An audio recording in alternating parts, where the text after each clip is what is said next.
You seriously suspect that there is a major bug in your system. One day you wake up and find that you have suddenly turned into an 80-year-old grandpa. The good news is that the grandpa is the richest man in Manhwa. The bad news is that he is about to die. However, fortunately, you have a golden finger. And as long as you bring a little shock to your family every day, you can return to being 18 years old. So at 2:30 a.m., you lean on your cane and arrive at the bar. Order a group of female models. Take a couple of selfies to post on social media with the caption Midnight Madness. Whether the midnight is crazy or not, the Chen family is unclear. They only know that they are about to go crazy. It's too explosive. The grandpa is already 80 years old, not 18. Playing so big could really cost him his life. Chen family's second granddaughter, Chen Jing, after seeing your post, exclaimed that grandpa is having more fun than she is. Congratulations, host. You have successfully gained 100 surprise points, allowing you to become 10 years younger. Currently in a physical state of 70 years old. At this moment, you feel a surge of energy flowing through your body, and your limbs regain a bit of youthful strength. You immediately stand up and find that you can actually walk without a cane. The system does not deceive me. Once I return to 20 years old,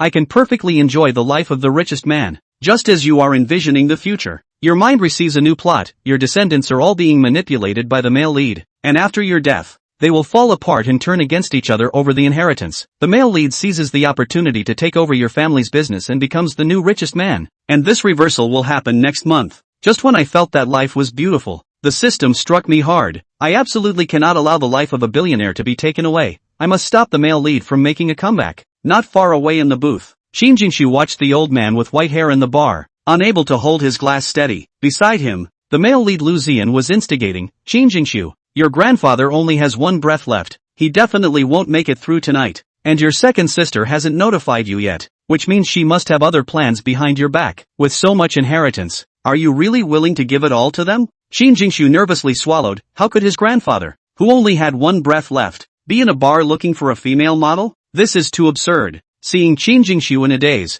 Lu Ziyan shouted at him. You could vaguely hear Qin Jingshu. Isn't that the name of my crazy little granddaughter? The main reason for the Chun family's bankruptcy is that the male lead Lu Ziyan brainwashed Qin Jingshu, leading to his pathological psychology worsening, not only sowing discord among his own sisters but ultimately heartlessly causing the deaths of the Chun family members. It's simply insane. You immediately stand up, your gaze instantly becoming fierce, and walk directly to Qin Jingshu and Lu Ziyan with your cane, saying, "Come home with me." Lu Ziyan, displeased that someone was ruining his good plans, frowned and said, "Who are you? Which old man can't stay at home and comes to a place like this at night?" Qin Jingshu turned to look at Lu Ziyan, a hint of hostility in his deep eyes. "Ruyan, this is my grandfather." Lu Ziyan had never seen Qin Jingshu with this attitude towards him, but what puzzled him even more was, "Didn't you say your grandfather was in the hospital?" Qin Jingshu, like a child caught making a mistake, lowered his head in guilt. "Grandpa, aren't you in the hospital?" You hit the ground with your cane again. You little girl don't care about your grandfather at all. You didn't even know he was discharged from the hospital. Then you looked at Lu Ziyan,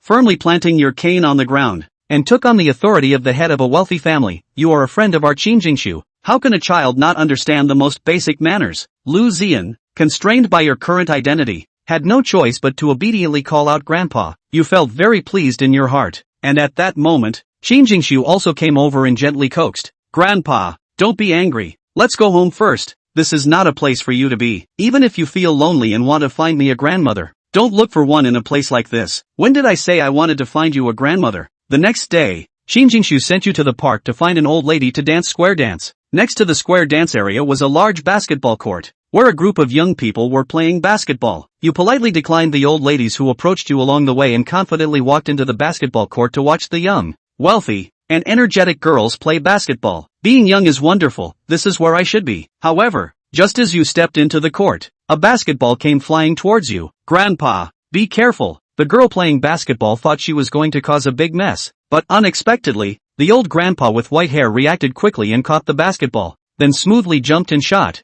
The ball went into the hoop with a perfect parabolic arc, a beautiful fadeaway jump shot, a super long three-pointer. Qin Jingshu, who was behind you, looked at this scene in shock. Congratulations to the host for successfully earning 10 surprise points, which can make you 1 year younger. Your current physical state is 69 years old. The corners of your lips curled into a barely noticeable arc, as you had just deliberately shown off to your little granddaughter. At the current pace, it feels like going from 80 to 18 years old is just a matter of a month. Hee, I've got this. At this moment, the enthusiastic and cheerful young beauties had already surrounded you. "Grandpa, are you okay?" "Grandpa, can you do that again? Grandpa, how did you do that? Can you show us again? Your gaze swept across the faces of the young beauties, and you smiled, sure. You also planned to take a bit of surprise points from your little granddaughter. Qin Jingshu watched as a group of people surrounded his grandfather, calling him grandpa, and a hint of displeasure suddenly arose in his heart. He immediately put on a serious face and stood in front of you. My grandpa is old and can't play with you,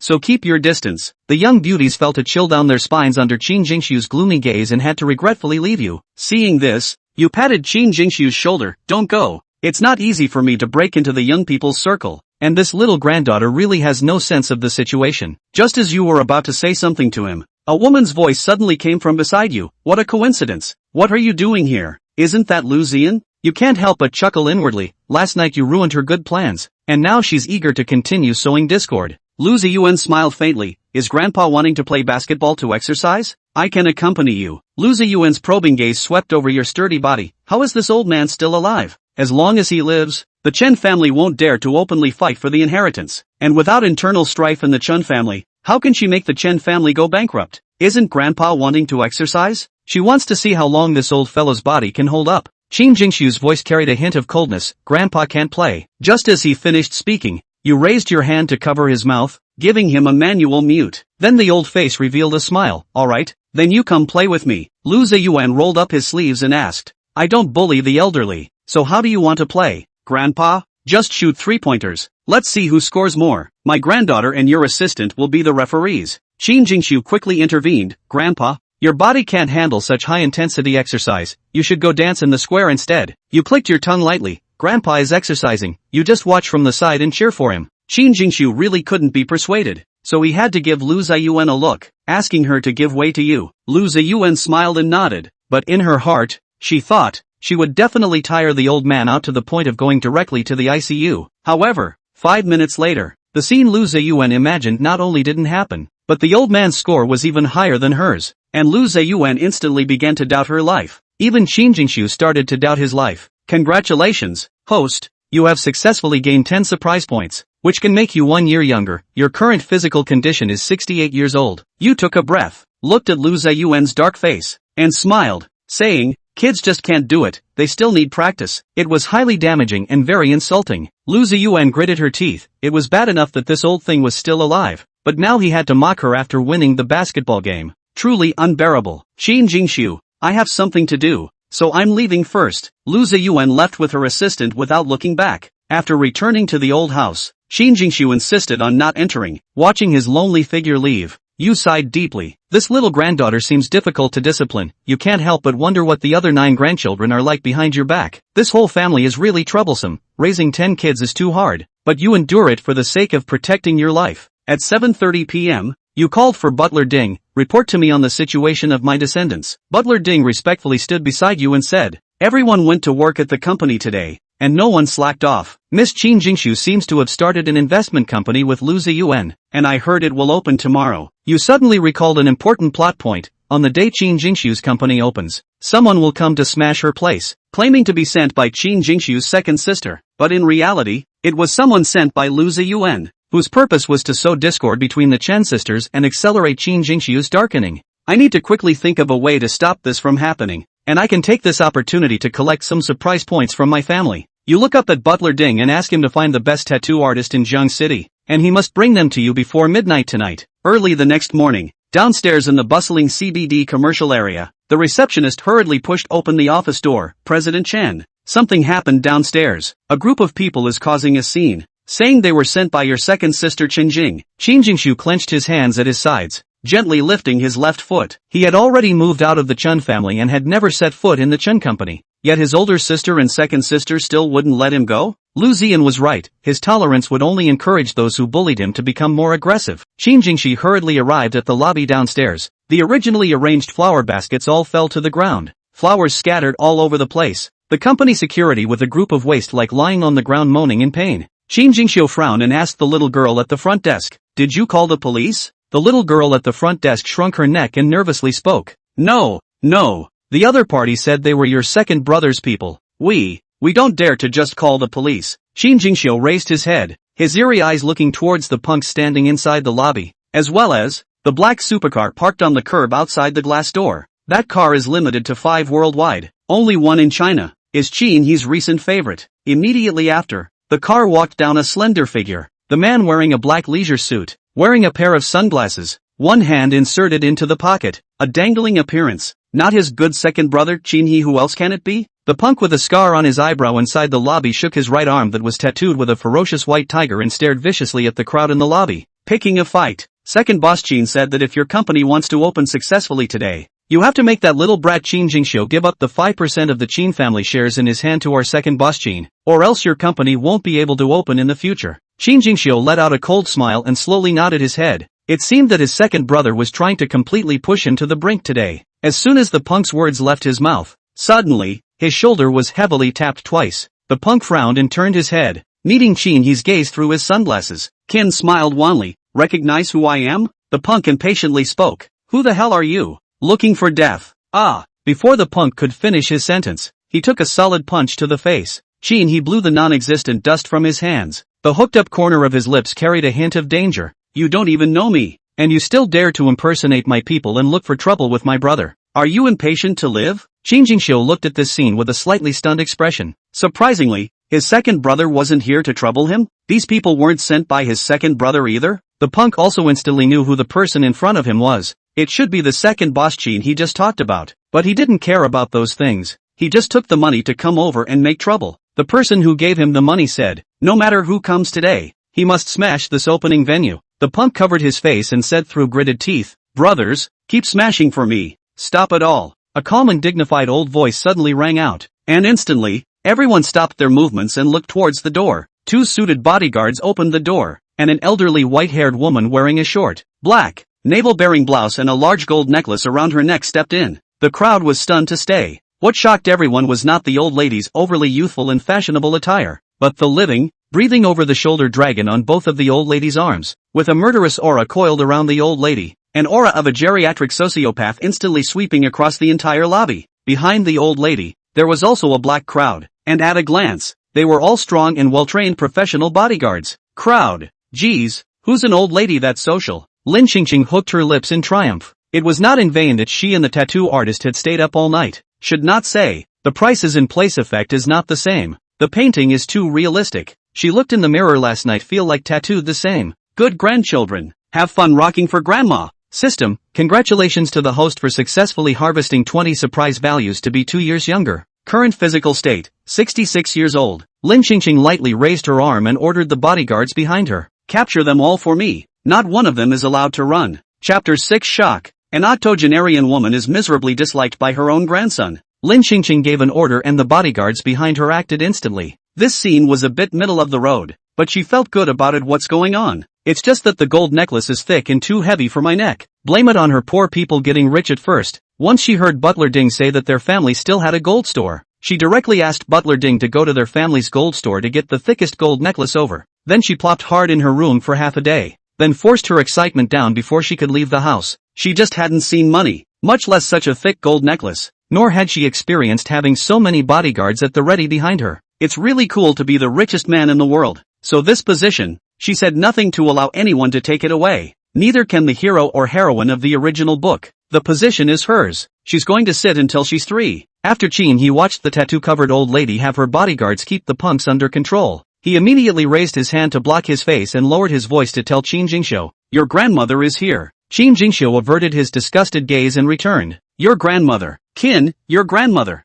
Qin Jingxiu, your grandmother. It's a little hard to watch. Is that something grandchildren can say? The old lady who was quite elegant is now like a middle-aged socialite big sister. So earthy to the extreme. Lin Qingqing raised a kind and amiable smile on her face and walked over to Qin Jingxiu and Qin He. Good grandchildren. I'm here. Qin Jingxiu and Qin He's spine stiffened, full of resistance, as if a few big words were written all over their bodies. Don't you come over.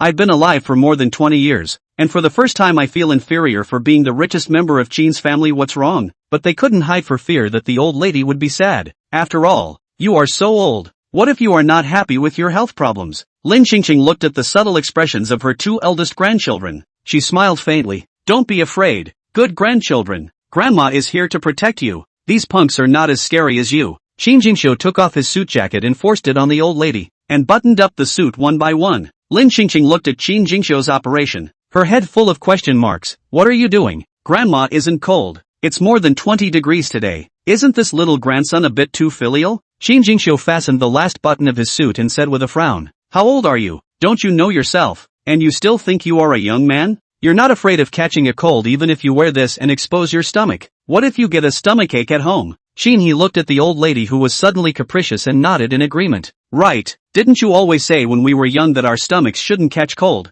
Have you forgotten? And what are you doing here? This is a dragon and phoenix painting. I don't even want to say anything. The more Qin Hyuk spoke, the lower his voice became, and the dislike on his face became more and more obvious. Before today, he did think that tattoos were kinda cool, and if it wasn't for the fact that his grandma wouldn't allow it, a few years earlier, he would have gotten them all over his body. It wasn't until now that his grandma got a tattoo that he finally realized that this thing was kind of two-dimensional. In one fell swoop, he shattered his filter on tattoos. Lin Qingqing shrugged indifferently. It's fashion. What do you guys know? And it also serves as a very powerful intimidating effect. It can overwhelm the opponent in terms of momentum. Besides, you guys see, she took off her suit jacket and spun around in front of Qin Jingxiu and Qin He, and with a hefty smile, she continued, look at it. No matter if you look at it from the front, or from the side, the back, or all three sides, how do you look at it? There's always a face. Qin Jingxiu and Qin He. I don't feel like I've lost face, and I even feel like I've lost some face. Lin Qingqing did not care about the death of the two grandchildren. Anyway, her surprise value grip,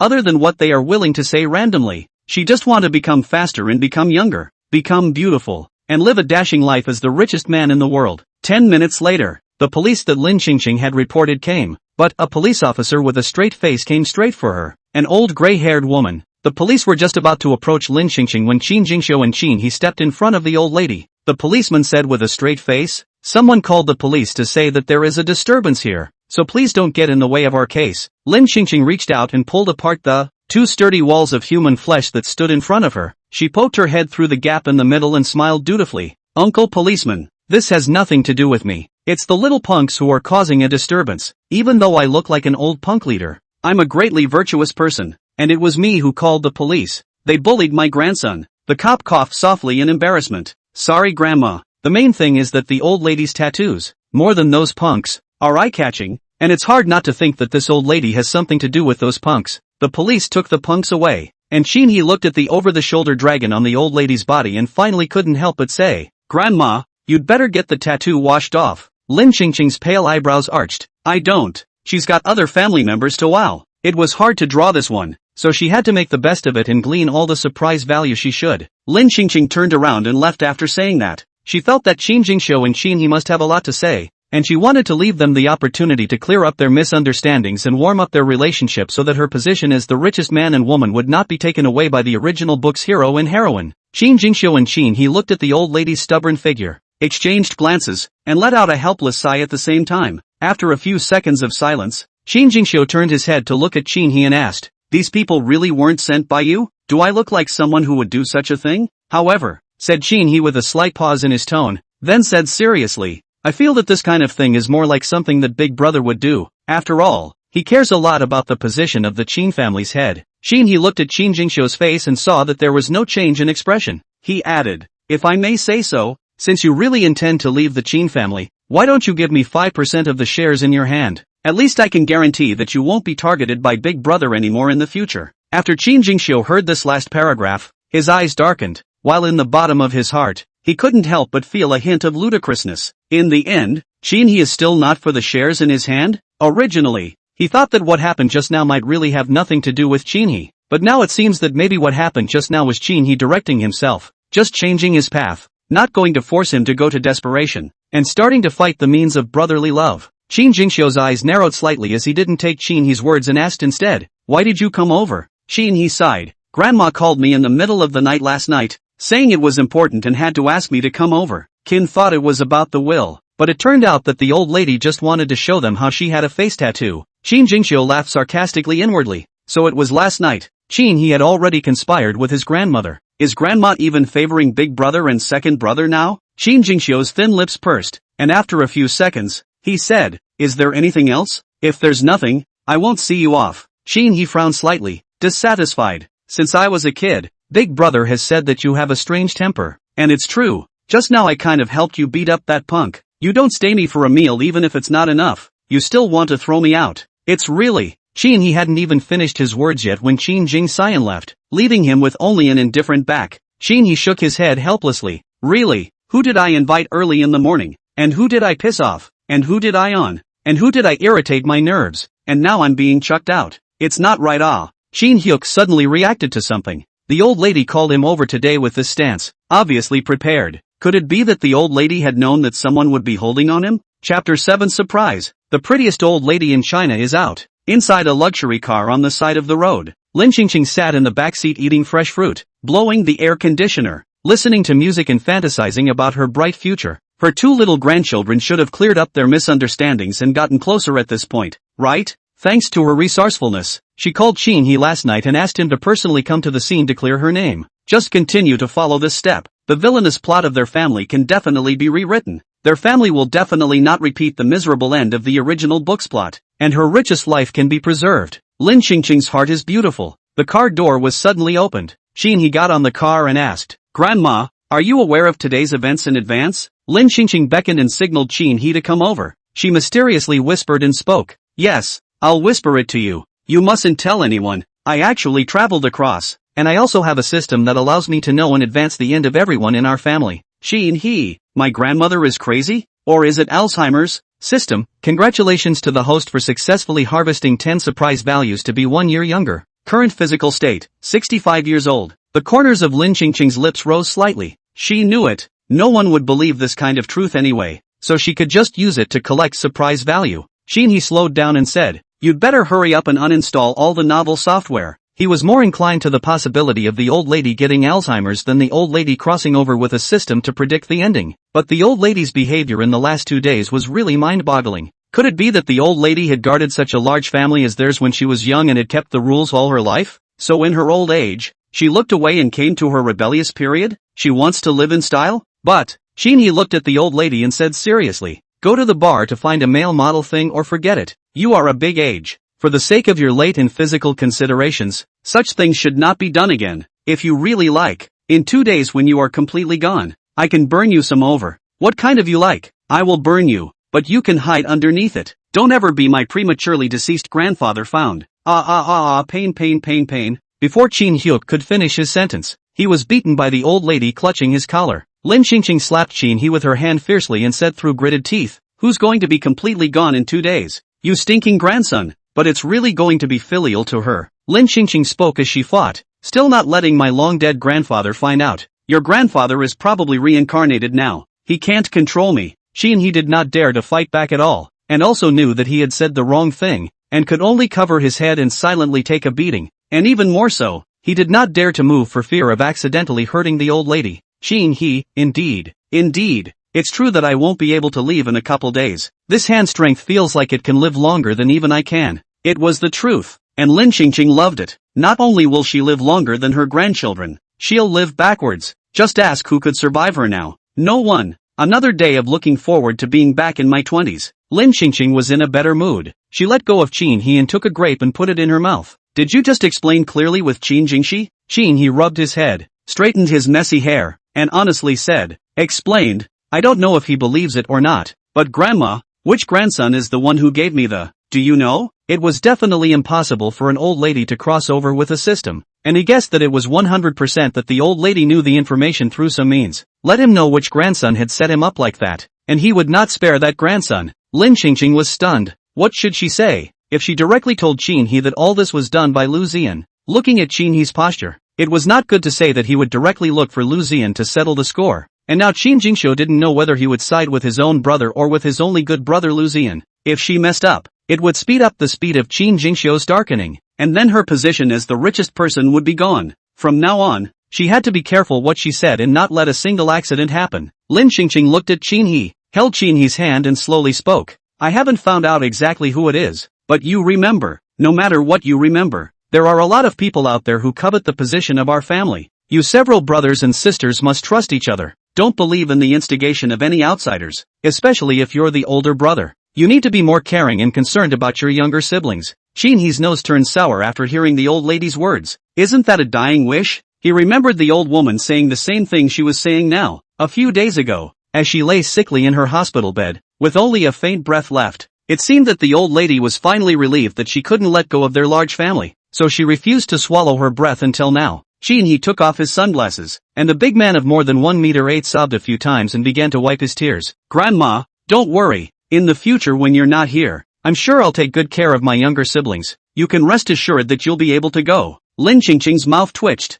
You don't leave her alone, do you? Get out of the car. I don't want to talk to you. Lin Qingqing drew a few tissues for Qinhe and shooed the crying Qinhe out of the car. Remember what I said. If I find out that you didn't take care of your siblings, I won't let you go even as a ghost. This is a big issue concerning her status as the richest person, and it has to be taken seriously. If something went wrong here with Qinhe, she would definitely not let Qinhe go even as a ghost. Qinhe wiped his tears. I know, Grandma. When you find out who is holding the black pot for me, you must tell me. Lin Qingqing couldn't stand to see people cry and cry. She waved her hand. Got it. Go back and wait for news. After Qinhe left, Lin Qingqing sat in the car, idly bored, and began to plan how to quickly collect surprise values next. Originally she planned to go home and shock the rest of the family with another tattoo, but suddenly it occurred to her that they were all at work right now, and when she returned home it would be her old lady alone. Lin Qingqing thought about it and finally took out her phone and opened the beauty camera she downloaded last night to take a selfie. When taking pictures, she deliberately put the cool tattoo over the shoulder dragon also shot in.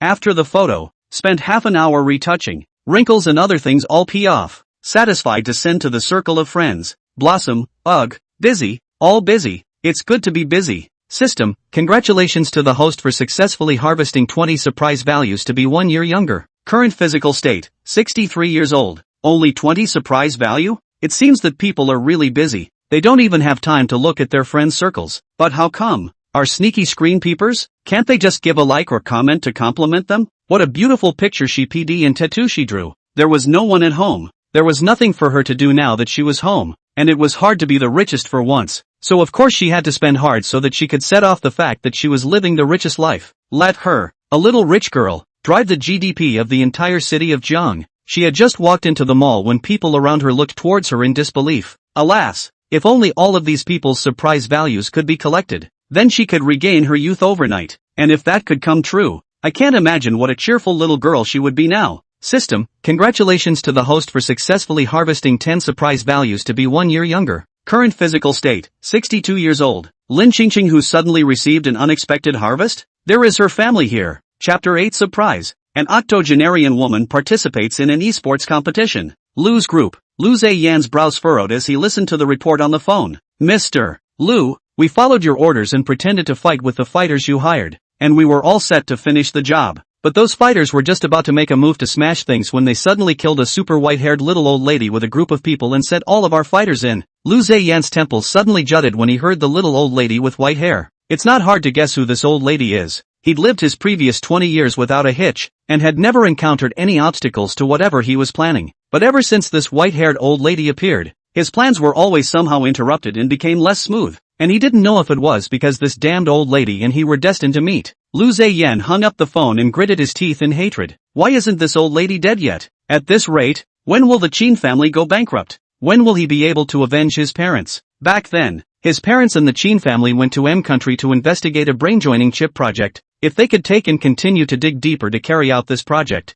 it would be a major advancement in science and technology in the history of mankind. And it would also allow their Lu family to become an unattainable existence in the country of China. But in the process, his parents had an accident and were kidnapped and beaten to death by thugs. But the Qin family was safe and sound. There were a lot of people eyeing this project, wanting to take it for themselves. But why did nothing happen to the Qin family? Who had gone with his parents? A while ago he finally learned through the investigation. The original all this is the Qin family ghost. Is the Qin family killed his parents? The purpose is to monopolize the project and secure the position of the richest man in China. After knowing the truth, Lu Ziyan did not have a day not to hope that the Qin family to hurry to be deserved retribution. But the Qin family now owns the project. Coupled with the richest, want to bring down the Qin family is simply much more difficult. So he could only start from within the Qin family, letting the Qin family kill each other while he sat back and reaped the benefits. But now the way things were going, if the old lady of the Qin family lived one more day, his revenge plan might be hindered. At this moment, Qin Jingxiu's place,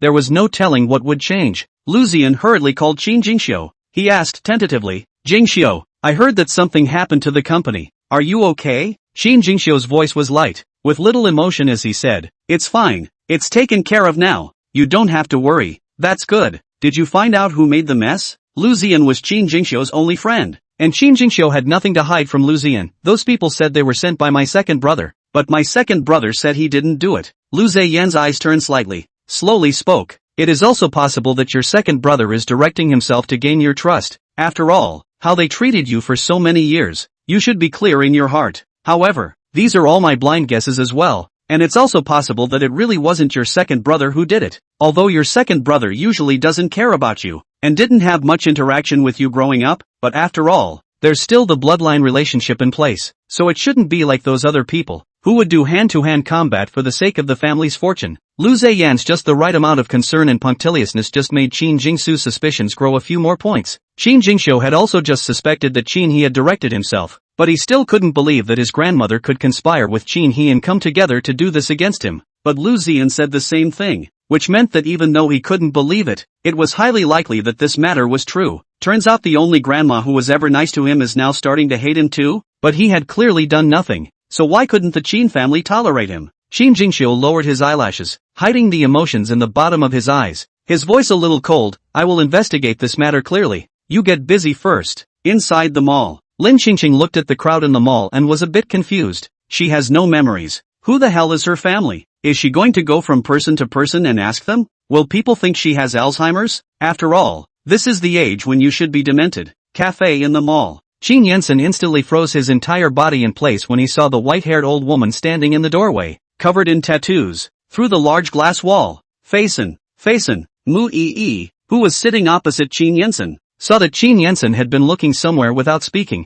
so she curiously followed Qin Yansen's gaze. Then, Mu Yi was also dumbfounded. Who is this old lady? She's too social, Moody asked in surprise. Do you recognize it? Qin Yansen withdrew his gaze, raised his hand against the corner of his forehead, twisted his face to the other side and turned his back to the glass wall, then said expressionlessly, I don't recognize it. Mu Yi revealed a gentle smile. This grandmother is quite a character, personality, but it didn't stop Qin Yansen from thinking that his grandmother was just too middle class. Qin Yansen closed his eyes, and then returned to the topic. I've already made arrangements for this competition. Your brother will definitely get the champion of this competition. Mu Yi's eyes crossed a trace of cunning. She glanced at the electronic screen outside the window. It was clearly written that the esports tournament was about to start. She softly smiled and opened her mouth. Thank you. My younger brother has loved playing games since he was a child. And even though this time it's just a tournament for the city, it's something he's been looking forward to for a long time, and I don't want to let him down. To show my appreciation, I'll treat you to dinner some other day. Qin Yansen looked at Mu Yi and was slightly stunned. This was the first time Mu Yi had said she wanted to invite him to dinner. The previous Mu Yi would never just reject him, let alone take the initiative to thank him and invite him to dinner. The corner of Qin Yansen's mouth unconsciously raised a touch of arc, looked at Mu Yi affectionately. Good. What else do you need in the future can be told to me. As long as I can help you. Mu Yi picked up the coffee cup in front of her and took a light sip, then raised her eyes to carefully observe Qin Yansen's expression. Your grandmother's current condition. I'm afraid that your family is almost too busy right now, so you'd better not be distracted on me. It's okay, my grandmother is in good health now. For the time being, there is no need to heart. When Qin Yansen said this, he subconsciously looked out the glass window and found that the old lady who originally stood at the entrance of the shopping mall did not know where to go, and had already disappeared. He can still find male models in the middle of the night and get tattoos, and he's so energetic. Where does he need to worry about it? A trace of regret flashed in Mu Yi's eyes. She pulled the corners of her mouth and spoke with a smile. That's good. But, Mu Yi's tone paused for a moment. She lowered her eyelashes and spoke with a somewhat saddened look. I still like to lead a peaceful life. Your family's current situation is too complicated. I don't want to follow you to get involved in the strife for the family's property. I'm afraid. Qin Yansen instantly felt that he saw hope. His eyes lit up and he hurriedly stated, as long as you are willing to stay with me, I will definitely protect you well. And now that the position of the Qin family will soon be mine, I will definitely be able to let you live a peaceful life. Mui, then let's wait until you're actually sitting as the head of the Qin family before we talk about what's going on between us. Mu Yi will not be with Qin Yansen. The person she really likes is Lu Ziyan. She is only doing this now to get back at the Qin family for Lu Ziyan. Qin Yansen just happened to like her. Wasn't this just the right person to send to her door to be used as a tool? Mu Yi had just thought so. When the process of this esports game competition appeared on the big screen outside the cafe, inside the mall, immediately afterward, Mu Yi's brows furrowed, sitting in the row opposite her brother. How come there was another old lady with white hair? And that old lady, is not exactly the tattooed old granny who just stood in front of them all. Chapter 9 Shock. 18-year-old young guy abuses and kills 80-year-old woman with extreme cruelty. With the general age of esports competitors in their late teens and early 20s, the cold appearance of a gray-haired old lady in her 70s or 80s would be very noticeable. Even the mall is shopping and the crowd are not shopping, have stopped, looking straight at the electronic screen in the mall, full of shocked discussion. I wasn't interested in this kind of gaming competition, but if it's so competitive, I'll have to see it. Asterisk asterisk asterisk asterisk? What's the point of having an old lady play against a bunch of young guys? A new type of elder abuse tactic? Abominable. It's simply abominable. I want to call the police. Can grandma keep up with this hand speed and eyesight? Can you do it without presbyopas? The old lady isn't going to have a sudden attack of geriatrics while she's playing, is she? Is this the organizer's new way of watering down the game? You don't have to do this if you want your opponent to win, right? Thinking that we, the crowd, are all cuties. The capitalists are also too shameless. Such a way of releasing water also dares to move to the stage. This is not fooling the little cutie, is it? I go. The over-the-shoulder dragon on this old lady looks like no ordinary person, so it's not a good idea to win. Is this old lady on the team acting as an intimidating force? Overwhelm the other team from an imposing position? Or does it serve as a mascot? Mui moved her eyes from the electronic screen to Qin Yensen's body and asked in surprise, Yensen, is this your arrangement? Hiring a 70 or 80-year-old woman to insert herself into her brother's opponent's team in order for him to win? Before Qin Yensen could say anything, Mui hurriedly said anxiously, I know you mean well, but this makes it too easy for my brother to win. People won't buy it, and it will also subject him to cyber violence. In a moment, if her brother won, she could even imagine what her brother's headline would be tomorrow. Surprise! 18-year-old young guy abuses and kills 80-year-old woman in a brutal way. Mui frowned and continued, hurry up and let this old lady go home. This kind of competition is not something that an old lady can participate in, or else something will happen in the program. Then the competition that my brother is looking forward to won't be able to compete. Qin Yensen also turned his head to look over, and immediately frowned. I didn't arrange this. He also wondered what his grandmother was doing up there. That's the gaming scene for young people, not a dating show for older people. I'm afraid his grandmother went up there and didn't even know how to open the game. Can't have his grandma embarrassed at the scene. Qin Yensen hurriedly got up and walked out of the cafe towards the competition venue, which was on the first floor of the mall. Mui also followed Qin Yensen, wanting to understand what was going on. Contest site. Lin Xingqing sat in her seat and took her cell phone and tuned it to the game interface. The chatter of her teammates beside her continued to reach her ears. A teenager wearing a pair of thick eyeglass lenses was the first to spit out. What do you mean? What's with the old lady all of a sudden? You don't want us to win, do you? I've heard that the championship has been internalized for a long time. So what does it matter who the teammates are? They're going to lose anyway. What do you mean? What do you mean that the champion is internally determined? Then what's the point of having us compete?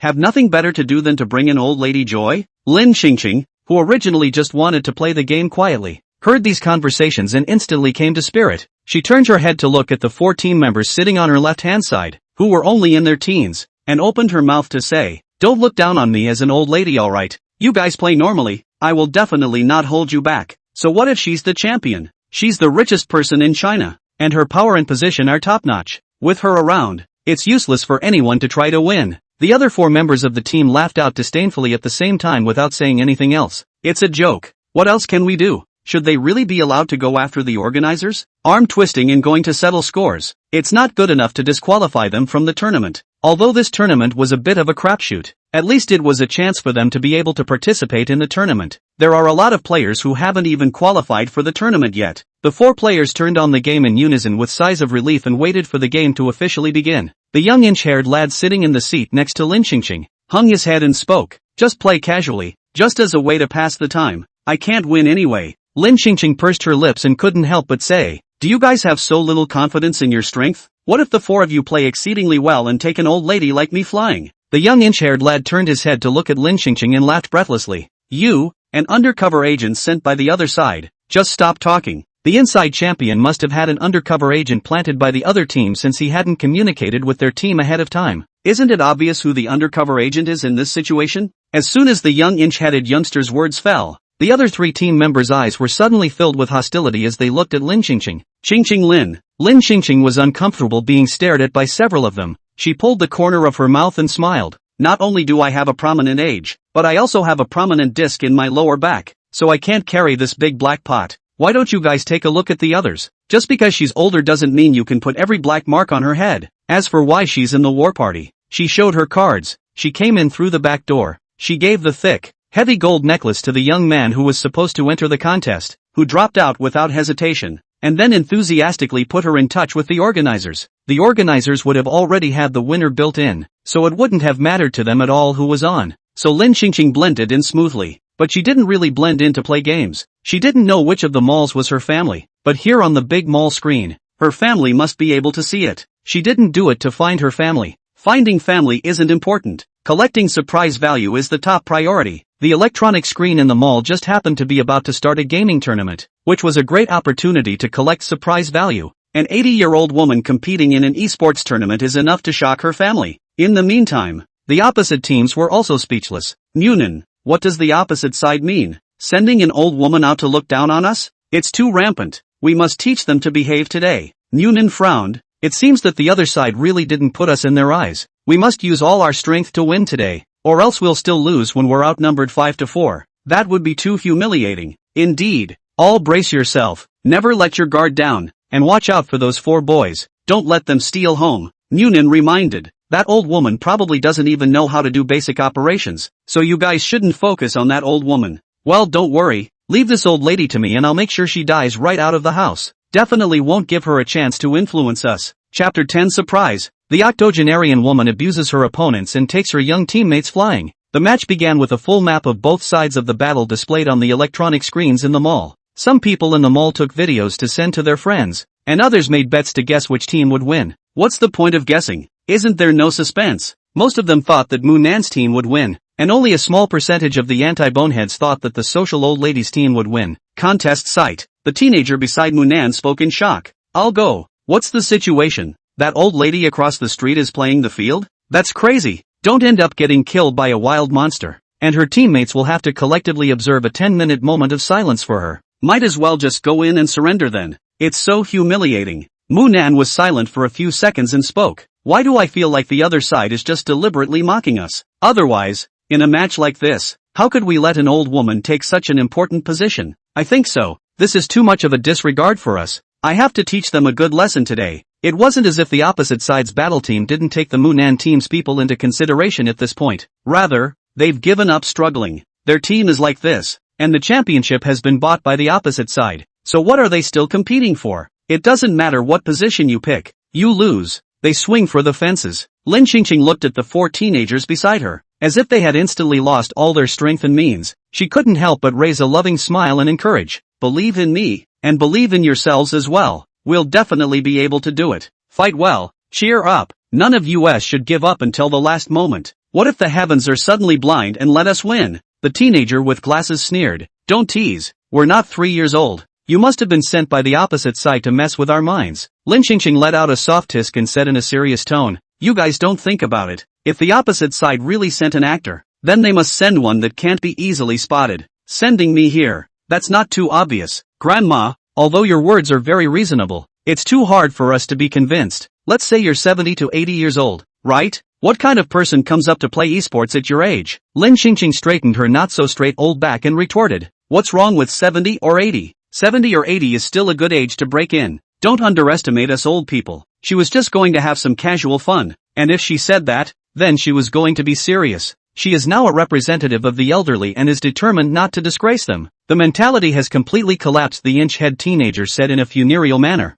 The game app on your cell phone are all downloaded just now at the scene. Ugh, forget it. You will follow me blindly play after the opening. Then the operation interface shown on the screen. You see where it lights up and point where. Remember? Do you need me to write you a small note, so that you cannot remember? Lin Xingqing immediately replied, no, I know how to play. You guys just play normally. Don't take special care of me. The game had just been downloaded because the old lady before her didn't play it, but that didn't mean she, a young 21-year-old soul, didn't. The young man with an inch head gave a heh sound. The old lady is quite pretentious. Kindly teach her not to use, but also said that she knows how to play. The game is just downloaded. The old lady can know what After Lin Xingqing finished speaking, she looked up at the opposite battle team again. She pulled on her pale voice and said in a serious manner, and the opposite side, don't ever intentionally let water off to take care of me as an old lady. This is not considered as you guys mistreating the elderly today. You guys let go of the fight. Munan and the others? Why is there a sense of early pardon for our innocence? The teenager beside Munan scratched his head and frowned.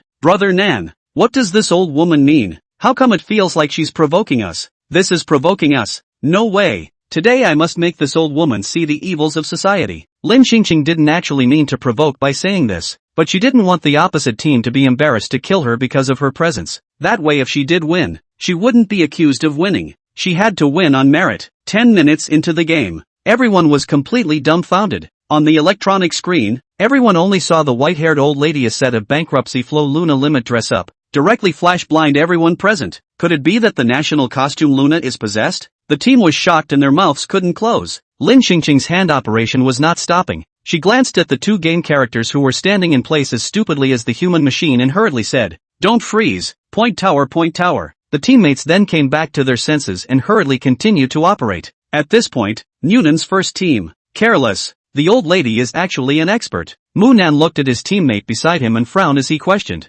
"Didn't you say to let her die once out of the house?" That teammate tapped the screen hard, with a look of hating to poke through the phone screen, and said through gritted teeth, "Who knew this old lady was so hard to kill? Thought the old lady was here to be funny, but didn't realize she was here to show off." The crowd inside the mall looking at the electronic screen was also shocked. Asterisk asterisk asterisk asterisk. This is a program effect, right? Oh my gosh. Can Grandma take me flying? Aha. Grandma's such a master. It's brilliant. In the next hour, not only did the scene of elder abuse that everyone imagined not happen, but instead, the old lady also used her superb operating skills to repeatedly abuse the young warrior team in front of everyone's incredulous gazes. Shocked. This is the work of an 80-year-old woman? If they hadn't seen it with their own eyes, they really wouldn't have believed that this scene was actually happening. System, congratulations to the host for successfully harvesting 10 surprise values to be 1 year younger. Current physical state, 61 years old. The corner of Lin Qingqing's mouth slowly hooked up. It was so nice to break 6 soon. One step closer to her 20s. Hee. Near the end of the match, the organizers on stage couldn't sit still.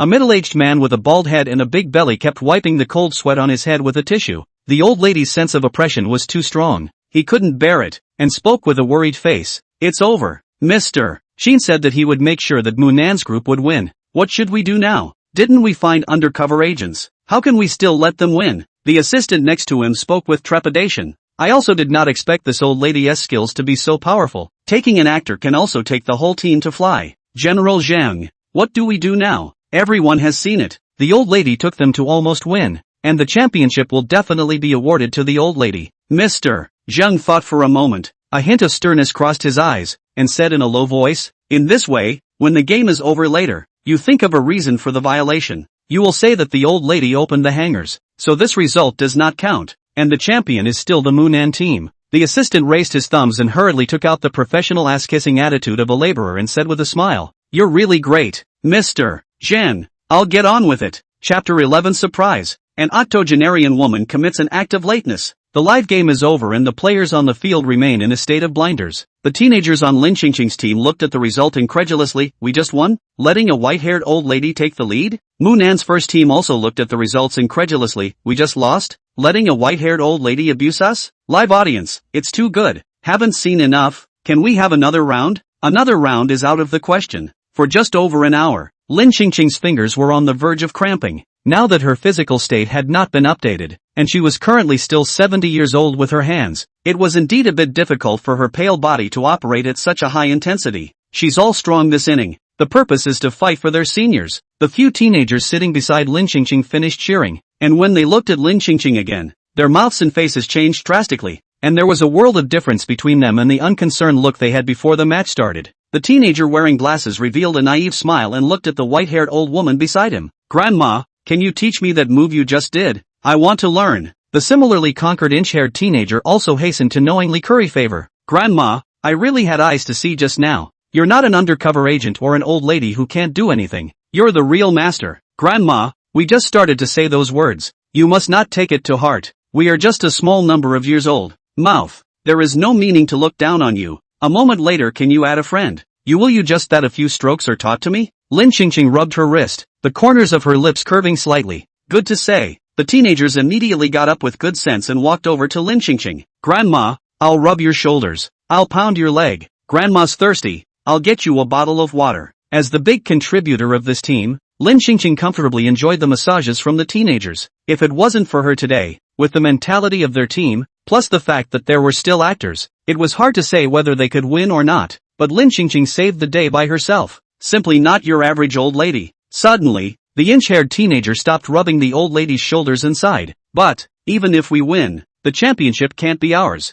Lin Xingqing, where did you hear that? Is it really accurate? 1,000 times true. Before the competition I was going to go to someone from my company to ask about the exact process after this competition, and I saw the organizers and our company talking about the internalization thing. Lin Xingqing saw that the inch-haired teenager didn't look like he was lying either, and she comforted him without panicking. It's fine, with Grandma here, in this match today, there will definitely be no insiders. A couple of teenagers looked at each other and suddenly didn't know what to say. To be believed, this old lady doesn't know what's coming, and can't really say what's going on. To say that they don't believe, they have just witnessed the old lady's true ability, and now they really don't dare to doubt the old lady's strength again. Not long after Lin Xingqing's words had just fallen, several security guards suddenly appeared over there on the stage and walked over in Lin Xingqing's direction. The few security guards reached out to pick up Lin Xingqing and were about to take her away. Lin Xingqing struggled twice. What do you mean? Let go of me. One of the security guards replied with a serious expression. Our boss wants to see you. Please come with us. Lin Xingqing looked down at the arm of the security guard holding her up. The attitude of the other party's posture is incomparably tough, even if it is a little cute, even a little cutie. I can tell that the person coming is not good. She abruptly sneered. Tone light, you are please? I told you to hurry to me to let go. I'm old. Heart is not good. If you fall here, you a few family house car property all do not want to go. That's a lot of words to kill. A few security guards were so scared that they hurriedly let go of their hands and physically stepped back, afraid that the old lady would blackmail them. Lin Xingqing straightened her revealing top and was just about to speak. At this time, a voice suddenly came out from the stereo under the stage. After the organizer's investigation, due to the fact that one of the members of the XYH team has opened a hang, so the results of this competition, the XYH team's results are null and void. Now I'll announce that the winner of this Jung City Esports tournament is South 1 Battle Team. Next week, South First Battle Team will represent Jung City to participate in the provincial esports competition. So let's warmly congratulate South First Battle Team. I hope that Team South 1 can go all the way to the top and represent our Jung City to gain the ultimate glory. Lin Xingqing was stunned for a moment. Plug in? Who used to hang up? Lin Xingqing turned her head to look at the other 4 teenage teammates. The 4 teenagers looked at each other and all shook their heads. No, I didn't use the plug-in. Immediately after, a voice came out of the stereo again. The player who used the plug-in in this competition is the 80-year-old Lin Xingqing. Old Lady Lin. Due to the other party's age, the organizers decided not to penalize, only for verbal education. I hope that old Lady Lin knows her mistakes and can correct them. And next time, don't make such a late mistake again. The spectators and the players on the scene were all stunned and couldn't help but murmur again. No wonder the old lady operated so sick just now. So it's an open plug-in. This makes much more sense. I told you, how could the old lady play the game and operate so skillfully? There really is an inside story. If you use a plugin, you should have your results cancelled. Brother Nan, look, sure enough, there's a ghost. I told you how we could be countered by an old lady with a head full of white hair. The stuffiness that Mu Nan had blocked in his chest was swept away, and the corner of his mouth hooked into a mocking smile. I heard you.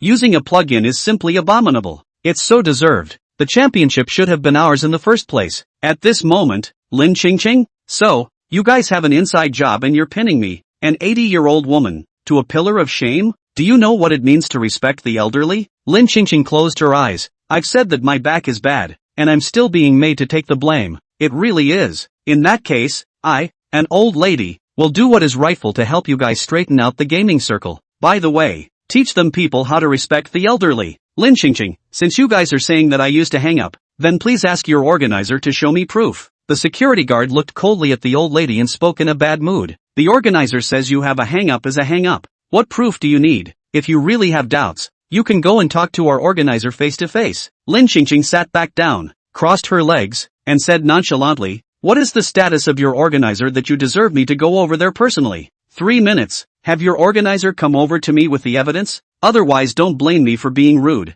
Now that this organizer had touched her scales, she had to get this out of her system today, no matter what she said. Qin Yensen, who had witnessed the whole thing from the stage, looked at the old lady's side with a complicated expression. Mui asked in confusion, Fei Sen, weren't you just going to tell that old lady to quit the competition? Why did you give up? Qin Yensen retrieved his thoughts. Yeah, He originally wanted to stop the old lady from going on stage to disgrace herself, but he was dumbfounded by watching the old lady's godly maneuvering and froze until the match was over, forgetting all about his original purpose. In the last 10 years or so, it seemed that he had never seen the old lady in such good spirits as she was today, as if she had suddenly regained her youthful appearance, finally having something she wanted to do, with a gleam in her eyes and exuding personal charisma. When Mui saw that Qin Yensen didn't say anything, she added, "Forget it, Yensen. My brother has already gotten the title and it didn't affect the competition. Let's go." Chapter 12 Surprise. The octogenarian woman is not a small one. Mui looked at Qin Yensen still not moving. She thought that Qin Yensen was probably blaming himself for not getting her brother's affairs in order and didn't dare to talk to her.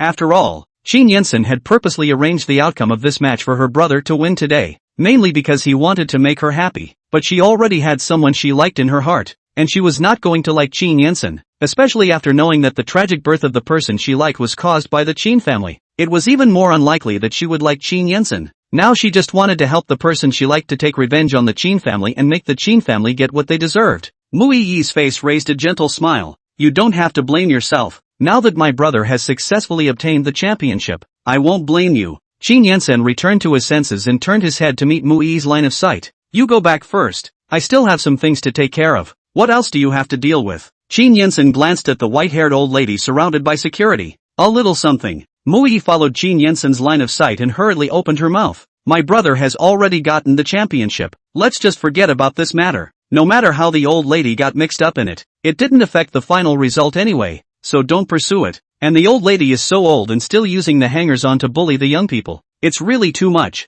I don't know whose old lady, not looking after it, but even doing such immoral things. A moment later the organizer should be able to contact the old lady's family. We should not get involved in this. The color in Qin Yensen's eyes darkened for a few moments. "Do you have proof? How do you know that the old lady must have a hang-up?" Mui looked at the look on Qin Yensen's face, which was cold and gloomy, that she had never seen before, and she was suddenly speechless. Qin Yensen had never treated her like this before. What was wrong with him? After a few seconds of slowing down, she spoke again. "Didn't we just say that the organizer had verified it? Doesn't that mean the old lady does have a problem?" Seeing that his attitude scared Mui, Qin Yensen realized with the benefit of hindsight that his reaction might indeed have been a bit intense, and he eased his attitude a bit. "I'm sorry, you can go back first. This is my personal matter." "A private matter?" Mui didn't quite understand and was just about to open her mouth to ask, when Qin Yensen's figure had already walked away from her. Mui frowned slightly. What's going on with Qin Yensen? The former Qin Yensen would not put on a face to her no matter what the situation was, and even centered everything on her, with only her in his eyes, not to mention leaving her alone and ignoring her. But just now, Qin Yensen seemed to have suddenly changed into a different person. What could be more important than her? Mui had wanted to turn around and go to the cafe to wait for Munan's footsteps suddenly stopped, curiously following Qin Yensen's direction. Contest site. The mall's big electronic screens had long since been turned off, and a portion of the audience on hand to see exactly how the old lady hangout would be handled was driven away by security on the grounds that the game was over. At the moment, there were only people from the two competition teams left on the scene, as well as the organizers. Lin Xingqing refused to go with the security, so the organizer, Mr. Zhang, had to come over himself. Lin Xingqing in the end held the advantage of age, and Mr. Zhang did not dare to easily use forceful tactics and attitude towards the old lady. So Mr. Zhang smiled and spoke. "Old lady, there is no point in you playing rogue like this. Do you have your family contact information? I'll give your family a call and let your family come to pick you up and take you home." Lin Xingqing felt a bit amused. Who exactly is playing the scoundrel? I may be old, but I'm not confused. You guys have slandered me for using a plug-in. Where's the evidence? Bring it out for me to see. Mr. Zhang smiled, with a cunning look. Now that the match is over and the result has been announced, this matter is even completely closed. There is no point in saying anything else, not to mention that the truth is how it is. You should know it best in your heart. An 80-year-old woman playing an esports tournament a few times to show her maneuvers, take her teammates flying, and win over young people. Do you think this matter is realistic? Whether there is evidence or not, your matter is unscientific. No one will believe it. Lin Xingqing wrapped her hands around her chest and looked at Mr.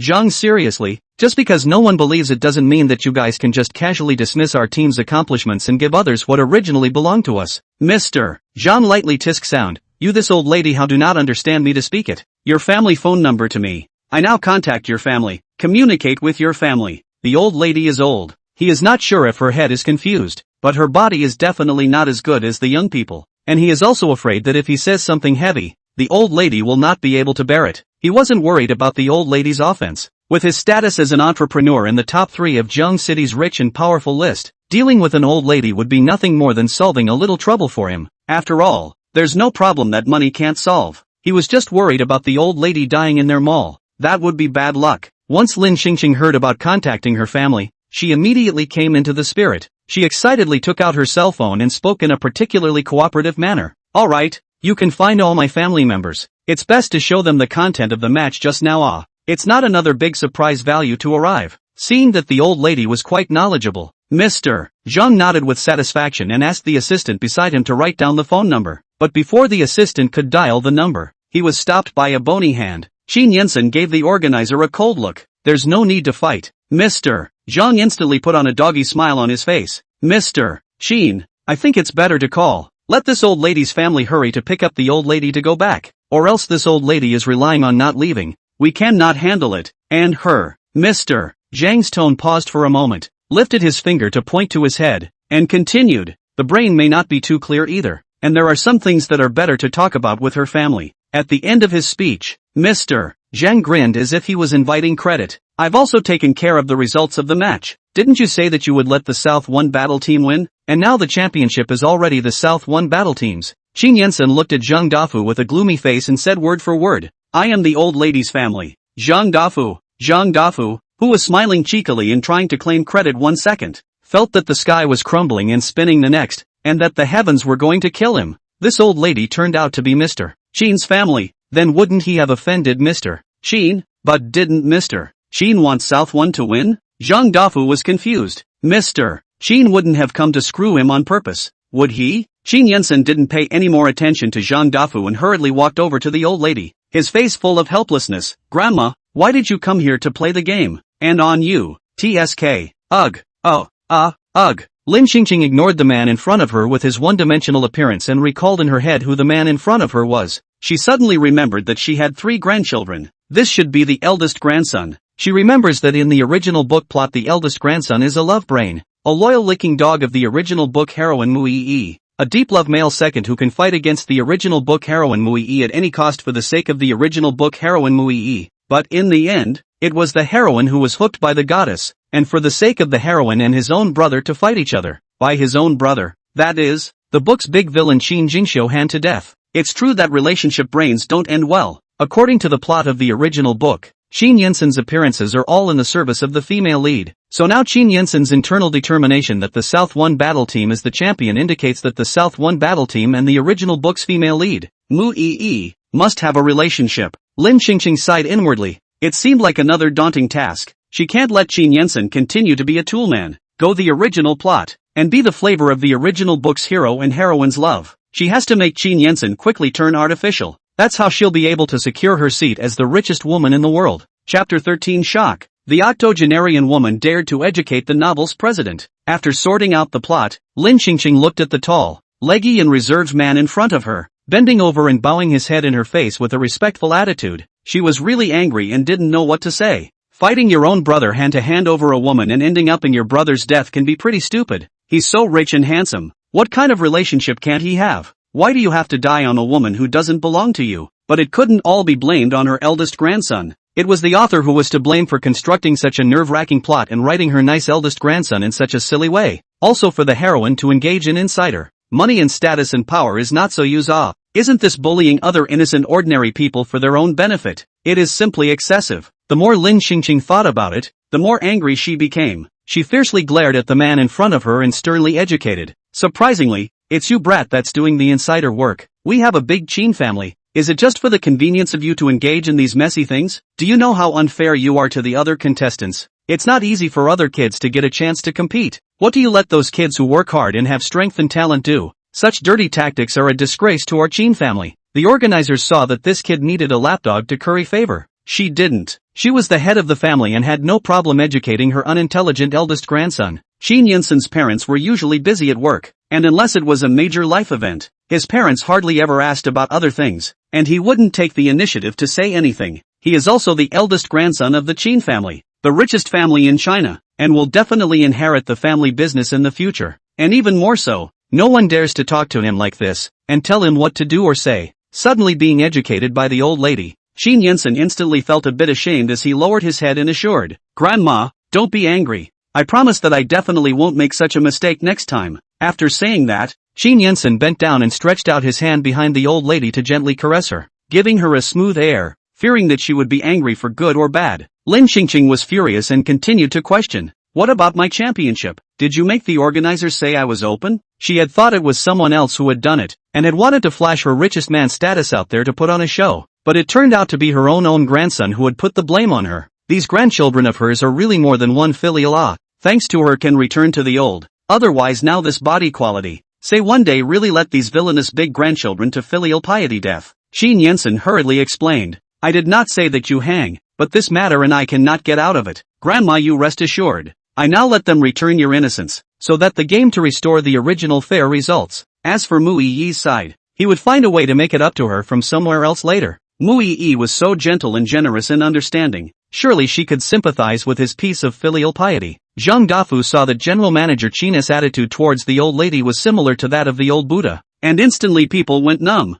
He not only bullied the old lady just now, but also seemed to say that the old lady's brain is not good. What to do? Now there is no way to save themselves. Zhang Dafu's eyes turned around and hurriedly opened his mouth. "That, I will hurry to do it now. Mr. Qin, I will let people correct the results of the match now, and return the old grandmother to a clean slate. Ha! I blame the people under my hands for being unreliable. I'll definitely turn around and educate them properly. And I definitely can't come up with such an unfair match in the future." Before Lin Qingqing could say anything, Zhang Dafu directly and honestly reviewed and admitted his mistake first. This is the richest man in China. Who dares to offend? Give Zhang Dafu 80 guts. Zhang Dafu also do not dare to go up to death. After all, people casually open their mouth. Their family business may be over. 5 minutes later, a new match result came out. After the leadership's investigation, XYH Team's Grandma Lin did not use a plugin. It was a staff error that led to the misjudgment. We, the organizer leaders and all the staff, collectively apologize to Mrs. Lin,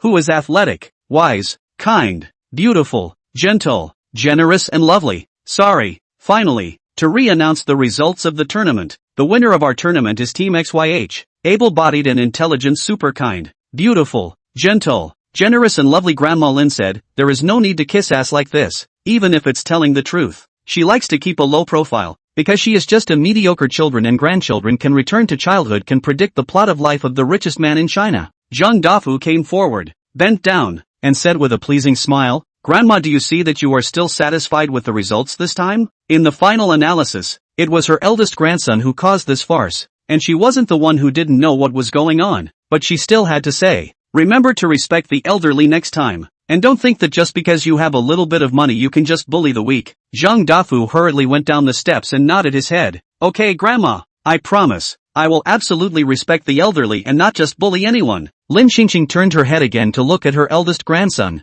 Qin Yinsen, her pale eyes filled with majesty. "And you, the next time you let me know that you've done something like this, I'll be sure to serve you with the family law." Lin Qingqing finished, thinking that she must be cool now. Did not expect, after 21 years of poverty, can still be the head of the richest family, say such words, education novels in the president. It was something she'd never dreamed of. "Got it, Grandma." Qin Yinsen obediently agreed, but looking at the old lady's trendy dress and middle-aged over-the-shoulder dragon, he really couldn't help but ask again, "Grandma, who brought you down? Is it the old Chen family's doing again? Their family fooled you into investing in a bunch of useless garbage projects, and now they're taking you into the tattoo industry? I have long told my father, let you stay away from the old Chen family. Don't get too close to the old Chen family. He always does not take it seriously. You went to the bar 2 days ago. Was it also the old Chen family who encouraged you to go there? And this game today, was it also the old Chen family who brought you to play, right? Old Chens?" Lin Qingqing recalled from the dead of her brain before she remembered that the old lady of the old Chen family was the original body's old plastic best friend.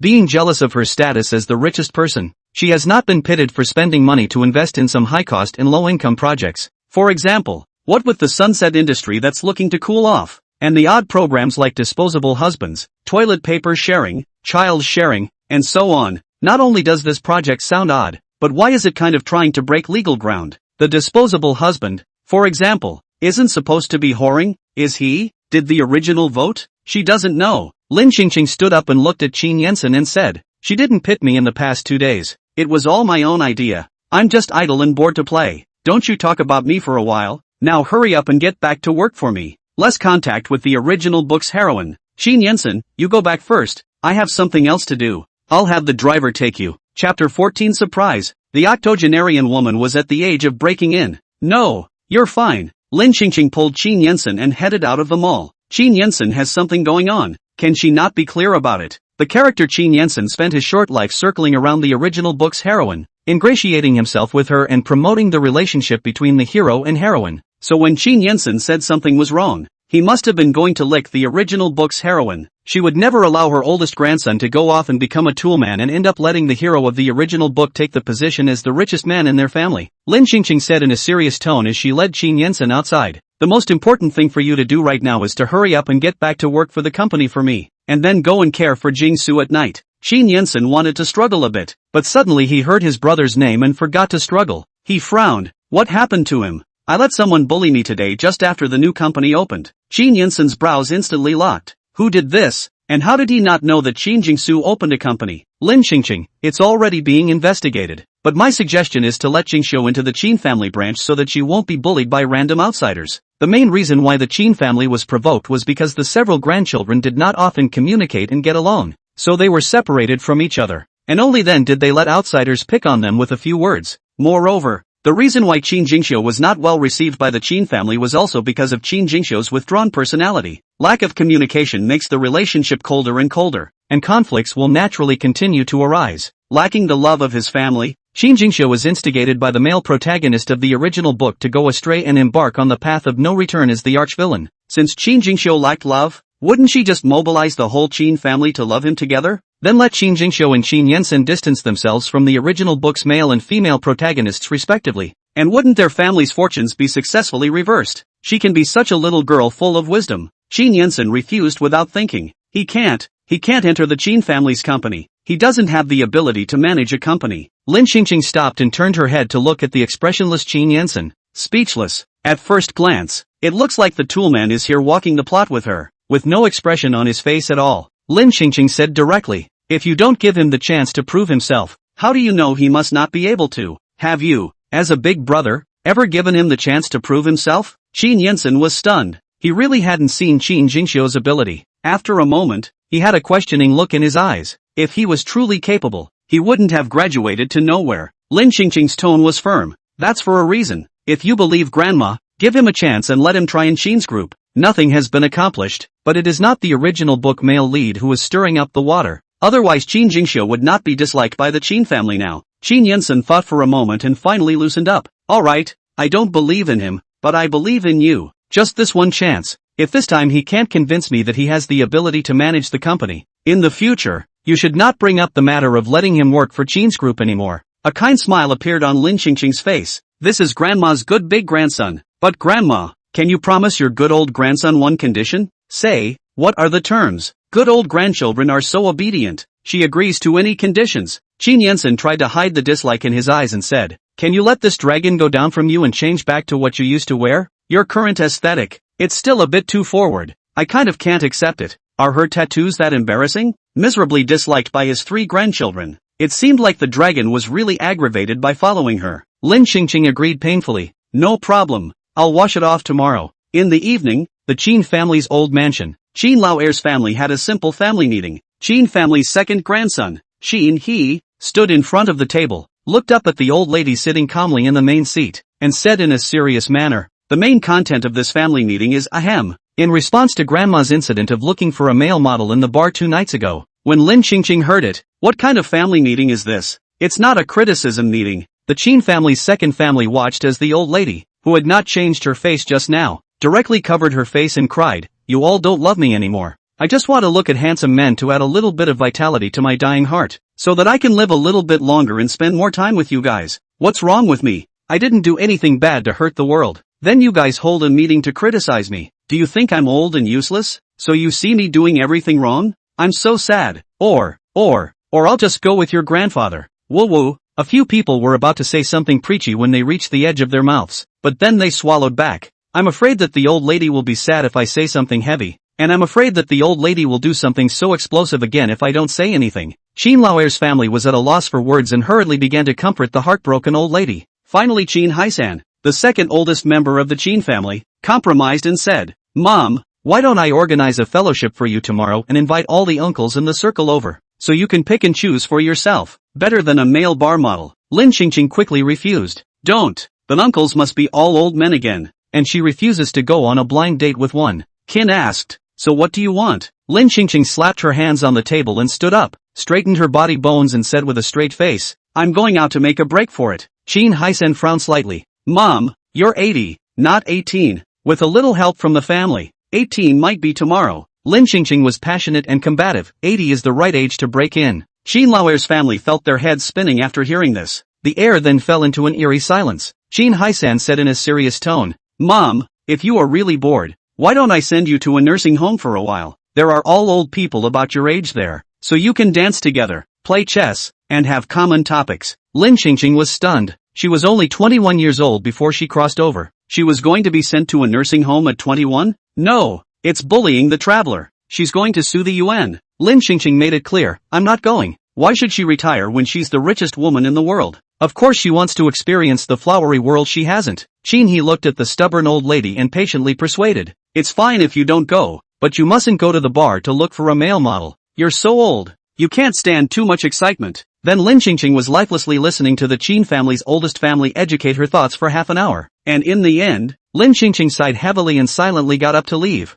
her pale figure filled with a bleak and helpless feeling. Qin Haisan looked at the old lady's figure suspiciously. "Mom, what are you doing? We haven't finished yet. We haven't said anything about this dragon on you." The old lady's footsteps did not stop. Her head did not turn back. Her tone was full of sadness. "I am in a bad mood. I want to go bungee jumping to vent, and in the meantime let myself calm down." Qin He couldn't help but speak. "Grandma, you're not being calm. You're being completely cool." Chapter 15 Surprise, Octogenarian Bungee Jumping. In the meantime, Mu Yi and Mu Nan's siblings sat in silence at the cafe. After a moment, Mu Nan couldn't help but speak. "Sis, you must have been tricked by that Qin. I saw that Qin calling that old lady grandma with my own eyes." Mu Yi blackened her face and gripped the coffee cup in her hand tightly. "I know, I saw it too." Qin Yensen also told her what had been arranged. According to her, it was clear that his grandmother had been arranged. She had thought that Qin Yensen had arranged for her brother to win, but it turned out that she had been the one who had made a fool of herself all along. Otherwise an 80-year-old woman could play in an esports tournament?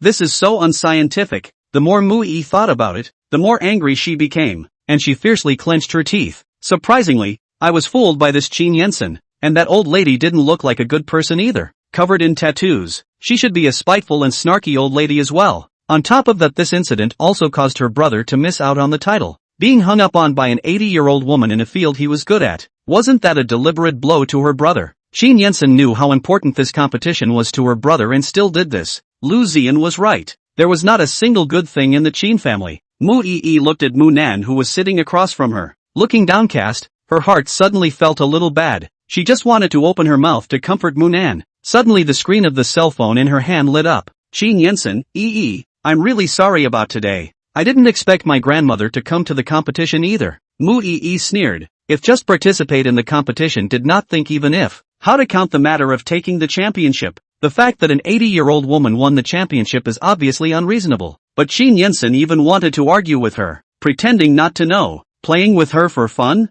Mu Yi pondered for a moment and typed a reply. "Your grandmother is really great, but don't come looking for me lately. I might be a bit busy." Qin Yensen replied. "What are you busy with? Do you need my help?" "Mu Yi, my brother lost the game and to an old granny. He's in a particularly bad mood now. I have to keep him company these days, so don't come. He shouldn't want to see you." "Qin Yensen, my grandmother has been in poor health lately, and she may not have many days left, so I really can't apologize for this today." "Qin Yensen, I'll have someone rerun another tournament in a couple of days, and this time I'm sure I won't let my grandmother participate." "Mu Yi, it's okay, since your grandmother is dying, you should hurry up and stay with her." "Qin Yensen, well, I knew you were the kindest and would be able to understand me." Mu Yi was speechless. Could Qin Yensen really not see that she was angry right now? Or are you pretending not to see it? The old Qin family mansion. Lin Qingqing's words had just fallen. The system's voice appeared in her head. "System, congratulations to the host for successfully harvesting 10 surprise values to be 1 year younger. Current physical state, 60 years old." Lin Qingqing had now mastered the secret of surprising her family members. That is to say, something that was unexpected to them. She could also easily gain surprise value. It's just that, This surprise value gained is a bit low. Only one of the 3 people is surprised. Which means that the level of surprise is still not enough when you just talk about it and don't do anything about it. Looks like we're going to really take the high road tomorrow. It was just the right time to play all the exciting programs she couldn't even afford to pay for before. Lin Qingqing didn't want to be educated by Qin Laoer's family anymore and went straight upstairs to take a bath and sleep. He watched the old woman, who was all anticlimactic, leave, completely ignoring him, and he looked anxiously at Qin Haisan. Dad, look at Grandma. You hurry up and go persuade her. She'll really die if she goes bungee jumping at such an old age. Qin Haisan calmly waved his hand. Son, you are still too young. The older a person is, the more they will cherish life and the chance to live. Didn't your grandmother say just now? She went to the bar to look for a male model is only wanting to live for a while longer. So there is absolutely no way that she can go bungee jumping. She is just talking off the top of her head. She doesn't dare to. She is just annoyed by what we said. And she is purposely trying to scare us. Qin Haishan's wife Yang Chun also calmly nodded. I think your father is right. Now the urgent or the dragon on the old lady. The old lady tattooed on the tattoo, but also sent a circle of friends. And now the whole circle of people know. The old Chen family's eldest daughter-in-law also screenshot private letter to me, laughing at our family half a day. Alas, I'm embarrassed to go to the 2 days to play mahjong with them. He looked anxious, just based on these things that Grandma has done in the past few days. I think it's very likely that what Grandma said is true. You guys must keep an eye on Grandma lately, don't ever let Grandma go out. Qin Haisan said with certainty, it won't be. You might as well manage the company properly if you have this mind. The future of our Qin family is still counting on you. He raised his eyebrows slightly. Isn't there a big brother? Qin Haisan, your elder brother will only surround a woman all day long. As I see it, your elder brother will die sooner or later on a woman. And Qin Jingxiu, a waste of space. Our Qin family can count on you now. He laughed lightly and didn't say anything else. Early the next morning, Lin Qingqing, who had her tattoos washed off, directly took a car to River Village Scenic Spot in Jian City. The driver thought the old lady was going to visit a scenic spot and didn't ask much. Instead, he smiled and said, Grandma, you look so good today. Lin Qingqing shook her arms and neck, feeling the state of her 60-year-old body. The corner of her lips slightly hooked. I feel the same way. Maybe I'm in a good mood lately, so my complexion and state are very good. Who understands the feeling of waking up younger after a good night's sleep? It's simply blissful, but it was also the result of her hard work. Last night she also accumulated 100 surprise value and unlocked an extra episode, so her mood was even better. Now for her, one more episode could effectively change the fate of their family, and she was certainly in a good mood. So her most important goal at the moment was still to hurry up and speed up her collection of surprise values, and complete all of the getting younger and extra episodes so that she could live a happy life as the richest person in the world. She had checked online this morning, and there was bungee jumping in the River Village scenic area of River City, and she was going over there now to surprise her children and grandchildren. But when she arrived at the bungee jumping location, the bungee staff stopped her straight away. The bungee jumping staff looked at the old woman with gray hair and smiled politely. Grandma, we have rules here. You can't play this activity at your age. Lin Qingqing had envisioned all morning how shocked her family would be to see her bungee jumping, but she just didn't expect the staff to not let her do it because she was over the age limit. Is there anything that can be difficult for the richest man? No. Lin Qingqing pulled out a black card from her bag and spoke in a domineering manner. This place of yours? I'm contracted. She had just wanted to be a little old lady with a low profile, but these people had to make her use her money powers. It's always okay for her to bungee jump in her own home. Chapter 16 Surprise! An octogenarian woman has lived long enough? The surrounding people instantly cast envious gazes. Are all rich people so arrogant? It's more casual than them spending money on groceries on the street. Lin Qingqing let the people go to do the formalities. She hesitated for a moment and took out her cell phone to call old Mrs. Chen, the original's plastic old best friend. Hey, come along for the view. Old Mrs. Chen smiled. Good. Old sister Lin. Which scenic spot to go to? Tell me the address. I'll let the driver drive there. Old Mrs. Chen didn't want to go to the scenic spot with Lin Qingqing. She just wanted to joke about the tattoos on Lin Qingqing's body to her face. But when old Mrs. Chen arrived at the place, she realized that the tattoo she was going to joke about had disappeared from Lin Qingqing's body at the moment. Chen Jingfen looked at Lin Qingqing's white arm and spoke in surprise. Boss sister, where are you? Your tattoos? Yesterday, she had even laughed at the tattoos on Lin Qingqing's body with a few old ladies, and they had agreed that if Lin Qingqing had the time to come to them for a casual chat, they would definitely ask Lin Qingqing face to face what she really thought. Another male model in the middle of the night in tattoos. It's late in life and unwanted, so they do such outlandish things every day. What a shame. Shame on the family and shame on them seniors. Lin Qingqing looked at Chen Jingfen's disappointed expression, the corner of her lips slightly raised. What tattoo? It's just drawn on. A friend just learned the painting technique. I experimented on her, and it was already washed off last night. The reason why Qin Jingfen was the original's old plastic BFF was because Qin Jingfen liked to compare herself to Lin Qingqing in everything. 30 years ago, when the original husband was still alive, he did business with the Chen family, allowing the two to meet and become bosom friends. But the Qin family's life was too good, taking down an unprecedented chip project, and sitting firmly at the richest man in China, which made Qin Jingfen have to be jealous of Lin Qingqing's good fortune. So they started to compare with Lin Qingqing in different ways, comparing everything, and the most important thing for Qin Jingfen to take out was Qin Jingfen's age and looks. Qin Jingfen was a full 10 years younger than Lin Qingqing, and usually especially liked to delve into beauty micro-contouring techniques in fashionable and trendy youthful dressing. Plus her own looks were on the young side, so although Qin Jingfen was 70 years old, she actually looked like she was in her 50s or 60s. This was something that Qin Jingfen had to deliberately show off once every time she saw Lin Qingqing. Qin Jingfen was inwardly disappointed after hearing Lin Qingqing's answer. She reluctantly smiled. So it's painted. But big sis, why did you go to the bar a while ago to look for a male model? Any favorites? There is a match. Can be interesting? Mrs. Lin old lady in the bar to find a male model for the Qin family children and grandchildren as a grandfather. This thing she must be every day after dinner with girlfriends to laugh at Mrs. Lin once again. But this thing is the most difficult should be the Qin family passed away old master it. The old lady took advantage of the old master gone, looking for a white boy. Change who heart is not comfortable. The old man is watching from the 9 springs, and he must not be able to rest in peace. It really made her happy to think about it. The old man was the most pretentious in his life, with a lovey-dovey face that was really annoying. This is retribution. Lin Qingqing smiled and spoke. Yes, they're all quite handsome. Every one of them is much younger and more handsome than your old man. Qin Jingfen's face immediately looked a little unsightly. Was Lin Qingqing mocking the old man she married as old and ugly? It was true, but she didn't like it. My old man is not young, but it is good that he is still alive. People live is to have a whole family, healthy and safe. Every day can keep a good heart. Keep the face does not age. This is the most important. Qin Jingfen said, putting her face close to Lin Qingqing's face, but it's really hard to keep a face that doesn't age. Look at my face with age spots, although there aren't many of them, but it really makes me worry. Lin Qingqing had quite a few age spots on her face, which was why Qin Jingfen deliberately poked Lin Qingqing where it hurt. If the previous Lin Qingqing would have sighed in envy, but the current Lin Qingqing wouldn't, because she was about to go back to her 20s, and Qin Jingfen's age spots were only getting worse. Compared to her youth, Qin Jingfen had really kicked the bucket. Just let Qin Jingfen be complacent for a few more days. She had called Qin Jingfen over today, but she had other arrangements. In the episode she received last night, during the bankruptcy of the original body's family, Qin Jingfen didn't fall on her sword. Plus Qin Jingfen hadn't been in front of the original body a lot of times in the past, making fun of the original body. But unfortunately, the original body didn't hear it, and she still treats Qin Jingfen as a good bosom friend. The original body didn't understand, but Lin Qingqing, who knew the plot, couldn't swallow this breath. So she called Qin Jingfen over today because she wanted to straighten out this old plastic best friend.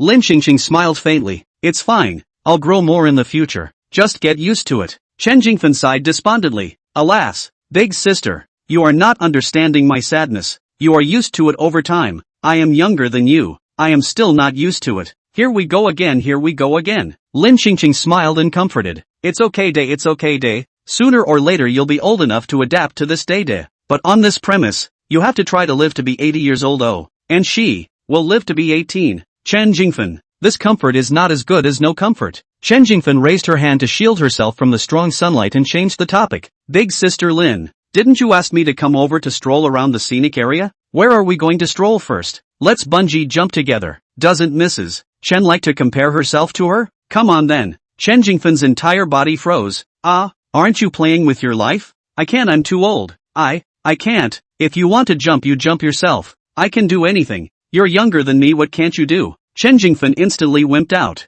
I'm not young. I'm not jumping. I have 3 highs. I'm afraid of death. If you want to jump you can jump yourself. Lin Qingqing laughed a little. That's fine. You help me shoot the video. That's fine. I can film it for you. Qin Jingfen took the cell phone, but in her heart, she was thinking that this old woman really dared to jump? I'm gonna die here after this. As a result, old Mrs. Lin jumped without hesitation as she was filled with disbelief. Has this old Mrs. Lin really lived long enough? The surrounding tourists were also shocked. Will this old lady come up alive? Shouldn't the spirit have been gone for a while? But when the old lady came back alive, everyone was dumbfounded. White-haired old lady's bungee jumping is amazing. Qin Jingfen's hand holding the cell phone is trembling. 80-year-old woman bungee jumping can actually come back unharmed. This is still a person. This is not scientific. Lin Xingqing took the cell phone from Chen Jingfen. Is the video recorded? Nothing happened to Lin Xingqing, but Chen Jingfen's soul was drained of a large portion of it, and she stumbled over her words. Recorded. Recorded. Lin Xingqing satisfactorily edited the video, and this time she didn't send it to the circle of friends, but to the group chat of the loving family. Chin shows up in seconds. Chapter 17, Is the old lady still alive? In the video, the old woman is standing on the edge of the bungee jumping platform, and one more step forward and she will fall from the air. Although the old lady had a safety harness tied around her, it was very unsafe and chilling to watch. Shin Hyuk's heart was in his throat. Then he saw the old woman jump off the platform with a swoosh. The dryness of that lack of hesitation was as if there was no longer any attachment to the world. Shin Hyuk almost lost his breath. Obviously the old lady was the one bungee jumping, but he was the one who was dying. The video isn't long, just 7 seconds, and ends without follow-up after the white-haired old lady is seen jumping. The old lady's crazy, isn't she? Nope. The point now should be, is the old lady still alive? Shin hurriedly sent a message to the group. Where is my grandmother? Are you a staff member? I'm her grandson. Where are her remains now? Lin Xingqing looked at the message sent by her precious grandson, her wrinkled face complex.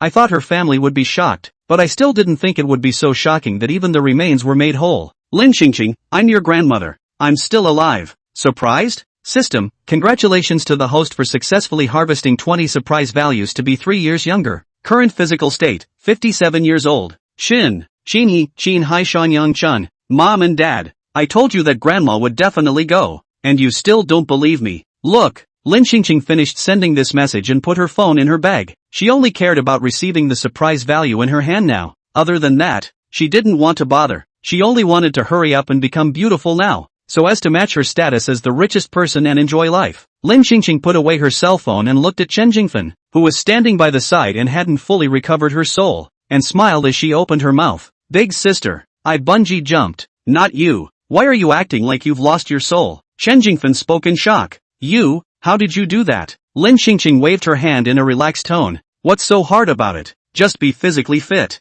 A hint of jealousy crossed Chen Jingfen's eyes. This old Mrs. Lin is rich, even if she is, but the key is that her husband knew how to die early. Even if you live to be 80 years old, the key is that your body is still so hard now. People are so angry with each other. Chen Jingfen was about to go crazy with jealousy in her heart, but fortunately, she was 10 years younger than Lin Xingqing, and looked younger and more beautiful than Lin Xingqing, which instantly made her feel a little bit better inside. However, she was still curious and asked, have you been taking some kind of nutritional supplements behind my back lately? Why don't you share anything good with your good sisters? You're too inadequate. The corner of Lin Xingqing's lips raised a meaningful smile. Want to know? Chen Jingfen certainly wanted to know. Now at their age, their greatest concern was the issue of physical fitness, and with an extreme fear of death in their hearts, she nodded heavily. Aha! Lin Xingqing looked around, then mysteriously approached Chen Jingfen and whispered, it's fine to tell you, but you have to keep it a secret. Big sister Lin, don't worry, I definitely won't tell anyone. I went to the bar 2 days ago to look for male models and posted a friend circle. You should have seen it too. If you want to be in good health, you should look at more young handsome men, preferably the kind with abs. You can definitely keep your body and mind happy, and your physical condition will also plummet back. Chen Jingfen looked at Lin Xingqing incredulously. Why does it sound so much like picking young to replenish Yin? Lin Xingqing immediately straightened up. I don't mean this. Anyway, if you think of being 80 years old and still being able to play bungee jumping like me, then you should try it. But then again, nowadays, 80 years old can bungee jumping old people. TSK, it is estimated that the globe is only one of me. I'm going to tell you about this secret, but don't you dare to spread it out or else other people will think that I'm such an unorthodox old lady then. Lin Xingqing said there is a nose. Chen Jingfen at the moment was sitting in front of the TV, watching the TV guide on the sale of healthcare products by the effective exaggerated. Because of the strong desire to live in the old age, was the shopper fooled by a rash? Chen Jingfen assured, okay, I will definitely not tell anyone. If it's not convenient for you, you can come to my house and join me. I usually do some big party events. Chen Jingfen had already forgotten her jealousy at this moment and looked at living Bodhisattva Lin with a face full of gratitude. Big sister Lin, you're really enough. Who's not in a happy mood after watching the little hottie? It's better than facing that ugly old geezer at her house. Lin Xingqing smiled. They are all good sisters. Since Chen Jingfen had been eating and yanging the original body in front of the original body every day during the original body's lifetime, as well as pitting the original body to waste money and investing in projects that were sure to lose money, and had even fallen on the Qin family after the original body's death. She couldn't be blamed for being impolite. After making an appointment with Chen Jingfen for the next meeting time, the two of them strolled around the scenic area again, and Lin Xingqing went home first on the grounds that she still had something to do. She had to think about the next surprise value and how to get it, but she had an important thing to do right now. That would be to ask her eldest grandson, Qin Yansen, about his side of the story. Qin Jingxiu's new company was looking for trouble. Qin He has explained clearly. Then Qin Jingxiu and Qin He's misunderstanding must have been solved. Qin Jingxiu to the Qin family. It should not be as cold as before. So Qin Yansen invited Qin Jingxiu to enter the Qin group of companies.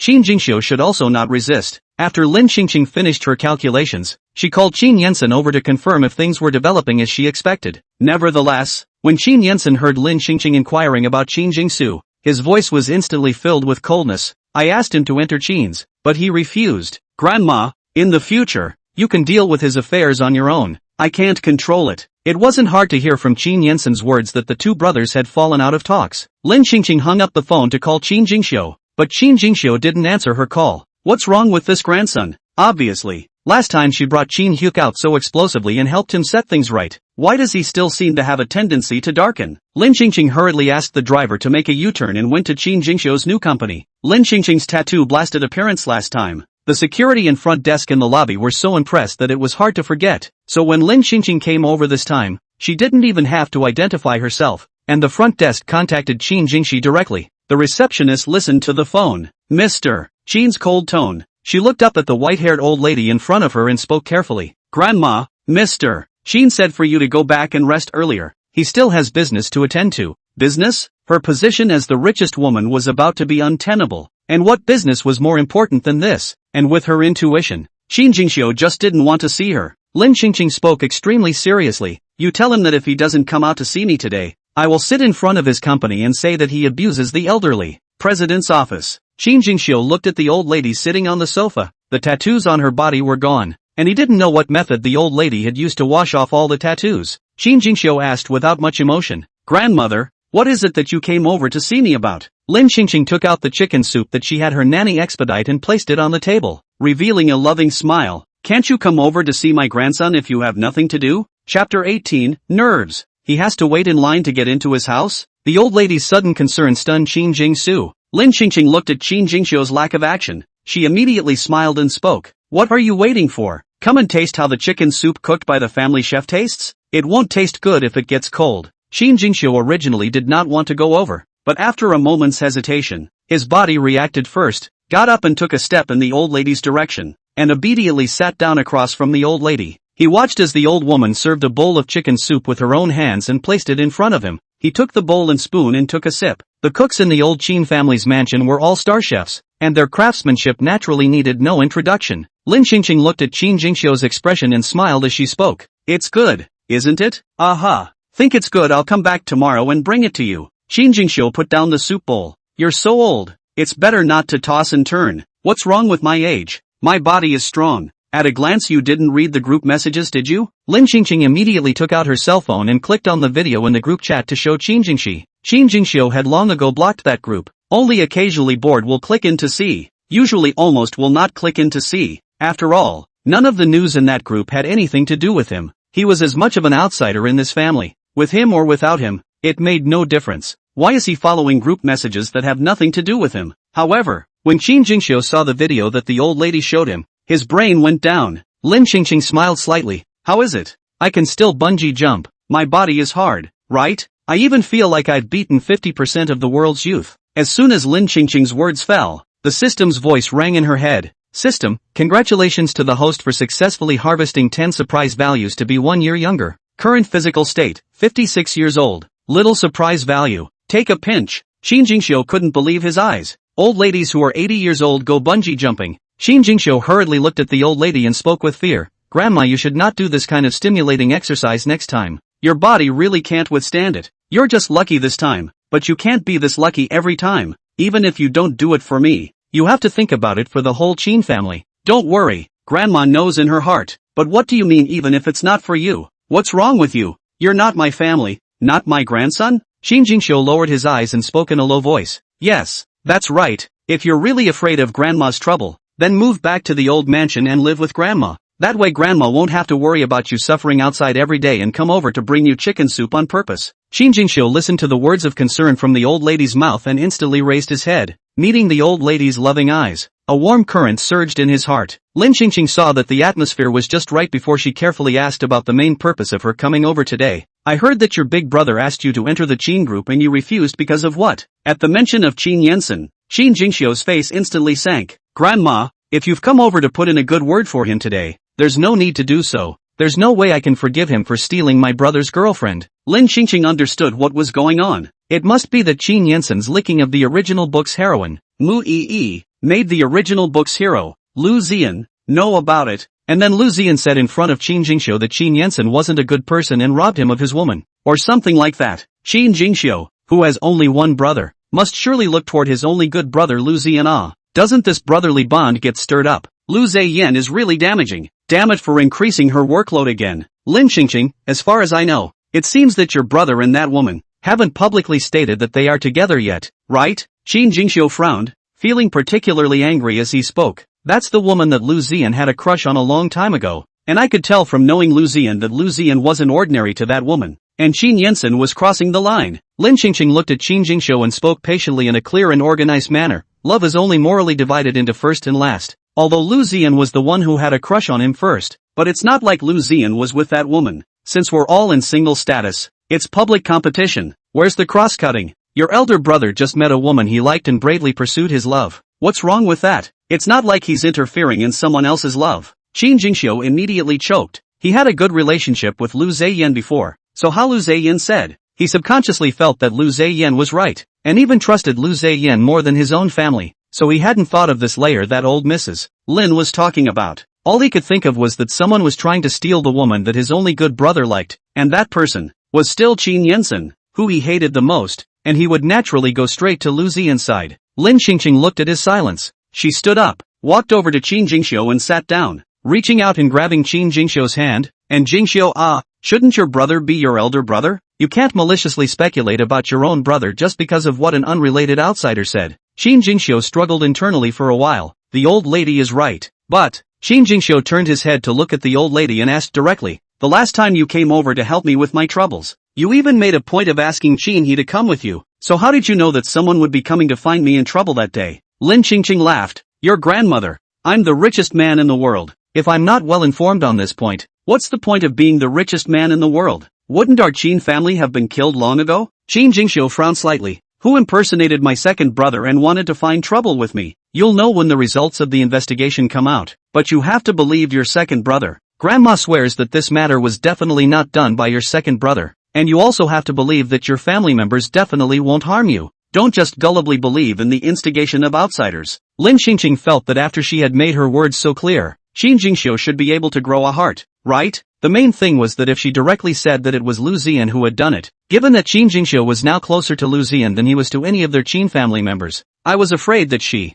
as a grandma, would even become a bad person in Qin Jingxiu's head. Coming out of Qin Jingxiu's company, Lin Qingqing began to worry about the surprise value task again. The last 2 days of surprise value collection have been significantly less fast than the first day's progress. Lin Qingqing silently made an analysis in her mind. Could it be that male models are more likely to stir up emotions in their families? Can you collect more surprise value at once? Lin Qingqing's eyes rolled around and suddenly thought of a good idea. She's throwing a big party at her house and inviting a bunch of young dudes to it. When Lin Qingqing had gotten people to come over, she had also made a special request that they must all wear suits and shirts. Nothing else. She likes it. Just a little hobby. Early the next morning, the Lin family's old mansion was bustling with activity. Young dudes walked into the old mansion one by one. Butler Ding was scared to death. What is the old lady doing? Has the old lady forgotten what an important day today is? Qin He, who had just returned from outside, looked at the large hall filled with young handsome men and was filled with doubt. One of the young handsome boys looked at Qin He, who was wearing a black suit,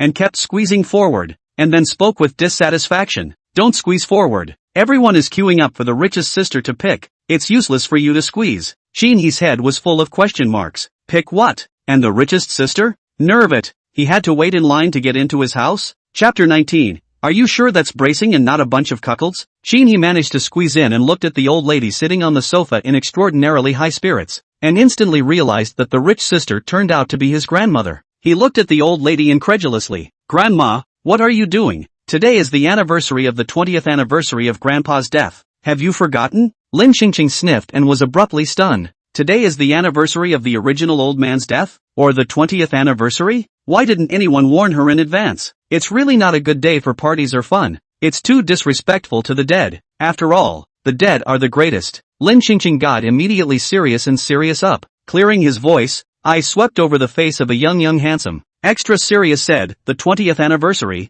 I want to give your grandfather a big do. So specially called people over to support the scene. He was about to be moved to tears. His grandmother really loved his grandfather. They had such a good relationship. Before today, the family was originally worried that the old lady would be too sad and emotional to the point of accident today. The accompanying medical staff they had arranged. They didn't even dare to bring up this matter in advance in front of the old lady, for fear that she would be in a bad mood and be overly sad. And every year in the past, the old lady, in the month of the anniversary of the old man's death, was a depressed look, sitting alone in the fishing platform in the backyard, fuming. That's where the old man usually stayed when he was alive. The old lady's love for the old man was evident to the family. But now, looking at the old lady's state, she seemed to have come out of the shadow of the old man's death. Otherwise, the old lady wouldn't have gone to the bar the other day to find a male model. It's good for the old lady to come out. At her age, she should be able to see through these life and death situations. He looked at the room full of men in suits and couldn't help but feel that even though the old lady had already walked out, her love for the old man didn't seem to have diminished one iota. Still want to make a big deal out of the old man's 20th anniversary. He believed that if the old man could see this scene in heaven at this time,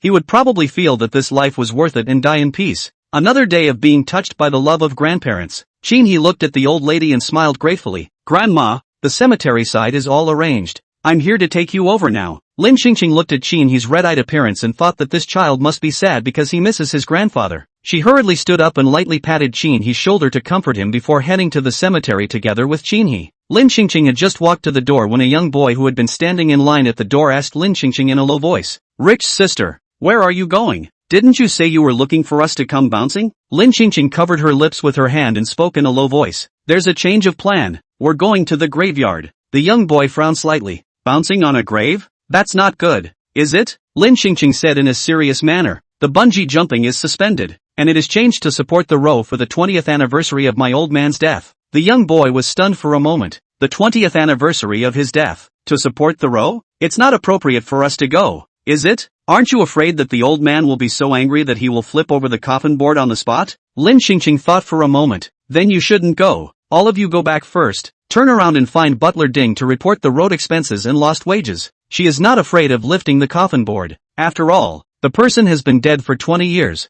At this moment may have been born in someone's family reincarnation. Surely there is no lifting the coffin board. She just didn't think it was really appropriate to bring so many young dudes over. Lin Xingqing followed He to the car. He looked out the window and realized that the men had all left. He asked Lin Xingqing in a puzzled manner, "Grandma, why did they leave? Didn't you want them to support Grandpa?" Lin Xingqing casually made something up. "I just thought about it again. Your grandfather liked to keep a low profile when he was alive. He shouldn't have wanted me to make this arrangement. So I sent them all away." Qin huffed. "Grandma, you and Grandpa are so close. Is this kid crying?" When she arrived at the cemetery, Lin Xingqing was stunned when she looked at the huge crowd in front of the tombstone. That's a lot of people. Other than her son's family, and her 3 grandchildren, the rest were unrecognizable. He helped her all the way up the steps. Those who saw her had hailed and nodded their heads in greeting, while she straightened her body and held her elegant and golden temperament, only responsible for a slight smile. Fortunately, she was the head of the family. If she was a junior, today's scene a person could not be called out, and at night, she would definitely be scolded by these people for being uneducated and impolite. Lin Xingqing, assisted by He, walked to the tombstone, her gaze curiously looking at the black and white photo on the tombstone. She had been so busy collecting surprise values and changing their family's fate all these days since she crossed over that she forgot to see what her old man looked like. On the black and white photo, although the man's face and hair had traces left by age, from the hard lines of the features and the man's temperament, the man should have been very handsome in his youth. It also looks like a very classy and handsome old man now. Lin Xingqing had just thought of this, when suddenly something seemed to slide down her cheeks, wet and a little warm. She lifted her hand and wiped it lightly with her fingers before realizing she had cried at some point. And this tears can't be stopped, and the more you cry, the more you want to cry. Why did she suddenly feel so bad inside? Her heart felt like it was being clutched by something and was about to suffocate. Is the original in pain? missing her other half. Lin Qingqing's body was like a marionette, and she walked towards the tombstone with a dull expression, then squatted down and gently slid her fingers over the black and white photo on the tombstone, as if she was caressing the eyebrows and face of the person in the photo. After a while, Lin Qingqing suddenly reacted to something and immediately withdrew her hand and wiped her tears. It's so weird how she's suddenly substituting for her original body and thinking of the guy in the picture as her husband. System, do you know how the original body's husband died? Host, I can't answer that question. Lin Qingqing snorted lightly. Don't tell her even if she doesn't. She can pry it out from her children and grandchildren. He stood straight in front of the tombstone, sobbing as he said, Grandpa, you don't even know how much Grandma loves you. Grandma even found a bunch of men to support you in order to throw a big party for your 20th death anniversary. A girl beside Qin, who was wearing a small black dress and looked a bit similar to the black and white photo on the tombstone, asked in a curious whisper, Did you just say that Grandma found a bunch of men? Qin nodded. Yeah. Qin Song couldn't help but speak. Are you sure that's bracing and not a bunch of cuckolds? He glared at Qin Song. How could that be? How could Grandma be that kind of person? You stinky girl, don't talk nonsense and slander Grandma's reputation. Qin Song skimmed his lips. Not a cuckold. Then who was the old lady who went to the bar to find a male model before? Chapter 20 Octogenarian Bully? Lin Qingqing symbolically stayed with everyone at the cemetery for a while before leaving, first on the grounds that she was not feeling well. The main reason was that she felt that if she stayed any longer, she was afraid that it would be a bit awkward, because she would definitely have to talk to that group of people about some family matters later. And she didn't know anything, so if she opened her mouth in case she said something she shouldn't have, how embarrassing would that be? And wouldn't it be detrimental to the majesty of her family head? And she didn't like these forced social situations. Qin Yensen was not too comfortable with the old lady walking alone in her current condition, so they followed the old lady and took her to a nearby hotel. The old mansion was still some distance away, and as he looked at the old woman's reddened eyes, he felt that she should be resting now, otherwise the body can easily be overwhelmed. Qin Yensen helped the old lady and walked into the hotel lobby, saying knowingly, Grandma, you can rest here for a while, and I'll send you home later after I greet my uncles and aunts. The anniversary of his grandfather's death came so many people. The grandmother is old, cannot show up, but they should know the rules of these juniors to do well. So big family, cannot lose face. I'm fine, I can just go back to the old mansion without resting. I'm actually in good health. I'm just not in the mood to deal with so many people. There's no point in staying in a hotel. Might as well go home early. Qin Yensen, Grandma, just listen to my arrangements. Don't toss and turn for now. Rest and relax. Lin Qingqing smiled. I'm not afraid of tossing and turning. Didn't you see the bungee jumping video I posted in the group yesterday? I'm in good health. I don't need to rest at all. Qin Yensen spoke expressionlessly. I saw it, but I think it must have been my grandfather who bought contacts down there yesterday to save your life. Qin Yensen, you shouldn't be so capricious next time, or Grandpa will worry about you as he watches from heaven. Lin Qingqing pursed her lips and hurriedly agreed. I know. Just because her mouth was compromised didn't mean her heart was, and if she didn't say yes now, she might be criticized by her eldest grandson later. I used to be educated by my teachers and parents every day when I was a kid, and now that I've traveled to become an old lady, I have to be educated by my grandchildren. What an educated life she's had. Just after walking into the hotel lobby, Lin Qingqing saw a familiar figure. Isn't that the original book's heroine, Mu Yi? How did it get here? Is it the law of chance encounters between the heroine and the affectionate hero? No way. She must not let this love brain beside her see Mu Yi. She must take the love brain and retreat quickly. But unexpectedly, the love brain beside her, as if it had installed precise positioning on its eyes, almost instantly, the love brain opened its mouth and shouted, why are you here? Sometimes the eyes don't have to be so good. Lin Qingqing immediately raised her hand to block Qin Yensen's eyes and said in a particularly serious manner, You've recognized the wrong person. That person is not Yi. Love brain Qin Yensen took down Lin Qingqing's hand and spoke with a serious expression. Impossible. No matter where I am, I can recognize her in the crowd at a glance and will never be mistaken. If Lin Qingqing didn't know the plot, she would have wanted to applaud Qin Yensen's deep love and send her blessings generously. But Qin Yensen is just a male second, a tool man, and the heroine approaches him only to use him to help the original book's male lead, Lu Zian, take the position of the richest man. As soon as Qin Yensen's words fell, Mu Yi turned around. Lin Qingqing instantly saw Qin Yensen's eyes seem to widen several degrees as if he had seen light. Lin Qingqing knew very well that it wasn't necessarily the magic of the original book's heroine, but it was definitely the magic of the plot. Qin Yensen, the toolman, is going to start driving the plot for the hero and heroine again. Qin Yensen looked at Mu Yi who was wearing a white dress today, just like a goddess descending. The adoration in his eyes was almost overflowing out of the bottom of his eyes. Are Are you accompanying your younger brother over to take a break? Mui ruffled the broken hair on her ear and gave a gentle then shifted her gaze to the white-haired old lady beside Qin Yensen and spoke with a smile. Good day, Grandma. The girl beside Mui looked at Lin Qingqing and Qin Yensen with disdainful eyes. Why do you still bother with people like him? Rather harboring his grandmother to open a hang-up, but also let your brother lose, or lose to an 80-year-old woman. In this municipal tournament to lose so much personal, become a joke in the esports circle. Really shameless. Mui touched Yang Jiaoyun's arm. Jiao, don't talk nonsense. Yang Jiaoyun sneered. Which sentence did I say nonsense? Someone who dares to do something so shameless is still afraid of what others will say. If you know you're embarrassed, don't do such things. Still a famous family, what do I see? 80 years old, not at home to retire, but still come out to bully the young people who have no money and no power. Simply excessive. Yang Jiaoyun is the iron best friend of the original book's heroine Mui. After hearing Mui complain about this, of course she had no choice but to stand on Mui's side and fight for her. Qin Yensen's face instantly darkened, his eyes blazing. Yang Jiaoyun, don't you go overboard. My grandma said there's no hang-ups. I believe her. Yang Jiaoyun was a little scared by Qin Yensen's gloomy eyes. She moved back a small step and hid behind Mui, summoning up enough courage to continue. You're her grandson. Who knows if you're defending your grandmother when you say something?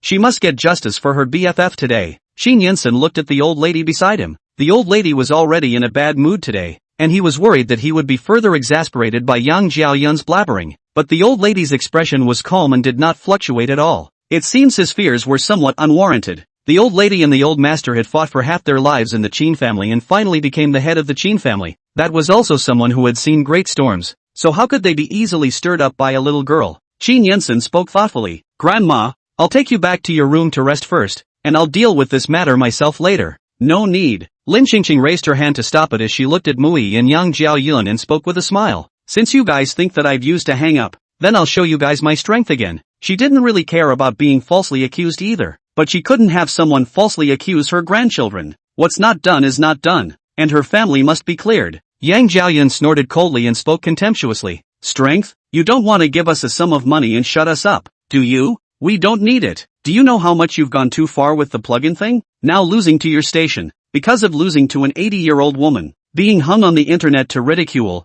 cannot hold up their heads, and even some young people were struck to the point of being devastated and wanting to give up on esports. Don't you think that you overdo it yourself? The most important thing you should do now is to hurry up and apologize, make the truth public, and return the title to Yi's brother. Chapter 21 Playing games to sign a life and death contract. Yang Jiaoyun blah blah blah, but Lin Qingqing's expression was cloudy, and as Qin Yensen listened to Yang Jiaoyun's words that did not respect the old lady in the slightest, his face was immediately grim and terrifying, and the atmosphere around him grew colder and colder. Just as Qin Yensen was about to open his mouth to speak, Lin Qingqing looked at Yang Jiaoyun and Mui and spoke first. Don't you guys just want a fair? Fine. Beat me first. As long as you guys can win me, I'll publicly apologize. And to be fair, how about you guys fight with my number and I'll fight with yours? Dare you, little girl? Yang Jiaoyun hummed and laughed. What wouldn't you dare? You have to keep your word. Lin Qingqing wrapped her hands around her chest and continued. But if I win, you guys have to yell 10 times in front of me that Grandma I'm wrong and record a video and send it to my phone. Yang Jiaoyun responded.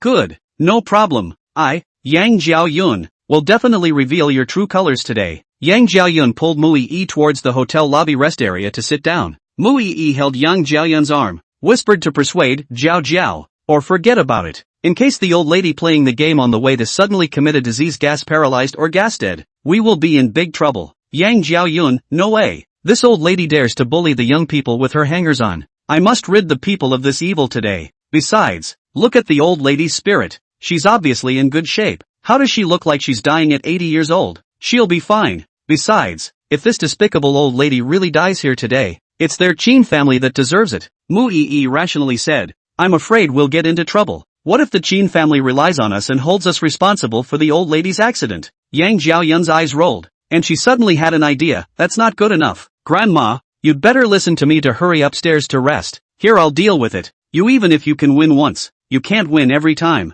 Moreover, Qin Yensen said at the end, the voice stammers more and more small, eyes also a little panicked away. Lin Qingqing sighed lightly and said directly, actually, you don't believe that Grandma didn't use the hang-ups either, do you? You're also worried that if I lose, it will stimulate my body and cause old age disease. And also, you're worried that if I really win that it will make that lose face, right? Qin Yensen was said by the old lady in the heart. His face complexly looked at the old lady, slowly opened his mouth. Grandma, is not that I don't believe you, but this matter is really hard to be convinced. As for Mu Yi, I don't think Yi will lose to you. She's very good, no matter in any field. She can do very well, so I'm worried about you. I'm worried that if you lose, I'm afraid that you can't bear it. Love Brain is worthy of being Love Brain. Your heroine is the best in the world. No one can compare to her. Even Grandma has to lean to the side. So in the end, this eldest grandson of hers doesn't believe in her either. And just now the eldest grandson's subconscious rebuttal to Yang Xiaoyun was just to maintain her dignity as an old lady in front of outsiders and Mu Yi. Lin Qingqing smiled.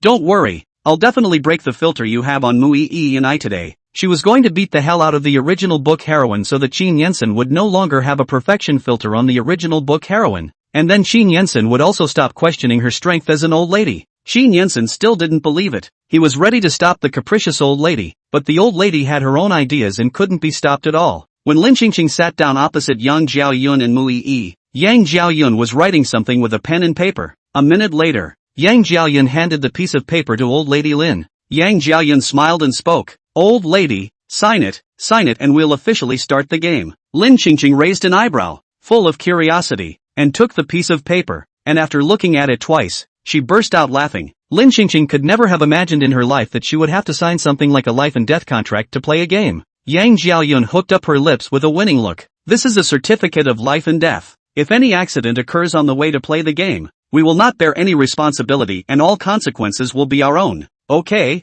no problem. Lin Qingqing picked up the pen at the side and dryly signed her big name. Yang Xiaoyun's eyes instantly flashed a trace of surprise. She thought that the old lady would pull some nonsense with her and refuse to sign this life and death contract. After all, what can a mean old lady who can strike the young people with an outlier not do? But the old lady just so dryly agreed, without any nonsense, doing sharp and dry, and Mu Yi to her portrayal of the barbaric and unreasonable acerbic and mean and shameless old lady image. Completely different. After both sides signed the life and death agreement, Lin Qingqing looked at Mu Yi. How about the two of us exchange accounts? You log into my account and I'll log into yours. Mu Yi didn't think much about it, but it was just a game account, not a social account. Good. Lin Qingqing logged on to Mu Yi's game account, so she tapped on the friends section. She remembers that in the original plot, the male protagonist of the original book, Lu Ziyan, had a crush on the female protagonist, Mu Yi, during the school days, and at that time, the two of them knew each other through the game. And the two of them were still in the relationship on the account as lovers. But a relationship doesn't necessarily mean you have to be together, either. But it's just a bit of spice to spice up the pre-existing ambiguous pull between the two in the plot. Lin Qingqing clicked on her friend's intimate relationship and saw Lu Ziyan,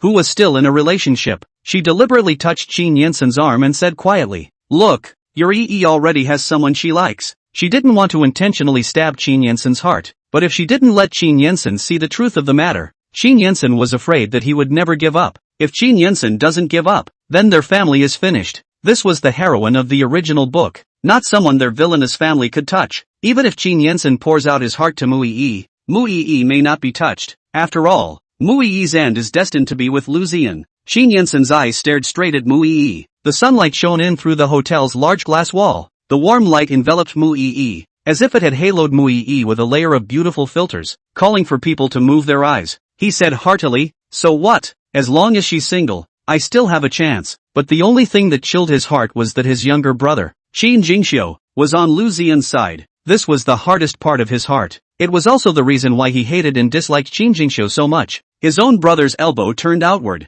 Put no one's heart is not comfortable. Qingqing Lin, who does this love brain really run in the family? Is her old man a love brain? Lin Qingqing looked at Qin Yensen and patiently persuaded. But you should also have your own life. Life is short. You shouldn't live for others all the time. There are so many excellent girls in the world. There will always be one that will understand your goodness better than her. Chapter 22 Arranging the Old Lady's Afterlife. Lin Qingqing continued mercilessly. And hello, look, this is a lover's relationship, which means that Mu Yi is no longer single in her heart, and she has no feelings for you. Qin Yensen's thin lips pursed lightly, and he didn't make a sound for a long time. Lin Qingqing didn't say much. If she reasoned too much, her eldest grandson wouldn't be able to say that he was going to be rebellious, so she would just point it out, and let him, the adult, weigh the rest on his own. And it's not a matter of rushing into a relationship. It's a matter of taking things step by step. Yang Jiaoyun looked at Lin Qingqing muttering something in a low voice with Qin Yensen. She hurriedly spoke. You two keep your distance. Qin Yinsen, you're not allowed to give your grandmother any ideas. Lin Qingqing turned her head, lifted her chin in the direction behind her, and said to Qin Yinsen, you go sit at the table behind me. Qin Yinsen was ready to open his mouth again, but looking at the old lady's firm eyes, he finally didn't dare to disobey and had to get up and sit at the table behind the old lady. Before leaving, Qin Yinsen's meaningful eyes swept over Mui's body. The game starts soon, and Yang Jiaoyun is giddy with excitement as she prepares to viciously abuse the old lady to avenge her best friend Mui's brother. But just halfway through the game, Yang Jiaoyun's brow furrowed, cold sweat pouring from the corners of her forehead, and she suddenly felt the urge to surrender. Can't beat it at all. She just got out of the house not 2 minutes ago and she's going to die. How can this be fun? Muii is a little stronger than Yang Jiaoyun. Muii can still last 3 more minutes before dying. This time is indeed the old lady Lin real operation, because Muii's account, Muii own clear, is not bound to any plug-in. The old lady Lin just also in their face normal into the game, did not engage in any small action. Qin Yinsen even more did not give the old lady Lin off-site guidance. Mui and Yang Jiaoyun were completely dumbfounded. It can't be. How is this possible? Yang Jiaoyun threw down her cell phone in anger, got up and walked over to old Mrs. Lin, watching her operate with her own eyes. Then she witnessed old Mrs. Lin's unbeatable operation with some flowing clouds, and directly people went numb. Is this the strength of a full-grown old lady? If old Mrs. Lin wasn't someone Muii hated, Yang Jiaoyun really kind of wanted to clap her hands. This is too powerful. That's not true. This Qin family killed the parents of the guy her best friend liked. She couldn't think that Mrs. Lin's family was some kind of good people just because she was a good game fighter. Yang Jiaoyun instantly forced back the adoring gaze that was immediately revealed, and sat back down in an exasperated manner. Lin Qingqing turned the phone screen around and showed the winning interface to Mui and Yang Jiaoyun. Is this okay? Are you guys ready? I'm going to start recording the video. What's the heroine of the original book? She's a master of the game, not on the same level as these lowly cannon fodder in the original book. Mui spoke in a gentle tone. Grandma, we know we're wrong, but recording a video isn't necessary, right? Where there is forgiveness, there is forgiveness, so don't bother with us juniors.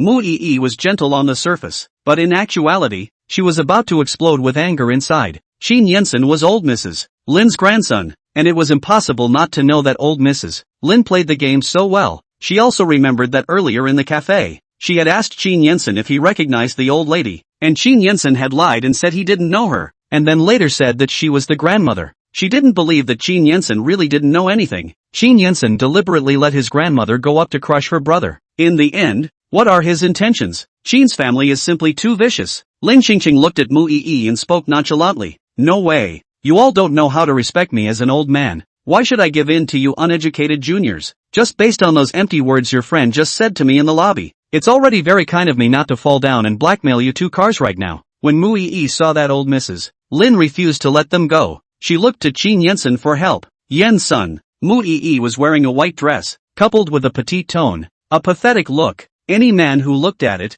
would have to feel some heartache. Qin Yinsen turned his head sideways, his deep line of sight falling on Muii. Pausing for a few seconds, he turned his head back again with complicated eyes, not saying a word for Muii. Muii heart has been someone, but Qin Yinsen has never heard Muii said. He only knows Lu Ziyan that boy on Muii is different from ordinary people, but do not know Muii heart has also been on Lu Ziyan heart. Muii had told him before that she was single, but the intimacy on the game again showed that she and Lu Ziyan seemed to have shared the same mind. So what did he count as? What does Muii think of him? Spare tire? Or are you just playing with him? Qin Yinsen was upset in his heart, so he didn't want to speak for Muii right now. Maybe his grandmother was right. Life is limited. You can't waste all your time on people who don't deserve it. Muii was not sincere to him from the beginning, and such a woman was not worth treating with his heart. Muii, what's wrong with this Qin Yinsen? Why does he always go wrong at critical moments? In the end, there was no other way. Muii and Yang Jiaoyun had to top their feelings of shame and record an apology video for Lin Qingqing. Lin Qingqing put away her cell phone with satisfaction and looked at Muii and Yang Jiaoyun with a smile.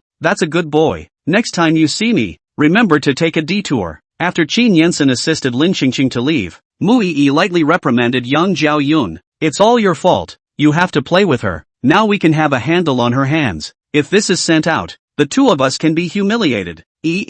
Don't be angry. I also didn't expect this old lady to be really so powerful. How do you think she did it? I can. Yang Jiaoyun watched Muii's face get worse and worse, and immediately withdrew her worshipful tone and expression and turned into a fierce look, making common cause with Muii. Not impressive at all. She's just lucky. there's also that Qin Yensen. It's also too much. Surprisingly, he didn't even speak up for you. You'd better not contact him in the future. Don't give him any more chances. Mui pondered for a moment and nodded her head. Well, I'm going to hang him out to dry for a few days first. Maybe it's because I've been giving him too many sweeteners lately. That's why he's not taking me seriously. Why don't you just ignore him? Their Qin family is so bad. I'm afraid you'll suffer again like this time. Mui clenched her hands, her eyes firm. No, for Xian, I must persevere, and let Qin Yensen turn brother against brother for my sake. In the meantime, cemetery. After paying tribute to the old man of the Qin family, the people were walking back, when a middle-aged man suddenly spoke up. Wasn't old lady Lin hospitalized a few days ago for poor health? I remember the doctor said at the time that old Mrs. Lin didn't have a few days to live, so it's a good time to take advantage of this opportunity. With everyone here, to prepare to make arrangements for the old lady's afterlife, right? A 5-year-old child next to him spoke childishly. Then can we have the banquet again? Chapter 23. An octogenarian woman. Street dancing should be explosive enough. The woman next to her crossed her eyes at the little child, who was immediately silenced. Shinji followed up on the middle-aged man's words and frowned as he spoke. Second uncle. I'm having thoughts about it as well. The middle-aged man's wife snorted softly. Not that I'm saying, the old lady is old. Still getting tattoos and looking for male models. Is she possessed by something? The old lady wasn't like this before? The middle-aged man glanced at the woman and said softly, the old lady doesn't even have a few days to live, so you should say less. What's crucial now is the old lady's aftermath and the distribution of the will. He heard what the middle-aged man was playing. He sneered. It's not your family's turn to distribute the will. Second uncle, I advise you to cut down on your ideas. When grandpa was alive, your dad was no match for my grandpa,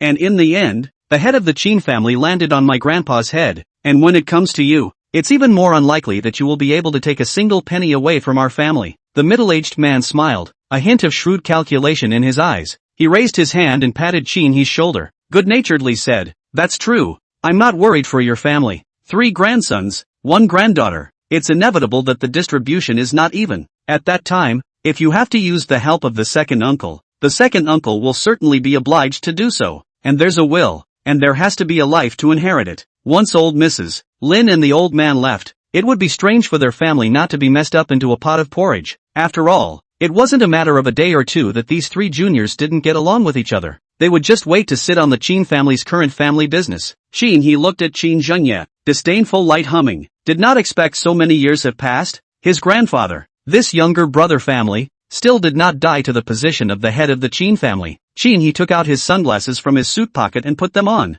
speaking in a cloudy manner. There's no need. How the old lady wants to distribute the inheritance has its own arrangement. No matter how it's arranged, we several juniors respect the old man's intention. Qin Zhengye inwardly on the dead pretend. Qin Jingxiu were they thrown out of the Qin family old mansion, and now stand on their own. When he does not know the same, he will look at Qin. He can pretend to what time. Qin Zhengye lit a cigarette and nodded. Okay, then we'd better discuss the aftermath. Although the old lady looks very spiritual, but the return of light is all like this. The life jacket and the urn, have you all prepared? It's ordered and should be delivered to the house tonight. He replied. Qin Zhengye slowly nodded his head, now waiting for the old lady to die. These few young grandchildren are fighting for the inheritance, so he can take advantage of the opportunity to reap the benefits. He's going to take back everything his father ever lost. All of it. At this moment, not yet aware of the aftermath arranged by her family, Mrs. Lin returned to the hotel to sleep at ease. Today was a special day, and for the sake of the old man of the original body, Lin Qingqing decided to suspend the Gathering surprise value program and take a break for a day to give her family a reprieve. But when she returned to the old mansion and saw people moving birthday clothes and other objects into the old mansion,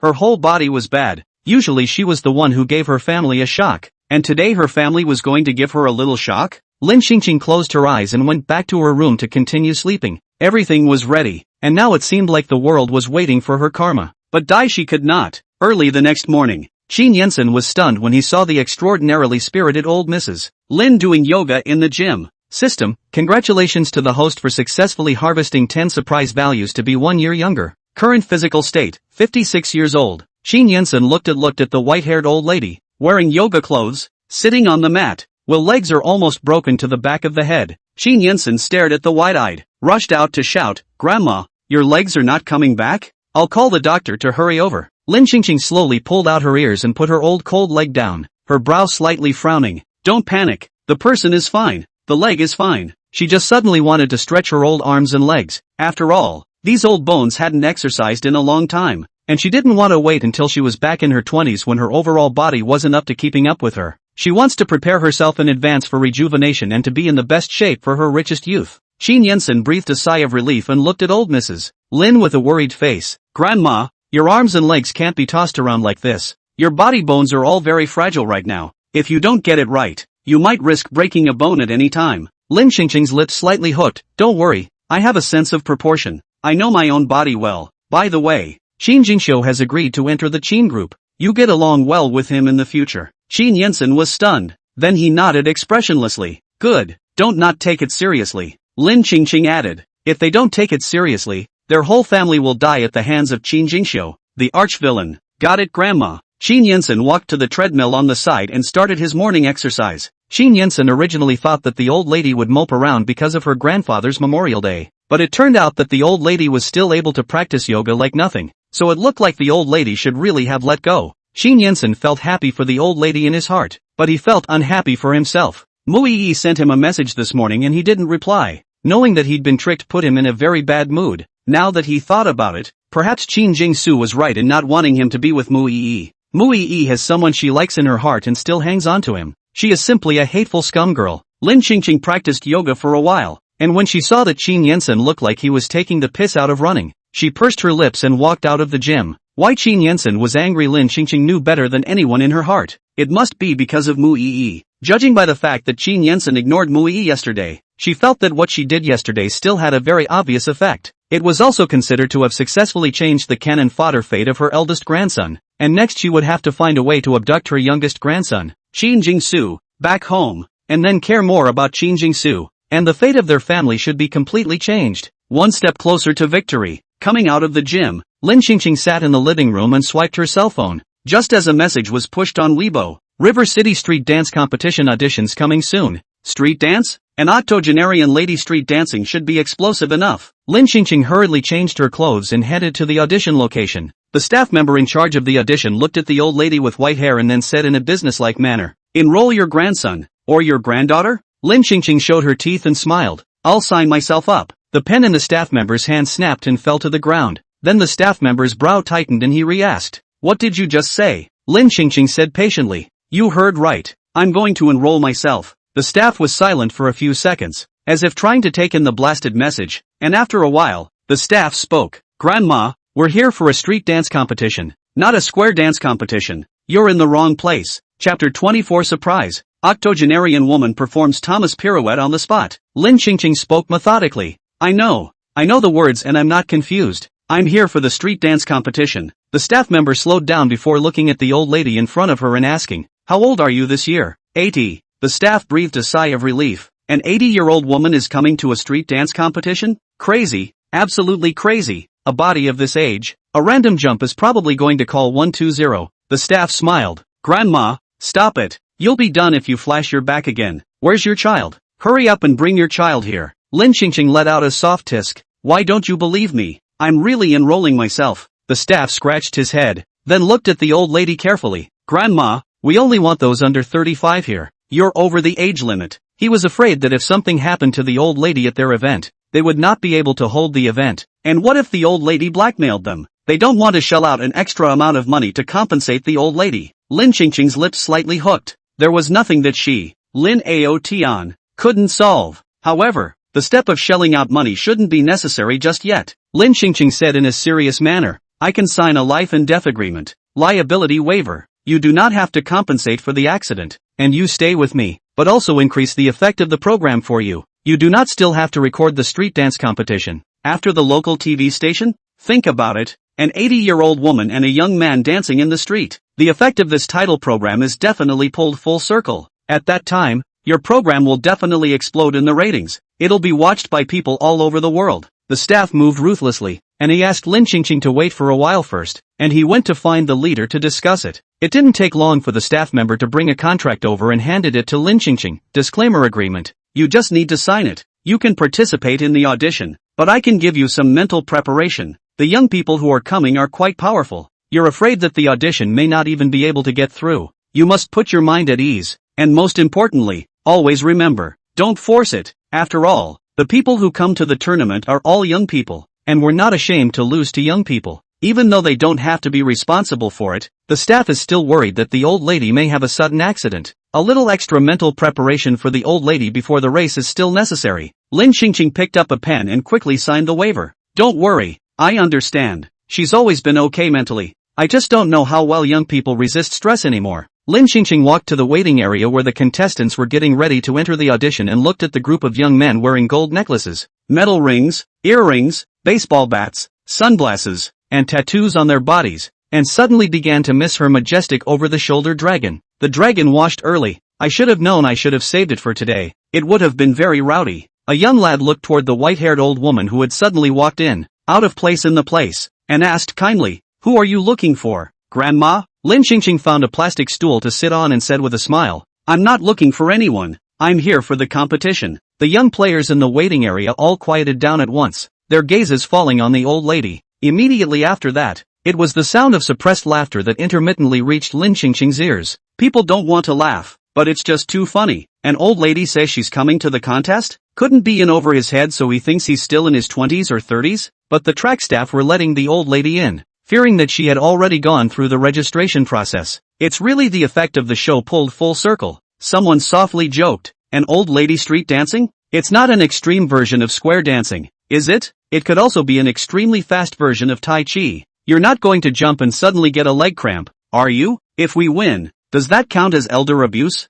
Teasing voices rang out from all corners, and Lin Qingqing was too lazy to argue with them. Winning or losing depends on strength. It's no fun to just talk. The audition rule for this street dance competition is 2 against 2. That's why this old white-haired lady instantly became the meat and potatoes of the young contestants' eyes. Wouldn't it be a breeze to just beat the old lady and advance to the next round? A young man with a full head of dirty braids walked over and smiled attentively. "Grandma, how about you and I compete later? They are all too powerful for you." Lin Qingqing casually waved her hand. "I'm fine." As soon as Lin Qingqing's words fell, the young contestants all gathered around, all wanting to fight against Lin Qingqing, and in the end, Lin Qingqing proposed a guessing game, and the winner would get to fight against her. 10 minutes later, the winner was still the dirty braided guy. When it was their turn to go on stage, the staff came over and gave Lin Qingqing a series of psychological counseling, fearing that Lin Qingqing might have an accident. The dirty braided guy looked at the old lady and asked her if she wanted to put up any hard feelings. Lin Qingqing thought for a moment, looked at the dirty braided guy, and asked, "You're mentally okay, right?" The dirty braided guy was confused for a moment. "Yes, that'll do." Lin Qingqing was worried that she would meet another young man like in the last gaming tournament and lose to her, an old woman, and break her defense to the point of quitting the gaming scene. When the staff was playing the music, they even ran to Lin Qingqing and asked, "Is this volume okay? Can the heart handle it?" Lin Qingqing waved her small hand. "You guys can put it anywhere you want. I'm fine. My heart is very good." 3 minutes later, however, the staff realized that his fears were all too redundant. Mrs. Lam opens with a Thomas back, straight up shocking the crowd. The movements are sharp and handsome, each beat blending with the rhythm of the music's drums, and the expression on his aged face is something else. Asterisk asterisk asterisk asterisk asterisk asterisk asterisk asterisk. This old lady is unusual. Is this the legendary full-grade old lady? It's also too much. Out of the way. This old lady must be out of the way in place. What's out of the way? I just heard the staff say that the old lady is 80 years old, and I guess the family has bought the cemetery and the urn. Indeed. At this age it's quite possible that they just debuted in the morning, and in the afternoon the fans are having a banquet to pay tribute to their idols. 80? It doesn't look like it. It feels like it's only in her 60s. The old lady looks so young. The contestants and staff were all blown away by the old lady's superb dance moves. The dirty braided boy was also dumbfounded. Can the old lady dance so well that the judges even notice him anymore? The dirty braided guy was in tears. He was really picking the strongest living ancestor to face off against from the many contestants. What a life he had. He really regretted that he had just won the guessing game at the end. When the music ended, Lin Cheng cleaned up the white hair hanging down from her ears, breathed steadily, and gracefully exited the stage. Lin Qingqing walked off the stage and asked the staff for the recording footage she had just done, saying she wanted to keep it as a souvenir. The staff looked at Lin Qingqing adoringly and agreed without hesitation. Lin Qingqing sent the video of the dance she had just done to the loved one another family group, and in an instant, the amazement value in her head rubbed off on her. Chapter 25 Surprise. Octogenarian woman starts growing black hair. System, congratulations to the host for successfully harvesting 50 surprise values to be 5 years younger. Current physical state, 51 years old. Lin Qingqing took her cell phone and went home happily, bouncing. leaving the entire shocked crowd still immersed in the old lady's tugging to the heavens dance moves. Does this old lady have a hangover? On the way home, Lin Qingqing couldn't wait to calculate in her heart how long it would be before she could return to her 20s. Her cell phone wasn't idle during that time. Her children and grandchildren pulled together a voice chat group for an impromptu emergency family critique session. He took the lead and spoke anxiously. Grandma, did you secretly learn video editing behind our backs and use AI face swapping technology to make such a whole video to amuse us? Including the last bungee jumping video. Was it also your own pee? Shin Hyuk would rather believe that the video was PD than believe that it was really his grandmother's doing. After all, the old lady's 80 years old bones, so jumping is sure to fall apart. And it seems that I have not heard when the old lady enrolled in the street dance class. Qin Yensen and Qin Lauer's husband and wife both felt that what Qin he said made perfect sense. Otherwise it really didn't make sense. Lin Qingqing calmly hooked her lips. It's not pee. It's all real. If you don't believe me I can go home and dance for you again. Qin he hurriedly said. You mustn't. Flash your back again. Qin Yensen followed up with. Grandma, can you not participate in this kind of exciting activity program next time? You're not a young man anymore. If you really can't be bothered. Why don't you try to fall in love? Qin Haisan frowned and spoke when he heard Qin Yensen's words. What kind of relationship is this? Your grandmother is already this age. To put it bluntly, Twilight love can't even catch up. Even if we talk about it, we have to talk about it in the coffin board. Qin he did not hesitate to stand on Qin Yensen's end. Dad, I think this time Big Brother is right. It's better than the old lady bungee jumping and street dancing every day. At least it's safe to fall in love, don't want to die. After Qin he finished speaking, he suddenly thought of something else and said to Qin Haisan. And you said last time that the old lady didn't dare to go bungee jumping, but didn't it turn out that the old lady still went? This means that your thoughts are not always correct. You still need to listen to the opinions of our juniors. Qin Haishan let out a soft hiss and finally shut up. He didn't understand young people, and now he didn't even understand older people. So he decided it would be better for him to hear what people had to say before he made a decision. Once Lin Qingqing heard that her family agreed to her relationship, at first she was excited and thrilled and nervous. She hadn't been in love since before she crossed over. Because she was poor, she was determined to study hard, find a good job, and try to make a name for herself so that her future life would not be too grueling. There's no time for relationships. Seeing other people in sweet relationships, she was left with nothing but envy. But it's different now. Although she is widowed with 3 sons, 3 grandsons and 1 granddaughter, she is the richest. She was already at the peak of her life. She didn't need to struggle anymore at all. She just needed to enjoy herself, splurge, and live an extravagant life corrupted by money. Lin Qingqing's brain had just gotten high when she suddenly thought of something else and instantly sobered up. Her family is letting her fall in love. So it's not like they're introducing her to older men again, is it? That's not good. She can't talk a bit. Lin Qingqing's eyes rolled. Then she said, being in love is also quite deadly. Look at the news. How many cases of wife murder and insurance fraud? I'm still the richest man in the world. What if someone covets our family's fortune? She refuses to go on blind dates with old men because her soul is only 21 years old and she can't accept grandparenthood. Qin was instantly convinced. Qin Yensen calmly said, we can look for those who know their roots. I think the old Wang's family is good. Every year they come to our house to give gifts to grandma and care about the old lady's health. Qin he, old Wang? No way. When grandpa was alive, their family came often too. And grandpa hated their family the most, saying that their old man hit on grandma. Qin Yensen, that's not better. It shows that the old king wanted to warp grandpa's wall a long time ago, deeply in love and secretly in love for decades. Surely he will be genuinely good to grandma, and to be able to consummate it in his old age is also considered the best ending for the two of them. Qin Yensen sighed softly at the end of his words, because he suddenly thought of himself as he said this. I also wonder if there is no ending for Mu Yi and Lu Zian. Will he have a chance to go to the end with Mu Yi? Although Mu Yi's lying to him about being single was really over the top, he still didn't seem to be able to feel at ease with Mu Yi. After all, it was the first time he had ever genuinely liked a girl, and no girl had ever made his heart flutter so much before. Other girls don't mention the heart, even close to him, almost impossible. Only Mu Yi can easily walk into his heart. He does not know why. Anyway, he just like Mu Yi, like to death, cannot wait to die for Mu Yi. If Lin Qingqing knew what Qin Yensen was thinking right now, Lin Qingqing was really about to be pissed off. But Lin Qingqing doesn't know that right now. Lin Qingqing only knows that her grandchildren are going to introduce her to Master Wang. Lin Qingqing hurriedly spoke. Your grandfather doesn't like him, and you're introducing me to him. Aren't you guys trying to make your grandfather die in peace? Qin Yensen, it's fine. Grandpa will understand. You also need someone to take care of you. I believe that Grandpa would prefer to see you alive and well than you trying to go back and forth on the brink of death every day. Qin he, Grandma, if you want to talk at your age, Just hurry up and talk. We won't need to criticize you this time. And if you don't talk, you'll die. Good lord. Other people are old if they don't fall in love. She's dead if she doesn't fall in love. And what kind of person urges a grandmother to fall in love? Simply inverted the Big Dipper. It's not a matter of criticizing. I have my own rhythm. You guys don't direct blindly.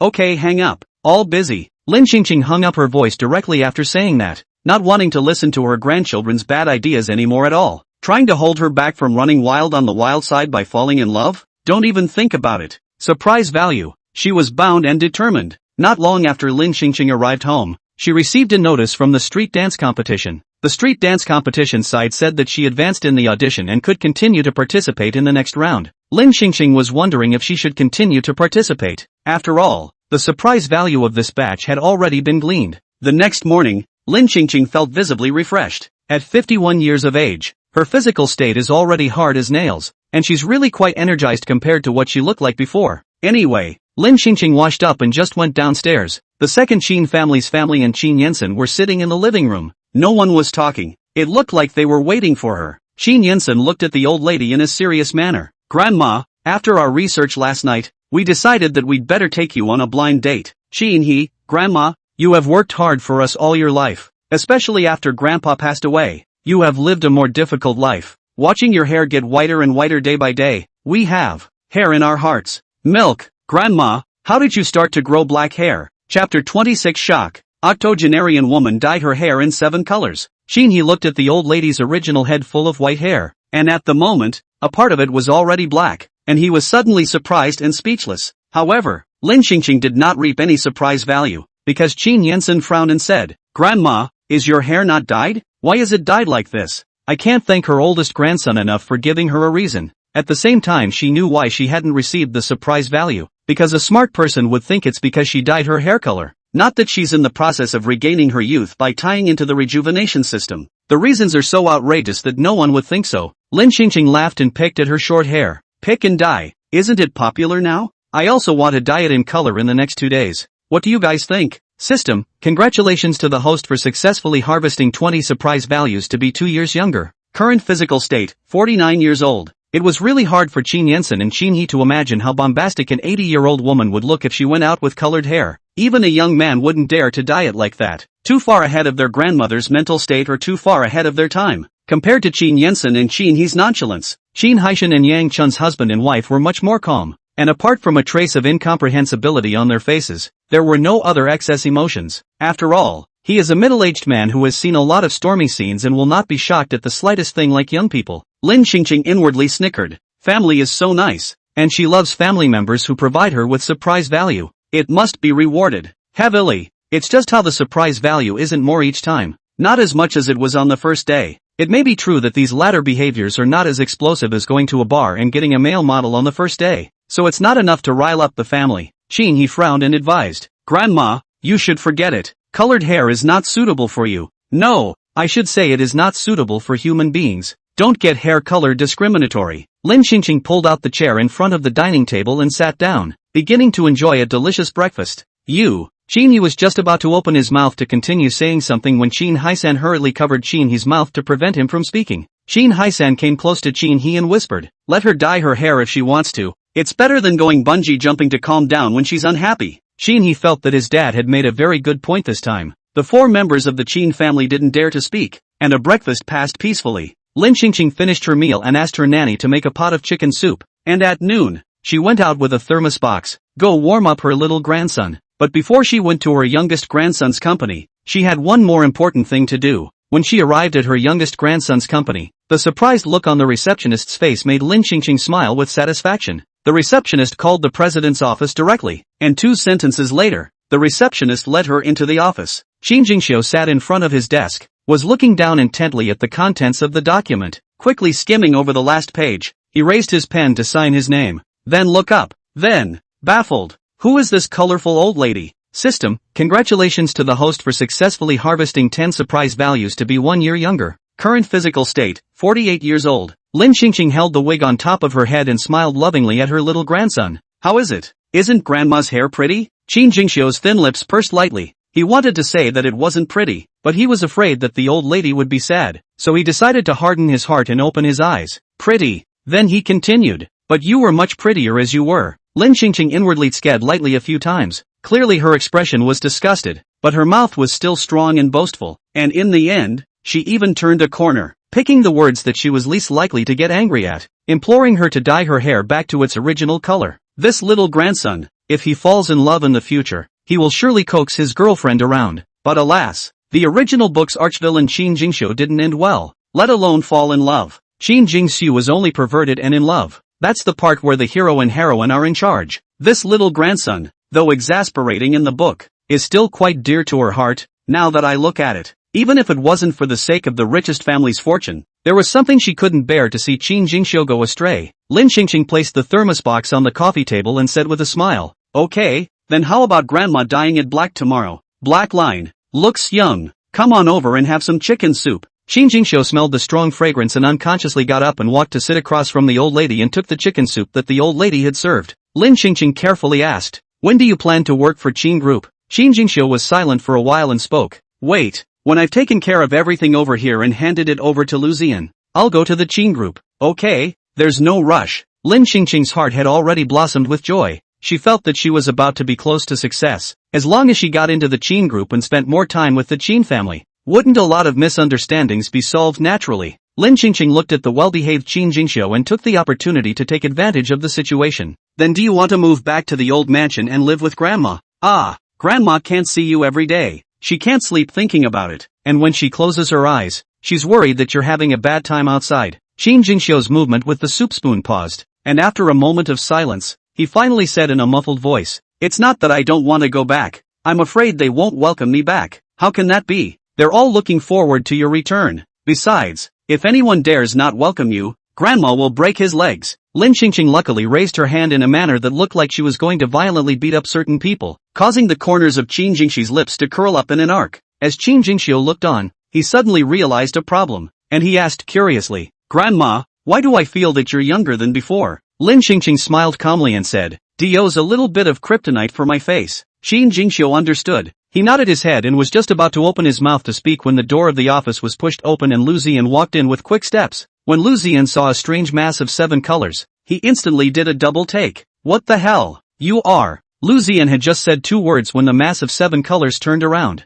He saw the front face, but still thought for a while before recognizing who this mass of 7 colors was. It seems to be that damn grandmother of Qin Jingxiu's. Is it his illusion? Why did this old lady look so much younger? Lu Ziyan put away his surprised look and politely shouted, "Hello grandma." Lin Qingqing didn't really want to see this person, but for the sake of her little grandson, she pretended to smile and nodded. If it wasn't for the fact that Lu Ziyan was Qin Jingxiu's only brother, it would be impossible for her to give Lu Ziyan face at a high or low level. Qin Jingxiu looked at Lu Ziyan and asked with a raised eyebrow, "Aren't you having a meeting at Lu's group? Why did you suddenly come over?" Lu Ziyan looked at the old lady, and then moved his eyes to Qin Jingxiu. "I heard that you want to go back to work at Qin Group. I came over to take a look. When the two of us said that we would work together in this company, and now you are saying that you are leaving and leaving me alone. Isn't that too inadequate? And here can stay more comfortable than Qin's group. Are you sure you want to go over?" Chapter 27, Octogenarian Woman Miserably Eliminated. Lu Ziyan was close to saying explicitly that returning to the Qin group would only be bullied by the Qin family, so it would be better to stay,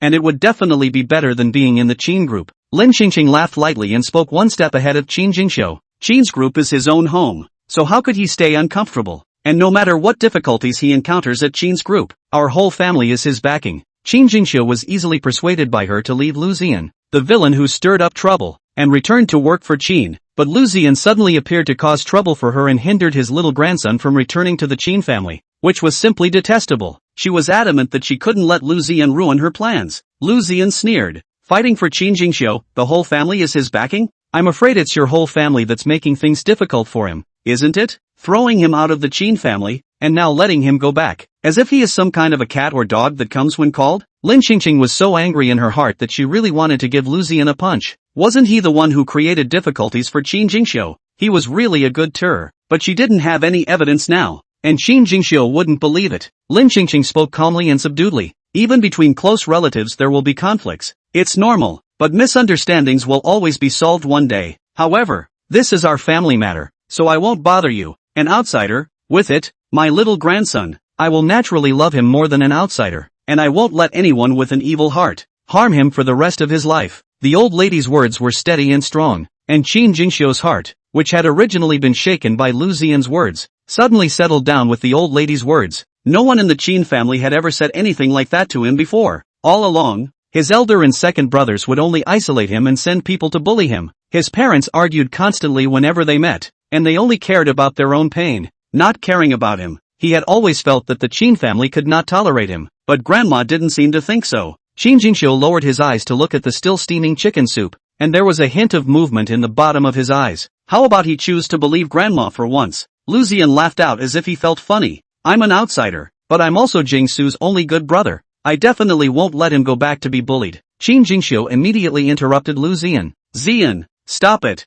I've already decided. Don't worry about this matter. Lu Ziyan instantly frowned tightly and spoke with a worried face. You really don't think about it anymore? If Qin Jingxiu really went back, in the future, it wouldn't be easy for him to try to make things happen in the name of Qin Jingxiu's elder brother and second brother, and to stray away from the feelings between their brothers. I've thought about it. Even for the sake of his grandmother, in order to fulfill her dying wish, he should still agree. Lu Ziyan saw that he couldn't stop it, so he could only give up for the time being and wait until afterward to communicate with Qin Jingxi in private. After Lu Ziyan left, Lin Qingqing looked at her little grandson with satisfaction, and the more she looked in her heart, the more comfortable she became. What kind of villain is this? What a well-behaved little grandson. Sweet-talking and good-looking. It seems to feel pretty good to enjoy heaven early. Lin Qingqing waited for Qin Jingsu to finish the soup. She got up with the thermos box and looked at Qin Jingsu with a gentle smile. Then Grandma will wait for you at home. You move back earlier, or Grandma will want you to think about it, and then the company's affairs. I let your big brother are arranged. You just work well. Who dares to bully you? I'll directly fire him. Qin Jingxiu laughed lightly. Got it, Grandma. After coming out of the company, Lin Qingqing went to the street dance promotion site. Originally, she didn't intend to go, but then she thought about it, and it was hard for her to bear the fact that Qin's family thought that her audition video was PD. One can question her character, but not her strength, and with her current physical state, she can definitely play better than last time. The audition Ps, it's not Ps for her to win a title, it's always Ps, advancement tournament site. She had just gotten on stage when a judge in a suit looked at her from the stage and said, "You're out." What do you mean? She hasn't even started the show yet. Chapter 28 Octogenarian Woman Despised by Young People. This judge is a singing and dancing singer that the program group specially spent a lot of money on. Not exactly top stream in the entertainment industry, but also a little famous. Called Shin Zhongluan. The audition session is where the show's people screen the more promising contestants. And when it comes to the promotion round, it's where some of the more professional judges invited by the show are responsible for selecting the better contestants. So the round began with all the judges either accomplished in the field of dance or one of the hotter singing and dancing artists in the biz. Shen Zhongluan's words fell. The whole program team was confused for a moment. The program effect did not arrange this link. Moreover, last night, the chief director even praised this old lady for the effectiveness of her program. It is even more unlikely that she will be eliminated all of a sudden. Lin Qingqing stood on the stage and looked at the young man in his early 20s and smiled. If it was before she had traveled over here and when she was also a young man, she couldn't say it was bad that she would have taken a liking to this young man because of his handsome looks and better temperament. But right now, she didn't have an ounce of goodwill towards the young man at all, because he has very little respect for the elderly. Lin Qingqing looked at Chen Zhongluan calmly. Why did you eliminate me? If she was told properly that there were other reasons not to let her continue in the competition, she wasn't an unreasonable person, but if she came up with a hard line, then she was still determined to continue in the program. Otherwise, where would she put her reputation as the richest person? The richest man is bullied by just anyone who wants to? Then this richest man is too much of a loser. Chen Zhongluan looked at the old woman with a head of 7-colored hair, tilted his chin proudly, and slowly spoke. This kind of competition is a competition for young people, giving the new generation the opportunity to show themselves, not a place for you, an old man, to come to. And, Chen Zhongluan's tone paused. A hint of disdain flashed in his eyes as he continued. I don't care what method you used to advance in the auditions before, but with me here in this round, I won't allow you to continue to take away from the other contestants' opportunities to show themselves. Lin Qingqing, that means even if I finish my performance now, you still won't let me advance, right? Chen Zhongluan nodded unequivocally. Right, otherwise I wouldn't have said it before your performance. I mean you can just go home. Chen Zhongluan wasn't expecting a performance from an old lady. What does an old lady know about street dance? Street dance requires a sense of strength and rhythm, flexibility, and a sense of beauty, all four of which this old lady does not possess. So why should she participate in the competition? He now very much suspected that this old lady was a special show gimmick by the show or the organizers, or that the old lady's family had a little bit of money and had bought off the show's people to get the promotion slot. He wouldn't allow the old lady to continue competing anyway, for whatever reason. Otherwise it would simply be a waste of his precious time to sit and watch an old woman's unbearable performance. And this hair color of the old lady's is ugly as hell. Plus that wrinkled face. There was something about him sitting on the stage that seemed to smell the old lady's heavy old man odor. The thought made him want to see the old woman even less. I was in a good mood today, but when I saw this old lady, my mood was all gone. Chen Zhongluan glanced at the staff on the side. What are you looking at stupidly? Why don't you take the person away? Lin Qingqing looked at the arrogance and disdain on Chen Zhongluan's face. She didn't need to think about it to know that Chen Zhongluan couldn't look at her as an elderly person. And even Chen Zhongluan thought that she had paid money to get the promotion spot. Alas, this is the age when one really questions one's ability to do anything. But Chen Zhongluan could have more than just suspicions. He also looked down on her as an old lady, which made her unable to endure. If she wimped out today, wouldn't she be a disgrace to the seniors? Lin Qingqing laughed a little and said nonchalantly, only young people are allowed to show themselves, but not us old people? Do you know how to respect the elderly? If there were no older people, where would you new generation be? Chen Zhongluan's words carried some mockery. The key is, do you know street dance? The staff aside hurriedly walked over to Chen Zhongluan, coughed lightly, and reminded in a low voice, she really can. She danced during the auditions, and she danced very well. Chen Zhongluan's schedule has been very full lately, so he was in a hurry when he came to be a judge for this street dance competition, and he didn't have time to understand the information of the contestants. Moreover, there are dozens of contestants in the second round of the competition, and he does not have time to understand each of them in advance. After all, he had a busy day. Not everything was worth his time. Chen Zhongluan froze for a moment after hearing what the staff said, then frowned with a somewhat incredulous expression. He turned his head to the staff. You mean this old lady? She dances very well? Chen Zhongluan was so shocked that he was close to feeling that the staff member was not speaking a human language. After all, it's really never been seen before that old lady's dance in the street. Immediately after returning to his senses, Chen Zhongluan raised his legs, snorted lightly, and expressed his skepticism with the look of a young master. Your bull ting, right? During your audition, did you not ask any professional teachers to choose randomly? Or does the very good in your mouth mean just work hard? Or, did you arrange for this old lady to come in? Otherwise this old lady could have advanced? The staff member bent down slightly and respectfully and patiently replied, it's not scheduled for our program. You can see it first. She's really good. If Chen Zhongluan was just a little-known singing and dancing artist, the staff wouldn't have treated Chen Zhongluan in such a humble manner. Mainly this one actually had another identity, which was the young master of the Chen family. The Chen family, the 50th richest family in China. Otherwise, with Chen Zhongluan's arrogant and self-righteous appearance, I'm afraid that he would have already suffered from the society's poisonous beatings, and it would be impossible for him to mix in the entertainment industry until now. Chen Zhongluan looked at the colorful-haired old lady standing on the stage. His face was filled with a complicated expression. Did he really want to watch an old lady dancing in the street? At the same time his mind unconsciously imagined what the old lady would look like if she danced. He instantly closed his eyes and held his forehead.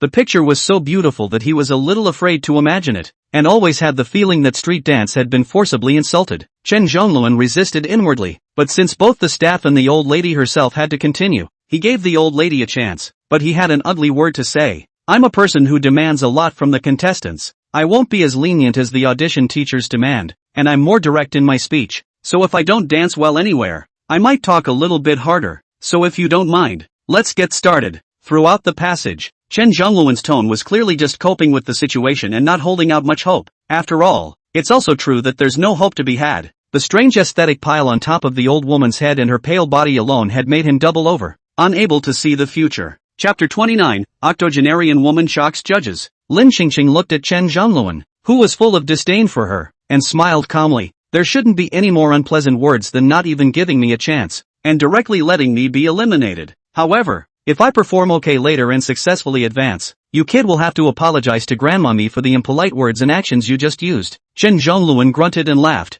his face full of disbelief, his tone teasing, if you can advance, not to mention me apologizing to you, you can be my dance teacher. Chen Zhongluan dared to say this because he really didn't think that this old lady could do this kind of high-intensity dance. But since the old lady insisted on taking this breath with him, insisting on making a fool of herself, let her be. And anyway, he wasn't the one who would be insulted in the end. Lin Qingqing hooked her lips. Everyone present can hear it. Don't back out. You kid. I'm not so bad as to be a jerk in front of an old lady like you." As Chen Zhongluan's words fell, Lin Qingqing nodded towards the program staff, signaling that it was time to begin. Rhythmic music played, the stage with a head of colorful hair on top of the old lady to follow the music beat rhythm. Every movement is extremely confident, exudes a unique elderly fashion trend charm. After 3 minutes had passed, the music paused, and Lin Qingqing raised her hand to straighten the colorful wig on top of her head, calming her breathing. "Teachers of the judges, my performance is over." The old lady's wonderful performance was over, but the 4 judges hadn't gotten over the shock the old lady had given them.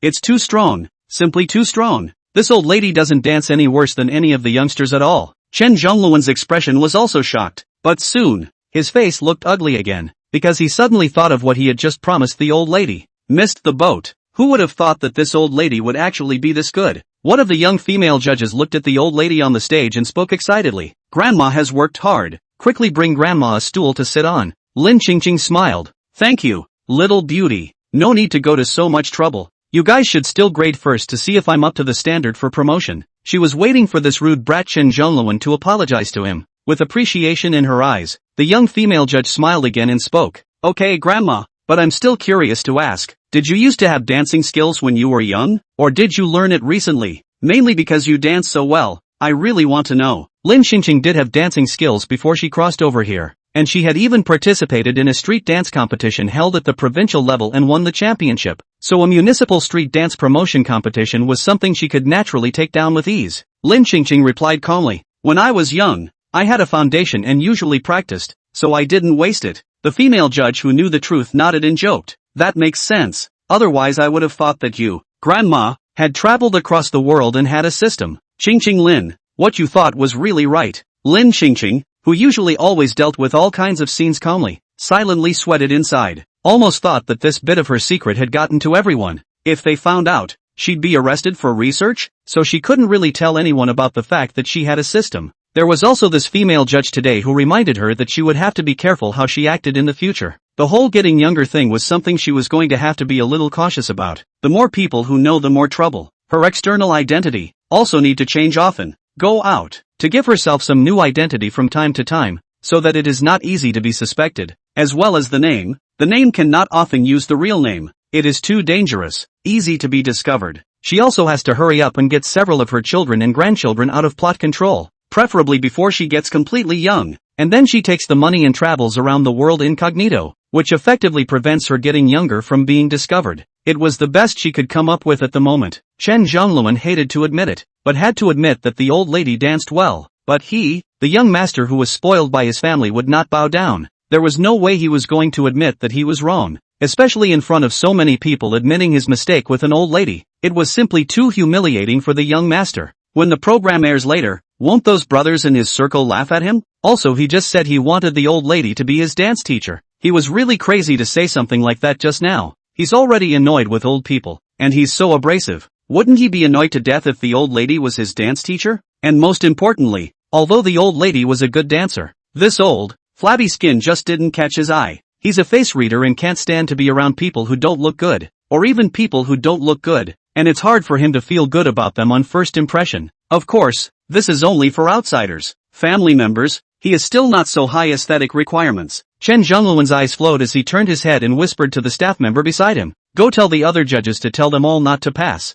As long as the old lady couldn't advance, he didn't need to apologize or lose face, and he didn't need to recognize the ugly-haired old lady as his teacher on the spot. The staff's face was a little embarrassed. "Young master, this is not too good to treat an 80-year-old woman like this, right?" The staff just about said explicitly that this is not bullying the elderly. Chen Zhongluan immediately choked. He had a thick skin, looked at the dead brain staff, frowned and whispered, "What's so good about it? This program is a chance for young people to perform. She's an old lady with yellow soil buried up to her head coming up to take away the young people's chance. Do you think it's appropriate?" The staff members sounded cautious, but regardless of age, everyone should have the right to express themselves. Chen Zhongluan closed his eyes and sighed, speaking impatiently, "She can have this power, but our program is not a platform for her to show herself. We are here to give young people a platform to provide opportunities. She is a dying person. Shouldn't she take the initiative to give young people a place? But people with talent deserve a good platform for everyone to see." Chen Zhongluan was completely out of patience. He pulled down his face,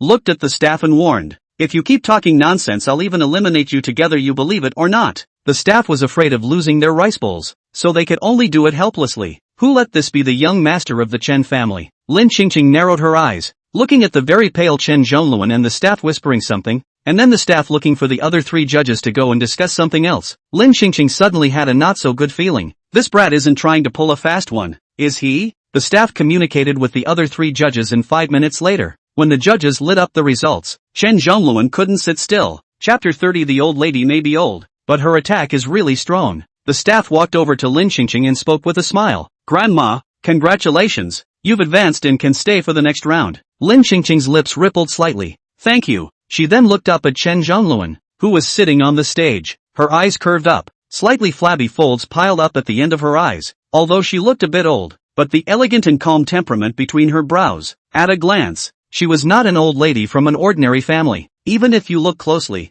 the old lady's face should have been a very pretty girl when she was young if there were no age spots or wrinkles and her fair skin was a little tighter. But no one would look closely at an old lady. Not to mention the fact that the old lady had a gorgeous head of colorful hair on top of her head, which was too eye-catching to pay attention to the careful contours of the old lady's features. Chen Zhongluan was secretly pleased in his heart that everything was under his control when he heard the staff's words. He was instantly and briefly confused. Then he hurriedly turned his head to look at the other 3 judges flashing signs. Surprisingly, all of them were passes. But that wasn't the hardest thing for him. The most embarrassingly hard thing for him was that he was the only one of the 4 judges who gave it a no pass. It makes him seem like a bad guy. All 3 of them were good guys, and it was extraordinarily obvious that he was the only bad guy who was abusing the elderly. Being executed alone in this way, young Master Chen felt even more embarrassed. Chen Zhongluan looked at the other 3 judges, his forehead veins popping in anger. You guys. The other 3 judges didn't respond to anything. After all, there was still a camera recording. Even though it wasn't a live broadcast, it would be very bad for their careers if they were caught on tape.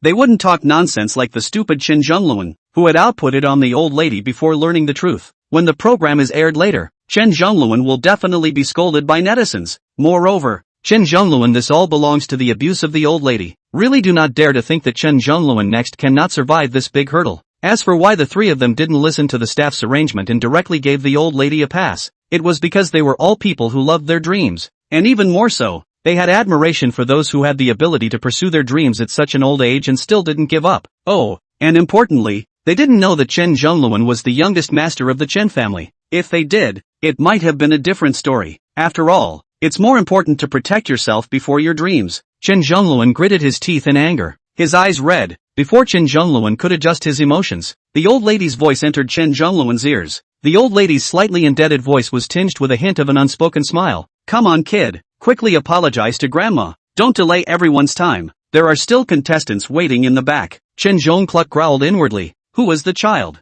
Who was the child? It's annoying. The key is that he still has to recognize the old lady as his teacher. And even if the old lady doesn't mention it now, with the old lady's unforgiving appearance now, she will definitely mention it in a while. He was a famous singer and dancer, as well as the youngest master of the Chun family, and he let an old lady be his dance teacher, which would surely make people laugh when he told them. Others will probably think what can be learned from an old lady.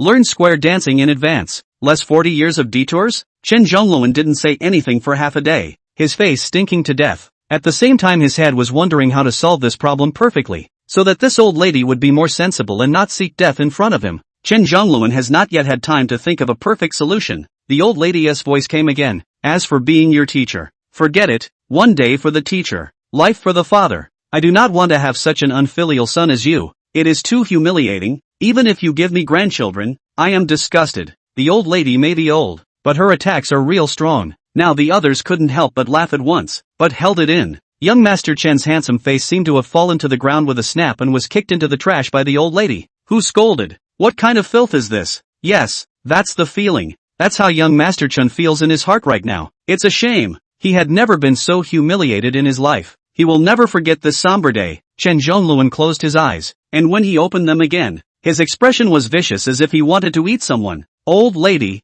I didn't say anything about you either. You're a bit too much to talk like that, aren't you? And I'm only showing you mercy because you're about the same age as my grandmother. Don't be unkind. Lin Qingqing didn't want to talk nonsense with him and only spoke 2 words. Apologize. Chen Zhongluan gritted his teeth and kept building himself up. Just apologizing. Although the old lady's words were unpleasant, but the matter of recognizing his teacher had been perfectly solved. He didn't need to see this ugly and powerful tempered old lady every day. Never mind. he'll take a step back. Chen Zhongluan looked at the smug old lady and reluctantly spoke. I'm sorry. Lin Qingqing looked at Chen Zhongluan, who was dangling and crossing his legs, and said unsatisfactorily, stand up, call grandma, and repeat. The staff on the side watched the atmosphere of the two men sword fighting and were frightened to the point of cold sweat on their spines. One was old, and in case they were pissed off by their program judges, they couldn't account for it. One has a high status and they don't dare to mess with it. It's really a case of not daring to offend on both sides. The staff went to the old lady's side and kindly advised the old lady, Grandma,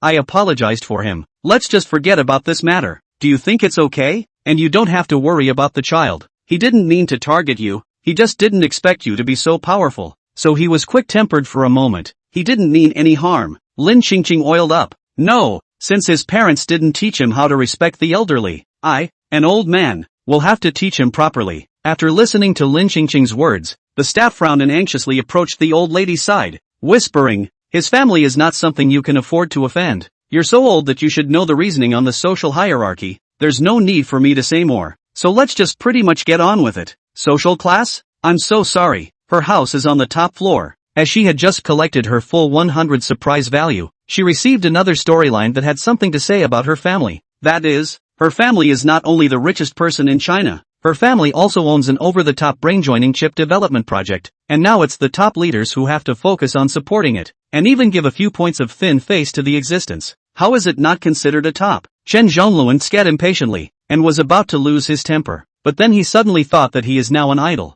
and his agent said that he can do whatever he wants in private, but in public, he has to lose his temper less often, or else he will easily be blackened for life. Black is black. Big deal. Go home and inherit the family business. But being scolded and going home is so much less meaningful than going home on your own accord and withdrawing from the circle. He didn't want to be laughed at, so he gritted his teeth and stood up. Grandma, I'm sorry. Lin Qingqing nodded her head and educated in a tone of an elder. That's more like it. Next time I see you again, know what to do. Lin Qingqing finished speaking and turned around to leave in style. Chen Zhongluan was furious. His fists clenched. The veins on the back of his hands rippled. He turned his head to the staff and spoke through gritted teeth. Show me that old lady's information. Chapter 31. I think this old lady is still in her prime. Lin Qingqing walked out of the competition site, and right on the side of the road, she encountered a few young men who had just finished competing in front of her. There are eliminations and there are promotions. Several young men looked at the old woman's colored hair. With just one glance, the youngsters withdrew their eyes. The old lady is just an old lady.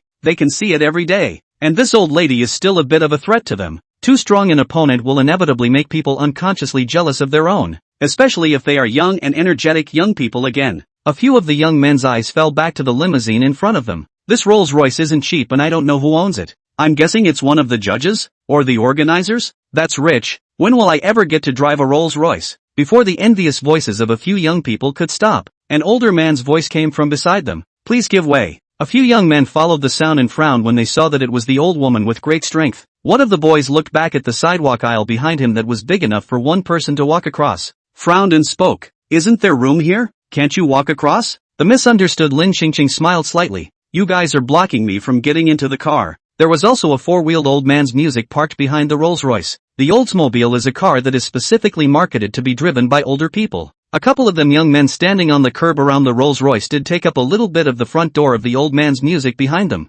Several young people hurriedly moved a few steps forward, all squeezing next to the Rolls-Royce car, then looked at the old lady, signaling her to go over. After Lin Qingqing watched the operation of several young people, she smiled faintly. This car that you guys are blocking right now is my car. Several young men were stunned. After a few seconds, a few people looked for a moment at the limousine in front of them, then at each other packed in rows like a joke, and then at the old lady with colored hair in a low-profile geriatric outfit. The limo turned out to be this old lady's. I can't see this little old lady being so rich. And then the next second, a few young men immediately bounced away in embarrassment and apologized. I'm sorry, Grandma. We didn't know this was your car. It's okay. After the old lady got into the car, the limousine slowly disappeared into the traffic in the envious eyes of several young people. Several young men came out of their shock and spoke in surprise. I'll go. This old lady is so rich? This old lady is really a sight to behold and a sight to behold. Dancing so well, with money in her family, and a wonderful life. One of the yellow hairs picked up.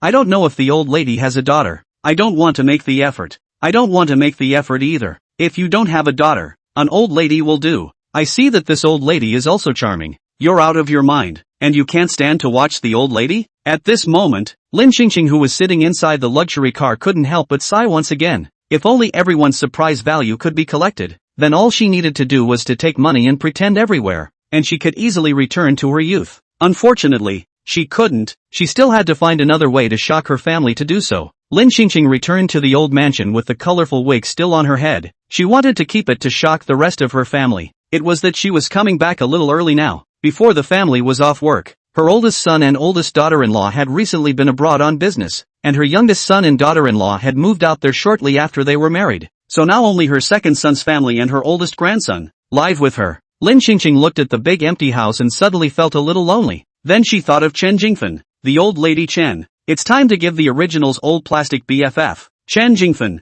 a taste of her own medicine. Lin Xingxing put her cell phone next to her ear, an impish smile flashing under her eyes. Sister, I've got an appointment with some people to come over to the house today. Do you have time to come over? Chen Jingfen hesitated for half a day. She didn't believe that she could be in a good physical state just by looking at young handsome men. But what Lin Xingxing said about being in a happy mood was definitely true. Think about her 22 years old married to 40-something Chen Bopping. Although all of a sudden the mountain chicken into a phoenix step into the mansion, but at a young age as a stepmother, the husband is not handsome looks, more than 40 years of age on the fast bald, topped with a big belly. If it is not for the sake of the money, in order to the position of the wife of the mansion, alas, married, she also calculated in her mind. Greasy old man is more than 20 years older than her, will certainly die early, and so the old man died first. She then with the old man's huge inheritance to find a young guy to spend the rest of his life. The result she did not expect is a long-lasting war of age. The battle took 48 years, and the greasy and ugly old man turned into a terrible old man who lived to be 97 years old and still shows no sign of dying.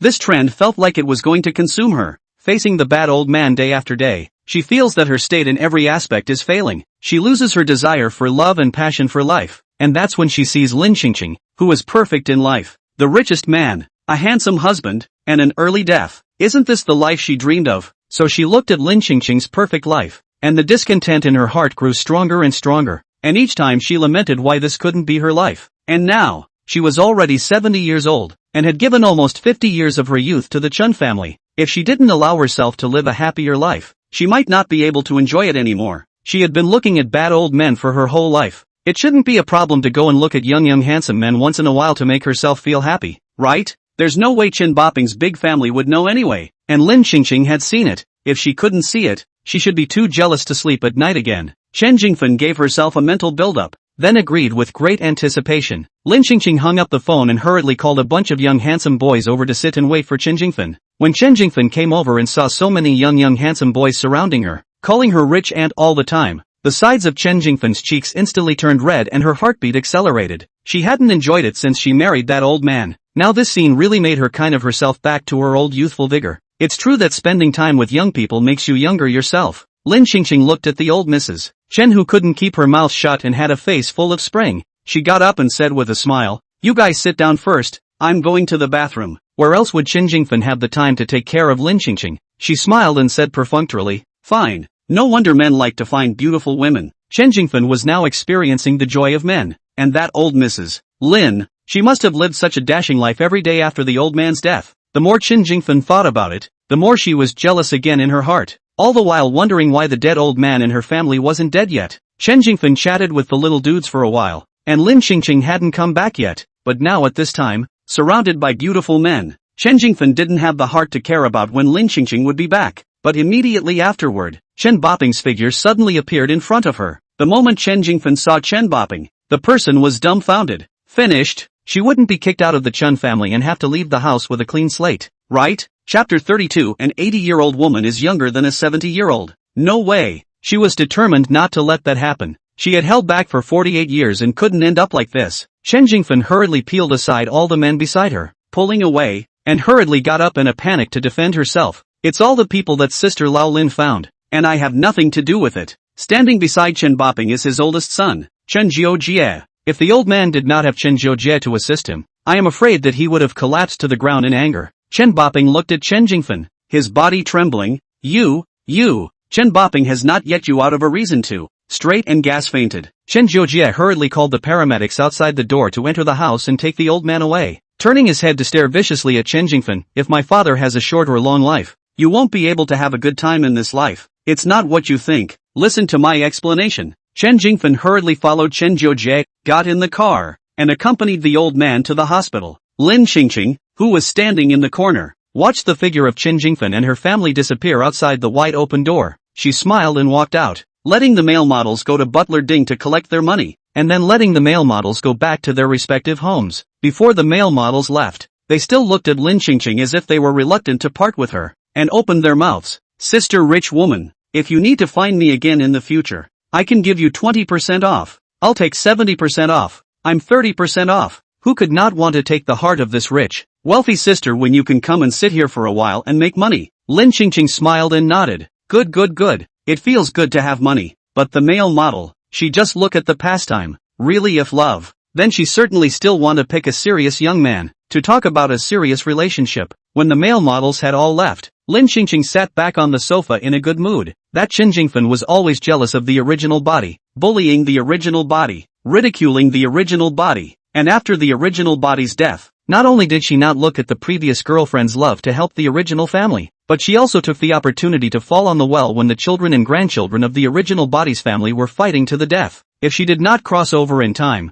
now at this moment, I am afraid that Chen Jingfen would have already started on the original body's family, holding the property of the original body's family, and in her heart, she is proud of the original body's good death. But now Chen Jingfen doesn't stand a chance. Starting today, Chen Jingfen may not even be able to keep the position of the Chen family's stepmother. Even if the Chen family, in order to save face, Chen Jingfen barely keep the position of the stepmother. In the future in the Chen family, the status is also a straight line down. In the future the old man's legacy, Chen Jingfen may not be able to share. The Chen family, which was in a mess before the Qin family. What chance did they have to fall on the Qin family this time? Lin Qingqing beautifully took out the colored wig and put it back on. Just now, Chen Jingfen came in and was so focused on looking at the handsome man that she didn't take a good look at her current state of being even younger than Chen Jingfen. If they saw it, they'd probably be jealous again. At the age of 80, the more you live, the younger you become than a 70-year-old. Chen Jingfen must not be able to bear the blow. System, do you think I'll just turn into a baby if I keep returning to youth like this? Turning into a baby was not an option. Then she wouldn't even have the most basic ability to take care of herself. And even if she was given the richest life, it would be hard for her to enjoy it. System, no it won't. Our bottom line is to return to youth, not to toddlers, and the mission will automatically stop when you reach 18. Good, then I'm relieved. Lin Qingqing said so on her lips, but in her heart, she was actually not too relieved. After all, a system can't be seen or touched. What if it runs away one day? So that's another reason to give her an accelerated collection of surprise values. Meanwhile, the Chen family was already in chaos. Chen Boping was hospitalized, his life hanging in the balance, and his family was in disarray. Chen Zhongluan, who was working as a judge in the street dance competition program, received a call and immediately got up and hurriedly explained with the staff of the program, "The competition is suspended. I have to go to the hospital." Young Master Chen gave the word. How could the staff not listen? Chen Zhongluan sat in the car, and the breath around him dropped to freezing point. What bad luck today? It must be the bad luck brought by that ugly old lady. Otherwise why would his grandfather suddenly be hospitalized? When Chen Zhongluan arrived at the hospital,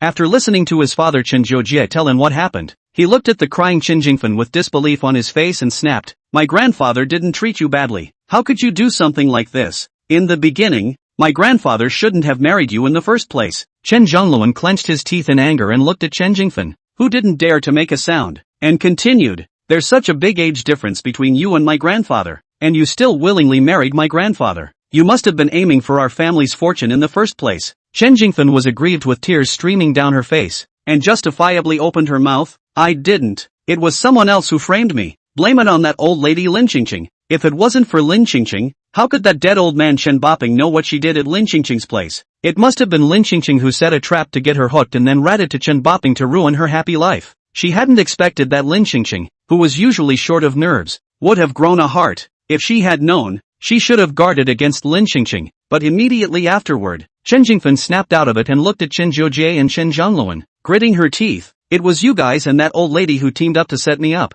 wasn't it? Because the old man was about to reach the end of his life. You guys were afraid that I, an outsider, would take away your family's assets. So you intentionally came up with this scheme to drive me out of the Chen family." Chen Jiujie and Chen Zhongluan choked at once. Although this matter was not their doing, Chen Jingfen's analysis was not far off. Without this incident happening, Chen Jingfen would surely have encountered something else that their father and son had devised. After all, Chen Jiujia had no goodwill from Chen Jingfen marrying into the Chen family, coupled with the fact that Chen Jingfen, in addition to Chen Boping, had only superficially pretended to them, and a little bit of sincerity couldn't be felt, so how could they possibly approve of Chen Jingfen as an outsider from the bottom of their hearts? Chen Zhongluan didn't want to pursue whether someone wanted to harm Chen Jingfen. He only knew that the matter of his grandmother cheating on him would definitely spread in the circle, and his face was disgraced by Chen Jingfen, the dead old lady. He really did have a problem with the old lady. The two old ladies had made him lose face over the course of the day, and it really annoyed the hell out of him. After the doctor informed the Chun family that the old man's life was not in danger, Chen Zhongluan was not in much of a mood to work. When the young master's temper gets the better of him,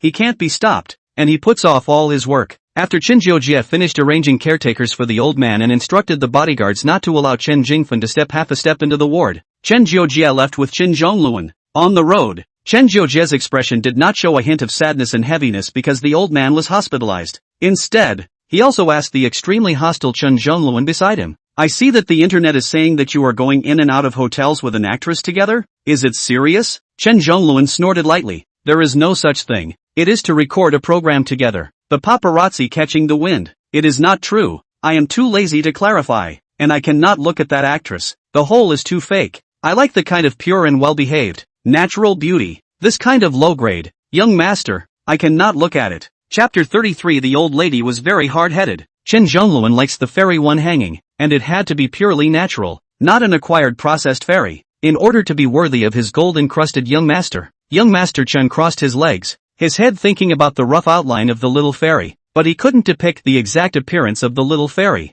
since he hadn't seen a girl so far that looked good enough to make his heart flutter. He was having a hard time picturing a stunningly beautiful face for his little fairy in his mind's eye, but not important. Not being able to think about it is what makes it more mysterious and expected. Young Master Chen retrieved his thoughts and looked at Chen Jiujia and added, "Besides, I'm still young. I'm not in a hurry to talk about it. I'm going to wait until I meet the fairy I like, and then when I do, I'll be sure to bring it home and show it to you. So don't you pay any attention to all that nonsense and fancy news? It's all fake." Chen Jiujia nodded and didn't say anything. He was just in a good mood and casually asked. After a moment of silence, Chen Zhongluan spoke in a serious voice, "Dad, see what happened to Grandpa? So you must not find me a stepmother. Stepmother cheating, and then stepmother cheating. My face is not enough to lose." Chen Jiujia glanced at the mouthy Chen Zhongluan and said in a deep voice, "I see that you really lack discipline." Chen Zhongluan wasn't afraid of Chen Jiujia's temper. He shrugged his shoulders to show that he didn't care. "Anyway, even if you beat me to death, I won't agree to you finding a woman." Chen Jiujia held his forehead and was so angry that he didn't want to speak.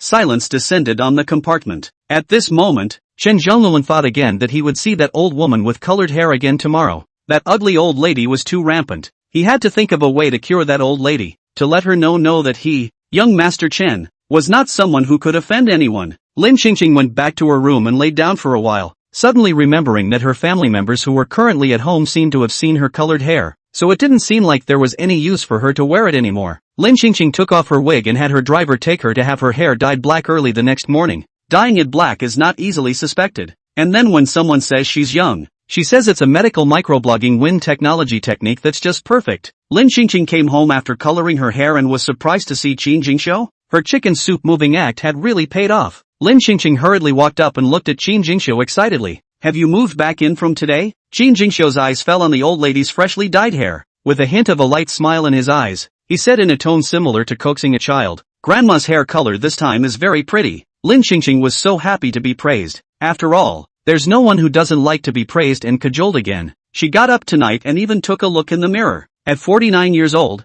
she wasn't exactly young, but her skin wasn't as loose as it had been before. Her age spots had faded quite a bit, and her overall silhouette looked a lot cleaner and better looking. Then, she looked closely at the 49-year-old face, and there was a feeling that it was getting more and more familiar. I don't know if it was just her illusion, but she had the feeling that the original body seemed to look similar to her. Maybe she'd actually have to look through pictures of the original when she was younger later. Lin Qingqing smiled and spoke. "It's still you who's sweet-talking. Wait for Grandma to introduce you to a girlfriend in a while." Qin Jingshu lowered his eyelashes, the emotions under his eyes meaningless. "It's better to forget about it. I'm fine alone now. I don't want to deal with others." He doesn't expect love, much less want to fall in love and get married, because he didn't want his future life to be like his parents, where every day meant nothing but arguing. Lin Xingqing could see that Qin Jingxiu's mood was not right, and did not continue. After all, she also hated being urged to get married. She does not do spoiler elders, mentioning a mouthful of disagreement. Then she did not mention it.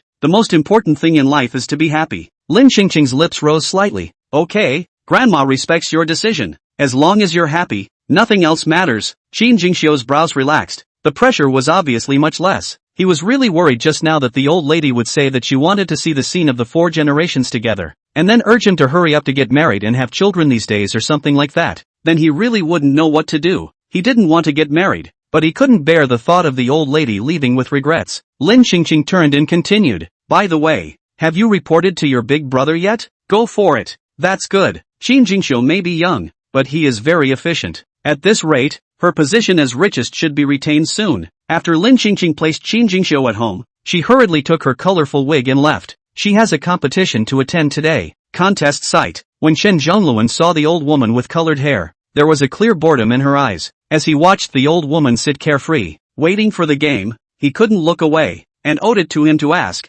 doesn't your grandson care about you when your hair is dyed like that? Lin Xingqing glanced at Chen Zhongluan, then rolled her eyes and ignored him. What does it matter to him? The obnoxious young man. Whether her grandson cares or not, she didn't want to pay any attention to this nuisance. Chen Zhongluan let out a light tsk and smiled through clenched teeth. The little old lady holds a grudge. He's going to make sure the smelly old lady is out of the race today. Today's promotion requires contestants to choose a judge to work with. The judges are responsible for helping the contestants choreograph their dance moves and work together to create an original piece. Chen Zhongluan thought to himself that this was a good opportunity to eliminate the old lady. He glanced wistfully at the old lady, then said without hesitation, I want to work with Lin. Grandma, after I watched that action of hers yesterday, I was conquered by her. I especially admire her now. I especially want to work with her. Young Master Chen wanted to work with the old lady, and the staff could only follow the arrangement. In the practice room, Lin Xingqing looked at Chen Zhongluan, who was sitting on the sofa, crossing his legs, holding a cell phone in his hand,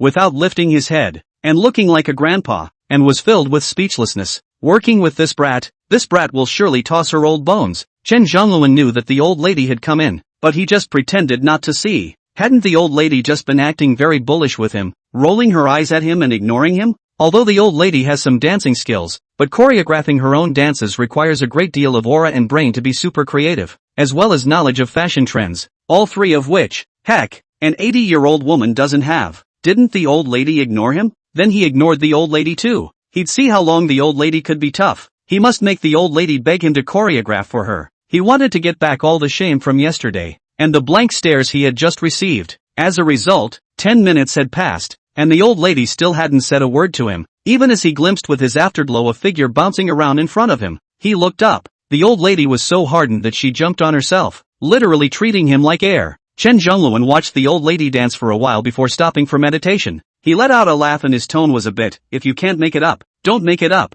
If you say a couple of good sentences, I can reluctantly help you. He saw the old woman turn at the sound of his voice. Originally he thought the old woman would be trying to ask for a favor, but she calmly said, I'd like you to get out if you can. This is my practice room now. Chapter 34. This old lady is really hard to eliminate. Chen Zhongluan? He's a judge. He helps the contestants with their choreography. It's not too much of a stretch to say he's the equivalent of a teacher coming over to teach his students. And this ugly old lady in front of him with age spots on her face is trying to throw him out? Is there a mistake? Chen Zhongluan was infuriated. You said you'd let me out? Lin Xingqing looked at him and raised an eyebrow. Young and deaf? The expression on Chen Zhongluan's face instantly froze. Why does this ugly old lady have such a big mouth? Chen Zhongluan immediately stood up and snorted coldly. Don't you regret losing when the time comes? Chen Zhongluan said so on his lips, but he didn't leave right away. He was prepared to give the old lady another chance, seeing as she was old. He, young Master Chen, was generous. As long as the old lady bowed her head, he wasn't going to bother with her.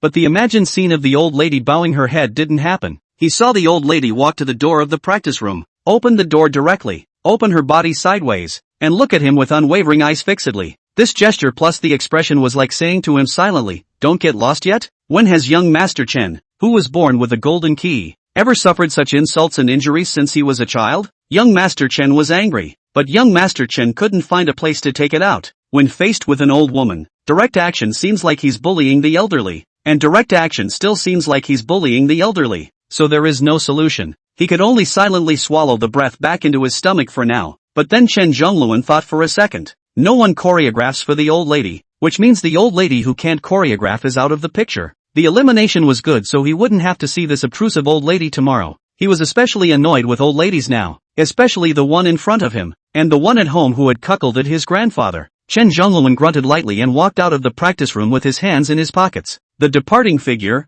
in Lin Qingqing's opinion, was really dejected and arrogant, tugging and owing a beating. Lin Qingqing skimmed her lips. Whose kid was so rude? If she were the boy's grandmother, she'd discipline him high and low. But she was too thankful that even though her grandchildren were villains, they at least sort of respected her as an old lady. If her grandchildren were not only villains, but also a bunch of problematic young masters, then she would really feel like life was hopeless. But relationship brain and withdrawn personality don't seem to be much of a problem. Forget about thinking about it, she must become the rich person she used to hate anyway, no matter what. 2 hours later, the program's allotted time for choreography was up. When Chen Zhongluan hooked his lips and sat waiting to eliminate the old lady with a leisurely look, Chen Zhongluan was dumbfounded. On the stage, the old lady had a popping choreography that blew away the audience. I'll go. This dance is so awesome. It feels like it's ready for the provincial competition. I remember years ago, I think there was a little girl at the provincial competition who danced a homemade popping routine and won the provincial championship.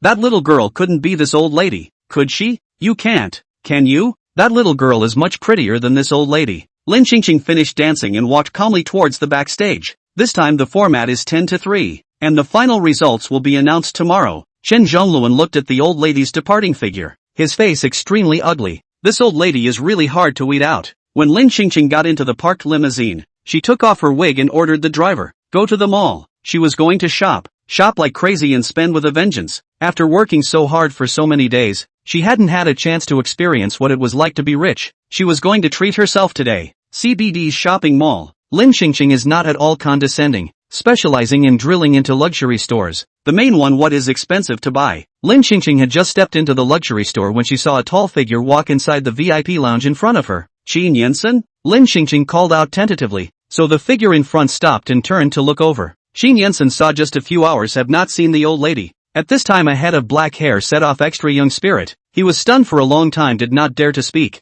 This is still his grandmother? How do you suddenly look so young? This luxury store was specialized in female consumers, and Qin Yansen's sudden appearance here made Lin Qingqing suddenly panic for no reason. This love brain shouldn't be buying something for Mu Yi, right? Then what she said to Qin Yansen before, wouldn't it all be in vain? Lin Qingqing tried her best to look calm and collected as she asked suspiciously, what are you doing here if you're not going home from work? Qin Yansen came to his senses and spoke expressionlessly. There's something going on. What are you doing here? What style do you want? Just have Butler Ding call and tell them to send it over for you to pick? Why bother to make a trip in person? The old lady a few days ago, there is still a breath. Although the past few days bungee jumping and hair coloring, but back to the light. Cannot say when people will be gone. It's better to try not to overexert yourself. Lin Qingqing was not interested in experiencing the concern from her eldest grandson right now. She only cared about her eldest grandson's love brain. This could be about her life as the richest. But since Qin Yansen refused to say it explicitly, he didn't want to tell her. I'm out for a workout. I'll join you if you want to buy anything. Lin Qingqing walked into the VIP lounge one step before Qin Yansen, just in time to see a woman standing in front of the lounge's sofa. That woman was none other than Mu Yi. Lin Qingqing had been defending herself day and night, but as a result, she still hadn't been able to defend herself against this Mu Yi. Lin Qingqing thought back to the plot of the book and really wanted to immediately turn around now and punch the love brain behind her to wake up love brain. Her lips pursed, and after a few seconds, she turned her head and asked Qin Yansen, you brought her here to buy clothes? Qin Yansen met the old lady's line of sight, a little sheepishly looked away, lightly sound. It wasn't actually him who brought Mu Yi to buy clothes, but rather Mu Yi came to the store to pick out a dress, forgot her wallet on her, and called him for help. At that time, Mu Yi's voice was pitiful, close to a pleading tone asking him for a favor, and he really had no way to refuse. After all, it was the girl he'd loved for years. Originally, he was going to call the money directly to Mu Yi's phone, but Mu Yi said she wanted to see him for a while, and that she wanted to apologize to him face to face for the last time her best friend disrespected his grandmother. Qin Yansen came over as soon as his heart was softened. Qin Yansen didn't think there was anything wrong with him coming over to do a small favor for the girl he liked, but when it came to facing the old lady, he didn't know why he felt a hint of weakness. Mu Yi bit her lip, carefully looked at Qin Yansen, and softly said, I will definitely pay you back this money. Qin Yansen looked at Mu Yi and softened his heart. Forget it, there's no need. Mu Yi didn't have much money on her, And this time, when she bought the dress, it should have been Mu Yi who used all the money she had on her. He wasn't short of that kind of money, and he couldn't bear to see his favorite girl spend all her savings for a dress. Chapter 35. It's time to create a little more shock for her family. Lin Xingqing was furious in her heart. What? Don't use it yet. Forget it. Very generous. Does their family get their money from the wind? People use him as a spare tire. And he rushes to help his boyfriend save money by buying him a gown. It's absolutely brilliant. By the looks of it, even if their Qin family didn't end up heading for extinction, Qin Yensen, the love brain, would be supporting Mu Yi and Lu Zian out of his own pocket in the future. When is there going to be a policy where you can sentence love brains to jail time? Lin Xingqing glared fiercely at the indisputable Qin Yensen, managed to ask the salesman for paper and a pen, and took the bank card out of her pocket, filled in the bank card information, and handed it to Mu Yi. When you return it, the money will be paid into my account. Qin Yensen's heart is soft. That's because Qin Yensen is held back by the plot and can't let go of the girl he likes. But she's not affected by the plot. All those who were unfavorable to their Qin family would never want to pit their Qin family for a single penny. Mu Yi looked at the strange yet familiar woman in front of her and froze in thought for half a day before reacting to who was in front of her. It was the same old Qin woman who had abused her and her best friend, as well as her own brother, almost to tears by playing a game. How could this old lady suddenly change so much? Compared to her state 2 days ago, it was as if she had suddenly gotten a few dozen years younger. Mu Yi stared at the old lady's black hair for a while, thinking could it be the hair color? Otherwise it really doesn't explain how the old lady got so young. After Mu Yi reacted to who was in front of her, she lowered her eyes and looked at the paper in the old lady's hand. Then her heart fluttered. The gown cost 6 figures and she couldn't afford it. The reason why she came to this store and chose this gown that she couldn't afford was because she wanted to ease her relationship with Qin Yensen. Last time, her best friend offended the old lady, but she didn't do anything to offend the old lady. She wanted to apologize properly to Qin Yensen and gain his forgiveness, so that they could return to their previous state, and she could use Qin Yensen to gain some useful information to help Lu Zian take revenge. And choosing this gown she couldn't afford was a decision she made after biting her tongue many times. After all, it is the poor woman who makes a man's heart ache that is most likely to stir up a man's desire for protection and forgiveness. She gambled on this before she called Qin Yensen to feign pity. If Qin Yensen was really cruel not to come, then she wouldn't buy it. If Qin Yensen bought it for her, then she would resell it, just so she could screw the Qin family out of a fortune. Mu Yi's calculations were beautiful, but she didn't expect to let this old lady in front of her disrupt them all. Hundreds of thousands of dollars. Where will she get that kind of money to pay it back? Mu Yi's eyes quickly filled with tears. She was truly sad because she was about to become a liability. Even if she resells the dress, she still has to consider the depreciation charges. This is not a special customized model. It will turn into an out-of-season product to be suppressed in price. I dare not imagine how much she will have to ride backwards for this dress. Mu Yi raised her eyes to look at Qin Yensen who was standing not far away with a pitiful look. Okay, pay this back and we'll be clear. She bets that Qin Yensen still has her in his heart, and definitely won't be willing to clear the air with her. Lin Xingqing saw that Mu Yi was ready to compel Qin Yensen again. She immediately moved her feet, blocking Mu Yi's line of sight tightly, effectively preventing Mu Yi from using any eye-spreading signals on Qin Yensen that would make Qin Yensen's deer in headlights. Lin Xingqing didn't wait for Qin Yensen to open his mouth and directly nodded his head and smiled. Good. I agree. I hope you can remember what you said today.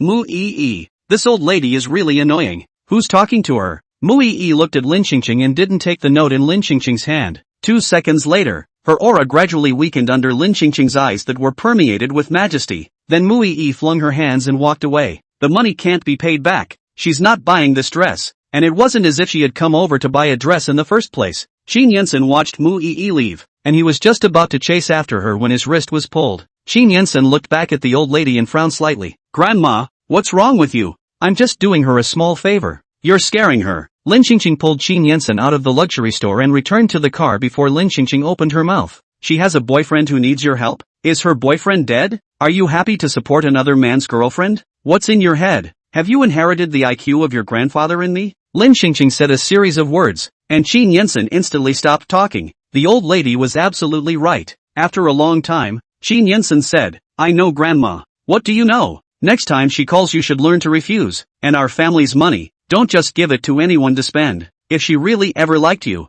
you can pay for your love. But she presses you to have no feelings for you, and she treats you as a spare tire. Such a person. Don't you think that it's a very silly behavior to spend even one more penny for her? Lin Xingqing really couldn't help herself. Her patience had been completely exhausted by Qin Yensen's behavior just now. She felt that if she didn't make Qin Yensen understand today, This kind of mistake, Qin Yensen would still keep on making it, and then their Qin family would have to bear the wrath from the male protagonist of the original book. And wouldn't this be tantamount to self-destruction? You're right, Qin Yensen replied obediently. The old lady looked furious. No matter what, he went along with the old lady first. Lin Qingqing saw Qin Yensen's docile and obedient demeanor and wondered how much Qin Yensen had listened. Last time in the hotel, Qin Yensen was also this obedient appearance. But in the end, he didn't watch it for a few days, and mixed with Mu Yi again. Lin Qingqing continued with a brain. Don't just say yes. If you really want to fall in love, I can introduce you to other women, but Mu Yi such a woman can't. She doesn't deserve you like this, do you understand? She has already had a destined person.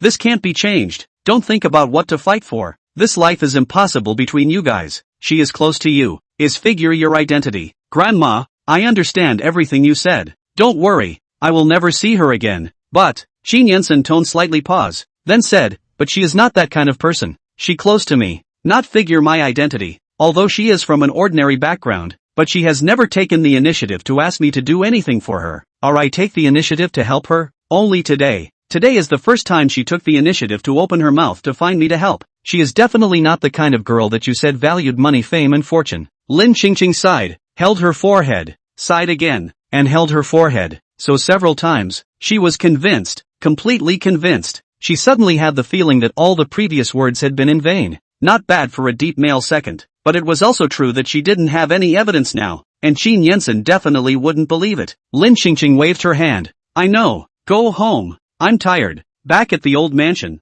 the first dinner with Qin Jingshu was rather unpleasant. Each did not speak. Each had their own thoughts, causing the atmosphere at the table to grow weirder and weirder. And as Lin Qingqing looked at the table of family members, all she could think was that it was time to create a little more shock for her family members. While there were still a lot of people. Chapter 36, tomorrow you two will have blood on your hands when you go out. If you don't give credit at this point, when will you wait? Lin Qingqing wanted to feel style at the dinner table to liven up the atmosphere and collect surprise value in the meantime, but helplessly didn't find any feeling. All because the atmosphere at this table was a bit too dull and it affected her play. Qin Yensen hates Qin Jingshu because he always sides with his love rival. He was reluctant to talk to Qin Jingshu because of his eccentric temperament and aloof and cold character. And even if he took the initiative to strike up a conversation, he would still be eating cold shots, so why should he make a fool of himself? Qin's parents of Qin Jingshu is really not to be seen. Young and accomplished nothing. The big young man will not even speak. See, elders' greetings are not playing. Do not know thought the Qin family more sorry for him as well. As for the hated Qin Jingshu himself, the first dinner scene when he moved back to the old mansion was expected. He was not welcome in this home and he knew it from the beginning. Otherwise he would not have moved out from the old mansion. If it wasn't for grandma, he wouldn't have come back at all. He just endured for the sake of his grandmother and temporarily stayed for a few days trying to avoid meeting with the rest of the Qin family. When grandma left, he would move out again, and he wouldn't come back to this place. The Qin family, in the future. Lin Qingqing's eyes darted between the several people with strange expressions, and she couldn't help but ask, none of you are talking, is there something on your mind? Usually their family dinners weren't this cold, and while there wasn't much to talk about, it wasn't as dead as it was now. Qin Jingshu looked up at the old lady, used his official chopsticks to clip a piece of fish and put it on the old lady's dinner plate, and slowly said, Grandmother, food does not speak, bed does not speak. After a few moments, he looked up at a head of black hair, extraordinarily smooth old lady, said, Grandma, you next time do not dye color. You have the good sense to dye. I'm embarrassed to see. He stifled a grunt of pain before he could finish his sentence. There was no telling who under the dining table kicked him hard in the left leg, and then he turned his head to look to his left, only to see Qin Haishan scowling at him. After years of father-son love, he sees it. Qin Haishan is using his old face to say again beware of your grandmother's depressed mood and then go bungee jumping to calm down. He hurriedly shut his mouth. Dyeing your hair colored is just a matter of color. Nothing compared to bungee jumping and getting a male model. He couldn't help but sigh and helplessly shook his head. Their family was really becoming more and more inclusive. There used to be a lot of rules. It's all set by the old lady. Now it's all for the old lady to break herself. At this time, the old lady's second daughter-in-law, Yang Chun, looked at the old lady and said in a serious tone, Mom, I've heard about old Mrs. Chen cheating on her husband to our family. It's too much. I think what you did before going to the bar is 100% abetted by that old Mrs. Chen. You should stay away from her in the future, and it's best not to contact her. The old man is still alive and he started to look for a man. It's really he's still alive, and he's already looking for a man. Character is not good. Lin Qingqing smiled faintly. Alright, I know. Being educated by her parents when she was young and by her grandchildren when she was old. A lifetime of being educated caught up with her. But then again, old Mrs. Chen was a person she certainly couldn't possibly contact again. Who cares about such a toxic best friend? After dinner, Lin Qingqing wanted to first set up a relationship between the families. She took the paper towel handed to her by Butler Ding, wiped her mouth, and said, "You guys accompany me to eliminate the food." Mr. and Mrs. Qin Haishan politely declined. "Let's take a break and talk about it. It's better to let the young people accompany you." "That's fine." Lin Qingqing didn't force Qin Haishan and his wife either. Middle-aged people, it is the age of love-tired. On the upper than the old man is not as diligent. The lower than the young people are full of spirit. She'd leave the middle-aged pair alone. Suddenly, Qin Jingxiu also spoke. "I'm not going either. Let them accompany you." Lin Qingqing immediately turned her head to look at Qin Jingxiu and smiled. "No, you have to go. If Qin Jingxiu doesn't go, who will she set up?" The main problem with their entire Qin family lay with Qin Jingxiu. Qin Jingxiu frowned slightly, asking him to stay with Qin Yensen and Qin He, who had been targeting him since he was a child. Would be better to leave him alone at home. Moreover, when he saw Qin Yensen and Qin He couldn't even call his elder brother and second brother. More importantly, Qin Yensen and Qin He didn't say a word from the moment they saw him return to the old mansion, and he couldn't see anything on their faces to welcome him home, so he didn't want to make a fool of himself. He was all used to being alone as well and didn't want to have anything to do with his so-called family. Qin Jingxiu was just about to open his mouth to fight for himself a little more when he met the old lady's strong eyes. The look in her eyes seemed to say that if he dared not go, then she would die for him. Qin Jingxiu couldn't argue with the old lady and followed her out the door at the end. Just a short distance out of the doorway, Lin Qingqing looked at the garden in front of her and asked, "What kind of activities do you young people usually enjoy?" Qin Yensen and Qin He exchanged glances. Those eyes extremely complicated.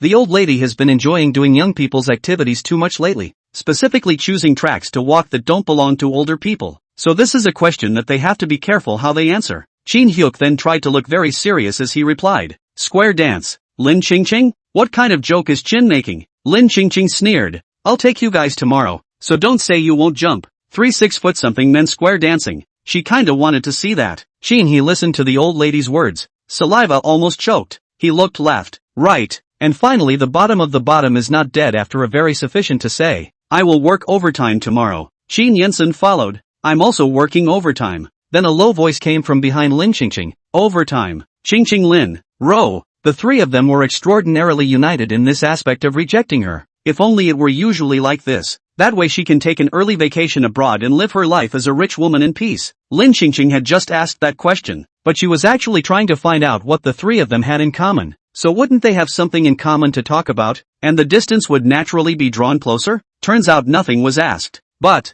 she suddenly remembered another thing. She remembered that in the last plot prompt, Lu Ziyan brought Qin Jingxiu to drag race together. Lu Ziyan in order to win the favor of Mu Yi. He showed a section of car skills in front of Mu Yi. It just so happened that Qin Yensen was also there, and the scene of the two men fighting for a woman was staged in such a spiritual way. Qin Jingxiu in no opposite car is Qin Yensen. In Lu Ziyan instigated. Qin Jingxiu Qin Yensen's car moved. Qin Yensen's car on the spot out of control. Car accident hospitalized. But fortunately the life of the big nothing after the hospital and Lu Ziyan continue to grab a woman. In short, Qin Yensen's purpose of living in this life was for women. When Lin Qingqing thought of this, she was so angry that she didn't hold back and turned her head to glare at Qin Yensen and Qin Jingxiu. Qin Yensen and Qin Jingxiu? We didn't say anything. Lin Qingqing, neither of you two are allowed to go out tomorrow. Qin Yensen and Qin Jingxiu? Lin Qingqing, I just did a fortune telling for you guys. Tomorrow you two will have a bloodbath when you go out. Chapter 37 Octogenarian woman races a car and amazes everyone.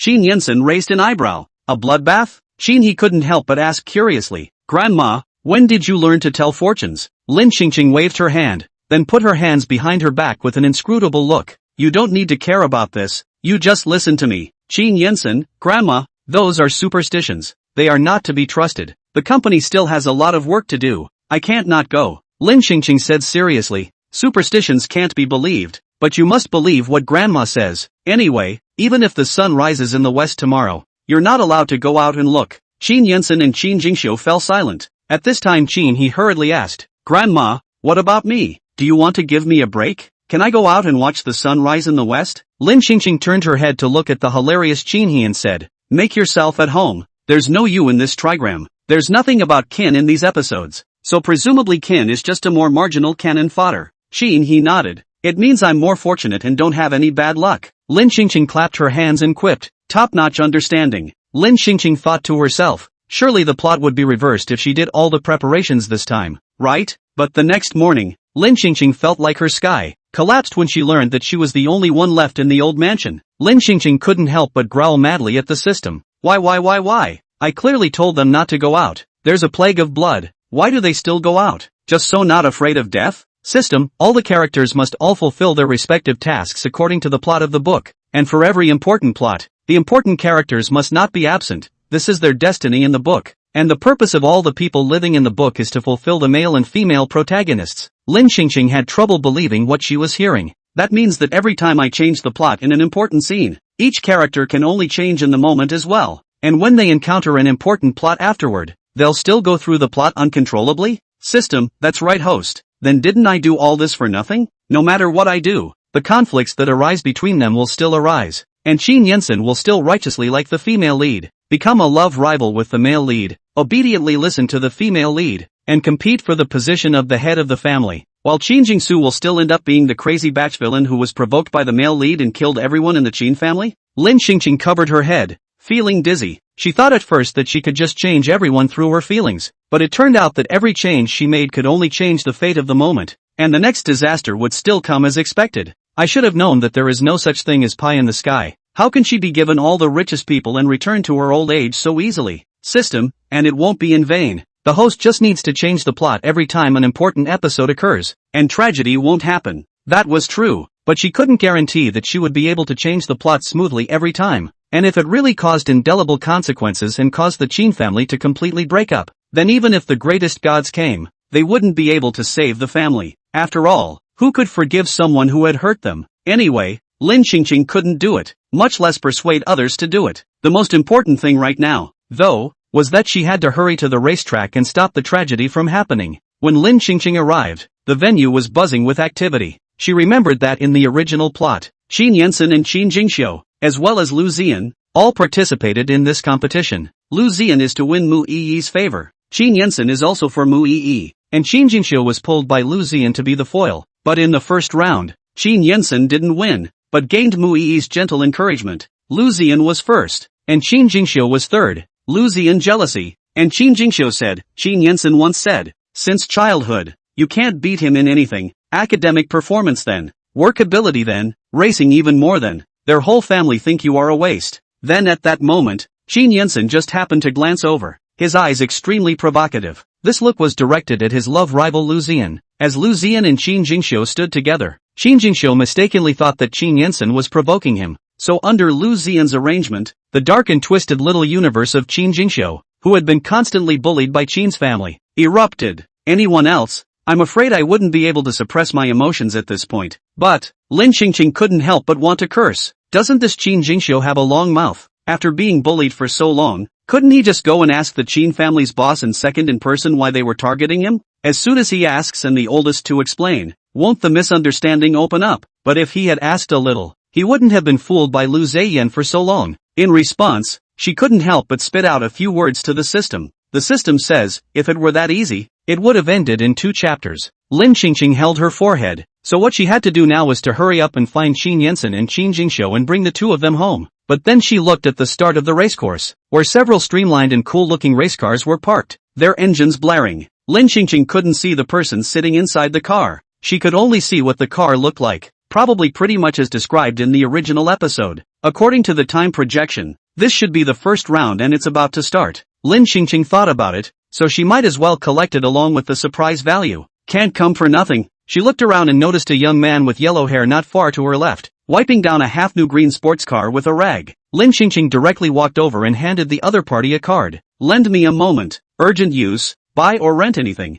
The price is whatever you want. Yellow hair's eyes glanced around Lin Xingqing's body and a mocking laugh came out of his mouth. You want to drive this car? This car is not an ordinary car. You look older than my mom. Can you drive it? Whose fault is it if something happens? You're not responsible for it anyway. Yellow hair took the bank card and looked at the old aunt in front of him with interest. You want to race? Sort of. Mostly to get my grandchildren home for dinner. Yellow hair was stunned. Looking for grandchildren. Guys, home for dinner? Lin Xingqing glanced in the direction of the racetrack. Yes. I don't have time to talk too much to you right now. do you agree to give me the car to drive? The racecourse. After the gunshot, a car quickly pulled out of the starting line. Lu Ziyan's afterglow glimpsed what seemed like a green racing car suddenly overtaking him, and he was suddenly confused in the head for a moment. No one seems to be driving green this round, if he remembers correctly. So this car came out of nowhere? Qin Yansen and Qin Jingxiu were also very puzzled. But the more important thing on the field is to win or lose. Mu Yi is watching from the stage. Lu Ziyan and Qin Yansen both feel that they must not lose.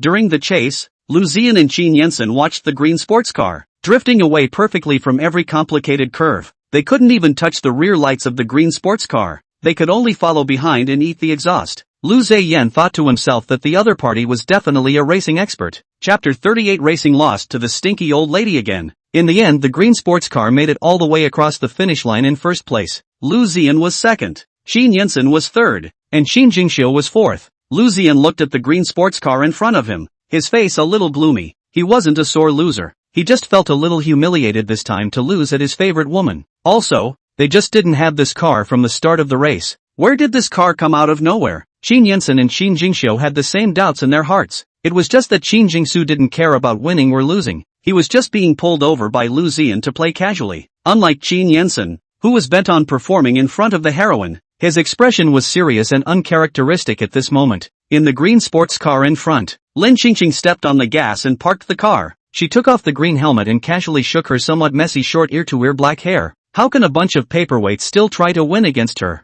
A big living person? The crowd that had been standing by the track cheering was momentarily silent as the green sports car crossed the finish line, because those were Lu Ziyan's acquaintances. People who called the original book's hero, Lu Ziyan, their big brother. How could they possibly cheer for someone else winning against their big brother? What's more, this green sports car is still unknown from where it came from, and who is in the car is also unknown. Suddenly and inexplicably ran out to participate in the competition, and won Lu Ziyan with very powerful strength, so that everyone had to have a strong curiosity. At the same time everyone was whispering, who is this? Surprisingly, he managed to win against Brother Yen. I don't know. I haven't heard of anyone in the circle who's more powerful than Yen. It's over. I bet my entire fortune on Diffractor to win, and I've lost my pants. Oops. Who isn't? We all bet on Brother Diffract. Who can bet on the Qin brothers? The Qin brothers aren't as powerful as our brother Diffract, but that's not in line with the rules either. There wasn't this car when the bet was made, so this car's score can't be counted. And Diffractor is number one.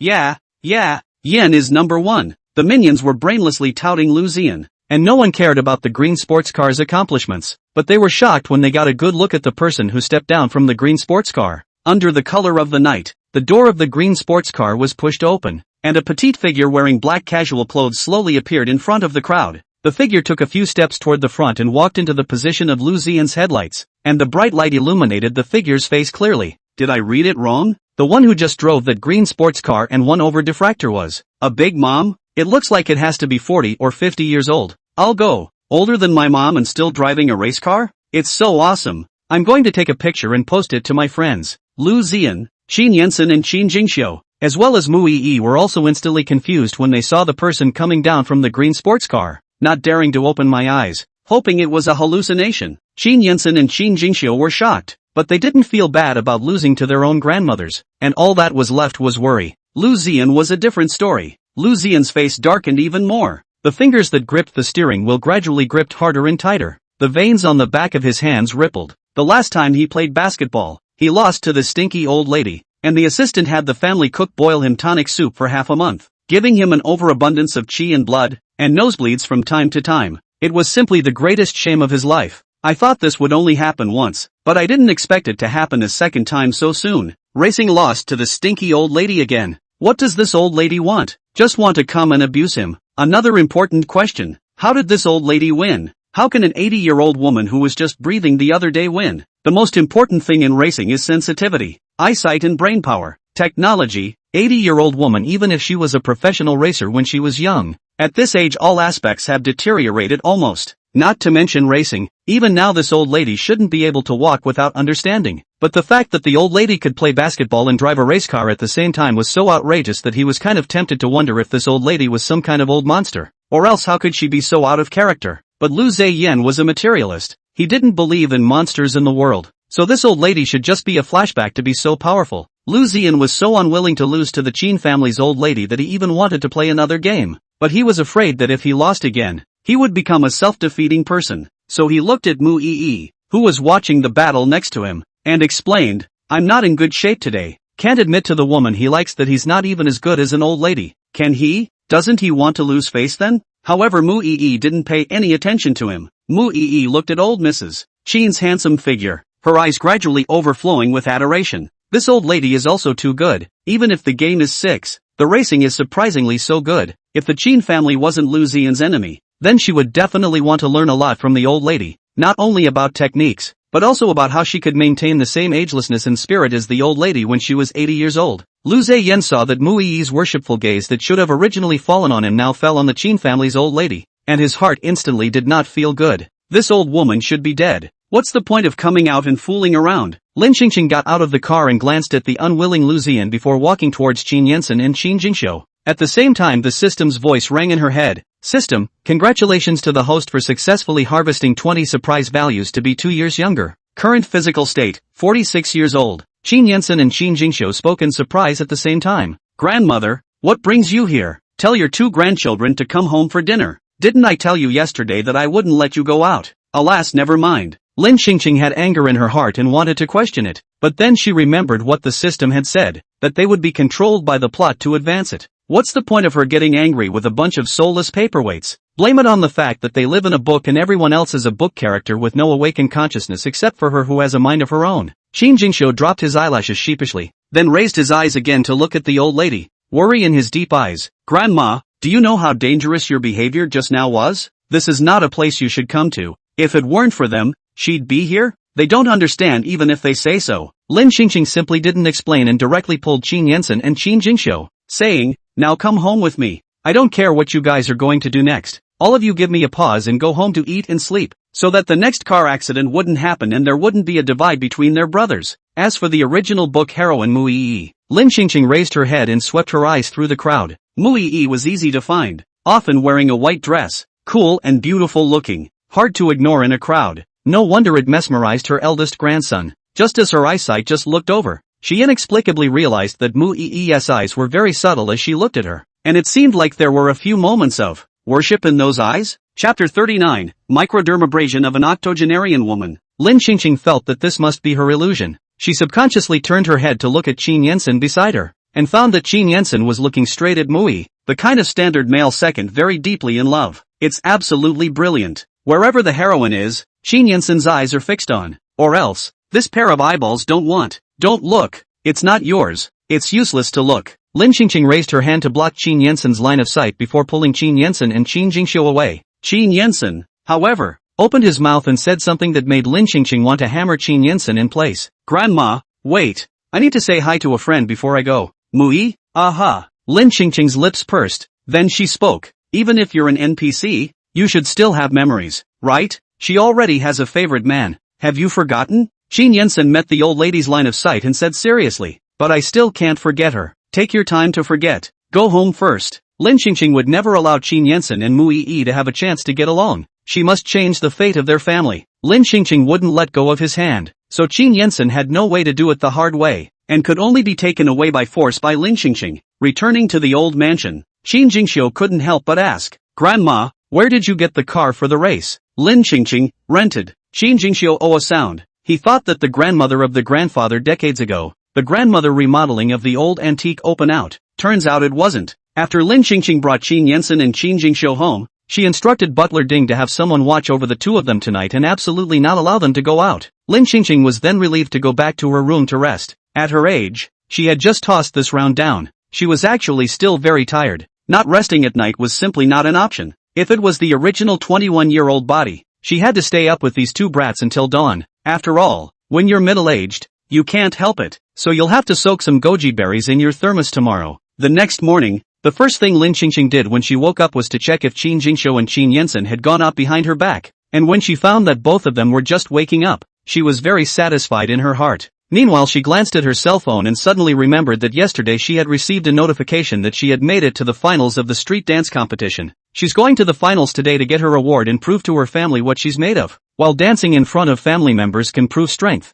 winning an award is different. It's proving professional strength. Otherwise, she was afraid her family members, the amateurs, wouldn't be able to read it. After breakfast, Lin Qingqing went out. He wondered and spoke. What is grandma busy with these days? Going out early and coming back late, and I don't see her going to the company, nor do I see her going to anyone's house to play cards or shopping with anyone. It's really strange. As he spoke, he suddenly thought of something, looked at the few people at the table in shock, and spoke. Grandma couldn't be in love, right? A few people almost lost their breath. The expressions that were relaxed in the last second were extraordinarily grave and serious in this second. Qin Yensen frowned slightly and glanced at Qin He. What kind of relationship? I haven't seen her getting close to any man recently. Qin He guessed. It's also possible that it's an online relationship? Otherwise, you guys see why the old lady loves to dress up so much lately, cleaning up every day like someone in her 40s or 50s. Qin He said this, his tone paused for a moment, turned his head to look at his mother and father, Yang Chun, and continued, Mom, I even feel that grandma is cleaning up almost younger than you. When Yang Chun heard this, she raised her hand and hit Qin He. You think I'm old? Qin He's body dodged back twice, and when Yang Chun finished hitting him, he rubbed his arm and explained, I don't mean that, Mom, it's just that you guys really don't think that grandma has been especially young lately? It's as if she's been rejuvenated. Do you think grandma is possessed by a demon? Because I remember the last time grandma was hospitalized, her heart rate monitor stopped, and then she sat up and came back to life with a swish. Now that I think about it, the more I think about it, the more I think it's not right. A resurrected 80-year-old woman bungee jumping. Do you guys really think this is something an old woman can do? Several people looked at each other in silence for a moment. Qin Yensen spoke soberly. I am not going to believe that grandma is possessed by a demon. These are all superstitions. After Qin Yensen finished speaking, Qin Haisan and Yang Chun both shook their heads as well, feeling that Qin He's analysis was too metaphysical. Qin Jingxiu, who hadn't said anything, but suddenly spoke up. Grandma said she had plastic surgery, microdermabrasion, and that's why she looks young. As soon as Qin Jingxiu said this, several other members of the Qin family came to a realization. No wonder it looks younger. So it's a facelift. Yang Chun looked up at Qin Jingxiu and asked in a curious whisper, do you know which house she got her hole? Qin Jingxiu didn't ask. Yang Chun skimmed his mouth. This kid really can't do it. Important information is not counted on at all. Yang Chun would like to know where the old lady had her face done. The whole thing was surprisingly so natural. Not even a little bit of technology. It was so successful. If no one said anything, they really couldn't believe that it was a face that had been done. So she envied it, and wanted to do it as well. She must ask the old lady about it when she came back in the evening. Qin He seemed to grasp the point of something and slapped the table, saying excitedly, plastic surgery is even more wrong. The old lady loves beauty so much, she must be in love. But there are so many online dating scams now. I'm afraid grandma will fall for it. Yang Chun kindly spoke up. Why don't we wait for the old lady to come back? I'll find her and talk to her. You guys should stop moving and giving the old lady meetings. What if you make the old lady angry again and go bungee jumping? Street dance competition scene. There are only 3 people left in today's final, and the rules of the competition are pretty much the same as in the last game. Or you can play as you please and see who choreographs the best dance. But unlike the last game, each contestant has to pick a judge to complete the show with. Then Lin Qingqing became the meat and potatoes. From the last match, everyone can see that Mrs. Lam has great potential and is even likely to be the winner of this match. Who doesn't want to take a player to become a champion? So the judges will also want to pick strong performers to perform together. This time Chen Zhongluan is more awkward. He wants to bring the contestants to win the championship, but he doesn't want to team up with the old lady because he doesn't get along with her. Disagreement is disagreement. Winning the award to pretend in the circle. Young Master Chen still want. Chen Zhongluan directly asked the staff to arrange for him to be grouped with old Mrs. Lin. If she didn't arrange it, old Mrs. Lin would definitely not agree. In the practice room, Lin Qingqing gave a blank stare when she saw Chen Zhongluan standing in the practice room waiting for her. It wasn't like it was the first day that the two of them hated each other. Lin Qingqing was too lazy to pretend. Chen Zhongluan rubbed the tip of his nose, his attitude obviously better than the last time. He looked at Lin Qingqing slightly awkwardly and spoke. That what? What are your thoughts on our cooperation this time? Lin Qingqing's eyes rolled and she smiled as she spoke. Yes, you can definitely win the championship if you listen to my arrangements. Chapter 40. This ugly old woman dared to make him stand at the edge of the stage as a clown. An hour later, when Chen Zhongluan stood in a corner of the stage wearing a huge clown doll suit, Chen Zhongluan's face was already almost askew with anger, and his expression was hideous as if he was going to shark the entire tournament scene. But unfortunately no one saw it. No one even saw his face because he was wearing a hood. No one saw the anger under his clown doll hood. Turns out what this ugly old lady said about so-called listening to her was that she wanted him to stand at the side of the stage as a mascot. Well, failing at lying to himself, this ugly old lady had the audacity to make him stand at the side of the stage as a clown. He originally thought that the old lady had already arranged all the stage performances, so all he needed to do was to casually dance a few times, and then give the old lady some advice to make the whole dance performance a little bit more outstanding, and his mission would be perfectly accomplished, and he would also bring out a champion in the process, which was great. But now, what does this collaborative performance have to do with him? The clown standing at the side of the stage? What purpose could he serve by standing here dressed like that? This ugly old woman must be deliberately taking revenge on him. He, young Master Chen, had never suffered such a strange humiliation in his life. The judges and contestants on stage were initially puzzled by the fact that Mrs. Lin was the only one performing on stage. When will Chen Zhongluan make his appearance? I don't know. It might come out later. I'm looking forward to it. I wonder what kind of sparks Chen Zhongluan and the old lady will rub off on each other. According to their previous state of getting along with each other, shouldn't the two of them be jumping around and getting into a fight? Not so much. Chen Zhongluan shouldn't be so bad as to beat up the old lady. He just has a near temper. They should have other arrangements. Wait and see. Then everyone watched and was attracted by Mrs. Lin's animated expression and novel and highly rhythmic dance moves, gradually forgetting that there was such a person as Chen Zhongluan. When the music ended and the applause rang out from the stage, Lin Qingqing bowed gracefully in acknowledgement and retreated from the stage. Chen Zhongluan waited for half a day and did not call him.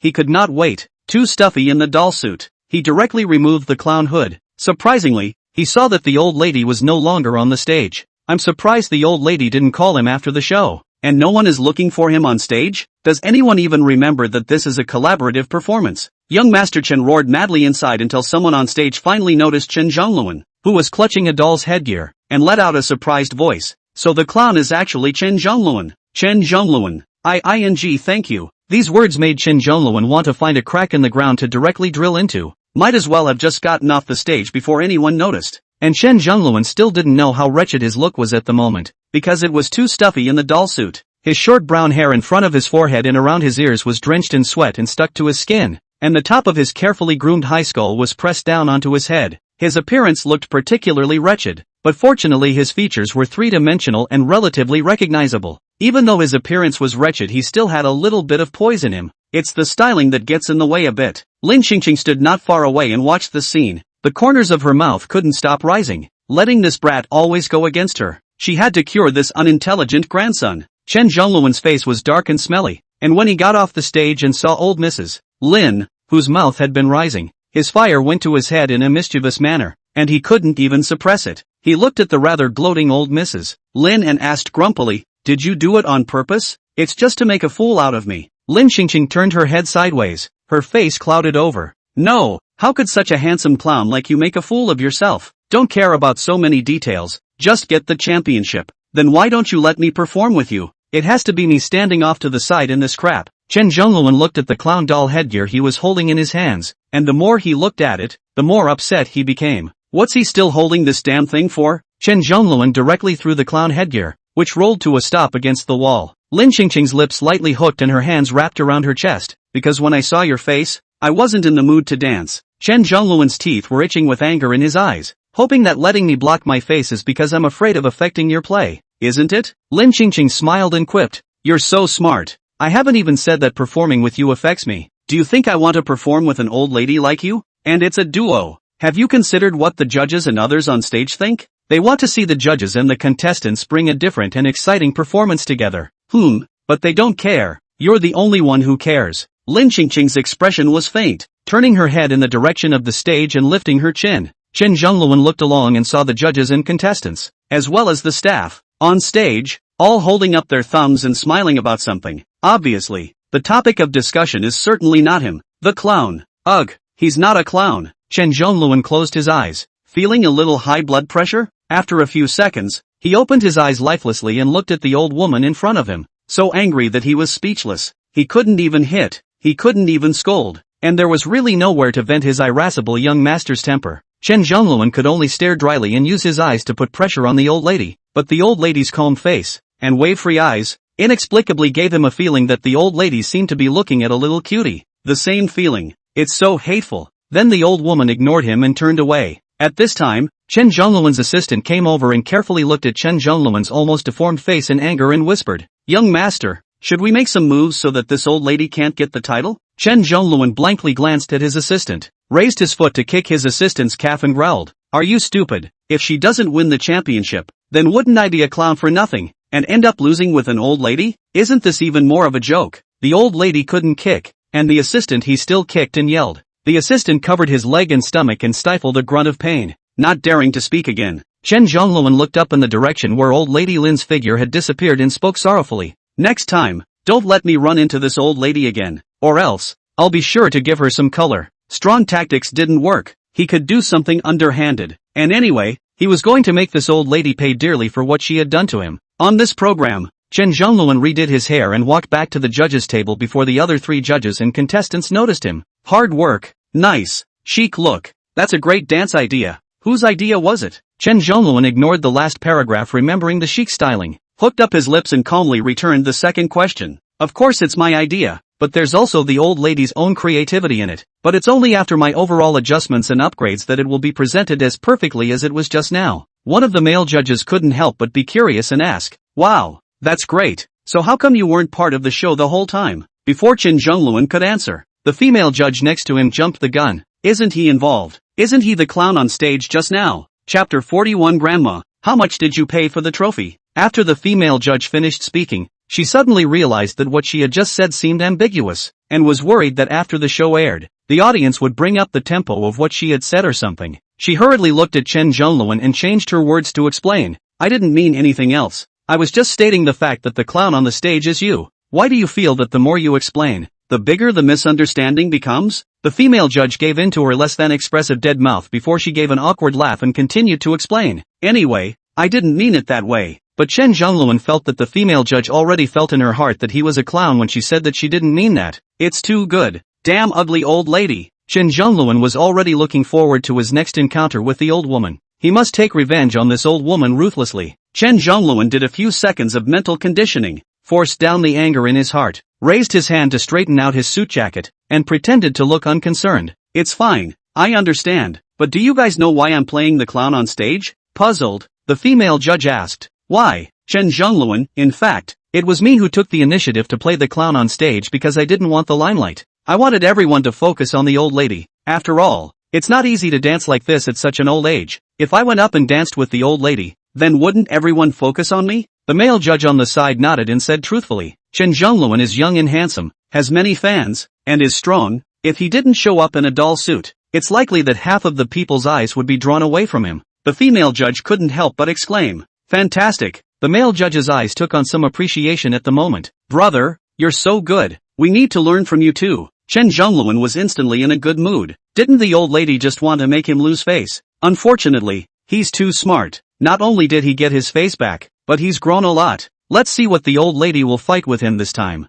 2 hours later, the results of the competition came out, and Lin Qingqing's face was filled with a joyful smile as she stood on the stage holding the trophy. Chen Zhongluan sat down on the stage and applauded, looking at Lin Qingqing with an expression on his face similar to Lin Qingqing's. He wasn't happy that Mrs. Lin had won. He was happy that the contestant he had brought with him had won, and he could add another honor to his profile on the official website. The host looked toward the old lady who was only 80 years old, but looked like a middle-aged man in her 40s or 50s, and spoke with a polite smile. "Grandma, please give your acceptance speech." The host is afraid that the old lady back of the ear cannot hear, but also deliberately bent over and lowered his head, deliberately thoughtful. Increased the volume of the old lady's ear, rushed to shouting, said. Lin Qingqing was shaken, wasn't deaf, but just now almost lost the power to hear the good sounds of the world on the spot. Lin Qingqing smiled slightly and reminded, "I'm not deaf. You can just speak at a normal volume." Okay, sorry Grandma. It's okay." Lin Qingqing took the microphone, cleared her voice, and delivered her acceptance speech. "The entire dance of this competition was created by me alone. Thank you for recognizing me, and thank you to Chen Zhongluan, the young man who worked hard to play the clown on stage, to play an effect of amusing everyone, although he didn't act very funny, but thanks to him, for his hard work, and thank you for tolerating him, Chen Zhongluan." Chen Zhongluan really wanted to sew up the old lady's dead mouth at the moment. After the 3 judges next to them heard the truth spoken by old lady Lin, they collectively turned their heads in silent agreement to look at Chen Zhongluan, who had just said that he had sacrificed himself in order to help the old lady fulfill her dream. Fraud. Simply fraud. Not a single word is true. Chen Zhongluan is just cheating their feelings and blowing awesome. As the 3 judges twisted their heads back around, they let out several simultaneous light snorts with obvious mockery. Chen Zhongluan spread out on the chair, covering his face with his hands, not wanting to talk at all. even wanting to immediately have someone blow up this place now so that no one would know that he was so humiliated today. On the stage, after Lin Qingqing gave her acceptance speech, the host asked again with a smile, "Grandma, can you share with us the secret of keeping your youthful state?" This question was not only something that the host wanted to know. There was no one present who was not curious, except for Chen Zhongluan. Chen Zhongluan disdainfully snorted, what host eyes bad right." Although Lin Qingqing is not too much like 80 years old, but just from the wrinkles and age spots on her face, or can be seen like a number of years of old people. What is this young? Lin Qingqing raised a confident smile between her eyebrows. Drinking more water, exercising more, keeping a good routine, and then most importantly, I actually recharged my face slightly. The moderator drifted off. So that's it. Chen Zhongluan offstage thought, oh, tech face, he hates tech faces. After Lin Qingqing delivered her acceptance speech, everyone instantly understood that Lin Qingqing's award had nothing to do with Chen Zhongluan. It was just Chen Zhongluan unilaterally sticking gold on his face. A few of the judges instantly didn't want to pay attention to Chen Zhongluan. It just so happened that Chen Zhongluan also felt embarrassed, and it was best not to say anything. In the evening, the Qin family's old mansion, Lin Qingqing took the trophy from the street dance competition and placed it on the dining table with a smile in her eyes. It's time for the family to believe she's got real skills. However,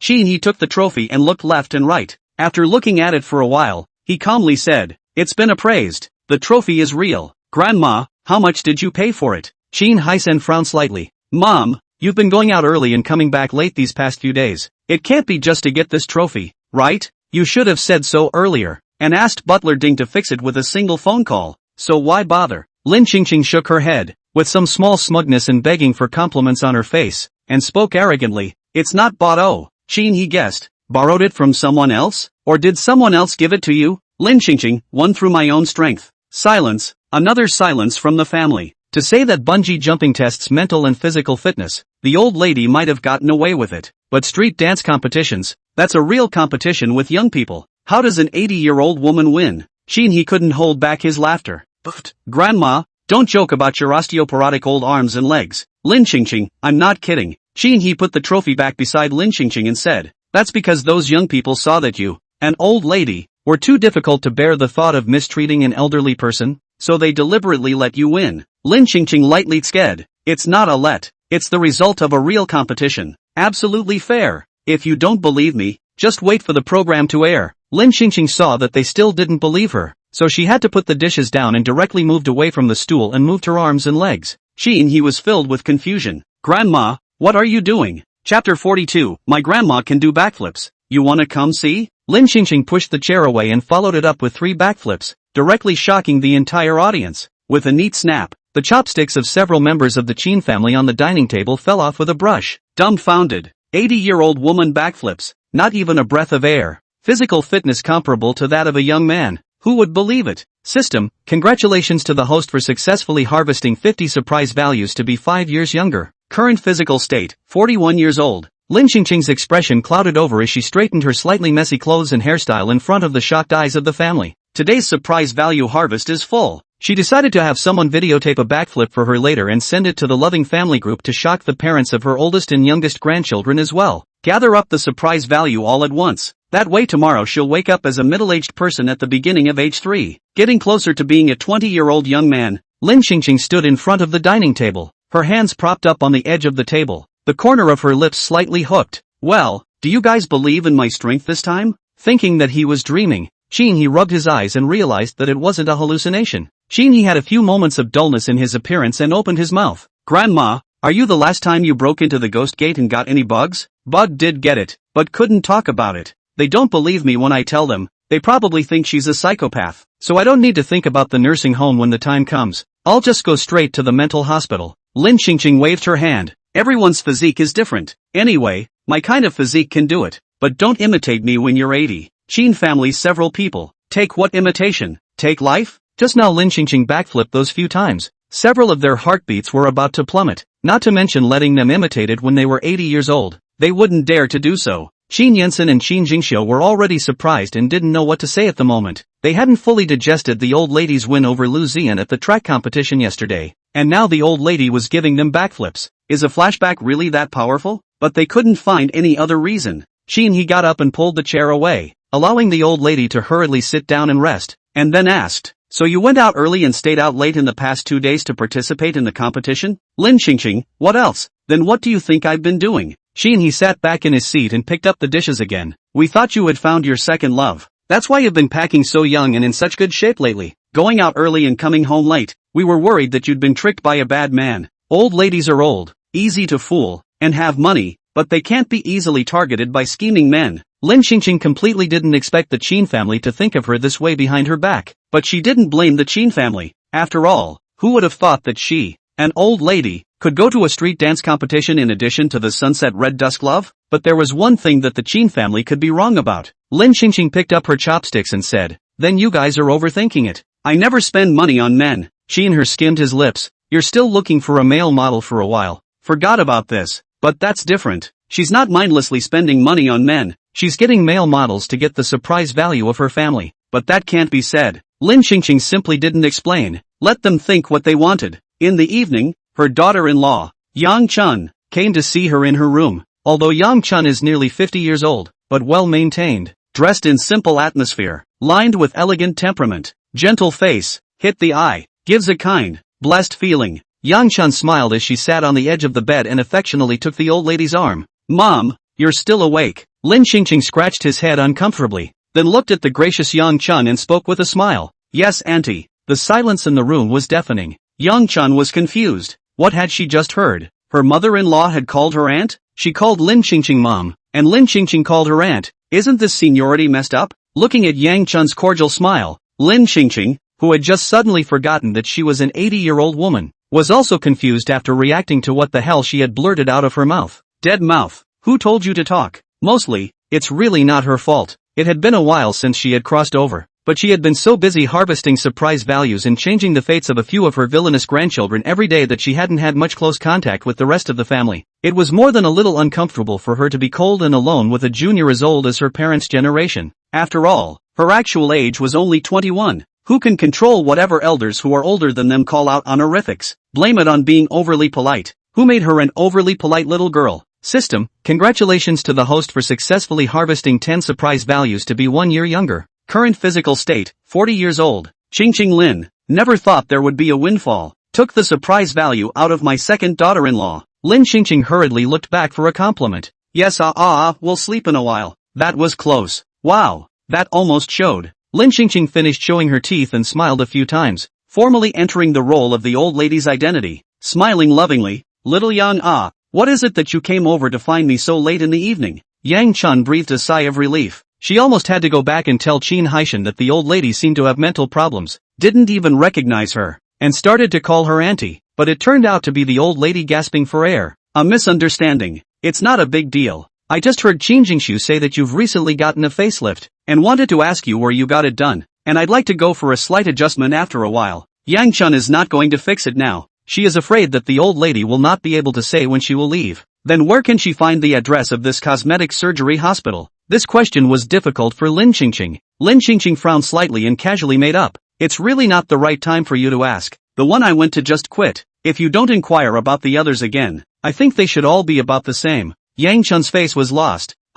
That's too bad. Lin Xingqing hurriedly consoled. "It's fine. All the other homes are good too. You can take a look." Lin Xingqing comforted Yang Chun for a few more moments, then urged Yang Chun to hurry back to bed on the grounds that sleeping late was bad for the skin. If Yang Chun talked to her any longer, she was afraid of revealing herself. It looked like she had to hurry up and collect surprise values, then hurry up and go traveling around the world, or else it would be too easy for people to find out that something was wrong. Lin Xingqing looked for Butler Ding and asked him to record a video of her doing 18 consecutive backflips. Butler Ding was confused when he finished recording. He must have been sleepy and blind. Otherwise, how could something so outrageous have happened? After Butler Ding left, Lin Xingqing posted the video to the Love One Another family group. System, congratulations to the host for successfully harvesting 40 surprise values to be 1 year younger. Current physical state, 36 years old. On the second floor of the old mansion, He couldn't help but open WeChat and send a message to a girl after watching the old lady do 18 consecutive backflips. "My 80-year-old grandmother can do backflips and 18 of them in a row.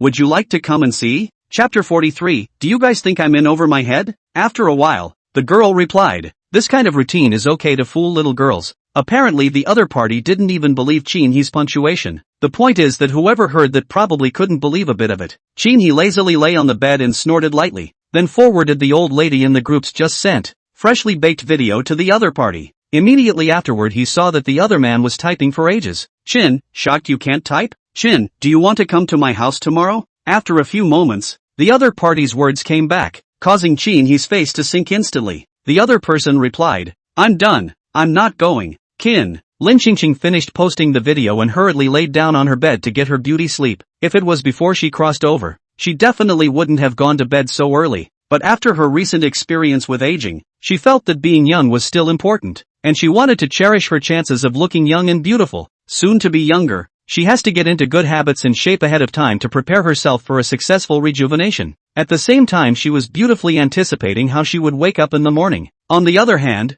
in the study on the third floor, on Qin Haishan's computer screen were the two oldest members of the Qin family and the oldest member of the Qin family. The third oldest member of the Qin family frowned and spoke. Second brother, what did you guys do to mom? Why is she so irritated lately? Qin Haishan sighed helplessly. We didn't do anything, and we're curious as to what's wrong with the old lady. The oldest member of the Qin family, why don't I make an appointment with the hospital? And tomorrow you take the old lady to have her brain nerves looked at? Qin Haisan, I think the old lady is intellectually fine, because we've been talking to her for the past few days and she's had no problems with her repartee, so I wonder if she's too lonely, and that's why she's been doing so much lately, to try to get all of us attention? The Qin family's oldest and oldest three were silent for a while, and the oldest suddenly spoke. There's still a difference between drawing attention to something, and doing something beyond the norm. I think you'd be better off taking the old lady to the hospital tomorrow for insurance. Early the next morning, Lin Qingqing looked at herself in the mirror which had gradually become younger. The smile at the corner of her mouth couldn't even be suppressed. The age spots on her face were all gone.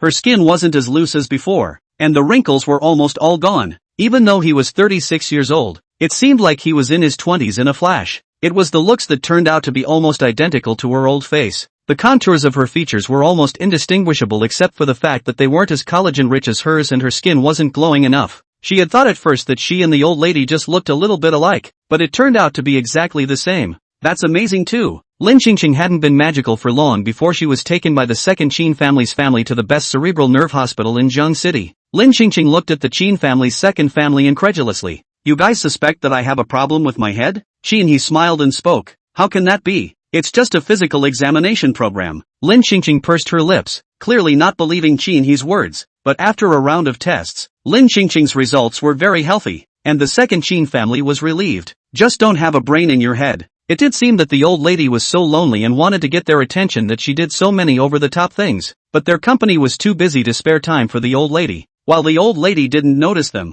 Qin he suddenly suggested, why don't we introduce the old lady to a boyfriend? Yang Chun refused without thinking. No, I don't approve. Your grandfather will probably be pissed off and live. You are unaware of how much your grandfather treasured your grandmother when he was alive. Qin he, the point is that isn't grandpa gone now? And I don't think grandpa would want grandma to have an unhappy life, right? Why don't we contact Lao Wang and let him try with grandma? Qin Haishan and Yang Chun glanced at each other and hesitated for a moment. Let's talk about it. In the evening, Lin Qingqing didn't have dinner at home, but went to the top club in Zheng City. Last night she picked up the plot that today her nice big grandson would be here, being targeted by the original book's male lead, Lu Ziyan, because Qin Yensen recently in Mui clothes. Lu Ziyan jealousy, cold violence to Mui, but also on the love rival Qin Yensen design frame. Wada seized the handle to screw the Qin family, and then forced Qin Yensen away from Mui far away. What a nerve! Just fall in love. Why do you have to make it like this? And why is Lu Ziyan always targeting their family? Do they deserve to make room for the hero and heroine just because their family is the richest? Or is there something else going on here? Unfortunately, she hadn't picked up the full plot yet, and she didn't know what Lu Ziyan was so mad about. If things were really that simple, and just because their Qin family was the richest, they had to give way to the original book's male lead and let the original book's male lead be framed, then wasn't the original book's male lead too bad? Can someone like that be the male lead? Shouldn't this be the villain? How Lin Qingqing thought about it. It was illogical. Walking into the clubhouse, Lin Qingqing first looked around the interior's upscale yet lavish decor, then secretly shook her head. If she hadn't crossed over, she probably wouldn't have come to a place like this in her life. The waiter brought her all the way to the VIP room, and after the waiter left, instead of going to the room she had booked, she turned her head to the other side and pushed open the door to the private room. Inside the private room, Lin Qingqing saw that Qin Yensen was sitting there alone and knew that she was early. Qin Yensen looked up and saw the visitor, standing up with a slight frown. Grandma, what brings you here? Lin Qingqing went over and pulled Qin Yensen to leave. Go home first. Qin Yinsen didn't move. Grandma, I'm waiting for someone. You go back first. I'll go back when I'm done. You're waiting for Mui? Qin Yinsen looked up with some consternation. How did you know? Half an hour Mui sent him a message asking him to wait for her here, saying she had something important to tell him. Lin Xingqing looked at Qin Yinsen and spoke mercilessly. You won't be able to wait for her, because she won't come at all. Not only will Qin Yinsen not see Mui, he will even be drugged and falsely accused. His reputation will be ruined. Qin's stock market will plummet, and Lu Ziyan will take the opportunity to release Qin Jingxiu's self-reporting of all the injustices he has received in the Qin family. When Lu Ziyan approached Qin Jingxiu, he was recorded by Lu Ziyan every time he supposedly confessed his heart to his only good brother. Although these recordings couldn't bring down the Qin family, they could cause public outrage, and with the Qin family and Lu Ziyan's people collecting some evidence, after tonight, the Qin family's destiny would be ushered in by a major disaster. It is Lin Xingqing still do not know. Qin family Lu Ziyan's people. In the end, who is it? Lu Ziyan now exactly have all the evidence. Qin Yinsen's eyes were firm. Impossible, since she asked me to come over. She will definitely come. Lin Xingqing, stay here and wait for your Mui, or give up everyone in the Qin family. You choose one. Chapter 44, the old lady makes a sneak attack. After Lin Xingqing asked, she felt like she was really pissed off and stupid. Let the relationship brain make whatever choices it wants. What's a relationship brain if it knows how to make sense? In the original plot, Qin Yinsen was the one who started framing the Qin family's second and third family for Mui's sake and to make Mui's past happy. So in Qin Yinsen's mind, the Qin family is worthless compared to Mui. How could Qin Yinsen choose the Qin family? After Lin Xingqing thought clearly, she let go of Qin Yinsen and made a call. Not long after, the door to the private room was pushed open and in walked a group of burly bodyguards standing next to Lin Xingqing, respectfully bending over and saluting. Old lady. Lin Xingqing glanced at Qin Yinsen, who was standing on the other side of her, unsure. Do it. Qin Yinsen looked at the group of bodyguards defensively, with some coldness in his brows and eyes, and he was just about to open his mouth to speak, when Lin Xingqing suddenly lifted her hand and chopped it directly on the back of his neck, and the tall man of more than 1 meter 8 just fell straight down. Lin Xingqing looked at the fallen Qin Yinsen and hooked up her lips and spoke without any sense of guilt. Don't blame me for engaging in a sneak attack. If you keep on talking nonsense, time will be too late. She didn't want any accidents. Carry it away directly. Lin Xingqing ordered the bodyguard at her side. You don't need to reason with a love brain, just go straight to the means. When Lu Ziyan arrived, he looked at the empty private room and frowned. Obviously he had taken Mui's cell phone and sent a message to Qin Yinsen. How could Qin Yinsen not come? He turned to the waiter and asked, has anyone been in this private room? Normal VIP rooms are prepared for VIPs, and the status is not allowed to be told to the public. But this club, which is under the Lu group, Lu Ziyan is also considered one of the bosses. The waiter replied truthfully to the scene he had just seen. Yes, Mr. Qin of the Qin group came, but then a woman about 30-something years old with a bunch of bodyguards carried the person away, and we tried to stop them, but we couldn't. Lu Ziyan frowned. A woman in her 30s? Yes, that's right. When I stopped her just now, she even said that it was a private matter of their Qin family, and once we heard that it was their family, we didn't dare to stop her anymore. Lu Ziyan carefully recalled. 30-something years old woman, but also dare to use such strong-arm tactics to Qin Yinsen take away. The impression does not seem to have such a person. Lu Ziyan could not think of anything, so he went to the surveillance room to retrieve the surveillance video. A look. He was instantly shocked. The woman at the head of the surveillance video looked very familiar, but he couldn't recognize it for a while, and after a while, he finally reacted to who the other party was. Isn't this the old Mrs. Lin who won him the night before at the racetrack? Just how did the old lady's looks change so much? When I first met her, the old lady was still full of gray hair and her face was old. How could she be so young now? No wonder the waitress just said it was a woman in her 30s. If no one knew how old this old lady was, they probably wouldn't even think she was actually 80 years old. How could this happen? He still clearly remembered that Qin Jingxiu had told him that the old lady was just breathing and didn't have a few days left to live. He also day and night hoped that the old lady to catch the death. The Qin family hurry to fight for the inheritance. He can reap the benefits. But now look at the old lady's state of mind. Can play basketball, can racing, and even won him this young man. Seems not only a moment cannot die, but also, the trend of reverse growth, growing against the grain. Lu Ziyan muttered these 3 words inwardly, feeling that it was too unbelievable. No way. It's not scientific. Lu Ziyan hurriedly took out his cell phone and sent a text message to an unfamiliar number. Why has old Mrs. Lin become so young lately? The other party quickly replied, plastic surgery. Now it all makes sense. Lu Ziyan, who was relatively amateurish about plastic surgery, believed it, and in addition, he really couldn't think of any other more scientific reason to explain this. Lu Ziyan put away his cell phone. His eyes fell on the surveillance video, and he couldn't help but grunt and laugh. He is dying and still wants to have a facelift. This old lady is really capable of tossing and turning. Not only that, but the old lady won him on the racetrack. And Mui's mouth was full of emotion about the old lady's superb car skills all day yesterday, messing with the fact that yesterday he originally wanted to confess to Mui was not in the mood. And then he took advantage of Mui's efforts to go to the bathroom and used Mui's cell phone to send a text message to Qin Yensen. He had absolutely no patience to wait outside now. A Qin Yensen and an old lady Lin. More and more he felt that if he let the Qin family live one more day,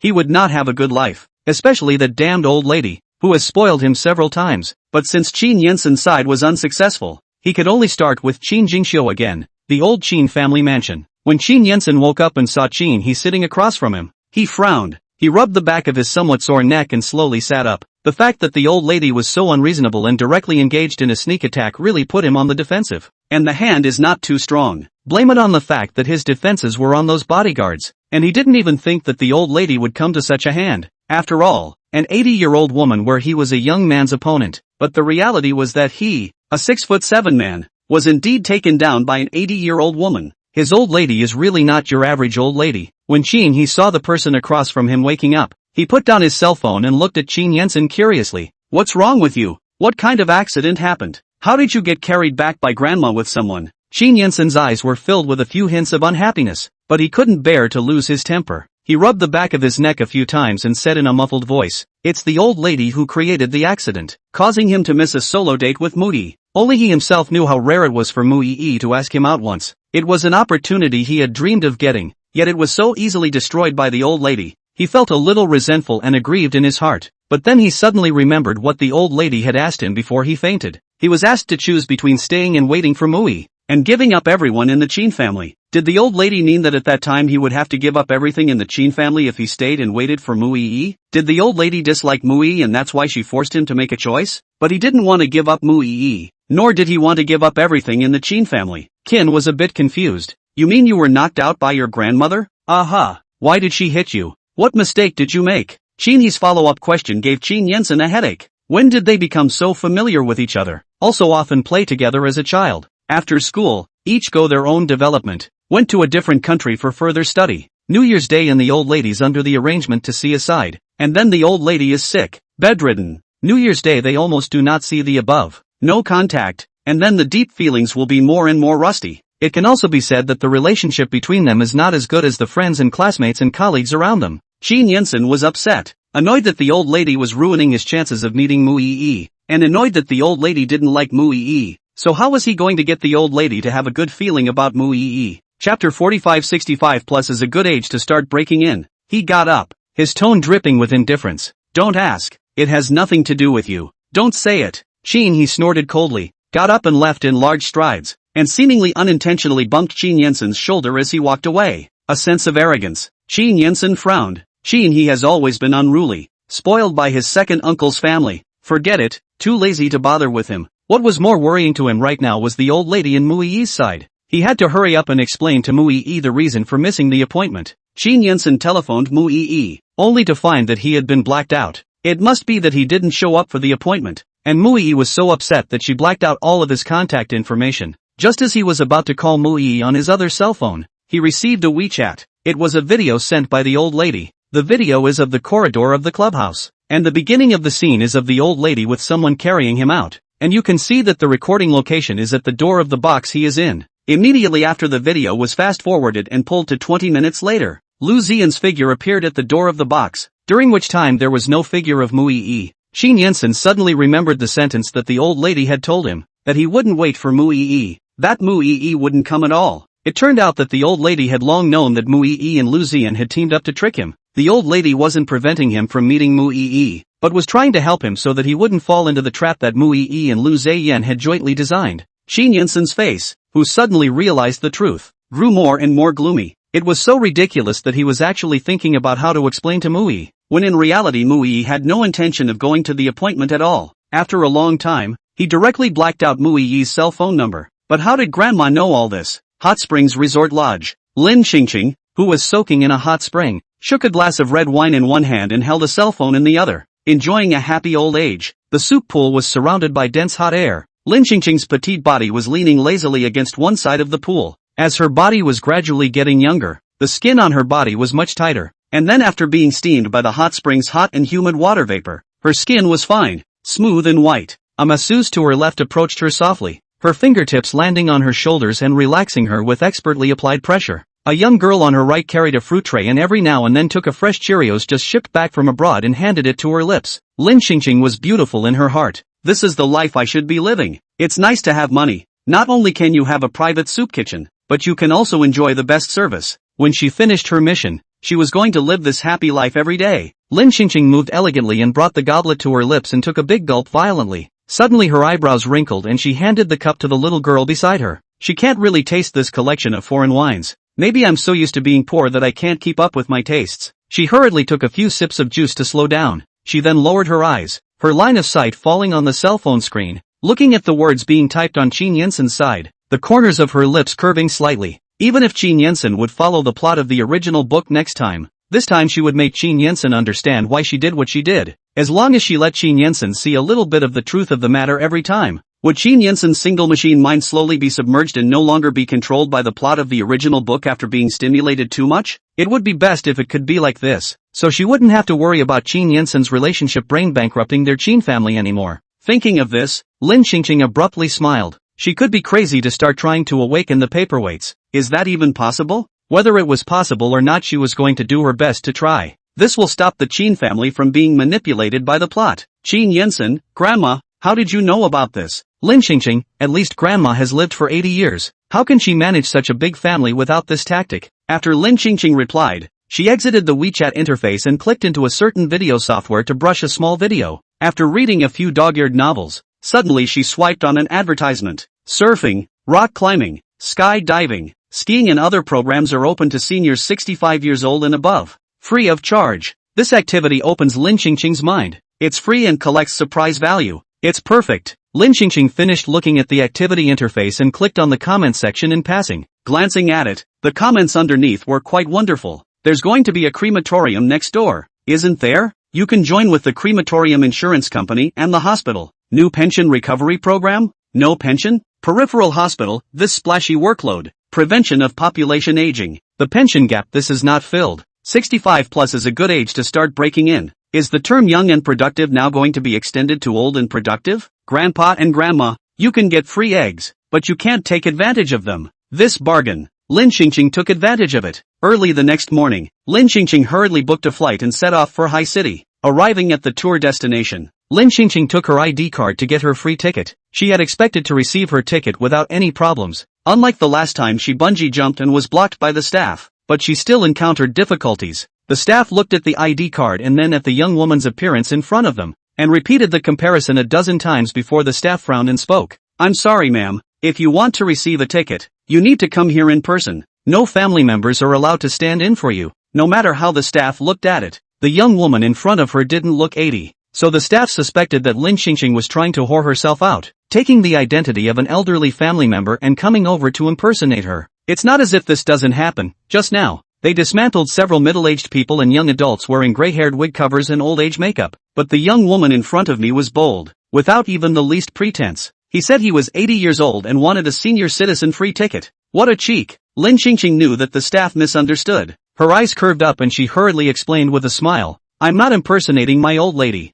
I'm just called Lin Qingqing, and this ID card is mine. It's just that I'm relatively young-looking and well-maintained, so I don't look too much like I'm 80 years old. When Lin Qingqing arrived, she was only thinking about giving her family a shock, forgetting about her becoming younger. The staff obviously do not believe, and with contempt in their eyes, sister, when you say this yourself, you do not have a weak heart? Either you pay for the ticket, or I'm going to call the police. You're a fraud. It's a violation of the law. I did not break the law. I am just myself. Lin Qingqing said, thinking forget it. This explanation is really a bit powerless. She simply took out her cell phone. Okay, I scan the code. I pay. Ding a sound. Lin Qingqing finished scanning the code, entered the payment password, and then without looking, put the phone into her pocket. Paid. The staff said, I didn't receive it on my end. How is it possible? Lin Qingqing pulled out her cell phone again and looked at the screen showing that the bank card had been frozen in several big words, and her head was suddenly confused. Chapter 46, How do I look like a grandmother when I'm so young?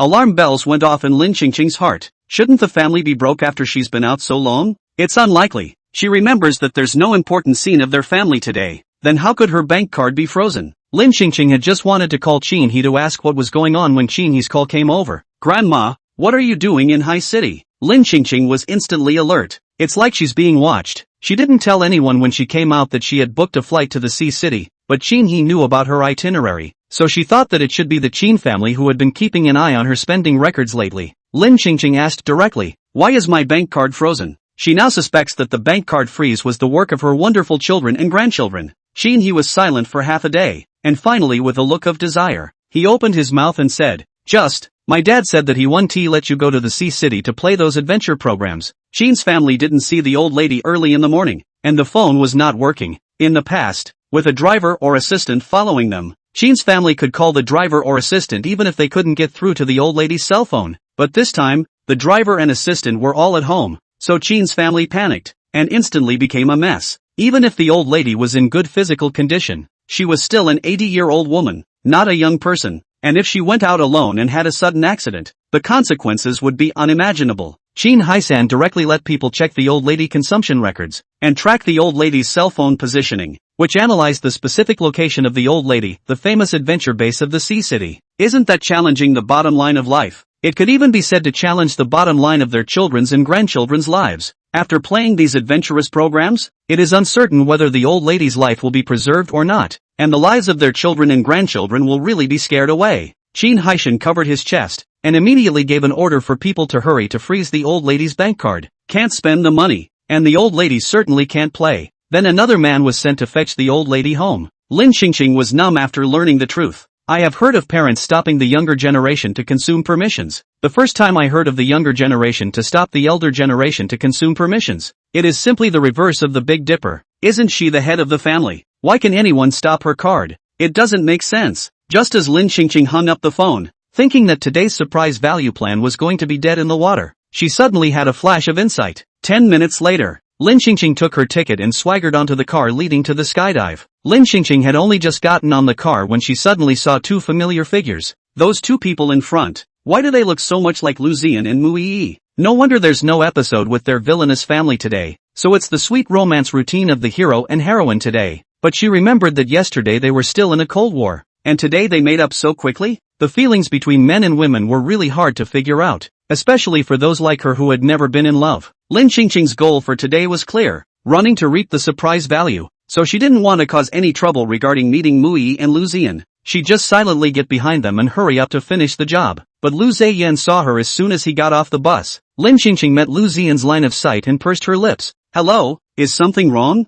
There was no part for her today. She just wanted to be a quiet little beauty, and since she had become so young, it shouldn't be possible for Lu Ziyan and Mu Yi to recognize her, right? Lu Ziyan stared blankly at the person in front of him, gradually overlapping with the silhouette he'd seen in the surveillance footage yesterday, and he asked incredulously, "You're Kyungsu's grandmother?" Lin Qingqing pretended to frown, her face full of doubts. "Who is Jingsu? I don't know Jingsu. You've mistaken me for someone else. And where do I look like a grandmother when I'm so young?" Chapter 47 Shock. Octogenarian woman skydiving. Lin Qingqing, in order to avoid wasting time with the male and female protagonists of the original book and to smoothly collect surprise values, directly began to deny her identity and even changed her accent. Just now, according to Qin He's intelligence, it was likely the Qin family members were on their way to stop her. She had to hurry up and complete the high-altitude jump, or else there was a high probability that she wouldn't be able to collect today's surprise value. She couldn't pass up any chance to get younger. An authentic accent from an unknown village entered Lu Ziyan's ears, and Lu Ziyan was stunned again.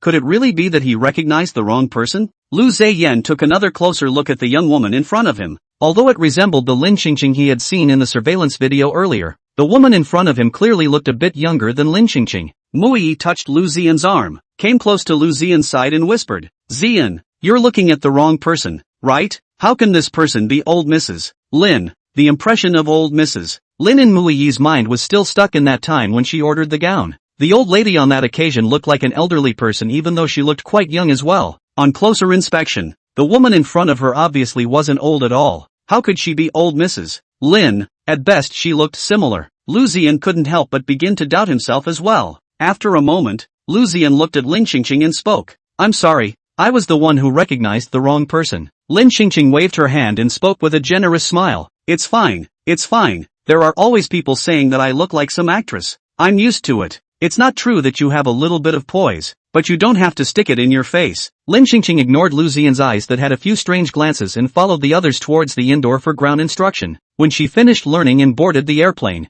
Mu Yi looked out the window at the high altitude that was getting farther and farther away from the ground. Her fingers clenched tightly, and the expression on her face became more and more stiff. Lin Xingqing inadvertently glanced at Mu Yi's reaction and slightly raised her eyebrows. Why did Mu Yi still come to play this program when she was so scared? Mu Yi didn't want to come either, but Lu Ziyan liked it. 2 days ago, because she was close to Qin Yansen, it caused Lu Ziyan to be unhappy, and she was now here to coax people. So she asked Lu Ziyan to come out to challenge the high-altitude skydiving. Lu Ziyan turned his head to look at Mu Yi, his tone light. Which one of us will jump first later? Mu Yi looked up in panic. The corner of her mouth barely pulled out a smile. All, why don't you go first? Lu Ziyan's face was still scant. Good. Mu Yi tried to overcome the fear in her heart for a moment, then smiled in a pretense of relaxation. Do you still have something to do later? I've heard that there's an aerial restaurant in High City that's very good. If you're not doing anything, let's go eat together. Let's talk about it later. Lu Ziyan averted his eyes and looked out the window. The smile at the corner of Niui's mouth gradually froze. Lu Ziyan's cold attitude showed that he was still angry about Qin Yansen,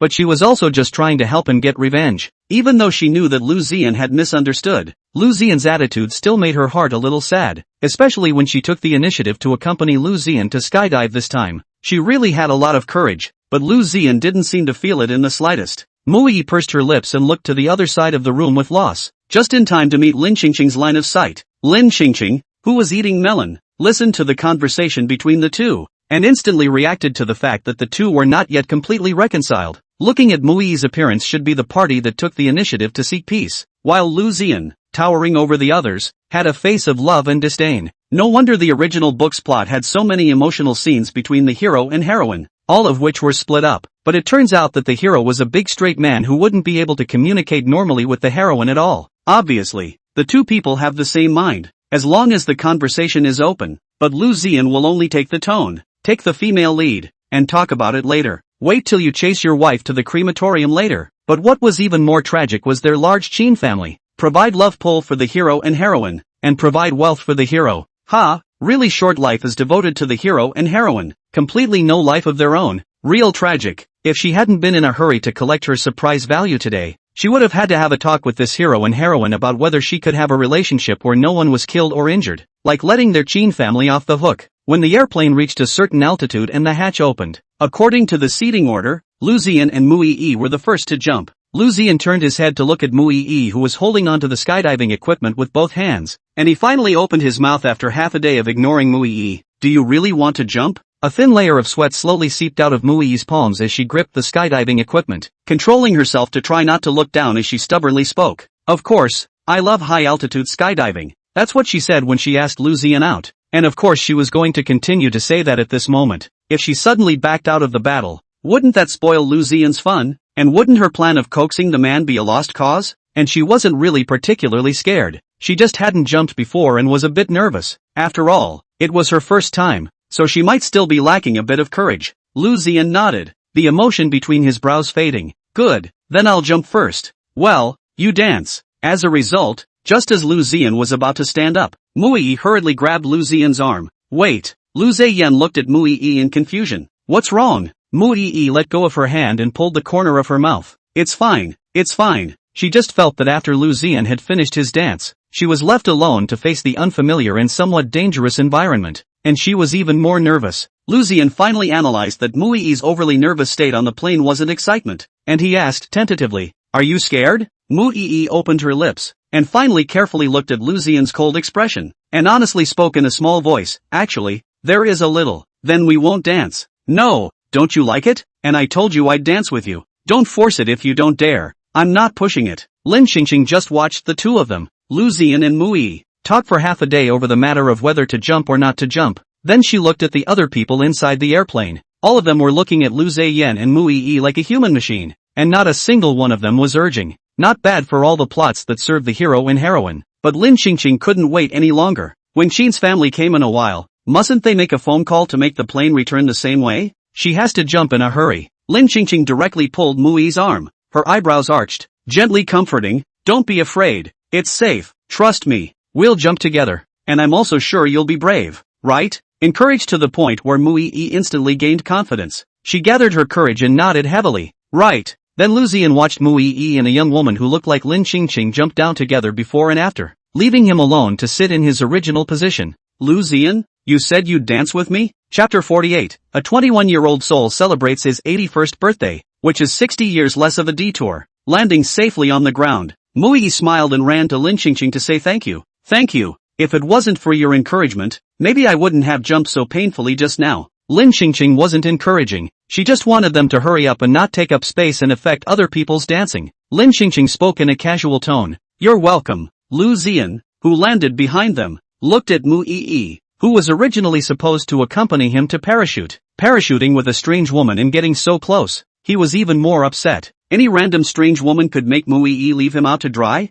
Did Mui accompany him out after all? Then this scene had to remind Lu Ziyan of the last time he was at the racetrack. Mui was also like this. Her attention was always on old Mrs. Lin, who took first place, completely ignoring his presence. Now this strange woman. Again, looks like that old lady. Lu Ziyan suddenly had the feeling as if he had lost to the same person every time, and that person was another 80-year-old woman. It's so frustrating. How can he lose to an old woman every time? Lin Qingqing separated from Mui and forwarded the skydiving video that the staff had passed on to her to the loved one another family group. System, congratulations to the host for successfully harvesting 30 surprise values to be 3 years younger. Current physical state, 33 years old. Lin Qingqing instantly frowned. Why is the surprise value so low this time? Could it be that the last bungee jump was a somewhat similar exercise to this high jump, so the family doesn't eat that anymore? Or is she doing so many shocking things now that the family is growing accustomed to it? Looks like we're going to have to up the intensity a bit next time. Lin Qingqing's video had just been reposted not long after, when the Qin family came looking for him.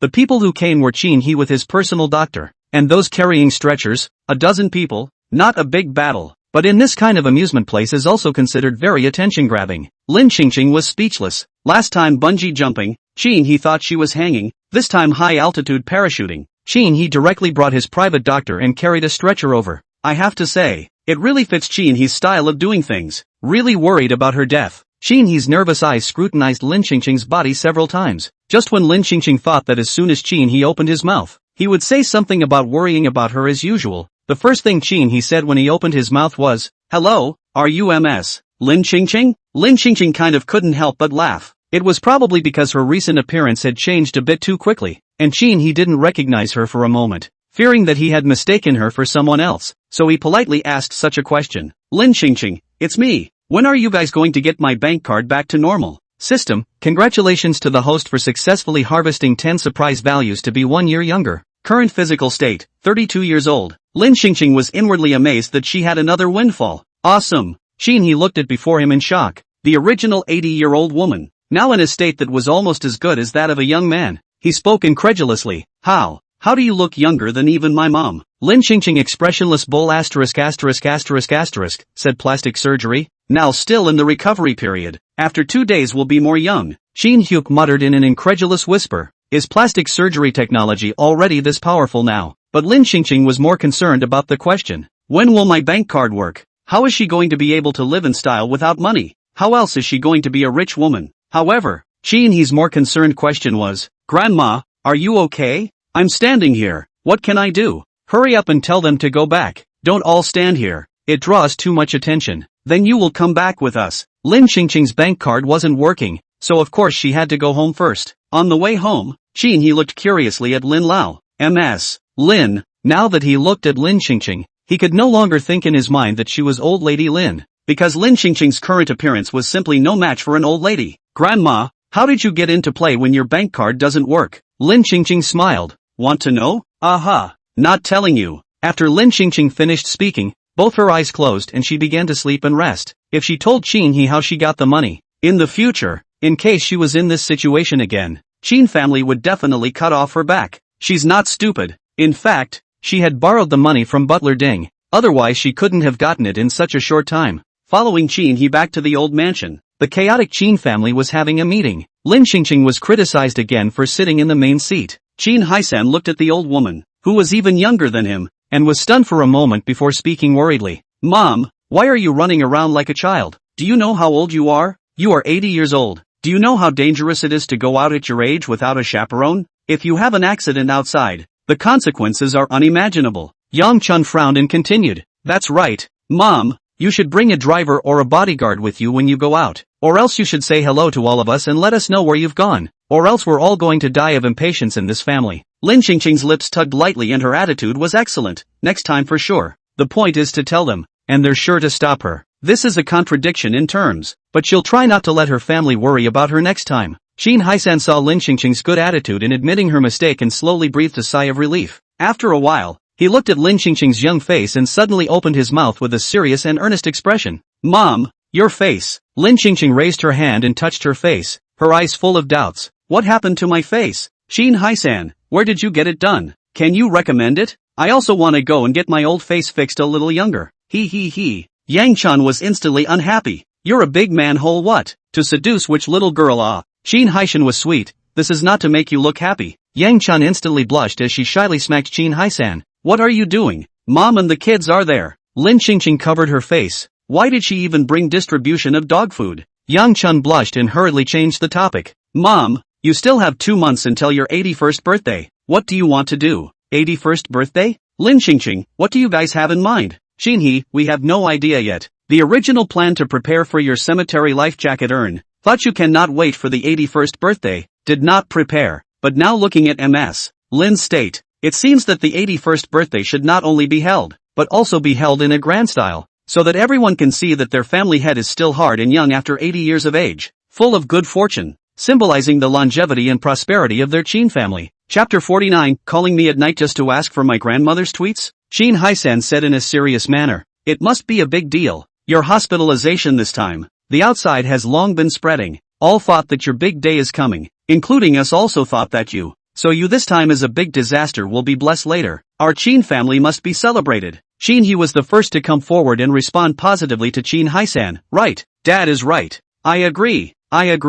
Unanimous vote on the table. Lin Qingqing was pleased by such a unanimous decision of the Qin family. It showed that she, the old lady, still had a certain status in the Qin family, no matter how much the brothers were at odds with each other. They were all very caring when faced with her, the old lady, and she could feel that it was a genuine concern from the heart, not a performance. But while relieved, Lin Qingqing was a bit worried. In the past, Lin Qingqing, who had not traveled across the world, still liked to be lively, but now, Lin Qingqing was worried that the more people who had seen her, the more difficult it would be to explain her becoming younger, and the greater the possibility of revealing her identity. After all, plastic surgery could be made to look exactly like a young man, and I'm afraid that lie wouldn't hold up for long, or rather, but anyone with a brain would realize that there was no trace of technology visible at all on her face or the skin on her body. The reason why Qin's family didn't notice this was probably because their relationship with each other made them not have too much suspicion of her words, plus it was unrealistic to return to old age. No matter what,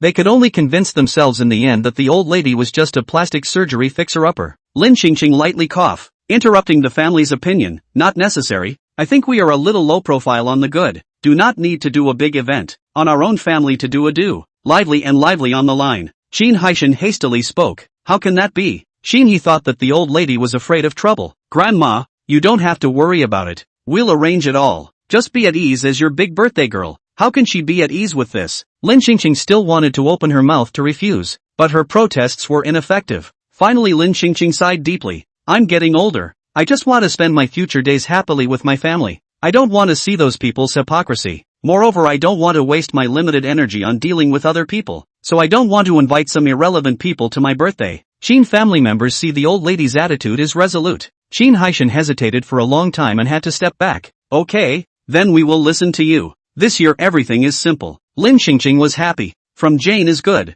When Lin Qingqing went upstairs to rest, Qin He looked at Qin Haishan and asked, how is it simplified? Qin Haisan said seriously, just follow the previous specifications, scale down to 40%, so as to appear a bit more low-key. Qin He nodded, with the same serious face. Understood. I'll let the people below reserve a floor out of the hotel in advance. Aha. Qin He finished, suddenly thought of something, frowned. But in previous years, our family has reserved in advance the entire hotel for the family to do a variety of banquets. This year in order to the old lady from the simple to the first floor. Other people should not think that our family to go bankrupt, right? Qin Haisan, broke or not, the bankruptcy earnings data will speak. We do not need to care about what those who are ill-informed think. All we have to do now is to make the old lady happy. Stop the old lady to do those projects that stimulate us. You're right, Dad. But have you noticed that Grandma has been a little too young lately? Can plastic surgery really be this great? When He said this, everyone at the table fell silent. Yang Chun, the only one who had experience with microdermabrasion, spoke cautiously. It is reasonable to say that cosmetic surgery can make one's skin better and more youthful, but at an old lady's age, her skin is already severely loose and sagging, and I'm not sure if the technology has any effect. At this moment, Qin Jingxiu, who had been silent all this time, suddenly spoke out. I believe in Grandma. No matter what, she is the head of this family. My grandma. Qin Jingxiu got up and left after saying that. If it wasn't for his grandmother, he wouldn't even be sitting here wasting his time with them in some family meeting. After all, there was never a place for him in this family. Qin Jingxiu's words left the others speechless and ashamed of themselves. Right, the old lady is their elder, their relative. Without the old lady, how could there be this big family of theirs? How could they just suspect the old lady? Even if the old lady really had something deliberately hidden from them, it was impossible for them to disown the old lady as the head of the family because of this. At this point, they were not as good as a punk. Qin Jingxiu, at seeing things clearly, Lin Xingxing went upstairs to rest for a while, feeling uninterested, so she rummaged around her room. She was really curious if the old lady looked like her when she was young, and also curious about the old lady's other half. It didn't take her long to find a safe, but she didn't know the combination and neither did the system. In fact, she could have gotten someone to break the combination lock with external force, but she suddenly realized that it seemed too impolite. She shouldn't go through something that belonged to someone else just because of a moment of curiosity. At this time in the fourth floor room, Qin Yensen picked up his cell phone and looked at the screen repeatedly, tangled for a moment, and released Mu Yi from the blacklist. No contact with Mu Yi in the past 2 days. He could not eat during the day, did not have the heart to work, insomnia at night, depressed. The heart seems to always feel the lack of a piece of the most important things, uncontrolled and very difficult. That day on the video sent by the grandmother, did not see the figure of Mu Yi. Perhaps Mu Yi does not know at all. The whole thing is surnamed Lu's Ghost, and Mu Yi is so simple and kind girl. He felt that Mu Yi must have bitter feelings, including the last time to deceive him. Single thing, Mu Yi maybe and Lu Zian really have nothing to do. Everything is Mu Yi have what unspeakable hidden feelings. That must be it. Then by mistake, Grandma misunderstood Mu Yi. But why did Mu Yi pull the plug on him? Was it careless? The more Qin Yensen thought about it, the heavier his face became. Was it accidental, or did he really pull the plug on him, because of the last dress thing? Last time about the dress, Mu Yi took the initiative to look for him to help for the first time, but he didn't help Mu Yi. It's normal that Mu Yi will be upset. How about he call on a different cell phone to make up for it? Qin Yensen had just thought of this when the cell phone in his hand suddenly rang, and it was Mu Yi's cell phone number that was displayed on the screen. His original heavy expression dissipated and was replaced by an inadvertent joy that flowed from his brows. Mu Yi still took the initiative to call him so late. It is evident that he still has a little position in Mu Yi's heart. Mu Yi's gentle voice came from the receiver. That's sorry, Fei Sen. I accidentally slipped and pulled your number black. You didn't look for me in the past 2 days, right? The curve of Qin Yensen's mouth became more and more pronounced. He knew Mu Yi must have been careless. Sure enough, he had guessed it. Almost he was wrong about Mu Yi. Qin Yensen suppressed the joy in his heart and spoke in a calm manner. No, what's the matter with you calling so late? Mu Yi, it's like this. I want to add your grandmother's WeChat. Can you push your grandmother's WeChat to me? The corners of Qin Yensen's raised mouth froze instantly. Calling me at night just to ask for my grandma's tweets? Chapter 50, Shock. A murder occurred in the Qin family's old mansion. Mu Yi didn't know how Qin Yensen had appeared on her blacklist, but she guessed that the most likely person to have come across her cell phone was only Lu Zian, combined with Lu Zian's recent unhappiness over her and Qin Yensen. The matter of pulling the plug on Qin Yensen was something that only Lu Zian could do, but she knew that Lu Zian did it because he was jealous, which also showed that Lu Zian also liked her in his heart, and she didn't blame Lu Zian. The phone was silent for a few seconds. Qin Yensen's somewhat surprised voice rang out. What do you want to do by adding my grandmother's WeChat? Mu Yi, didn't your grandmother win the champion of the esports competition held in the city last time? My brother wants to learn the skills from her. Although this matter was very difficult for Mu Yi to talk about. After all, the old lady was still upset with her last time when she bought the dress incident, but she couldn't help that her brother Muning kept begging her to think of a way. After the death of her parents, she and her brother were left to depend on each other.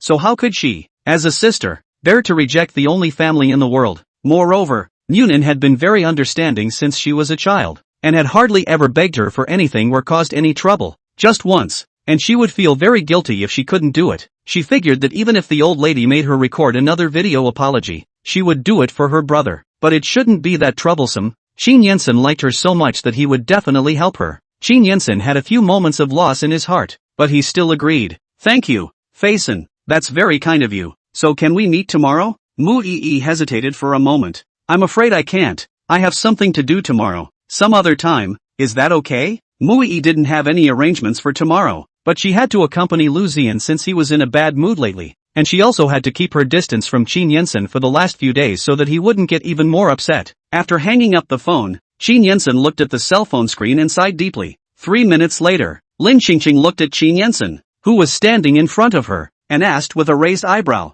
"What's wrong?" "Qin Yensen, Mu Yi just called me. No going." Lin Qingqing hurriedly spoke before Qin Yensen could finish his sentence. "She didn't look for me. She said she wanted to add your WeChat. I came over to ask for your opinion." Qin Yensen carefully looked at Lin Qingqing when he said this, afraid that Lin Qingqing would be upset. After all, Lin Qingqing hadn't been kind to Mu Yi before. Lin Qingqing leaned against the door, her hands wrapped around her chest, her brow slightly frowning. "What's the point of adding me to WeChat?" After Qin Yensen told Lin Qingqing the cause of the matter, Lin Qingqing's brows suddenly furrowed even more tightly. She was considering whether she wanted to do this matter or not, and what benefit would it be to her after she did it. She pondered for a moment, and a hint of cunning flashed in her eyes. "Why don't you push my WeChat to her, and tell her I agree?" The corners of Qin Yensen's mouth rose. "Grandma, I knew you were the best." Originally, Qin Yensen thought that he would have to put in a lot of effort to persuade the old lady to help, but he didn't expect the old lady to be so good at talking. Lin Qingqing calmly looked at Qin Yensen.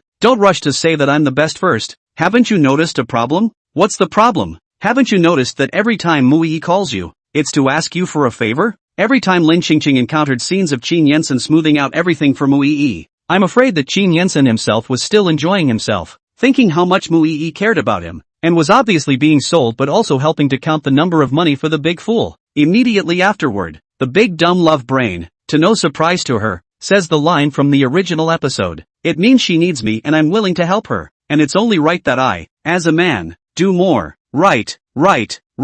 In the future, when she falls in love, when her boyfriend is too busy, you are responsible for being amused by her, contributing money and effort. When she gets married, when she and her husband are in a cold war, you accompany her in her sadness, help her to clear all the hurdles, and become her sanctuary, and in the end, she still chooses to break up with her husband, and when she has a child, and she and her husband are mushy in their room, you bring up their kids. What's wrong with you being a man and doing more? It's okay de.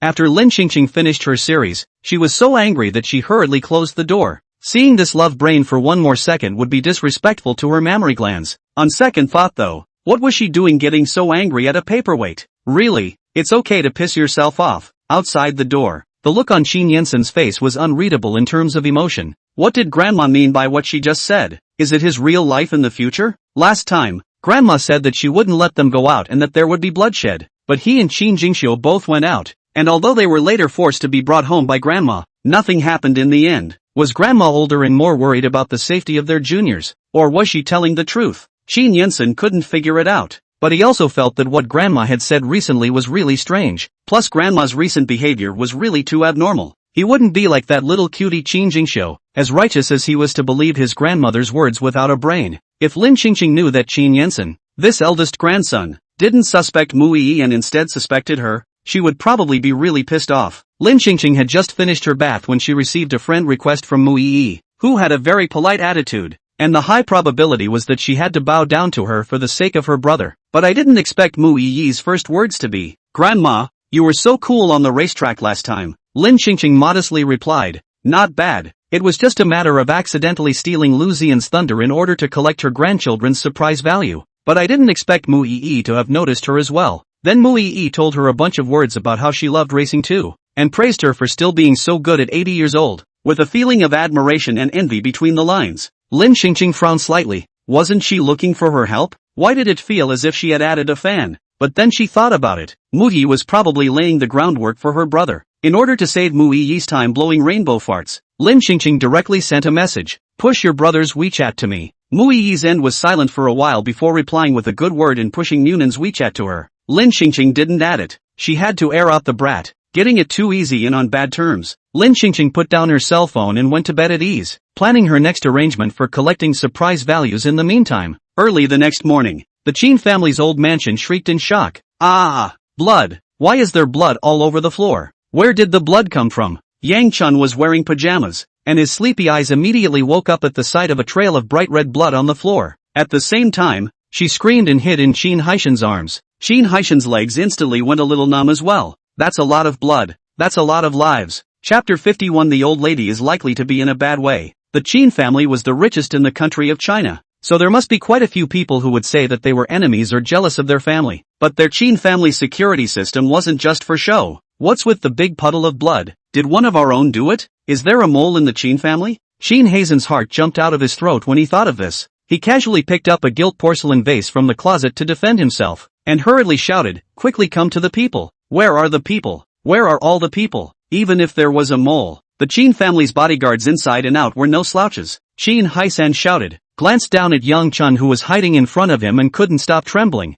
and spoke in a low voice full of worry, "You quickly go and look at our mom. See how mom is doing. Our young ones are fine. The old lady is old. I'm afraid she's in danger." Qin He, who had just come down from upstairs, stretched lazily and squinted his eyes to see his parents hiding by the wall. The key his dad was holding a big porcelain bottle in his hand, looking like he didn't know who he was going to fight with, and then a sentence of "We are young and fine. The old lady is old. I'm afraid it's dangerous" came into his ears. He couldn't help but lose his smile, and just as he was about to open his mouth, he saw his dad raise the large porcelain vase in his hand aiming for his ceiling. "Qin," he exclaimed inwardly and quickly controlled Qin Hazen's raised hands. "Dad, I only got up a little late. I shouldn't be guilty of a crime that's punishable by death, right?" If it wasn't for Qin He's quick reaction, his head would have been opened by his own father right now, and the urn he bought for his grandmother, which his grandmother didn't use, he used in advance. When Qin Haishan saw that the visitor was his own son, his tense nerves relaxed a little and he complained softly, "Why didn't you make a sound too? I thought you were the murderer." It's no wonder that Qin Hazen's hands are fast, now in this critical situation. Of course it's important to save your life. If you start late, your life will be gone. Murderer? Qin He froze for a split second and immediately looked around alertly. What murderer? Qin Haishan lifted his chin toward the large pool of blood on the floor and his heart tightened again. Crime scene. Qin He then noticed, not far from the right front, there are a few large bright red blood, and the amount is not small. Looks like it should be the arterial rupture jet formation. If not unexpected, this person should now go to the King of Hell to report there for a while. Qin He looked grave, defensively looked around. At this time Qin Haisan to Qin He and continued, "You go to the old lady's room to see, protect the old lady, a moment to listen to my command, at any time to cover the old lady run. The old lady legs and feet are not good, cannot you carry her to run?" Qin He listened and suddenly interrupted with a voice, "Dad, your worries are a bit redundant. I feel that with the old lady's current state, she can't say it's good to run faster than you can."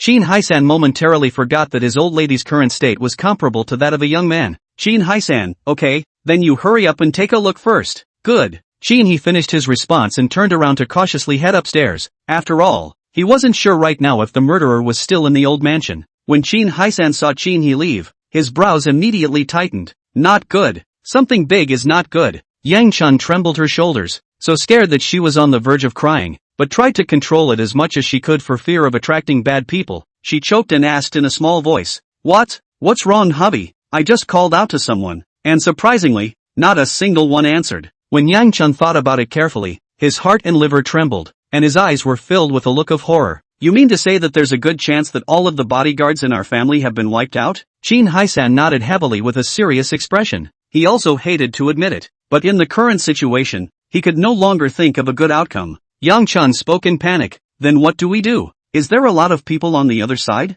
Qin Haisan analyzed in a serious manner. "It's very likely that it's an inside job. We can't say that we're surrounded now. They're just waiting for us to show up and obediently bind our hands. Yang Chun, why don't we give them all the money and the brain joining chip? We don't want anything else. We don't want to be afraid of no firewood. As long as our family can live well, it's better than anything else, and we'll definitely be able to make a comeback in the future." A hint of shrewdness flashed in Qin Hazen's eyes. After 2 seconds, he pacified Yang Chun. "Don't be anxious. Big brother and third brother, they're both abroad. We can stall for a while. I'll contact them now and ask them to send someone to rescue us." As soon as Qin Haishan's words fell, a rush of footsteps came out from upstairs, while Qin He's voice rang out, "Dad, Grandma isn't in the room." Qin Haishan's heart sank. "Are you sure? Shin, he said nervously. Sure. I just searched the room several times and didn't see Grandma. Shin Haishan and Yang Chun instantly froze, chills running down their spines, and the two of them glanced at each other, thinking, it's over. This wave is coming at the old lady. And look at the blood on the floor. The old lady is likely to be in a bad way. Shin Hazen's nose instantly soured and he couldn't help but choke out a cry. Mom! Mom! Mom! He was going to fight those people out there. Shin Haishan. Wait a minute. Who just responded to him? Shin Haishan hurriedly turned his head to follow the sound and looked over. And the moment he saw old Mrs. Lin, he was dumbfounded. She only saw Lin Qinglist carrying a kitchen knife in her hand, bright red blood dripping down the blade one after another, and her body and face were also covered in spattered blood. However, she was calm and that look was as if she was a horrible murderer. Shin Haisan saw that Lin Qingqing was unharmed. He hurriedly walked up and asked worriedly, Mom, what's wrong with you? And this house? What the hell is this situation? It's fine, dealt with a little problem. Lin Qingqing raised her arm and casually wiped her face with her sleeve, her tone light. The blood on his face was so casually wiped by Lin Qingqing. Not only did he not wipe it off, but the blood haloed even more obviously and bizarrely. Lin Qingqing had been busy outside when she suddenly heard someone shouting something from inside the house, which made her walk in, and then she heard someone crying and shouting for Mom, which made her frown. That cry has the illusion that one seems to have died and is being mourned by a grieving son. Shin Haisan looked at Lin Qingqing and incredulously repeated, handled a little small problem? You took care of it all by yourself? Lin Qingqing nodded. Right. System, congratulations to the host for successfully harvesting 30 surprise values to be 3 years younger. Current physical state, 29 years old. Lin Qingqing? She didn't do anything, so how did she gain surprise value? Something wrong with the system? Or is there something wrong with Mr. Shin's family? Shin, he asked with concern. Grandma, are you okay? Lin Qingqing looked at the nervous elder Shin's family, confused. What can I do? Shin Haishan asked again. Where are those people? Lin Qingqing answered honestly. It's all outside. Lin Qingqing finished and added. In the backyard. After all, home is too big and just talking about the outside range is too wide to find. Chapter 52, this bonus episode about your husband. Shin Haishan and Shin he hurriedly went to the backyard together. Lin Qingqing followed close behind. Yang Chun was too timid to follow and sat in the living room sofa and waited. Wait until you get to the backyard. Shin Haishan and Shin he did see people. Lots of them, but not the body, and not the killer. It's all the bodyguards, nannies, cooks, etc. in their house, including the watchdog. They stood in 5 rows. In front of them was a chopping board with blood on it, next to a chicken with a severed head. It was thought that the blood in the house, and the blood on Lin Qingqing's body, should have come from this chicken. And the reason why Shin Haishan couldn't call anyone just now was also found. The people were all controlled by the old lady, so no one came over. Shin Haisan again suddenly remembered that he had just analyzed the extermination conspiracy tragedy. Could he erase the resourceful and calm analysis he had just made from the memory of his son and his wife? Old faces are lost, but it wasn't his fault. Just that scene just now. No one would have guessed that it was Lin Qingqing who was killing the chicken, especially in a position like their family. It's even more normal for someone to seek money and kill people. However, what made Shin Haishan more curious was, Mom, you killed a chicken. Why did you make such a big fuss? And why is there blood all over the house? Mentioning this, Lin Qingqing was speechless, alas, inexperienced. The first time I killed a chicken, did not kill it well. Who would have thought that the chicken's head I cut off? It is not dead. I was careless to let go of my hand. It ran to the house on its own, and then that neck of its has been spewing blood. I grabbed it, and ended up spewing me all over the blood. Although the process is a little twisted and bumpy, but the result is still very successful. Shin Haisan. Turns out it was this little problem. Shin Haisan sighed, face in addition to worry and did not have any impatient look. Next time this kind of thing you let them become on good. Do not need you to do it yourself. You look at you this all get, but also tortured themselves. You don't understand. Lin Qingqing waved her hand. She calls it the real-life version of making an example of someone. The plot information she's gotten so far is that there's a mole in the Qin family, and she doesn't know who the mole is yet, but it doesn't stop her from trying to figure out how to line up the person. Lin Qingqing suddenly thought of the scene where Shin Haishan had just cried out for his mom, and she asked, then what were you guys yelling for just now? Kin, we thought you were killed by bad people. Lin Qingqing, why? You guys are really scaring yourselves. But what Lin Qingqing didn't expect was that there was an unexpected gain of surprise value. The reason why Elder Qin's family was shocked just now was probably because they were frightened by the way she was holding a kitchen knife and had blood on her body, thinking that she had killed someone and cleaned up a group of bad guys all by herself. How could she have the guts to dare to kill someone? It was illegal. She couldn't do it. She just wanted to be the richest. She didn't want to go to jail and step on a sewing machine. The alarm was disarmed, and Qin Laoer's family breathed a sigh of relief. At the breakfast table, Qin Jingxiu and Qin Yensen arrived late. Lin Qingqing looked at Qin Yensen, who had a dark green under his eyes,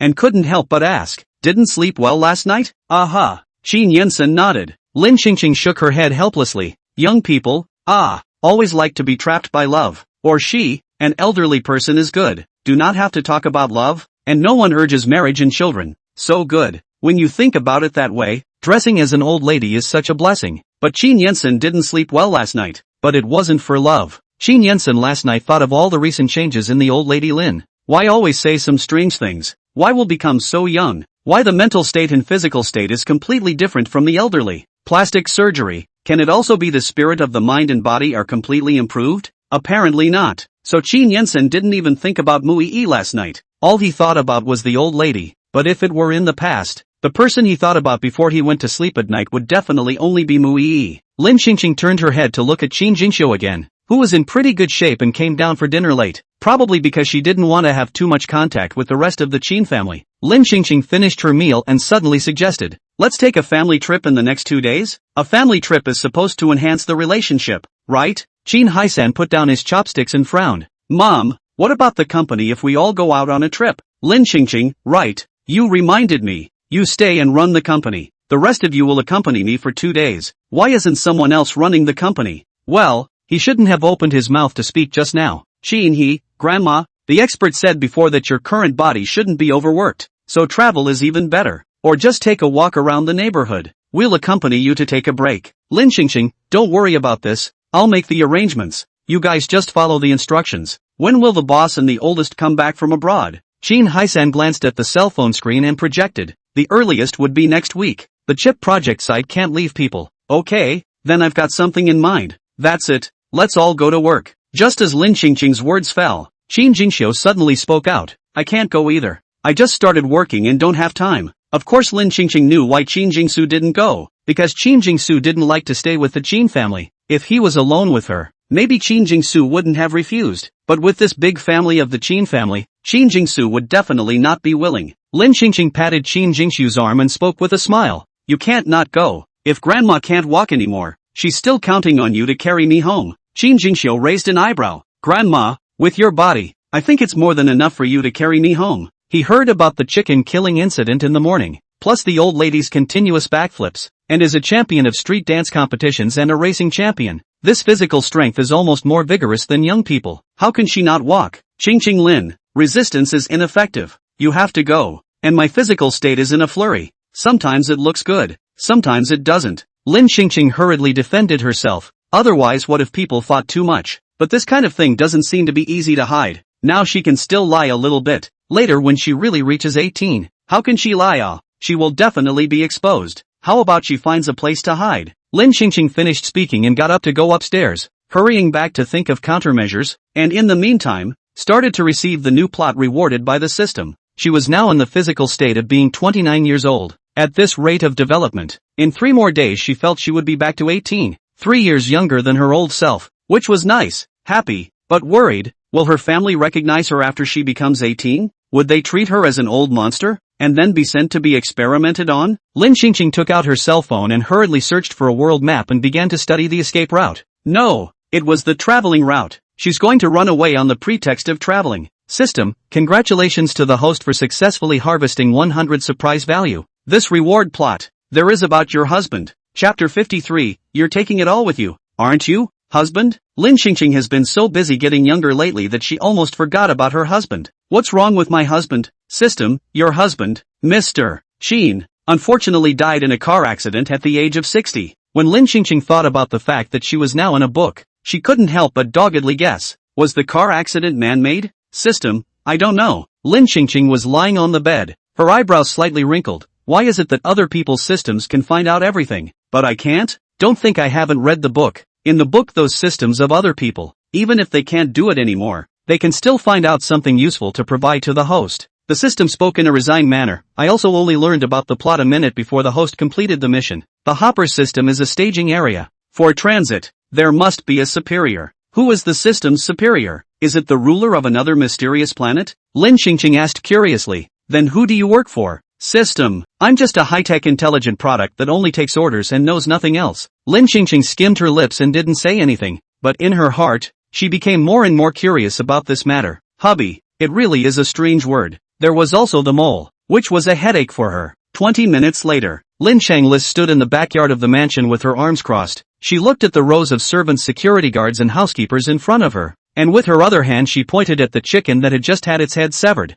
and said loudly with her voice, "This is what happens when you betray our Qin family. Do you understand?" As soon as Lin Qingqing's words fell, a young security guard asked, "Ma'am, is this a delivery of a killed chicken?" Lin Qingqing gasped and laughed as she gritted her teeth. "You kid even ate and took it? How was this guy recruited?" She's clearly making an example of reality, but it was a side note that the young security guard couldn't have been the mole, because the mole has to want to be a smart person to understand, and the position of this person also has to be close to their Qin family members. The scope is narrowed at once. The closest to their home were none other than the nanny who usually took care of their rooms, the chauffeur, the cook and the butler. Ding. Lin Qingqing, those who betray our Qin family will end up like this chicken. I will definitely not let it go. Do you hear me clearly? Butler Ding looked at the blood on the ground. A chill ran down his spine. He looked up at Lin Qingqing and asked in a trembling voice, "Still, want to kill the head?" She certainly wouldn't do such a thing in a society where the rule of law prevails. Lin Qingqing gritted her teeth and smiled.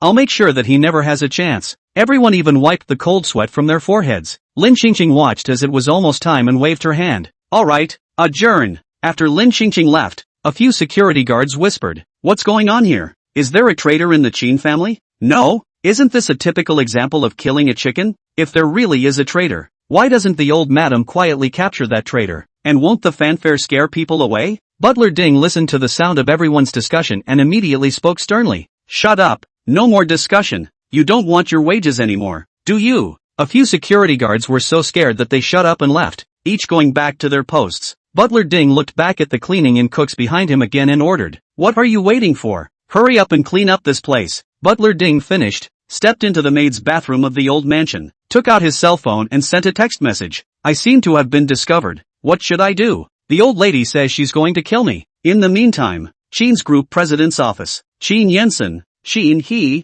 and Qin Haisan were sitting together in a meeting. Qin He took a look at all the Qin family members, discussing what must be an internal matter of the Qin family. He couldn't help but ask, "Why didn't you call Qin Jingxiu?" If it was in the past, Qin He definitely wouldn't have mentioned this, but now Qin Jingxiu happened to be in the Qin group as well, so he asked in passing. Qin Yensen raised his head expressionlessly and looked at Qin He, who was sitting across from him. What's the point of calling him? Qin He thought to himself that it was also true. What does a waste call him for? He can't help, and he's also prone to getting in the way. Qin He picked up the teacup in front of him and tilted his head back to drink. What meeting is today? Qin Hazen's brows were furrowed and his face was grave. It's about the old lady. Qin He's hand holding the teacup instantly paused in midair as he hurriedly looked at Qin Haishan and then at Qin Yensen. "Big brother." "Dad, what do you mean? What happened to the old lady?" Qin Yensen and Qin Haisan were silent at the same time, and the atmosphere became heavier and heavier. Qin Hyuk's heart was in his throat. What's going on? Qin Yensen, I suspect the old lady.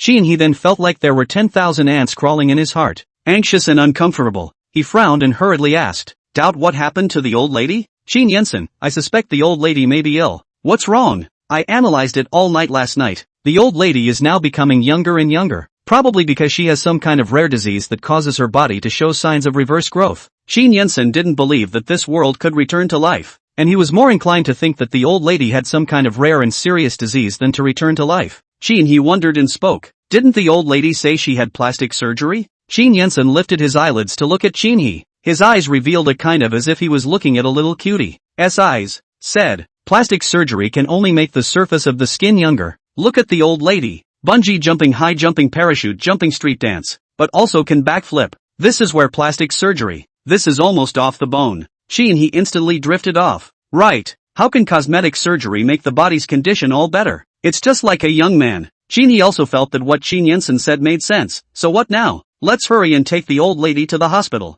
Qin Haisan looked at Qin He and arranged, "You pack up now. Go and take the old lady to the hospital. Don't let the old lady have too much pressure. Just say that it's an ordinary body checkup. Otherwise I'm afraid that the old lady won't be able to withstand it." "Okay, then I'm going back now." The old Qin family mansion. Lin Qingqing sat in the monitoring room and watched everyone's reactions after she left. She zoomed in on the images one by one, and had just scrutinized half of them when he suddenly came back and said he wanted to take her to the hospital for a physical examination. Lin Qingqing frowned. Didn't we just check it 2 days ago? She's had her brain checked. What's it going to be this time? Last time I checked my head. This time it's a body checkup. I'll accompany you. He was worried that the old lady didn't like to go to the hospital, and finally added a special sentence to accompany the old lady for a physical examination. The old lady didn't like to go to the hospital before, because she was old and had a strong resistance to hospitals, which is why he coaxed her so much. Lin Qingqing really didn't want to go either. There was really nothing wrong with her, but if she didn't go, he probably wouldn't let her go. Then wait for me for half an hour. I'll be ready in a minute. He then noticed that Ms. Lin was checking the surveillance, and he asked, Grandma, what are you looking for? Did you lose something? Chapter 54. The head of the Qin family was stopped outside the door of his own company. You go out and wait first. Lin Qingqing didn't explain and directly arranged it. Do you want me to help you look for it? Or maybe I'll ask Butler Ding to order someone to look for it? No, I'll do it myself. Oh good. In less than half an hour, Lin Qingqing watched the content of the surveillance pretty much and walked out of the surveillance room. She looked at Qin who was standing by the wall. Let's go. Qin took Lin Qingqing to the hospital after a round of checkups. The expert took the test results and looked carefully, and seriously opened his mouth. Blood pressure and blood lipids, uric acid are a little high. Qin was worried that the old lady was nervous. He quickly comforted the old lady. It's okay grandma, this is normal at an old age. It's a minor problem. Don't be afraid. However, before Qin could finish comforting the old lady, the expert held up his glasses, looked at Qin and said, this list is yours. Qin's mood turned sour. Lin Qingqing turned her head to look at Qin who was not in a very good mood. She thought about how it was also her grandson, who had just comforted her, and she had to be courteous and comfort Qin as well. Lin Qingqing, it's okay grandson. It's all minor. Don't be afraid. Experts suggest, focus more on regularity and fewer late nights in general. Qin saw that it wasn't a big problem. He let go of his heart, and then immediately and suddenly remembered the mission he came to the hospital for today. How are the results of my grandmother's tests? The specialist picked up the other 2 test results, looked them over and said, very healthy, no problems, better than you are physically. That last sentence was a blast. It was amazing that he, a young man, was not as fit as an 80-year-old woman. Qin Hyuk had a hard time in his heart. What the expert did notice, though, was that the woman in front of him, who looked younger than even he was already a grandmother? It's so unscientific. Lin Qingqing felt the expert's slightly different eyes as she hurriedly pulled Qin away. She's afraid of being dragged off to an autopsy. I guess I'll have to be more careful in the future. Walking out of the hospital, Lin Qingqing sat in the car. There's nothing wrong. Can I go home? I'll take you back. After Qin sent the old lady home, he reported the situation to Qin Haishan and Qin Yensen. Qin Yensen immediately said, this hospital won't work. Take grandma to a foreign hospital. Qin Haishan approved, and Qin had a headache. Or should I take the old lady? Qin Yensen thought for a moment and spoke. Isn't grandma going on a family trip? We'll go together then. The old Qin family mansion. Lin Qingqing went home and opened her cell phone, and saw that at the friend request, Munin had already added her several times. She did not take the initiative to add Munin, and Munin was probably anxious, so she asked Mu Yi to push her WeChat over, and Munin took the initiative to add her. Lin Qingqing didn't pass. We'll have to wait a little longer. Not yet. She lay on the couch and swiped through the videos for a while when movement came from the doorway. She looked up to see that it was Qin Jingxiu returning. Lin Qingqing looked at the time. It was only 2 in the afternoon. It's not yet time to get off work. Why did you come back? Qin Jingxiu's gloomy face improved the moment he saw Lin Qingqing, and he spoke faintly. There's nothing to do, so I came back. How can there be nothing going on? Didn't Qin Haisan say in the morning that the company was busy? Lin Qingqing suddenly reacted to something. Qin family members hate Qin Jingxiu. How could they care about Qin Jingxiu? And the rest of the company didn't dare to arrange a job for Qin Jingxiu, the young master, so Qin Jingxiu naturally became an idle person in the company. He sat there, hardly different from going home and staying there. However, the reality was even worse than what Lin Qingqing thought. Everyone in the company was saying behind his back that he was a piece of trash who couldn't do anything. Or else why didn't the president give Qin Jingxiu a job? Moreover, no one in the industry is unaware of Qin Jingxi's lack of success, which has led to a large number of people in the company disdaining Qin Jingxi, saying that if Qin Jingxi hadn't had a good birth, I'm afraid he would have starved to death long ago. Qin Jingxiu has been holding back for the old lady for a few days now, and today he couldn't help it, so he came back early. Qin Jingxiu laughed softly. Indeed, I was busy. I was done and fine, so I came back early. Lin Qingqing nodded, then hooked her lips and made a cheering gesture. Great. Keep up the good work. Qin Jingxiu smiled. Good. But early the next morning, Lin Qingqing finished her breakfast and packed up to head to Qin's group. She'd like to see what's going on for herself. But just as she reached the entrance of the Qin group building, she was stopped by the security guard. "Hello, this lady, non-employees of our company are prohibited from entering. If you have an appointment, you can contact us by phone and someone from the company will come to take you in." Lin Qingqing looked at the towering building in front of her and thought to herself that their family company's rules were quite strict. But how could there be any reason to stop the head of the Qin family outside the gate? This is so unreasonable. Lin Qingqing cleared her throat, her mood a little excited. This was the first time she had ever flashed her richest status. Could she not be excited? It had a little bit of a pretentious feel to it, but that's how she wanted it to feel. Isn't that what life at the top is supposed to be about? Lin Qingqing looked at the security guard and took out the prestige of the head of the family and spoke seriously. "I am the head of the Qin family, Lin Qingqing." The security guard's head was full of questions after hearing that. What's wrong with this woman? Although the head of the Qin family was not a figure that he, a small security guard, could meet, he also knew that the head of the family was an old lady of about 80 years old. And this woman in front of him, hair blacker and more lush than him, fair and tight skin, clear face, graceful posture. Where is a little and 80 years old woman on the side? The security guard immediately opened his mouth. Nuts. Right. Impersonate. Also do not impersonate a reliable point of view. Even if you say that is the young Master Qin's girlfriend, I will believe a little. Go go go. Where cool, where to stay. Do not stand here to get in the way. Young and still want to be the head of the Qin family. Like last night's wine did not wake up and talking nonsense. The security guard was getting pissed off just thinking about it. Qingqing Lin. How could she be her oldest grandson's girlfriend? This is not a joke. But the fact that she said she was the head of the family was more than a joke in the eyes of the guards. Lin Qingqing also suddenly reacted to what was going on. It was the fact that she had gotten younger that no one else knew about except their family, so naturally they wouldn't believe her. Got younger. Lost her status as the richest person out there. But it's okay, she still has the money. Lin Qingqing was too lazy to argue with the security guard. She called Qin He. "Hey, I'm downstairs at the Qin group. Have someone come downstairs to take me in." Qin He happened to be busy, and he asked his assistant to go downstairs to pick him up. The security guard was instantly stunned when he saw the assistant bring Lin Qingqing through the door. Wasn't this young woman a psychopath? How come she really knew the Qin family? Or did Mr. Qin's assistant come down to pick him up personally? The security guard was confused, but didn't have the heart to ask. After all, he had just had a brainstorm to speak out against people. Lin Qingqing ignored the security guard and walked into the lobby. She asked her assistant, "Where is Qin Jingxi?" Chapter 55, a young grandmother in her early 30s? The security guard watched as the young woman was personally brought into the company by the assistant of the second son of Qin, and his heart became more and more uncertain. Obviously this young woman had an unusual relationship with the second prince of Qin, but to say that she was the head of the Qin family was definitely impossible.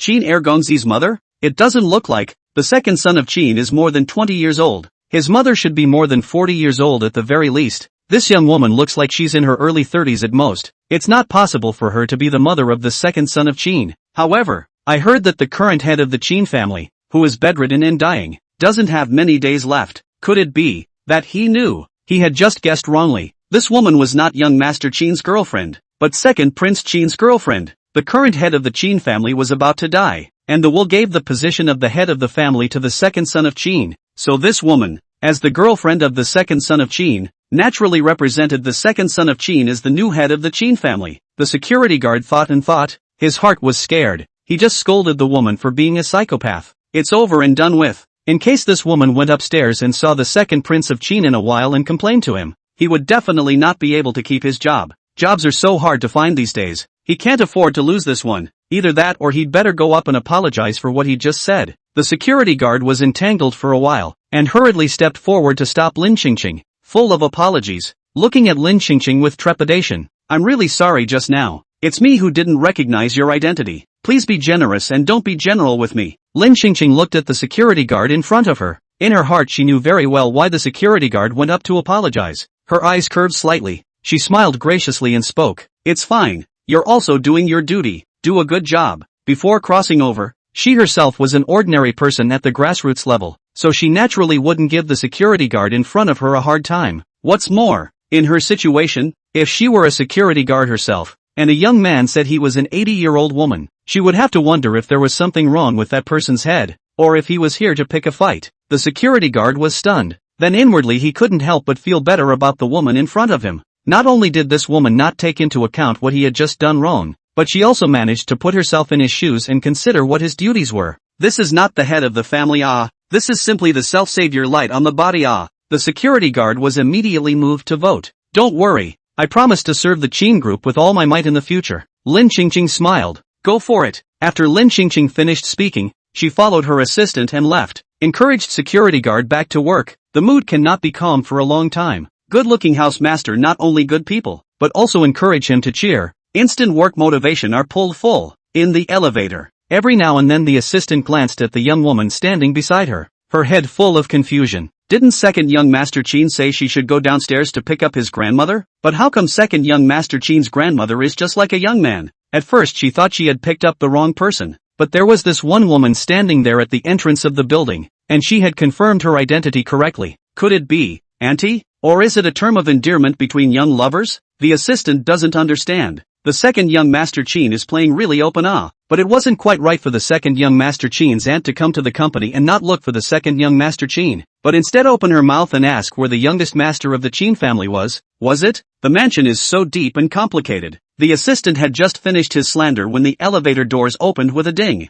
The assistant sidestepped away, blocking the side of the elevator door with her hand, and spoke respectfully. Young Master Qin is working on this floor. Lin Qingqing stepped out of the elevator. Take me over there and take a look. Okay. The assistant led Lin Qingqing to Qin Jingxiu's office area, and before he even walked into the office, he heard murmurs coming from the office. Young Master Qin is gone again? He's a young master. He can leave at any time he wants. Can he be the same as us stinking wage earners? Even if he doesn't leave and just sits here, how dare you give him work to do? So what difference does it make whether he goes or not? So don't be sour. The point is, what can he do? And who else doesn't know that he's the Qin family's waste of space, and has accomplished nothing since graduation? So if you really give him the job, in case something goes wrong, you'll surely have to let us poor battering rams take the blame. An all-day long cold face, a drag of 2.5 million looks, with who owes him money. He sat here, I feel spoiled, gone just right. Why did you put him in the planning department? Can't you put him in another department? What a pain in the ass. Chapter 56. Does young Master Qin have any special perverted hobbies? Lin Qingqing couldn't listen any longer after a few sentences.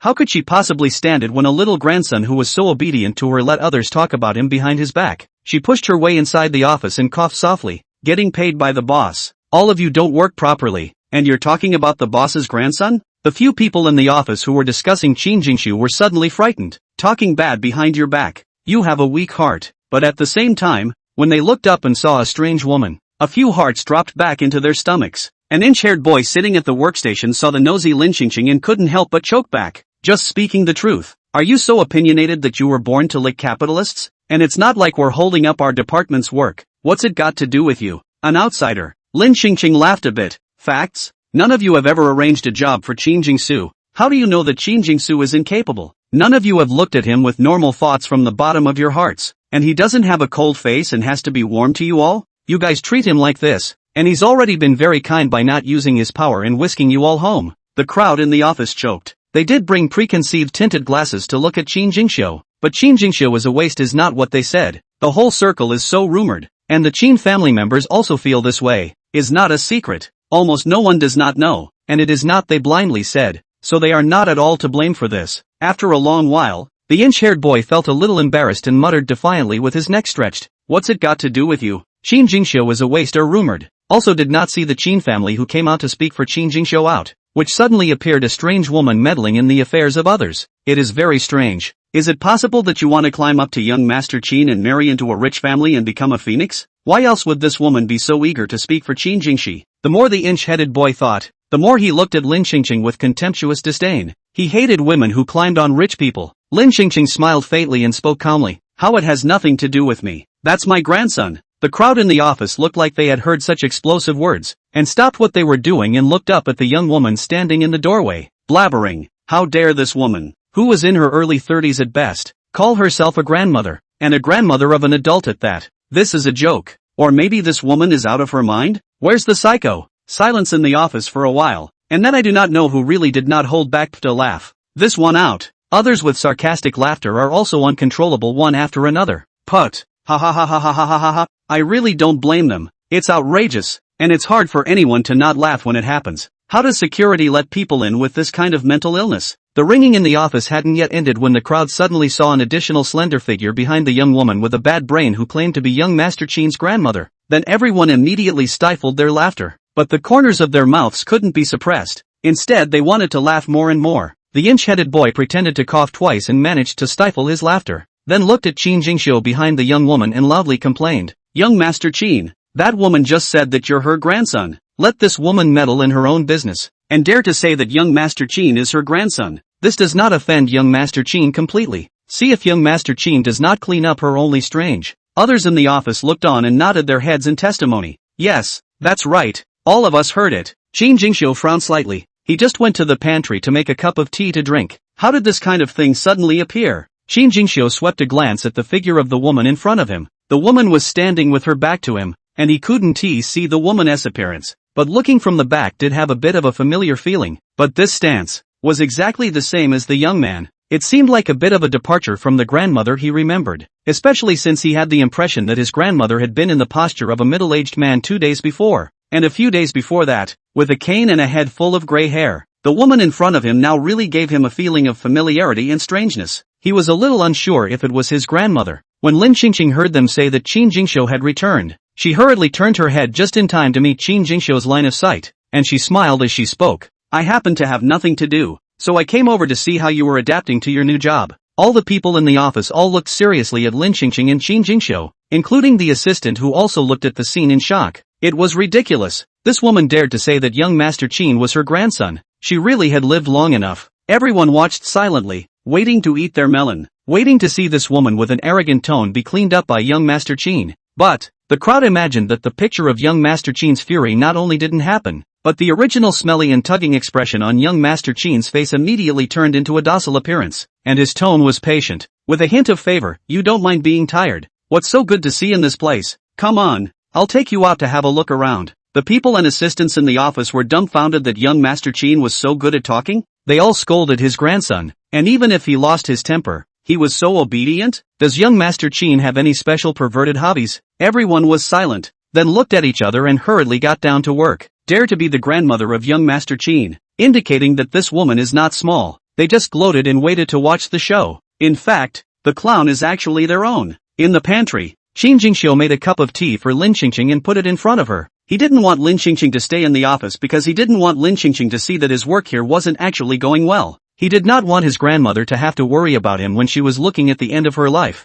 Although his grandmother looked very healthy now and did not look at all like someone who was about to pass away. If anyone else had seen the old lady getting younger and younger, they would probably have thought it was a good thing. But he didn't feel the same way. It was quite possible that the current anomalies were all momentary, and that grandma was suffering from something more serious, and it wasn't safe to say. The more he thought about it, the heavier his heart grew as he looked at the old woman who in only a few days had already become almost as young as he was in her state of mind. Lin Qingqing drank 2 mouthfuls of tea and looked at Qin Jingxiu, who had been silent. In silence, and she suddenly spoke. If you're not happy working here, change places. Perhaps she had done the wrong thing right from the start. She couldn't disregard Qin Jingxiu's death and force him to work in a place where he wasn't welcome and where he didn't like to stay just because she wanted to reconcile the Qin family's feelings quickly. Chapter 57, Young Little Mother. Regarding the conversations of those people in the office just now, Qin Jingxiu should have silently endured for a long time. How did this child manage to be so tolerant? Perhaps it is too much to listen to her as a grandmother, but also because of listening to her words suffered so much aggression. Qin Jingxiu froze a word did not tell her, and yesterday even said that he did not have any problems at work, presumably because he did not want to let her worry. How does a kid who knows so much end up blacking out and becoming a villain? She mustn't let Qin Jingxiu blacken this time, so she decided to take it step by step and leave the matter of entering Qin's company for now. Qin Jingxiu had a light smile in his eyes. There's no unhappiness. I'm the same wherever I am. The words of those employees talking about him, he had heard them since he was a child. He had gotten used to them and wouldn't care at all. Moreover, even if he didn't work for the Qin group now, he wouldn't be able to find a job if he went out, because his good big brother, second brother, had already put the word out that all the companies wouldn't be allowed to hire him. Lin Qingqing looked at Qin Jingxiu and spoke sincerely. If you have an industry that you want to do on your own, I can also invest in you and support you in accomplishing what you want to do. Lin Qingqing didn't think too much about it. She was just thinking that if she invested in it, at least Qin Jingxiu wouldn't be bullied by anyone anymore. Not to mention Lu Ziyan wouldn't be able to snatch the opportunity to mess things up. Concerned Qin Jingxiu looked at Lin Qingqing, and suddenly felt a warm current welling up in his heart. It was true that Grandma was still the best for him in this family. Grandma was so old, he couldn't let her worry about him anymore. Qin Jingxiu, what I want to do now is to work well at Qin Group. Lin Qingqing looked at Qin Jingxiu half-heartedly. Really? Qin Jingxiu nodded. Aha. Lin Qingqing finished the tea in her cup and her eyes curved up. In that case, I won't bother you with your work. How did you get here? With a driver. Good. Then I won't see you off. Lin Qingqing walked out of the pantry, and assistant Qin He, who was standing at the door, hurriedly followed. Lin Qingqing said, "Take me to the president's office." The assistant thought she heard wrong. You have to make an appointment to see Mr. Qin. The second son of Qin was a loafer, and the young master Qin was a waste of space. Apart from the two of them, seeing Qin Haishan and Qin Yensen required an appointment, and it wasn't just anyone who wanted to see them could do so. Lin Qingqing said calmly, "Then go tell your general manager Qin that his mother is here." Assistant. She didn't hear it wrong. This woman looked younger than even Qin Haisan, and she dared to say that she was Qin Hazen's mother. It's so weird, and the relationship is so messed up that as an outsider to the industry, it's completely incomprehensible. But with the precedent of Qin Jingxiu and Qin He willingly serving as his grandson, the assistant thought that perhaps Qin Haishan would be willing to serve as this son as well. It's just so weird and awkward. What kind of complicated relationship is this? Holding 3 parts disbelief and 7 parts being angrily scolded by Qin Haishan, the assistant called the internal phone of the president's office. Mr. Qin, I'm second Prince Qin's assistant Xiao Yuan. There's a very young Ms. Lin who says she's your mother and wants to see you. Qin Haisan frowned tightly and was about to say which woman was playing a prank. Then suddenly it occurred to him that there was indeed a very young Ms. Lin in their family right now. Qin Haisan hurriedly said, "Tell her to hurry up." The assistant looked at the hung-up phone. The person is even more stupid. Qin family this in the end, what is the relationship? Even willingly let a young woman as a senior? Assistant thought for half a day, suddenly realized that he thought wrong. This young woman, it is also very likely that the deceased old Qin Dong in the outside to raise the woman. That is, General Qin's little mother, Qin Jingxiu and Qin He's young grandmother. So that when you think about it, it seems to all make sense.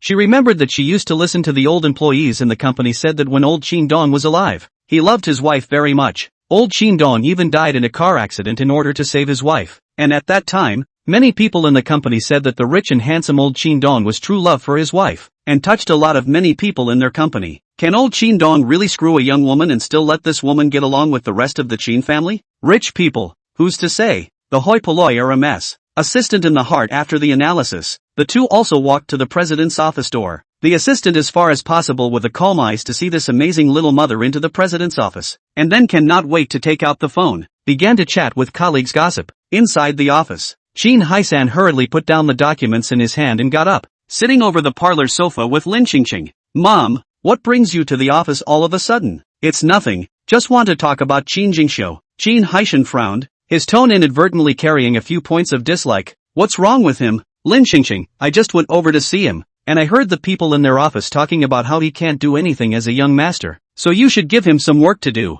so that everyone can see what he's capable of, and plug their mouths." Qin Haisan sneered. "Mom, work is not child's play. Does he still need to prove his ability? Moreover, he is a member of the Qin family, which is equal to representing the Qin family. If the work of the Qin group is messed up in his hands, who will trust our Qin family to do things in the future? I believe he has the ability to do this. You can rest assured of the arrangements. If he messes up, I as a grandmother will cover for him. Don't need to worry about it. Furthermore, you don't let him do anything. So you're giving face to our Qin family? It's rumored outside that the Qin family has a loser, and that's good enough to hear?" Lin Qingqing is not blindly trusting Qin Jingxiu. In the original book plot, Qin Jingxiu was able to successfully take over the Qin group in the end, indicating that there is still a certain strength. Qin Haisan was silent for a while, and was finally convinced by Lin Qingqing. "Okay, then I'll ask someone to arrange a project for him later." Lin Qingqing smiled in satisfaction. "Alright, I'll go back then." Lin Qingqing walked out of the company building and the security guard bowed respectfully towards Lin Qingqing. "Take care, Ms. Lin."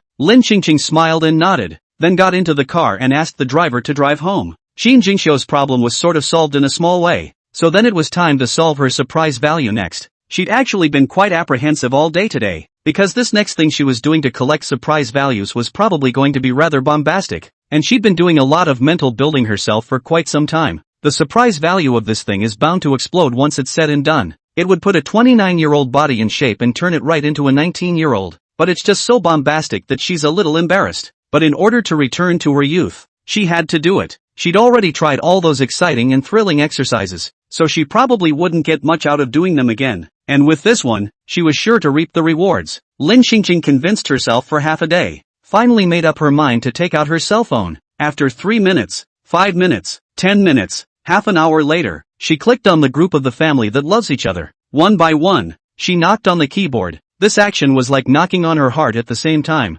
making her heartbeat abnormally excited. Blossom, if I get pregnant, would you guys mind having another member of the family? Chapter 58 Shock. An old lady in her 80s is pregnant? What? Now is it a matter of minding? It's a pregnancy. How can an old lady be pregnant? Geez, how does an 80-year-old woman get pregnant? What went wrong? System, congratulations to the host for successfully harvesting 80 surprise values to be 8 years younger. Current physical state, 21 years old. Lin Qingqing was a bit surprised that it wasn't 100 surprise values. She thought this one was going to go to 19, but 21 is fine. Tomorrow she'll be back to her original age. Awesome. She wasn't going to go home tonight just yet, because tomorrow her appearance would change drastically, and she was afraid her family wouldn't be able to handle it then. She'll stay out for 2 days first, then she'll say she's had another facelift, and that's the only excuse she can use to delay it for now. When the Qin family's situation is completely stable, she'll take the money and travel around the world, being a low-key happy little rich girl who no one knows her. Perfect. Lin Qingqing's surprise value hadn't been received for a while before her cell phone was bombarded. She glanced down at the bombardment of calls from Qin Haishan. In the office of the president of the Qin group, Qin Haishan's hand holding the cell phone couldn't stop trembling. He said that the old lady today how not right. Usually do not come to the company. Today greetings also do not hit suddenly come. Mention a mouth Qin Jingxiu's business and left. Before the old lady bedridden. Almost cannot think of Qin Jingxiu this grandson. Howell suddenly so concerned about Qin Jingxiu. After half a day, it turns out that the matter of Qin Jingxiu is just a front. The old lady came over today, and what she really wants to say is this explosive matter. It was just that the latter might be too difficult to talk about, and it ended up talking about Qin Jingxiu. Lin Qingqing looked down at the constantly ringing cell phone. Inexplicably a little bit of heart. It's the feeling of a bare child who has gotten into trouble, been caught by a parent, and now is immediately going to be reprimanded and given a lecture. But if she didn't answer the phone, Qin's family would definitely not let her go and would keep going until they completely blew up her cell phone. There's definitely no hiding. Even though she had mentally prepared herself before saying this, at this moment, her heart was still a bit bottomless because this matter was ridiculous to herself. Lin Qingqing sucked in a breath of cool air and tapped the connect button, holding the phone to her ear. Qin Haishan's anxious voice came from the telephone receiver. Hey mom, what's wrong with you? What's going on? Which asshole kid even cheated someone as old as you? It's too much. You say. In the end which asshole kid did this? Lin Qingqing hurriedly pacified Qin Haishan. Don't be anxious. I'm just making an analogy. There's no mixed up kid, and I'm not pregnant. I'm just casually asking. Seriously? Mom, don't scare me. Really? I'm really just saying that to see how you guys take it. Qin Haishan was silent for a while, not quite believing it. If there was really no such thing, why would the old lady suddenly ask such a question? So the old lady must have wanted to test their attitudes before deciding whether or not to tell the whole story. It's okay. If the old lady doesn't say anything, he can secretly investigate it. Qin Haishan also thought that the old lady has now become so young and has money. It is not certain that she will let any yellow boy cheat. If they really let a yellow-haired kid cheat away, what can they do as juniors?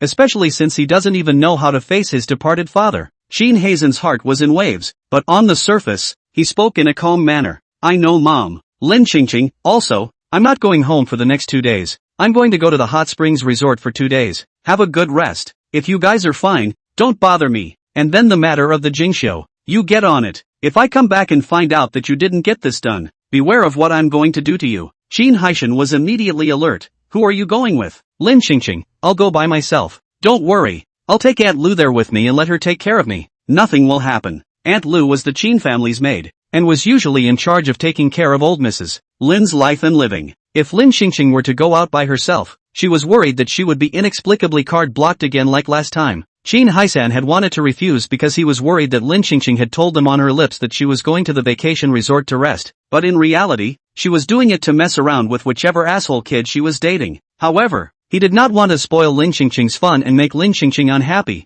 After all, they are more than 80 years old. There are still a few days to live. Nothing more than happy one day is one day. Live one day. Less one day. Qin Haishan spoke in a serious tone. Mom, we have no problem with you talking about Twilight Love, but you'd better be able to bring it home for us to take a look at it, or let me meet it privately, and keep an eye on it for you. I'm not worried about anything else. I'm just worried that those dogmen out there are cheating you out of your money and your feelings, and by the time you get to your old age, you'll be easily unable to withstand it. What Twilight romance? Good lord, she hasn't even had her first love yet. She's jumping straight to the last step of Twilight. Lin Qingqing, I haven't talked about it yet. Don't worry, I'll be sure to show you when I do. After Lin Qingqing finished speaking, she suddenly had the feeling that she seemed to be calling her own father. Who's the elder anyway? Qin Hazen's heart dropped half after hearing Lin Qingqing's assurance, and the remaining half. He hung up the phone and asked his secretary to find out who the old lady had been in contact with lately before his heart completely dropped. Lin Qingqing's phone call had just hung up, and the group message of the loving family blew up. Qin Yensen, Qin Jingxiu, Qin Song, Qin, Grandma, you're not kidding, are you? Qin, I'm going to have a little uncle or aunt? Qin Song, at this age and in this body, is Grandma sure she can still give birth? Qin He, at Qin Song, don't underestimate Grandma. The last time I went to the hospital for a checkup, Grandma's health was better than mine. Qin, who's that guy? Qin, is it as handsome and powerful as my grandfather? Blossom of fortune, no arms, no men. Fake. Just kidding. Lin Qingqing saw that Qin He immediately had the tendency to really get her a child and a husband, so she hurriedly clarified it herself. The group was quiet again for a moment, while everyone breathed a sigh of relief. It was really going to be the old lady. Almost really thought an 80-year-old woman could still be pregnant. Lin Qingqing watched as her cell phone finally subsided, and she excitedly asked her driver to pick up Aunt Lu and head to the Hot Springs Resort Lodge in the northern suburbs of Jiang City. Lin Qingqing opened an equally luxurious suite next door for Aunt Lu and instructed, Aunt Lu, you don't have to care about me in these few days. Feel free to stay here, eat, drink and have fun on my account. But I just have one request. If my son and grandson and the rest of them call you, just say that the two of us are together, that I'm reading and sleeping and soaking in the hot springs. So feel free to say whatever you want, and the rest of it, just don't talk nonsense. Got it? As soon as Aunt Lu heard about eating and drinking casually and such a good job offer, she quickly nodded her head and cooperated. Yes ma'am. Chapter 59, an octogenarian woman is 21 years old again. After Lin Qingqing finished with Aunt Lu, she turned around and walked to the next room, moodily waiting for her long overdue 21st to arrive. Couldn't eat or sleep, walked to the mirror every now and then in anticipation of the change in her appearance. She'd never had a moment when she'd looked so forward to her becoming younger, probably because she'd been an older person for a while, so she'd looked forward to it so much. Lin Qingqing looked in the mirror and suddenly remembered again that she was investigating the Qin family's mole in the surveillance yesterday. By rights, she shouldn't have spooked them, but she couldn't wait. Yesterday morning when she killed the chicken, even though it looked like a joke, but it was so obvious that she killed the chicken to make an example of the monkey, she didn't believe that everyone really couldn't see it. At this point people who are not usually insiders will surely discuss and wonder what is going on, while the more the insider is weak and tries to force his composure, he will either be very sensitive to the topic and act perversely, or he will be very calm so as not to be found out. It's kind of a way to strategize in the mind. This narrowed Lin Qingqing's mole down another part. Yesterday, she saw everyone's reactions within the surveillance were quite normal. The only abnormalities were the overly calm butler Ding, and the overly flustered Aunt Lu. Yesterday Aunt Lu broke 2 bottles of cosmetics in a row in her room after watching her kill a chicken and just entering her room to clean up her blanket. I heard butler Ding say that Aunt Lu had never made such a low-level mistake before. Very strange. That's why she's going to bring Auntie Lau out. And in the meantime, observe if Auntie Lau will still be stalking her at her behest. The long night finally passed, and the first thing Lin Qingqing did when she opened her eyes was to rush to the mirror in the washroom to see if she had gotten any younger. Lin Qingqing was barefoot, standing on the polished marble floor, her eyes looking straight at her own appearance in the mirror, shocked for half a day. The person in the mirror has fair and firm skin, not a single wrinkle at the corner of the eye or the tip of the eyebrow, and the cheeks are full of collagen, showing the firm elasticity and youthful vitality that belongs uniquely to young people. She really is back to the way she was before she crossed over, and it's exactly the same. To prove that she wasn't dreaming, she even slapped her cheeks with her palms to make sure that the person in front of her was real and not just a figment of her imagination. After a few moments, Lin Qingqing excitedly spoke. System, look at me. I've gotten younger. I've really managed to turn back into a young man. I'm finally no longer an old lady. System, congratulations to the host for returning to youth. Lin Qingqing excitedly took out her cell phone, wanting to share the good news with others, but she realized that she had no one to share it with. Although the Qin family members were her juniors and her family, they were only the family of this body and had no relationship with her as a soul. If they ever found out that someone had changed in this body, would they kick her out of the Qin family? Then she will not be able to live the richest life, crossing a white labor, helping others to keep the richest position, and the result is nothing about herself. Too miserable. That's why she couldn't admit to anyone that she wasn't the original even if she killed herself. Lin Xingqing gave up on the idea of sharing her joy and tapped WeChat, passing Mu Nan's friend request. Just after she passed, Mu Nan sent her a message in seconds to greet her. Hello Grandma, I'm Mu Yi's younger brother, Mu Nan. I'd like to learn techniques from you. The message had been sent so quickly. This kid hadn't been standing by his cell phone just waiting for her to go through her friends. Had he? Lin Xingqing, well, what tricks are you going to learn? Munin, just give me a few of your combos from the other day. Is that okay? Lin Xingqing, it's okay, but I don't like to pass on my skills for nothing. Munin, tell me what your conditions are, and I'll do my best to fulfill them if I can. After Mu Nan sent this message, his heart began to be nervous. He and his sister depend on each other. Neither have much money on them. The money they earn from working every day is just barely enough to keep the two siblings from starving in this bustling metropolis. He didn't know if he could afford it if the old lady asked him to pay an expensive tuition fee. But he doesn't want to give up gaming. Just at the moment when Munin was in a dilemma, the old lady's message popped up. Lin Xingqing, it's not that hard. You just have to find a way to keep your sister and my grandchildren at a distance and I'll agree to teach you for free. How about that? Since she couldn't stop Mu Yi from getting close to Qin Yensen and using him, she'd let Mu Yi's only real brother stop Mu Yi so that Qin Yensen wouldn't make the mistake of pitting the Qin family again, right? Mu Nan looked at this message, a little surprised. In fact, this condition is not difficult for him, and he cannot figure out why his sister is always in contact with Qin Yensen. The candidate for brother-in-law in his heart has long been identified as Lu Zian. I do not know why Qin Yensen is always popping up to undermine the feelings of his sister and her future brother-in-law. This condition is considered to be in Munin's heart. Munin directly and quickly agreed, no problem. Grandma, when will you start teaching me? Lin Xingqing, just contact me any day you have time. I'm always available. Munin, okay, so tomorrow's okay? Lin Xingqing, yes. The two of them about the time and place. Lin Xingqing has also already thought about tomorrow's plan. She has to wear a mask, hat, sunglasses, cover herself tightly over to teach Munin, so that no one will find that her appearance has changed. Then she glanced at the time on her phone again. It was only 10 a.m. As a young person, the first thing you do when you get younger is, of course, go out and celebrate. She changed into the long pale pink halter dress she had bought earlier and went out quietly with her bag on her back. She walked out along the scenic area of the hot springs villa, only to be blocked by the crowd jammed in front of her within a few steps. Wow, so handsome. Is this a male celebrity? Yes, Chen Zhongluan, the singer and dancer who's particularly hot right now. And you don't even know about it? Holy, too handsome in person, even more handsome than online. Ah, honey, I love you. There were too many people. The sound of the discussion was too noisy. Lin Xingqing listened to the intermittent, did not hear anything, but heard quite a lot of girls shouting for their husbands. Lin Xingqing curiously moved forward and said to the two girls beside her with a smile, Sister,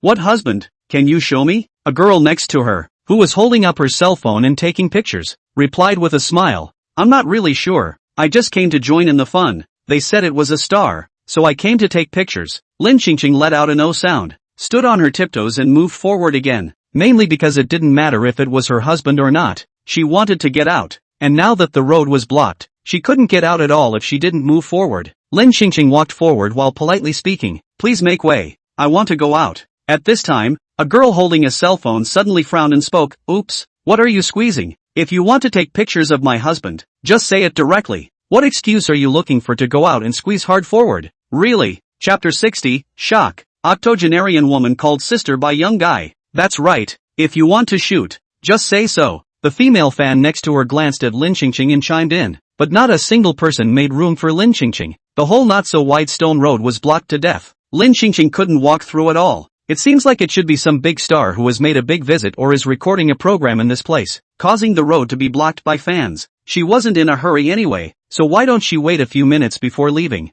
And maybe the show will break up in a few minutes? Lin Xingqing found a shady place and waited for 7 or 8 minutes, but there didn't seem to be a hint that the front was going to break up. Her pretty brows furrowed slightly as she turned to ask the security guard aside, Hello, is there another door to get out? This intersection is blocked. She can go another way, lest these fans think she's here to steal everyone's husband. The security guard said truthfully, Yes, there is a back door through the lobby to get down the mountain, but from the back door side, you have to make a big extra detour to get out of the lodge. The vacation lodge is surrounded by naturally formed mountain landscapes, and the entire lodge covers a large area, so if she makes a big extra detour, there is really no need to make herself work so hard. Lin Xingqing smiled and asked, Is there a sightseeing bus? The security guard said, The back of the mountain is not developed. no sightseeing bus, but private vehicles can be driven up. But the path is particularly bad. All the curves, it is recommended not to take risks, and there is no street lamps and so on, especially at night. Get it wrong, it is easy to fall into the ditch. It's the back door that's generally not recommended and can easily cause a crash. Lin Qingqing raised her hand to shield herself from the scorching sunlight, looked at the crowded crowd, and inquired, so what are they doing? When can they leave? A male celebrity, here to shoot a commercial. It's all done, should be gone in a few minutes. Then for a few more moments, the crowd still didn't disperse. Lin Qingqing also vaguely saw that the male celebrity had actually started signing autographs and taking pictures for his fans. Lin Qingqing raised an eyebrow and couldn't help but ask the security guard, you guys don't even care about this? It's already seriously affecting the entry and exit of tourists at your scenic spot. The security guard frowned and was also helpless. This is too many people. Can't manage it. We didn't expect so many people to suddenly appear. Now we can only slowly evacuate. Lin Qingqing sighed. She looked at this situation. I'm afraid that this male star will still have to sign for a while. After all, there are so many people on the scene. Why don't she try to squeeze a little more? It's better than standing around wasting time. Make way. Please make way, haha. Thank you. Make way. I'm not stealing your husbands. I'm a tourist and I'm getting ready to go out for a bit. Thank you, thank you, thank you. Lin Qingqing sidestepped her body and managed to kill her way out. When suddenly, a silhouette just happened to be in front of her. Chen Zhongluan looked at the girl who was struggling to squeeze to the front. The corner of his mouth hooked up a smug smile. Sister, want an autograph, right? Where to sign? Lin Qingqing looked up to meet Chen Zhongluan's line of sight. Surprisingly, it's this brat? Wasn't this the same Chen Zhongluan who had been giving her a hard time at the street dance competition before? Who cares about his autograph? Nerve. Sister? Who's his sister? Shame on you. He'd have to call her grandma. When Chen Zhongluan finished speaking, he was stunned for a moment when he saw the exquisitely beautiful and pure face of the woman in front of him. This girl is so pretty and looks kind of familiar, but he couldn't remember where he'd seen it for a moment. Maybe he's a big fan? Haven't noticed much before? I can't imagine that among the girls chasing him, there are such good-looking ones. Chapter 61. There's no way this girl is that nasty old lady. Thinking that there were such beautiful girls squeezing their heads for him just to approach him and ask for an autographed photo with him, Chen Zhongluan's face instantly raised a smug smile. This has to be made whole. Lin Qingqing looked around. I don't know how. She just squeezed into the position where Chen Zhongluan wanted an autograph. But she didn't want Chen Zhongluan's autograph. The last time in the street dance competition, how Chen Zhongluan made things difficult for her at that time. She could remember it all. However, the last time they met, she still seemed to be in her 40s or 50s, so it was estimated that at this moment, Chen Zhongluan should have already failed to recognize her. It didn't matter. She just wanted to go out for dinner to celebrate her return to youth. She didn't want to waste her time and emotions with a spoiler like Chen Zhongluan. Lin Qingqing hurriedly opened her mouth. I want your signature. But before she could finish her sentence, Chen Zhongluan asked his assistant for a photo, took a pen and signed his name on the photo and forced it into her hand. At the same time she heard Chen Zhongluan say, next time, don't forget to bring photos. Lin Qingqing looked at Chen Zhongluan with a smile on his face and suddenly felt a pang of speechlessness. The dude was so confident. The confident smile was flashing her eyes. The surrounding fans saw this scene, suddenly envious to the point of no return. The scene, so many people, surely it is impossible for all of them to get a pro signature. And also do not know when the brother left. Left will be completely no chance, so they all want to be their own can get the brother's autographs. However, Lin Qingqing, who actually got the signature, thought differently from the others. She had taken the trouble to squeeze it out, not for the autographed photo of this kid, Chen Zhongluan, and also, Chen Zhongluan's confident and smug expression was something she really didn't want to see, because she's a person who holds grudges. What's more, she's now the richest woman in the world, so why bother if she wants to go after the stars and whoever she wants to go after? Lin Qingqing directly returned the autographed photo in her hand to him and calmly opened her mouth to explain. I'm not a fan and I don't want an autograph, so you can give this to other fans. She made a point of changing her diction to be more polite so as not to be lynched on the spot by her fans. After all, there were a lot of people on the other side of the house right now, and she wanted to get out of here alive. Chen Zhongluan laughed when he heard that, trying to get his attention? So many people gathered here, all knowing he was there, and this woman made a point of squeezing in front of him, only to tell him she didn't want an autograph and wasn't a fan? It really took some effort. Chen Zhongluan has never met such a woman, who does not take him seriously. Oh no, to be precise, this is the second. The first was the old lady who didn't know any better at the street dance competition earlier. When he thought of that old lady, Chen Zhongluan was furious, but this pretty and cute girl in front of him was definitely not comparable to that old lady. But, I don't know if it was his illusion. Why did he feel that this young girl in front of him looked somewhat similar to that old lady? Chen Zhongluan thought about it and made up his mind again. No way. It couldn't be the same person at all. That old lady was 80 years old and full of age spots and wrinkles, with a head of 7-colored hair and poor aesthetics, ugly and unsightly. Then look at the girl in front of her. Young and beautiful, her skin was tight and fair, without any wrinkles or spots. What's more important was this girl's eyes, clear and translucent, extremely good looking, so there's no way this girl could be that nasty old lady. Chen Zhongluan looked at the unorthodox girl in front of him and asked with interest, "If you don't want this, then what do you want?" Lin Qingqing frowned slightly, her face full of incomprehension. Wasn't what she just said clear enough? But since Chen Zhongluan had asked, she, being the straightforward person that she was, answered any question. "I want you to ask your fans to move over. I'm going out now. Thank you." Chen Zhongluan never expected to get this answer. He smiled. "Okay, but next time don't forget to bring the photos over. Next time I won't necessarily carry them with me," Chen Zhongluan said as he shoved the signed photo in his hand back into Lin Qingqing's hand and turned towards the fans who had gathered in front of him and said, "Everyone, make way. Let her go out first. Don't all crowd the doorway." Wow, he still knows his fans are crowding the door. That's not easy. She thought he didn't know anything to be here signing autographs for fans, but it turned out he did. But didn't matter and didn't care about anyone else. Lin Qingqing's disgust value for Chen Zhongluan increased a few more points in her heart. If Chen Zhongluan were her grandson, she would have to fix him up. The ones in her family don't seem to be any easier to deal with when it comes to grandchildren,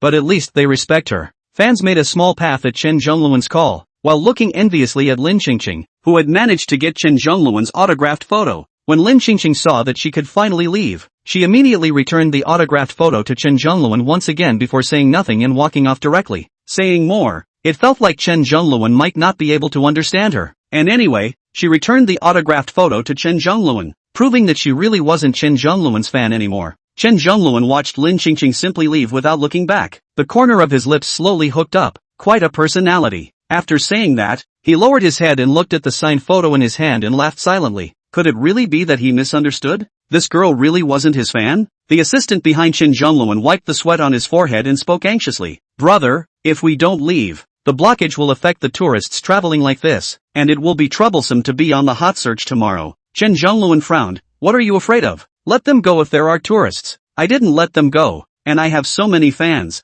just to see me, waiting here in the morning before dawn, and now that the sun is so big and they haven't left, I can't let them wait for nothing, and support me for nothing." The little assistant was about to cry. Next time, if it's convenient, you can sign whatever you want, but this place is obstructing people's business, and it's also obstructing tourists coming in and out, so it really doesn't work." "Ah, living ancestor, what are you afraid of? Big deal. I'll buy this lodge, and I'm not sure if I'll be in the mood next time." The assistant wanted to cry. How did he get stuck with such a brainless young master? The little assistant couldn't do anything but let Chen Zhongluan sign autographs for the fans. Who let him take the salary given by Chen Zhongluan? "I'm not afraid of being hacked. His young master has money. It can be solved." When Lin Qingqing walked out of the mountain village, she got into a cab and headed to the most luxurious star restaurant in Jiang City. She was the richest person, so of course she had to go to the best restaurant to experience the life belonging to the truly rich. As for why she called a cab, naturally, she didn't want her children and grandchildren to intrude on her pleasure. The restaurant is located in a busy part of Jiang City, on the top floor of a towering building. Lin Qingqing had just finished looking around the elegant and high-end decorative environment, taking her seat and secretly lamenting how nice it was to have money, when suddenly a crying voice came from the front. Chapter 62. The richest man steals a necklace? How can you think that about me? Do I look like a woman who likes to hook up in the eyes? Whoa, curious. Lin Qingqing tilted her head to look at the source of the sound, diagonally in front of her. When that woman's voice with a sobbing tone fell, she got up and ran out, and Lin Qingqing just happened to see the side of that woman's face. Looks a little familiar. Lin Qingqing shifted her eyes to the location of the dining table, and when she saw that the man sitting across from her after the woman left was Lu Zian, she probably understood what was going on. The hero and heroine of the original book are having dinner here and are having the time of their lives. Unfortunately, she was too late to get a full melon and only caught the last train. After a while, the reactive Lin Qingqing suddenly had a bad feeling in her heart. Mui is so sad to run away. It's not going to go to find the deep love brain male second and drink to relieve her sorrows, right?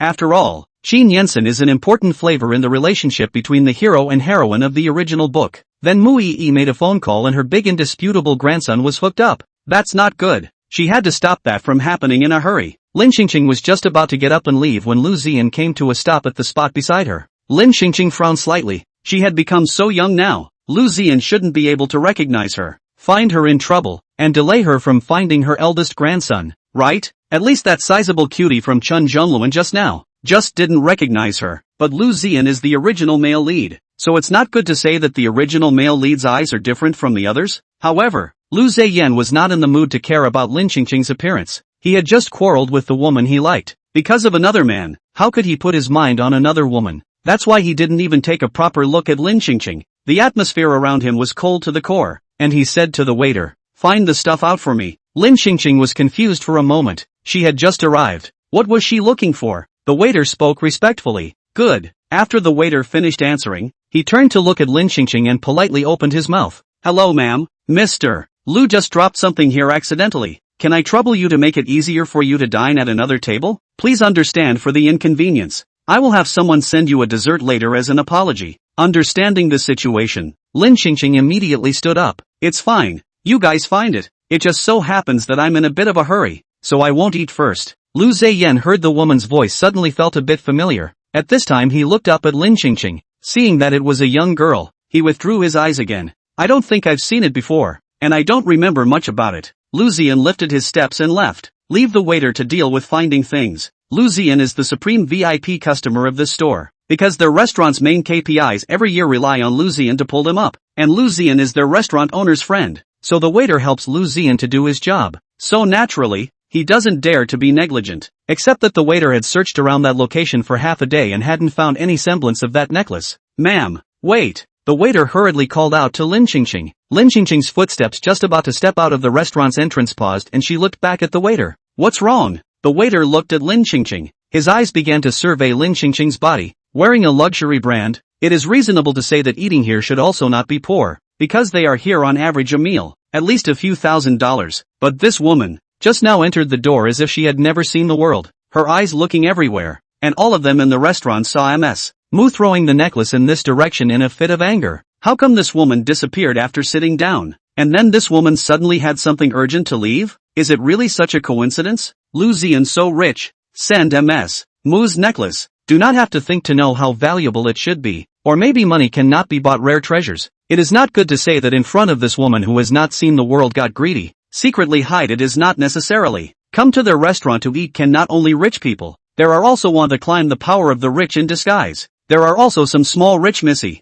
This woman also do not know which category. Anyway, no matter which category, today, this necklace, she must be for Mr. Lu to get back, so that she is surely can be promoted to a higher salary. But if she couldn't get it back, she probably wouldn't be able to keep her job. So no matter what, this necklace today, she had to find it. The waiter smiled and inquired, "Have you seen a necklace?" Lin Qingqing raised her eyebrows slightly. "Didn't see it." Lin Qingqing suddenly had a bad feeling in her heart. It couldn't be that the necklace had fallen to her and couldn't be found, and now it was suspected to be on her, right? In order to save time, Lin Qingqing directly said, "I didn't take it." There should be surveillance in such a big store? If you don't believe me, you can call up the surveillance and take a look. The waiter laughed a bit. "This lady, I haven't even said that you took it. Why are you so eager to explain? This store does have surveillance, but you can only leave after cooperating with me in the investigation. Where else would she find someone if they ran away?" Lin Qingqing felt that she was really unlucky. Today she should go out to see the yellow calendar.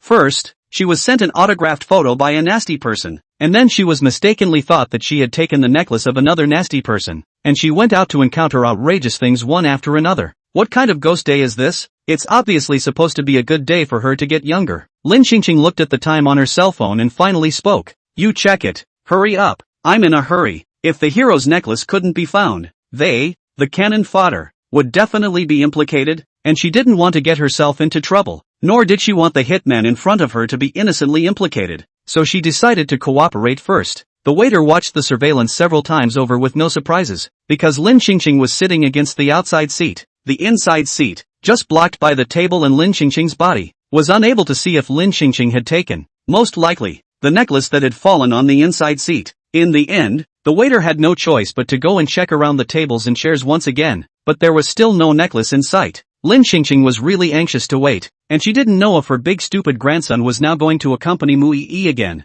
so she hurriedly asked, "After the surveillance is finished, there's nothing for me to do, so I can go, right?" The waiter who hadn't found the necklace rushed up. "Wait, you can't leave yet. the location of the surveillance is a bit of a dead end. For the sake of your innocence, I'd like to do one last search to make sure. Is that okay with you? Isn't that a bit rude? Lin Qingqing directly refused. No, she had already spent time waiting to access the surveillance, and now she wanted to search her. Her status as the richest person could be suspected by just anyone? You wouldn't be afraid, would you? The waiter had looked everywhere he could. The surveillance had been looked at, and it wasn't anywhere, so the only place it could be now was on this woman. Even if Lin Qingqing was anxious about her eldest grandson, she suddenly realized that the waiter in front of her had already decided that she had taken the necklace. She let out a cold laugh and looked at the waiter and spoke slowly. What wouldn't I dare? But think about it, are you sure you want to search? Chapter 63, the old lady of the Qin family is dying. The waiter smiled and opened his mouth. Of course we have to search. Now that the necklace is gone, we can't find it. Only you have sat in that position, and the surveillance is a dead end. We can only search you now, to clear your suspicion. Lin Qingqing looked at the waiter with incomprehension as if he had already grasped the evidence of her guilt and the evidence was overwhelming. She couldn't help but say, cleared of suspicion? It's not like you guys are cops. The waiter's eyes brought a few points of contempt. Then we can also call the police to deal with it. But I suggest that it is best not to make a big deal. That is not good for you, a girl's reputation. Our girls, I do not want to make things difficult for you. Stealing and still having the nerve to weasel out of it is just shameless. She didn't want to call the police because she was afraid that it would have a bad impact on the restaurant. She wasn't going to defend the reputation of a thief. Lin Qingqing looked calm. I don't want to make things difficult for you, a laborer, but I've just cooperated with you. Don't give too much of an inch. And since you want to call the police, then we'll call the police. The waitress saw that Lin Qingqing was still being tough, and she instantly became anxious. Call the police. But do you know who that gentleman was just now? It's the president of Lu's group. What you took is Mr. Lu's stuff. Don't think you can do whatever you want just because you have a little money. You dare to offend Mr. Lu, believe it or not. Mr. Lu's team of lawyers will sue you until you lose all your money. The emotions in Lin Qingqing's eyes remained wave-free. Then you call the police. Exasperated, the waiter took out his cell phone and called the police. Lin Qingqing also took out her cell phone and made a call. But instead of having a team of lawyers arranged to settle the matter, she called her big love-brain grandson, Qin Yansen. Grandma, what's wrong? Lin Qingqing frowned slightly, deliberately with a sobbing voice. Miserable look to the phone. Baby big grandson, I let people bully me outside. You hurry quickly come to give me the main. Oh. Must personally come over. They also want to call the police and send me to the police station. If you do not hurry over, you may not see me right away. She couldn't spare the time to find Qin Yansen, so she would lure Qin Yansen over. With her position in Qin Yansen's heart, Qin Yansen shouldn't abandon her as his grandmother and continue to comfort the injured Mu Yi. Right? Car. Qin Yansen listened to his grandmother's aggrieved cries. He instantly frowned, and quickly spoke out to appease. Grandma, you fine, don't worry. Tell me the address. I'll go over there and do it for you. He even dared to bully his grandmother. He wanted to see which one of them had the guts to be so arrogant. After Qin Yansen heard the address Lin Qingqing said, he then instructed the driver to change the route and spoke anxiously. Grandma, you find a place to sit and rest first. You don't have to pay attention to whoever is talking to you. I'll bring someone over to solve the problem right away. There's me, and the Qin family is still around. Don't worry, no one will be able to do anything to you. Of course Lin Qingqing knew that she would be fine on her own, but if she didn't exaggerate a bit, she was afraid that Qin Yansen wouldn't come over personally. Lin Qingqing nodded furiously. Well, you hurry over, or grandma's old face really has no place to put it. So old, but also to be bullied and sent to the police station. Qin Yansen assured. Don't worry, Grandma, I'll definitely solve the bullies who are bullying you. No one will dare to touch you. Qin Yansen pacified old Mrs. Lin for a few more sentences, hung up the phone, and then sent a message to Mu Yi. Sorry, something happened on my side. I can't get away for a while. I'll arrange for a driver to send you back. Just 10 minutes ago, Mu Yi sent him a message saying that she had a fight with Lu Zian and was in a bad mood, and that she couldn't get a car by Financial Street. So he had originally planned to go pick up Mu Yi and calm her down. But something had suddenly happened to his grandmother, and surely he couldn't even leave her alone for the sake of a woman. Mu Yi, who was standing by the Financial Street, saw that she had been pigeonholed and her mood worsened. Just in the restaurant, Lu Zian sent her a necklace to confess to her. She just said this necklace. She heard Qin Yansen said, the diamonds set on it are rare natural purple diamonds. Money cannot even buy. Then Lu Zian rushed at her, suspecting the relationship between her and Qin Yansen, saying that they had talked about diamonds. What's next? Are they going to get married? Do they need him to go to the wedding? It's unbelievable. She approached Qin Yansen solely for his sake as well, so how could he doubt her sincerity? The more Mu Yi thinks, the more aggrieved she is. Her eyes are moist. Compared to Qin Yensen, he is much better to her. At least he has never lost his temper at her. If Qin Yensen's family hadn't poisoned Lu Ziyan's parents, maybe she would have become very good friends with Qin Yensen. But there's no ifs, there's no way she's going to be friends with the bad Qin family. And Lu Ziyan had just lost his temper at her, probably because he cared too much about her. So he was just messing around with his jealousy. Since Lu Ziyan couldn't understand her approach for the time being, she would speed up the process of making Qin Yensen and his brothers fight each other, or get the evidence of the Qin family's crimes from Qin Yensen and hand it over to Lu Ziyan, proving her innocence and Qin Yensen's innocence. And then the misunderstandings between her and Lu Ziyan would naturally be cleared up. Mu Yi looked down at the message sent by Qin Yensen and frowned. Something happened? Who could make something happen to the Qin family? But if something happens to the Qin family, does it mean that Lu Ziyan's parents' revenge will be avenged soon? Mu Yi asked tentatively. What happened? Do you need my help? Qin Yensen looked at the concern sent by Mu Yi and raised a smile on his face. No, it's not a big deal. Mu Yi, it's not a big deal. So why do you need to go over there yourself? Qin Yensen, it's a little situation on my grandmother's side. When Mu Yi saw this message, the tears that were about to fall out instantly stopped. Something wrong with the old lady? Is that old lady dying? I don't know if the old lady passed on her game-playing skills to Munin before she died. Mu Yi, is your grandmother dying? Then you're sorry for your loss. It's human nature for people to die of old age and illness, so don't be too upset. If the old lady was dying, could Lu Ziyan hurry up and carry out his revenge plan? This was absolutely great news for Lu Ziyan. Mu Yi hurriedly reported to Lu Ziyan. The Qin family's old lady is dying. Qin Yensen had just finished replying to Mu Yi's message when the car pulled up at the side of the road. The driver spoke respectfully. General Manager Shao Qin, we have arrived. Qin Yensen didn't look at what Mu Yi posted later. He put away his cell phone and instructed his assistant sitting in the passenger seat to contact Qin Group's team of professional lawyers, and hurriedly got out of the car and walked into the building. In the restaurant, the waiter didn't hear what Lin Qingqing said, but only heard the crying and wailing, which probably meant that she was begging the other party to give her a decision. Looks like a vixen who fell for a rich male. No wonder she can wear such expensive clothes, daring to offend the powerful Mr. Lu. She waited to see how this woman would be abandoned by the male tycoon and beg for Mr. Lu's forgiveness on her knees. Chapter 64, Grandma is surprisingly younger than even her grandson. After Lin Qingqing hung up the phone, the emotions that had been crying and wailing the previous second stopped almost instantly. The waiter was even more shocked when he looked at Lin Qingqing, who changed her face in seconds. This is a proper vixen plus drama queen. No wonder it can capture the heart of the male tycoon. So good at using his weakness to win the sympathy of men. Plus look a little bit good. Ask which man cannot be soft. The point is that this woman doesn't even pretend to be in front of outsiders. She actually puts a face to her face and does one thing behind her back. Arrogant and rampant. In a moment when the rich man came, she would definitely pull up the video and show it to the rich man, poking this woman's hypocritical face in front of the rich man. The rich male can't be allowed to continue to be hoodwinked by this woman.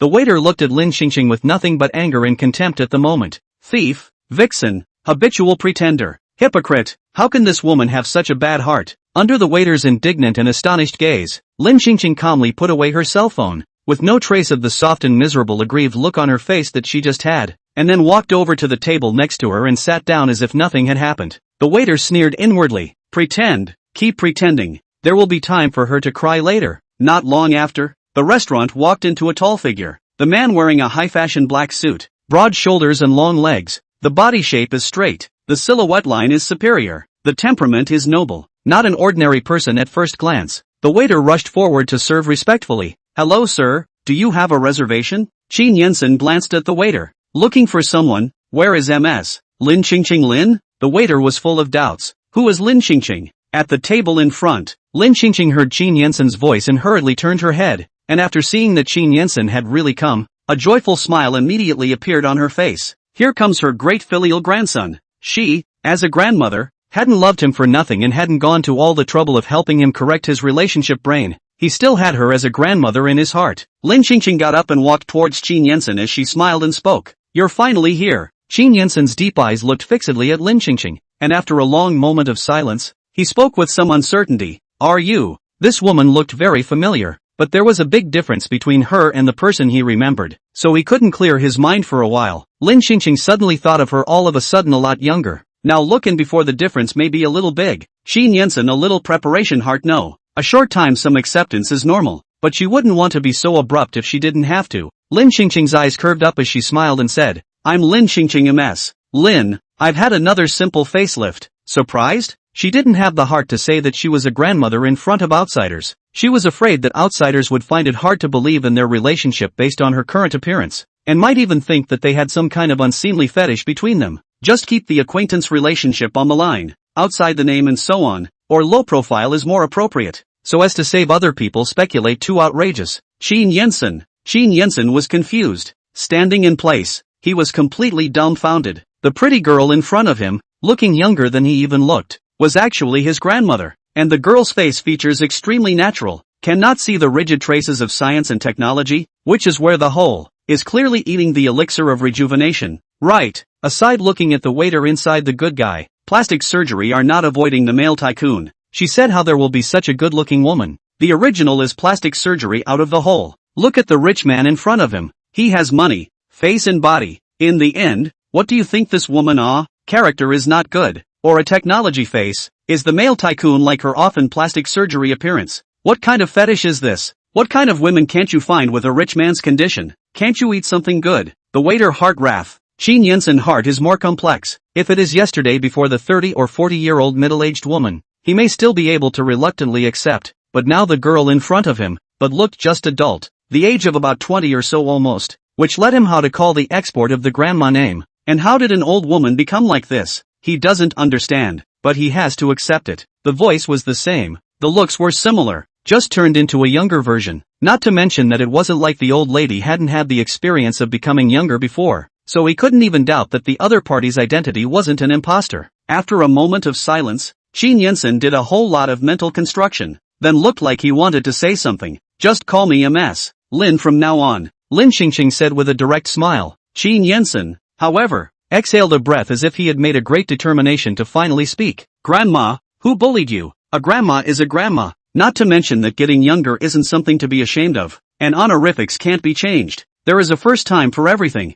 Get over it and get used to it later. Qin Yensen convinced himself so. The waiter was filled with disbelief. Grandma? This rich guy actually called this girl grandma? God, crazy. Even if it is a real grandmother, now the age of 70 or 80 years old, relying on plastic surgery is not possible to be so young. This girl in the end to the male tycoon what enchanted soup. Even the male tycoon tamed obedient. The means is also too terrible. What if she suddenly all kind of wanted the girl to publish a book? No way. She couldn't be the same person as this girl, especially when she thought of the girl's hypocritical and miserable face just now. The waitress was even more furious. She took the first step and spoke. We didn't bully this MS Lin. The matter is like this. A customer of this store had a valuable necklace dropped at MS Lin's location, but when I went over to look for it, the necklace was gone. So we want to investigate where the necklace went. We want to ask MS Lin to cooperate with us to search and check. If it's a misunderstanding, MS Lin just cooperate with us to solve the misunderstanding. But MS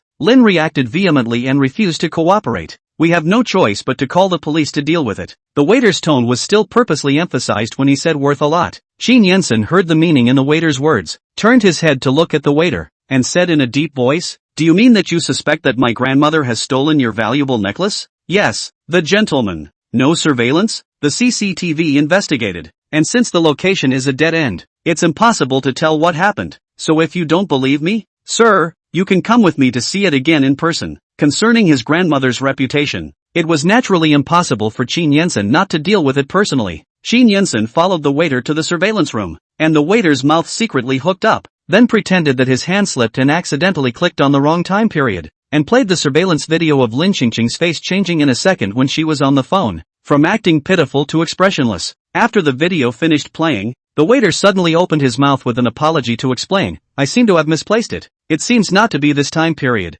This should be the surveillance when MS Lin called you to complain, but you must not misunderstand. I also do not know why she suddenly cried at that time. No one really bullied her here. If you don't believe it, I can show you all the process later. Process. Chapter 65. The great filial grandson defends his grandmother unconditionally. After the waitress finished speaking, she carefully looked at the man, who had a few hard looks on his face, just as she had expected. It must be that the man finally sees the hypocrisy of this woman's face behind the surface and is pissed off to the max. The waiter pursed his lips. His face showed a few points of aggrieved look. Continued to take the opportunity to add oil and vinegar. We also just want to clear her suspicion. For the sake of her reputation. Originally we did not intend to report to the police. It is her rude and unreasonable. Bias does not cooperate, but also to you the first to complain, said we bullied her, for no reason for us to buckle a big black pot. Shin Yensen, who was sitting in front of the computer, slowly raised his eyelids and glanced at the waiter standing beside him, and said in a cold voice,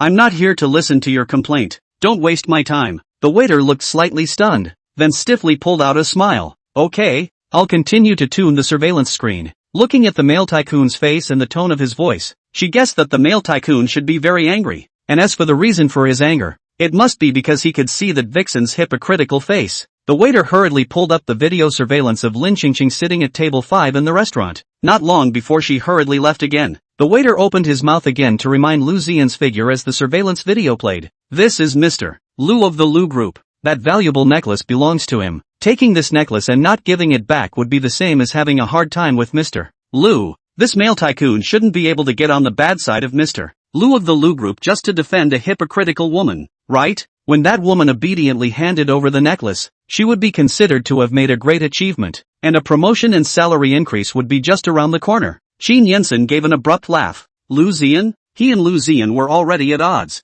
After the surveillance was played, the waiter smiled and said, Sir, the surveillance has been watched, and the necklace has indeed not been found, and again, only Ms. Lin has sat in that seat. It's not that we intentionally suspected her, but it's all too much of a coincidence. Shin Yensen turned his head to meet the waiter's line of sight and said in a single word, Are you thinking that Qin's group lacks this necklace? A necklace only. Their Qin family is the least lack of these rare things. His grandfather alive. It can be said that the rare diamond jewelry are sent to his grandmother. His grandmother was grandfather spoiled. What kind of treasure have not seen? Will steal to take Lu Xian's broken necklace? Shin Yensen had never suspected Lin Qingqing at all, but now there was just no evidence. The waiter's eyes widened. Qin clan? The Qin family? The richest family in China? Could it be that the man in front of me was a member of the Qin family? No wonder that woman was so arrogant just now. So she had a heart backstage and was emboldened. The waiter's heart became even more unbalanced. Why could a hypocritical heartthrob woman be defended by the Qin family? She must poke the true face of the heartthrob woman in front of this Mr. Qin. The waiter smiled, and then kindly reminded, Qin's group naturally can't be short of a necklace, but that woman is not necessarily Mr. Qin. The heart is not in the right place. You may not have truly understood that woman. Just now you have seen the surveillance. That woman can sell her misery and sue. And after that, her emotions are still able to be collected and put away. So it can be seen that her heart is so deep, that she dares to put on airs and graces in front of you to gain your sympathy. Shin Yensen looked at the waiter. His deep eyes vaguely permeated with an oppressive atmosphere. That's my grandmother. How she wants to act, how to make a scene, how to play. I'm the grandson of this. Do at any time to cooperate. It's not your turn to tell you what to do. The waiter was truly confused this time, not expecting the man in front of him to just defend that woman unconditionally, and the mouthful of grandmothers called. The waiter suddenly had a feeling of dawning realization. It can't be the real grandma, can it? The new concubine of the man's grandfather? After all, it wasn't like they hadn't heard of such gossip as rich businessmen having several wives in private. Seeing that the man in front of her was so defensive of the one surnamed Lin, wouldn't it be equal to the fact that her words just now had offended the man in front of her? The Qin group was not something a little person like her could afford to offend, and if she really got into big trouble, her boss wouldn't necessarily be on her side. The waiter panicked back to find the patch. I also want to remind you kindly, afraid that you fell into the woman's pawn, and the necklace. This matter is not I intentionally planted a frame. So far only her suspicion is really the biggest. Shin Yensen was too lazy to waste time with the waiter. He was silent for 2 seconds and voiced out, the video will be adjusted a few minutes further. I'll see where the necklace fell to. The waiter hurriedly adjusted the surveillance back another segment to where Muyi raised her hand in a position to throw something. Shin Yensen's eyes first swept over Muyi's face before focusing his attention on Muyi's raised and clenched hand. Surveillance began to play. Shin Yensen let the waiter adjust the slow multiplier, and the images in the video became clear and crisp. The waiter then realized in shock that Muyi raised her hand and made a gesture of throwing something towards the side of table 5. But nothing was thrown in the air, and Muyi's hand didn't seem to let go the whole time. This meant that the moment Muyi got angry and wanted to throw the necklace away, she suddenly reversed herself. She didn't want to throw it away, so she didn't let go of her hand. Muyi just made a fake move. The waitress, who knew the truth, was about to cry to death. She was really killed by Muyi. She had wanted to take credit, but ended up offending the Qin family by mistake. How could she be so unlucky? Seeing the scene, Shin Yensen's eyes darkened with complex emotions. Muyi just told him that she was in a bad mood, and he thought it was a chance for him. But in fact, Muyi still couldn't let go of Lu Xian in her heart, and even when she quarreled with Lu Xian, she couldn't throw away the things that Lu Xian had sent. Qin Yensen again suddenly remembered what his grandmother had said to him before, and he laughed as if he were mocking himself. Mu Yi seemed to really only see him as a tool to be used at her beck and call, and there was only Lu Ziyan in her heart. After the waiter read the truth, he hurriedly bowed and apologized. "I'm sorry, Mr. Qin. I really didn't think that Miss Mu hadn't thrown away the necklace. It's my negligence. Please forgive me." Qin Yensen took a long breath and got up to glance at the waiter. "I'm not the one you should apologize to." The waiter followed Qin Yensen out of the surveillance room and hurriedly walked over to Lin Xingqing, bowing and apologizing. "I'm sorry, Ms. Lin, I was wrong about you." Lin Xingqing, who was sitting and playing with her phone, turned her head to see Qin Yensen and the waiter coming out of the surveillance room, and she smiled slightly. She knew her oldest grandson would be able to solve this little problem perfectly. Lin Xingqing looked at the waiter who was full of shame and apologies, and spoke. "It's good to serve customers with dedication, but don't be too unselfish and think of other people as dirty. I'm in a good mood today, so I won't bother with you." The waitress immediately looked up to Lin Xingqing. To Lin Xingqing instantly good feeling soared. Rich in no frame, but also big belly. How she just blindly feel this woman hypocritical character and not work. She really wanted to rewind time at the moment and angrily slap herself twice for being confused in the head just now. Chapter 66, who's an 80-year-old woman who's getting younger and younger. Lu's group. Lu Ziyan sat in the office. The documents scattered all over the place. In front of him stood a man and a woman, trembling and lowered their heads and did not dare to speak. Lu Ziyan coldly said, "What kind of program is this?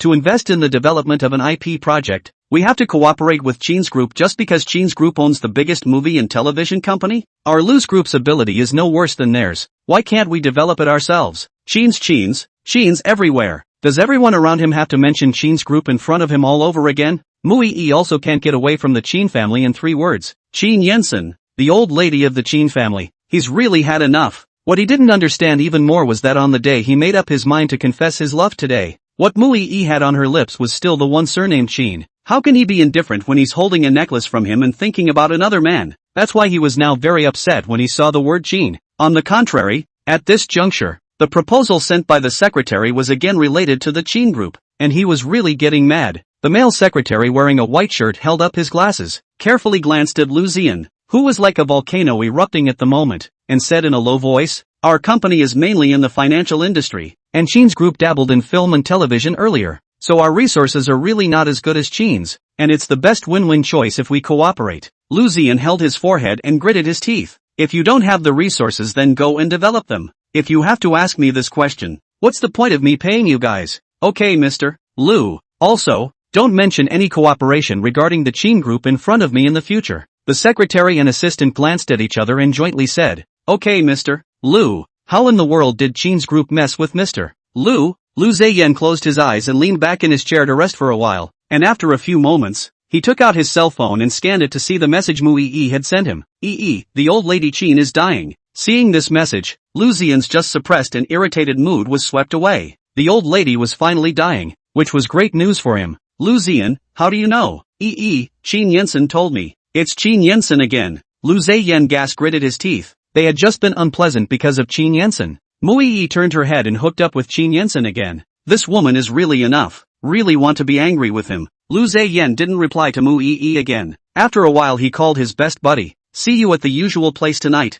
Something good to celebrate." After hanging up, he sent another message to Qin Jingxiu. Inside the restaurant, the police came to find out the truth and left again. This thing stirred up the restaurant manager. The restaurant manager in order to apologize to Lin Xingqing and Qin Yensen free of charge. Qin Yensen looked at the time and did not intend to stay for dinner. "Grandma, you eat slowly by yourself. I have to go first. The company still has a meeting in the afternoon. If there's anything you can call me again." Lin Xingqing saw that Qin Yensen was about to leave. She hurriedly pulled Qin Yensen back. "Don't you have to go back and eat lunch as well? Stay and eat together, just as a companion." Qin Yensen spent his day in the original book either in meetings or licking the heroin. Pure toolman. It's just a tool paperweight, but it's a human being for the time being. Lin Xingqing was so lonely that she didn't dare to tell anyone about her true identity, which amounted to her having to live again with a new identity in this world now. But luckily her great filial grandson didn't dislike or doubt her after seeing her drastically changed, so she'd just have to drag her great-grandchildren to keep her company for the time being. Qin Yensen looked at old Mrs. Lin,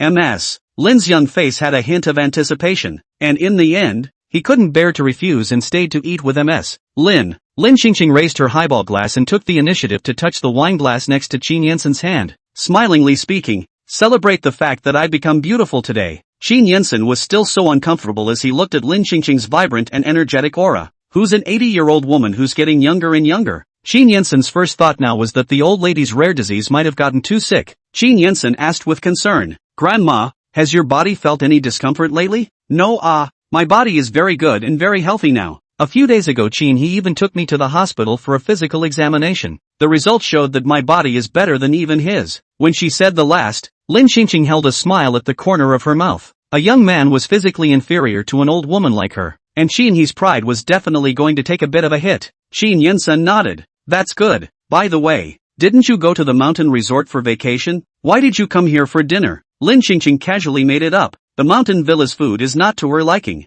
She just wants to come out and spend money and be dashing. Becoming young and rich. How is she going to feel the benefits of being rich if she doesn't go out and enjoy spending money? "Qin Yinsen, I'll have the chef at home go over and make it for you." "No, I happen to want to hang out more and get some exercise." Qin Yinsen agreed. Good thing too. After Qin Yinsen's words fell, he looked up at Lin Qingqing from time to time. Can a gray-haired old lady really turn into a young lass in less than a month? Qin Yinsen really couldn't figure it out. But looking at Lin Qingqing's return to her youthful appearance, he had a part of him rejoicing in addition to worrying. If Grandma could stay this young forever, wouldn't she be there for them forever? Although the old lady had been looking very unreliable lately, the old lady was always the backbone of their Qin family, their closest relative. As long as the old lady is happy and healthy, it's more important than anything else. After dinner, Lin Qingqing let Qin Yinsen go back to the meeting. Lin Qingqing lied that she came with her driver and didn't use Qin Yinsen to send her. She hadn't even experienced the full rich girl life today. She was going to go to the major malls and kill some time.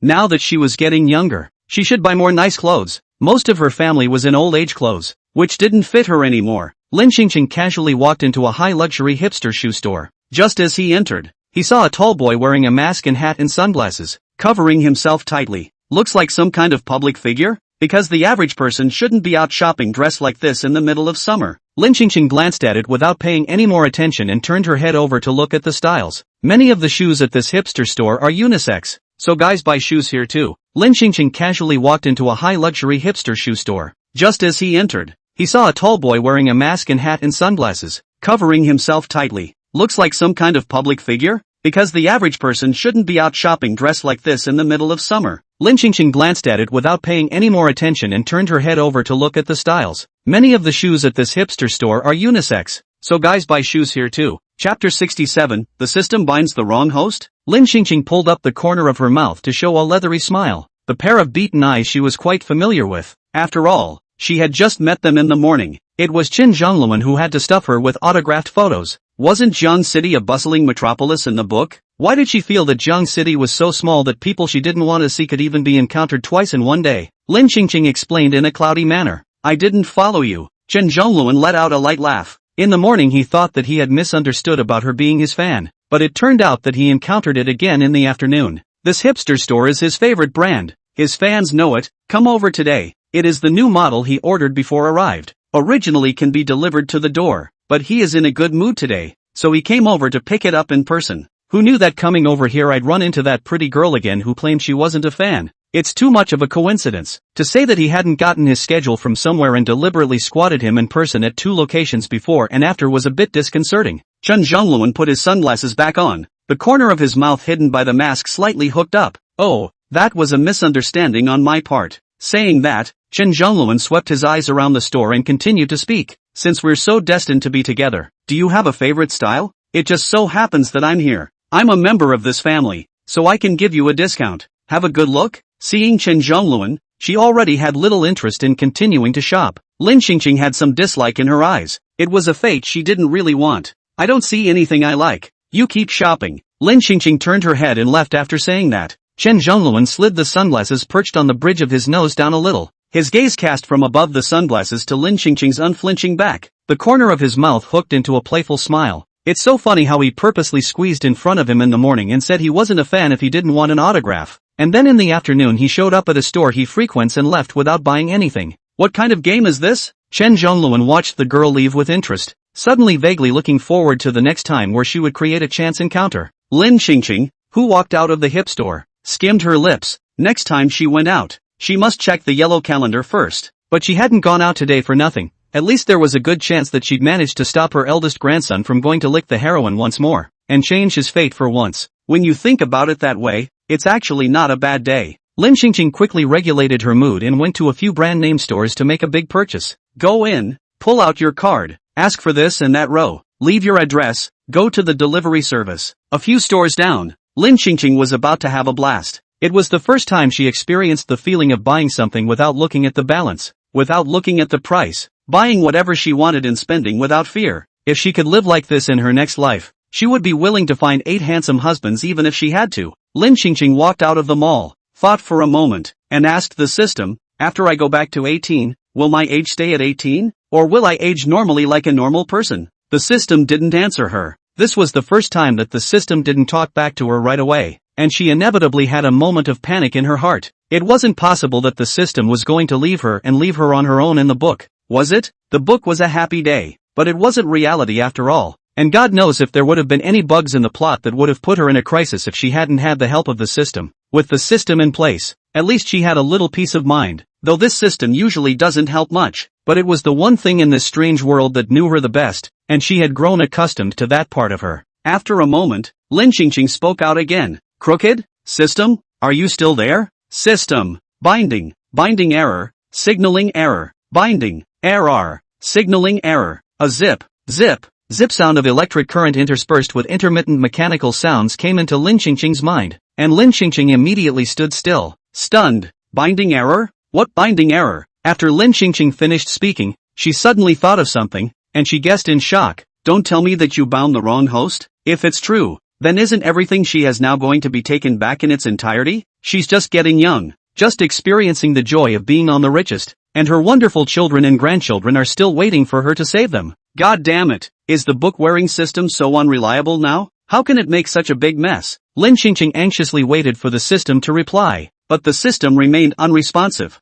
Lin Qingqing, who had just been happy for half a day, suddenly wasn't in the mood to continue dashing around anymore either, and she sat in the center of the square for most of the day, apprehensive. It was as if her system had suddenly disappeared. No matter how much she called, there was no response. Lin Qingqing, who had been silent all afternoon, looked up at the sky. She had waited all afternoon and hadn't worn back to her original world. Did that mean that the system realized the binding error and the system left, leaving her behind? Since she stayed, she has to keep her richest life. But her immediate biggest worry is still her appearance. The system is bound incorrectly. The rewards that she obtained, will it be taken back? Will she turn back into an 80-year-old woman overnight and lie back in the hospital, waiting to die? Lin Qingqing was a little worried in her heart. If it really will be like that, then she might as well be happy one day as one day. Anyway, people live sooner or later will die. She traveled back once. It is not easy to be the richest once. She must spend every penny she has now, so that she is not white to travel again.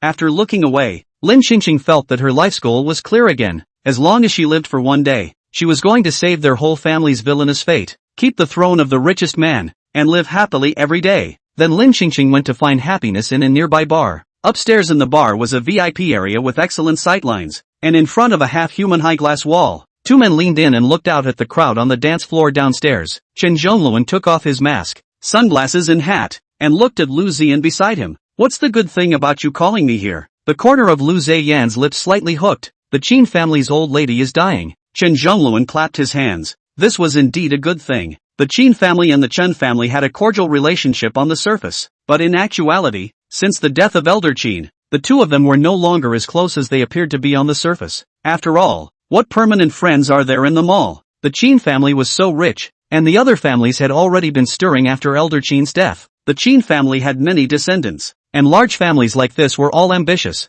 If the old lady died again and the inheritance was distributed unfairly, it would be a good time for them to take advantage of the Qin family's infighting and get a piece of the pie. Chen Zhongluan, when will you die? I'm so I can go to the funeral. That said, I haven't seen that old lady for years. I heard my dad say that she even hugged me when I was little. Chapter 68 Drinking and stumbling upon a young grandson. Qin's old lady before the big birthday. He did not go. Young people do not like to participate in the old lady's banquet, especially after the death of the old man Qin. Their Chen family every year festival, but also to cope with it even, so it is not necessary for him to attend. But the funeral he must go to. Lu Ziyan walked to the bar, picked up a glass of wine and took a light sip. I don't know yet. I guess it's just these 2 days. Didn't you say the same thing last time? It hasn't moved since then. The last time was an accident. And this time the return should also reach the big time, Lu Ziyan said with certainty. Chen Zhongluan took the glass of wine handed over by Lu Ziyan, and the two of them clinked their glasses in silence, confidently celebrating in advance. What's the suspense when an 80-year-old woman is dying?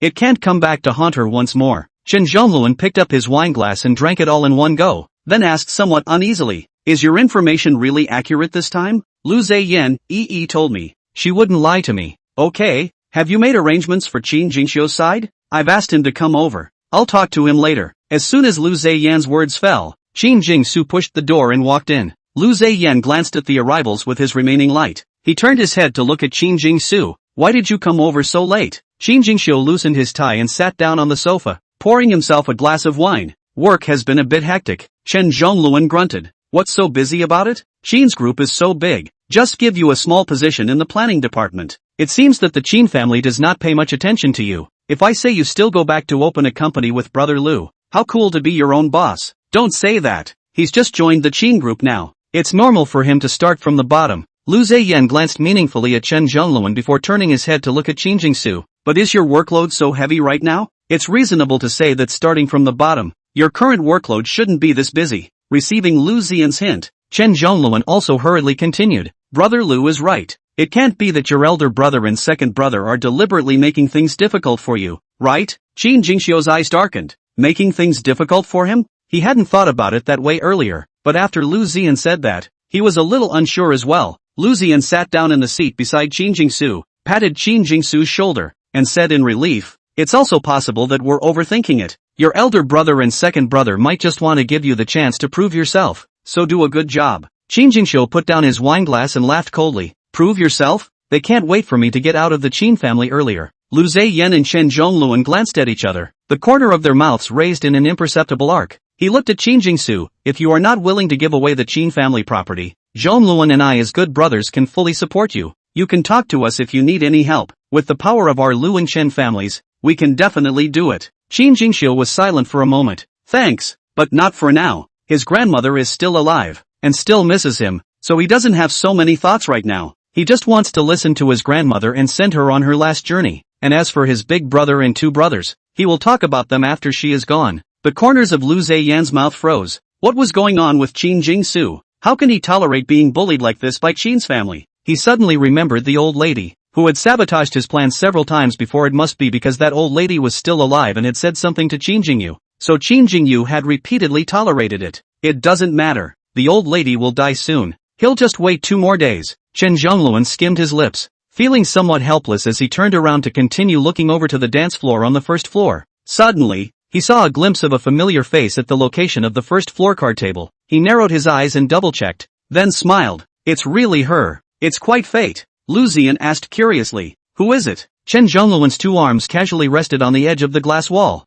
hooking his lips and saying, "A pretty girl, should be considered my fan, right? 3 chance encounters a day, and now chasing me into the bar. It's really hard for her to figure out my whereabouts." "Lu Ziyan, how come you're not even sure if you're a fan?" "She won't admit it, so I guess she's holding some kind of plan in her mind. It's pretty interesting." Lu Ziyan raised his eyebrows and couldn't help but snicker. "You don't like people, do you?" Chen Zhongluan let out a laugh and didn't say whether he liked it or not, and turned to speak. "You guys come over and take a look. It's good looking. Anyway, it looks like it's quite to my taste." Lu Ziyan was too lazy to look. He had Mu Yi in his heart and couldn't be interested in other women, but remembering Mu Yi, he was even more annoyed in his heart. Dead Qin Yensen. Sooner or later, let him get out of the city. Chen Zhongluan saw Lu Ziyan did not move. He did not persuade again. His brother Lu cleaned for many years, only for Mu Yi one. He is clear in his heart. He turned to Qin Jingxiu. "Jingxiu, come and see how my vision is?" Qin Jingxiu was busy working all day. He didn't have the heart to think of anything else. He lazily leaned against the back of the sofa chair, his long legs resting on the edge of the table, and said in a faint voice, "Not interested. If you're interested you can go after it." Chen Zhongluan waved his hand. "You guys are so boring." As he turned to continue looking at the first floor, he was suddenly dumbfounded. In that one turn, there were 3 more men beside that girl. This girl is playing quite openly. Chen Zhongluan gripped the wineglass in his hand tightly. His heart was a little bit unfavorable. His fan likes other men. Can he feel comfortable in his heart? Especially such a high-quality female fan. Not to mention liking other men, or climbing the wall to look at other male celebrities more than twice. He had to be upset for a while in his heart. Can those three men be more handsome than him? Chen Zhongluan couldn't help but be curious to go down and take a look, which he then did. Lin Qingqing was enjoying herself when suddenly a boy wearing a mask and a hat appeared in front of her, and she inexplicably had a bad feeling about it. Lights flickered in the bar, and she couldn't see the other woman's eyes as the brim of her black baseball cap obscured them. In the next second, the other party suddenly spoke. So fateful. Drink together? It's confirmed. The other party is Chen Zhongluan. How unlucky to run into him 3 times a day. Lin Qingqing directly refused. Don't. I'm not familiar with you. Chen Zhongluan was a bit confused as to whether she was telling the truth or not. The chance encounter was too much of a coincidence, but her refusal didn't look like an act. Chen Zhongluan was in deep thought. Could it really be that he was overthinking? At this time, Chen Zhongluan suddenly noticed a flash of sight watching him. He looked up, just in time to meet Qin Jingxiu's line of sight. Lin Qingqing watched Chen Zhongluan raise his head, and she also curiously looked over for a glance, and as a result, after one glance, she hurriedly looked over for a second glance. Isn't that her little grandson? Lin Qingqing hurriedly asked. You guys know each other? He's my friend. Immediately after that, Lin Qingqing saw an additional figure beside Qin Jingxiu. It's Lu Ziyan. Lin Qingqing stood up without saying a word. Let's go. I'm going to drink with you guys. Chapter 69. Why does this girl have the shadow of the Qin family's old lady on her? She couldn't let Lu Ziyan continue to sow discord. Chen Zhongluan frowned slightly. Just now he disagreed. Why did he change his mind at this moment? Is it because of Lu Ziyan or Qin Jingxiu? He felt it was most likely because of Lu Ziyan. Because every time their brothers meet, Lu Ziyan is always the one that attracts the attention of the most girls in the existence of. But Lu Ziyan, in order to Mu Yi, is not close to women. Any girl cannot see the eye. Want to go to great lengths to get close to the girl. Can only be in the Lu Ziyan there to eat closed-door soup. But, didn't she come after him? Chen Zhongluan couldn't figure it out. But it didn't affect him a little bit in his heart. Lin Qingqing got up and walked a few steps, looking back to see Chen Zhongluan standing still without following. Go, why don't you go? Aren't we going to drink together? She didn't want to call Chen Zhongluan, but she didn't know which compartment was upstairs. Chen Zhongluan was still uncomfortable, but when he heard that the girl was still thinking of calling him, he was much more balanced in his heart. Couldn't it be that the girl was just trying to avoid suspicion, afraid that the paparazzi would get in trouble if they took pictures of her, and suddenly agreed to it only when she saw how many people were there? Never mind. What the hell? The girl doesn't still want to drink with him no matter what, and said they didn't know him well, weren't fans, didn't follow him, and clearly had a little bit of attention for him. I also wonder if this is a new tactic of lust, but he felt kind of funny. Much more interesting than the kind of fans who have a brain that only thinks about falling over themselves to call out his husband. Chen Zhongluan took 2 quick steps to keep up with Lin Qingqing's pace and asked as if nothing had happened. Those 3 men sitting beside you just now are your friends? No, I paid for a male model. Lin Qingqing said generously. She couldn't say that one day she would suddenly grow old. Karma. She couldn't enjoy her happiness to the fullest. She was going to buy and buy every day. Look at abs. Look at handsome men. How to be happy anyway? Chen Zhongluan was struck by lightning, and his entire body was stunned. I can't believe they're not even friends or male models. Chen Zhongluan spoke out to advise. It's very unsafe for you, a girl, to look for this kind of man. It's safe for you men to look? Lin Qingqing said indifferently. Besides, I'm just paying to look and feed my eyes,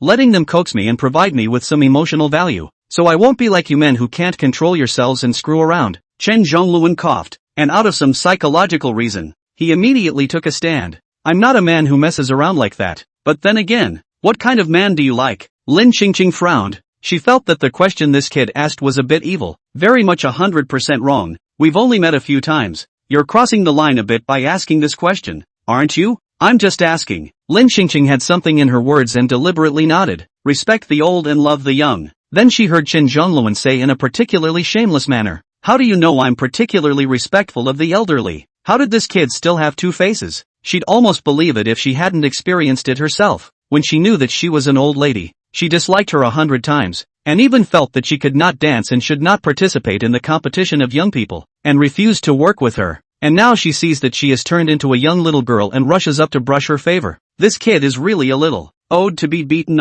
What did she do earlier? A little more respect for her older self. Maybe she could still see that he had a few good looks and save him a spot next to the male models. But now, don't even think about it. A man who doesn't know how to respect the elderly is definitely not a good person. Chen Zhongluan didn't know that he had been sentenced to death by Lin Qingqing yet, and he just felt that Lin Qingqing was quite different, neither clinging to him like other girls, but also longed to his liking. I do not know if it was the sudden freshness and desire to conquer. He kind of wanted to see the day she did not have such a hard mouth yet. Upstairs in the bar, Qin Jingxiu glanced at Chen Zhongluan, then at the girl Chen Zhongluan had his eye on. Originally he was not interested, but he didn't know what was going on. There was a vague inexplicable feeling in his heart tugging at him to make sure he went over to take a look, so he walked over. While looking at that girl, Qin Jingxiu was instantly stunned. Is he blind? I think he saw his grandmother. The girl downstairs, though, was clearly younger than his grandmother, looking as if she was younger than even he was, and likely even still in school. He hurriedly closed his eyes and rubbed his brow. Maybe he was too tired from working for the past 2 days and that's why he mistook the girl for his grandmother. After all, his grandmother didn't look like this now. By the time he opened his eyes again, the girls had left the area. Qin Jingxiu turned his head to look at Lu Ziyan. I'll go back first. It seems that he is really tired to mistake someone for his grandmother. It should be because he stayed up late last night to do the program and didn't have a good rest. He will go back tonight to have a good rest. Seeing Qin Jingxiu's sleepy look, Lu Ziyan couldn't help but ask with feigned concern, is Qin working so hard? Qin Jingxiu said truthfully, it's okay, just this planning program is in a hurry, and will be handed in tomorrow. He had been idle for the first few days, and only in the past 2 days had he been working. It was just that this program, which his second uncle had explained, was to be completed independently by himself, and that was why he was a bit rushed. Lu Ziyan grunted and laughed, his words dripping with the meaning of fighting for Qin Jingxiu. Your family's company. Your grandmother is the chairman. Your second uncle is the acting director. Your brother is the executive president. You're the Qin family's youngest master. Can't you be given 2 more days of leniency? Our Lu's group has never been squeezed like this even by ordinary employees. These words were close to explicitly stating whether or not Qin Jingxiu was being targeted by the Qin family. After Lu Ziyan finished, he asked again, what exactly is the plan so anxious to awe? The look in Qin Jingxiu's eyes was obscure. Let's go first. Did not tell Lu Ziyan. The planning program belongs to the company's confidentiality. He is not stupid enough to tell anyone. His grandparents' company, no matter what, cannot be because of him any problems, at least while his grandmother was alive. He couldn't do something that unfilial. When Lu Ziyan saw that Qin Jingxiu ignored him, he looked at Qin Jingxiu's departing figure, gripped the wine glass in his hand tightly, and let out a cold snort. What's the point of pretending? If he hadn't been born into the Qin family, would he have taken such an initiative to strike up a conversation with him? He deserved to be disliked by the Qin family for his stinking demeanor. Lin Qingqing followed Chen Zhongluan to the box, but she didn't see Qin Jingxiu's figure, and before she could open her mouth to ask, Chen Zhongluan took the first step and asked, where's Jingxiu? Lu Ziyan looked up at Chen Zhongluan who walked in through the doorway. Gone. Then unintentionally glanced at the girl on Chen Zhongluan's side. Isn't that the girl we met at lunch? Since he had come across it earlier and it was someone Chen Zhongluan was interested in, he looked at it a little more, but it didn't matter. The more he looked at it, the more familiar it became. Why does this girl seem to have the shadow of the old Qin family's wife in her? Chapter 70. Lin Qingqing is on the hot search. Lu Ziyan frowned, feeling that he was most likely pissed off by the old lady Qin. So when he saw a woman, he felt that she was somewhat related to the old lady Qin. Taking a step back, the old lady of the Qin family wasn't that young. When Lin Qingqing saw that Qin Jingxiu wasn't there, she kind of didn't want to stay much longer. She made an excuse. I suddenly remembered that I have something else to do. I can't drink with you guys, so I'll leave first. Lin Qingqing just wanted to leave, but was pulled by Chen Zhongluan. What's the hurry? Anyway, someone is treating us, so it's a waste not to drink. It's on the house. Lin Qingqing suddenly thought of the plot of the original book. As the male lead Lu Ziyan cannot easily treat the guests, usually by the seat of injustice to pay the bill. Think the big seat of injustice should be the Chen Zhongluan in front of you, and today Lu Ziyan suddenly invited guests, so there should be some special plot. The thing that was special to Lu Ziyan wasn't about the heroine Mui, it was their Qin family. Lin Qingqing smiled and asked, is there something good to celebrate? It's not much, just an unseemly nemesis who's dying. As soon as Chen Zhongluan's words left his mouth, he received a blank stare from Lu Ziyan. Chen Zhongluan, after reacting to his own talkative, he hurriedly laughed and looked back to add, nothing, not important, an unimportant old lady just, ha ha ha ha ha ha ha, dead right, old lady, no more. These 3 precise words quickly made Lin Qingqing notice something was wrong. It felt as if every word was pointing at her. Lin Qingqing glanced at Chen Zhongluan who was ha ha ha. No, what the hell are you ha ha ha? Why don't you take a good look at who I am and then what are you ha? Lu Ziyan glared at Chen Zhongluan, a big leak like a 255, as if there was a knife hidden in his eyes. It was as if he wanted to assassinate Chen Zhongluan immediately. Chen Zhongluan, who felt Lu Ziyan's warning, gradually muffled his voice halfway through his ha. Dead mouth. Quickly close ah. Lin Qingqing quickly sorted out the clues. Lu Ziyan's nemesis. Only the Qin family, the old lady should be referring to her. It turned out to be Lu Ziyan do not know where to get the news that she is dying. Here in advance to celebrate on. Ah, young people are still too young. Don't you know it's taboo to pop the champagne early and everything?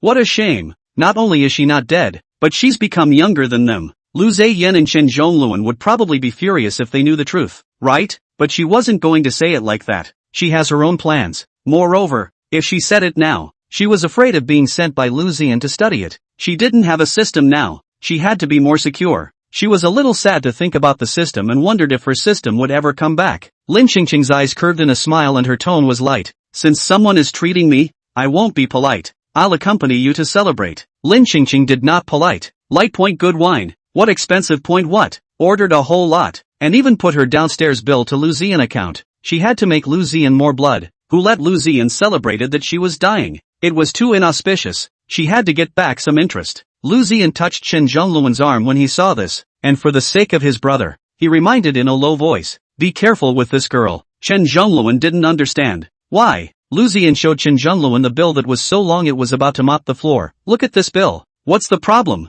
Lu Ziyan looked at Chen Zhongluan in disgust. She probably came here for money. Who's a good girl to be so unseemly when you meet her for the first time? It's even kind of hateful to just rob them. Chen Zhongluan spoke unconcernedly. It's fine. Our Chen family is rich. We can still afford to shell out this small amount of money. Lu Ziyan was too lazy to care. Threw down a cutie, turning around and walking away. Lin Qingqing ate and drank her fill and packed away all the remaining unfinished wine. Only after she finished packing did she remember that she was the richest person. Why does she still need to pack these things? I'm used to being poor. So just pack it all up and take it with you. Go back and distribute it to the maids. Everyone is working pretty hard. This bottle of wine is quite expensive. And the servants can take it back and sell it to subsidize their families. And this scene fell in Chen Zhongluan's eyes. Chen Zhongluan suddenly felt that this girl seems to be quite good at living, but also packing. He looked at the girl carrying so many things and he offered to help. Let me help you with that. Lin Qingqing avoided Chen Zhongluan's hand. No, I'll do it myself. It was still not pretentious. And Chen Zhongluan's favorable impression of her suddenly increased a little more. After leaving the box, Chen Zhongluan added, where do you live? Let me send you.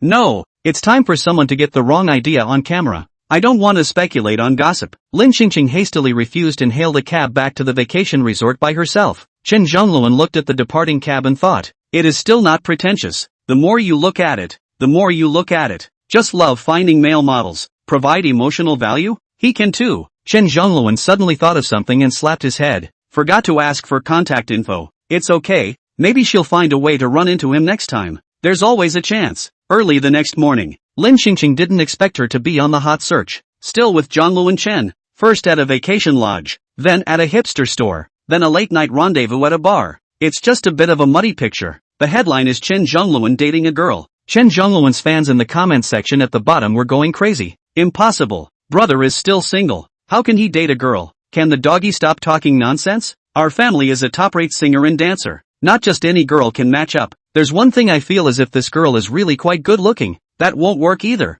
Don't seduce our brother. Our brother has a career to run. Are fans really crazy and controlling nowadays? Not even allowed to fall in love. In Chen Zhongluan's studio, the agent is also going crazy. Young master, your career is on the rise. Ah, you can't fall in love. This young master does things too casually. Every hot search is almost never empty. Otherwise the agent would not be so serious. I have plenty of career. Chen Zhongluan threw down this sentence and tugged away. Brokers can't help but feel that money is real. On the other side, in the office of the president of the Qin Group, Qin Yensen looked at Mui, who had come over on purpose, and asked, what is it that you came over to find me for? Mui received a text message from Qin Yensen yesterday afternoon, saying that nothing serious had happened to his grandmother, but that there was just a little misunderstanding that he needed to resolve, and that it was already fine. Mui was disappointed at the time, and then she thought about the letter she had reported to Lu Ziyan and instantly felt incredibly guilty. If she told Lu Ziyan the truth, Lu Ziyan would surely be happy for nothing.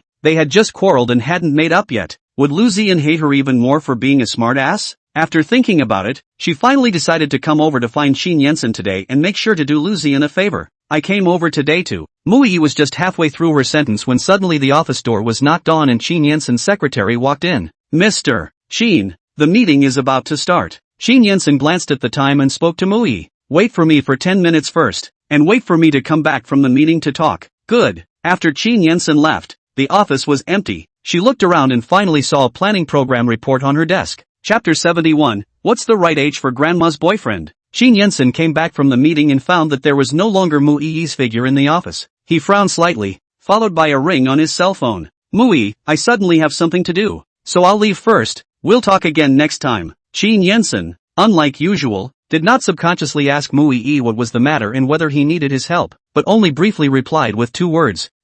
Yeah. He hadn't figured out the necklace thing. Since Mu Yi couldn't throw away Lu Xian's things, it must be because she still cared in her heart, but why did she remember to look for him when she was sad? This made him have to recall his grandmother's previous words that probably he would be Mu Yi's spare tire for the rest of his life. Could it be that grandma had already seen Mu Yi as a person a long time ago, so she had been trying to wake him up? Was he wrong to blame grandma for not liking Mu Yi, who came from a poor background? But if that wasn't the case, he really couldn't figure out what he'd found out recently. Thinking of his grandmother, Shin Yensen's heart became even harder. Grandma had been so good to them, and now that she had become like this, specializing in doing things she shouldn't be doing at her age, pushing the limits of life, and having problems with her body, becoming more and more ill, he felt especially sorry for his departed grandfather, who had failed to take care of grandma. Grandma's illness should be looked at urgently. Really can't he thought about it in a couple of days and then find a boyfriend for grandma? He felt that grandma became like this now. The cause of the disease is likely to be because of too lonely. Find a companion to keep her company.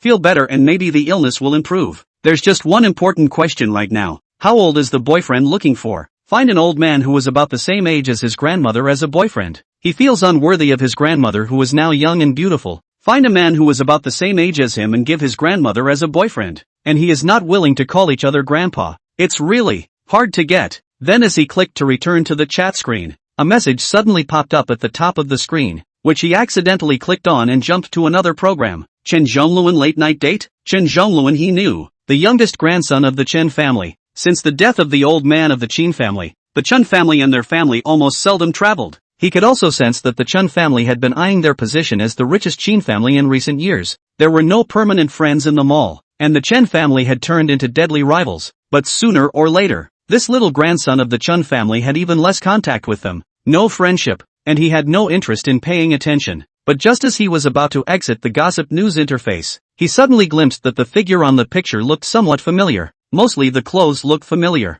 Light pink dressy maxi dress. It was almost identical to the dress he had seen yesterday, the one his grandmother wore. The reason he remembers it so well is because his grandmother made such an impression on him yesterday. For as long as he could remember, his grandmother had been on the verge of old age, and being as young and beautiful as she was yesterday was a look he hadn't seen at all. No wonder his grandfather loved his grandmother so much when he was alive, but he would drink a vat of vinegar whenever a man came near. There should indeed be a sense of crisis. The picture is a bit muddy. Coupled with the night shooting, it is more difficult to distinguish the specific appearance. Shin Yensen will gossip news on the picture zoomed in to take a closer look, and then turned down the page, and finally found a daytime photo shooting. The photo was in a brand store. Shin Yensen once again zoomed in to carefully identify some, and finally determined that there is an 80% chance that it is his grandmother. Although he was not familiar with that kid Chen Zhongluan, he had more or less heard about Chen Zhongluan as a person in the circle. Being spoiled by the Chen family lawlessness, the young master's temper to say, into the circle as an artist, if not to take advantage of some looks, and the family has the money to constantly public relations, by a professional team of whitewashing, has long been scolded to death. Bad character, bad personality. The Chen family is still eyeing the richest position in their family. Such a man cannot enter the Qin family, especially as his grandfather. And it's not good to say that this is part of the Chen family's plot to get Chen Zhongluan into the Qin family, to be their grandfather, and then just become the richest man without any effort, and to take down their Qin family in the most hassle-free way. How dare they hit on an octogenarian woman? It's just so vicious. Shin Yensen was so angry that he gritted his teeth. But suddenly he thought of something else. The Chen family should not yet know about the old lady will become a young man. Or maybe this incident is just an accident? But maybe there was a problem within their family? What if someone had tipped off the Chen family, and the Chen family already knew about the old lady becoming younger now? Shin Yensen hurriedly sent a screenshot of the message to his grandmother. Shin Yensen, Grandma, is that you up here? Lin Qingqing, who had just finished washing up and was lying on her bed swiping her cell phone, saw the message from Shin Yensen and rolled around on the big soft bed, hesitating for a moment before replying to the message. It's me, Shin Yensen, who got the exact answer, was instantly anxious. Grandma, did you and Chen Zhongluan really talk? Or are the paparazzi talking nonsense? Lin Qingqing didn't deny it. We haven't started talking yet. Didn't start talking, so that's a sign of that. Shin Yensen hurriedly called over and spoke anxiously. Grandma, his character is not good. You must not be fooled by the surface of this man. None of his character is worth a millionth of Grandpa's. Once Lin Qingqing heard that Qin Yensen was so worried about what was happening between her and Chen Zhongluan, she suddenly smiled a little. I think he's okay, and he's quite handsome, and last night he even invited me to drink, and then he had to send me home again. Qin Yensen didn't wait for Lin Qingqing to finish his sentence. He immediately interrupted. No, I strongly disagree. My father and my second and third uncles won't agree either. Lin Qingqing gave a slightly distressed oh, I don't agree. So what should I do? Qin Yensen listened to the old lady with some sadness. He decided to take a step back first and spoke in a serious tone. Grandma, if you want to fall in love, we don't oppose it. Anyone can do it, but Chen Zhongluan,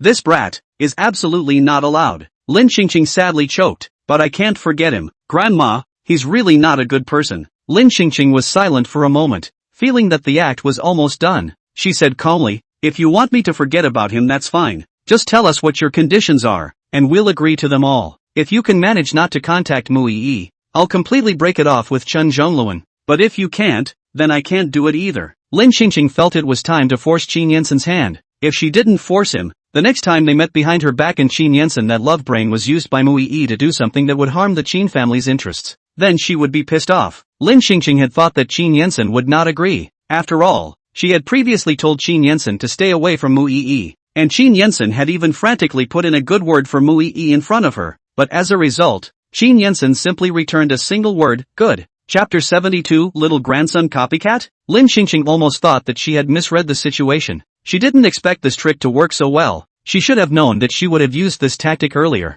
Lin Qingqing suppressed the corners of her mouth, trying not to let Qin Yensen hear her joy at having succeeded in her treacherous plan. Good, then it's a deal. Qin Yensen, okay, I have no problem with that. But you must remember what you said. Grandma, don't worry, I'm so old. Would I still swindle you juniors? This is Lin Qingqing still have a little bit of heart when she said this, where she has a big age. When she crossed over she was only 21 years old. How can she educate the president who was almost 30?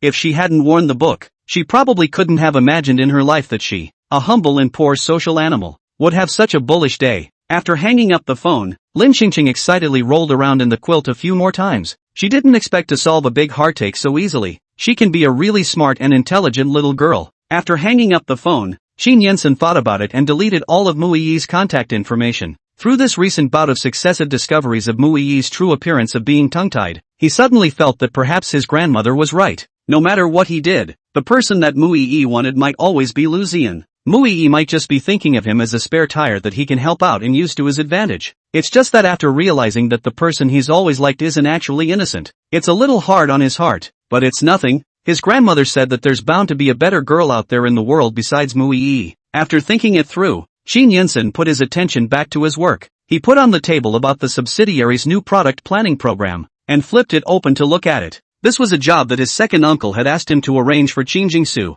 and his grandmother had also said that she wanted him to see what Qin Jingsu was capable of, which was why he had purposely sent word for Qin Jingsu to complete the project on his own. After looking intently for a moment, he nodded slowly. Who said that Qin Jingsu was incapable of working or even finding a job? This program, no matter how you look at it, it's a breeze to just take over the planning department. And if you're experienced, you won't even have a problem replacing the planning manager in a short period of time. Qin Yensen suddenly had a few glances at Qin Jingxiu, and at the same time had a few doubts about how Qin Jingxiu, with such abilities, could have accomplished nothing after graduation. Could it be that Qin Jingsu felt that coming from the Qin family? He already had the last of the wealth and status, so he didn't want to work hard anymore? Qin Yensen picked up a pen and signed the planning program, then asked his secretary to take the program and execute it. But the next morning, Lu's group opened a conference to announce that the planning program for the new product was exactly the same as what Qin Yensen had seen. The process of that new product planning program made by Qin Jingxiu. Qin Yensen's brows tightened as he called his secretary in with a sullen face. Tell that brat Qin Jingxiu to get his ass up here.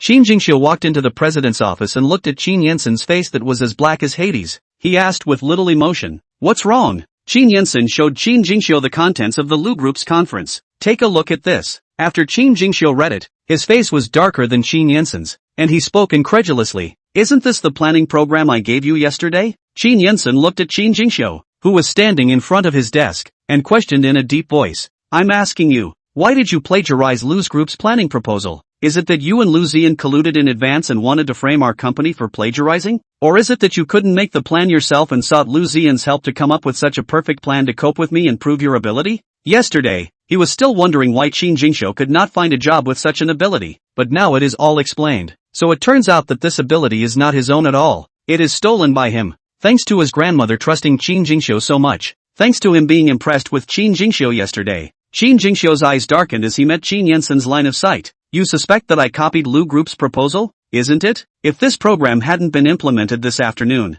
our company would have been nailed to the industry's pillar of shame by now. Qin Group's reputation was almost ruined by you, do you know that? Qin Jingxiu sneered. No wonder he was expedited to make him do the program. Bull ***** to give him a chance to perform. He still had a hint of fluke and expectation that his elder brother and second brother really wanted to reuse him, but it turned out that they were trying to get him into even more trouble, wanting to make him infamous and ousting him out of the Qin family completely. Qin Jingxiu slowly nodded his head, dropping his eyelashes to hide the emotions under his eyes. After a few seconds, he looked up at Qin Yensen, indifferently goading his shoulders. Since you don't believe me, there's nothing for me to explain. Isn't it just that you want to find a reason for me to completely leave the Qin group? I will do as you wish. Qin Yensen's attitude told him that from the moment he entered the door. Qin Yensen had not wanted to believe him, and if he didn't believe him, it was useless for him to explain, so why waste time to continue communicating? At this moment, he only had disappointment in the Qin family. The program that he had made day and night suddenly ran to others, as his relatives even had no trust in him at all,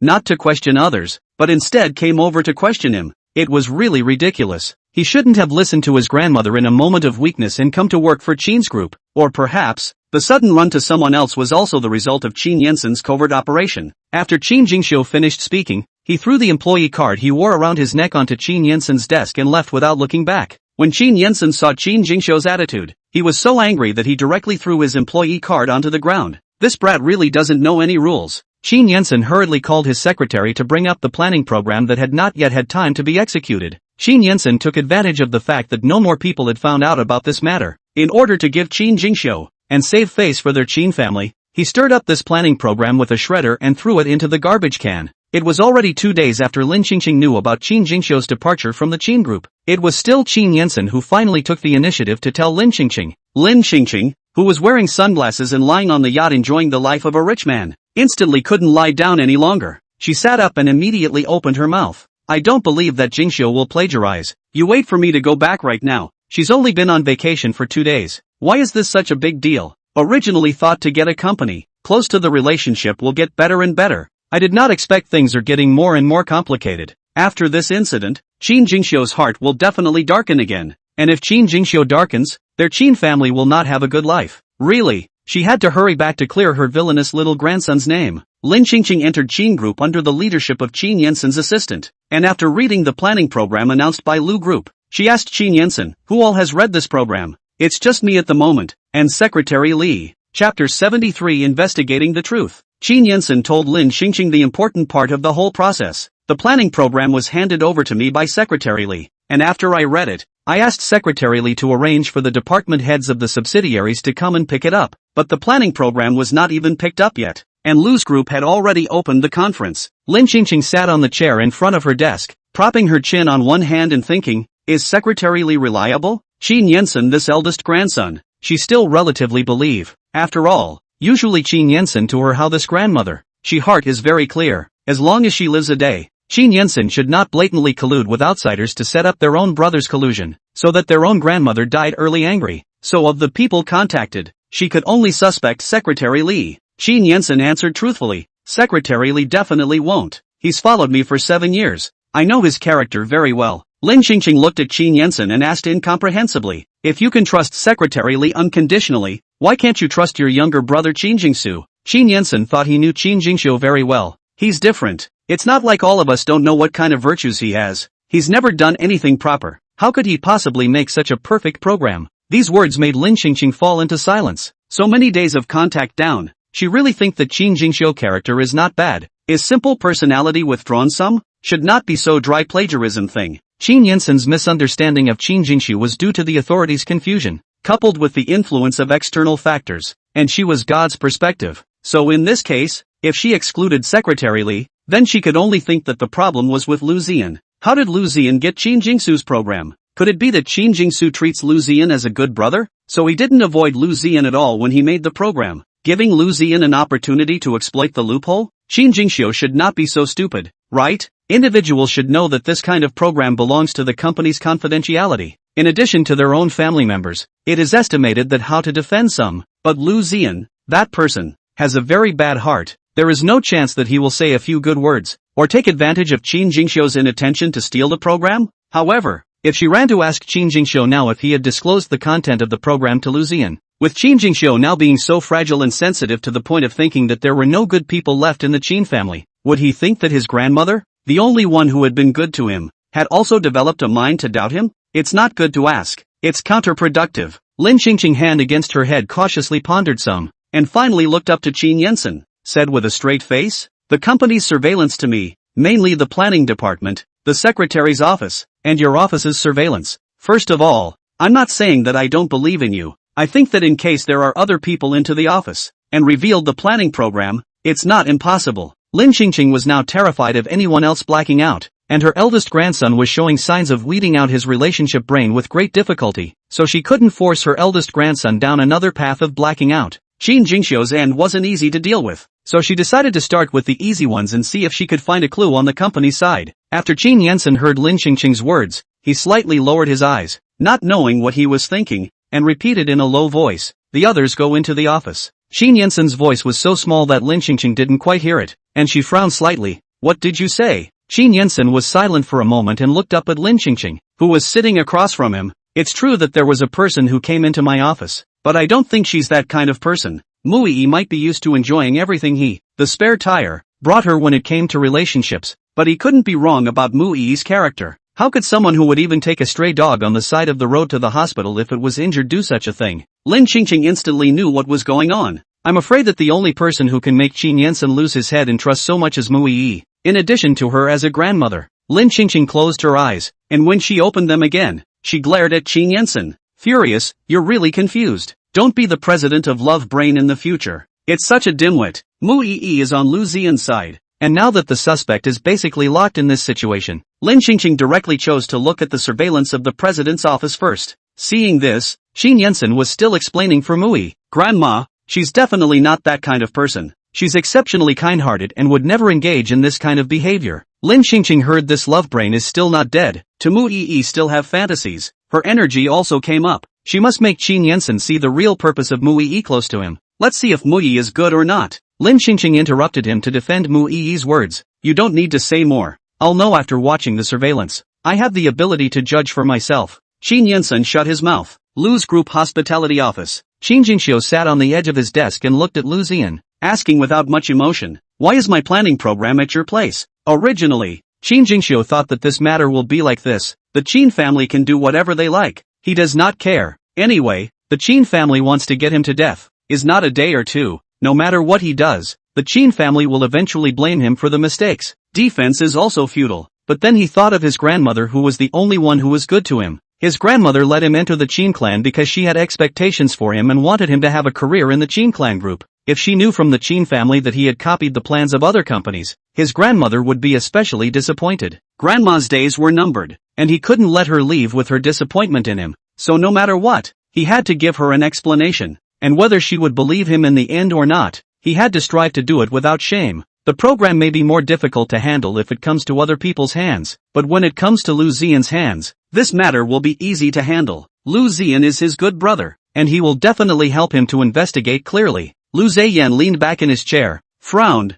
and asked suspiciously, "Your planning program? What program? You don't know? What do I know? I did the new product planning program for your company's launch 2 days ago." Lu Ziyan looked at Qin Jingsu in surprise. "Really? This program of our company was made by someone underneath. Is it possible that it just happened to hit inspiration? Crash the inspiration can crash the general direction, even the detailed ideas?" Lu Ziyan pondered for a long time with a heavy expression. "If you say so, turn around and I'll help you investigate. You go back first. I'll notify you if there's any news." Qin Jingxiu felt that this little matter shouldn't be difficult for Lu Ziyan, and he said, "You help me investigate now. I don't want to wait." He can wait. His grandmother doesn't know how long she can wait. Lu Ziyan had to call the secretary in front of Qin Jingxiu's face, so that the secretary to go to the planning department to find out what happened. An hour passed. Lu Ziyan hung up the phone. His face grimly opened his mouth. The planning department's employee admitted that the program was given to him by someone else, and that person said that it was a waste of drafts to be thrown away as garbage, and he looked at it as a good thing, so he brought it to be used. Chapter 74 Clearing the name of the little grandson. Scrap? Garbage? Qin Jingxiu's hands hanging down in front of him unconsciously clenched tightly. The veins on the back of his hands rippled as he looked at Lu Ziyan and asked through clenched teeth word by word. Who gave it to him? Lu Ziyan said. He said it was a friend who works for Qin Group. Qin Jingxiu understood. So it was Qin Yensen who had thrown his proposal as garbage to the others before the proposal reached Lu Ziyan. Of course, it was also possible that Qin Yensen had done this on purpose so that he could be labeled as a plagiarist, ruining his reputation and making him unable to raise his head in the circle, becoming a waste of character in front of his grandmother. Lu Ziyan saw Qin Jingxiu was a bit agitated. He immediately said again, "You said it was your program. I as your good brother, I believe you. This planning program I will let people immediately cancel. As for that employee who used your program, no matter if he is not intentionally doing so, I will fire, and never hire in the future." Lu's Group. There was a hint of consternation in Qin Jingxiu's eyes. He really didn't expect that in the end. The person who treated him well and trusted him was still Lu Ziyan. What kind of big brother is Qin Yensen? Not even someone who had no blood with him. Then your loss. After all, the conference has already been held. Cancel this planning program. Lu's Group will have to bear all the losses of this conference, and then make a new plan, and then open another conference. Lu Ziyan stood up. Appeasement-like reached out and patted Qin Jingxiu's shoulder. This is not for you to worry about. Lu's Group is not short of this loss. You are my brother. I must return you to a fair. Just that this program has been made public. You take it back and may not be able to use it. Your heart and soul have been wasted. It's a pity that. Qin Jingxiu's heart was not in a good mood. He also felt pity. The result of his own hard work was treated as garbage, and he was also falsely accused of plagiarism. It was impossible to say that it was not difficult at all. Qin Jingxiu laughed to himself, then eased his emotions and looked at Lu Ziyan. It's fine. Don't cancel it. Use it normally. Otherwise it's a waste of time. And if you use it, I didn't do it for nothing. Lu Ziyan hesitated for a moment and nodded. That's fine.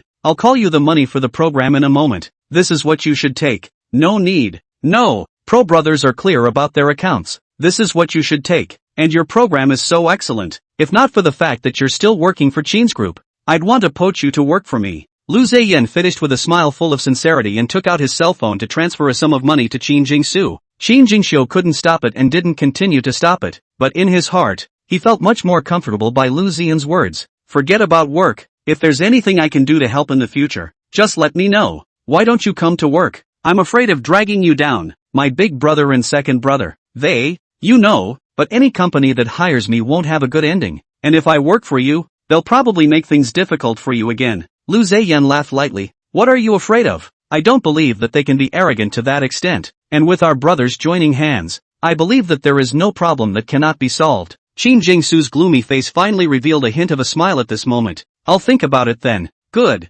I'll wait for your good news. Lu Ziyan said, paused for a moment to open his mouth. I have one thing I don't understand. Your program is so good, how can it be treated as a waste draft? The smile on Qin Jingxiu's face gradually froze and he fell silent. Lu Ziyan saw that Qin Jingxiu was in a bad mood. He hurriedly said, if you don't want to talk about it, forget it. Let's not mention the unhappy things. You wait for me here for a while. I'll take care of the work and invite you to have a drink. Good. Qin's Group. Inside the president's office, Lin Qingqing dialed back the key time points to reshow the grim-faced Qin Yensen. Look, this is the woman you think is kind-hearted. In the surveillance video, Mu Yi was originally sitting on the sofa. When Qin Yensen left the office, Mu Yi got up and looked around, then found a document on the desk. She looked back to the position of the door and found that no one had come over. She took out her cell phone and photographed the contents of every page in the document. Just now, Qin Yensen had already seen it once with Lin Qingqing, but Lin Qingqing still purposely repeated the playback once, so that Qin Yensen, the love brain, could watch it again, to give Qin Yensen a wake-up call. Lin Qingqing had even thought about it. If Qin Yensen still hadn't been able to completely let go of Mui, then she'd put this surveillance video on a loop at the head of Qin Yensen's bed, so that Qin Yensen would stay awake at all times. Lin Qingqing looked at Mu Yi's behavior in the surveillance video and analyzed. The reason why she was so reckless was probably because she didn't expect your office to have surveillance. It can also be said that even if there is surveillance was found, Mu Yi is not afraid, because Mu Yi understands Qin Yensen's bottom line where Mu Yi is long as a little trick to coax Qin Yensen. Qin Yensen again asked to others as a licking dog to go. Lin Qingqing shifted her eyes to Qin Yensen. The evidence is all here. Do you still want to defend her? Qin Yensen was silent for a few seconds, met Lin Qingqing's line of sight, and explained, she may have been threatened. It must have been Lu Ziyan who forced her to do this, and Lu Ziyan has always looked at me in a bad way. I'm seeing a little bit of you right now. Lin Qingqing copied the folder aside and hit Qin Yensen's shoulder, hitting him several times in a row, and the big man of more than 1 meter raised his arm to block his head and froze, not daring to fight back. Lin Qingqing then threw the folder aside and looked at Qin Yensen without a good look. She's using you, can't you see that? She approached you because she wanted to bring down our Qin family. That's why she sent our company's proposal to Lu Ziyan. Lu Ziyan and Mu Yi. They're in cahoots. They want to bankrupt our Qin family. They want our Qin family members to kill each other, so that they can reap the benefits of fishing. Do you understand? After Qin Yensen heard this, his entire body was stunned. He had never thought of it being this deep, much less that Mu Yi was approaching him for another purpose. Qin Jingxiu's eyes flickered. The bottom of the mouth. Then how about this matter at the moment? Is that I misunderstood Qin Jingxiu? When he thought of what he had said to Qin Jingsu 2 days ago, and the way Qin Jingsu had no expectations of him and didn't even bother to explain, he was chagrined. He's so confused. What has he done? How could he do this to his brother? Lin Qingqing, return Qin Jingxiu's innocence. Then you apologize properly to Qin Jingxiu. And also, no matter how Mu Yi comes to you, you can't help her. Qin Yensen nodded. Okay, I'll listen to you. Lin Qingqing copied the surveillance video into her cell phone and rushed to find Qin Jingxi. Early Monday morning, Mu Yi, who had just coaxed Lu Ziyan into a good mood, was picking out clothes for her evening date with Lu Ziyan when she received a letter of indictment. Chapter 75, Mu Yi asks for help. Mu Yi opened it and was dumbfounded. It's Qin's team of lawyers who are suing her, and the trial is in 10 days. Mu Yi gulped in panic and confusion. She's been caught stealing photos of the planning program, but even if it was discovered, Qin Yensen shouldn't have prosecuted her. After all, Qin Yensen usually acted like he couldn't wait to send the Qin group to her hands, so how could he possibly bear to prosecute her? And where did Qin's group get the evidence? Mu Yi thought for a long time and suddenly thought of the only possibility she had missed. Qin Yensen may have surveillance in his office. She really didn't expect that she would make such a big mistake. The key, she usually didn't go into the president's office much. She didn't expect that the president's office would be installed with surveillance. Mu Yi thought about it, and after making up a set of words in her head, she hurriedly called Qin Yensen to explain. She had heard Qin Yensen say before that the Qin group's team of lawyers had been painstakingly poached by his grandfather, the top professional team in China. Not only do they have a high win rate, but none of them have successfully reduced their legal liability through defense. So once she appeared in court and fought against the Qin group's team of lawyers, almost no one would be able to protect her, and Lu Ziyan was afraid that he would be no exception. And this matter will also implicate Lu Ziyan. She and Lu Ziyan may have to go to jail together to step on the sewing machine. No way. She could never let that happen. She can't be indicted, much less jailed. Then she's ruined for life. But Qin Yensen's phone cannot be reached. She called several times. The earpiece came out of the mechanical tone. Mu Yi suddenly had a bad feeling. She anxiously clicked on WeChat to send a message to Qin Yensen. But the next second, the red exclamation mark appeared within her line of sight. Mu Yi was completely dumbfounded. Qin Yensen never deleted her WeChat. And even Qin Yensen could have her WeChat. Or she looked at Qin Yensen had once made many attempts to help her. And only then did she promise Qin Yensen to give him her WeChat. She knew very well in her heart how much Qin Yensen cared about her. This time, it's really unlike what Qin Yensen would do. Could it be that Qin Yensen was really angry with her this time? Qin Yensen's side didn't work, so she had to call Lu Ziyan for help. Lu Ziyan's side is sitting leisurely in the office, crossing his legs, holding a cup of tea in his hand to taste the fresh tea just sent by Qin Jingxiu. Looks like a comfortable mood. Qin Jingxiu now hated the Qin family more and more while trusting him more and more. The old lady of the Qin family was dying again. The Qin family's infighting was just around the corner. When that time came, he would be able to pocket all the Qin family's properties and deal with the Qin family members one by one to avenge the deaths of his parents. Moreover, the position that the Qin family now possessed should have been his in the first place. If his parents hadn't been killed by the Qin family at that time, the position of richest man today would definitely be their Lu family's. Lu Ziyan had just thought of this when the cell phone on his desk rang, and when he saw that it was Mu Yi calling, he immediately tapped to connect. He had just placed the phone to his ear when Mu Yi's crying voice with fear came from the phone. Ziyan, something's wrong. Do something. Lu Ziyan put his teacup on the table and looked grave. What's wrong? Don't be in a hurry. Speak slowly. What happened? I've received an indictment, and the Qin family is suing me. Lu Ziyan instantly frowned. Is it about the planning program? Mu Yi opened her mouth in some panic. Yes. What to do? I don't want to go to jail. You quickly think of a way. Okay, and this matter will definitely implicate you. What should we do? I heard that the Qin family's team of lawyers can be the top of the Chinese country. The winning rate is up to 80% or more. Are we not? Hold your horses. Were you seen when you took the program and sent it to me? Do they have proof? I took the photos in Qin Yensen's office. I suspect that the office might have surveillance, and if there's no concrete evidence, they shouldn't charge me. Lu Zheyan was silent. If the other party already had evidence, then no matter how Mu Yi defended herself, it might be useless. Moreover, he also told Qin Jingxiu that this matter had nothing to do with him, and if Qin Jingxiu knew the truth, then he would never be able to use Qin Jingxiu again in the future, and the misunderstanding between Qin Jingxiu and Qin Yensen would also be lifted. It was the same as him and Mu Yi doing this thing, sending themselves in, and also making the Qin brothers remove their barriers, and the direction of development that was originally in their favor was directly reversed. Lu Ziyan frowned. How could you be so confused as to shoot right in his office? Mu Yi sobbed twice. Her voice trembled. I didn't expect this. Now it's too late to say anything. Mu Yi is really afraid. Before she never felt that the Qin family is the richest, how powerful, how much to be feared, because Qin Yensen always currying favor with her, equivalent to invariably give her a fearless bottom, so she did not care about the office surveillance thing, but not being able to contact Qin Yensen now also makes her realize that her bottom is gone. She is now facing the power of the richest man in China and a team of top lawyers. Can she not be afraid? Lu Zheyan, isn't Qin Yensen interested in you? How could he be willing to sue you? I don't know. Lu Zheyan annoyingly lit a cigarette. After a few moments, he had to recognize the truth and fight for the last ray of life. You give Qin Yensen a call. Let him withdraw the case. What you say? He should listen. He blacked out my number. Lu Zheyan now does not care whether Qin Yensen has any ideas about Mu Yi. He cannot lose the battle on the road to revenge. Change other numbers to call. There is always one that can get through. And the next time you do not take it upon yourself to help me. I have the ability to take revenge on my own. I don't need you, a woman, to take risks for me. He preferred not to see his woman begging for another man.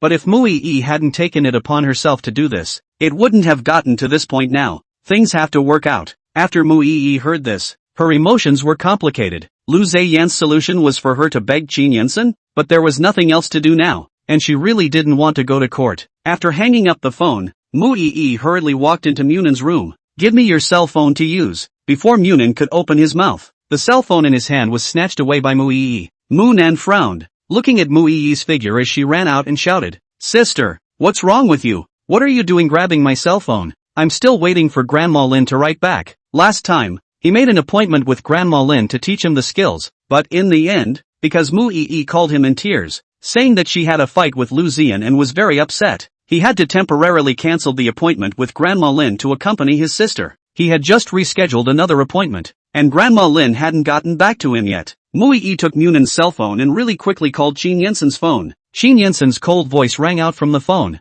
Who is it? Chapter 76. Lin Qingqing's sky has fallen. Mu Yi softly said, Fei Sen. This is Mu Yi. Don't hang up the phone. I want to see you. Can I? At this time, Qin's group office. Qin Yensen answered the phone while looking up at Ms. Lin, who was sitting across from him. Ms. Lin said that Mu Yi would definitely come to beg him, so Ms. Lin planned to sit here until the court session to prevent him from suddenly defecting. Qin Yensen didn't know how he could be so unreliable that Ms. Lin just didn't trust him. After all, he liked Mu Yi before because of Mu Yi's good heart and good character, and now that he sees what kind of woman Mu Yi is, he naturally won't continue to stand on Mu Yi's side and let his brother become a victim. Qin Yensen's tone was still cold. There's no need. What you've done yourself, you know it in your heart. I won't help people who want to mess up Qin's group. Qin's group is the common blood of his grandparents. The planning scheme is the result of Qin Jingxiu. Mu Yi's approach, no matter which way you look at it, is not kind to their Qin family. He is crazy to help a woman and destroy his own family's things. Mu Yi is completely letting him see her true colors this time and letting him die. Mu Yi heard Qin Yensen's different, cold and icy attitude from usual. Her heart sank. Then she grasped for a defense. I didn't want to bring down Qin's group. I just felt that program was good, and I wanted to go home and study it. I definitely didn't disclose it to anyone. You must believe me. Qin Yensen spoke unhurriedly. Mu Yi, do you need me to remind you what your specialty is? Mu Yi's specialty is graphic modeling. Now just entered the industry, and occasionally take a few small ads. Can be said to have absolutely nothing to do with the new product planning program. Mu Yi casually pulled. Modeling isn't doing well lately, and I haven't gotten a job in a long time, so I want to change careers and become a planner. Qin Yensen spoke in a rare rational manner. Mu Yi, if you were wrongly accused, no one would have falsely accused you in the courtroom. You are now so anxious and scared to explain, but instead, it makes me wonder how much of what you say is true. Is it because of a weak heart? Lin Xingqing, who was sitting on the opposite side of the table, was almost about to applaud Qin Yinsen. It was so rare for this to come out of Qin Yinsen's mouth. Lin Xingqing suddenly felt that this incident happened as if it wasn't so bad, and this love brain didn't change. Still, it was thanks to her God's perspective that she was there, or else things would have gone differently. It was also considered to have successfully changed an important point on the way to bankruptcy for their Qin family, and it was worth celebrating. After this incident, she must reward her this big grandson well and introduce a better girlfriend to her big grandson. Isn't it just that you want to fall in love? Love brain is not afraid. As long as you have a correct and healthy relationship, and her eldest grandson is almost 30, it's only right to talk about a girlfriend. Get married and have children. Mu Yi's voice with some begging, but I don't want to go to court. The emotion between Qin Yinsen's brows was gloomy. If you are wrongly accused, going to court will only clarify your innocence. What are you afraid of? Originally, with the evidence, Qin Yinsen also harbored some flukes, thinking that Mu Yi had a hard time, or it just so happened that she took a picture of it, but it wasn't her who disclosed it to Lu's group.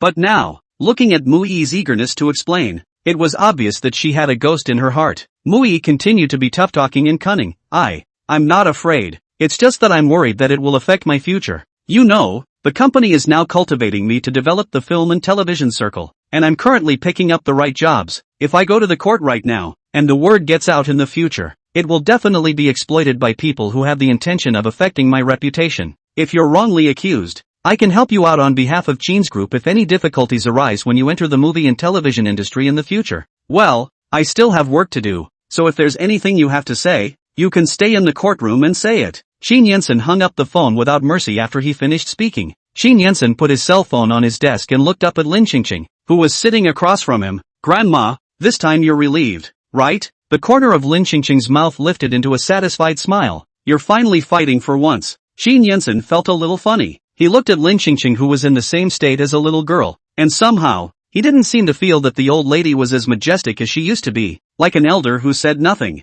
Looking at it now, it feels more like a thoughtful friend. The depressed anger in Qin Yinsen's heart was dispelled a lot by Ms. Lin's praise, and he couldn't help but pick up the corner of his lips. I wasn't competitive before? Lin Xingqing smiled. It's different. I advised you to stay away from Mu Yi before and you always refused to listen. But your behavior this time is so comforting to me. Qin Yinsen didn't answer immediately. He rested his elbows on the edge of the desk and leaned his body forward. Looking at Lin Xingqing's young smiling face, he hooked the corners of his lips and asked, Then can I ask you a few questions? You ask. How do you know that Mu Yi approached me with impure intentions? Lin Xingqing made up. I investigated. And why are you getting so young now? Qin Yinsen's line of sight seemed to have substance, and settled on Lin Xingqing's face, vaguely permeated with an inexplicable sense of oppression, and Lin Xingqing's heart instantly thumped. After this brat Qin Yinsen had his love brain removed, his IQ wouldn't suddenly soar, would it? Is he starting to suspect something? Lin Xingqing smiled in a pretense of calmness. Didn't I say plastic surgery? I've consulted with a professional plastic surgeon.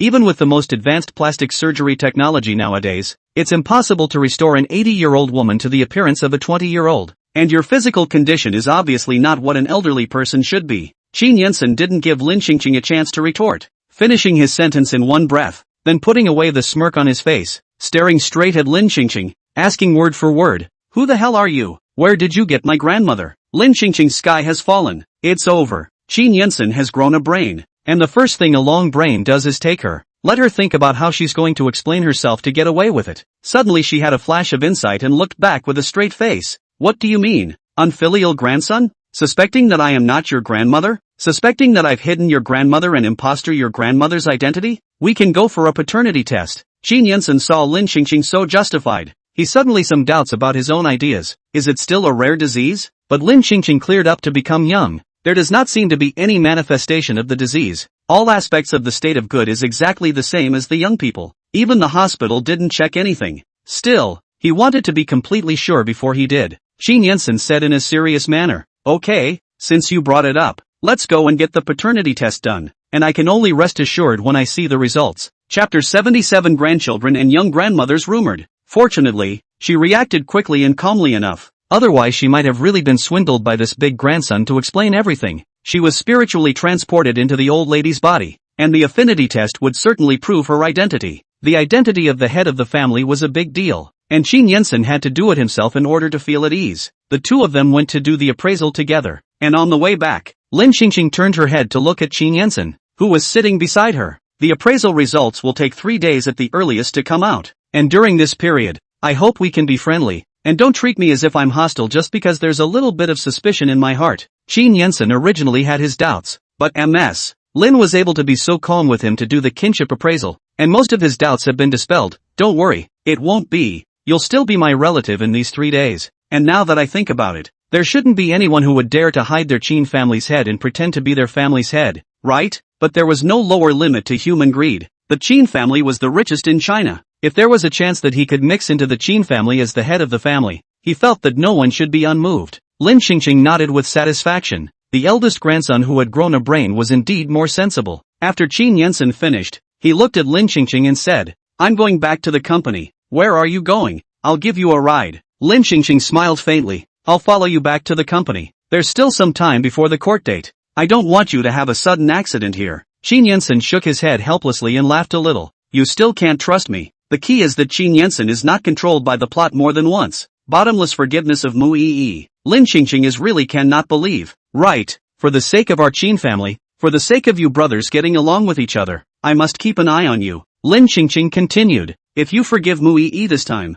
that would be an injustice to Jingxiu, and I wouldn't mind giving Jingxiu the president's position when the time comes. A love-brain president is not to be desired, but Qin Jingxiu, who is stoic and career-brain, is most suitable to be the next head of the Qin family. Qin Yansen listened to the heart is not unbalanced. How to say this matter is his fault first. Wrongly accused Qin Jingxiu. So what Ms. Lin said he recognized. And Ms. Lin words and phrases are for the sake of their entire Qin family harmony. He can completely feel Ms. Lin heart in their Qin family worry and anxious. Qin Yansen assured. Don't worry, I will definitely give Jingsu a fair explanation. Arriving at the underground parking lot of the Qin group, the two of them took the high-rise special elevator up together. In the meantime, the whole office building went nuts.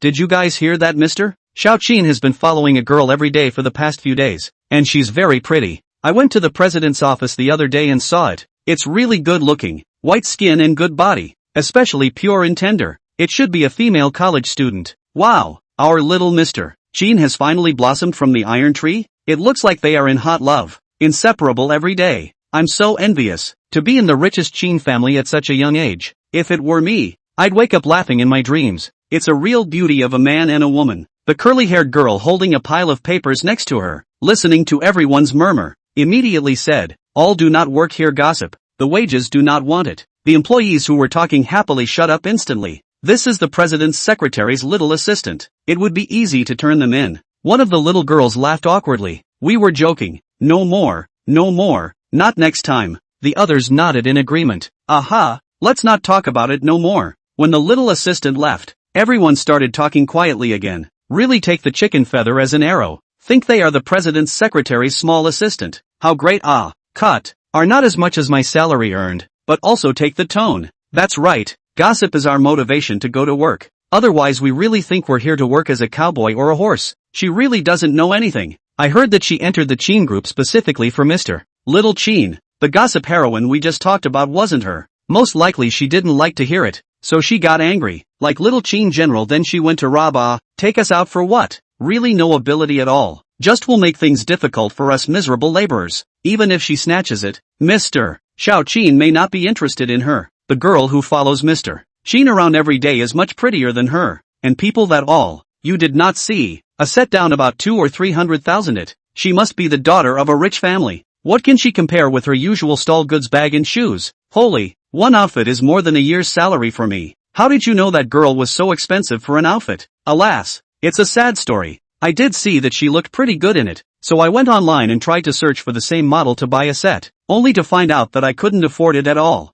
It is quite tragic, but Assistant Sue wants to get to the top. I think it is impossible. On the rich then not, on the looks then not, can only dream. President's office. Qin Yansen handled his work. Lin Xingxing sat on the sofa and swiped her cell phone. The two of them did not affect each other. Lin Xingxing raised her eyebrows slightly when she saw the message sent by Munin. The two people, Mu Yi and Lu Zian, were going to take her position as the richest person, and she would not let them go no matter what she said. So is there a need to teach Munam game skills? I guess Munin will hate her when he sees her. Lin Xingxing deleted Munin's message without replying, but immediately afterward, Mu Yi's news was reflected in her sight again. She suddenly remembered that the last time she added Mu Nan's WeChat, she also added Mu Yi's WeChat. Mu Yi, Grandma, I have something I want to ask you for a favor, can I? Mu Yi, there's a bit of a misunderstanding between me and Yensen. Can you help me? Mu Yi, please Grandma. If this matter is not explained clearly, he will have a very negative impact on my life. I am still so young.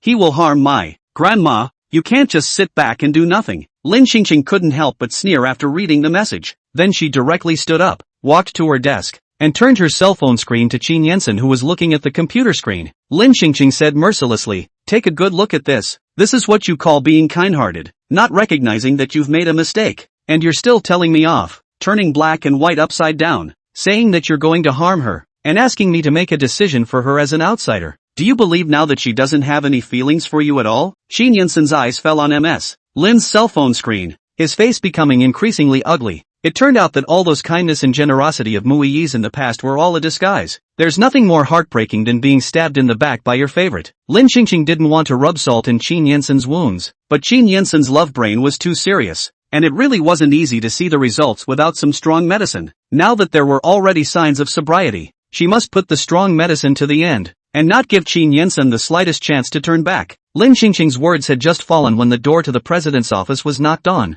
Chen Yi held the documents and pushed open the door, saw the girl was standing in front of the desk, bent over. Just as her head blocked Qin Yensen's face, she froze for a moment, and the documents crackled and fell all over the floor. Chen Yi, office kissing, not avoiding people. Chapter 78. Can rejuvenation be hereditary? Chen Yi's small face reddened and lowered her head with an apology. Sorry, Mr. Qin. I didn't mean to disturb you guys. I'll go out. This time, Chen Yi said as he crouched down and hurriedly picked up the documents. No wonder Secretary Li didn't come to deliver the documents and had to let her, a secretarial assistant, do it. Turns out that's what happens every day in the president's office. It's so degrading in broad daylight. Lin Xingqing turned back at the sound and put away her cell phone. No interruption. Come in. Chen Yi looked at Lin Xingqing, who was like a hostess posture, and then looked at General Manager Qin, who had a dark face, and instantly felt that her heart was being clutched by Hades. Dying. She just wanted to honestly be a battering ram. It's not going to be another lost job that I've managed to find, is it? Chen Yi fearfully put the documents on the desk, his head buried very low,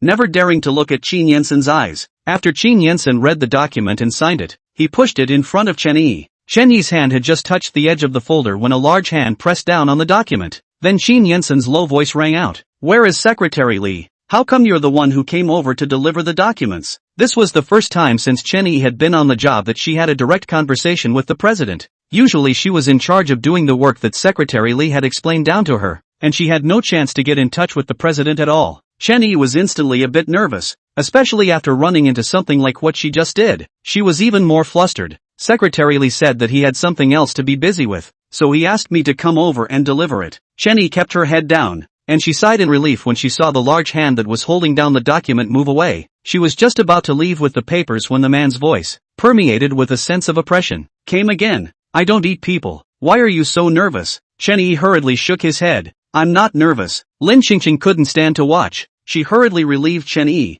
stuffed the documents into Chen Yi's hands, and blankly glanced at Qin Yensen. Can you stop scaring people's little girls? Lin Xingqing then looked at the little girl again and gently soothed her. Go out if you're fine. When Chen Yi left, Qin Yensen explained. I didn't scare her. Lin Xingqing, who was also a laborer, knew it best. Not many employees are not afraid of their bosses, especially since you just had a black face. She must have thought that she had made a mistake. Qin Yensen choked at once. He did have a black face just now, because of Mu Yi. Mu Yi even dared to reverse black and white, and told his grandmother he was really blind in the past, helping Mu Yi to do so many things, and thought that Mu Yi was a good girl. Mu Yi really treats him as a little cutie. The same tricked him around. Qin Yensen gritted his teeth and spoke. Don't worry, I will definitely not help her this time and will not have any contact with her again. Lin Xingqing reached her goal and hooked her lips before deleting Mu Yi's contact information. On the third day, Qin Yensen managed to get a kinship appraisal, and the result of the appraisal was that Lin Xingqing was his grandmother. It's not impersonation.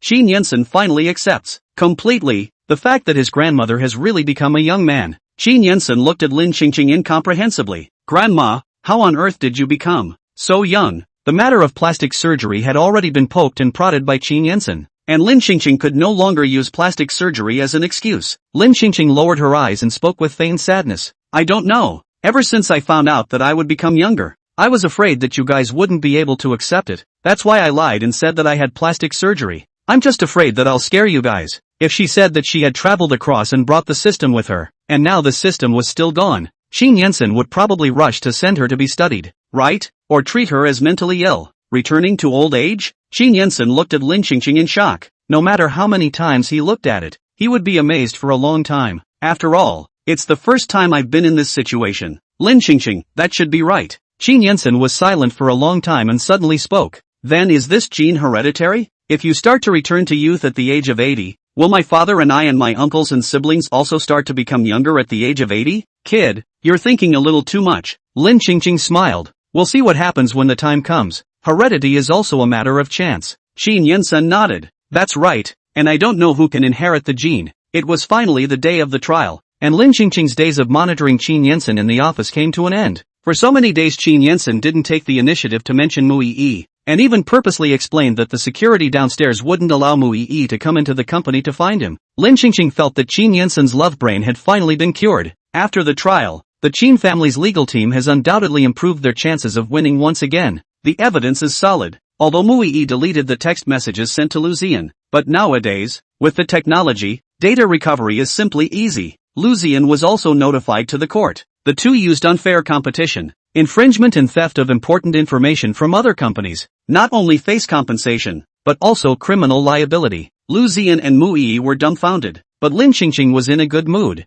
The original book's hero and heroine were straight-up cellmates, which was nice. After learning about this, Qin Jingxiu first couldn't believe it, but after seeing the whole process of the court hearing, Qin Jingxiu had to believe in the fact that Lu Ziyan had lied to him. His planning program was taken by Mu Yi and sent to Lu Ziyan, and Lu Ziyan was still pretending to be unaware of it, claiming to call him a good brother and doing what was good for him. What the do you call a good brother? Judging from Lu Ziyan's behavior this time, Lu Ziyan's proximity to him was more than likely an attempt to pit him, or the Qin family. He didn't dare to imagine how many times he had been pitched by Lu Ziyan before. At this time, recall Lu Ziyan again and again stood in his position, said bad things about the Qin family. Is really as a good brother with him the same enemy? No, it should just be to make him hate the Qin family. As for why Lu Ziyan was doing this, then he would have to ask Lu Ziyan himself. Lin Qingqing touched Qin Yensen and raised her chin towards the person sitting on the bench not far from the court. Go apologize quickly. You must coax the person, remember? Qin Yensen twisted and stroked his neck, and only after a long time did he utter,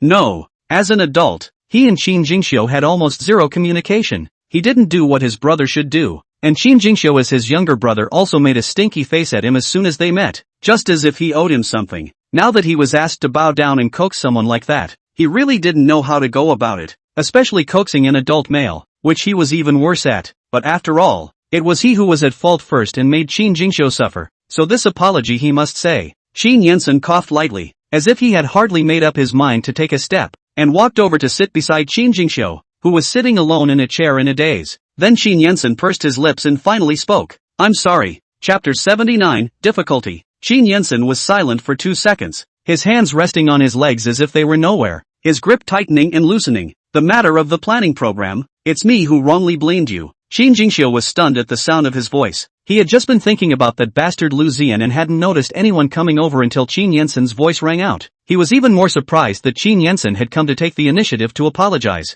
As far as he remembered, his elder brother and second brother could never take the initiative to lower their heads with him, or for so many years, never put him in their eyes. It's not like his big brother to do that. Moreover, his elder brother had done something more outrageous than this before and hadn't even apologized to him. So how come he came to apologize this time just by socking him with a black eye? After a long time, Qin Jingxiu thought of something, his eyes dropping to the road edge in front of him, not even looking at Qin Yensen's expression. He sneered. Grandma let you come, right? There was probably no one else in this world who could make any of the Qin family bow down easily, other than Grandma. Except, of course, the departed grandfather. Qin Yensen nodded. Aha. Qin Jingxiu laughed. It was really like this. Qin Yensen apologized this time only for the sake of his grandmother. He didn't really feel sorry at all. He said that the Qin Yensen who didn't treat him well, how could he suddenly change his character? But immediately after, Qin Yensen's voice rang out once again. This matter is indeed my fault in the first place, wrongly blaming you,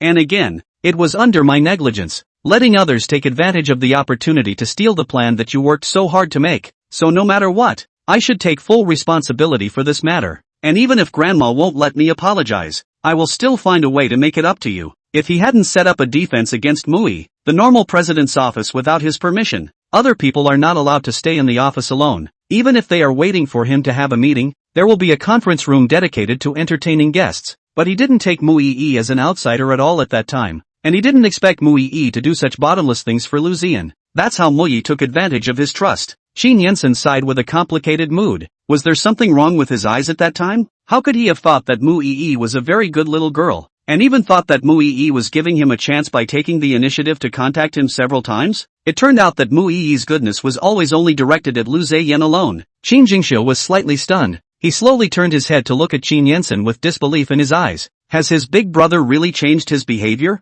Or is he hallucinating from Lu Ziyan's anger? The person he trusted the most and treated him the best is now about to face jail time for stealing and using his planning program. The person he trusted the least and treated him the worst is now sitting next to him apologizing and trying to make it up to him. How is it that in this one day, it seems like the world has suddenly turned upside down? Qin Yensen, who was originally staring ahead, noticed Qin Jingxiu's line of sight, and he passively turned his head, his eyes revealing a few moments of being at a loss for words. What are you looking at me for like that? He was quite unaccustomed to being stared straight at by a big lad, and it was the first time in recent years that they had sat together without any hint of tit-for-tat. Qin Jingxiu turned his head back in an awkward manner. It's nothing. Qin Yensen cleared his throat, and then added, you want a good to want what compensation can tell me. The planning method is your heart and soul. We won the lawsuit. This program is still ours. I will use as usual. Qin Jingxiu fell into doubt. Is this really the same Qin Yensen, who made all the companies forbid to hire him, and made him fail to achieve anything since graduation, turning him into a waste of space in the eyes of the people? It's so unlike what Qin Yensen would do. It had to be a trap. There was probably a bigger plot waiting for him. The emotion between Qin Jingxi's brows was not as gloomy as just now, but it wasn't much better either, and his expression was faint as he answered, got it. Qin Yensen had already gotten used to Qin Jingxi's cold attitude, but since Qin Jingxi answered, it should mean that he had already accepted his apology. The forgiven Qin Yensen breathed a long sigh of relief, his heart finally not feeling so guilty. He turned his head to look at Qin Jingxiu with a serious expression, and educated in a tone of an elder. You should pay attention to making friends next time, and stop trusting people so easily. Qin Jingxi snorted lightly and turned his head, his deep eyes filled with a bit of defiance. Don't say me, aren't you the same? Not any better than me. The vision of looking at women is really poor. They were both half a catty. So what qualifications did Qin Yensen have to educate him? Qin Yensen, you have a poor eye for men. Qin Yensen sighed and continued. Pity our hard luck brothers. One is cheated by a man.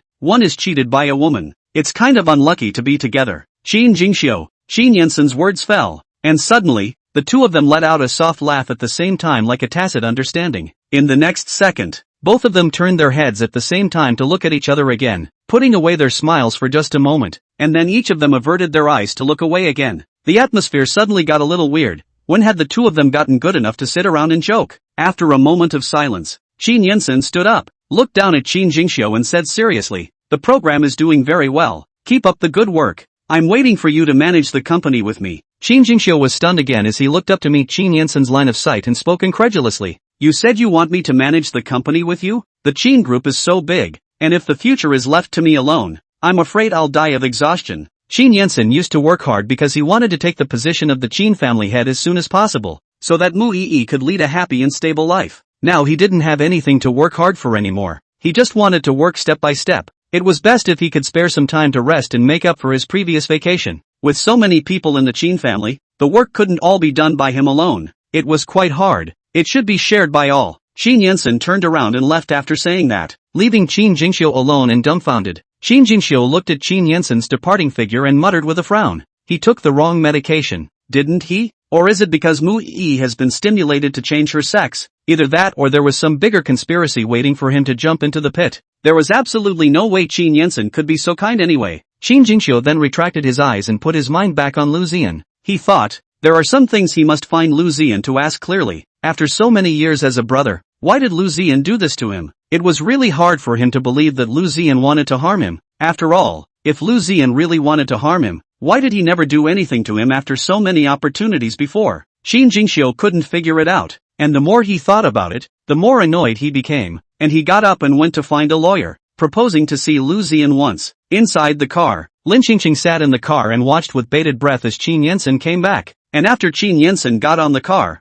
she hurriedly asked expectantly, "How was it? How was it? Is the person coaxed?" Chapter 80. Mu Yi collapses the room. Qin Yensen, coaxed. Lin Qingqing was relieved, and immediately afterward she asked tentatively, "Then how is he emotionally?" Qin Yensen pondered for a moment. Not bad, not great. Anyone who was backstabbed by their most trusted person would not be in a good mood, and since he himself was not in a good mood, Qin Jingxiu should not be any better. Lin Qingqing pursed her lips. No, she had to hurry to comfort and console Qin Jingxiu, to avoid him being stimulated to blacken. As for Qin Yensen's side, Qin Yensen's emotions are pretty stable except for his love brain, which will be unconditionally kind to Mu Yi. She wasn't too worried. Before getting off the bus, Lin Qingqing turned her head to specifically explain to Qin Yensen, "You're not allowed to see Mui. Do you hear me?" Qin Yensen nodded his head obediently. "You can rest assured. I don't have any expectations for Mu Yi now. That's for the best." Lin Qingqing stepped out of the car and saw that there was no longer any Qin Jingsu in the position over the bench. She frowned.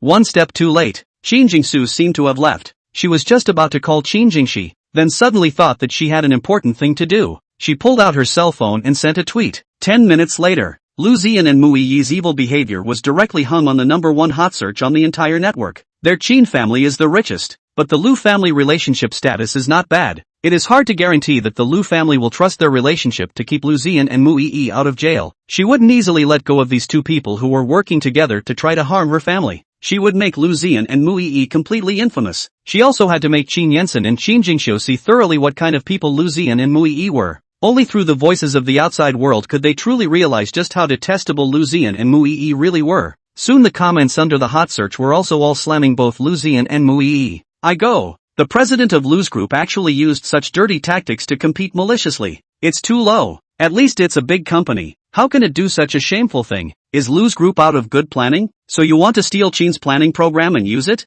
I'm going to let the court decide. My life is over. Finished what? And not the death penalty, and lose money. You watch it. Not long out. Nothing with the impact of. These two people are really disgusting, and they are still teaming up to commit the crime. They must have planned it in advance. And the Qin family is too miserable. Surprisingly, they were targeted by such people. Must be too rich and jealous. Mu Yi's name sounds so familiar. She's that fashion model who's been on fire lately, isn't she? Oh my god. It can't be her. I was a fan of her a while ago. That's her. I became a fan of her face a few days ago. Alas, I didn't realize that the room collapsed just after I joined the fan membership. I have a question. How did Mu Yi sneak into the office of the president of the Qin group? And why did she help the president of the Lu group? Why do I feel like this is a love triangle? And Mu Yi is also a commercial spy? Netizens couldn't help but gossip and speculate about the trio's relationship. But more than anything else, they slammed Lu Ziyan and Mu Yi for their disgraceful behavior. Lu's group instantly stock plummeted and Qin's group went all the way to the red. Lin Qingqing finished reading the comments and was just about to exit Weibo when she suddenly saw that Qin Yensen had sent a tweet.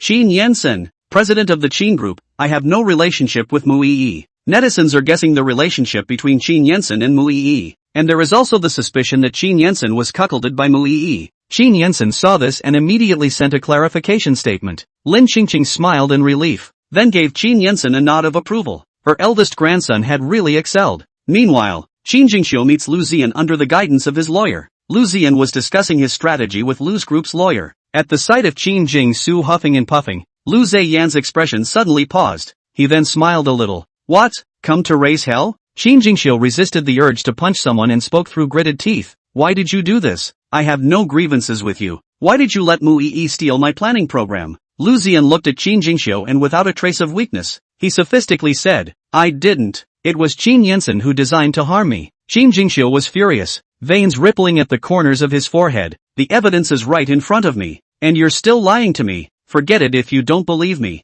Lu Ziyan wouldn't admit it anyway, especially here in the courtroom with both lawyers present. He wouldn't say a word against himself. But Qin Jingxiu didn't realize this. He was already on the verge of losing his mind from the excitement. I just want to know why the hell did you do this? I treat you as my best brother. I trust you so much. Why the hell did you want to harm me? Harm our Qin family? Lu Ziyan said calmly. I didn't harm you. Don't throw dirty water around. Think about it. Who has been good to you for so many years and who is harming you? You can't doubt me just because someone falsely accuses me. Qin Jingxiu sneered twice. Lu Ziyan, I'm not blind. The surveillance. The messages sent from Mu Yi's cell phone. I saw them all. but Lu Ziyan still hardened his mouth and did not admit it, and did not even tell Qin Jingxiu the reason. Qin Jingxiu was furious, and if it was not for the lawyers present to stop him, Qin Jingxiu would definitely give Lu Ziyan a beating here, to see if it was his fists that were hard, or Lu Ziyan's mouth that was hard. The reason Qin Jingxiu was so angry was because of his unwillingness. He just wanted a reason that would make him completely and utterly disappointed in Lu Ziyan.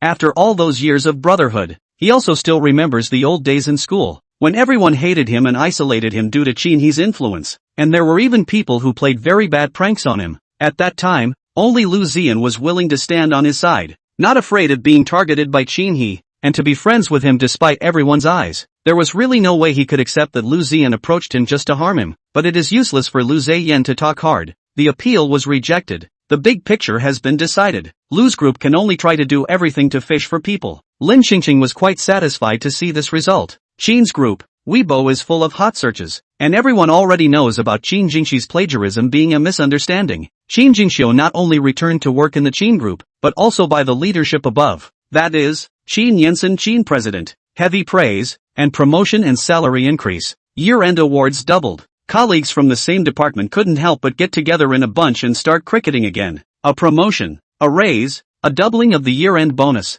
How come I don't get my turn when it's so good? He is the crown prince. Can you compare with him? He owns the company? Isn't promotion and pay raise just a matter of words? Can such a good program really be made by Qin Jingxiu? I have a feeling that Qin Yansen helped do it, right? After all, the backdoor of his own family. Surely he can't let Qin Jingxiu lose their Qin family's face. Alas, directly to the shareholders to have. Why also go through the process to let us read? And promotion and salary increase, so rare opportunity. Let that nothing cannot waste accounted for. It is really suffocating.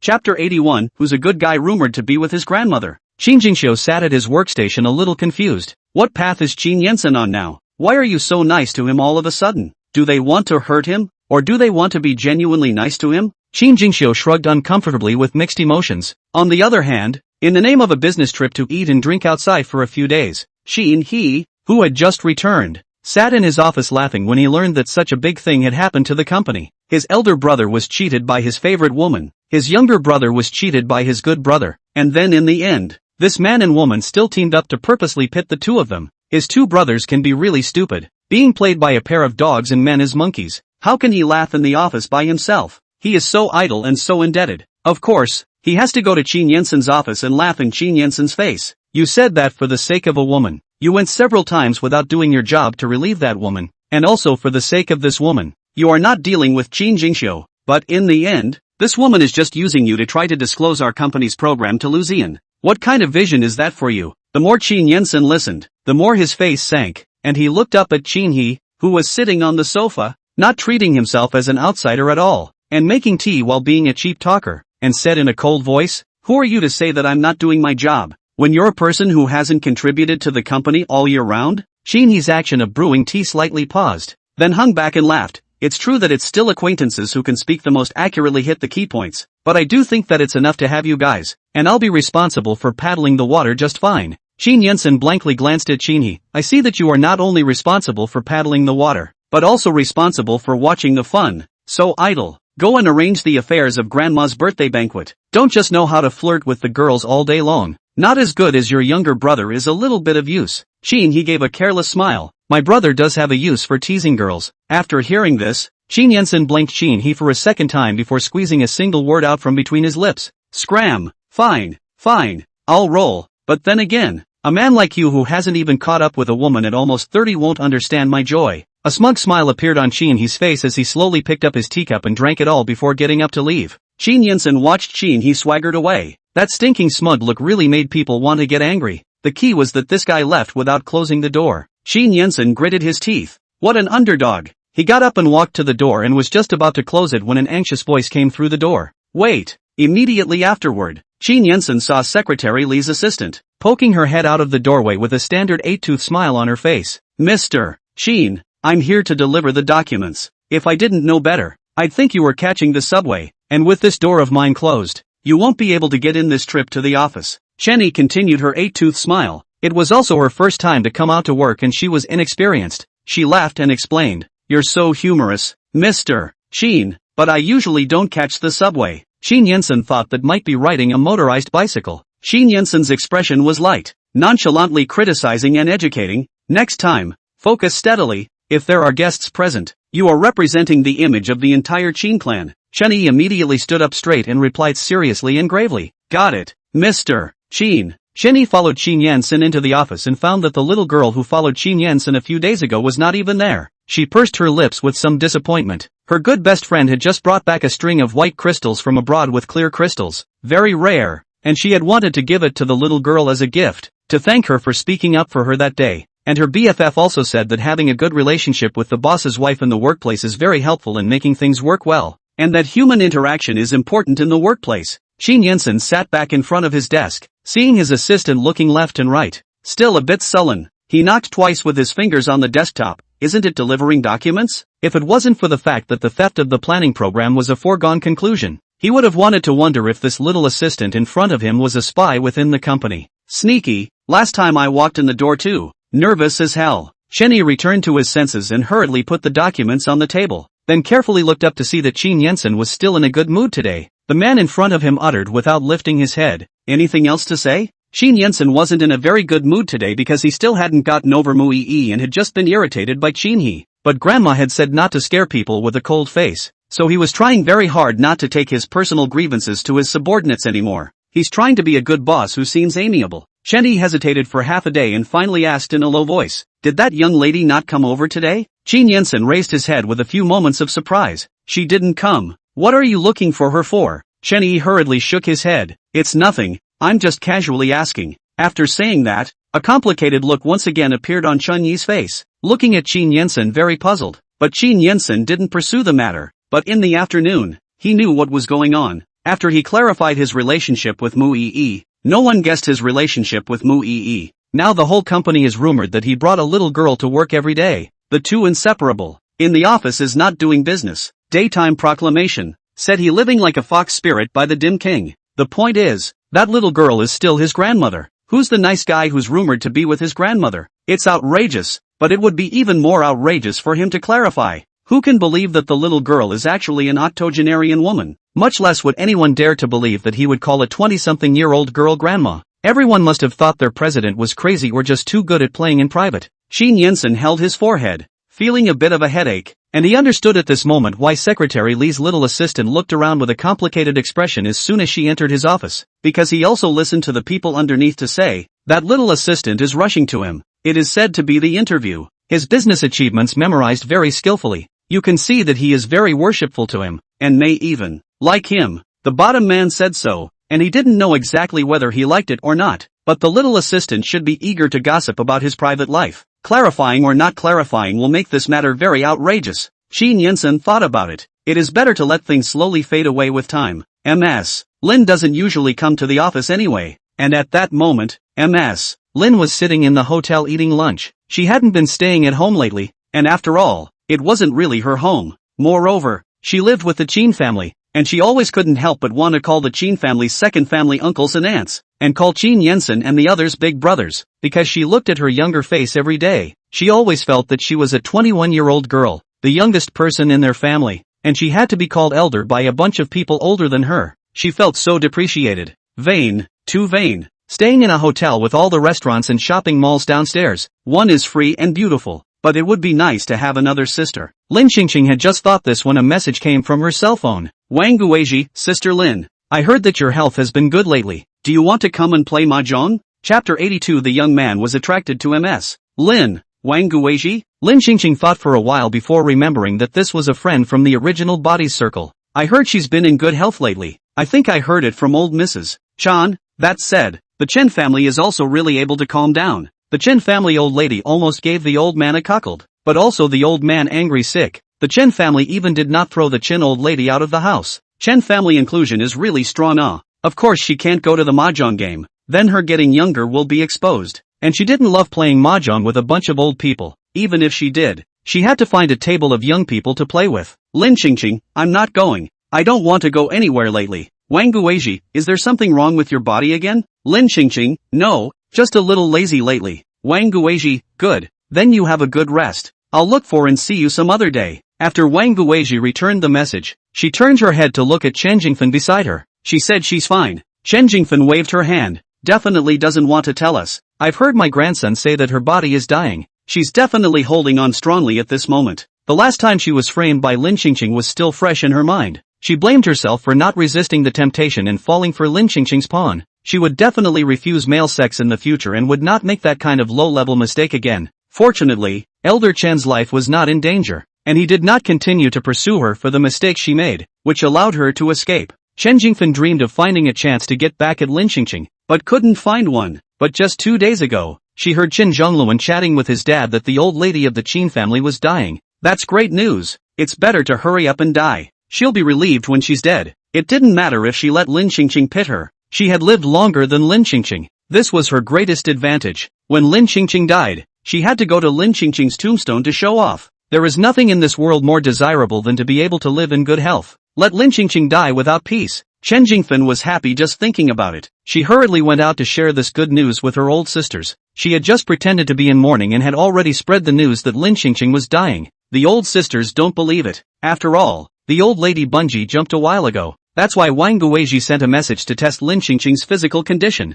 Sitting opposite Wang Guizhi, the old lady fiddling with the mahjong machine suddenly opened her mouth. Wasn't Mrs. Lin seriously ill and hospitalized a while ago? Now there is a relapse is also possible. Generally people are sick or not willing to talk about it, especially the old Qin family. That is very likely to affect the stock market. Generally not until the end. They certainly cannot release the exact news. Wang Guizhi frowned, sighed sadly, alas, it is possible. We are old people are like this. A little bit of disease is not a hobby. Back and forth, at any time to kill. Can live a day to count a day. Maybe one day is gone. If old Mrs. Qin passes away, the funeral will surely be as big again as when old Qin died. Chen Jingfen sat back to the mahjong table, answered, Qin family preaching, big normal. But you say, I suddenly remembered that I have to hurry to buy a funeral clothes. Usually I do not buy dark-colored clothes. The previous clothes are all small. Cannot wear. If it weren't for the fear of outsider nonsense, she'd want a big red one. Wang Guizhi, my clothes are also small. Alas, this belly of mine is getting bigger and bigger now, and I can't lose weight at this age, so I'm really worried. Lao Chun, if you order the right one, don't forget to recommend it to me. I'm too lazy to pick it. Chen Jingfen laughed, not afraid that the style I picked out won't look good. Wang Guizhi walked over to Chen Jingfen and sat down beside her, patting Chen Jingfen's arm. I believe in your vision. Chen Jingfen, I really do have a recommendation. Wait for me to call them to send over all the styles. The old sisters can pick whatever they want. All on my account. Anyway, the money spent is also old man Chen's money. She is in a good mood. Not just a few clothes. Please old sisters and her happy how. Yes, great. The 4 old ladies who were originally going to play mahjong stopped playing mahjong and started to follow Chen Jingfen to pick out the clothes for Lin Qingqing's funeral. Lin Qingqing was sitting in the hotel, halfway through her lunch, when the sneezing started. Who the hell is talking about me behind my back? It's most likely Lu Zheyan and Mu Yi. After dinner, Lin Qingqing received a message from Mu Nan. She originally thought that Mu Nan would come to question and blame her, but it turned out that Mu Nan came to admit his mistake and pleaded with her to let Mu Yi go once. Lin Qingqing shook her head straight after watching this. The older sister was not very good,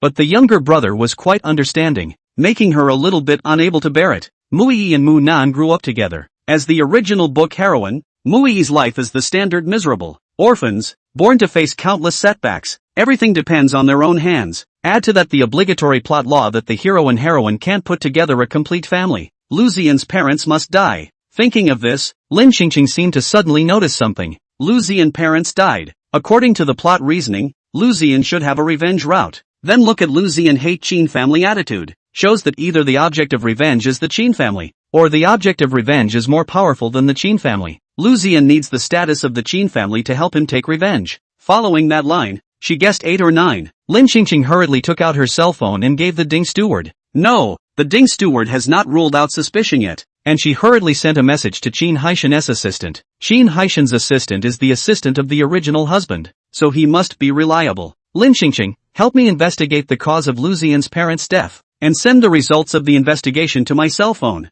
Assistant Wu, yes, Mrs. Lao. As for letting Mu Yi a horse, make a mistake, touch the bottom line of the law should be duly punished. Pity is not the capital and reason for making mistakes. If Mu Yi is pitiful, aren't the people she victimized pitiful? After a while, she picked up her phone and sent another message to Assistant Wu. After finishing her meal, Lin Qingqing walked out of the box, when suddenly a group of people came from the other end of the corridor and entered the box next to Lin Qingqing's. There were men and women in that group. All of them were young people, and as they walked past Lin Qingqing, a few of the young men even looked at Lin Qingqing in a different way. Lin Qingqing thought it should be a coworker or classmate reunion and didn't take it seriously and walked away. The group of people went into the box, and a few young men came back out of the box, looked at Lin Qingqing's figure, and sighed together. That's some strong-looking stuff. It's so good-looking. Is it a showbiz star? I don't know. Good temperament and body. Just perfect. A few men had just said a few words when a soft woman's voice came from behind them. What are you guys looking at? Is it Chin He coming? The woman said, hurriedly fixing her hair and skirt, getting up and heading over to the door. Chapter 83. An octogenarian woman is worshipped as a goddess by her grandson's classmates. The few men standing in the doorway instantly turned back to their senses as soon as they heard the name Chin He. One of the young men said sourly, what kind of status does he have? The crown prince of the Chin family. To come to this high school reunion of ours? Yeah, it hasn't come in past years, and it's even less likely to come this year. People went to study abroad at the best schools in college, and have long since stopped contacting us ordinary classmates. Zhang Yuna heard the words of a few men and unbelievingly continued to walk towards the entrance of the box. After determining that the corridor did not have that figure she was expecting, a hint of loss appeared on Zhang Yuna's face. Chin He's family is rich and handsome in person, and has always been the object of many girls' pursuit. So every year at the class reunion, she would pack well in anticipation of Chin He's appearance. Unfortunately, it's a disappointment every time. Zhao Juinja, the inch-headed boy standing at the entrance of the box, glanced at Zhang Yuna who followed him out, and joked with ulterior motives. Yo, our school flower is sad. Zhang Yuna will inquire about Chin He's situation at every class reunion. Hiding something? Who can't tell? Another boy laughed and chimed in. The other schoolgirl was originally coming for young Master Chin, not for us. Zhang Yuna glanced at these several watching crooked jujube in front of her. In fact, it is not really crooked jujube, just compared with Chin He, no matter from the family history and looks to the temperament, are more than a cut. It can be said that it is not a level of men at all. She's seen good men, so she can't look at average ones now. Zhang Yuna glared at a few of them before twisting her head back into the box. Don't bother with them, they go sour. Zhang Yuna returned to her seat, and the short-haired girl next to her looked at the men standing at the entrance of the box and asked curiously, what the hell were you guys looking at just now? Did you run into someone you know? Zhao Juinja looked at the effort of talking to Zhang Yuna. The figure of that beautiful girl in the corridor had already disappeared. He re-entered the box, and several other men followed. Zhao Juinja walked to the main seat. But sit down, crossed his legs, said with interest, not acquaintances, just looked at the girl who just passed by us.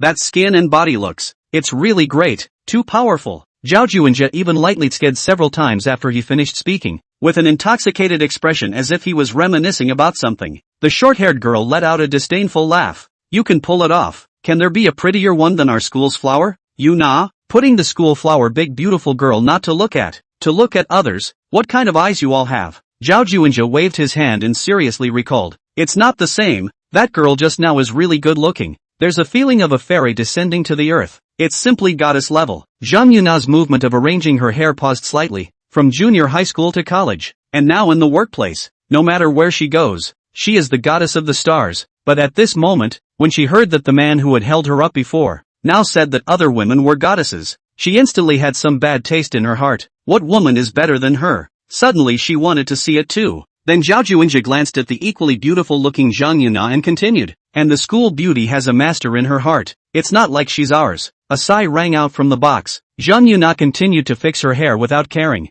Who she wants to pursue is her freedom. There is nothing to be embarrassed about, and she looks so beautiful. She should have been matched with a superior condition like Chin He. The short-haired girl immediately spoke up on behalf of Zhang Yuna. Just because you guys are worthless, the goddess won't necessarily be able to look at you either. Zhao Juinja pointed out. That's not necessarily. It depends on what the goddess looks for, as long as not too focused on fame and fortune on the line. The people in the box were silent. That's a yin-yang hu, but it's so obvious. People come out to party for some necessary socializing and don't want to make a scene. None of their classmates' families were in poor condition according to their fame and status. After all, and the richest Qin family to share a high school, the family in all aspects of either spend a lot of money to cultivate, or spend a lot of money to go through the back door. Only a very small number of ordinary family by their own efforts to get in. It's just that they're not as rich as the Qin family, but the least is also a rich second generation, rich third generation. Most of them are mixed with the same circle. Otherwise high school reunion, the past so many years,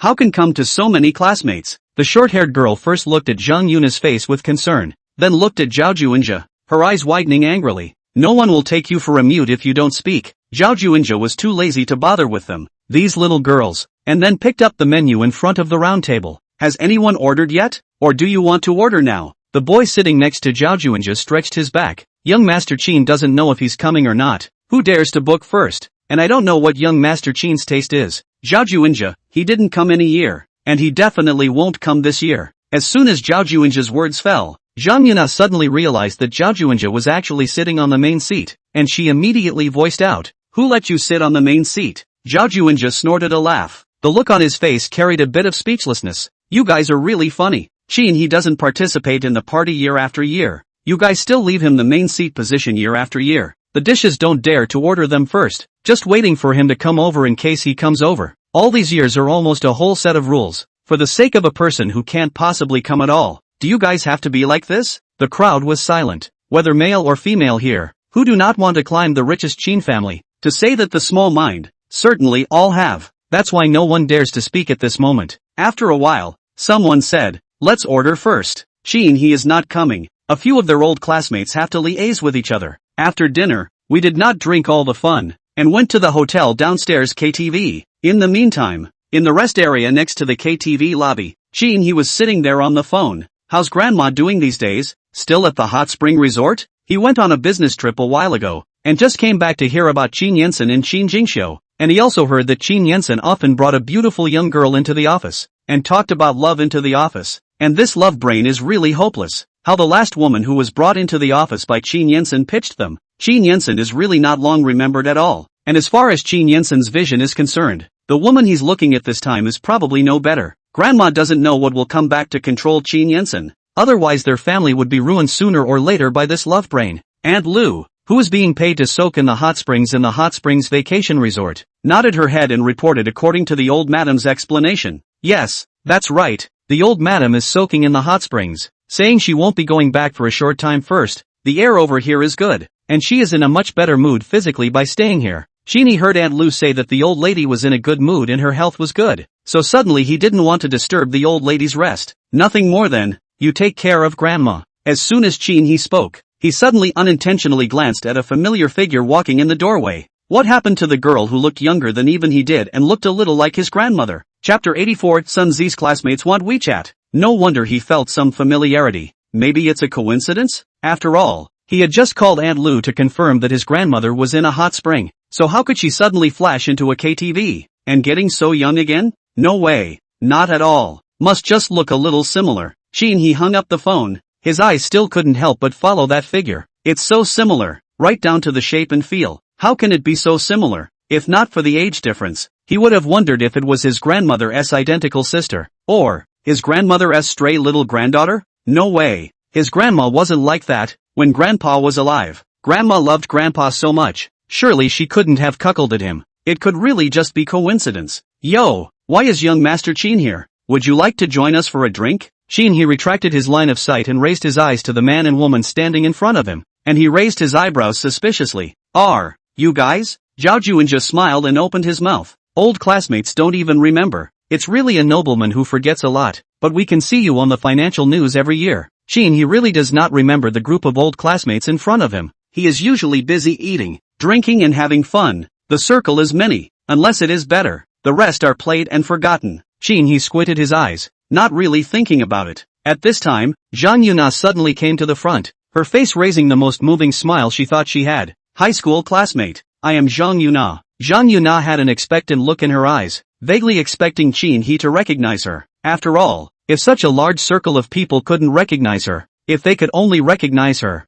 then it meant that Qin he was still very impressed with her beauty. Not to mention that she was so good looking. How could any man not remember her? However, Qin he gave a flat "Oh, you guys have fun, I don't have time." He couldn't even remember this group of people, and this Shan Watnas, with a pungent perfume odor that smoked his head, so how could he drink with these people? Shin Hyuk stood up after saying that he wanted to go upstairs to look for someone, but he also somehow turned his footsteps in the direction of the familiar figure that he had just seen. He was too curious about the other man's identity because it was just too much like his grandmother. Zhang Yuna's face changed slightly as she looked at Qin He's departing figure. Zhao Juinja put his hands in his pockets and snorted. We still think about whether people will come to the class reunion, but it turns out that they don't remember people like us at all. Especially Zhang Yuna. Zhao Juinja tone paused, turned his head to look at Zhang Yuna, Tone with a hint of sarcasm, take the initiative to go forward to introduce yourself. I see that people also did not put you in the eyes. It is really self-interested. You say you miss people. Why? We our old classmates are not much better than him.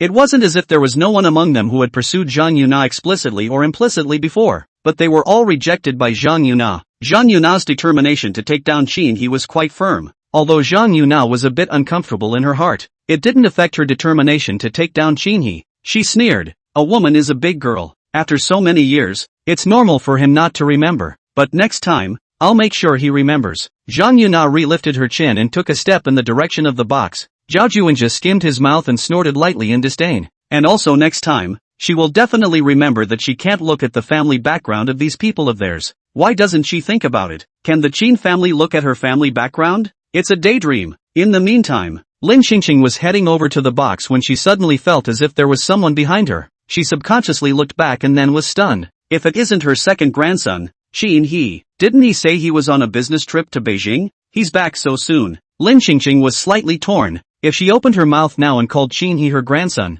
Qin He, who had never seen what she looked like after she became young, would open his mouth and call her a psychopath? What was the probability that he would try to take advantage of her? When Qin He saw Lin Xingqing turn her head, he hurriedly revealed a friendly smile. Lin Xingqing, your kid's behavior is a bit weird. As Lin Xingqing was pondering whether or not to ask Qin He to join her as a companion and enter the box to show off her singing voice, Qin He followed over a group of people behind her. Lin Xingqing felt a bit familiar, but didn't have much of an impression. It was Zhao Juanjia and the others who recognized Lin Xingqing and muttered in whispers, holy, isn't this the goddess from earlier? It's too faithful. I've got to take my chances this time. You'll all have to turn around and join forces. I don't have to, so don't you dare take it from me. Zhang Yuna poked her head out to look ahead as she listened to the murmur of the men beside her. A girl in a white shirt petticoat stood in front of it. The waisted design of the shirt dress highlights the girl's superior body proportions, and the hemline just reaches the knee, revealing a pair of slim and slender calves. Long black hair tied casually into a ponytail, a few strands of hair hanging down by the ear,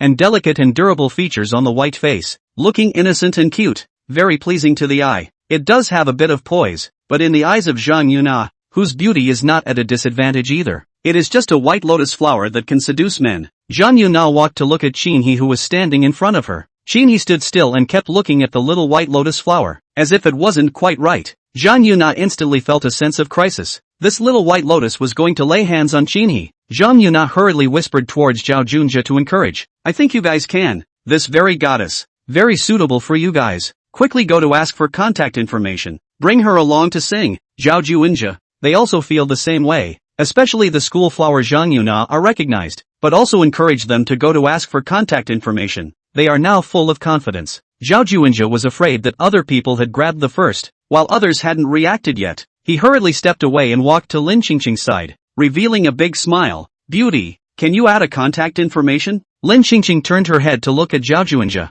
Her facial features were not bad, but she was not a girl who added random men on WeChat. She liked handsome men, but she was also very defensive. Lin Xingqing smiled slightly and politely declined. It's not very convenient. Qin He, who was standing directly in front of Lin Xingqing, was even more confused when he heard Lin Xingqing's voice. Isn't that his grandmother's voice? How can you sound so much alike? Qin He was even more curious about the other party's identity. Immediately after, Qin He suddenly thought of the old lady recently, especially like plastic surgery, and the more plastic the younger. He suddenly had a kind of speculation in his heart. But would plastic surgery make you look this young? It shouldn't be possible. Too unrealistic. Qin He looked at Lin Xingqing with a head full of questions, not knowing what to say. Zhang Yuna see the situation hurriedly come forward, walked to Lin Xingqing's body, smiling open, beauty, I guarantee you, he is super good. And the family opened the factory, is a rich second generation, very rich, you can add a WeChat as a friend to understand a little bit of it. Zhang Yuna said, and to Lin Xingqing's side to get together, said in a low voice, moreover, the front of these people are all his old classmates. He can drum up the courage to ask for contact information with you. It must be really want to get to know you.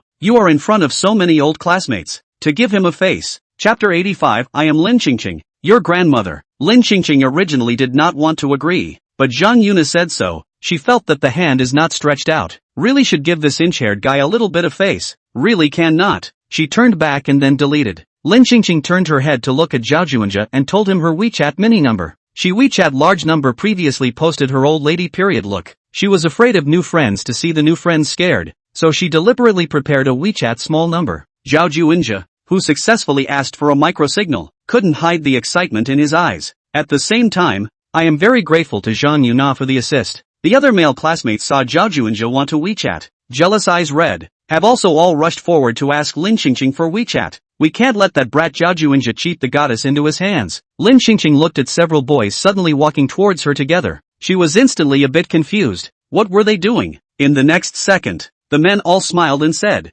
"Beauty, I also want to add a WeChat. Can I? I'd like to add. Give it a shot." A few of the men's words were followed by uproarious whistles from the side. Lin Qingqing thought to herself, where are they asking for WeChat? It's just like a group of scumbags surrounding her in the middle and treating her like a plaything, with no regard for her feelings. However, the woman she just thought was not bad, Zhang Yuna, in this case, even arching a fire on the side, pretending to be kind, opened her mouth. All of them are good. You are added to all of them. You can properly pick which one suits you. When Zhang Yuna said this, she also purposely glanced at Qin He, who was standing on the opposite side of the room, his eyes still falling on Lin Qingqing. Let Qin He take a good look at this woman is not a good thing. Is a man's WeChat to add? Is a want to step on several boats heart female? See if Qin He is still interested in this woman. Lin Qingqing counted on the fact that this woman beside her was also a looker. It wasn't even a good intention to try to help the inch boy with his red thread. Lin Qingqing swept her eyes over the men in front of her and was just about to open her mouth to refuse when suddenly,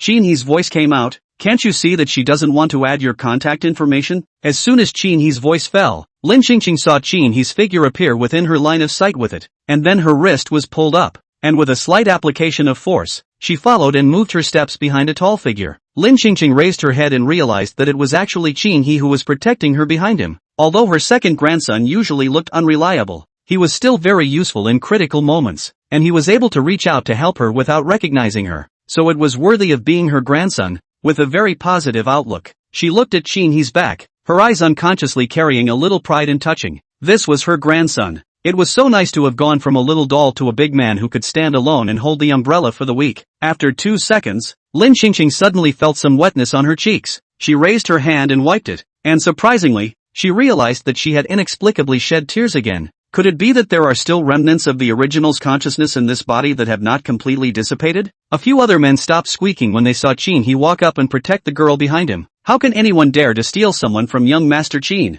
But everyone kinda looked down on young Master Qin for this kind of behavior. What kind of woman does young Master Qin want that he doesn't have? He has to grab her from them. It's a real power trip. It's too much. The people who dared to be angry all left, and the only one who asked for contact information, Zhao Juinja, was happy. Zhang Yuna looked at the girl who was being protected by Qin He. Her heart was not in the right place. What a nuisance. It was so hard for her to have a second chance to get close to Qin He, only to be robbed of the opportunity by this little white lotus. It's a good tactic to gain a man's sympathy by looking like a softie. Could it be that Qin Hyuk liked this little white rabbit-like, protected type? Zhang Yuna's eyes flowed and she suddenly had a good idea. Just as those few men who didn't ask for WeChat, full of unwilling and regretful looks, walked past her, she seized the moment and pretended to be unsteady, and with a soft and weak look, she pounced towards Qin He's arms with precision. Ah! Qin He frowned at the sight and quickly pulled Lin Qingqing behind him to dodge his body. Zhang Yuna's eyes widened in disbelief when she saw Qin He quickly dodged away. It wasn't Kina's arms that embraced her, but the polished and shiny marble floor. There was a plop followed by the woman's screams of pain.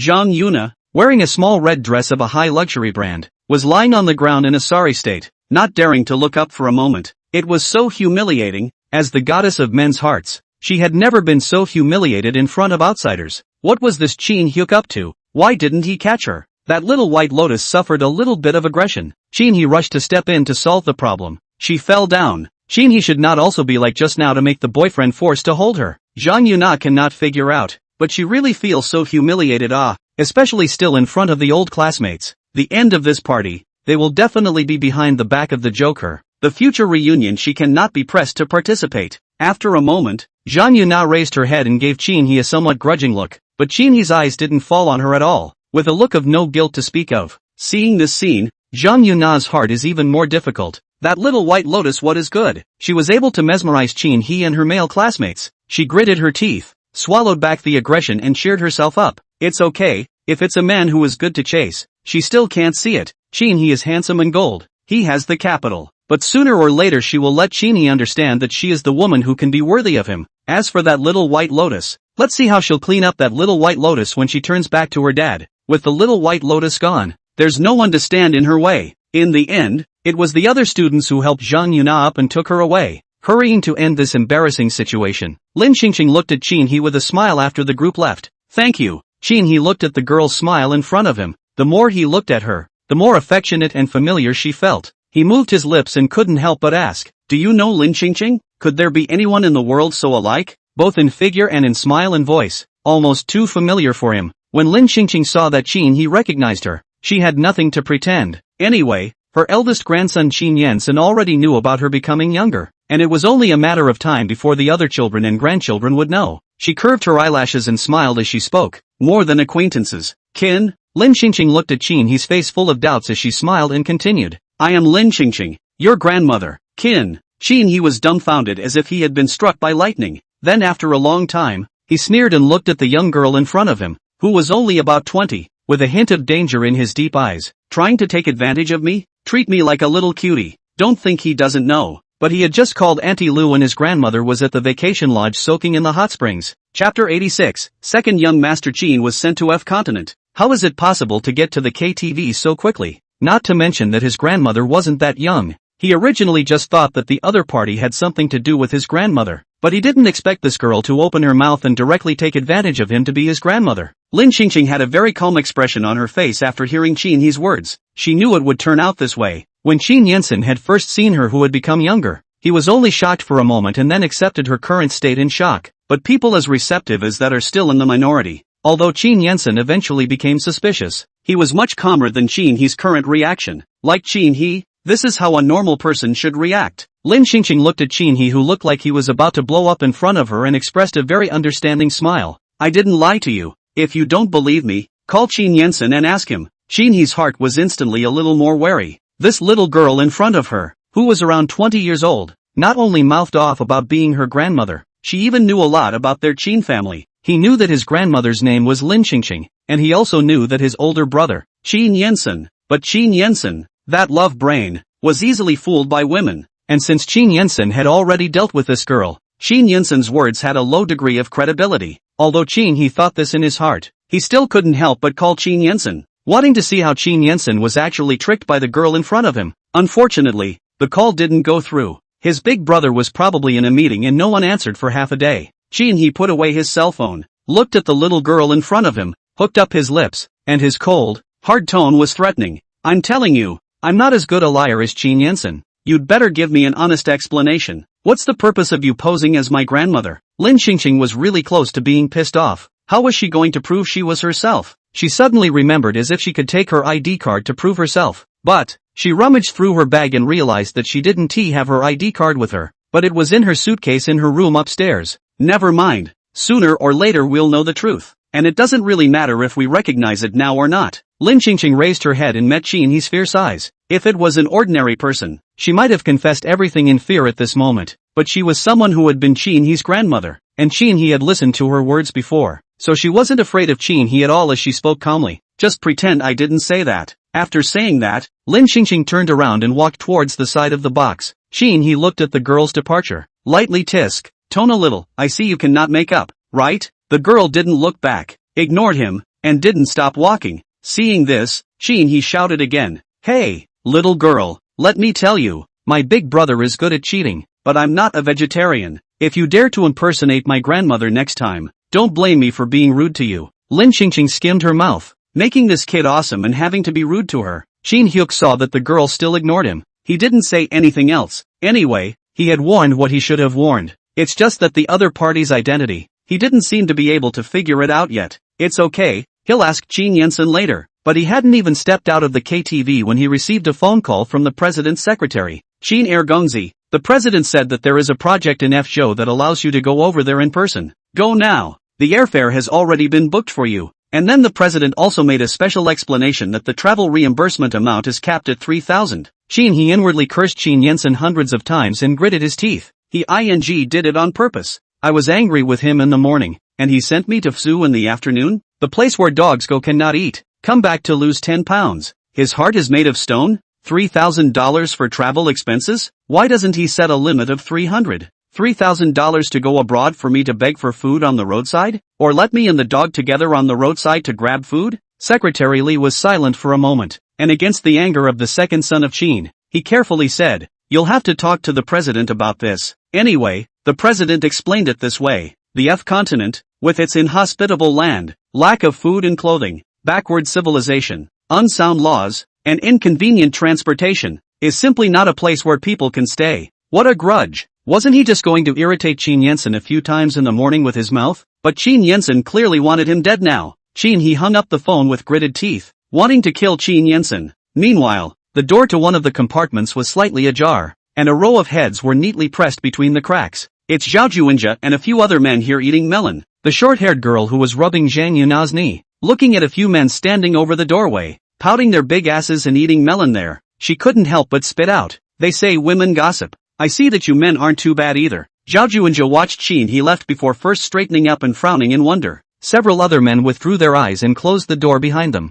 One of the men frowned and spoke. "What did Qin he just say about his grandmother? That girl is his grandmother? How can that be? There's no such thing as a young grandma." Zhao Juinja wrapped his arms around his chest and grunted. "If that girl is really Qin he's grandmother, then I'm going to be his grandfather. Let him tug around in front of us old classmates again. Ha ha ha, Lao Zhao ah, or you will think. I think it will work. At that time Qin he saw you, no matter how unwilling, also have to bow down to you and call you grandpa. That scene, just think about it, is cool." When Zhang Yuna heard it, then if she took Qin he, wouldn't she still have to talk to Zhao Junjia, this little cutie, called grandpa? Not right, ba ba ba ba ba ba ba ba ba ba ba ba ba ba ba ba. That girl is obviously not even as old as them. How could she be Qin he's grandmother? It must be their stinking men's bad ears that they can't hear all the gossip. Immediately after, she heard someone say, "Qin he's grandmother must be at least 70 years old. There's no way she's a little girl. I guess it's probably because young Master Qin wanted to pursue the goddess, and as a result, the goddess didn't fancy young Master Qin,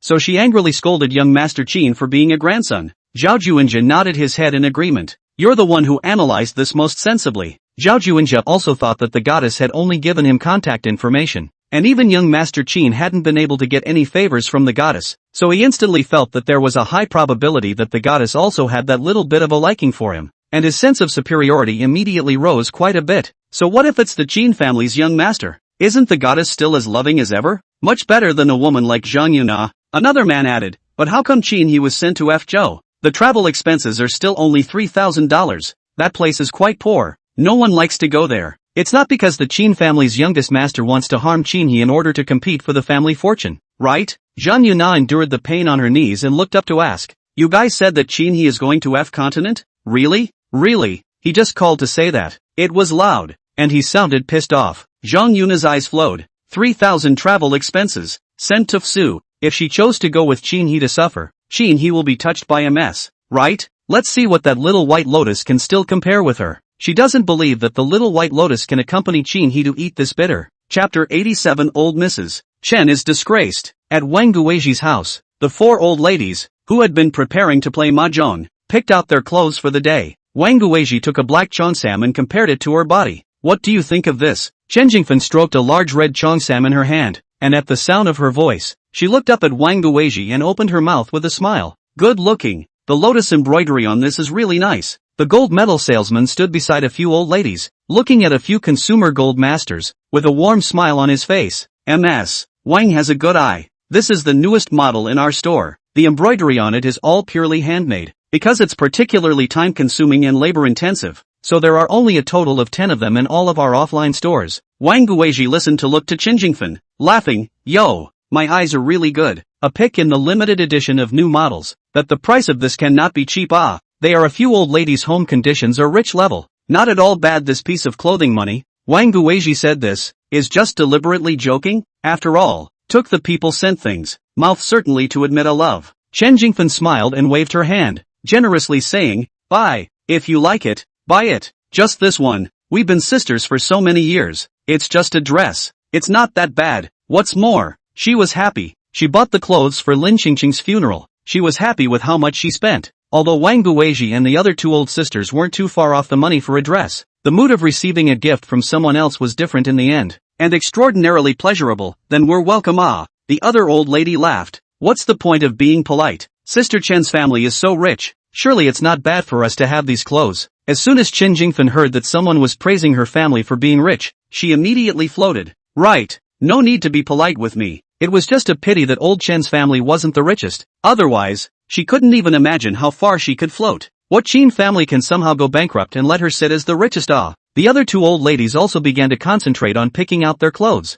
and the gold medal salesman introduced them dutifully. Chen Jingfen was a regular customer of their store, and since it was Chen Jingfen who was spending money, she was surely not going to run away with this order today. Half an hour later, the four old ladies had their clothes picked out. Wang Guizhi looked at Chen Jingfen and chose one more big red cheongsam and couldn't help but ask, "Why did you buy another big red one? Is there something happy in the family recently? Your Zhongluan is bringing his girlfriend home?" Chen Jingfen smiled. Of course she was in a good mood. This red cheongsam she was going to wear before and after Lin Qingqing's funeral. Let the dead old lady deliberately design to fix her, causing her to almost lose everything in the Chen family. She thought this in her mind, but on the surface she spoke. "No, just like it." Wang Guizhi smiled and complimented a few words, then inquired, "That said, your family Zhongluan has also reached the age when he should fall in love. Is there any good-looking one? If not, my cousin's family has a good kid. Introduce him to your family Zhongluan to get to know him." Chen Jingfen thought about it. Wang Guizhi's family conditions are too good. No, Chen Zhongluan is not her own grandson,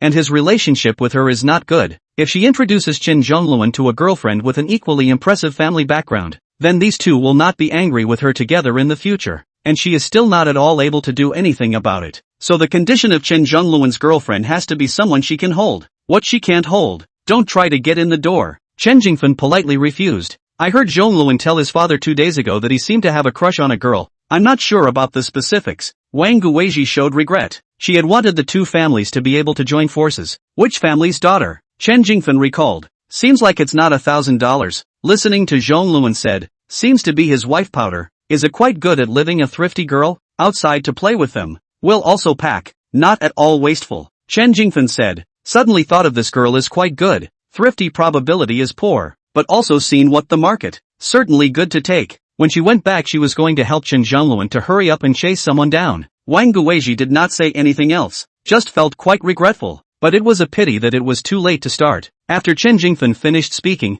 she took out a card from her limited edition branded bag and handed it to the salesman. Dozens of seconds later, a polite smile appeared on the salesman's face. "Ms. Chen, this card can't be swiped." Chen Jingfen, who was receiving praise from Wang Guizhi and the others, was instantly stunned and queried, "How come I can't swipe it? My card has a limit of $10 million.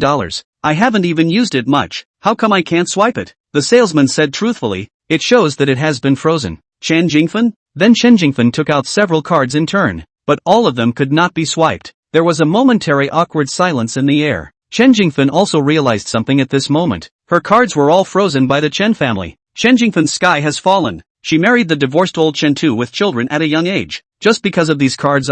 But in the end, all were taken back. How can she still calm down? But while she was angry, she saw that the current situation, Wang Guizhi and other old sisters, as well as the salesman, were waiting for her, the not-so-bad master, to buy the bill. She was so embarrassed she really wanted to disappear from the house. Blame it on that old Lin Qingqing. This had never been the case before. Just after Lin Qingqing pitied her, she was restricted from spending. And if she didn't blame Lin Qingqing, who did she blame? Hurry up and die, preferably today. Wang Guizhi looked at Chen Jingfen in bewilderment. Jingfen, what's going on here? Chen Jingfen forced a smile and tried to hide her embarrassment as much as possible. It seems like there's a problem with my ID card. Guizhi, this dress money, why don't you help me pay for it first, and I'll transfer it to you later. Wang Guizhi didn't think much about it. After all, it's only more than $200,000. The old Chen family shouldn't be able to afford it. Chen Jingfen watched as Wang Guizhi helped to pay the bill. She hurriedly took her clothes and bag and left first. I'll go home first. You guys have fun. Chen Jingfen hurried back to the Chen family, and on the way, she cursed Lin Qingqing in her heart.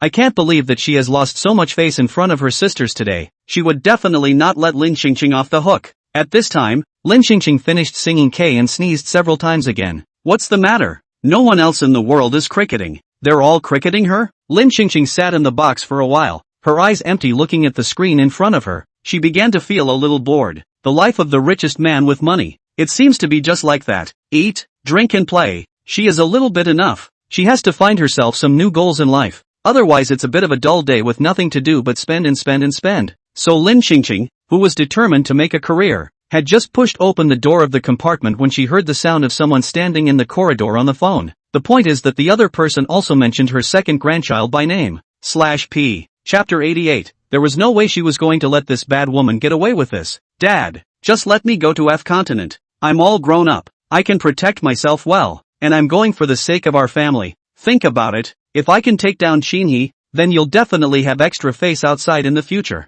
And cooperation and so on. You don't need to go begging. The Chin family is the richest. There is inexhaustible money. Directly with your son-in-law a sentence. The business wants to do what you want to do. At that time in the business world of the Chinese country, it is not our family said. When Zhang Yuna heard that Chinhee had gone to Fzhou to suffer, she immediately asked her father to arrange some people for her to go there with her. After all, it wasn't too safe for her to go by herself as a woman, so she found a few people to follow her. Firstly, for safety, and secondly, it would also be convenient to serve her and Chinhee. But her dad said nothing. Zhang Yuna continued to persuade her father. Besides, I called you, not to ask you to arrange some people for me. Someone to follow me. What are you worried about? On the phone, the man's worried voice came. My little princess, the conditions of that place are very poor. It's a hardship you can't imagine. It's not a place where you can stay. I don't object if you want to chase after Chinhee, but you can wait for him to come back and then chase after him. It's not like he can't come back. Why do you need to be in a hurry for a while? Zhang Yuna snorted coldly and spoke unconvincingly. What can't I stay in? Besides, I've brought enough money with me and food. Where do I need to suffer? And don't you know, there's a vixen who is Chinhee mesmerized right now. If I don't seize the opportunity to strike, then Chinhee will be someone else's, and your richest son-in-law will be gone. There was a long silence on the phone and finally a sigh. Let me know what you need and I'll get it for you now. Just prepare some people for me, nannies and bodyguards, and then book me a place to stay, the best hotel. Just book a room, and then prepare more food and clothes for me. Zhang Yuna explained a whole lot. The old Zhang on the other end of the phone hurriedly summoned the assistant to come in, instructed the assistant to write down one by one, and then went to prepare. The assistant wondered, as he took notes, what was going on here? Are we fleeing? Or is the company going out of business and the father and daughter are going to run away with the money? After Zhang Yuna gave her orders, she added with confidence, Dad, just wait for my good news. I will definitely marry into the richest Qin family, because only the richest Qin family is worthy of her. Old Zhang can have such a strong daughter. Feel very pleased. Well, you to the end of the lack of what to say to me. I will give you arrangements, but really cannot. You do not insist. Is not a small vixen, Dad, to help you deal with it. Will not let anyone become a stumbling block on the road of your life. Dad, you're the best. Wait for me to follow Chinhee over to see how it goes first. Then we'll talk about it. If I can successfully take it down, that vixen won't pose much of a threat. The corner of Zhang Yuna's mouth curled up into an impish smile. What she sees, no one can take away. After Lin Qingqing heard this, she felt that something big was wrong. This woman wants to seduce her second grandson and figure their family's status and money. No way. She couldn't let her second grandson be scourged by such a scheming woman. But who is this vixen this woman is talking about? Does Qin have another woman on the side? At this time, Zhang Yuna turned around after hanging up the phone, and Lin Qingqing also saw the other party's face. Wasn't this the woman who had just persuaded her to add those men on WeChat? No wonder she had just intentionally jumped into Chinhee's arms. She had originally wanted to dismantle this woman's fake fall. After all, it was really inexplicable to fall in place, but it was good that her second grandson didn't fall for it either. It turned out that this woman was determined to marry into their Qin family. There was no way she was going to let this bad woman get away with this. Lin Qingqing called Chinhee and didn't get through. She thought to herself, it can't be that fast. People have already boarded the plane? Then she got confirmation from Qin Yensen that Chinhee had indeed traveled to Fzhou, and Zhang Yuna, who was in front of her, had also left after a hasty greeting with her old classmates. All gone. Then of course she couldn't just sit back and wait. She was going to strike, and strike hard right away. She hurriedly booked the nearest flight, asked for the address of where Chinhee was at Qin Yensen's place, and embarked on her journey to the F continent. Lin Qingqing remembered her mission and didn't forget to book herself first class to enjoy it. She made her way through the VIP channel and into the loose, comfortable first class seats before taking a short nap to refresh herself. After a few moments, she felt a little hungry, and when she opened her eyes again, she heard a familiar and beaten voice ringing in her ears. You're awake. Lin Qingqing was first stunned, then slowly turned her head and frowned slightly when she saw Chen Zhongluan wearing a white baseball cap. No, it's a little too weird for the two of them to have a magnetic field. How do you meet them everywhere you go? It was a bit hard to believe herself if she had to say it was a fluke, and it's to a F continent with tough conditions, not to a prosperous foreign land. Lin Qingqing couldn't help but ask, you still have a job in Fzhou? Chen Zhongluan grunted and laughed. his arms wrapped around his chest as he looked at her good-naturedly. He thought, she can pretend, but his trip to F continent was publicized on the platform half a month ago. Chen Zhongluan looked at Lin Qingqing meaningfully. I should be asking you, you're a girl, what are you doing in F continent? Lin Qingqing didn't say, this is my personal matter. Oh, private matters. Chen Zhongluan nodded with feigned surprise. Since she didn't want to talk about it, he wouldn't break it down and give her some face. Lin Qingqing turned her head distractedly to look at the sky outside the window as she listened to this conspiratorial tone of Chen Zhongluan. When Chen Zhongluan saw that she didn't say anything, he smiled cheaply and asked, why don't you go ahead and ask me what I'm doing? Not interested. I'm going to do charity work and plant trees. Want to join me? Lin Qingqing turned her head to look at Chen Zhongluan with some surprise. This kid can still be so caring? It's hard to tell, isn't it? Surprisingly, he wasn't lacking in virtue to a certain extent. But in the next second, the words Chen Zhongluan uttered made all the changes she had just made disappear. You don't have to be afraid of hard work. I've brought a lot of people with me. All of them kind of. So just walk through the motions with me. So it's a walk in the park. And she said that her eyes shouldn't be so bad as to look at the wrong person. And how a truly caring person could be so bad. Lin Qingqing let out a light laugh. Aren't you afraid that I'll expose what you just said? Chen Zhongluan immediately changed his face slightly. Then thinking of something, he added, you won't do that. And planting something like trees. Let me do it alone. I won't be able to finish it even if I die of exhaustion. I'm sure my fans will understand my hard work. Lin Qingqing looked at Chen Zhongluan and muttered in a low voice. Shameless. Chen Zhongluan continued to rationalize. I find these people I spend money on. Even if I did not personally plant, I also spent money. Also counted as a contribution. And F Joe is now more than 40 degrees. I people personally over. The sincerity of the sincerity is also not to say. /p. Chapter 89, A Sense of Crisis. Anyway, even if you didn't contribute, spending money is still a form of giving. But can Chen Zhongluan's expression not be so smug? I don't know why. When Lin Qingqing saw Chen Zhongluan's face, she kind of wanted to punch Chen Zhongluan. It was so indebted. Not as cute as her grandson at all. It's better to have her grandson, who is handsome and knows how to honor her. If there was no plot control, there was absolutely no way these great-grandchildren of hers would have blacked out and become the big villains. When Chen Zhongluan saw that the girl couldn't say anything about the expression on her face and didn't answer him, he patiently asked again, do you want to join me? Originally, he didn't want to come to F Joe, but he couldn't help it. The gossipy scandal of his late-night bar date with a girl last time, and his fans blocking the entrance of the vacation lodge, creating a bad influence in the public arena, led to his current road reputation being a bit poor. In previous years, the company's means of dealing with the situation was to suppress the hot search, but his previous black materials were too much. What playing big names, fake singing, disrespecting the seniors in the program and so on. Anyway, relying on his status as the Chun family's youngest master to do whatever he wanted. As soon as this blackmail came out, netizens went straight back to raking up his past blackmail for public execution. The company looks at it. A forceful downward pressure is not going to work. This image has to find a way to salvage it back. It was then proposed that Chen Zhongluan should go and do some charity activities to enhance the reputation of the passers-by. Chen Zhongluan agreed, but he counted 1,000 times. Just did not expect the company to arrange for him to plant trees in the F continent. Really crazy. He can't stay in a poor place like that. The first thing he did was to go to the company and theorize about it. But the company's answer was that they were worried that he would go to the Hope Primary School or visit the elderly, a crowded charity event, and that he would make some kind of a mess. Because the company understands Chen Zhongluan's nature too well, if he is in a bad mood, no matter what old people and children, he cannot give any face. He is just happy. F continent planting trees is good.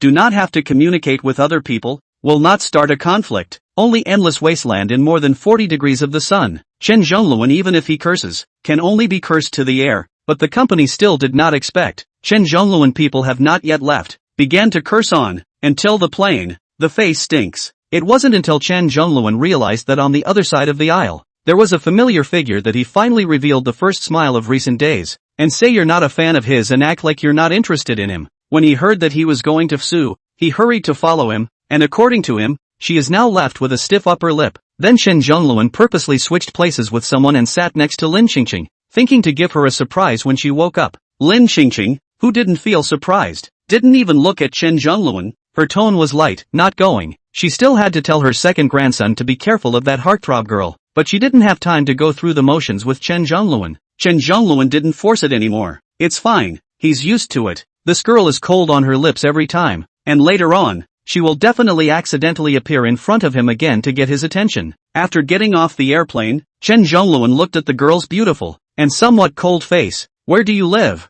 Do you want me to send you? This place is not in good condition. I live in the best hotel here. Do you want to? No, thanks. Lin Qingqing once again clearly rejected the enthusiastic Chen Zhongluan. Chen Zhongluan watched as Lin Qingqing dragged her suitcase and left in a commercial vehicle. He turned his head towards the assistant beside him and ordered, "Go and follow and make sure she's safe. This side belongs to the border. Living conditions are poor, resulting in the overall quality of the residents living here, and legal awareness is not high, so girls alone in the car, or very dangerous." Lin Qingqing rode in the car arranged by Qin Yensen and waited until Qin He lived in the place, only to find out that the place where Qin He lived was a small hotel with very average conditions. Lin Qingqing frowned. Why were the accommodations that Qin Yensen had arranged for Qin He so poor? Was there no good hotel to stay in here? She had just walked into the inn when she saw Qin Hyuk, who was wearing a floral shirt and shorts and a pair of teal sunglasses, coming down from upstairs. The flower shirt is only half of the buttons, the collar is wide open, the tight pectoral muscles are exposed for most of the time,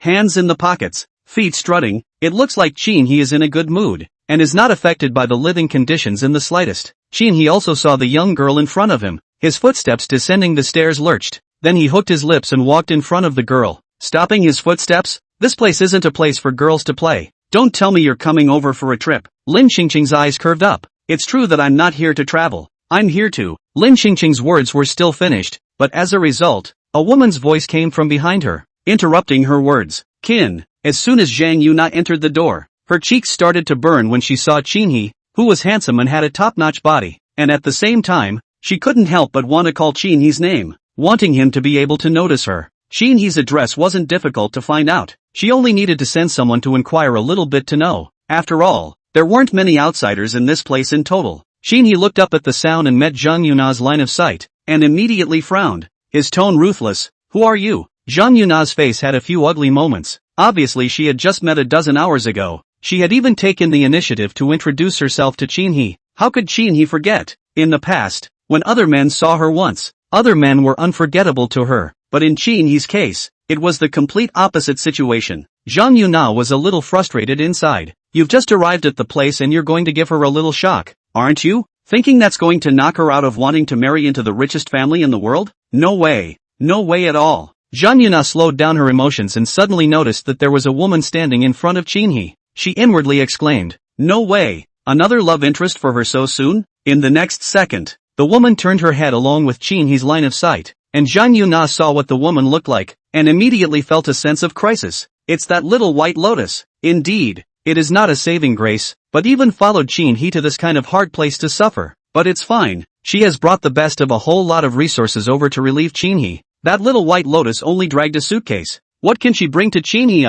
This lack of food and clothing. There is no lack of soft and weak dragging oil bottle. Zhang Yuna adjusted her mind with the fastest speed, smiled and walked to Qin He, softly saying, I'm Zhang Yuna, your high school classmate. We met in the afternoon. Qin Hyuk thought about it and still didn't have much of an impression, but he remembered that he did meet some of his so-called high school classmates in the afternoon, but he was so focused on the girl who looked like his grandmother that he didn't care about this woman. Something wrong with you? Nothing much. I booked a room in the best hotel here with great difficulty. Do you want to move over there? It just so happens that I'm a girl on my own who's not familiar with the place and a bit scared. Chapter 90 suspected her of paying for a false testimony. Zhang Yuna's voice was soft and weak, and she was filled with a soft and charming and moving feeling. She was afraid that Qin He thought that she was a procrastinator, and she hurriedly continued. I brought a lot of food and supplies that will last for at least a month, and if you stay with me, you can take whatever supplies I brought. If it was in China, it would be too uneducated for her to say this in front of Qin He, who came from the richest family, but it was different here now. She had purposely inquired about it. Qin He came over this time, and only brought some belongings with him, and didn't take any other supplies. Qin He couldn't help but snort after hearing this. Just one room, and you're inviting me over to stay? And shouldn't she be more afraid of living with him as a man? This woman obviously had no good intentions. As Qin Hyuk thought of this, he shifted his eyes back to the girl who looked a lot like his grandmother. A girl who, likewise, must not have had any good intentions in mind when she followed him to a place like this. Zhang Yuna nodded. Right, because you and I are classmates and we are all from Jiang City. I think you are definitely a bit more reliable as a person than the people here. Qin He felt a bit amused as he turned his head to look at Zhang Yuna and said meaningfully, haven't you heard of my previous philandering? Zhang Yuna's face instantly changed drastically. Lace news? When Lin Qingqing heard those 4 words, for some reason, a sharp pain shot through her head. Immediately afterward, some memories seemed to faintly emerge in his mind. It seems to be a memory belonging to the original body. In my memory, Shin-hee's constant gossip, and Shin-hee gossiped about the girls. Almost all have nothing good, either dead or disabled. The original body from the ding housekeeper to learn this news. Angry bedridden. After that was sent to the hospital, in the last breath left, she crossed over. Good man. Lesions found. No wonder the original body suddenly became seriously ill. So it was because he was angry with this bad grandson. Previously, in the extra bonus plot given by the receiving system, there was nothing about Shin-hee's plot, and she thought that Shin-hee was a good kid, a more marginal cannon fodder. As it turned out, she was careless about how there were provincial children among the villains. So what did Shin-hyuk do to those girls? How did those girls end up so badly? Jang Yuna gulped a bit. She couldn't see the look in Shin-hee's eyes through the sunglasses. She was at a bit of a loss for words, but in the end, she still spoke firmly. Lace news are not to be trusted. I believe that you're not that kind of a man. Jang Yuna has long been with others to inquire. Shin-hee is just a little fun-loving. Did not see him do anything excessive to the girls. Those rumors do not know where to come from. Presumably the paparazzi in order to performance and the blind made up. Lin Qingqing glanced sideways at Jang Yuna, and said, that is not necessarily made up her memory just now, but she has seen with her own eyes and Shin-hee gossiped about the woman, and finally either hospitalized, or funeral, which investigated the information is very detailed. It can be said that the evidence is conclusive, otherwise the original body will not be angry down. However, through her recent time with Shin-hee, she felt that Shin-hee was okay as a person. Right, that is, occasionally she didn't like to listen too much when she talked with her mouth. Other than that, it seemed that he didn't do anything to make her hate him. Perhaps there was really something else going on here? Shin-hee laughed coldly, the curves of his mouth hooked up with a hint of gloom and doom. I'm that kind of person, so I advise you to run now. The further away from me the better. Jang Yuna was partial to disbelief, although she was indeed a little frightened by Shin-hee's words, but this little white lotus was not afraid. What was she afraid of? It didn't matter if Shin-hee didn't move over to live with her. She could move all her stuff over and live on Shin-hee's side. Lin Qingqing also checked in at this small hotel, and Shin-hee's room was sandwiched between one left and one right. A few hours later, the room across from Lin Qingqing welcomed a new occupant. As soon as Chen Zhongluan heard that Lin Qingqing was actually living in a small hotel, he was immediately uneasy.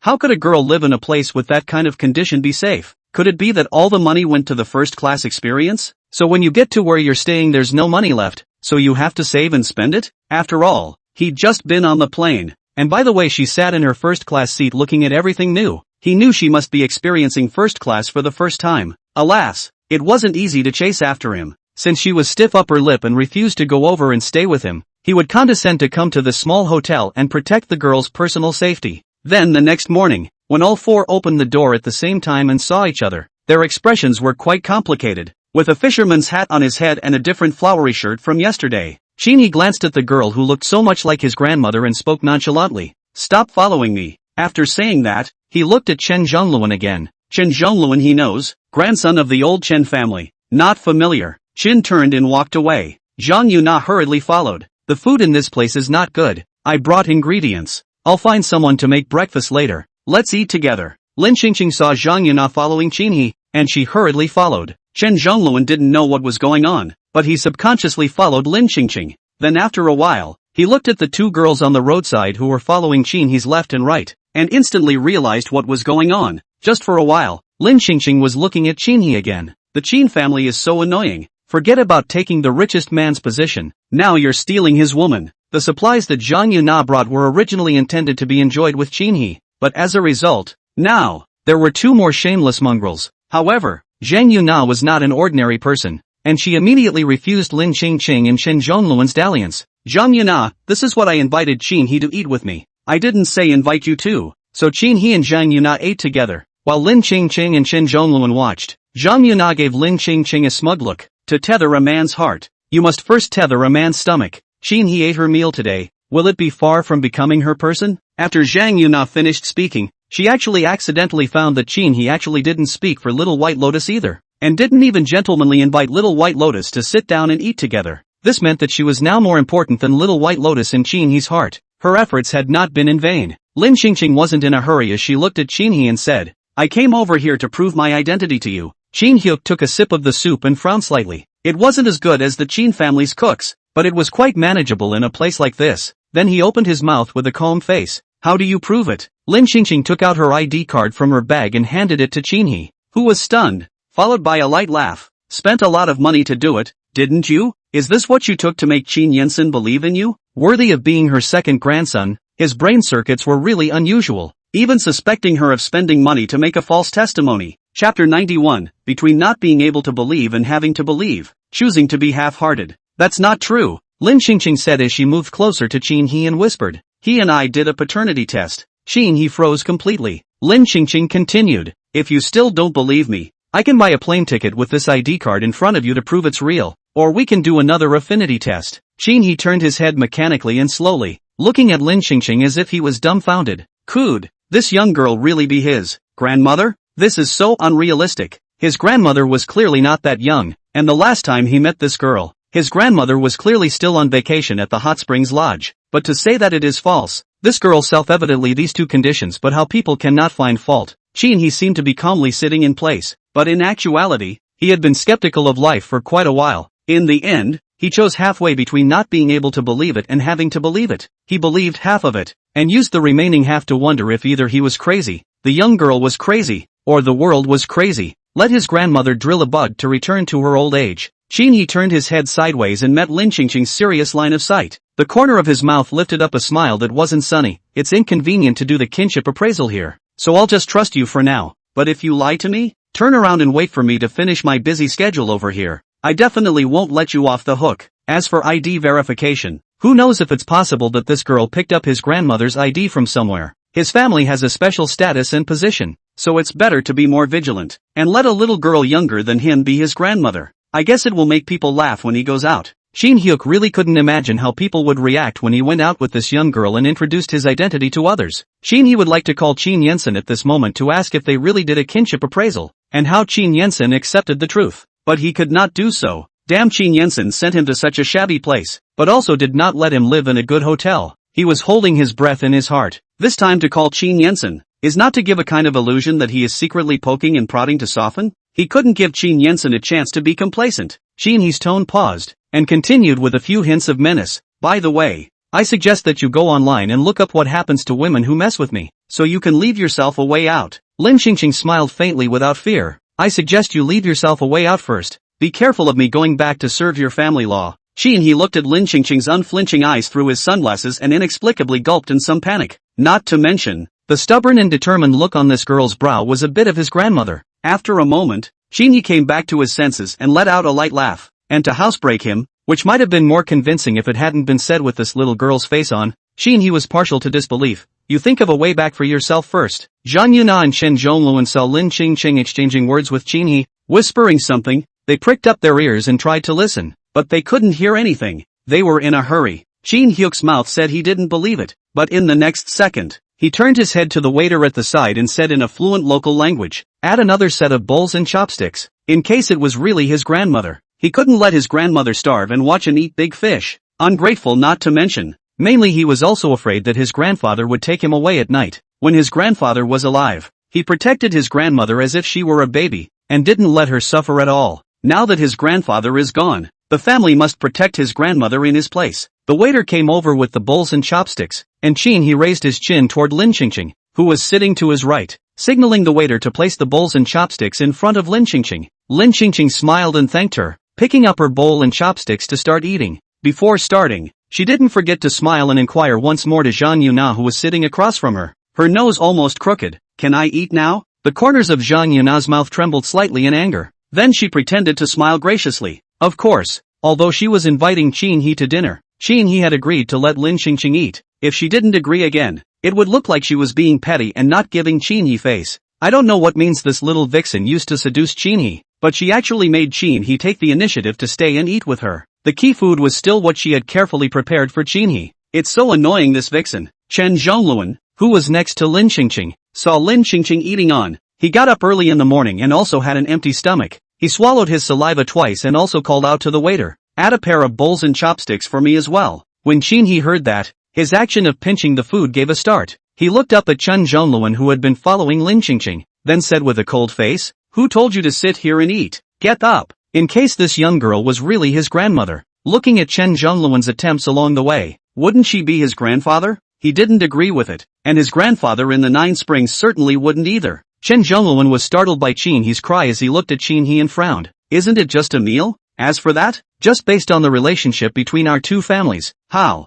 can I follow you to rub a meal? Chen Zhongluan's voice grew smaller and smaller in Qin He's gloomy eyes, then got up and whispered in a stiff-mouthed voice. Just get up, what's the big deal? Seeing as the Qin family was the richest, he would leave Qin He for now. As Chen Zhongluan got up, he looked at Lin Qingqing and spoke with a smile. You follow me, let's eat at another table. There's nothing to eat at their table, come with me, I'll treat you to an even better meal. Seeing this, Zhang Yuna also looked at Lin Qingqing and hurriedly agreed. Right, just hurry up and follow him over there, in case there's a better meal. Qin He immediately glanced at Zhang Yuna, who instantly shut up. Zhang Yuna aggrieved. She said, what is wrong? This vixen hooked up with 4. Let the vixen go. What is the problem? Really do not understand the Qin He like which vixen where. She is not better than that vixen good looking? And what kind of eyes is that Chen Zhongluan? His eyes are always on that vixen. Can't he see that there is another big beauty here? According to the script of her life since she was a child, the current scene should have been Qin He and Chen Zhongluan fighting over her to make her jealous, rather than sparking a conflict over this vixen in front of her.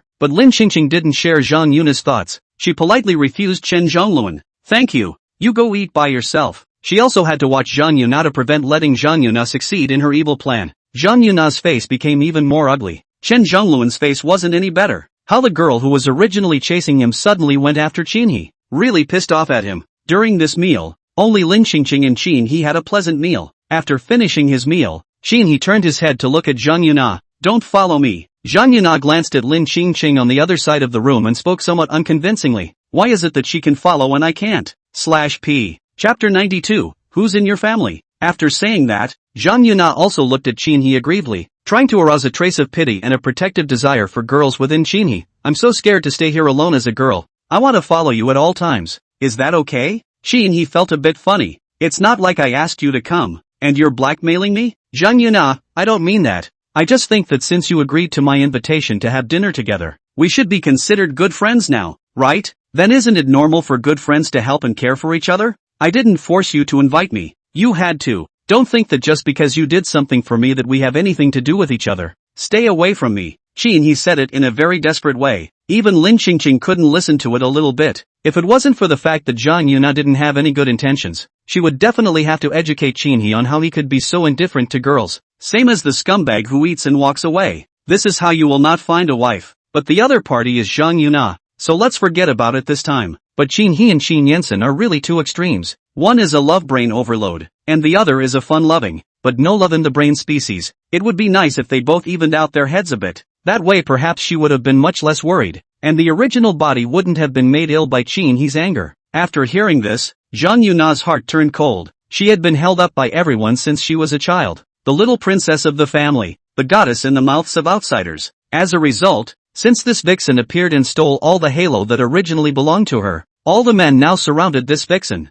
She was too unwilling. On what grounds? Where is she worse than this vixen? At this time, Qin Hyuk looked sideways at the young version of Lin Qingqing on the other side, and was just about to open his mouth to say you don't follow me either. The place of work isn't suitable for a girl to stay, but his afterglow suddenly glimpsed Chen Zhongluan, who was staring straight at Lin Qingqing from the side. Then the words that came to his lips changed to, do you want to come with me? Lin Qingqing thought about it and agreed. There wasn't much for her to do when she stayed at the hotel anyway. Zhang Yuna's heart became even more unbalanced. Why can't she follow? That vixen can. Zhang Yuna hurriedly called the driver and followed Qin He's car, and Chen Zhongluan squeezed into the car before Zhang Yuna closed the door. Zhang Yuna glared at Chen Zhongluan. Her usual image of a goddess was being exasperated by that vixen's end. She spoke without a good mood. What are you doing up here? This is my car, Chen Zhongluan shamelessly said. You chase after Qin He? I chase after that girl. The two of us don't affect each other. We can still help each other. What's wrong with you giving me a ride? When Zhang Yuna heard it, it made some sense,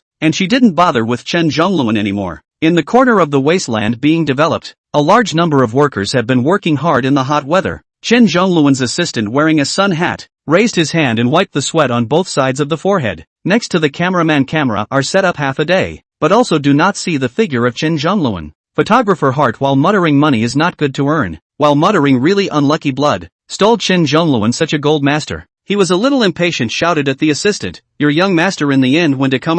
I'm about to heat stroke. If not come I'll go back to the hotel first. I can't. the assistant was quick to appease. Wait, it's coming. Come to a fart the assistant called half a day did not get through. Do not know this young master in make what demon. Obviously hurry to shoot 2 videos and photos released to the internet can be things. Favor him this protagonist to the present does not show up. As soon as the assistant's words fell, he suddenly saw 2 cars appear in front of him. A man and a woman came down from one car, and a man and a woman also came down from the car behind him. The assistant suddenly brightened up. Coming, young master is here. Chen Zhongluan also didn't expect that Qin He and Lin Xingqing would come to the location where he planted the tree, which was also coincidental. Then Chen Zhongluan was surprised to find out that the tree planting engineering team that he had people hire was under Qin He's control, so it could also be said that Qin He came to help him plant trees. Chen Zhongluan walked to Qin He's side, teasingly flirting. Do you still need to come here personally for this? Looks like you're not doing so well in the Qin family? Qin He didn't even look at Chen Zhongluan. What's it got to do with you?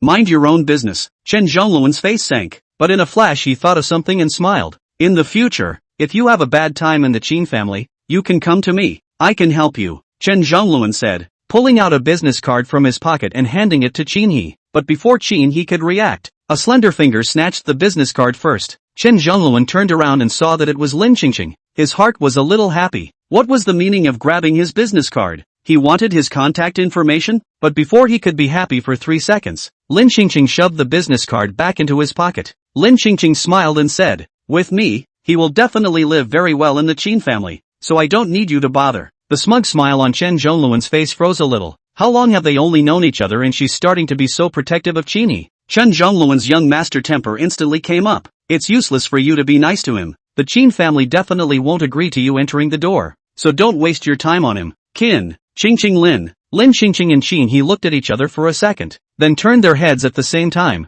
casting a gaze at Chen Zhongluan as if they were looking at a retard. The word is so wrong. Lin Xingqing hurriedly reacted and explained with glaring eyes. Don't give me that nonsense. We are relatives with blood relations. A grandmother falling in love with her grandson. It just defied common sense. Even though she liked little handsome boys, she would never lay a hand on her grandson. She wasn't a pervert. Chen Zhongluan was instantly happy when he heard that he turned out to be a relative. So we are all family. Whose family with you? Qin He glanced coldly at Chen Zhongluan, then reached out and pulled Lin Xingqing's wrist, sending Lin Xingqing back to the car. Before closing the car door, Qin He looked at Lin Xingqing and said, you'd better sit in the car and blow the air conditioner. Don't get off the car. It's too hot outside. If you stand outside for a while longer with the skin, you'll definitely get sunburned. And by that time, my grandpa should dream me up, blaming me for not taking good care of you. Lin Xingqing, why did you come here to plant trees? The Qin family isn't short of people to manage this side of the project, right? Mentioning this, Qin He was furious. It's still not Qin Yansen.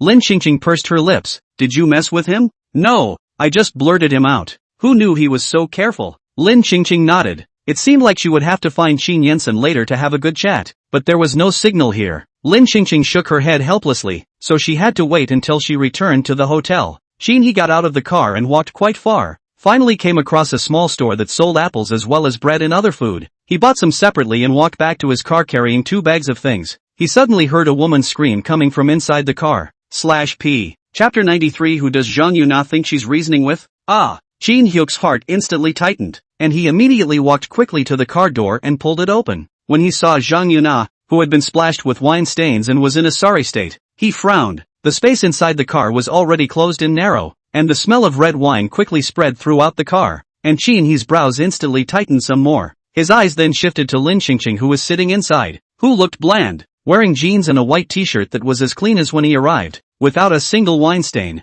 Qin He looked toward Zhang Yuna and said with displeasure permeating his face, what's going on? Zhang Yuna looked at Qin He with an aggrieved look and just wanted to open her mouth to speak, but unexpectedly, a crying voice came out before her. Lin Xingqing covered her face and cried as she opened her mouth. You're finally back. This woman just got on the bus and acted like a madwoman, splashing red wine on herself and then inexplicably screaming, scaring me so much that my heart almost stopped. Woo, Zhang Yuna? She hadn't even complained yet. How did little White Lotus grab her words? Zhang Yuna felt an extremely pressurized gaze fall on her, and she hurriedly said in an aggravated manner, I brought red wine and desserts, and I was worried that you guys would be bored, so I wanted to bring them over for you to try together. But it turned out, Zhang Yuna said. Her red lips pursed lightly, and her eyes were faintly flooded with aggrieved tears. She just looked at Qin He, wanting him to do it for her. As a result, I just got on the car, and she poured all the wine on me. I didn't say or do anything. I didn't provoke her at all. And I was just kindly trying to give you guys some dessert.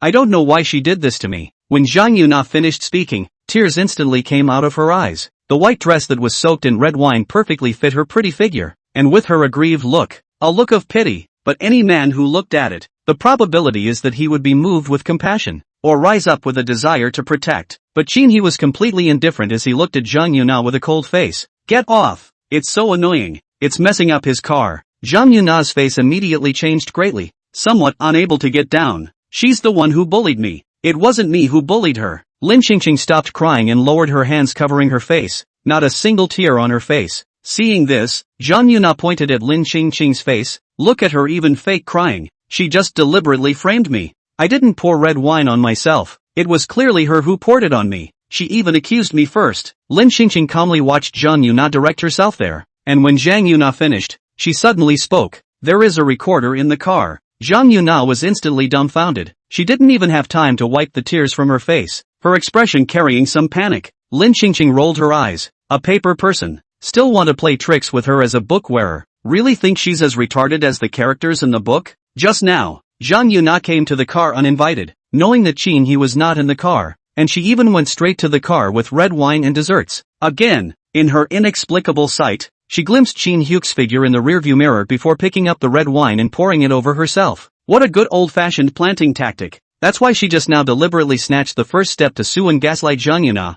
but suing won't solve the problem. She knows that there must be a recorder in the car in general, especially the more luxurious car. Not only the recorder that records the outside of the car, but also the one that records the inside of the car. She remembers this incident or a boy telling her. A boy. Lin Qingqing was suddenly stunned. The boy's face suddenly became blurred in her memory, as if it really existed in her memory, but also like she fantasized about it. She suddenly felt empty in her heart. Something blurred. How to grasp it could not be grasped. Probably memories of the original, she thought. After all, there didn't seem to be any boy she was close to that she could remember. But it was strange to say the least. With her system gone, how could the memories of her original body still appear piecemeal in her head? And those memories were as if she had actually experienced them. There was no system, no one to give her answers, so she had to hold off on thinking about the things she couldn't figure out. Anyway, the boat head bridge naturally sink. Take a step and see. Really cannot die halfway. It is not like she has not experienced death. But then again, a good death is better than living. With her children and grandchildren, her 3 great-grandchildren so handsome, and her being the richest person in the country, it's better to live in such a life. At the mention of her 3 oldest grandchildren, she suddenly remembered that the original body seemed to have a young granddaughter too, the little granddaughter she never seemed to see much of. He stroked his forehead, feeling a bit of a headache. He didn't care who was right or who was wrong right now, but Zhang Yuna getting into his car without his permission put him in a very bad mood. He raised his chin toward the henchman working at the side, and that henchman directly pulled Zhang Yuna out of the car without any hesitation. Zhang Yuna stumbled and almost fell. She petulantly rubbed her somewhat sore wrist, looked up at Qin He, and continued to mouth off. "I really didn't splash myself. I'm not stupid. Why would I splash myself? And this dress of mine is my favorite high fashion. How could I possibly spare splashing red wine?" It was indeed her favorite high definition, so this time she was really down for it, wanting to make Qin He hate that little white lotus. Qin Hyuk glanced at Zhang Yuna's dress. "Come to this desolate place to wear high fashion.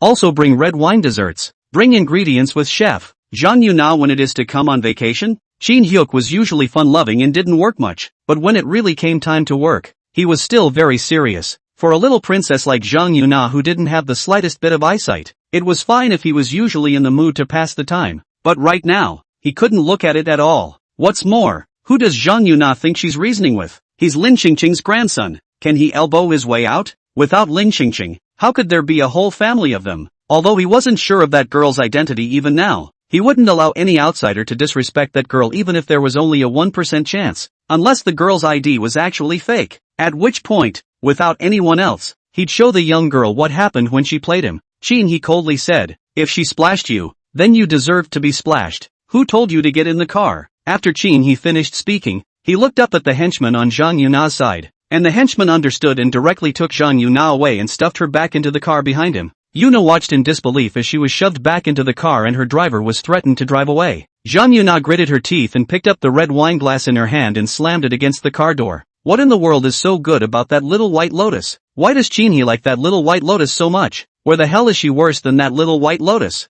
No, She couldn't just give up and make this trip for nothing. When she came here just now, she and Chen Zhongluan exchanged contact information. Chen Zhongluan and her are all the way. Chen Zhongluan should have a way. Chapter 94, are three people making the best of their lives better than anything else? Zhang Yuna directly called Chen Zhongluan. The corner of her mouth hooked up a wicked smile. How is it on your side? Do you want me to help you? I have something good here. Guarantee you can take that girl tonight. You don't need to be afraid of accidents. This kind of place, a few people have accidents every day normal. No one will care. Chen Zhongluan wasn't stupid, so he could naturally hear what that good thing was. Zhang Yuna had thought that Chen Zhongluan would agree without hesitation, but as a result, Chen Zhongluan refused. No need. Why? Chen Zhongluan hemmed and hawed. Because we're not on the same page anymore. Zhang Yuna frowned. That's not what you told me when you came here. When I came was when I came, and now is now. And now I'm family with Qin and the others. Yuna Zhang? 3 lines of people? 3 people making the day better than anything else?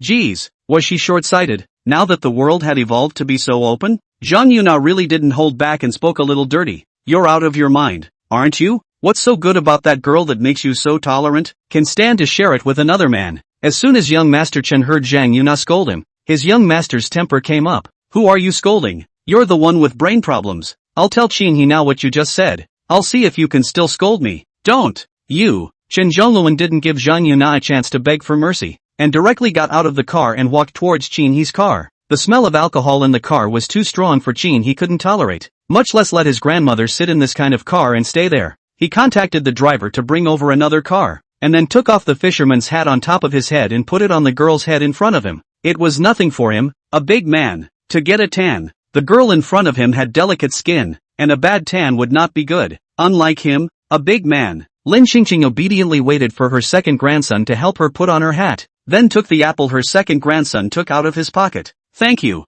There was no reason for her not to accept this filial piety from her second grandson. Later, Qin He took the apple back again and wiped it on his body before giving it to her. It's not in good condition right now. Make do. Lin Qingqing didn't mind it in the least and took a big bite straight away, then asked vaguely, where did you buy it? Qin He didn't answer this question as he didn't think it was too necessary, and turned to say calmly, the recorder in this car is only installed to record the conditions outside the car. Lin Qingqing's action of biting into the apple suddenly paused, missed the mark. Immediately after, Lin Qingqing's demeanor returned to normal. So what? Couldn't you see her panicked and helpless expression when she heard me finish saying that there was a recorder in the car? The exposure is so obvious. Don't say you didn't see it. I didn't pay attention because that truth didn't matter to me. He was angry because Zhang Yuna did not go through the permission to get into his car. Not on his car, where there is splashing wine for the car. Affecting his mood, these things happen? Qin He took out another apple from the plastic bag. He didn't bother rubbing it on his clothes and just bit it in his mouth as he continued.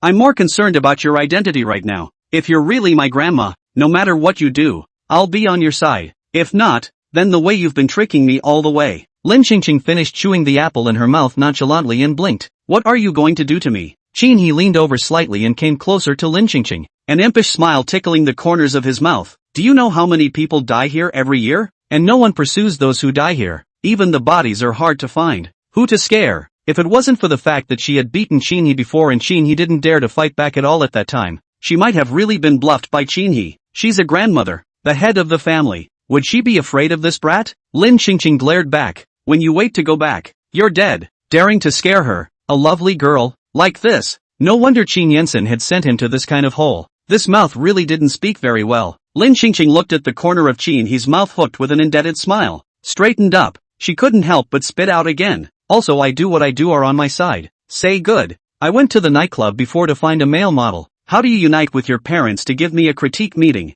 You all forget? She remembers it all. Lin Qingqing continued to rehash old scores. I went bungee jumping and you told the staff that you would collect my body. Is that how you stand by me? I'm tattooed and you're ashamed of my tattoos. I went skydiving and you guys blocked my bank card. Qin He's apple suddenly couldn't be eaten. Qin He raised an eyebrow. Why are you still rehashing old scores? Nope. Qin He realized afterward that something was wrong. He looked at the young girl in front of him and spoke in surprise. These things, how do you know so clearly? Lin Qingqing tilted her head. Because I'm the one involved. I'm your grandmother. How could I not know? Qin Hyuk's expression was a bit on the verge of cracking. This young girl, she's really going to be his grandmother? But it looks like he's still a student. Taking a moment to catch his breath, he laughed breathlessly. Are you and grandma working together to tease me? Lin Qingqing smiled. How was it not considered a partnership? Grandma Qin He's body, her soul. It was also considered a kind of partnership. She patted Chin He's shoulder twice without any lightness. You're just waiting to go back and call me grandma. By the way, think about it again. How to make amends. After all, you didn't threaten me much along the way. Just as Lin Qingqing's words fell, Chen Zhongluan's figure suddenly appeared. Chen Zhongluan ran to Qin He and Lin Qingqing in an angry manner and opened his mouth. You guys be careful of the woman who just chased you over. She even asked me to drug you just now. The means are simply too despicable. Qin He and Lin Qingqing simultaneously looked at each other with grave expressions, and Qin He hurriedly arranged for his men to change their place of residence. His grandmother's safety must come first. As for that Zhang Yuna, and he certainly won't let it go. Qin He walked to the other side, avoiding Lin Qingqing, and called his assistant. Find out what that Zhang Yuna's family does, and tell their family to discipline their daughter. If they really can't discipline her well, I don't mind doing it for them. After Qin He instructed and hung up the phone, he turned around and saw Chen Zhongluan following him. Chen Zhongluan had a cheap smile on his face. That. Qin He spoke impatiently. Say what you have to say. Chen Zhongluan looked back at Lin Qingqing who was standing still eating an apple. He smiled and said, I want to chase your sister. What does your sister like? Qin He followed Chen Zhongluan's line of sight. Qin He retracted his eyes and looked at Chen Zhongluan, who was full of pleasing smiles, and said through clenched teeth, No way. You can't enter the Qin family's door. If you dare to enter, I'll break your legs. Chapter 95, Old Man? Where are you old? Chen Zhongluan understood that Qin Hyuk was eager to protect his sister, and he assured, I promise to be good to your sister, and I definitely won't. I'm not done talking. Chen Zhongluan looked at Qin He's departing figure and muttered with a frown. How come I'm not worthy of your sister, and break my legs? So your sister's happiness in this life is gone? After a while, Chen Zhongluan suddenly reacted to the fact that Qin He did have a sister, but Qin He's sister. He had seen one side of her when he was abroad last year. At that time, Qin Hyuk's sister was standing on the side of the road crying her eyes out, seemingly arguing with a man, and he watched the action for a while. So, Qin Hyuk's sister's looks he remembers don't look like this. Not this good looking. Is it plastic surgery? Don't tell me. The whole thing is quite successful. Qin He is really convinced. Chen Zhongluan is trying to be his brother-in-law? That's trying to be his grandfather. He couldn't accept a man like Chen Zhongluan, who was full of black information and was the same age as him, as his grandfather. Moreover, his grandfather would probably be able to live from his coffin in anger if he knew that the grandson of the Chen family was going to replace him and become the revered elder of their family. Qin He walked beside Lin Qingqing with his long legs and glanced at the foolish Chen Zhongluan behind him. You have to stay away from him in the future, before you finalize our relationship. Lin Qingqing took a bite of her apple with a bemused expression. Don't worry, my eyes aren't that bad. I won't lose my head just because he's young and handsome. She had never been in love in her life, and even if she had, she definitely wanted to talk about someone with good character, not just face value. Qin He looked at the confident and calm Lin Qingqing, his deep eyes narrowed slightly under the strong light, and he hooked his lips. Also, the fact that you were able to pick my grandfather out of a sea of people means that your vision must not be too bad. Lin Qingqing finished the last bite of the apple, then found an empty bag to throw the core in, and suddenly blurted out, Pick? That was your grandfather stalking me. As she said that, Lin Qingqing suddenly felt that something was wrong. How could she naturally say such words without her brain even going through it? Is it hard to believe that she's going to be controlled by the book's character drama as well? But although she had just blurted it out unconsciously, it was only for those few seconds, and she was still conscious after the reaction. Ugh, why did she always have more weird questions lately after being without her system? It was the first time Qin He heard about his grandparents' love story, and it felt quite novel. He threw away the core of the apple he had finished eating and asked curiously, How did my grandpa stalk his grandparents? Why don't you tell me? Qin Hyuk was curious and also wanted to test the girl in front of him. He wanted to see what this girl could say or make up. Lin Qingqing was stunned. Where could she say this? She doesn't have a memory. Lin Qingqing waved her hand and casually found a reason to excuse herself. It's all old news. I'm 80 years old. How can I remember so many things clearly? Qin He snorted. His tone was playful. You can remember everything, but you can't remember any of the specifics?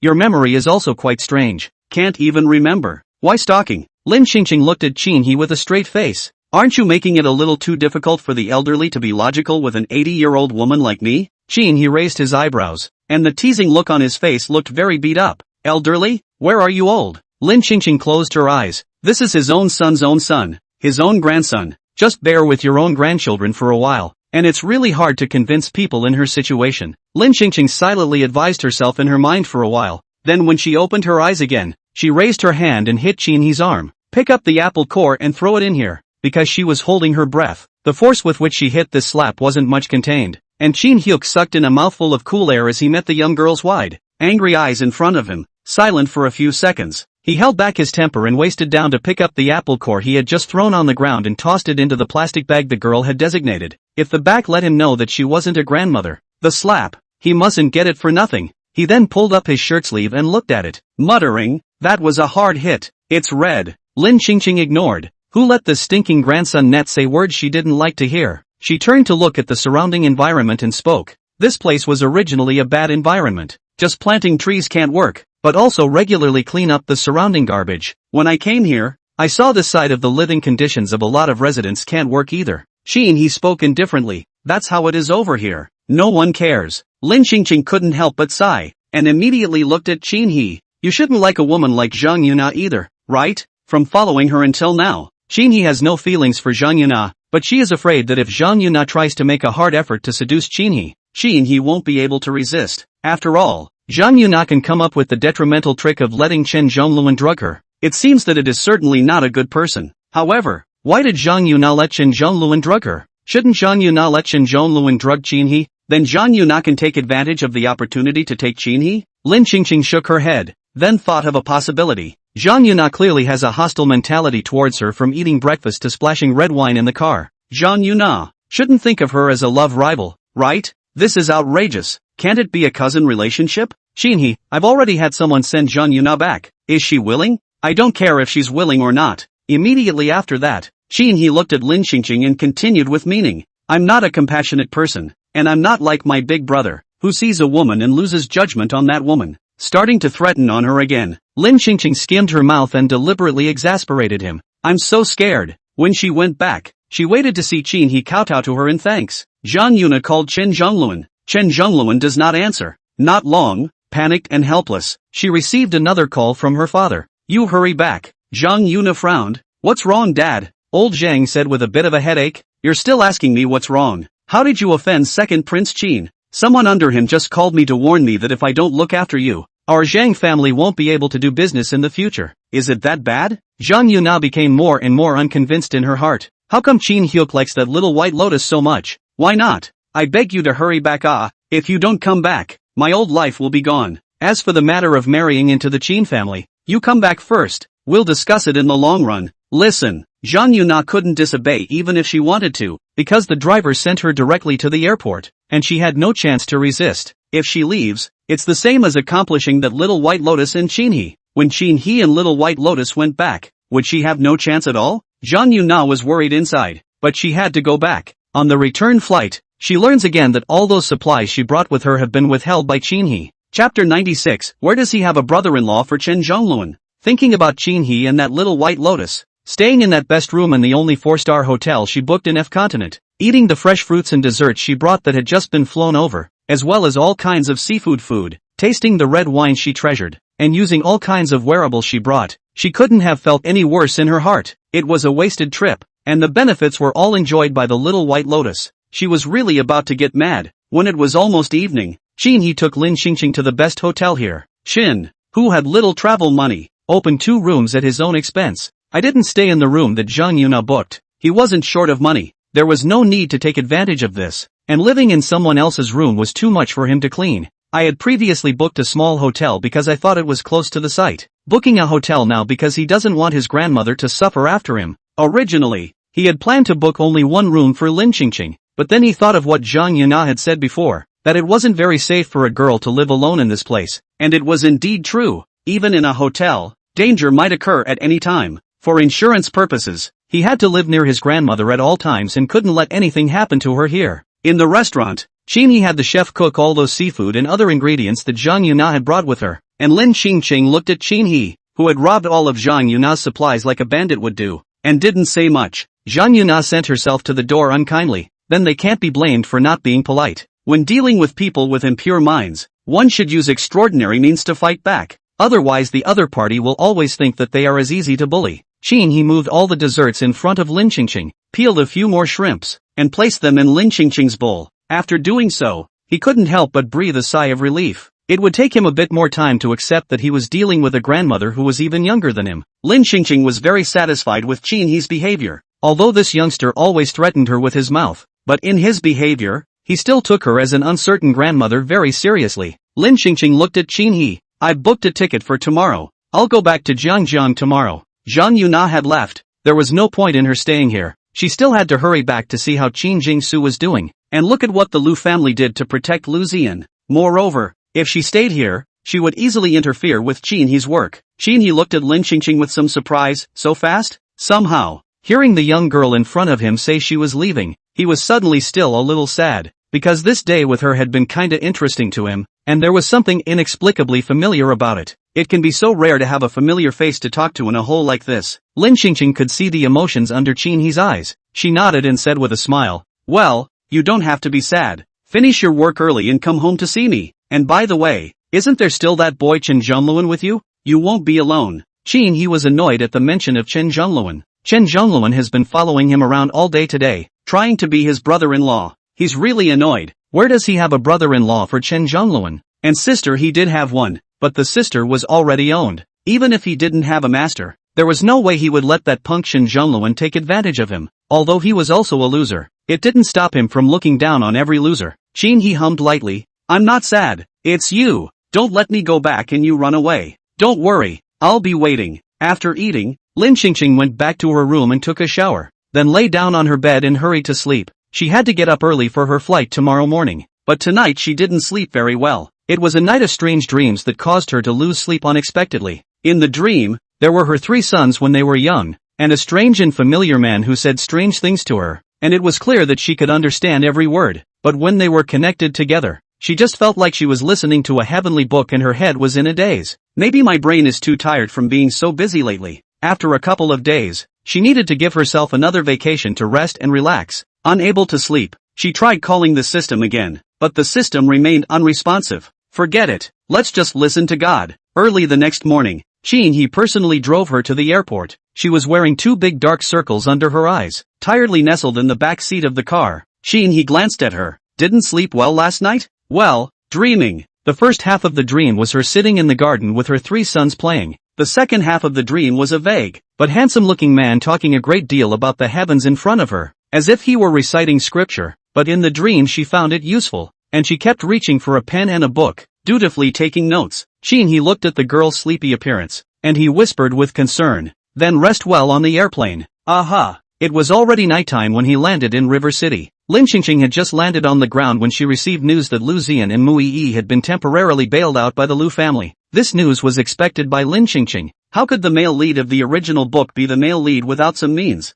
Plus Lu Ziyan is the only bloodline of the Lu family, so he must say anything to bail out. At the same time, Assistant Wu's message came back. "Old lady, Lu Ziyan's parents were kidnapped and then beaten to death. But the strange thing is that the kidnappers who kidnapped Lu Ziyan's parents didn't ask for a ransom, and directly beat the 2 of them to death alive." Beaten to death alive. What a personal vendetta. Lin Qingqing, did you find out if there was any follow-up? Assistant Wu, no. The kidnappers confessed everything when they were caught, and the case went very smoothly at that time. Lin Qingqing thought for a moment and quickly typed on the screen. Now if we reinvestigate, can we find out why? Assistant Wu, it's been too long. It's been more than 30 years since the case, and it's overseas. It's hard to reinvestigate it. It's almost impossible to start. Lin Qingqing, good. Hard work. The Lu family. Uncle, I'm sorry for causing you trouble. Lu Ziyan stood in front of the living room and said towards the man sitting on the sofa. Lu Chang looked up at Lu Ziyan and snapped. The face of our Lu family has really been disgraced by you. A small broken planning program is also worth stealing for you. Everyone else thinks that our Lu family company is about to go out of business, and we can't even come up with a decent proposal. I'm sorry, uncle. I was just anxious to avenge my parents and got carried away. You think you can bring down the Qin family by stealing a program? Simply whimsical. Lu Cheng frowned and said, the Qin family is the richest. Our Lu family is no match. If you want to take revenge, have patience. How many times have I told you? Lu Ziyan lowered his head. I will definitely not make such a small mistake next time. Next to Mu Yi also followed to help. Uncle, do not blame him. It's my fault. It's me who took the initiative and did a bad thing with good intentions. Lu Ziyan hurriedly pulled Mu Yi behind him. It has nothing to do with her. Lu Cheng looked at the 2 of them and sighed. After a moment of silence, he spoke. The 2 of you should stay at home honestly for the time being lately, and when the storm subsides after a while, you can go out again. Lu Cheng finished speaking and got up to leave. Mu Yi looked at Lu Ziyan and frowned as she whispered, but I just signed up for a course at the Zheng City Art Academy. Chapter 97, Her boss's company crossed over too? Mu Yi modeled her debut, and recently the company wants to promote her into acting and enrolled her in an acting course. Regarding her negative news, Lu Ziyan has already asked his uncle to take care of it. That is, she needs to keep a low profile for the time being, and it won't have any impact on her future prospects in the future. Mu Yi, there's no need to not be able to go out, right? I just happen to be taking advantage of this period of time when I'm not working to go and finish all my classes. And when the wind passes after a while, I'll be able to work normally. And if I delay the course in the meantime, when the wind has completely passed, my resources will surely be given to other good people as well. It's so hard to find a job these days, and she doesn't want to lose the one in front of her. Lu Ziyan slowly hooked up his lips. With me, you don't have to worry. It's your resources, no one can snatch them away. You don't have to work so hard. Mu Yi was silent for a while and spoke firmly. But I want to rely on my own efforts. I don't want to rely on you. I understand that you approached me, not for my money, but you went out of your way to steal the program from Qin Yensen for me, and I wanted to do something for you. Not to mention that, with our relationship, you can rely on me completely. Lu Ziyan raised his hand and gently rubbed Mu Yi's hair, smiled gently. Although the previous confession ended in failure because of Qin Yensen midway, but through this time, I think there is no longer any misunderstanding between us, and I also know who is more important in your heart, Qin Yensen and I. In the future, I won't be unhappy with you because of him, and I will completely trust you. Mu Yi's eyes were filled with a light smile. Well, I'll do my best to help you take revenge too. Lu Ziyan's heart was a little touched, but then he thought of all the misunderstandings that had been caused because he didn't trust Mu Yi before, and he felt a little bit of guilt and self-blame. Even before that, there was a big fight in the restaurant, and Mu Yi was so angry that she lost the necklace he gave her. But in the next second, the ruby-studded necklace appeared in front of his eyes, the very one he had taken abroad and personally given to Mu Yi. Lu Ziyan looked at the necklace incredulously, then moved his eyes to Mu Yi's face with a smile. You didn't lose it? This is what you gave me. How could I be willing to throw it away? Mu Yi handed the necklace to Lu Ziyan with a sweet smile under her eyes.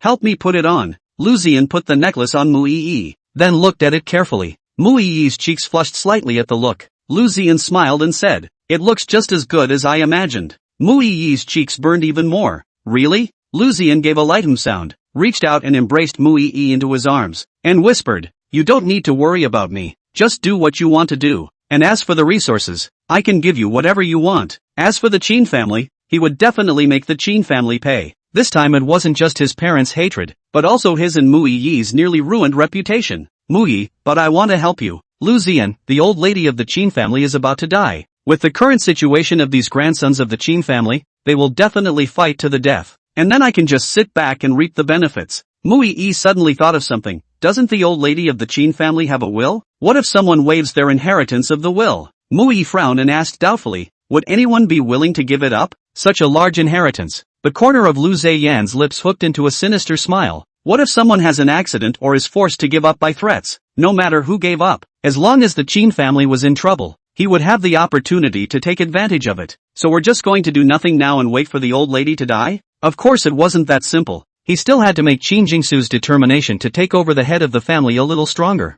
I don't know why. Perhaps from the time when the old lady didn't die last time, Qin Jingsu's hatred for the Qin family didn't seem to be as deep as before. He always felt as if Qin Jingsu was about to drop everything and reconcile with the Qin family. And everything that had changed must have had something to do with that damned old lady of the Qin family. Lu Ziyan nodded. Aha. He didn't want Mu Yi to get involved again in the matter of Qin Jingsu. After Mu Yi got the answer, she thought for a moment. I thought about it. I still want to complete my own career through my own efforts. I don't want others to think that I rely on men and have a backstage to get the resources. I want to use my strength to prove myself. So I'll be going to next week's classes normally. Lu Ziyan saw that Mu Yi was always adamant about this matter, so he had to compromise. Fine. I'll support your decision. But if you encounter any difficulties, remember to talk to me at any time. Meanwhile, Lu Ziyan and Mu Yi's old lady, who they thought was dying, were planning to buy a company for fun. If nothing else, she had decades of her life ahead of her, and had to do something worthwhile. Just then, Lin Qingqing received a push message.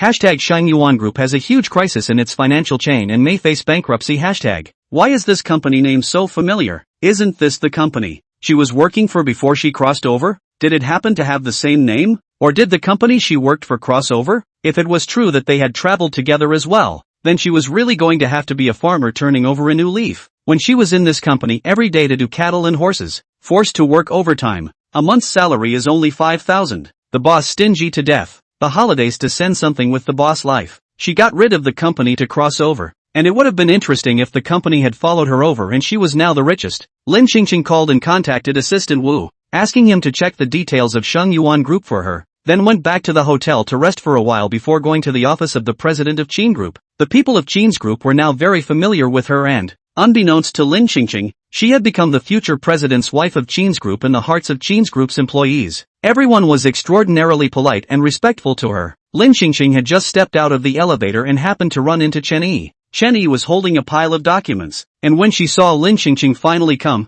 she curved her eyes happily. "Ms. Lin, wait for me." Lin Qingqing was confused for a split second, watching Chen Yi trot back to the office, and then hurry out again, with a beautiful little wooden box in her hand. Chen Yi smiled and spoke. "This is a transit crystal that my friend brought back from abroad. I think it's especially suitable for you and want to give it to you." Chen Yi carried this string of crystals with him just to wait for Lin Qingqing to come over. Lin Qingqing smiled. "Thank you. I appreciate the thought, but I can't take the things." She didn't know Chen Yi well. Chen Yi was still a laborer. How could she as the richest person accept something from a laborer, and brought back from abroad? And looking at the style of this wooden box, it should be very expensive. "It's fine, just keep it. This kind of thing is to be given to the person who has the destiny to be spiritual. I think you are its destiny. Let's not talk to you first. Downstairs is still waiting for me to deliver the documents. I'll leave first." Chapter 98. Did Grandma have plastic surgery again? Chen Yi shoved the box into Lin Qingqing's hands and walked into the elevator, not giving Lin Qingqing a chance to return it. Lin Qingqing wondered as she took the box into the president's office, and when Qin Yansen saw it,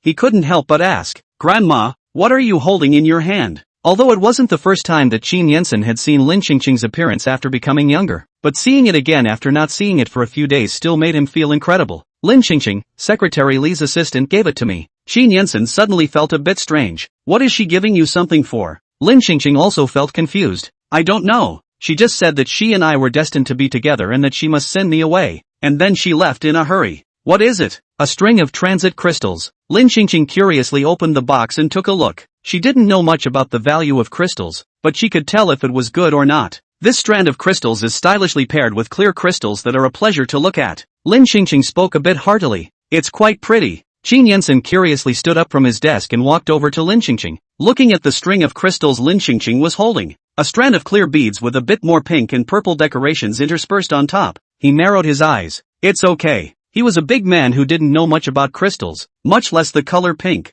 and he didn't usually wear any decorations, so naturally he couldn't tell if it was good or not. But the fact that Chen Yi would send his grandmother, accurately, Chen Yi would send his scandalous girlfriend a gift, which made him feel very odd. Lin Qingqing let out a light tsk and glanced at Qin Yansen. "You'd better learn the art of speaking from Jingxiu." If this were Qin Jingxiu would have said sweetly, "This string of crystals matches Grandma." Of these three grandchildren, it was still Qin Jingxiu who spoke, most to her ears, but with Qin Yansen's mouth, it's pretty outrageous to learn someone else's love brain. Qin Yansen bristled unconvincingly. He doesn't usually talk. Where did he get the art of talking? Lin Qingqing put the string away and raised her head to meet Qin Yansen's line of sight. "That's because you're not willing to communicate with him. If you guys who are family members cared more about Jingxiu would definitely be a child who especially likes to talk." Qin Yansen said truthfully, "The main thing is that he doesn't want to talk to us either. So we're rushing up to stick our cold asses?" Lin Qingqing thought about it, although Qin Yansen as the elder brother, but the older age, must understand, must take the responsibility to take care of his younger brother? In her eyes,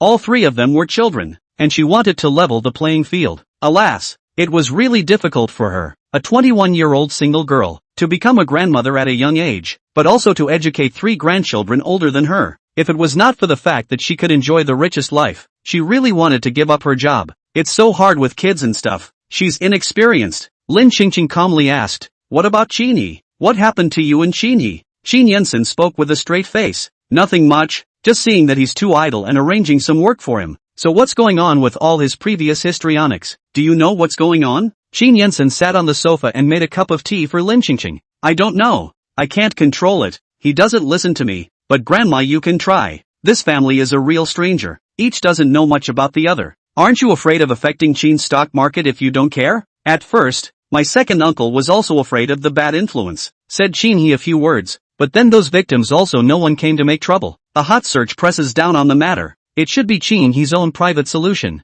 Lin Qingqing slowly nodded her head. In that case, she still had to go and ask Qin He. Asking around sideways wouldn't work. Qin Yinsen placed the teacup in front of Lin Qingqing. Grandma, you didn't come over today just to ask about Qinhe, did you? You can just make a direct call. Why bother coming over personally? Lin Qingqing picked up the teacup and took a sip. I didn't come over specifically for Qinhe, I came over for you. Qin Yinsen raised his eyebrows slightly. For me? I heard that Muyi was bailed out. You're not allowed to contact her anymore. Qin Yinsen laughed lightly. So you're not worried about me. I just can't get comfortable with your behavior before. I'm really completely dead to Muyi now. Let's hear it. How's that for a death wish? Qin Yinsen could see that if he didn't completely express his determination today, his grandmother might never be able to rest assured. Qin Yinsen was silent for a moment and suddenly said, I already have a girlfriend, so you can rest assured, right? Lin Qingqing's pupils quake. So fast? Who's the girl? She's only been gone for a few days and Qin Yinsen has a girlfriend? Qin Yinsen quickly said, it's not convenient to talk about it now. I'll bring it to you when it's stabilized.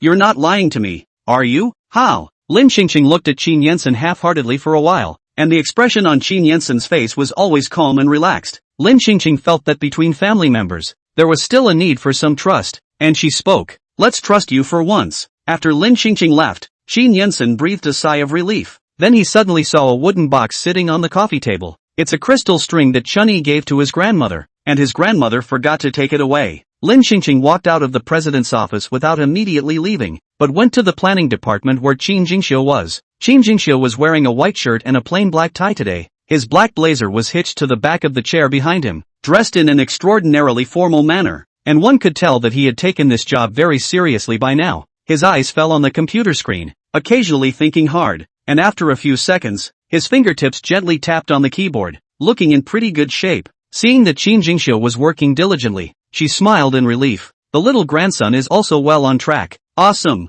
Lin Qingqing stood in the doorway, originally planning to take a look and leave, but then she thought, if the original body was still healthy and alive at this time, she should be eager to see her grandson's serious work, right? So she stood in the doorway for a moment longer, using the eyes of her original body, instead of her original body, for a moment longer. After a while, Qin Jingxiu got up to pack up his things and prepare to leave work. When he looked up and saw the young girl standing in the doorway, looking straight at him, it was only when Lin Qingqing saw Qin Jingxiu's surprised look that she suddenly remembered that Qin Jingxiu hadn't met the younger version of her grandmother yet. Last time she looked for Qin Jingxiu to confirm the evidence of the planning program, but Qin Jingxiu was not in the old Qin family house. She called, let Qin Jingxiu computer backup recording video sent to her phone, which confirms the evidence, so the two didn't see each other. Qin Jingxiu carried his suit jacket and walked over to Lin Qingqing, asking without much emotion, you have something to do? Lin Qingqing curved her eyelashes and spoke with a smile. It's fine, I'll just take a look. Immediately afterward, Qin Jingxiu suddenly spoke.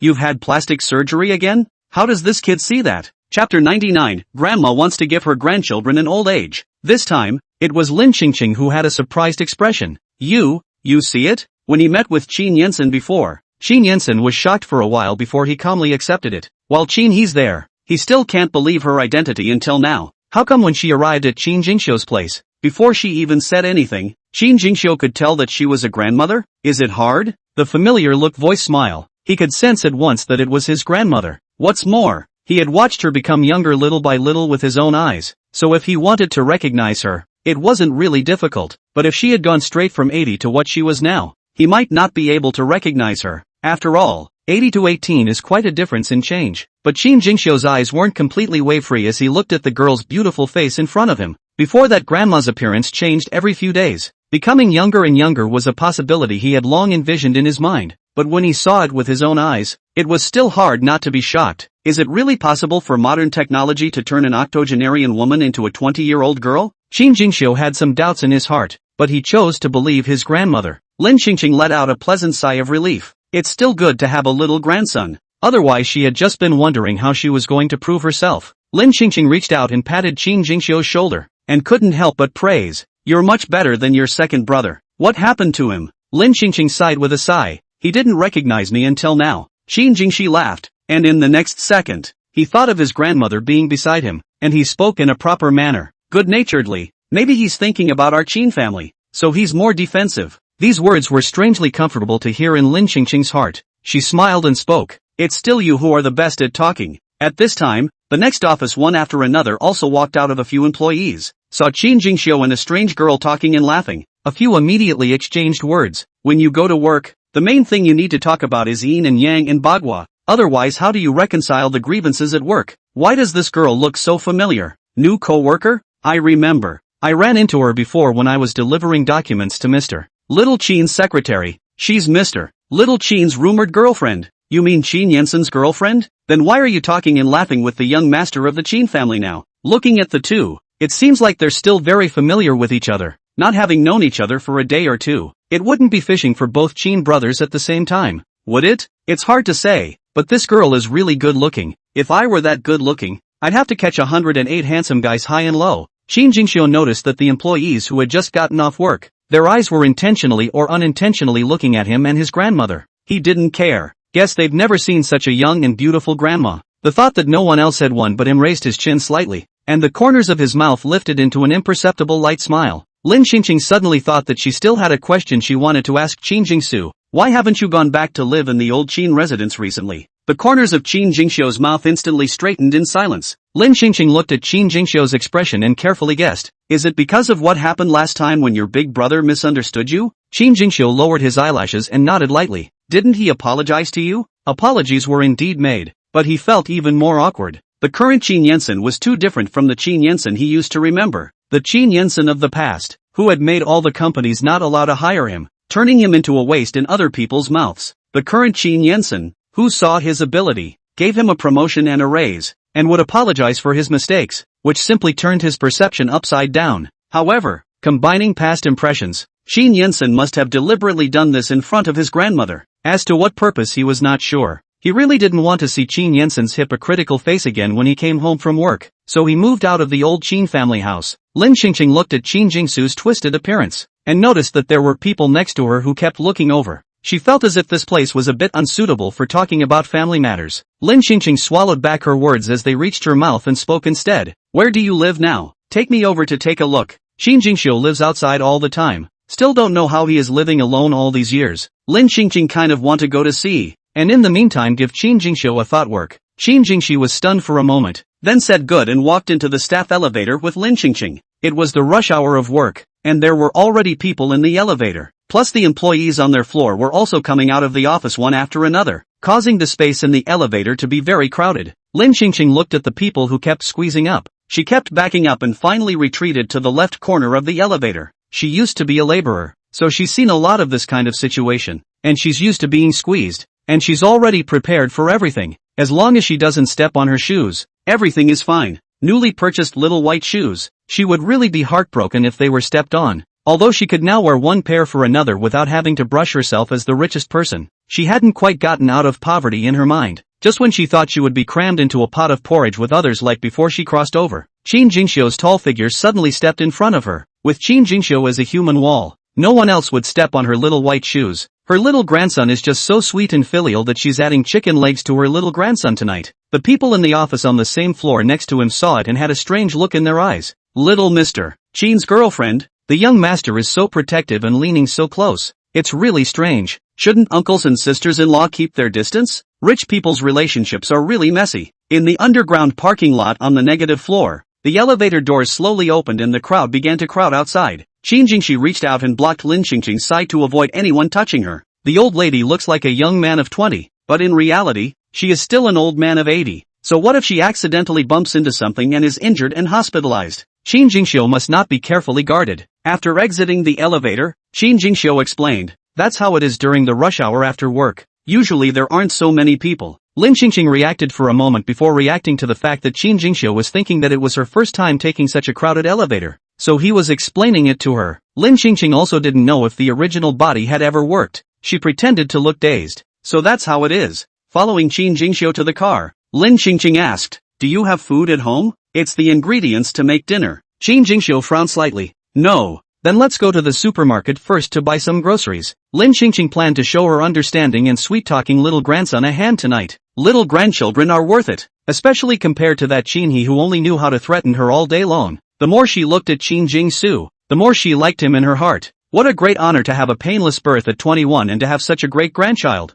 The days ahead are really getting happier and more promising. This good grandson, she won't let Qin Jingxiu be for nothing. Lin Xingqing was thrilled and looked seriously at Qin Jingxiu, saying, as long as you behave yourself, I'll give you a pension in the future. Qin Jingxiu? What did he just hear? Chapter 100. Two men vying for a woman. His grandmother is going to pension him off? Simply inverted the Big Dipper. The old lady would just look younger than him now, but she was actually 80 years old. Even if he lives a long life and gives him an old age, not his crow's mouth. I am afraid that the old lady's body and bones will not be able to wait for the day when he is old. Of course he hoped the old lady would outlive him, but realistically, that was not going to happen. But the reason why the old lady said that was probably because she had forgotten her real age for a moment after becoming younger. If he told the truth and reminded the old lady, she should be very sad, right? After all, the most sensitive topic for older people is age. Qin Jingxiu smiled and nodded his head, echoing, good, I'll definitely listen to Grandma, and I'll do whatever Grandma says she wants me to do. The smile under Lin Qingqing's eyes deepened. Her little grandson was so nice, saying things that she loved to hear. If she were to give birth to her own offspring, she couldn't even guarantee that she would be able to give birth to such a well-behaved, well-mannered and handsome grandson. The genes are too good. Lin Qingqing was becoming more and more satisfied with her life as the richest. The peak of her life was just like that. Qin Jingxiu thought for a moment and added, I know there's a restaurant near here that tastes good. My colleagues they often go there to eat. I'll take you there to try it. Lin Qingqing waved her hand. No need. Eating ready-made doesn't have the flavor of home. Today I'll let you taste my handiwork. Let me tell you, you're the first one. The first to taste her handiwork. She hadn't cooked for anyone herself in all the time she'd been traveling over here, but Lin Qingqing suddenly reacted to the wrong words and braked in time. Whether the original had cooked for her grandchildren or not, she didn't know. It's not good to spill the beans. When Qin Jingxiu saw that Lin Qingqing suddenly stopped talking, he pursued, the first what? Lin Qingqing hurriedly looked back for a compliment. You're the first person I've wanted to cook with my own hands since I've gotten better recently. She'd have to get her mouth under control these days, or she'd be in trouble if she did accidentally say the wrong thing. She's in a villain's den, because she was the grandmother and the head of the family. The Qin family members were extraordinarily filial and obedient to her. If the Qin family found out that grandma had had her soul switched, then she certainly couldn't live as well as she did now. She has to be careful what she says. After all, it wasn't her own house. Qin Jingxiu froze for a moment, and immediately felt a warm current in his heart. He hadn't tasted a meal cooked for him by his family for a long time. In the past, his parents were too busy arguing to take care of him, and left him at the age of 5 or 6 to a nanny, who, seeing that his parents didn't care about him, was extraordinarily negligent in taking care of him. Sometimes he forgets to call him to eat, sometimes the food is cold by the time he is called to the table, and there have even been a few times when he couldn't even see the meat in the dish. Then he grew up. The nanny who treated him badly was fired when his parents found out that he often stole from the kitchen. His parents were busy working, and he was old enough to study abroad. Alone abroad and in the shadow of his previous nanny, he hastily got into the habit of being able to take care of himself. After so many years, it was rare to have a bite of his family's cooking, and it was made by his grandmother's own hands, so a few moments of anticipation rose vaguely in his heart. Qin Jingxiu took out the car key and pressed the unlock button. The smile under his eyes was obvious. Good. Then we'll go to the supermarket to buy groceries first. As soon as Qin Jingxiu's words fell, the rear window of a nearby Bentley slowly lowered. A man's voice came from the car. Why are you going to the grocery store? Lin Qingqing and Qin Jingxiu turned back at the same time and looked at Qin Yensen, who was sitting in the back seat of the car. Qin Yensen added in confusion, don't we have all the ingredients at home? When Qin Jingxiu saw Qin Yensen's appearance of not being the least bit surprised to see his young grandmother, he knew that Qin Yensen had already accepted his grandmother's current situation. He was just about to open his mouth, but Lin Qingqing smiled before him and said, I'm going to Kyunsu's house for dinner today. Qin Yensen frowned and looked suspiciously at the duo standing outside the car. His house? Doesn't he also live in the old Qin family mansion? Qin Jingxiu, who was listening on the side, knew that Qin Yensen hadn't changed his nature at all and didn't treat him as a family member, or else he'd been away from home for so many days. How come Qin Yensen hadn't realized it at all? So there was definitely a conspiracy when Qin Yensen apologized to him before and gave him a promotion and pay raise.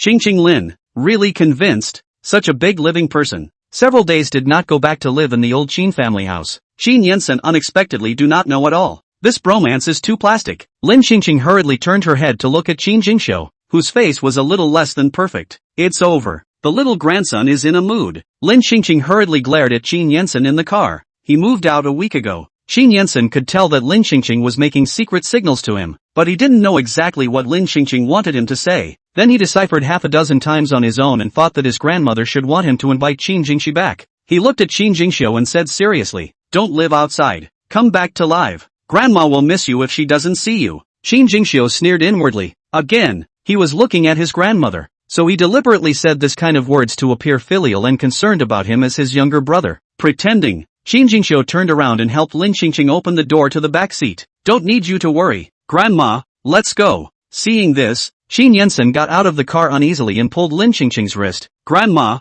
you'd better come back to the old mansion with me for dinner. I don't feel comfortable with you following him. Qin Jingxiu looked like he didn't look like he could take care of himself, and he was worried that Grandma wouldn't have enough to eat if she followed Qin Jingxiu home for dinner. After all, Grandma is now in the process of returning to her old age and is growing older. Lin Xingqing knew that Qin Yansen was also concerned about her. She smiled and spoke. What's not to worry about? It's not someone else's house. Why don't you eat with us? It was just as well she took the opportunity to give them both a good exchange. Qin Jingxiu hooked his lips and pulled away Qin Yansen's hand, letting Lin Xingqing get on the car. After closing the door, he looked at Qin Yansen and said, I can take care of Grandma. You'd better worry more about your own affairs. Mu Yi is out. Don't make the same mistakes as before. After saying that, Qin Jingyu got into his car and left. Qin Yansen stood in place, looking at the shadow of the car that was getting farther and farther away, and frowned. How come none of them believed him when it came to Mu Yi? Diagonally across a few sedans, just off-duty employees eating melon or eating crazy. Isn't this a typical two men for one woman plot? Although I did not hear what they said, but from the action has been very obvious. Qin Yansen pulled the hand of the girl, not let the girl and Qin Jingxiu go, but the girl finally went with Qin Jingxiu. So, their little Qin total love lost, was his own brother to steal home. In the gray sports car at the back of the Bentley, Chen Yi was also confused after watching. Looks like she's going to have to be a little more careful at work tomorrow. Maybe her first career will be over. Chapter 101. I'm just a warm home for every bag of snacks. Some employees even took pictures of what they just saw and sent them to the gossip group. The result was a rumor that quickly spread through the circle. Mu Yi, who was preparing to cook with Lu Ziyan at home, suddenly saw this message, and she hurriedly brought her phone to Lu Ziyan to see. Ziyan, look at this. After Lu Ziyan finished reading, his brows frowned slightly. This girl, seems like I've seen her somewhere. You've seen it? Lu Ziyan was silent for a moment before speaking. I remember. This is Chen Zhongluan's fan. Mu Yi looked at Lu Ziyan and couldn't help but feel a little tasty. His fans? How do you remember them so well? Mu Yi seldom heard Lu Ziyan mention other girls in his mouth. This was the first time she heard Lu Ziyan say that he had an impression of an unfamiliar girl, which inevitably made Mu Yi wary. What's more, it's another girl that the Qin brothers are fighting over, so I'm sure it's going to be a very good person. Lu Ziyan said truthfully. She chased after Chen Zhongluan before. Chen Zhongluan even brought her along for a drink. But that girl is very snobbish, just fancying Chen Zhongluan has money, and now that she is hooked up with the Qin family brothers, I guess it's also for the money. Mu Yi gradually put her heart down after hearing Lu Ziyan's answer. Since it's such a woman, do you want to tell Chen Zhongluan, so that Chen Zhongluan can keep a distance from her in the future, lest he be harmed by her? Well, I'm telling him now. Mu Yi took another close look at the girl's appearance. She was quite good looking. No wonder she could make the Qin brothers fight over her. But her character was too bad. She was actually a woman who loved vanity, and she despised such a woman the most. Do women have to rely on men and can't work on their own? In the meantime, Chen Zhongluan, who was fanning Qin He with an umbrella in the wasteland of F. Chao, had a bad cell phone signal and didn't see the message from Lu Ziyan. He wants to be Qin He's brother-in-law. Qin He doesn't agree, which is fine. Of course he has to hurry to please Qin He. Even if Qin Hyuk looked at him coldly from time to time, he still wore a smile on his face and had no complaints. Men, it's all about being able to bend. It was only when he returned to the hotel in the evening that he received a message from Lu Ziyan. Lu Ziyan sent a photo of Lin Xingqing standing in the middle of Qin Jingxiu and Qin Yansen, and Qin Yansen was pulling Lin Xingqing, not letting Lin Xingqing go. Below the photo, Lu Ziyan sent another message. This girl doesn't have any good intentions. Be careful. Lu Ziyan thought he had reminded him of the obvious enough. However, Chen Zhongluan had long known that Lin Xingqing and the Qin brothers were related to each other, so this reminder had no effect on Chen Zhongluan. Chen Zhongluan smiled and replied with a voice. You don't have to worry. I have my plans. Lu Ziyan's parents' revenge. Chen Zhongluan knows, as long as he takes down the Qin family and mixes into the Qin family, not only can he hold a beautiful woman, there is also a chance to take the Qin group for himself. Isn't it also the same as avenging his brother? And then their Chen family, in his generation, was considered to finally be the richest. By then their Chen family's ancestors' graves must be smoking. Chen Zhongluan was dreaming beautifully and fell asleep in no time. River City. Inside the supermarket, Qin Jingxiu pushed the shopping cart. Lin Xingqing looked at the various meats in the fresh meat section and spoke with a smile. You haven't been living in the Qin family. I don't even know what you love to eat now. So look at what you want to eat. I can make it for you. Qin Jingxiu slowly hooked up the corner of his lips. Good. then I'll pick and choose. After the two of them bought the food, Qin Jingxiu turned his head to look at Lin Qingqing. Do you want to eat anything else? For example, fruits or anything else? Come all the way. Then let's check it out. Lin Qingqing took 2 durians from the fruit section and bought 2 pounds of raisins. It's great to have money. Durian, she now has the guts to buy 2 of them. Still in full payment. No need for some software to pay it off in installments. Eat for 2 and you'll never have to worry about running out of food again. Who understands this feeling? Lin Qingqing then walked to the snack area. Chocolate, come a box. Beef jerky, come 5 pounds. Pork store, come 5 pounds. Beef cramp, come 10 bags. Seeing this, Qin Jingxiu couldn't help but speak up.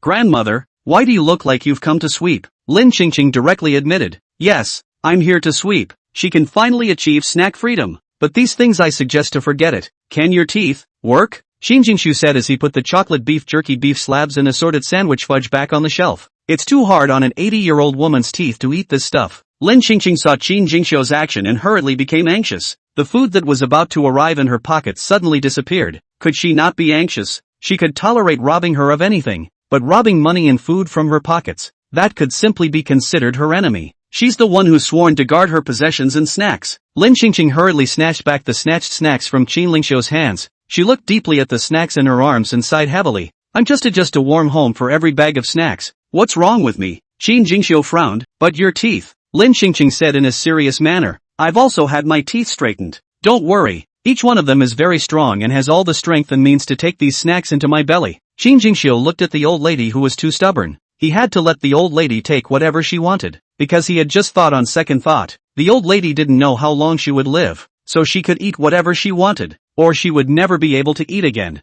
Qin Jingxiu sighed quietly as he thought about it. When Lin Qingqing picked 5 full shopping carts and pushed them to the cashier to check out, the gazes looking over from the surroundings couldn't help but be a little envious. Wow, buying all that food. You still want the man next to you to spend money? The man next to the dress temperament, at a glance, is not ordinary people. At least if a small white collar, the salary must be quite a lot. Lin Qingqing intermittently heard the murmurs of the bystanders and didn't say anything, directly taking out a bank card from her bag and handing it to the cashier. What a joke. She's the eldest, and the richest, and she can go out and let her little grandchildren spend money? Lin Qingqing's action instantly slapped the faces of those who had been quietly discussing, and they all shut their mouths in an instant. Qin Jingxiu put back the half-drawn bank card, back to the car with a couple of big heavy bags. During that time, Lin Qingqing wanted to help, but Qin Jingxiu said nothing to allow Lin Qingqing to get involved. Such a heavy bag. What if I hurt the old lady's back? Qin Jingxiu put everything away, and when Lin Qingqing got into the car, he bent down and looked at Lin Qingqing,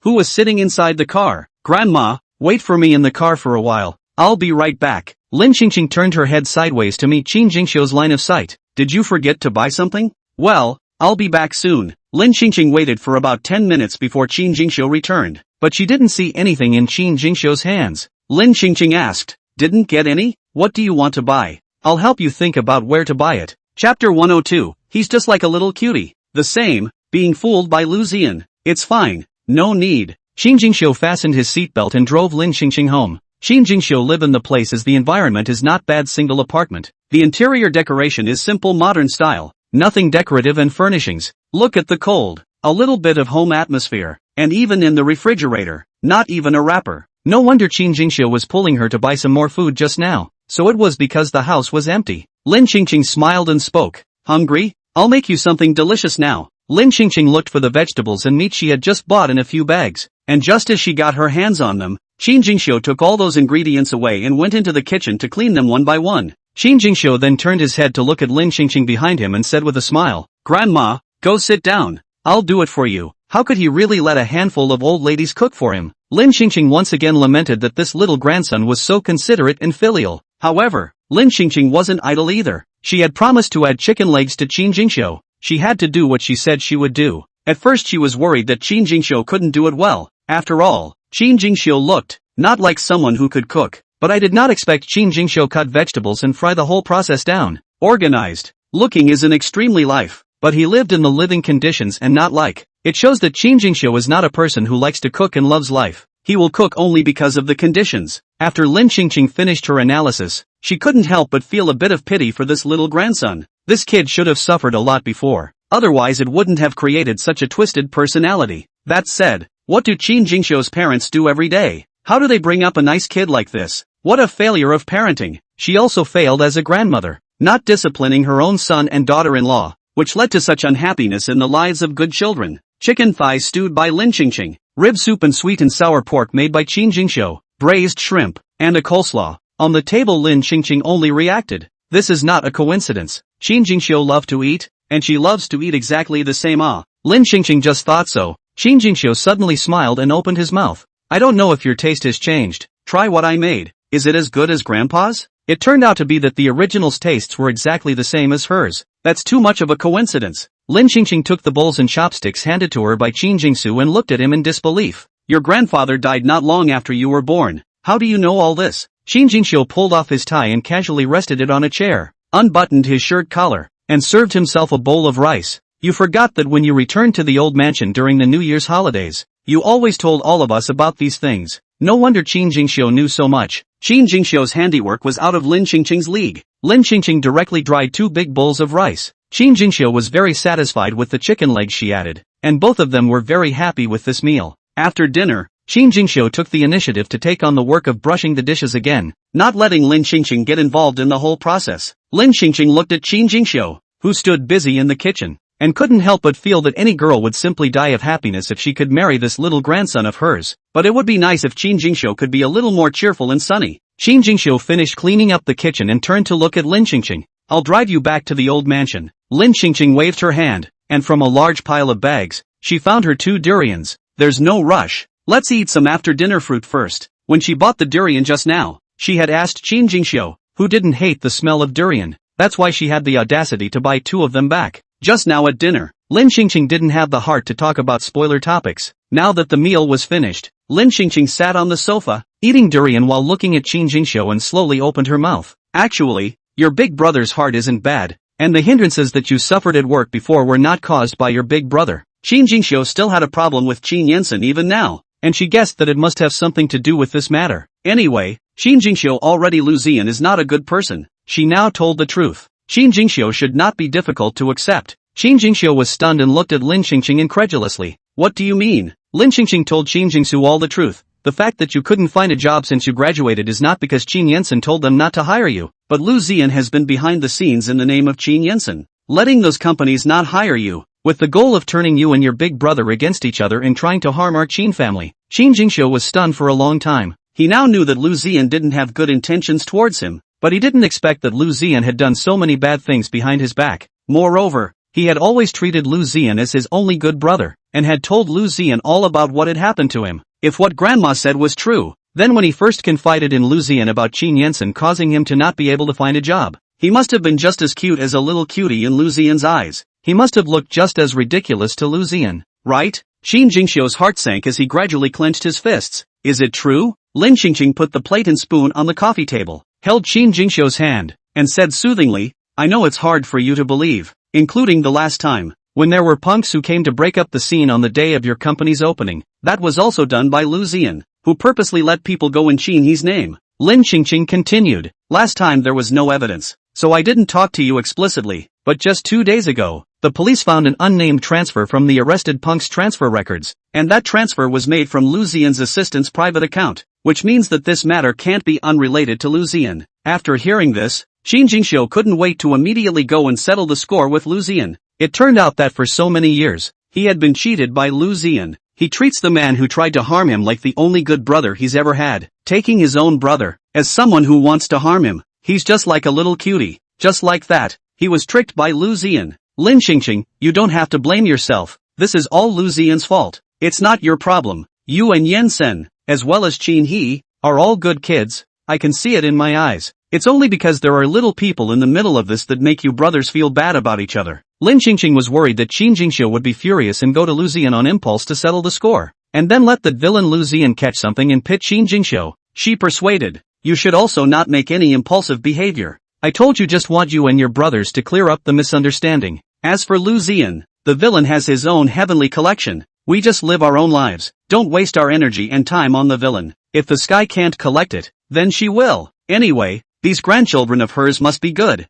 Qin Jingxiu was silent for a moment and obediently returned. I know Grandma. Previously, he suspected that Qin Yansen was hypocritical and suddenly being nice to him was some kind of conspiracy, and treated Qin Yansen coldly. but now that he thought about it, he kind of regretted his attitude towards Qin Yensen. Chapter 103, You're really my good grandson. Lin Qingqing saw that Qin Jingxiu's mood had eased, and she smiled gently. I knew you were the most obedient. Qin Jingxiu, Grandma, how do you know everything? Lin Qingqing was now handy with such questions. Because I'm a grandmother. Can I have lived these 80 years in vain? Qin Jingxiu couldn't help but admire his grandmother's tactics, that she had investigated everything clearly early on. Lin Qingqing was worried that Qin Jingxiu would find out that she had known the truth of the matter for a long time but hadn't told him, and that she would hate her in her heart as she watched him being tricked by Lu Ziyan. She patiently explained again. It's not that I didn't want to tell you before. It's that I didn't have any evidence and I didn't want to wrong your friend for nothing. I know Grandma is all for my good, but Lu Ziyan, he would definitely not let go. Lin Qingqing was relieved when a major issue on her mind was finally resolved, and Qin Jingxiu didn't do anything as extreme as she had imagined. She turned her head around and looked at the place where Qin Jingxiu was currently residing and spoke. If you are more comfortable living here than in the old mansion, I won't ask you to go back to live there. Before I wanted you to go back to live there. It was also because I hoped that you and your brothers would have the opportunity to get along. Now that the misunderstanding has been cleared up, I'm sure that even if you don't live in the same home, you will definitely get along well in the future. Same as a young person. She didn't really love living with her elders, let alone Qin Jingxiu. With the misunderstanding resolved, there was no need for her to force Qin Jingxiu to return to live in the old mansion. Lin Qingqing continued, but if you miss Grandma, you can always move back in for a few days. Your room, Grandma will always keep it for you. Don't listen to what others say about the Qin family not welcoming you and not being able to tolerate you. Just remember Grandma's words. Our Qin family, this big family, the lack of a person can't be. Qin Jingxiu looked at Lin Qingqing, his eyelashes lightly trembling. The Qin family, a large family, can't do without one person. Qin Jingxiu suddenly, at this moment, finally felt that he was not alone. Not only did he have a grandmother, he also had a family. Although his parents don't have time for him, his grandmother is doing her best to take care of and protect him, so that he can feel the happiness and warmth of his family. After a while, Qin Jingxiu said as if he had made some sort of determination. Tomorrow, I'll move back to the Qin family's old mansion. His grandmother was 80 years old and must have wanted her children and grandchildren to be around to spend her last days with them. Lin Qingqing's eyes were filled with joy. Okay, that's fine. It would also speed up the progress of their relationship as a family. And of course she was happy. The two chatted for a while longer, and Lin Qingqing realized that Qin Jingxiu, the child, was not a naturally cold person, and when the topic came up, he was still very good at talking. Chatting, Qin Jingxiu suddenly brought up Qin Yensen again. Grandma, you must keep an eye on Qin's big brother. Lin Qingqing was in a better mood once she heard that the name had been changed. Qin Jingxiu was accepting Qin Yensen a little bit. Lin Qingqing said, don't worry, he already has a girlfriend and won't get involved with Mu Yi anymore. He that love brain cannot say good. You do not know before how many times I met Mu Yi's dating Lu Ziyan. He will suddenly come out to make trouble. Just at that time I thought that Lu Ziyan is a brother, so I have always stood on the side of Lu Ziyan, to prevent him from getting close to Mu Yi. Qin Jingxiu's voice grew smaller and smaller as he spoke at the end. Then he scratched his head again somewhat guiltily. He wrongly blamed Qin Yensen not to mention stopping Qin Yensen from pursuing his true love. If he hadn't stopped Qin Yensen at that time, but had helped him instead, would Mu Yi not be colluding with Lu Ziyan now, and cultivate a happy ending with Qin Yensen? The more Qin Jingxiu thought about it, the heavier the guilt in his heart became. Lin Qingqing could see Qin Jingxiu's emotions. She enlightened. You don't need to think too much. Mu Yi can't be with Qin Yensen in this life, because they are not all the way together at all. Mu Yi's destiny is not with Qin Yensen. Then you think differently. In fact, when you stopped him at that time and didn't let him succeed in getting close to Mu Yi, you were also helping him in an accidental way. Karma in the original book. Is that something the average person can take apart? It took a lot of effort for her to change the fate of these children and grandchildren, not to mention the male and female leads. Qin Jingxiu thought that Lin Qingqing was comforting him. He slowly nodded his head and didn't say anything else, and turned to ask curiously, who is Qin Yensen's girlfriend? I hope that this time, his big brother's marriage will not be ruined by him. However, Qin Jingxiu didn't know yet that the fact that he had robbed his big brother's woman was already spreading throughout the circle at this point. Lin Qingqing held her plate while eating durian and spoke. I don't know. You're in the company every day, so you can pay attention to it. Remember to report to me if there's a situation, and we'll eat melon together. Lin Qingqing said this with a small frown on her face, showing off the melon eater's melon-eating soul to the fullest. Qin Jingxiu felt like a dream when he looked at such a lively grandmother. Qin Jingxiu suddenly asked, Grandmother, will you ever get younger? It shouldn't be for a while. It's fine the way it is now, so I'm not going to fix it back there. Qin Jingxiu nodded, then wanted to say something. Lin Qingqing saw that and raised an eyebrow. If you have something to say, just ask. Qin Jingxiu carefully looked at the look on Lin Qingqing's face. So you've gotten all dressed up like this because you have a favorite person in your heart? Lin Qingqing almost choked on a mouthful of durian. No, why are you asking? Nothing, just curious to ask casually. But if you guys do have a favorite, I'm all for it as long as it's reliable. Lin Qingqing smiled wistfully. What if it's unreliable? Qin Jingxiu let out a light laugh. As long as you like it, I definitely have a way to keep him honest. Even if he doesn't like you, I'll tie it back for you. Don't say anything else. This family member, Lin Qingqing, has made it. You're such a good grandson to me. After saying that, Lin Qingqing, who was only 21 years old, felt again that this sentence, from her point of view, was really not like a compliment. She patted Qin Jingxiu's shoulder and added, in the future, if you have something to say to me, I'll take care of it for you. Whoever dares to bully you is the same as bullying me. We'll be the best family from now on. Grandma says they're the best family ever. Qin Jingxiu's thin lips pursed lightly, raised his eyebrows and asked, is it better than Big Brother and Second Brother and them? Of course. Those two big stupid grandchildren hadn't given her a hard time since she crossed over. No matter what, Qin Jingxiu was the grandson most to her liking, and since Qin Jingxiu lacked the most care, it was only right for her to care more about it. Qin Jingxiu's original mood, which had been somewhat gloomy due to Lu Ziyan, instantly became pleasant. He is now more important in Grandma's heart than the older two brothers. Lin Qingqing, but I don't want to be younger for a man. I want to be younger for myself, looking at it and liking it. Chapter 104, Time and Space Distortion? Lin Qingqing didn't want Qin Jingxiu to misunderstand, so she hurriedly explained clearly. Don't turn around and really think that she fell in love with a man. Qin Jingxiu really tied someone back. That would be too embarrassing. She doesn't go on the mandatory love track. The two of them chatted for a while longer. Lin Qingqing originally planned to go back on her own, but Qin Jingxiu didn't agree. So Lin Qingqing asked Qin Jingxiu to send her back to the hotel. Qin Jingxiu looked at the hotel on the side of the road. Why don't you go back to the old mansion and stay there too? Lin Qingqing casually explained.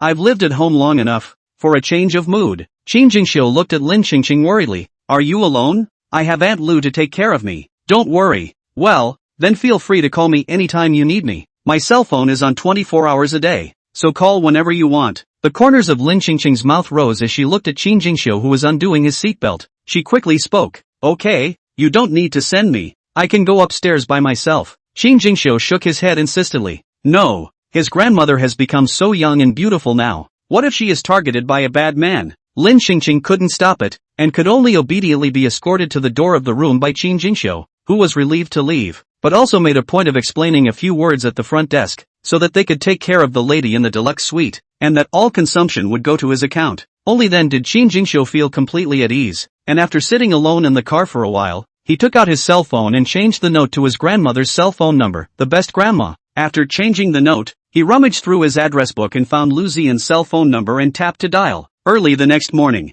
Lin Qingqing received a contract. She opened it suspiciously, but it was the transfer contract of the supermarket she and Qin Jingxiu had been shopping at yesterday. Qin Jingxiu was buying that supermarket from yesterday and giving it to her? Lin Qingqing hurriedly took out her cell phone and messaged Qin Jingxiu. What are you doing sending me a supermarket? Qin Jingxiu's message came back quickly. I saw you shopping happily yesterday, and thought you liked this supermarket, so I bought it for you. So is this how the really rich spend their money? What do you like? Just plop the store down? It's too good to be true. Lin Qingqing suddenly thought of something. So when you said you forgot to buy something at the supermarket yesterday, you actually went and bought the supermarket down? Qin Jingxiu, yes. Lin Qingqing happily replied to Qin Jingxiu with a series of cute emoticons to express her feelings. Even though she had her own money now, it still felt different when someone else gave it to her. Never in her wildest dreams did she realize that she had a supermarket of her own. You can just buy whatever you want for $0. After Lin Qingqing finished being happy, she received another message from Assistant Wu about the Shang Yuan Group that was about to face bankruptcy. When she saw Lu Hang, the legal representative of Shang Yuan Group, and Qi Guishang, the owner of the company, she was instantly stunned as a whole. Wasn't that the name and legal personality of the owner of the company she was working for before she crossed over? What a coincidence. They're all the same. No way. The company she used to work for had actually crossed over with her? Lin Qingqing hurriedly ate breakfast and then hurriedly took a taxi to Shang Yuan Group. As soon as you enter, familiar surroundings and sensations hit you. Xiao Su, the receptionist at the entrance of the company, saw Lin Qingqing walk in and spoke in surprise. Qingqing, why haven't you come to work for a long time? We all thought you quit. Lin Qingqing was as petrified as if she was petrified in place. Her brain was down, and I didn't have me out for half a day. She's really stupid. What the hell is going on now? Even the front desk was alone. And even the front desk knew her and knew she had worked here before. Lin Qingqing's brain was a mess. And the only thing she could make sense of was looking at the receptionist Xiao Su in shock. You guys crossed over too? Xiao Su frowned and laughed out after being puzzled. Qingqing, have you read too many novels? What crossing over? How can there be such a thing as crossing over in this world? Don't joke. Lin Qingqing man was numb. Judging from Xiao Su's expression, Xiao Su doesn't look like he's lying. If CO didn't cross over and the company didn't cross over, then did it not cross over either? Or did it go back to the original world? Did the system realize the binding error and send her back? That her favorite little grandson, and her other children and grandchildren, and her richest, her black card, her luxury clothes and bags, her durian, her supermarket, it is not all gone. Lin Qingqing's heart ached. It was hard for her to adapt to the role of a grandmother and enjoy a rich person's life, but it turned out to be just a short less than 1 month experience card, and in the end, she woke up from her dream and still had to face the cruel reality, which was especially devastating in her heart, especially from luxury to simplicity. Hard nah, and so many of her well-behaved grandchildren. Alas, there was nothing more she could do. Xiao Su saw Lin Qingqing's crying face and asked suspiciously, "What's wrong with you? It can't be that the company still owes you wages, right?" Then you hurry to ask. Now the company's cash flow is difficult. If you don't hurry to ask, be careful, the company can't even pay out the salary. Heck, I'd leave right now if it weren't for the fact that I have a contract in place. Contracts? These two words made Lin Qingqing's eyes light up. She also had the supermarket contract that Qin Jingxiu had given her in her bag. She looked and the supermarket contract was still there. She rummaged in her wallet again and her black card was there. Lin Qingqing was relieved. She just didn't know if this black card could be swiped again. She hurried to the ATM next to the company and withdrew some cash to try. Turns out it really did let her take it out. At the same time, she also received a message from Qin Jingxiu. Gossip news. I heard that the woman that Big Brother likes was robbed by someone else yesterday. Lin Qingqing instantly revealed a joyful smile. She still has her money and her grandchildren. Lin Qingqing at this time even typing full of strength. It's okay. Wait for me to go back to help your big brother to snatch it back. Lin Qingqing then put away her cell phone and retraced her steps back to Sheng Yuan Group. The world she traveled through hadn't changed, and neither had the company she worked for before. Lin Qingqing thought carefully. It was very likely that it was her that caused the two worlds to create a spatial distortion that caused this to happen. It was the only reason she could explain it away. Not that it mattered, though, because she had more important things to do right now. The dog company is going bankrupt, and she is now the richest person. So who is the dog company's dog boss? Qi Gu Shang. The person who should be begging on his knees the most at this moment? Right. There's also the matter of the salary that Xiao Su just mentioned. She was still an employee of the company before she crossed over and hadn't gone through the separation process, so she should still have her paycheck in the company. Lin Qingqing took the elevator and went straight to the boss's office. But before she could enter the office, she ran into the original manager who just happened to come out of the office. The original manager looked at Lin Qingqing disdainfully and spoke in a conspiratorial manner. Yo, how come it's you? You still know how to come to work? You didn't come before without saying a word. I thought you had recognized your ancestor, found your real parents and become a big lady, or won the lottery. Chapter 105, Miss Millionaire? Just Lin Qingqing? Said not to come on not come, call also do not answer, information also do not return. This is not to go home as a big lady, or win a few tens of millions of dollars in the lottery. The ordinary cattle and horses how dare to easily so capricious and now want to find a job in the community is not easy. Even if you are dissatisfied with your work, you still have to coax yourself into going to work the next day as if it were a torture chamber. But the original manager is not really so guess. The original manager is specifically said with a mocking tone, including a disdainful and contemptuous expression on his face, and did not hide it. A big lady from a big family? Just Lin Qingqing? And don't look at her with or without that rack. Every day off work to rush to catch the last train of the subway. At noon everywhere to pull people spell good meal, eat kung fu, but also into the various platforms live draw, wool gathering, only buy discounted goods. Pinduoduo cut a knife. That must have Lin Qingqing's figure. A body of clothes, the average price of $19.99, $29.99. If you can one day wear over $30 of clothes, it is all considered Lin Qingqing stormy rich. That's it. Look at it. It doesn't come with a hoity-toity life. As for winning the lottery, is the lottery that good? And the prerequisite for winning the lottery is to buy a lottery ticket. Lin Qingqing usually doesn't even bother to buy a lottery ticket. So how can she win? It wasn't that she was laughing at Lin Qingqing. Even if she gave Lin Qingqing luck, Lin Qingqing couldn't even catch it. After the original manager finished speaking, his disdainful eyes swept over Lin Qingqing again. All the brand's latest models? Definitely high fashion. How could someone as poor and stingy as Lin Qingqing afford to wear authentic goods? But there is a say one. This set of imitation is really good, quality craftsmanship and so on. It seems to be a big factory imitation. Lin Xingqing looked at the familiar original manager and laughed a little. Yes, it's just recognizing your ancestor into the mansion. When the aunt went. But it's you. How come you're still here as a tiny department manager?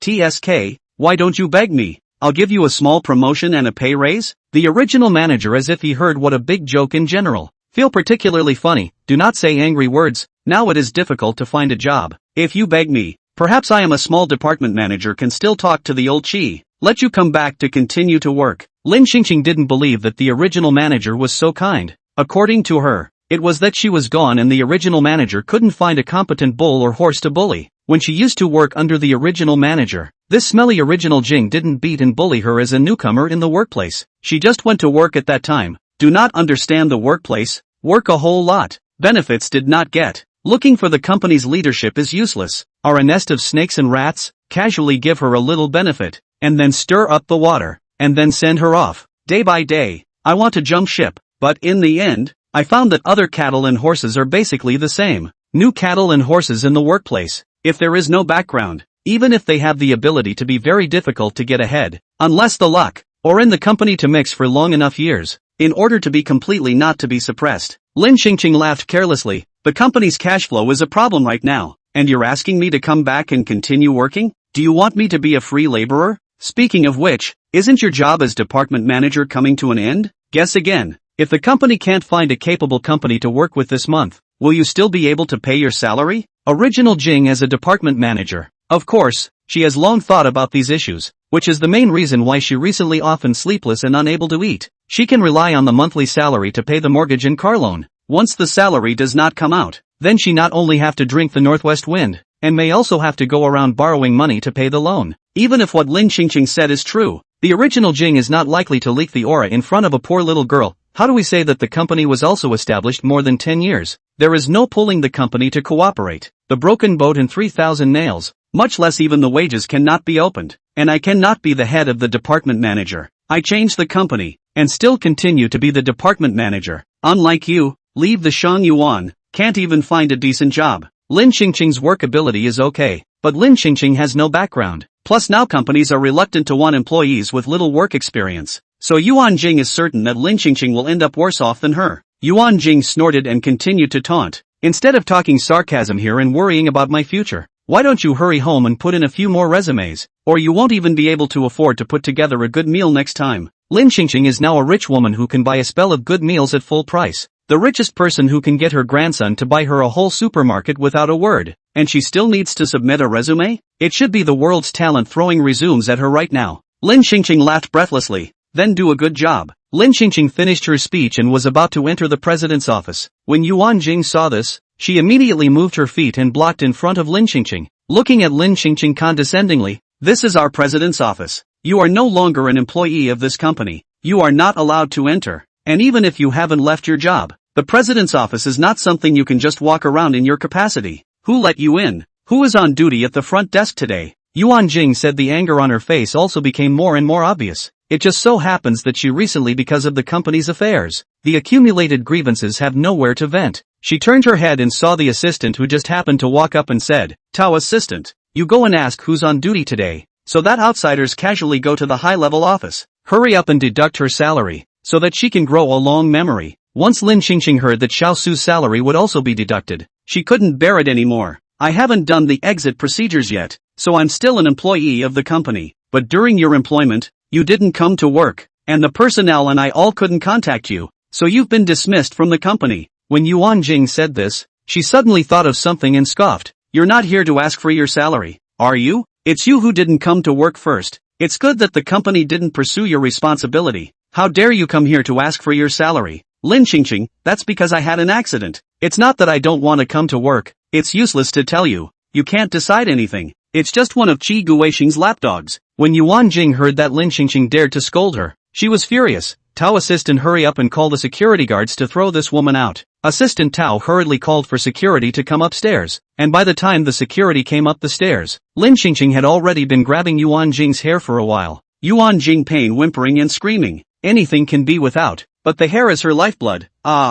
You let go of me. Lin Xingqing, you dead shrew. Lin Xingqing didn't want to be so violent. It affected her quality. But Yuan Jing was just too beat up. Not only did she want to deduct Xiao Su's wages, but she also wouldn't let her see Qi Guisheng, had the security guards throw her out, and even looked down on her. Yuan Jing was so angry that she said everything outwardly, just wanting to be angry with Lin Xingqing, just your 3 melons and 2 jujubes. You still have the nerve to come and ask for it. If it were me, I'd be too embarrassed to come over and make a scene. Chapter 106, Grandma Fights. Lin Xingqing gritted her teeth and opened her mouth. I've put up with you for a long time. When I go to work, either you cause me to work overtime until midnight if I can't finish my work, or you get my hard-earned program wrong and cause me to be scolded. And now you dare to say in front of me that my salary is 3 melons and 2 jujubes. That's my hard-earned money, which is what I've earned little by myself. Even if it really is 3 melons and 2 jujubes, then we have to ask that dog Qi Guisheng why he pays everyone so little. The current Lin Xingqing was no longer the same Lin Xingqing who had held back for a few $1,000s a month. She's got the strength. She's not going to take 1 more ounce of anger. And she's even going to take out all the anger she used to take. The security guards who rushed to pull the 2 women apart. Yuan Jing straightened her scratched and disheveled hair. You even dared to scold General Manager Qi.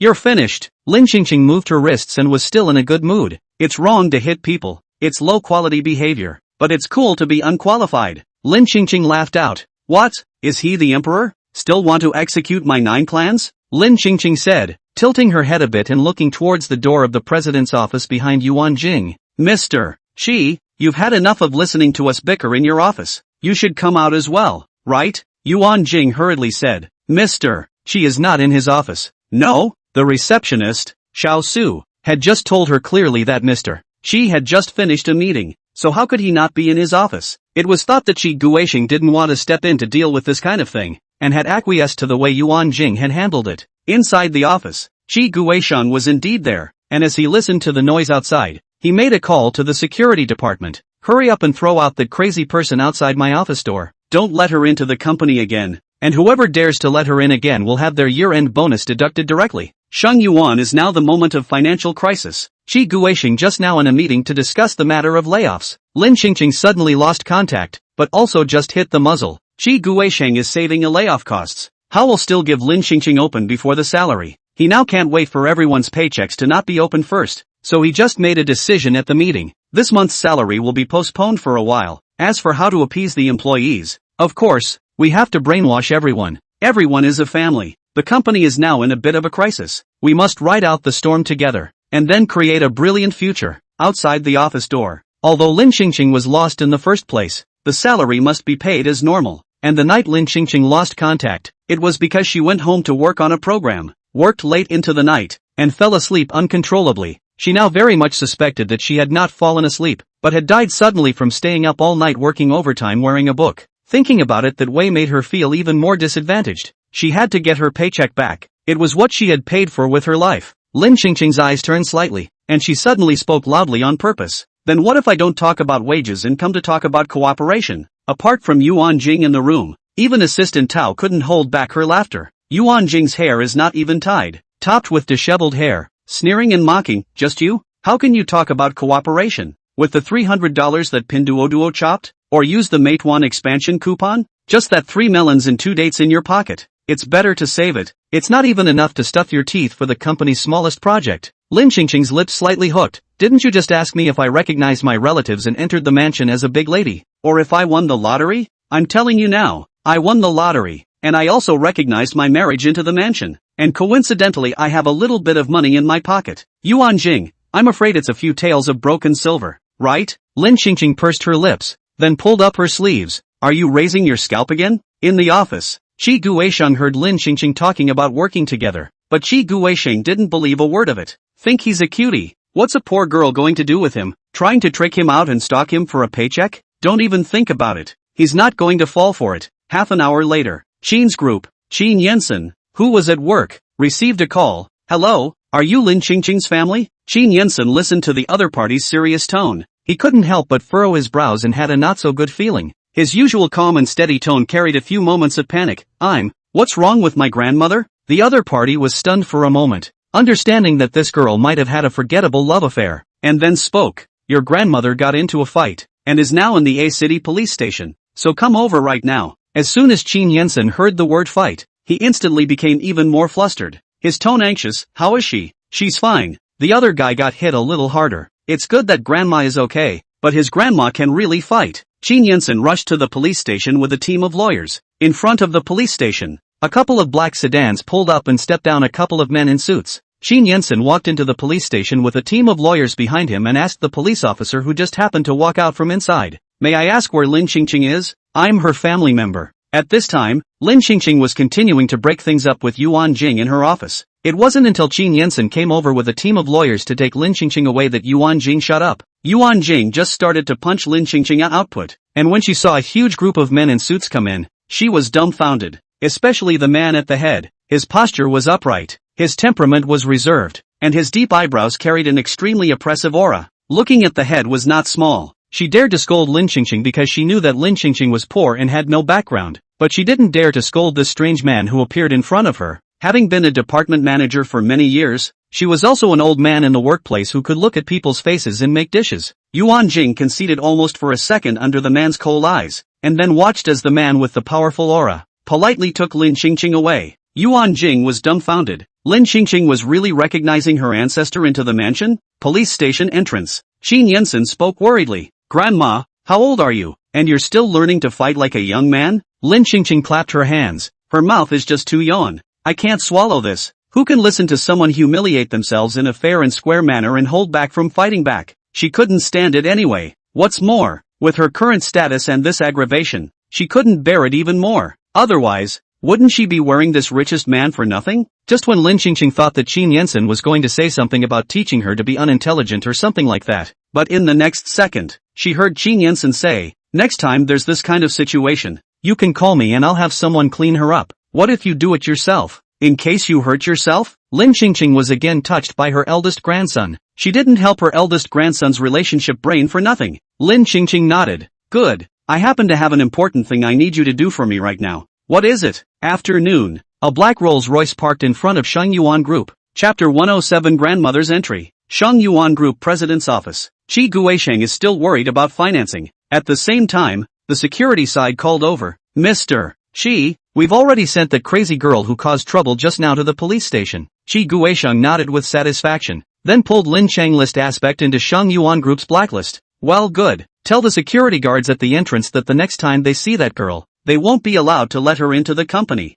"Okay, Mr. Qi, I will definitely tell them not to let that girl take half a step into the company." Hanging up the phone, Assistant Tao knocked on the door again and reported, "Xiao Su is on duty at the front desk today." Qi Guisheng's brows furrowed and his face darkened. "Deduct her year-end bonus. Letting her take on the role of front desk is not letting her put up anyone." Assistant Tao trembled, afraid of being affected by Qi Guisheng's anger. "Okay, Mr. Qi." Assistant Tao was just about to turn around and leave when Qi Guisheng spoke again. "Wait, what's up, Chief Qi? Xiao Su's dereliction of duty affects the order of the company. Her salary will be deducted another 500. Sheng Yuan can't even open the salary now. Qi Guisheng can hardly seize the opportunity to deduct the salary. Of course he can't let go easily." Tao assistant thought for a moment, carefully opened his mouth. "Mr. Qi, Xiao Su is just a receptionist. Her salary is only 3,000 in total. Is it a bit too harsh to deduct 500? And our company is in such a situation now. The people's hearts were already unstable.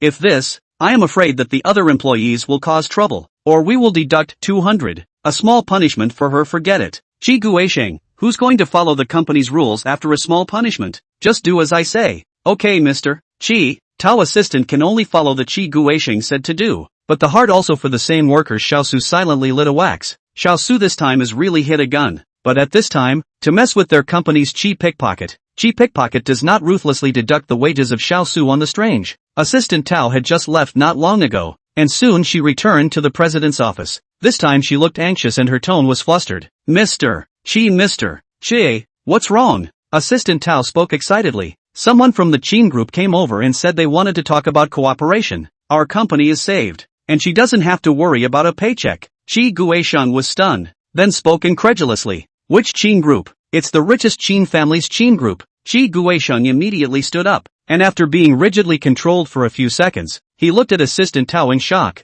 Are you sure?" Qi Guisheng looked at Assistant Tao, nodded heavily. He was excitedly taking big strides and was about to rush towards the office door. This kind of big collaborator, he had to go and greet in person. But the next second Assistant Tao's words made Qi Guisheng's entire body freeze. "Assistant Tao, but they were stopped at the gate by the security guards, who said they wouldn't let them in for anything. Chi Gue Sheng. Downstairs, 3 people stepped out of the Sheng Yuan Group's curbside limousine. Secretary Li, beside Qin Yensen, looked up at Sheng Yuan Group, which had recently had financial problems, and thought to himself that the small matter of acquiring such a group was so trivial that it was necessary for Mr. Qin to come over personally. He then looked at the young girl on the other side of the room. He gets it. Mr. Shao Qin. This is a rush of anger for the red face. Last night just by their own brother robbed the woman. Today hurry in front of this woman to show a heroic rescue, so that ruthlessly touched this woman. The woman's heart to save back. That must be it. Secretary Li envied. This woman is really lucky. Can be competed by the Qin family brothers? This married into the rich family must be just around the corner. Lin Qingqing turned her head to look at Qin Yensen. Actually, if you're busy with work, just send me any 2 people over. The company is now in the hands of her children and grandchildren, so it's more convincing for her to bring her children and grandchildren and the company with her on official business. After all, she, the restored young head of the Qin family, was not recognized by anyone other than her children and grandchildren.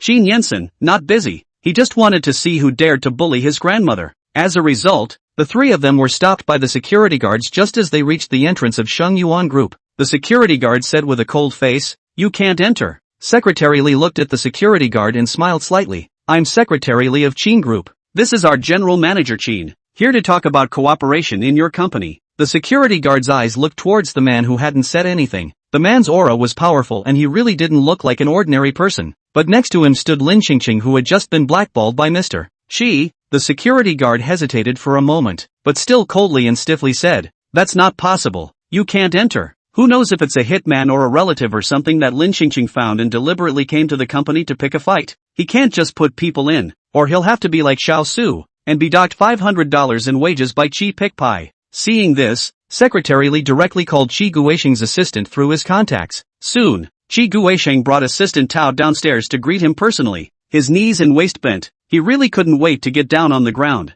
Chi Guisheng's face wore a dogged smile. "Mr. Qin, why are you free to come in person? Quickly get up and let Mr. Qin hurry in and sit down." But Chi Guisheng glanced at Lin Qingqing next to him again and changed his face almost in a second. "You, why are you here too?" No wonder the security guards were stopping the Qin Group's people from entering. So it was this dead girl who was also there. Then Chi Guisheng suddenly had a bad feeling again. He looked at Lin Qingqing in shock, and then looked at Qin Yensen beside Lin Qingqing. You, how did this dead girl get mixed up with Mr. Qin of the Qin Group? It's hard to believe that this mansion is really letting this dead girl squeeze in." Qin Yensen looked at Chi Guisheng and sneered. "The door to Mr. Qi's house is really hard to enter." Chi Guisheng sweated coldly and bent down to curry favor. "That security guard doesn't know how to do things. Sorry Mr. Qin, let us go in and talk. Go in and talk." Chi Guisheng opened his body sideways and made a respectful please gesture before giving the security guard another hard glare. The security guard is scared to death. In the client hospitality office,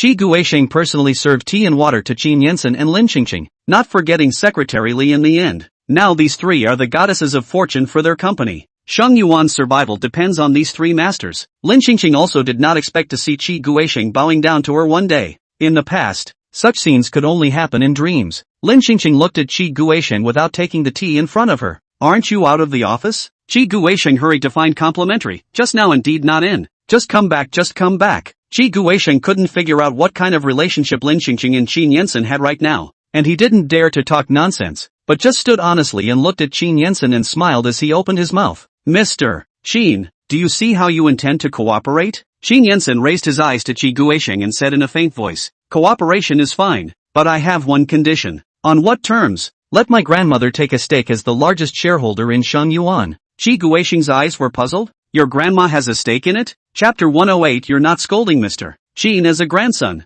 Chi Guisheng's head was full of question marks. Why would you want an old lady in the stock? And you want to be the biggest shareholder of Sheng Yuan? Isn't that what it means to buy their company? Chi Guisheng is a little reluctant, but at present there is no better way. Chi Guisheng originally wanted to wait for the wrongdoer to pay a high price to buy one of their company's core technology, but he waited until the end. Did not wait for the wrongdoer, but the company's funds exhausted. He had tried all the channels that he could borrow money from, and now if the company didn't have any more money to turn around, it would have to declare bankruptcy in 3 months at the latest. Their company wasn't a big business either, and although they had been doing it for more than 10 years, it was a far cry from the big businesses on the rich and famous list. so there are very few people who are capable and willing to take over their mess. Qi Guisheng gritted his teeth. This is good to talk about. Why don't we talk about cooperation first? Secretary Li handed Qi Guisheng the contract he had brought. Qi Guisheng was confused after reading it. The overbearing terms should not be too obvious. It can be said that it is almost pressing his bottom line,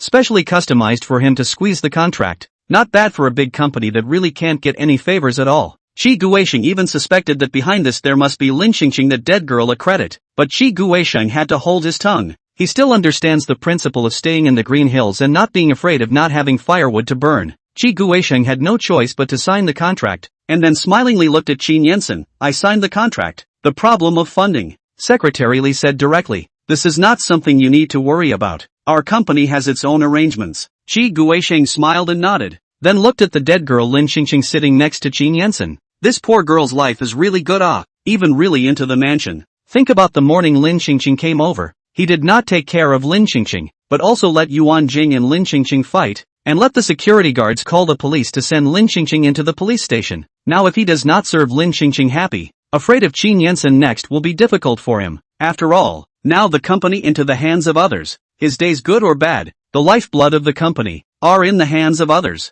Qi Guisheng hemmed and hawed, bending over to Lin Xingqing, his tone extremely pleasing. If you want to come back to work, you can choose any position in the company. Anyway, it is the Qin family to pay out money. Even if you give Lin Xingqing a listed position, the salary does not go to his account. This big cheap favor, do not send white. Qin Yensen frowned slightly and looked sideways at Lin Xingqing. Since when do you work here? Lin Xingqing almost forgot about this. She quickly spoke. I had nothing to do for the first 2 days, so I came over. Qin Yensen nodded slowly. Qi Guisheng on the side listened to the confusion. How did Mr. Qin speak to this dead girl and use honorifics? What's the relationship between this dead girl and Mr. Qin? Qi Guisheng looked at Qin Yensen again and asked, by the way, Mr. Qin, when will the old lady of the Qin family come over, so that I can gather all the executives for a meeting? Qin Yensen didn't say anything, but moved his eyes to Lin Xingqing, and Qi Guisheng watched. How did he have the impression that Qin Yensen was looking at Lin Xingqing's decision? How in the world did this dead girl hold Qin Yensen so dead?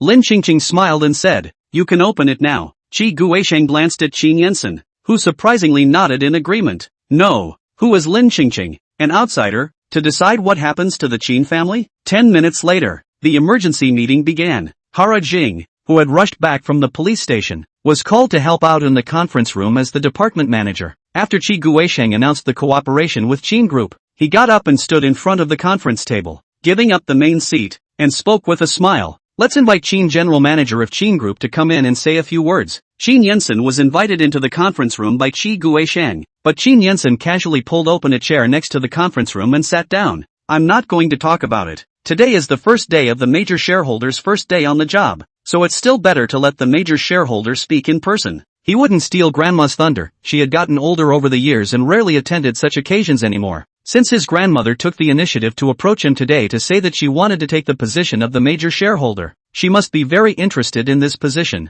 He couldn't spoil his grandmother's fun, so he decided to just watch from below, just support silently, and help Grandma keep order in the meantime. Before he came here, he heard his grandmother say that quite a few people in this company had bullied his grandmother, and in the past, there might have been people who weren't sure about his grandmother's identity because she had become younger. But now, he would sit here and see who dared not cooperate with his grandmother, and those who bullied his grandmother, now turned into his grandmother's henchmen, can't have a good life. For example, this Qi Guisheng in front of me. After Qin Yensen took his seat, the crowd in the conference room didn't dare to breathe. After all, it is the richest Qin family's person. The identity alone presses them several times, not to mention the inherent reserved aura. That is even more that these middle and lower class people usually can seldom come into contact with. Qi Guisheng hurriedly walked next to Qin Yensen and asked with a haircut, Mr. Qin, where is old lady Qin? Has she come? Before Qi Guisheng's words fell, he saw a smear of silhouettes walk past behind him and then sit on the main seat.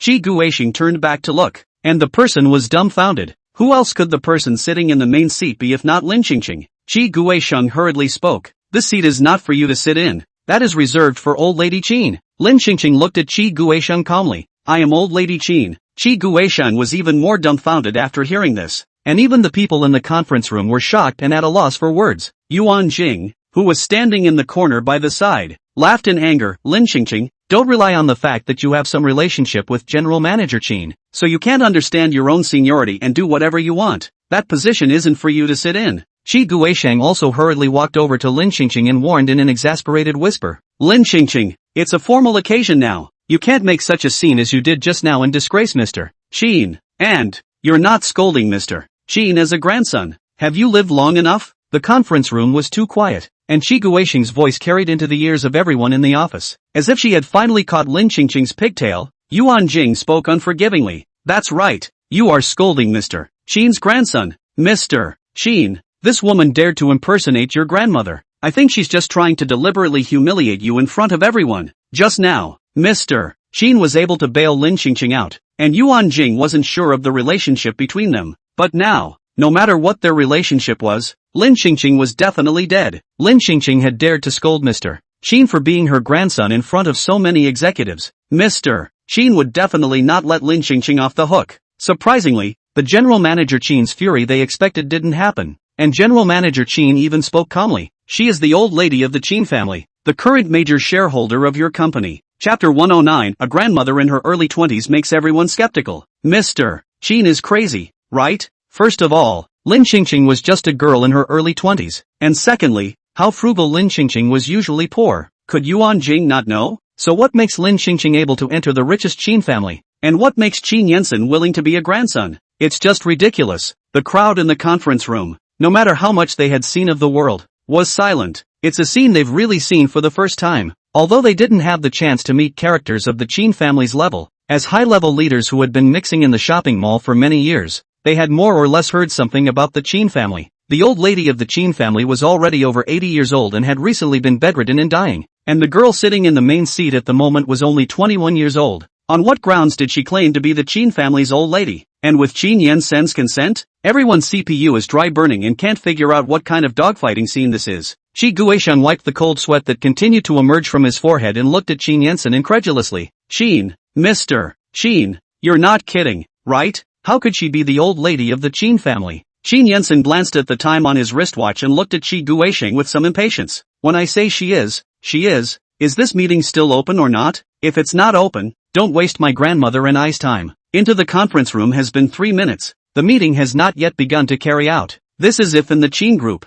Qin Yensen can minutes to let the delay of the meeting time of the people packing away. It's no wonder the company went out of business when it took so much effort to do things efficiently. Qin Yensen's grandmother caused the crowd to be even more shocked. The person in question has called grandma herself, so who are they to question it? Subsequently, the eyes of everyone present darted back and forth between Qin Yensen and the young grandmother, and looked at each other again. But due to Qin Yensen's pressure, they had no choice but to temporarily put away their doubts and lack of understanding, and hurry up to enter the meeting. Shi Guisheng and Yuan Jing were in the middle of the meeting and their legs were shaking. They thought that just Lin Qingqing was just a poor man, but it turned out that Lin Qingqing was a really rich man, or the richest Qin family. Qin Yensen personally certified grandmother. They've offended a big Buddha this time, so they'll have to think hard about how to live in the future. With Qin Yensen's personal certification, along with personally holding down the fort, Lin Qingqing's first high-level meeting went very smoothly. Lin Qingqing, who was sitting in the main seat, was also in an exceptionally good mood. She thought that this image was one that she had imagined countless times in her dreams as a laborer. She can't tell you how good it feels to sit in the leader's seat, criticize and direct the leader, and let the leader do the work. Let Shi Guisheng and Yuan Jing leave the company. That is to give them relief. Leave them behind to be her cattle and horses. Every day to see her face at work. Every day in the midst of the fire. This is the real cool. After all, in whatever it is, only those who stay behind can experience the pain. That's why Lin Qingqing wanted to be the majority shareholder of Shang Yuan. She had to pay back all the grievances she had suffered in the past. I have to say, her oldest grandson was too much of a giver. 2. In the course of the meeting, despite the fact that the executives present were well hidden, she could still vaguely sense that there were many people with a little bit of unwillingness in their hearts. What makes a little girl sit in the position of the major shareholder? But after she finished speaking, Qin Yensen directly led the applause, and the others dared not say anything, but could only comply with her. A once insignificant little employee. There's no way around it. Who let her have the money power? The meeting ended and the crowd filed out, looking back every now and then at the young grandmother sitting in the main seat as they went. It's unbelievable. The first time I saw a grandmother in her early 20s,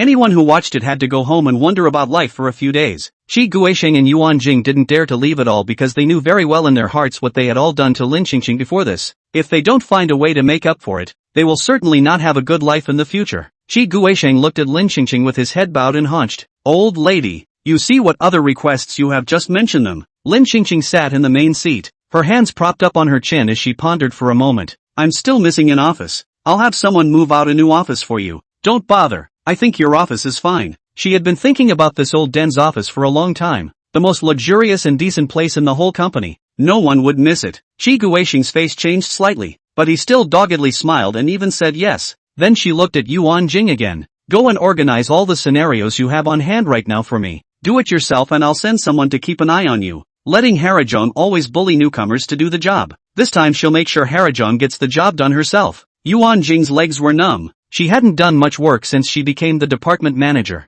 and now it seemed like she had to make up for all the previous work. Yuan Jing wanted to struggle one last time. Too much, right? Lin Xingxing raised her eyebrows. More? That's not what you said when you used to let me do it alone. You said get out while you can't finish it. Yuan Jing hurriedly looked back for a patch. You must have misremembered. How could I say that about you? Lin Xingxing nodded slowly, then added, who called the police to arrest me just now? Shi Guisheng and Yuan Jing spoke together. No. It's all a misunderstanding, Lin Xingxing looked at the two people's goofy appearance at the moment. Her heart was not to mention how happy she was. She smiled again and said in a harmless manner, am I a poor person who doesn't deserve to sit here? Original manager? Why don't you come and sit here? Yuan Jing shivered and hurriedly smiled doggedly. Xingxing, I was just kidding. This position is tailor-made for you. I can't sit. Only you are the right person. Lin Xingxing looked at the two bullies in front of her with a smile. In that case, then Mr. She quickly go and move my office.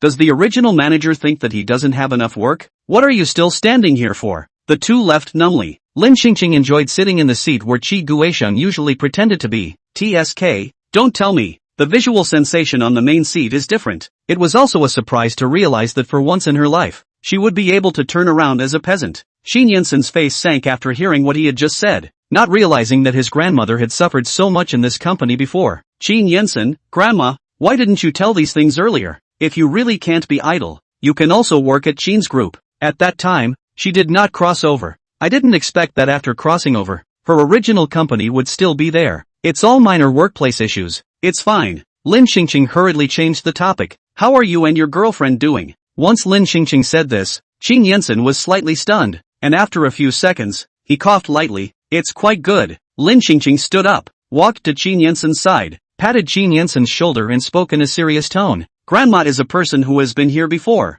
and has more experience in relationships than you young people, so if you have any problems you can talk to Grandma, don't carry them on your own. Chapter 110. Keep an eye out for girls around. Does it mean her? Lin Xingxing was actually a bit vain when she said this. What kind of emotional experience does she have? An emotional. And what a coming over. She's just a person who crossed over and took 60 years less of a detour. As for the life in between, she is not living it at all. There's nothing wrong with my side. Qin Yensen also hastened to change the topic. But I heard that Qin Jingxiu seems to have brought a girl home. Lin Xingxing was stunned. Her little grandson is really good. The secrecy is good. She had looked at Qin Jingxiu's house last night. There was no girl stuff at all. And as a result, she had already brought a girl home. Stifling great things. Qin Yensen was worried that Lin Xingxing would continue to ask about his girlfriend. He hurriedly got up and spoke. Grandma, there's nothing going on. Then I'll go back first. Call me again if you have something to do. Over here in a while I'll send some of Qin's people over to help you with the work. Or else I don't feel at ease with all these people in the company doing your work for you right now. Lin Xingxing felt that today's delay for her eldest grandson was indeed a bit long. Okay,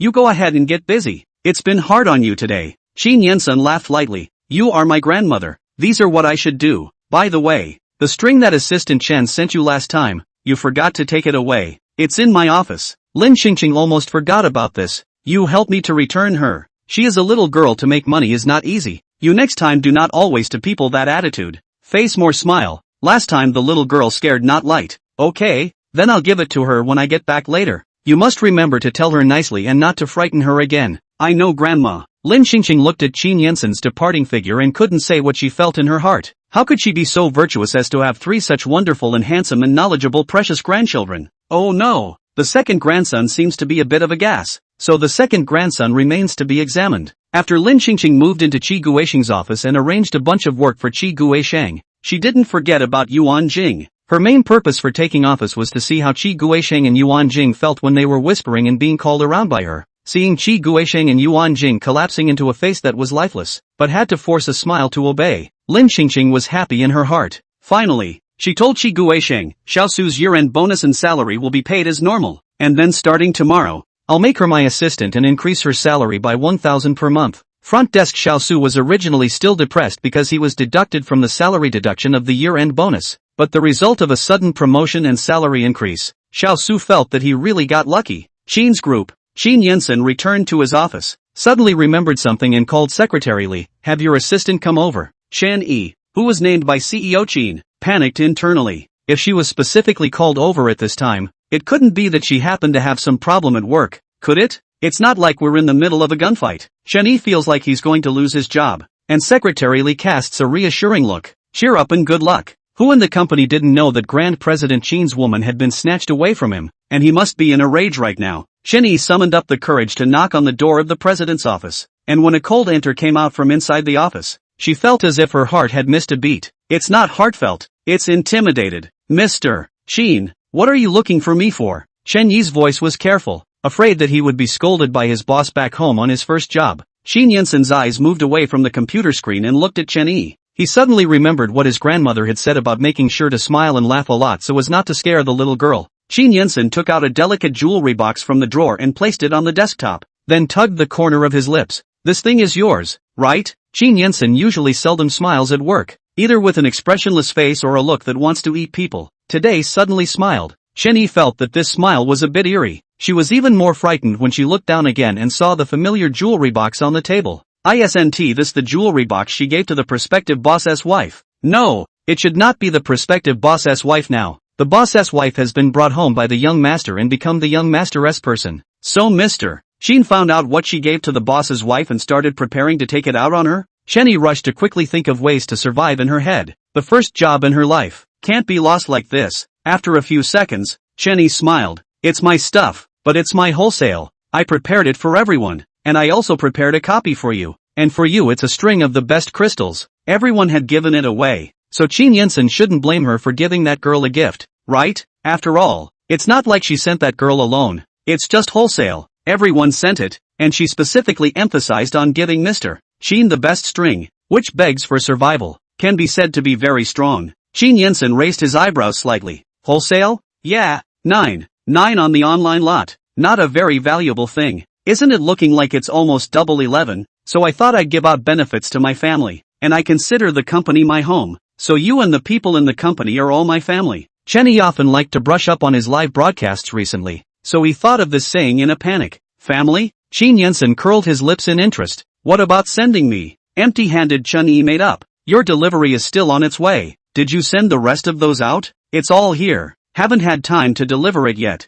Qin Yinsen thought of his grandmother saying that it wasn't easy for the little girl to make money, but since the little girl treated the company as a home and him as a family member, she was also well-intentioned. After a long moment, he said, go to finance for reimbursement, and consider it a benefit you're giving out instead of the company. There wasn't a lot of money, but there were a lot of people in the company, and it was estimated that it would be quite a lot of money for the little girl to take on by herself. Chen Yi felt like she was muddling through, and she sighed in relief. Thank you, Mr. Qin. Well, get back to work. Qin Yinsen did not return the string of crystals to Chen Yi. His grandmother likes. He also promised to reimburse Chen Yi. The grandmother does not want to spend the little girl money. Then he shelled out the money to buy it for the grandmother is not good. As Chen Yi was leaving, she thought about what her best friend had taught her last night, that people in the workplace needed to properly kiss ass when their bosses were unhappy. So she looked at Qin Yinsen and began to seriously flatter him. Mr. Qin, I think you're so handsome. There will definitely be a lot of girls who like you, and you can also pay more attention to the girls around you. Don't get stuck on one woman all the time.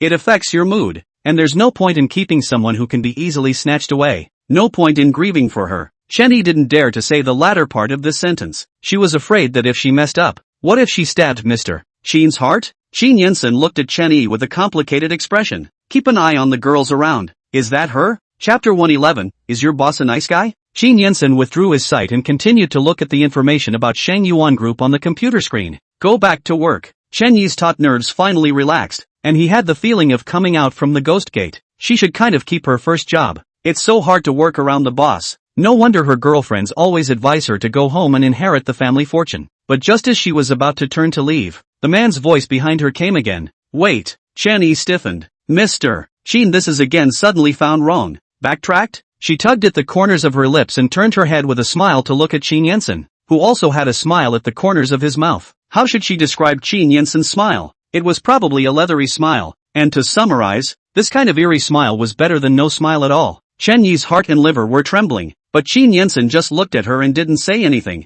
causing her to be very tormented inside. After a few seconds, Chen Yi finally couldn't carry Qin Yensen's sinister smile, and she summoned up the courage to ask, Mr. Qin, is there anything else you need? Do you have a boyfriend? The topic came too suddenly. Chen Yi was confused for a moment. No.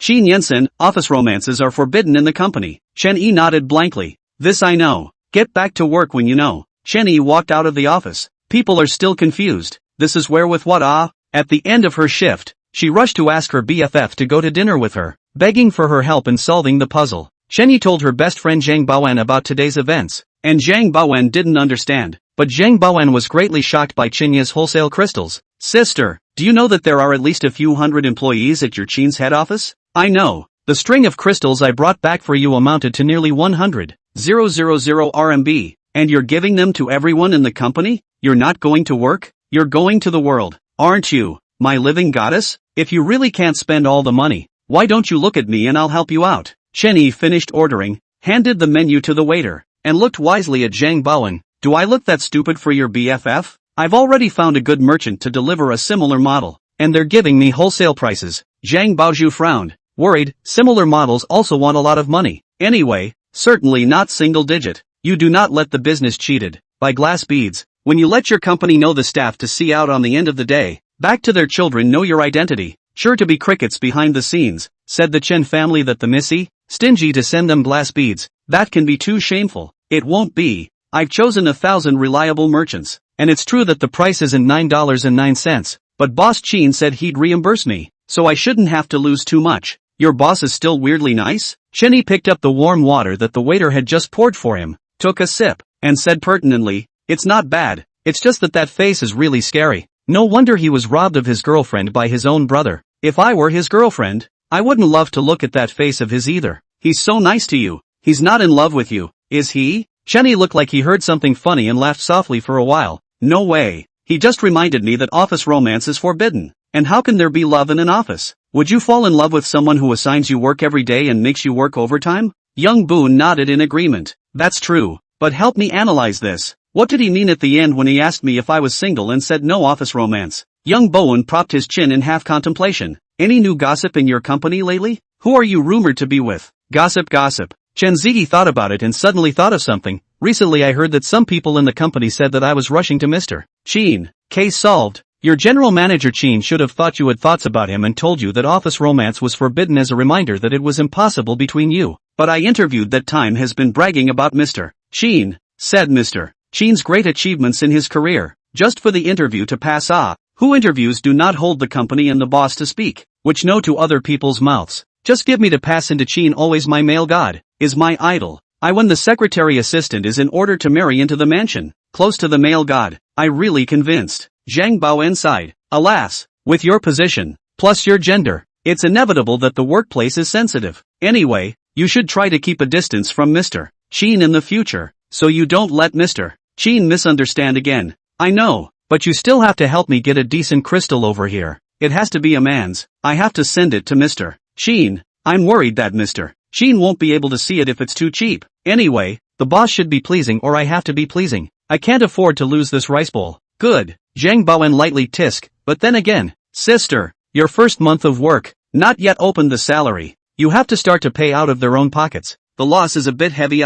You don't want to later on this class on. The whole of your wealth are hitched, and even the last was sold, but also to help other people count the money. Chen Yi quickly spoke up. No way. I'm not that stupid. Lin Xingqing was relieved to hear that Qin Yensen had given the money to that little assistant for reimbursement before she felt comfortable accepting the string of hands. Early the next morning, Lin Xingqing went back to the place where she lived before she crossed over, wanting to see if her home was still there. Instead, I ended up going around the map and could never find the location of that neighborhood. Lin Qingqing was completely baffled. As things stand now, only the company she works for is there, leaving little trace of her having lived. Lin Qingqing tried calling the system again, but the system remained unresponsive. Nothing to gain, she had to go back to the hotel first. On the way she suddenly thought of another strange thing. That is, Qi Guisheng even no Qin's group. Also no Qin Yensen, equal to Shang Yuan group seems to have originally existed in this world. An idea suddenly came to her at the thought. Could it be that she was originally a passerby in this book and happened to have the same name as the old lady? So she was mistakenly pulled in by the system? As for there being no sign of her life here, is it because she's just a passerby, so there's no sign of her life in the world? Lin Qingqing guessed half a day on her own, and when she returned to the hotel, she accidentally bumped into someone because she was guessing too hard. She hurriedly reacted and held the other person steady. I'm really sorry. I'm sorry. Was hit is a young girl, good looking, fair skin. Is the red circles under the eyes? Let a person look very heartbreaking. Lin Qingqing suddenly wanted to ask what she had been wronged by, but she was afraid that the other party would think she was nosy. The girl sniffled and whispered, "It's okay. It's fine as long as, is fine." Before Lin Qingqing could say the last word, the girl lost her mind and left. She watched the girl leave and rubbed her head. Obviously, she had never seen it before, but why did she have an inexplicable feeling of familiarity in her head? Chapter 112, Defending Against Lin Qingqing. She couldn't use her head enough these days. The dream is full of unfamiliar people and scenes, and she wakes up and runs into the company she originally worked for. Suddenly she couldn't even sort of tell if she'd crossed over or not.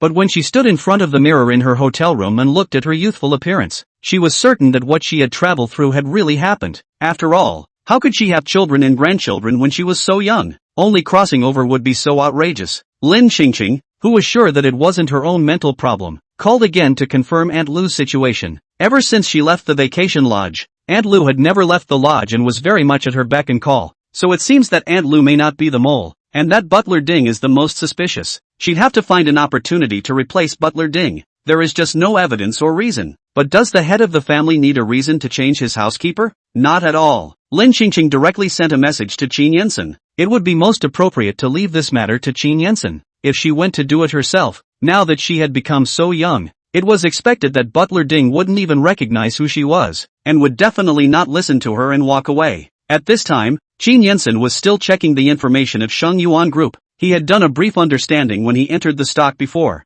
and the rest of the detailed program was done by Secretary Li's people. But now he wanted to take a new detailed look at the company, because it was the company his grandmother wanted to make, and he wanted to help her take better care of it. But this detailed look made him realize something suspicious. Lin Qingqing, the name of the employee, had surprisingly officially joined Sheng Yuan Group last year. He remembers clearly that his grandmother had been sick at that time, and at best she could only walk around the yard every day to soak up the sun, making it impossible to go to work and work at all. And in the state the old lady was in last year, there was no way any company would have dared to take it. Qin Yensen frowned and thought of having done a kinship appraisal with Lin Qingqing. His thoughts were in disarray. The information doesn't match up at all. Maybe by chance there's one with the same name in the company? The cell phone sitting next to his computer suddenly rang, and he glanced at it, wanting to ignore it and focus on his grandmother. But a quick glance at the memo made him rush to pick it up and take a closer look at the contents. Grandma, changed the housekeeper at home. Qin Yensen, good. Qin Yensen, Steward Ding made a mistake? Grandma, enough looking,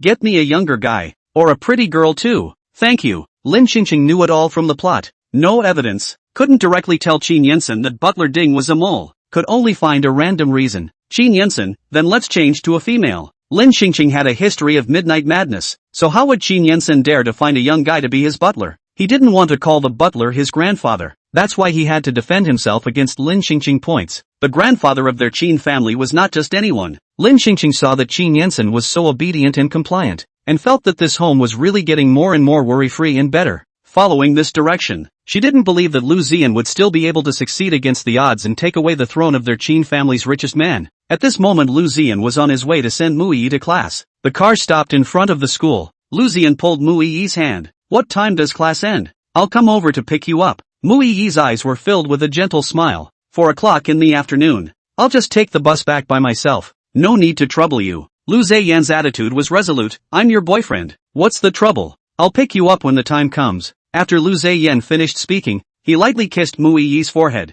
Her cheeks blushed slightly. Okay, I'll wait for you then. After seeing Lu Ziyan's car leave, a flamboyant red sports car deliberately accelerated in front of Mu Yi. Early in the morning just under the rain, Mui diagonally in front of the road just water. The red sports car suddenly accelerated past. Mui could not hide. Water splashed on her white clothes. The white dress instantly had an extra large spot of sewage and looked particularly dirty. Mui was furious and very much wanted to break into a rage. The red sports car slowly backed up at this time as well. The passenger window lowered, and a bright and beautiful face appeared in Mui's line of sight. Mui frowned. Why you? Shin-song innocently bristled. Sorry, it was just my carelessness just now. You won't be angry, right? You think I will believe you? Mui was furious and gritted her teeth, clearly seeing that there was a person standing here, but also intentionally accelerating, the sports car roar buzzing, when she was a little cutie. Is that so? Shin-song smiled faintly. Then what should I do? But I really didn't do it on purpose.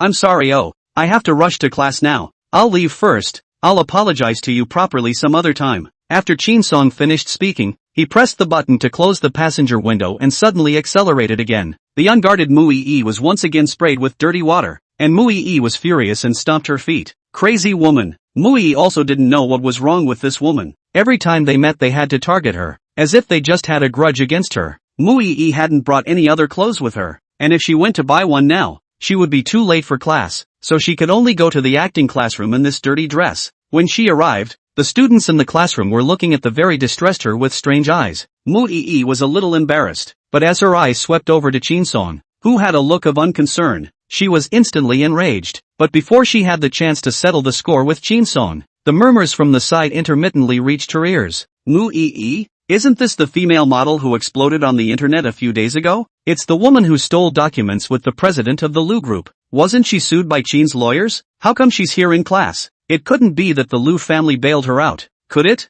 Then she and Mr. Lu, keep your voices down. If she hears you and complains to Mr. Lu, we'll all be finished. Mui suppressed the anger in her heart. She has a bad image right now, so it's better to keep a low profile and not start a conflict with others, so that she won't get hung up on talking about it again, and then she'll be blackballed all over the internet. Mui then revealed an affable smile and greeted everyone. Hello everyone, I'm Mui. As soon as Mui's words fell, the delivery boy came over with a dozen cups of milk tea. Is Mui in? She turned and nodded suspiciously. I am. The milk tea you ordered has arrived. The delivery boy put the milk tea on a nearby table and hurried away. Mui frowned. She didn't order milk tea either. Immediately after that her cell phone rang. She took it out and looked at it. It was a message from Lu Zian. It turned out that the milk tea was ordered by Lu Zian for her. She had her first day of class today, and Lu Zian was worried that because of the previous incident, the other students would have a bad impression of her, so he ordered milk tea for her, and invited her classmates to drink it. Lu Ziyan's thoughtfulness caused a sweet feeling to ripple through Mui's heart. She delivered all the milk tea to her classmates, who instantly changed their minds a bit about Mui as a person.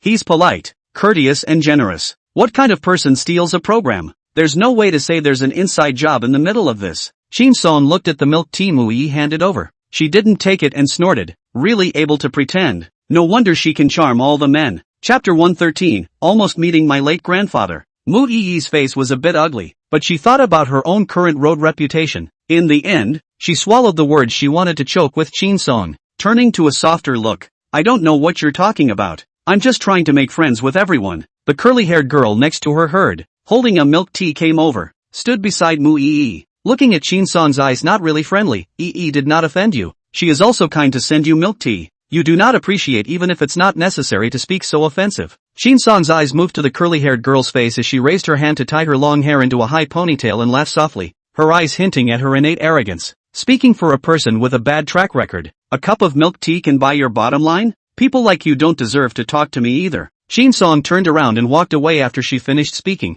her high ponytail swaying at the back of her head, falling in the eyes of Mui and the curly-haired girl, simply arrogant to the extreme. The curly-haired woman glared angrily and fiercely at Shin-song's back, and then turned her head to Mui and said with a smile, don't pay any attention to her, psychotic as she is. Who does she think she is? She doesn't deserve to talk to her yet, and who would want to take care of her like that? Mui lowered her eyelashes with a wounded look and took the opportunity to speak. Actually, what she said is also the truth. It's just that there is some misunderstanding about that matter before. Otherwise I can't stand here now, and I definitely have to go to eat prison food. As soon as everyone heard about it, they knew that there must be an inside story to this. Mui is such a good person. Just came to send milk tea to everyone, bullied and will not dislike people. Looking as soft white rabbit look, How can such a person go to steal the program? Someone gossipy came forward and asked quietly. Then before the internet said that you stole the program. Is it true that you offended the capital? So the capital deliberately want to screw you? The curly-haired girl also guessed. Is it that the Chin family intentionally framed you on the basis of being the richest? And then Mr.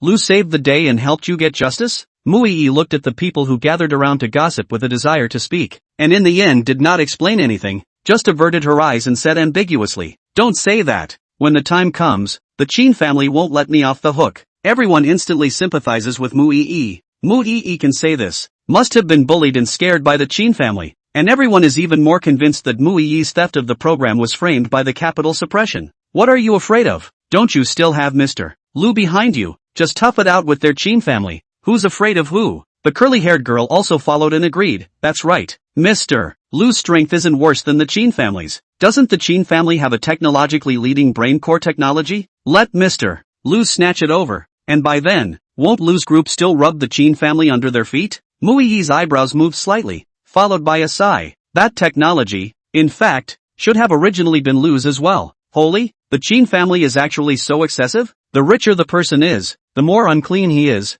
This is really true. For the Chin family to become the richest, there must be a reason for him. In that case, that would mean that Chin used dirty tricks to grab the brain core technology that originally belonged to the Lu group, which is why it's now in such a high position in China. After a few people finished their guesses, they looked at Muii's look of not daring to speak, and knew that they must have guessed the truth of the matter. They instantly became a small group with Muii, and together they spat on the Chin group. It's too despicable. Robbing what belongs to the Lu family and bullying ordinary people with no background. It's simply too arrogant and bullying. Can't anyone come and control the Chin family? Muii listened to everyone taking her side, and the corner of her mouth hooked up in an imperceptible arc. The way things were going, not only would her roadkill be cleansed, but it would also allow everyone to see the true face of the Chin group. The curly-haired girl suddenly looked at Muii's top that was covered in dirty water. What's up with your clothes? Muii raised her head, her line of sight carefully shifting to Chin Song who was sitting in front of her. Everyone's murmurs terminated and they also followed to look over. Muii hastily withdrew her gaze and whispered, "It's fine, it was my own carelessness." The curly-haired girl asked, "She did that?" Muii, probably not on purpose. How unqualified. The curly-haired girl spoke up thoughtfully. "I brought a shirt in my bag, so if you don't mind take it and wear it first. Thanks. Or don't bother. What's the trouble? We're all good sisters." The curly-haired girl directly took out a black ruffled top from her bag. "I was planning to wear it out tonight, so I'll lend it to you first." "Thank you. That's very kind of you." Muii took it with a smile and told the teacher she was going to change her clothes. She held the milk tea in one hand and the clothes the curly-haired girl lent her in the other and headed out of the classroom. But as she passed by where Chin Song was sitting, she suddenly stumbled and her milk tea and clothes fell to the floor. "Ah!" Muii screamed, turning her head to look at Chin Song. "What are you doing?" The curly-haired girl heard the commotion and rushed over, looking at the flustered Muii, and then at the expressionless Chin Song. "Hey, why are you bullying people like this? And this is my dress. Do you know how hard it is to buy this dress?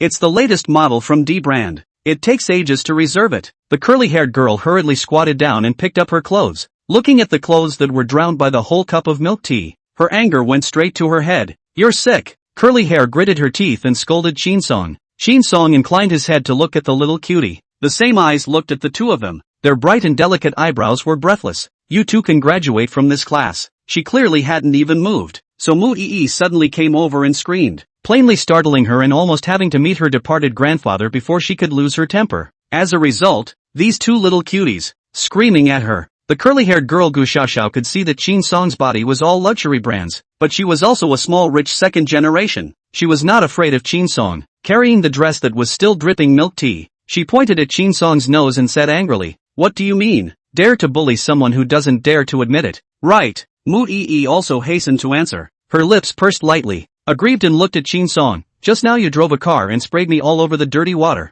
I didn't even bother with you. Why do you still want to target me so much? Where exactly did I offend you?" Gu Xiaoxiao looked at Muii's weak and pitiful appearance. She couldn't help but get even more angry. A nice girl was bullied like this. She couldn't stand to see it. She angrily said, "Compensate me and Yi's clothes. Apologize to me and Yi." Chin Song spoke calmly. "I didn't touch her. No compensation for the clothes. No apology." Gu Xiaoxiao looked at Chin Song's arrogant appearance, angry, just wanted to swear, but the next second thought of something, pulled Muii out of the classroom. Persuaded, "You and Lu general manager is not a good relationship. You call Lu general manager. Let him come over to make decisions for us. Chapter 114, Wicked Female Mate's Little Granddaughter Calls. Mu Yi was stunned. She originally wanted to use Gu Xiaoxiao to start a conflict with Qin Song, so that Gu Xiaoxiao could treat Qin Song, so that she could get rid of Qin Song's anger for purposely driving and splashing dirty water on her clothes just now. But I didn't expect that at the critical moment, Gu Xiaoxiao would want to use her to get help from Lu Ziyan.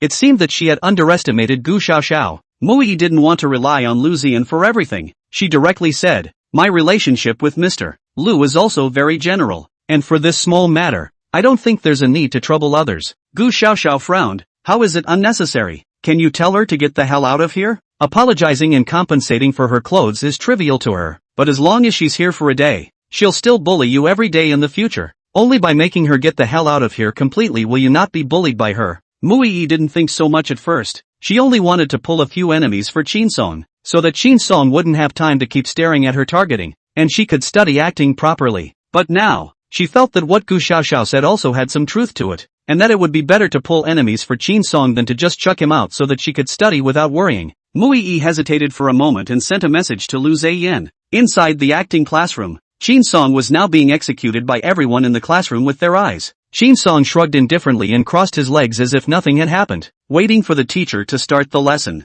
After a while, Qin Song suddenly saw a familiar figure walk in from the doorway. She was stunned and thought she had seen the wrong person. "Jiang Che, why are you here?" Jiang Che didn't say anything and pulled her out of the classroom as soon as he pulled her up. At the doorway, Mu Yi and Gu Xiaoxiao stood there as she was pulled in front of the two by Jiang Che. Jiang Che's tone was cold and hard. "Apologize." Qin Song was stunned for a long time and looked at her fiancé, Jiang Che, incredulously. "You're asking me to apologize to them?" "Yes, Lu Ziyan has already told me everything. I really didn't think that your mind could be so malicious." Jiang Che looked at Qin Song with cold eyes full of disgust. Qin Song let out a cold laugh. "You don't believe me. You believe Mu Yi and Lu Ziyan?" Immediately after, Qin Song thought that it wasn't the first time that Jiang Che had spoken up for Mu Yi, and she looked at Jiang Che with disappointment before shaking off Jiang Che's hand and turning to leave. Jiang Che looked at Qin Song's departing figure but didn't go after her right away. He looked at Mu Yi with an apologetic look on his face. "I'm sorry, I'll have her change her shift tomorrow and won't disturb your classes anymore. And regarding the compensation, I'll transfer the money to your account. I'm really sorry." Mu Yi had just finished talking to Lu Ziyan about Qin Song. Lu Ziyan said that having someone come over would solve the problem, but how could she not expect it to be her senior Jiang Che? She smiled and shook her head. "It's okay, senior." She then asked curiously, "What is your relationship with her?" Jiang Che laughed helplessly. "The family set the marriage." "You're getting married?" "Right." Mu Yi was silent for a few seconds and asked, "Are you sure you want to marry a girl like her?" "There's nothing you can do if you're not sure. The family's decision." Jiang Che looked at Mu Yi with a gentle smile in his eyes. "If she was half as understanding as you, she wouldn't have to find me so much trouble every day." Mu Yi sympathetically spoke. "Don't be anxious. There's always a way to solve it." Jiang Che glanced sideways in the direction Qin Song had left. "I'll leave first, or she might cause some trouble later." "Good." Qin Song walked to the parking lot in a huff and saw the black Mercedes with the familiar license plate number. She turned her feet and directly took her bag and smashed it on that Mercedes. "Damned Jiang Che. Nasty Jiang Che. Speaking for that Mu Yi again. She's just your schoolmate. You're in a hurry because I've moved your favorite girl, aren't you? If you like her so much, go marry her. Why are you messing with me? Scum. Dead scum." "Aha." Qin Song didn't get enough of the beating and kicked 2 more times at the tires. And in the next second, a man's voice came from behind him. "Had enough of the madness?" Qin Song straightened his somewhat messy hairstyle and clothes, and turned to look at the breathless Jiang Che. "Not enough," Ginger Che suggested. "Why don't you blow up this car?" "I want to blow you up." Qin Song glared fiercely at Jiang Che. "Jiang Che." Jiang Che stepped away from his long legs, walked to the passenger seat and pulled open the door, shoving Qin Song inside. "Did you inherit your temper from your grandmother?" Qin Song was furious. "What does it have to do with my grandmother? If you want to target me. Don't attack my family. Yesterday I heard from your big brother that your grandmother got into a fight with someone and went to the police station." "Qin Song, is there such a thing?" Qin Song couldn't be bothered to remain angry and fastened his own seatbelt. "Quickly take me back to the old mansion." She had to go back and see how grandma was doing. On the road, Qin Song began to regret why he took the scums back to the old mansion. Why didn't he drive back by himself? It is true that when people are in a hurry, they can't make any decision easily. Miscalculation. Too irrational. Jiang Che looked at the road ahead and felt Qin Song's mood ease slightly as he spoke coldly. "Tomorrow, I'll send you to the capital city to take acting lessons." When Qin Song heard this, he blew up again, and at the same time, he felt aggrieved in his heart. Why did he always speak toward that Mu-ee woman? That Mu-ee is really capable. Not only can she charm her big brother, but also seduce her fiancé. Simply shameless. Shin-song twisted his head and gambled. I don't. If I want to leave, it's also her. Mu-ee, who will leave? I won't go. Why should she be the one to walk away? She wasn't at fault, and she wasn't going to apologize, much less make any move to give in. Jiang Che sighed helplessly. Shin-song, can you stop being irrational? How am I being unreasonable? Don't think I don't know that you stayed just to make things difficult for Mu-ee. Shin-song spoke furiously. So what? I just wanted to make things difficult for her. Are you heartbroken? Shin-song.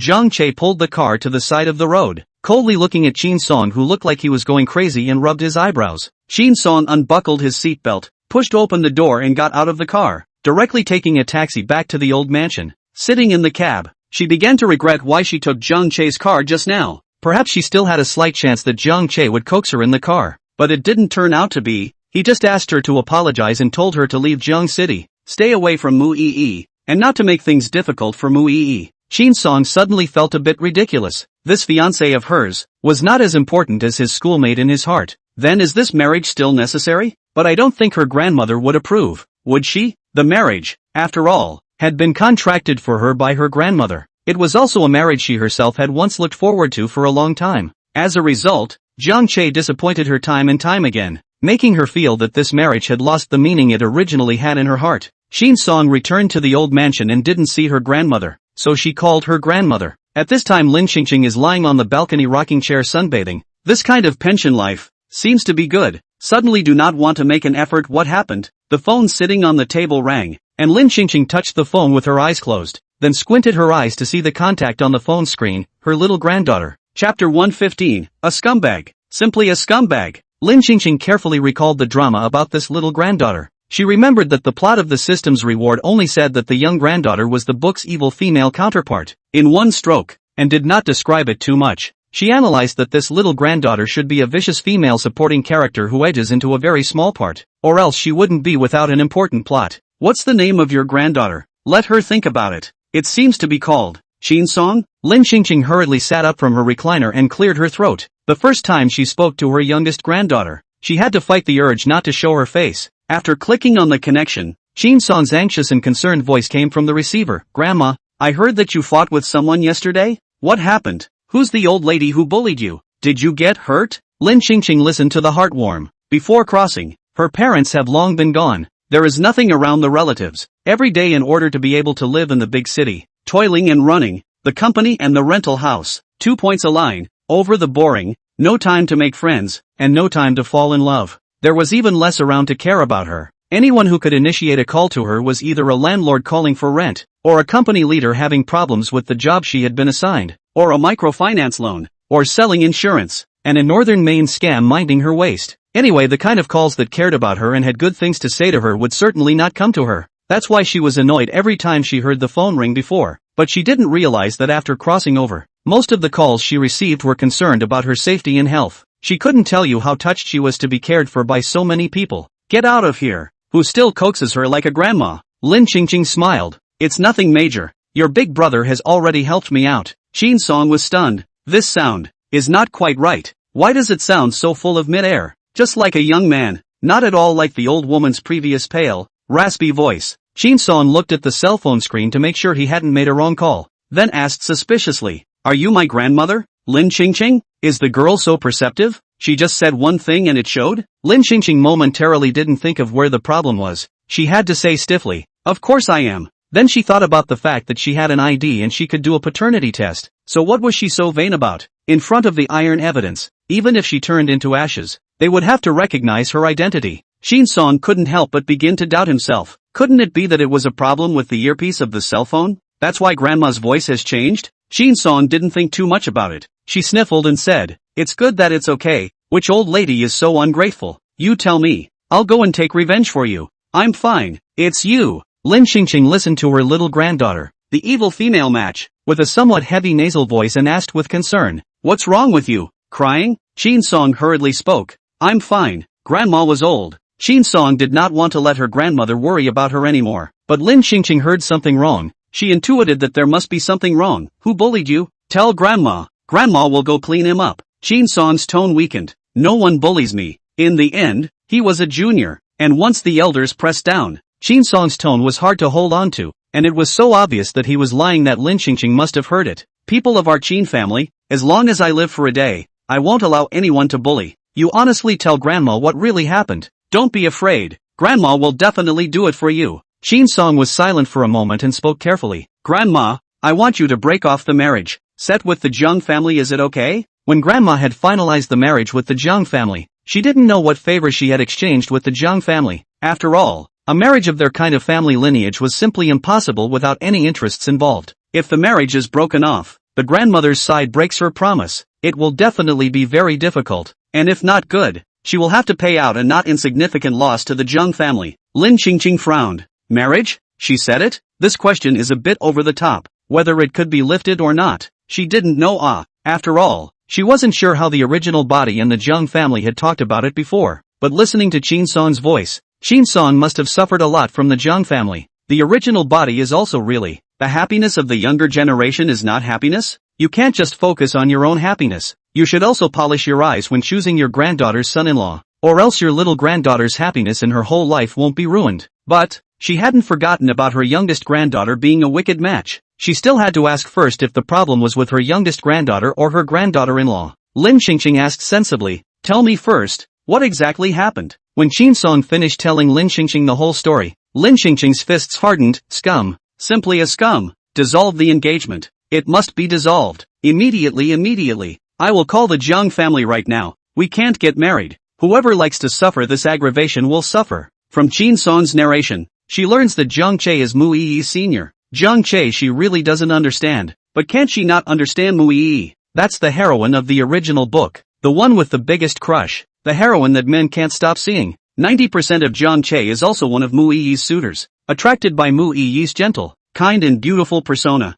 In the plot that she had been informed of. Even though there was no plot written about Zhang Che pursuing Mu Yi, it could be discovered from Chin Song's description that Mu Yi must be a white moonlight existence in Zhang Che's heart. Then, Lin Qingqing probably guessed 7 or 8 reasons why Chin Song had become a vicious female match. I'm afraid that a woman wouldn't be able to swallow her fiancé's thoughts about another woman, let alone the fact that Chin Song is the Chin family's eldest daughter. Naturally, when she saw Mu Yi, she would make things difficult and become a vicious female match, blame Zhang Che for not giving Chin Song enough security, and blame her for allowing her granddaughter to marry such a scummy man. Chin Song just said that Zhang Che fought for Mu Yi today, indiscriminately letting Chin Song apologize, and also letting Chin Song leave Zhang City, lest Chin Song disturb Mu Yi again. It's outrageous. Regardless of whether or not Chin Song has caused harm to Mu Yi today, it is an indisputable fact that Mu Yi stole the Chin family program before. So how Chin Song treats Mu Yi today has Chin Song's reasoning, and Zhang Che, as Chin Song's fiancé, favors Mu Yi without asking for the truth? How can he speak in favor of an outsider? It's not a typical arm twisting.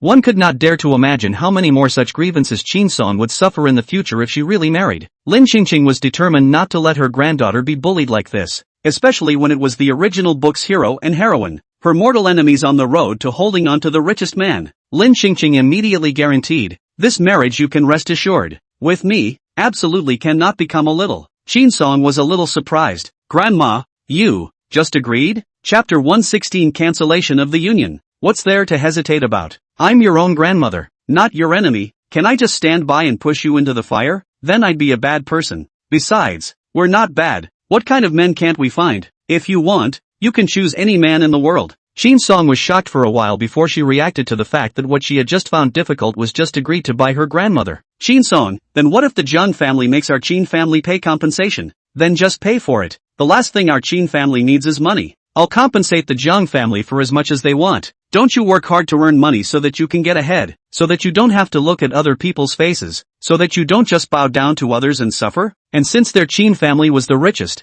it was only natural that the people in their family didn't need to suffer any indignities. The tip of Chin Song's nose instantly became a little sour. Thank you, Grandma. Silly child. We are all family. No need to say thank you to me. Lin Qingqing comforted Chin Song for a while and then asked, which school does Mu Yi attend? River City Art Academy. Tomorrow you go to class normally, and the person who should go, should be Mu Yi. The original fiancé was on the other woman's side, making Chin Song feel aggrieved to the core, but after someone backed up, Chin Song's bottom line was instantly quite a bit stronger, and his mood was not as depressed and irritable as it was just now. What's so great about men? Not as good as her grandmother. Chin Song suddenly made up his mind. Grandma, I'll stay by your side from now on. I won't marry anyone. Lin Qingqing patiently persuaded. That's not so bad. When we encounter mistakes we correct them in time. There is no need to punish ourselves for a scummy man, not to embrace other happiness, and miss the better scenery on the road of life. That's too unworthy. Chin Song suddenly felt that she might have been too paranoid, and after listening to her grandmother's words, she felt that what she said made sense. Grandma, you're right. Lin Qingqing was worried that Chin Song was too sad, and comforted her for a while. After all, the man who could make $1,000 young lady suffer. I think the young lady must have moved her heart. After pacifying Chin Song, she rushed to the Jiang City Art Academy, and before going there, she called Qin Yensen to go over and make arrangements. She was too young now to say that she was the head of the Qin family, and surely no one would believe her. So the most convenient and quickest option for her to do something now was to find Qin Yensen. On the phone, Qin Yensen was originally uneasy about her going over by herself and wanted to help her out, but was directly rejected by her. This is about Mu Yi. What if Qin Yensen comes over? What if he resurfaces? Then wouldn't Qin Yensen's relationship brain be saved for nothing? But when Lin Qingqing saw Qin Yensen's car in front of the school, Lin Qingqing instantly couldn't smile. She stood on the side of the road, watching Qin Yensen step out of the car and frowned. Didn't I not let you come? I don't feel comfortable with you on your own. Previously, he was falsely accused of stealing a necklace by a waiter, fought with someone else and went to the police station, and was also suppressed by a small company. All these things made him, as a grandson, feel that he hadn't taken good care of his grandmother before letting her be bullied. He would never allow the same thing to happen again this time. Lin Qingqing saw that she couldn't say anything, so she had to take Qin Yensen into the school with her. Before entering the school, she also made a shallow threat to Qin Yensen. Don't stop me from what I'm going to do next, or don't blame me for being rude to you. Qin Yensen raised his eyebrows. What he wanted to say was finally swallowed back and changed into a well-behaved word. Good. Lin Qingqing found the dean's office and asked the dean to transfer Mu Yi to another school, and the dean carefully looked at Qin Yensen's expression. Lin Qingqing turned her head to look at Qin Yensen and spoke calmly. You nod your head. Qin Yensen still didn't know what had happened in between. He frowned and asked, what happened to Mu Yi again? Lin Qingqing, you don't need to care about that, you just need to nod. The dean looked at the young girl in front of him with surprise. Who is this girl? How dare she talk to the little Qin group's general manager Qin like this? Her guts are too big. The key little Qin was not impatient or upset at all. Good. Qin Yensen sort of knew why Grandma threatened him earlier before she entered the door,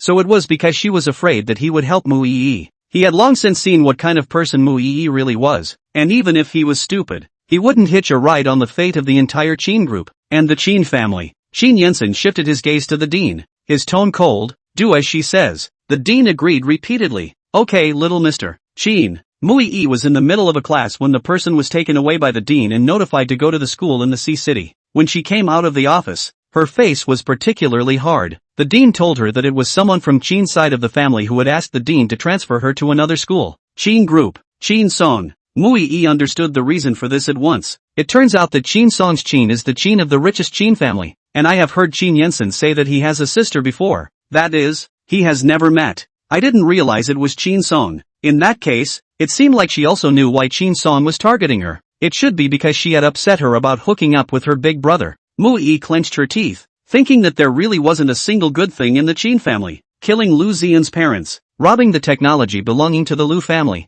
and even the youngest granddaughter of the Qin family, who was so vicious that she didn't move to target her, and now she was going to be whisked out of Jiang City. Is this what the world has become? Can bad people do things so wildly anymore? The more Mu Yi thought about it, the angrier she got, and blamed herself for not being strong enough right now to make these bad guys get their just punishment. After a few moments, she sighed and had to hold back her aggravation again, but she didn't want to go to the Sea City. Then she would have to separate from Lu Xian. It wasn't like she wanted to trouble Lu Xian again. Mu Yi hesitantly returned to the classroom to pack her things, and Gu Xiaoxiao curiously asked, what are you doing? The class isn't finished yet. Mu Yi revealed a forced smile. Offended. Can't stay here. Gu Xiaoxiao snorted. That girl just now, right? That senior of yours went back and didn't treat her? Gu Xiaoxiao's comment reminded her that although Qin Song hadn't apologized just now, it looked like he should be quite concerned about Jiang Che. Mu Yi said goodbye to everyone, and after walking out of the school with her bag, she sent a message to Jiang Che. Senior, can you do me a favor?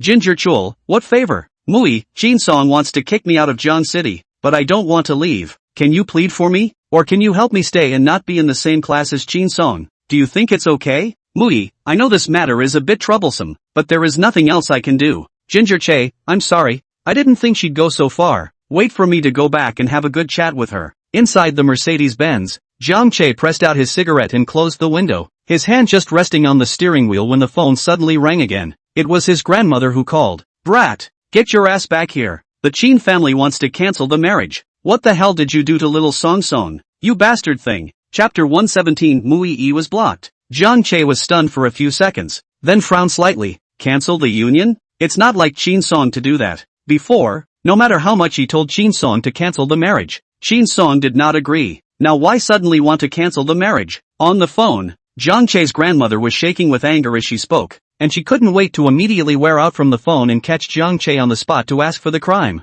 Right. Song Song's grandmother just called me and said that she's going to cancel your marriage and that all damages will be borne by their family. How in the world did you bully Song Song and make such a nice girl so angry that she told her grandmother to call off the marriage? Jiang Che sneered. You're the only one who thinks she's a good girl. Chin Song is accustomed to pretending to be a good girl in front of his grandmother, but when it comes to outsiders, she reveals herself, such as targeting Mui, and it's not the first time he's found Chin Song playing tricks on Mui, trying to harm Mui. Grandma Jiang Che was furious. What do you mean by that? Doubting your grandmother's eyesight? Let me tell you, I've lived for 80 years, and my eye for people is better than yours. There can be times when you look away. You brat, you hurry up and come back to me, then coax Song Song in front of me. If you can't, you're not coming back to the Jiang family. Jiang Che listened to the angry roar on the phone and held the phone away from him, then helplessly coped with a few yes. After hanging up the phone, he called Chin Song again, even called several times did not pass. He reacted to Chin Song pulled him black, and then send a message over.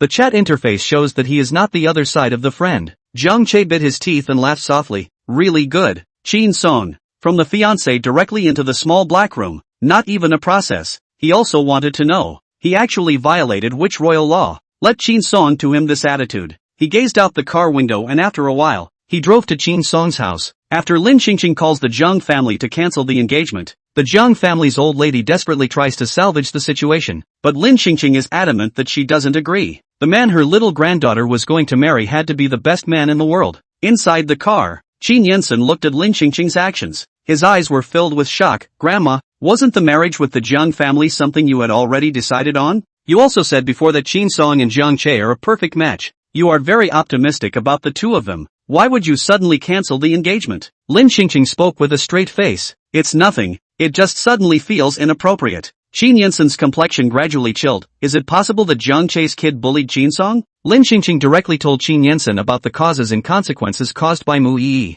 Qin Yensen's face was grim as he listened. After sending Lin Xingqing back to the hotel, Qin Yensen let the driver drive to Mui's house. Mui opened the door and when she saw that it was Qin Yensen who had come, she was first stunned for a moment, and then she secretly hooked her lips. Qin Yensen must not be able to let her go, and after such a long time, he couldn't control his missing, so he came over to look for her, but she couldn't forgive Qin Yensen that easily. After all, the last time the program happened, if not for Lu Ziyan, she almost really had to go to jail. Mui had little expression on her face, and with some hidden resentment in her eyes, she stood in the doorway, not allowing Qin Yensen to enter. What are you doing here? She was going to give him a hard time this time and let him know that she was really pissed off this time. However, Qin Yensen didn't want to enter the door. He was worried that if he went in and spread gossip, his grandmother would have to worry that his feelings for Mui hadn't been broken clean. What Mui imagined, the image of Qin Yensen kneeling down in a low voice and begging for forgiveness did not appear either, only to see Qin Yensen looking at her with a cold expression.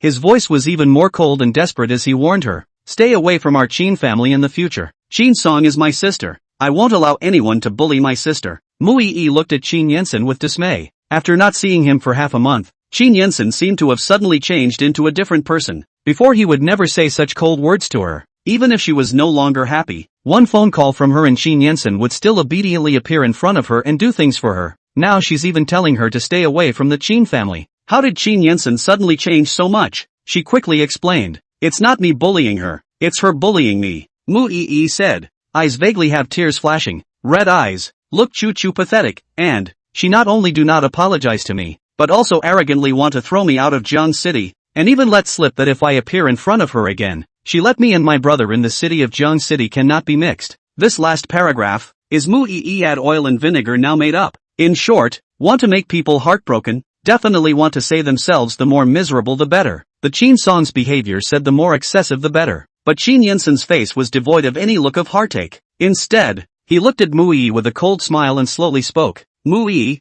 I can't believe I didn't know that you were so good at acting before. No wonder you want to get into the acting business. You are indeed very talented. He used to be deceived like a dog by Mu Yi's hypocritical appearance and surrounded Mu Yi. Mu Yi squeezed out a tear to make herself look even more miserable as she hurriedly explained. I didn't act. What I said is true. Mu Yi. The matter of letting you leave Jiang City was something that I personally did. It had nothing to do with Qin Song. She didn't know about it at all. What's more, I just asked the dean to transfer you to an acting class at another branch school. So who on earth put words in your mouth to make it impossible for you and your brother to mix in Jiang City? Qin Yinsen looked at the woman who was full of lies, and a few points of disgust gradually surfaced in his eyes. How blind was he to have looked at such a woman in the past? Luckily his grandmother stopped him in time and didn't let him continue to be wrong. Mu Yi's lie was demolished, and her face was instantly a bit flustered, along with a hint of shock. It wasn't Qin Song who did the transfer of her to the acting class in High City, but Qin Yinsen himself? She thought it was because Qin Song was furious and used his connections to oust her that she made up that paragraph just now. And when Qin Yinsen came to her door to warn her, she thought it was because Qin Song had complained to Qin Yinsen again after he had thrown her out of Jiang City, and Qin Yinsen had come over to warn her in anger. Early to know is not Qin Song,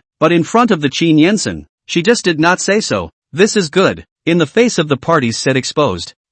She just called me about it. Mu Yi still wanted to look back to make up, but Qin Yinsen had now seen her true colors. Qin Yinsen laughed a little, that smile laced with a few moments of coldness. Record for me to see. I deleted it. With today's technology, recovery is not difficult. Mu Yi trembled her lips, her brain blank. In the face of Qin Yinsen's aggressive words, she was momentarily weak and couldn't find a more perfect reason to explain. She clenched her hands into fists and tried her best to hide her inner panic, and when she tried to speak again, she heard Qin Yinsen say in an icy tone, from today onwards, all the businesses associated with the Qin family will no longer cooperate with you, and our Qin family will no longer be like little cutie, like, being played by you and Lu Ziyan in tandem. Chapter 118 Qin Hyuk's world collapsed. The Qin family was the richest, had many affiliated companies, and also owned the entertainment company with the best resources. All the businesses associated with the Qin family would not work with her. Wouldn't that be tantamount to shutting her down? Mu Yi instantly went soft on her feet. She still had a career to run, but her career seems to be going nowhere, although she still had Lu Ziyan, but that was different. She didn't want to rely on a man, not to mention that Lu Ziyan's film and entertainment company had only just been set up, and when it came to resources and connections, it was definitely not as extensive as the Qin family. If the Qin family openly refused to cooperate with her at this time, then her future might be over. And listen to Qin Yinsen's meaning, the Qin family will not seem to cooperate with the Lu family again in the future. It's not a blatant rip-off. Mu Yi's heart instantly lost its bottom. In that case, could they still be a match for the richest Qin family? After a few seconds, she thought of what Lu Ziyan had said earlier about waiting for the Qin family's old lady to die. Yes, when the old lady dies, it's not sure what's going to happen to the Qin family by then. Qin Yinsen finished his speech and turned around to leave, not listening to Mu Yi's explanation at all. He came over today. Originally he just wanted to warn Mu Yi, but he didn't expect that Mu Yi didn't know what to do, and wanted to provoke the relationship between him and his sister. If he keeps talking nicely, will Mu Yi and Lu Ziyan not step on top of their Qin family's head and pop up in the future? Was he too good to Mu Yi in the past? Which gave Mu Yi the illusion that he could infinitely challenge his bottom line. Mu Yi watched Qin Yinsen leave and her shoulders sank. It seemed like trying to get an advantage from Qin Yinsen in the future wouldn't work. Lin Xingqing had just returned to the hotel when she received the news that Qin He had returned to Jiang City. It's just that this news she read on the internet. Chen Zhongluan gave his love and personally went to F continent to plant trees, and after a week, he made a dominating return. There are also photos below of the tree planting on F continent, and landing back home. Chen Zhongluan had come back, so naturally Qin He must have come back as well. After all, the two were in a partnership. Lin Xingqing skimmed her mouth. And domineering return. This studio really knows how to use words. She didn't see where Chen Zhongluan was domineering. But then again, it's time for Qin He, the brat, to recognize his ancestor. Always not believing that she was a grandmother. It was time for Qin to realize the reality. Lin Xingqing had just thought this when her cell phone rang. It's Qin calling. Qin Hyuk's voice was as droll as ever. Hey, Grandma, are you still at the vacation lodge? I'm at the Kingston Hotel. Why did you move to a hotel? Enough of the lodge. What are you calling about? Qin He said. I've recently encountered a particularly strange thing. Let me guess. Lin Xingqing walked to the balcony. lay down on a recliner, and spoke leisurely. Did you meet a girl who looked especially like your grandmother? And then that girl even said she was your grandmother? Shin-hee on the other end of the phone lapsed into silence. Grandma said all the words, so what did she make him say? Lin Qingqing picked up the small fan placed on the table and fanned herself while making sarcastic remarks. Young man, why don't you say anything? Are you naturally not a talker? Jean Chin had always threatened her before, and now it was finally her turn to be angry with him. Kin. Shin-hee was silent for a long time and spoke incredulously. How did you know? Lin Qingqing smiled. Because it's me in person. Shin Hyuk glanced at the number on his cell phone screen and after making sure he hadn't made a wrong call, he asked in disbelief. You even took my grandmother's cell phone? Can't I be your grandmother? Just wait, I'll be there now. Shin-hee put away his cell phone and drove directly to the hotel. And on the way there, he didn't forget to call Aunt Lu for confirmation. Aunt Lu, where's my grandmother? Is she still at the vacation lodge now? Aunt Lu was lying in her room, eating the afternoon tea that the waiter had just delivered, and spoke with enjoyment. Yes, old madam is soaking in the hot spring. Aunt Lu could still remember the old lady's instructions. No matter who called, she had to say that the old lady was in a hot spring. Shin Hyuk was confused again. Grandma was in a hot spring, so how come grandma's cell phone was in that girl's hands? Shin, where's her cell phone? Aunt Lu thought for a moment about this superb question and answered. The cell phone. Her cell phone, I don't know where she put it. Then you tell her to return my video call when she's done with the spa. Shin-hee didn't believe it. He still couldn't recognize this girl's lies. When Shin-hee arrived at the hotel, he had Lin Qingqing send his room number. At this moment, Lin Qingqing, who was standing in the doorway, looked at Shin-hee, who seemed to have tanned a little, and raised her eyebrows. Why are you tan like this? It was a little darker, but the good news was that her grandson's facial contours and superior body shape and handsomeness were still there, and she was worried about her child's skin getting sunburned. After such a long period of time, she had already heartily regarded these children as her own personal grandchildren, which was why she was subconsciously concerned. Shin-hee ignored the question. You come with me, Lin Qingqing asked suspiciously. What for? Go to the vacation lodge. Shin Hyuk had to find out who this girl was today. Lin Qingqing instantly understood what Shin-hee wanted to do. She spoke calmly. You want to go to the mountain villa and find your grandmother to confront her personally? Right. Don't bother. Lin Qingqing directly took out her cell phone and gave Aunt Lu a call. And Aunt Lu's side smiled and opened her mouth. Hey, old madam, you're not here for a while. I'm all according to your instructions, and I didn't reveal anything at all. Lin Qingqing put on the speakerphone. The volume is also adjusted to the maximum. Standing on the opposite side of her Chin, he heard clearly word by word. Chin, he suddenly felt as if his world had collapsed. His eyelids jumped. Aunt Lu, that's not what you just told me. Aunt Lu saw that she missed the point and was scared in her heart. Second young master. How you, why are you there? Lin Qingqing said vocally. It's okay Aunt Lu. I purposely let him listen. Lin Qingqing hung up the phone after saying that and looked at Shin-hee. I have an ID card, and a cell phone, and I can also do a kinship appraisal with you. Should you believe that I am your grandmother this time? Shin-hee just looked straight at the young Lin Qingqing, half unable to speak. It must be his hallucination. It must be that he's not jet-lagged and rested and is hallucinating. Shin Hyuk rubbed his head and finally looked at the young girl in front of him again. How was he supposed to believe that this was his grandmother? Lin Qingqing patted Shin-hee's shoulder as if she was placating. I know it's hard for you to believe, but I am indeed your grandmother. Why don't you go back and rest for a while, and we'll slowly get used to it. Shin-hee lost his soul and didn't know what to say, and when he returned to the old mansion, he stopped Qin Yensen and Qin Jingxiu, who had just gotten off work. He looked at the two men walking together in peace and having a conversation about something else, and he had to start wondering about life. He's only gone for a few days, and Qin Yensen and Qin Jingxiu have turned their differences into peace, and his grandmother into a 20-year-old girl? Is it still the same world he lives in now? He looked at the two brothers in front of him and asked incredulously, Are you Qin Yensen and Qin Jingxiu? Chapter 119, having a grandmother who looks like she's 20? He really didn't expect that one day he would be able to see Qin Yensen and Qin Jingxiu walking together without cold eyes and in peace. It was as if the world had turned upside down in the last few days since he'd been gone. Grandma seems to have been switched, and Qin Yensen and Qin Jingxiu have had their souls switched. It's horrible. Or is it that the sun is so hot in F continent that he's hallucinating from being sunburned? Qin Yensen and Qin Jingxiu sniffed and raised their heads together to look at Shin-hee, and it was as if they were looking at the second little cutie in those eyes. The same feeling. Shin-hee watched as the two completely ignored him and had to go around him to enter the house. He immediately moved his feet to stop their path again, frowning and speaking with some dissatisfaction. You guys haven't answered me yet? What's going on with you two? Qin Yensen's tone was cold. What's wrong with the two of us? What's wrong? You two came home from work together? Shin-hee's eyes swept over the faces of the two people in front of him in a questioning tone. Qin Yensen looked at Qin He incomprehensibly. What?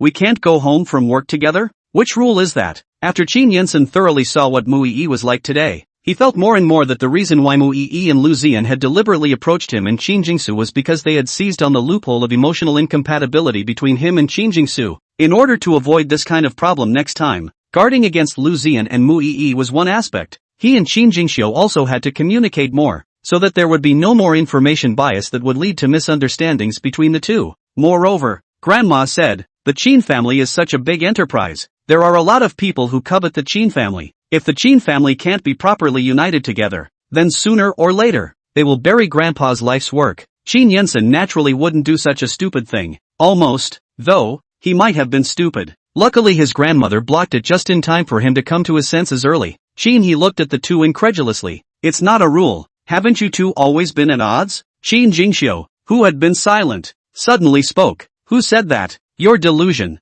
Qin He was once again shocked. Not only can these two speak together in peace, they're actually wearing the same pants and on the same page. Qin He was completely unable to understand. You two have taken the wrong drugs, right? Qin Yensen glanced at Qin He, his eyes cool. I think it's you who took the wrong medicine. Went to Zhou and left your head there and forgot to bring it back? Jingsu is my younger brother. We are family. Where is there any disagreement? Kin? No. How could Qin Yensen have the nerve to say such a thing? In the past, when he said that Qin Jingsu was a loser and didn't resemble them as a family, Qin Yensen wasn't the one with this face now. How come this guy still has two faces? Qin Jingxiu coughed lightly in a manner that didn't quite fit in, and then chimed in. Big brother is right. Kin, there's definitely something wrong with these two. Qin He snapped. You guys stood me up. Did you do something behind my back? And now you want to team up against me, don't you? Qin Yensen snorted coldly, a hint of ridicule in his eyes. Why do you still need to join forces to target you? I can send you on more trips to F continent. Wouldn't that solve everything? Qin He pointed at Qin Yensen and gritted his teeth. If you dare to send me to Zhou again, I'll tell Grandma. That Thai place. He never want to go in his life. Want nothing to eat fun. The weather is like a pervert. Thief hot, boring and suffer. Luckily, that little cutie Chen Zhongluan, thinking like him, he couldn't stay after only a week and yelled that he wanted to go home, which ended his work early. Mentioning his grandmother, Qin He thought again that he was standing here waiting for Qin Yensen and Qin Jingxiu for something serious. Qin He temporarily put down Qin Yensen and Qin Jingxiu and asked with a serious expression, did you guys find out that Grandma is not right? Qin Yensen raised his eyebrows slightly. You mean about getting younger? Right. You still don't know? I know, but I kind of couldn't believe it, so I came over to ask you guys. Qin He wouldn't have taken the initiative to find Qin Yensen at all if he wasn't really unable to accept this fact. After all, he will hold a grudge for the rest of his life if he is sent to F continent and made to suffer for a week for nothing. Qin Yensen spoke with a grave expression. At the moment, I can't explain the reason for this, but the matter of Grandma becoming younger is indeed true. Qin He was a bit unconvinced by Qin Yensen and looked at Qin Jingxiu again, who nodded. It's true. Qin Hyuk was completely dumbfounded. That means we now have a grandmother who looks like she's 20 years old? Qin Yensen, that's right. Shin. It's simply too bombastic. Qin He slowed down for a long time before accepting this fact, and he even asked Qin Yensen to turn over the results of the kinship appraisal for him to see, before he finally accepted the reality completely. When he thought about the other day, when he had threatened his grandmother, he felt instantly that he could be really ungrateful. His lucky grandma isn't pissed off at him. Qin Hyuk went back to his room and straight away collapsed on his bed. He had to think about how he was going to make up for the mistake he had made. After dinner, Qin Jingxiu hesitated for a moment and knocked on the study on the third floor. Come in. Qin Jingxiu pushed the door and walked in, looking at Qin Yensen who was sitting in front of his desk, flipping through some kind of information in his hands. Qin Yensen looked up and glanced over. Something wrong? Aha. Qin Jingxiu sat down on the sofa next to the desk and spoke seriously. I came over to tell you something. What is it? Qin Yensen closed the information in his hand and listened to Qin Jingxiu speak. It's about Lu Zian. Qin Jingxiu honestly told all of his previous misunderstandings about Qin Yensen. I thought that all of those things were really your doing, that you wanted me to not be able to find a job and be a loser, and that's why I've been holding a grudge against you. The corner of Qin Yensen's lips lightly hooked. I have never done such a thing, and it's not necessary, not to mention that if you become a waste, it's our Qin family's face that you're losing. In the future if there's something like this again, you can come and ask me in person. Don't make blind guesses on your own, and give outsiders a chance to exploit the loopholes. Aha. But, Qin Yensen frowned, Lu Zian is really despicable. I didn't expect him to secretly do so many things behind the scenes. Qin Jingxiu clenched his fists. I will definitely not let him go. Don't act rashly for now. it's better for me to arrange it. Qin Yensen was a little worried that Qin Jingxiu could not grasp the situation well. After all, he was young. In case he did something impulsive, it would easily affect Qin Jingxiu for the rest of his life. Qin Yensen asked again curiously, then between you and Qin He? Qin Jingxiu honestly said, it was also Lu Ziyan who stirred things up in the middle. He hadn't found many people to target me before, always in Qin He's name. Lu Ziyan was really capable, arranging 2 big black pots for the 2 brothers at once. But the most incomprehensible thing to Qin Yensen is Qin Jingxiu. Is Qin Jingxiu's mouth for show? Qin Yensen, you didn't think to come over and ask Qin and me? Qin Jingxiu lowered his eyelashes to hide the emotions under his eyes, a hint of self-reproach in his tone. It's not that he didn't think about it, it's that he didn't hold out hope. Chapter 120, Lin Qingqing likes Jiang Che's type? Qin Yensen opened his mouth, but in the end, he didn't say anything. He knew something about Qin Jingxiu's family. The fact that Qin Jingxiu's parents were not very affectionate is probably the main reason for his introversion and disappointment with his family. After a while, he looked at Qin Jingxiu and spoke, we are all your family, so if you have any problems in the future, you can talk to us. Qin Jingxiu was stunned for a long time, his heart indescribable. His big brother was really different from what he had always remembered. It was all because of his proximity to Lu Ziyan and Lu Ziyan's malicious guidance that made him think that Qin Yensen was an evil person and that there was not a single good person in the Qin family. That's not actually true. In fact, the bad guy is only Lu Ziyan. He was the one who mistook the bad guys for brothers and misunderstood the brothers for the bad guys. He can be so stupid. Qin Jingxiu obediently nodded. I know big brother. When has Qin Yensen ever seen such a well-behaved Qin Jingxiu? This moment is really a bit of a younger brother. Qin Jingxiu looks more and more favorable. Cold eyebrows gradually reveal a heartfelt smile. In the hotel, Lin Qingqing wasn't yet sure how her grandchildren were doing now, or whether her recent efforts had borne fruit, and whether her grandchildren had completely escaped from the plot's grip. It's time to go back to the old Qin mansion. It's not so much living out all the time, and since several of her grandchildren had seen her, she didn't have to hide anymore. But unfortunately, just as she entered, she was stopped by the new housekeeper. The housekeeper looked at the unfamiliar Lin Qingqing.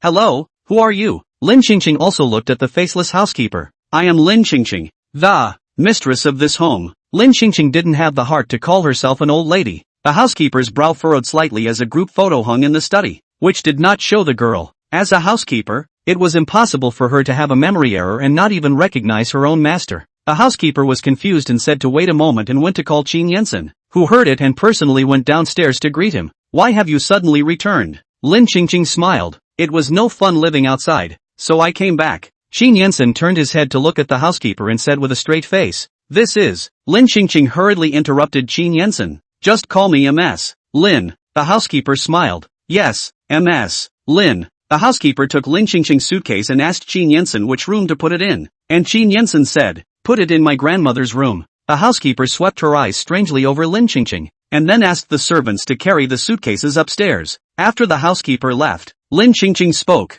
It's best not to let too many people know about me becoming younger. After all, it's quite unreasonable. In case if outsiders find out about it and kidnap me for experiments, then you're going to lose grandma completely. Qin Yensen had wanted to say that they were capable of protecting her, but on second thought, grandma's words were not unreasonable. Instead of protecting, it would be safer to just avoid some risks. Good, then I'll tell Qin He to catch up with Qin Jing. Her second son and second daughter-in-law had left the country because of the chip, and now she was left with 3 grandchildren in the old house. Lin Qingqing thought that she didn't have to talk to the elders. No, she didn't have to reprove her identity again with her 40 or 50-year-old son and daughter-in-law. She felt so much lighter all over. She was too tired of having to prove herself to everyone. She wanted to stick her ID card to her head. The next morning, she sat in the master's chair as her 3 grandchildren took their seats at the same time after their morning walk. Qin squirmed and looked at the young lass with discomfort. Lin Qingqing had long since noticed Qin He's line of sight. She smiled and came closer to him. Is it because you think that grandma I'd become too beautiful?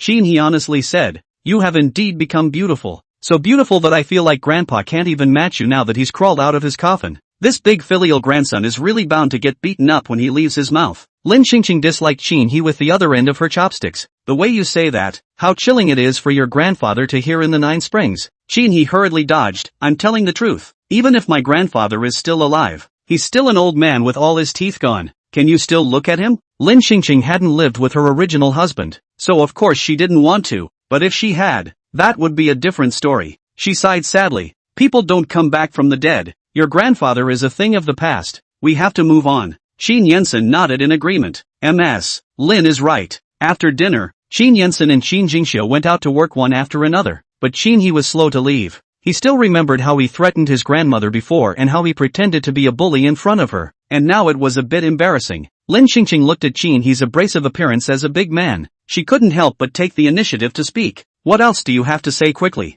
Qin He obediently admitted his mistake. What happened before was all my fault. Lin Qingqing didn't expect Qin He to stay to apologize to her. She smiled graciously. I'm not going to bother with you. After all, I'm your elder. And this kind of thing would be the same reaction if it was put on anyone. Qin He was still so unaccustomed to becoming a younger grandmother. And he looked at Lin Qingqing for a while before he said, will you still get older? I suppose so. Qin He stared at Lin Qingqing curiously for a while before he left for work. Lin Qingqing was instantly left alone in the old mansion. From the looks of today's dinner table, the relationship between her 3 grandchildren seemed to have been eased, and her mission was pretty much accomplished. So the Qin family's richest throne should be preserved. So the current situation was that Lin Qingqing was a bit bored. When she was sure that her 3 grandchildren were in a completely stable state, she was going to travel the world. Lin Qingqing hurriedly took out her cell phone and started to plan her travel route. She had just looked at it for a while when the Jiang family's old lady called her, wanting to meet, saying that it was for the marriage of the 2 families. The old lady of the Jiang family had an excellent attitude,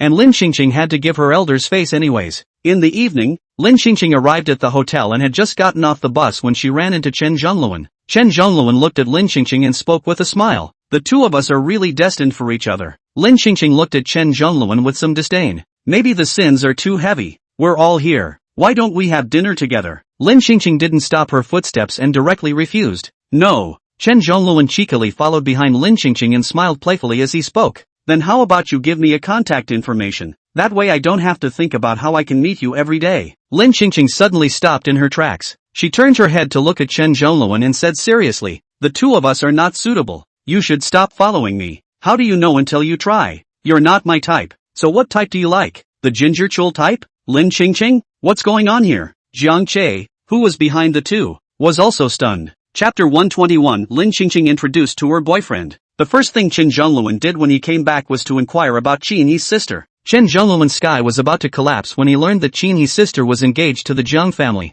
It was hard for him to like someone, but it turned out that they had a fiancé, and it was so hard that he didn't sleep well for days. But then he thought it could be that the elders of the family had arranged it, and Qin Song didn't want it? And it's not like his conditions are worse than Jiang Che's, so it's not good to say that Qin Song will like his type more. Lin Qingqing was speechless for a while. She just had a few chance encounters with Chen Zhongluan, and she didn't do anything to make Chen Zhongluan misunderstand. So how did Chen Zhongluan get stuck on her? It has nothing to do with you. I can't possibly like you anyway. Lin Qingqing gave Chen Zhongluan a blank look, plainly rejecting Chen Zhongluan, and then stepped away into the elevator. She came out today but she had important things to do. She didn't have time to waste on Chen Zhongluan. She's going to take it out on her little granddaughter. Chen Zhongluan was just about to open his mouth when he happened to catch a glimpse of Jiang Che, who had just arrived, and instantly pulled up his defenses and looked at Jiang Che with hostility in his eyes. A confused Jiang Che walked into the elevator with Lin Qingqing. He looked at the unfamiliar girl and frowned. This girl liked him? But he seemed to have no impression of this girl. Chen Zhongluan also followed into the elevator. He looked at the 2 people in front of him, standing side by side, and gritted his teeth in anger. So you guys are here on a date today? How else could it be such a coincidence that the 2 arrived at the hotel together? Lin Qingqing glanced sideways, listening to Chen Zhongluan. This man next to him should be Jiang Che. The appearance is not bad. No wonder Qin Song liked Jiang Che before. It is worthy of being her granddaughter. Her vision is a little worse than her. It's just a shame that it's a scumbag. Lin Qingqing was worried that Chen Zhongluan, the sizable cutie, turn around and really think that she and Jiang Che have something and then spread the word. Then won't her little granddaughter be sad and upset when she hears about it? Although her little granddaughter was ready to give up on Jiang Che, she couldn't have liked the same man as her little granddaughter. It would be too dogmatic. She looked at Chen Zhongluan and purposely explained, "No, don't talk nonsense here. I'm here to do some serious business." But what Chen Zhongluan heard was that Lin Qingqing was purposely explaining to him that she was afraid of misunderstanding her relationship with Jiang Che. It showed that Lin Qingqing didn't care about him at all. Chen Zhongluan coaxed himself into a good mood just like that, and a hint of a smile floated up on his face. Then I'll wait for you in the underground parking lot, and I'd like to talk to you when you're done with your business. Lin Qingqing looked at Chen Zhongluan's somewhat sloppy smile, and she was speechless again. What's wrong with this brat? Why are you so happy? Lin Qingqing thought about it. The matter with Chen Zhongluan had to be shown and made clear. Her grandchildren had misunderstood more than once before. She didn't want to continue to make others misunderstand. It was also just the right time to make Chen Zhongluan die and stop pestering her. Good. The third floor of the hotel was the restaurant. Lin Qingqing and Jiang Che got off the elevator from the third floor, and Chen Zhongluan pressed the button for the negative floor and retraced his steps back to the parking lot. Kan Chul's doubts are finally cleared up when he enters the box and says how the two have been traveling the same way. Lin Qingqing looked at the white-haired old lady sitting on the seat. She smiled politely and introduced herself. Hello Grandma, I'm old lady Lin's granddaughter. Auntie is having trouble moving around, so she let me come over to talk to you. At this moment, if she told the other party that she was Lin Qingqing, she probably wouldn't be believed, so it would be more convenient to just come up with a different identity. Jiang Che's grandmother was stunned, and then hurriedly stood up and spoke with a smile. Come and sit down.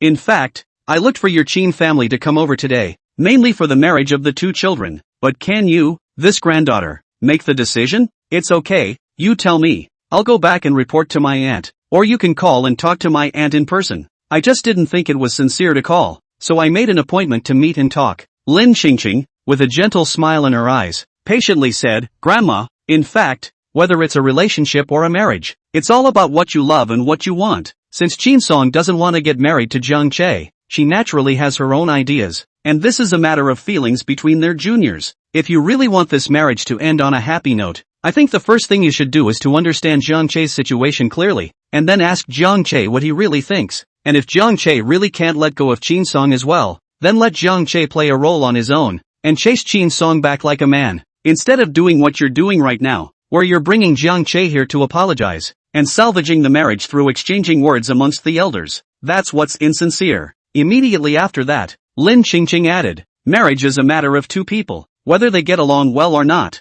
how they want to get along. The feelings of the two of them involved are the most important. Lin Qingqing spoke seriously and with her own reasoning about relationships word by word. Jiang Che and Jiang Che's grandmother listened and both felt that what she said was very reasonable. Jiang Che's grandmother asked, then the cooperation that the two families talked about before. Lin Qingqing spoke calmly. Interests are interests. Feelings are feelings. My aunt said that although our Qin family focuses on interests, we don't lack money, so the happiness of her little granddaughter is the most important thing to her. And as for the Qin family's promise of cooperation with you earlier, my aunt said that she was sorry that she couldn't cooperate with someone who hurt her granddaughter. Jiang Che's grandmother covered her heart and slowed down for a while before she spoke. I know, it's hard for you to make this trip, little girl. Lin Qingqing looked at the fact that Grandma Jiang Che was still nice, but she was much more polite. Otherwise she had originally planned to fight for 300 rounds. She thought, before she came here, that the Scum family were not good people, but it turned out that it was only Jiang Che who had grown crooked. Seeing that Grandma Jiang Che was a very sensible person,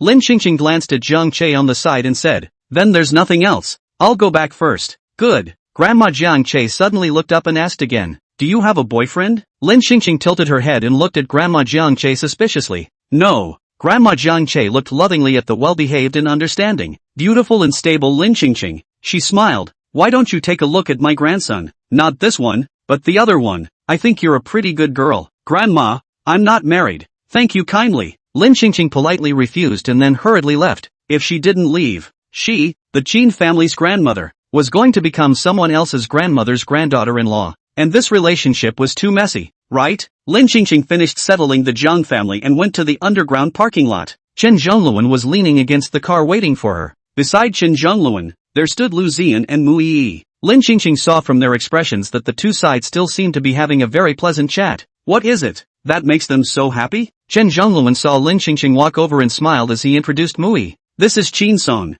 Mu Yi was stunned, then said, she's not Qin Song. Chapter 122, Three Grandsons Competing for Jealousy. Chen Zhongluan froze and turned his head to look at Lin Qingqing. You're not Qin Song? Lin Qingqing smiled faintly. I never said I was Qin Song all along either. Chen Zhongluan, aren't you and Qin He relatives? Yeah, but I'm not Qin Song. I'm a distant relative of Qin He. Mu Yi just now had to question Lin Qingqing about why she was deceiving Chen Zhongluan, and after hearing Lin Qingqing's answer and realizing that it was a misunderstanding, she turned her words around and spoke with a smile. Hello, I'm Mu Yi. Lin Qingqing looked at Mu Yi and returned the same smile. I'm not good. You and Lu Ziyan teamed up to steal my family's proposal. How can I be good? Mu Yi's face suddenly looked a bit ugly, and Lu Ziyan beside her did not look good either. Mu Yi stabilized her emotions and pulled her lips awkwardly. It's all a misunderstanding between us. Chen Zhongluan followed along and explained. Yes, there was a bit of unhappiness between them, and it's been perfectly resolved now. Lin Qingqing, if Lin Cheng hadn't worn the book, and even Mu Yi's evidence was found by her personally, She said it was bad that she might have been fooled by these three people. But, the way she looked at it now, they were planning to hit her over the head? Shin Kyung-soo was no longer good enough. They're going to start with her?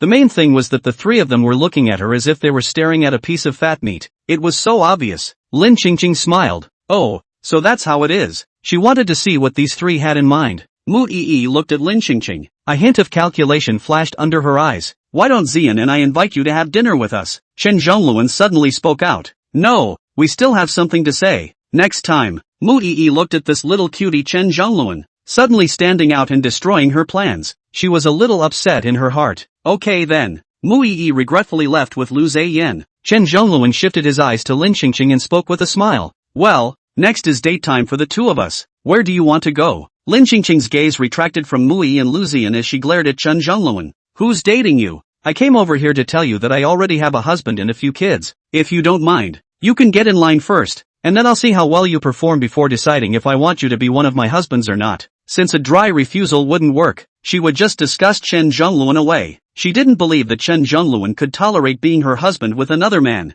And she wasn't lying when she said that. She did have a husband. He was just lying in a coffin. And she did have a couple of kids and even grandkids. Chen Zhongluan was stunned for a long time without reacting. After a long time, he spoke with difficulty. One of the husbands? So he's looking at a scummy girl? It also made him suddenly think of the last time he encountered her in a bar looking for a male model. She doesn't seem to have been a good girl in the first place. It's just that Chen Zhongluan hasn't been paying much attention. Lin Qingqing threw down the word right in a light tone and turned to leave, leaving Chen Zhongluan standing alone. Lin Qingqing, who was sitting in the car, felt that this time she could definitely get rid of Chen Zhongluan's pestering completely. After getting rid of Chen Zhongluan and settling Qin Son's marriage, and her three grandchildren's relationship was gradually getting better, she was in a good mood and felt that she should celebrate. But then she thought about it and sent a message to her young granddaughter. Are you free these days? Want to come back to the old mansion to keep me company? Qin Song must be in a bad mood lately, and she, as a grandmother, should still care more about her family members. After all, her family is the key to her sitting at the top of the heap,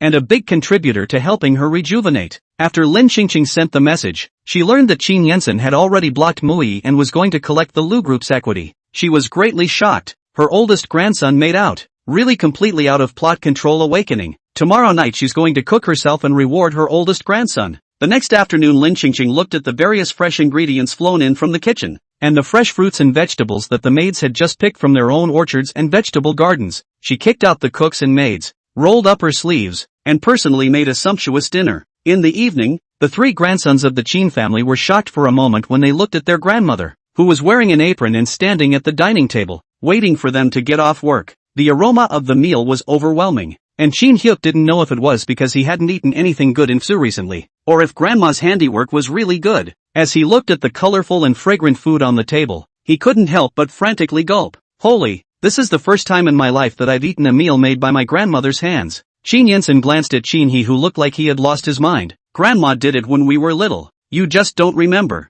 Then his grandmother got older and not so well, so she didn't get out of the kitchen. As for his grandmother's cooking, it had been too long since he had eaten it, and he only remembered that it tasted very good and was very unforgettable. Qin He turned his head to look at Qin Jingxiu. It's obviously the first time, don't you think so? The corner of Qin Jingxiu's lips slowly hooked up. No, I even ate grandma's cooking 2 days ago. Listening carefully to Qin Jingxiu's words, there was also a vague hint of bragging. Qin He immediately frowned. You're too biased, aren't you? Cooking for Qin Jingxiu and not even for me? Lin Qingqing didn't think that it was just a meal that they could fight over. The desire to win or lose between boys was really strange. Lin Qingqing said, didn't you go to F continent? At this time, Qin Yensen's calm voice suddenly rang out. I didn't go, but there's no share for me either. Qingqing Lin. Well, the oldest grandson has come to tear her down too. Lin Qingqing laughed. If you guys say any more, no one will eat it. Oh. She didn't believe she couldn't cure these three grandchildren. Qin He couldn't care less anymore. He was starving to death. He didn't even wash his hands before going to the table to eat. Lin Qingqing directly slapped on the back of Qin He's hand.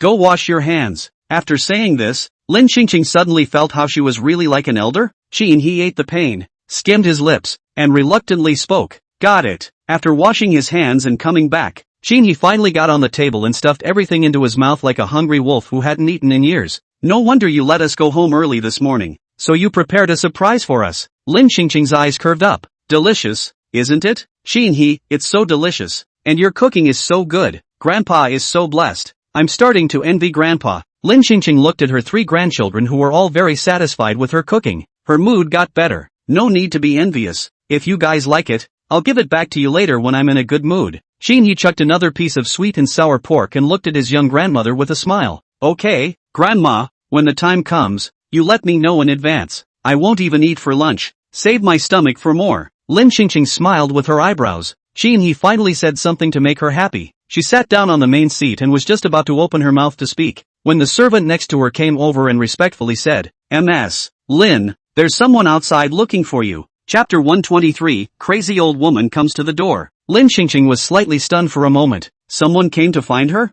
There didn't seem to be many people who knew her and knew her family. Qin Jingxiu was the first to ask, "Who is it?" She said she was Chen Jingfen Chen, old lady of the Chen family. But, the maid frowned. Her face was permeated with some puzzlement. She looks as if she's crazy, and is swearing at the door, and her spirit seems to be somewhat less than normal. Also do not know if what she said is true. Lin Qingqing put down her chopsticks and hurriedly walked out. Qin Jingxiu was uneasy and hurriedly followed. Qin Yensen and Qin He exchanged glances and also followed closely behind them. Walking to the doorway, Lin Qingqing unexpectedly looked at old Mrs. Chen, whose hair was disheveled and no longer had much of an image, her eyes full of hatred, and the expression on her face distorted. Chen Jingfen was stopped by the security guards and rushed inside the Qin family's old mansion with her teeth and claws open, shouting, "Dead old lady, you get out of here. If it wasn't for you, how could I have lost everything I have now? Why did you want to harm me? You wicked old woman. You're all dying and you still don't let the living have a good time. No wonder your husband died early. It must have been because of you too.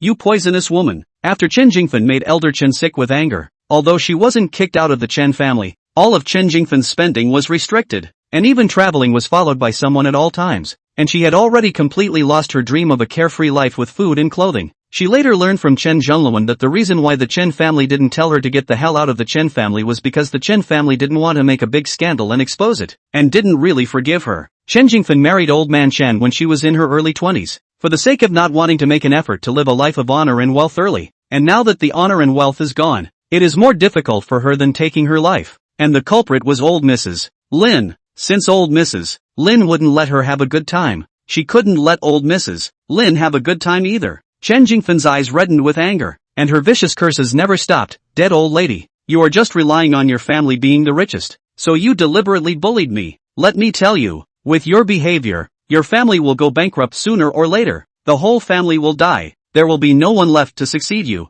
Qin Jingxiu's brows were gloomy. "Get rid of her." The security guards heard the order and were about to walk out with Chen Jingfen on their shoulders. "Don't you guys touch me. I want to settle the score with that dead old lady." Chen Jingfen struggled up in a sorry state and glared fiercely at Qin Jingxiu and the others. "Tell your old lady to get the hell out of here. I must get out of this bad anger today. Anyway, she is young and healthy. The big deal is that the fish is dead." She didn't believe that an 80-year-old woman could stand up to her nonsense. She was just angry today, but also want to make that dead old lady angry. Otherwise she was really upset. Lin Qingqing couldn't help but sneer inwardly. She didn't expect Chen Jingfen to break her defenses so easily. She hadn't even done anything yet, but Chen Jingfen was furious first. However, if she wanted to voice out her evil anger, Chen Jingfen was really good at being evil. Chen Jingfen had always previously been an old bosom friend, shading Mrs. Lin as old and ugly in front of outsiders, and even falling on the Lin family after Mrs. Lin's death, so it was only right for her to take out the bad blood anyhow. Lin Qingqing looked at the furious Chen Jingfen and suddenly opened her mouth. "The old lady can't die, and our whole family will get better and better. It's you.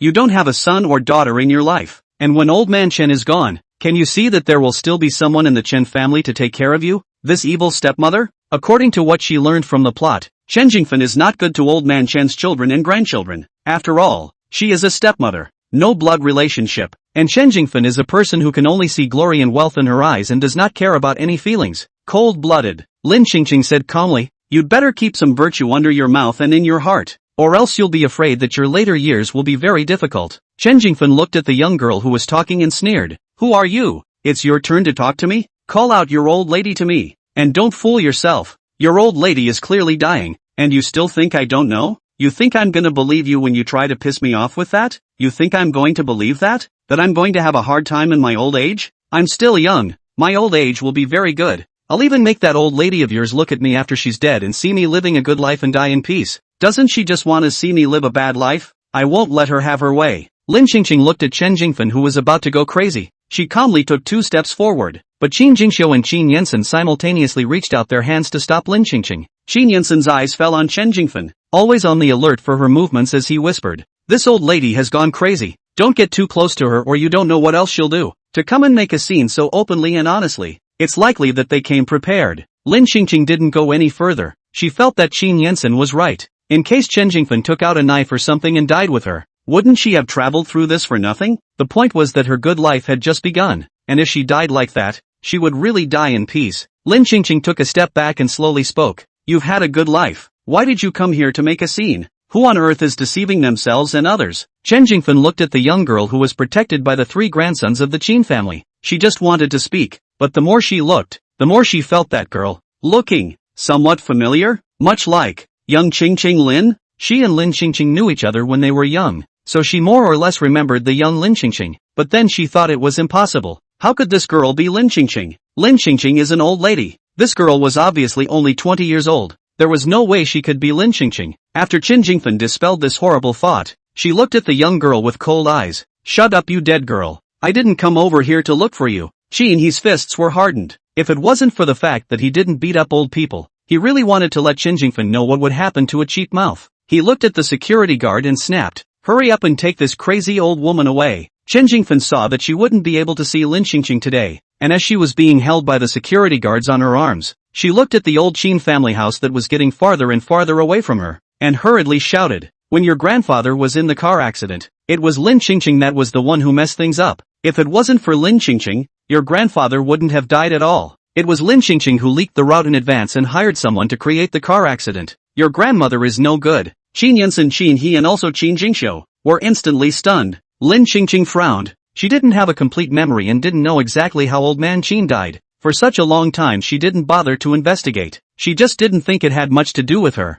After all, it's not like she and old man Qin had any feelings. She naturally wouldn't be overly concerned about someone who had already passed away. And if there was really something fishy about old man Qin's death, I'm afraid the whole Qin family would have investigated it long ago. Chapter 124, Walking by the River. Wet shoes every day. Qin Jingxiu turned his head to look at Lin Qingqing, then pulled Lin Qingqing's wrist and headed inside the old mansion. "Let's go back to eat. Don't listen to this crazy woman's nonsense. What others are like." Qin Jingxiu is not clear, but Lin Qingqing, but since he has memory, the best relatives to him, that's why he only trusts his grandmother, and no matter what anyone else says, he believes that his grandmother must have her reasons for what she does. Lin Qingqing was brought back to the old mansion by Qin Jingxiu, and Qin Yensen and Qin He followed him back. At the dinner table, the mood this time was decidedly less cheerful than it had been just then, even a bit subdued. Qin Yensen coughed lightly and gave Lin Qingqing a small bowl of mushroom soup. "Grandma, don't take what old lady Chen said to heart. It's all her nonsense. Grandpa's death,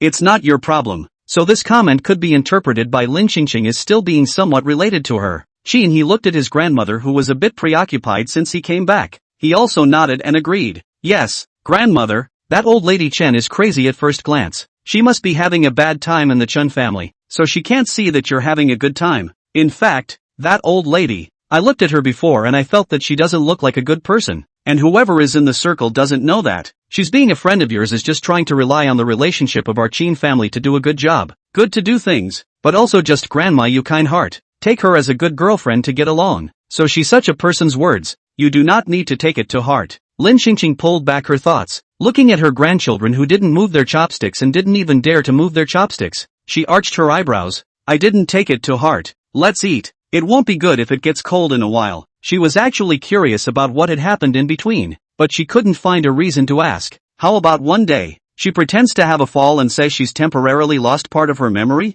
That way she can ask whatever she wants. She is a really smart person. The next morning, Lin Qingqing learned the reason for Chen Jingfen's madness, which turned out to be that the Chen family had restricted Chen Jingfen's spending. Chen Jingfen married an older man 20 years older than herself for money, and now that the money was gone, it was no wonder Chen Jingfen was mad. After breakfast, Qin Yensen and Qin Jingxiu went to work together, and Qin He didn't follow. Lin Qingqing looked at Qin He who was sitting on the sofa playing with his cell phone. "Why don't you go to work with your big brother and the others?" Qin He looked up at his young grandmother sitting across from him and smiled heatedly. "Qin Yensen gave me the day off today and told me to keep you company. Not having to go to work is awesome." Lin Qingqing moved the fruit plate on the table in front of her, took a cherry and put it in her mouth, glaring at Qin He. "What Qin Yensen? That's your big brother." Qin He laughed coldly and lazily reclined on the sofa. his long legs resting on the sofa armrests. Whose big brother sends his own brother to a place like F continent that's not? Can't you just be less angry at him next time? Who told him to trust that Mui woman?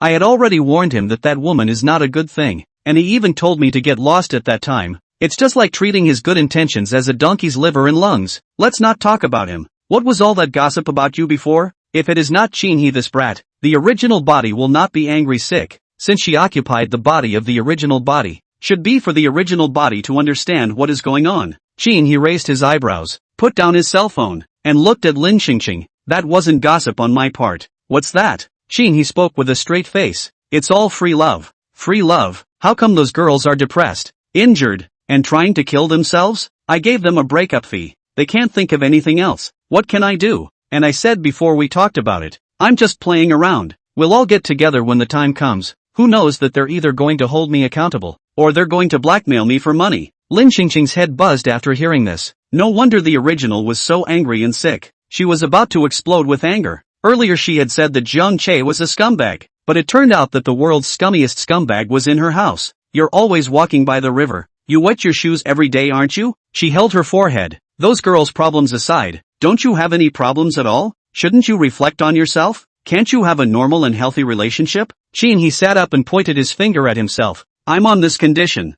How much of a loss is it to talk about one? Lin Xingqing moved her wrists and revealed an eerie smile. How about I beat you into a condition where you can only talk about one? Do you think it's better to break a leg or an arm? Lin Xingqing looked at Chin-hee with a smile on her face and squeezed these two words out from between her teeth. Then as she snatched the chicken feather duster that the maid next to her was cleaning, she chased Chin-hee around the house for several laps. In the end, Chin-hyuk conceded first, mainly because he was worried that his grandmother was exhausted, and she looked young, but she didn't know what her health was like. He only heard Chin Yensen say that it seems to be a return to old age, but will somehow return to old age. Should also be a disease? I do not know whether there will be other complications in the follow-up. Chin-hee put his hands together to show his defeat. Grandma, I'm wrong. I'll only talk about one next time, okay? Lin Xingqing to gasp evenly, holding a chicken feather duster hidden Chin-hee's arm, said seriously, only talk about A, and cannot play. To respect the girls, like to talk about to do a good job responsible attitude, not allowed to give me to see a loved one. Chin-hee nodded. Fine, I'll do it. Lin Xingqing added, don't play smart with me, thinking that it's okay to perfume me a little bit. I would fall sick before because Butler Ding showed me your scandal. That's why I was so angry like that. If you dare to act like you did before, do you believe I'll die for you? I'll die directly in front of your room. When Chin-hee heard this, a feeling of guilt instantly rose up in his heart. He doesn't even realize that he caused his grandmother to fall ill. Chin-hee let go of the hand that was rubbing his arm. No more playfulness, no more perfunctory attitude. Hung his head, a look of letting Lin Xingqing slaughter him. Completely honest. Grandma, don't worry. From now on I'll be absolutely obedient and never mess around again. Lin Xingqing nodded with reluctant satisfaction. This attitude is still like words, but I won't just trust you. It still depends on what you do. Good. After Chin-hee answered, he picked up his cell phone and deleted more than 1,000 WeChat female friends in front of Lin Xingqing. Lin Xingqing was shocked. How can we talk to each other with so many? Lin Xingqing couldn't help but spit out. You should go be a customer service agent tomorrow. I think you're a good piece of material. Customer service must not depend on the mood of the customer. Whether I return this time or not is depending on my mood. Chin-hee finished putting his cell phone away, looked at Lin Xingqing and smiled. Grandma, I'm done deleting. Now it's your turn, right, Lin Xingqing? Chin-hee, before you go to the bar to find those male models, plus did you add contact information? You don't just talk about me. You should also have a healthy relationship. In the future, you don't go to the bar kind of place. It's not suitable for you. There is no good man there. They are all figure your money. Want to take advantage of your cheap. I'm just going for a casual visit. You think I'm like you? Lin Xingqing glared at Chin-hee, then turned to leave. Since you're accompanying me today, why don't you accompany me out for a stroll? Lin Xingqing went to a cake store and ordered a cake. Chin-hee stood behind Lin Xingqing and asked, does anyone have a birthday? You can't have cake if it's not a birthday? Your sister is coming back for dinner tonight. As soon as Lin Xingqing's words fell, a voice came from the doorway of the cake store. I'm not like someone who chases after Jiang Che's S every day and ends up being withdrawn by the Jiang family. If I were you, I'd be embarrassed to go out. Chapter 125, New girlfriend so soon? This sister-in-law is not bad. Running after Jiang Che every day? And he was disowned by the Jiang family? Lin Xingqing's ear tips twitched slightly. The message sounded a little familiar. You sit here. I'll go out and take a look. Lin Xingqing finished talking to Chin-hee behind her and curiously walked towards the door of the cake store. Chin Hyuk had just recently returned from F continent, and in addition to adjusting to the time difference, he was so full of acceptance of the fact that his grandmother was a young 20-year-old girl that he didn't yet know that Chin Song's marriage had been returned. Just what he heard about Jiang Che, isn't that his prospective brother-in-law? Regarding his own sister's happiness, he had to get out there and see it, too, and he doesn't feel comfortable with his grandmother going out on her own. His duty today was to keep his grandmother company, and if something went wrong with her while she was with him, Qin Yinsen and Qin Jingxiu would definitely kill him when they returned. What's more, the last time his grandmother fell ill was because of him, and this time he mustn't let anything happen to her because of him. Lin Xingqing walked out of the door of the cake store. She saw the figure of Qin Song. Opposite Qin Song stood a few girls, the girl standing in the center. Lin Xingqing looked a little familiar. After a while, she remembered. Isn't that the original book heroine Mu Yi's good girlfriend Yang Jiaoyun? Last time the old man Qin's death anniversary, she participated in and Qin Yensen back to the hotel together when she met. This girl even fought for Mu Yi and spoke out against her, the richest old lady. Regardless, that is, the heroine's best friend. There is a heroine halo cover. If there is no heroine, Yang Jiaoyun such as this, properly is a brainless cannon fodder, or the kind of cannon fodder that just comes out for less than a minute and goes down. From Mu Yi's point of view, Yang Jiaoyun is indeed a good friend who is righteous and defends her best friend unconditionally, but now standing in the opposite perspective of the heroine, Lin Xingqing felt that this Yang Jiaoyun was really just as annoying as Mu Yi. Qin Song looked at Yang Jiaoyun and a hint of gloom flashed in his eyes. Although she was the one who took the initiative to give up on Jiang Che, it was impossible to say that in her heart she already didn't care at all. So Yang Jiaoyun's words at this time more or less stung her emotions. Qin Song's lips curved slightly, hiding the emotions under his eyes, and said nonchalantly, "What's it got to do with you? You can't go out because you've been excluded from the marriage? Then you should go back and tell your grandma. Remember to go out and walk through the sewer in the future. After all, you once came to my door many times to marry my grandpa, and as a result, you were rejected by my grandpa so many times. It's really a shame." Yang Jiaoyun instantly choked, her face reddening with anger. She then spoke. "What qualifications do you have to compare yourself to my grandmother? You can't even compare to a tenth of my grandmother's beauty when she was young. If you want to chase after someone, you don't even look at how much weight you have, really relying on the fact that you have a good birth. You either bully ordinary people 3 times or force people who don't like you to marry you. What's the difference between your behavior and that of a shrew?" Qin Song has been looking for trouble with Mu Yi 3 times, and Mu Yi complains to Yang Jiaoyun almost every time, and Yang Jiaoyun has threatened to help Mu Yi out more than once, but she was stopped by Mu Yi. Mu Yi is kind-hearted, but Yang Jiaoyun can't swallow this.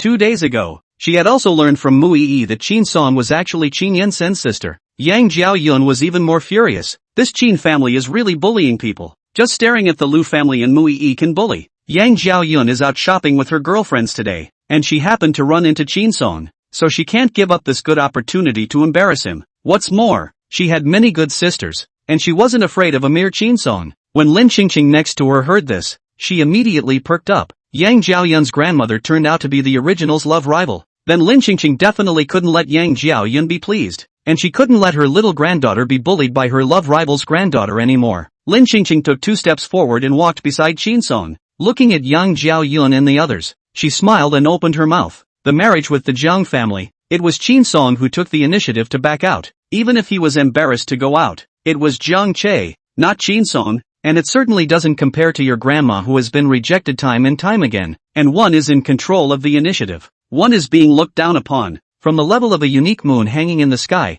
a humble sand in the dirt. How can it be compared? Yang Jiaoyun's blood rushed up in anger, itching to tear the mouths of the 2 women in front of her who had insulted her grandmother. Yang Jiaoyun lifted her chin and looked at the strange girl that suddenly appeared as she spoke disdainfully. "Who are you? What does it have to do with you? I want you to come out and talk too much." Qin Song also turned her head to look at this girl who spoke for her head full of questions. It was like this girl she had never seen before, yet it was inexplicably familiar. She then saw that the girl following behind her was surprisingly her second brother Qin He. Qin Song retracted his gaze, blankly glanced at Yang Jiaoyun, who was already mad with anger, but still pretended to be calm on the surface, and hooked his lips. "You don't care who she is. She's right, your grandmother and I aren't even on the same level. You're even less qualified to talk to me." Qin Song finished his speech and stopped wasting time with Yang Jiaoyun, taking steps to go inside the cake store. Lin Xingqing, however, did not leave immediately. She looked at Yang Jiaoyun, and her words were addressed to Qin He, who was at the side. "Has the Yang family been idle lately? Why don't you find something for the Yang family to do? and I see that the Yang family is quite incapable of disciplining their children. So help me tell the Yang family that I'll help discipline this child for them, so that they don't have to thank me. Don't even think about the granddaughter of a love rival trying to bully her granddaughter. Her granddaughter was no older than a child with elders to protect her. Lin Qingqing directly dragged young Zhao Yun into the bathroom not far away, and 5 minutes later, Lin Qingqing clapped her hands and calmly came out of the bathroom, and in the cubicle behind her, the sound of girls crying and wailing rang out intermittently. Yang Zhaoyun's sisters saw Lin Qingqing come out and hurried into the bathroom to see how Yang Zhaoyun was doing. It wasn't that they didn't want to help Yang Zhaoyun just now, it was that Qin He's expression was just too scary, coldly blocking them with his face, his deep brows and eyes hidden with an unspeakable sense of oppression, silently warning them that they'd better not follow. Coupled with Qin He's tall stature, they felt that even if the few of them were all on board, they would not be Qin He's match. Moreover, when they took a look at Qin He's appearance, they didn't look like they would take pity on him. They didn't want to make a mess in this kind of public place. That would be too humiliating. Lin Qingqing glanced at Qin He, who was standing at the door to guard it, and said, "Let's go." Qin He obediently followed Lin Qingqing back inside the cake store. Qin Song looked toward the strange girl in Qin He and asked curiously, "What did you do to Yang Zhaoyun?" Lin Qingqing's lips curved up, looking at Qin Song with a loving look. "It's fine, just educating her casually, so that she remembers to take a detour next time she sees Qin's family." This was the first time Lin Qingqing had seen her little granddaughter since she crossed over. Her eyes swept over Qin Song's good-looking face, and she couldn't help but speak. "That Yang Zhaoyun is really blind. A girl who obviously looks so pretty, saying that she's not as good as a tenth of her grandmother. She really needs to go hang in ophthalmology." Qin Song was in a much better mood at the compliment. She smiled. "Thank you." After saying thank you, she remembered the domineering manner in which this girl had just spoken up for her and helped her out to educate Yang Zhaoyun, making her unconsciously feel a little more like she wanted to get close. She turned her head to look at Qin He, then came close to him and whispered, "Getting a new girlfriend so soon? This sister-in-law is not bad. I like it very much. Much better than those messy rotten peach blossoms you had before. You have to work hard to make her rush into the Qin family." Qin. Chapter 126, If the upper beam is not straight, the lower beam will be crooked. Qin Song said, "Just this sister-in-law. I'm determined." Qin He looked at Qin Song speechlessly. "Do you believe that Grandpa can pop out of his coffin and beat us both to death? Especially you. Be careful tonight. Watch out for Grandpa to take you away." Qin Song was confused for a moment. What's it got to do with Grandpa? What's the connection? This is their grandmother. Borrowing Qin He's 800 guts. Qin He wouldn't dare to have an idea. Not to mention that Qin He doesn't have the kind of fetish that likes his own relatives. Qin He looked at the current situation. He explained, "She's not your sister-in-law. Don't talk nonsense. She's a member of our Qin family. Aren't you going back to the old mansion tonight? Let her personally tell you who she is then." Qin He said at the end, and then looked at Qin Song and thoughtfully instructed,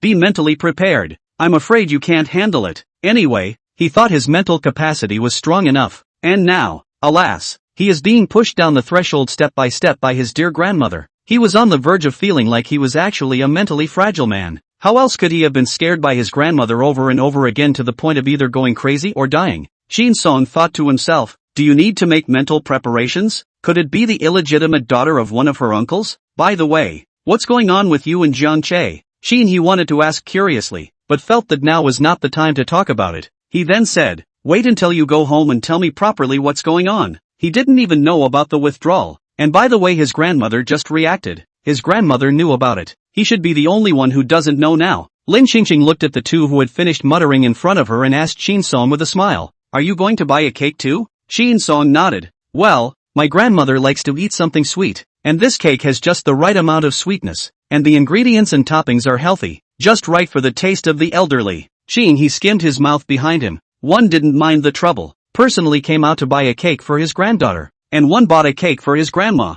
It was really a two-way running affinity, just he seemed a bit redundant, following behind the two like a bodyguard. "You don't have to buy it. I bought one. Fei Xin and Kyungsu don't eat it. It's just the two of us. It's enough." With Lin Qingqing speaking on Qin Song's behalf before, Qin Song had now automatically included Lin Qingqing in the ranks of his own people, and Qin Song, who was not fond of being pretentious, simply smiled. "That's fine." Qin He behind the two? So no one really cares if he eats or not? When the cake came out, the clerk handed it directly to Qin He. Qin He, line, really take him as a servant accompanying. Qin Song glanced at the capricious Qin He, who had not guessed the identity of the young girl beside him until now. What exactly was the status that could make the free-range domestic animal Qin He serve at his beck and call? and looking at Chin He's attitude was still respectful. Chin Song was even more puzzled. It was important to realize that Chin He had not been so submissive and caring in his attitude towards their parents, and her, his own sister. As she walked out of the cake store, Chin Song couldn't help but pull on the corner of Chin He, who had deliberately slowed down his pace. Chin He is tall and long legs, has never waited for anyone. How many times their parents let Chin He take her out to play with? Chin He long legs, the pace and fast. No matter how she shouted behind Chin He ignored her. She can only follow Chin He, trotting from time to time to catch up with the part of the Chin He, and finally tired her out. She swore that she would never go out with the Chin He, but every time there's a next time. After all, they were family, so how could she really hold a grudge? It's just that every time she comes home she shows her displeasure with Kin for a while and seizes the opportunity to tell their parents off. Whenever she saw Chin He succeeded in being scolded by her parents, her heart was very cool. So such a Chin He, surprisingly, was willing to wait for that girl, willing to follow right along at that girl's pace, not even a hint of impatience. It was something that she, her own sister, had never enjoyed. Who the hell is this girl? Then the next second, Chin Song saw a familiar impatience on Chin He's face. Chin He frowned slightly and lowered his eyes to look at the corner of his coat that was pulled by Chin Song. What's wrong? Chin Song was not surprised to see Chin He's expression shift. After more than 20 years, she was used to it. Chin He's ghostly look of obedience just now was the side she was not used to.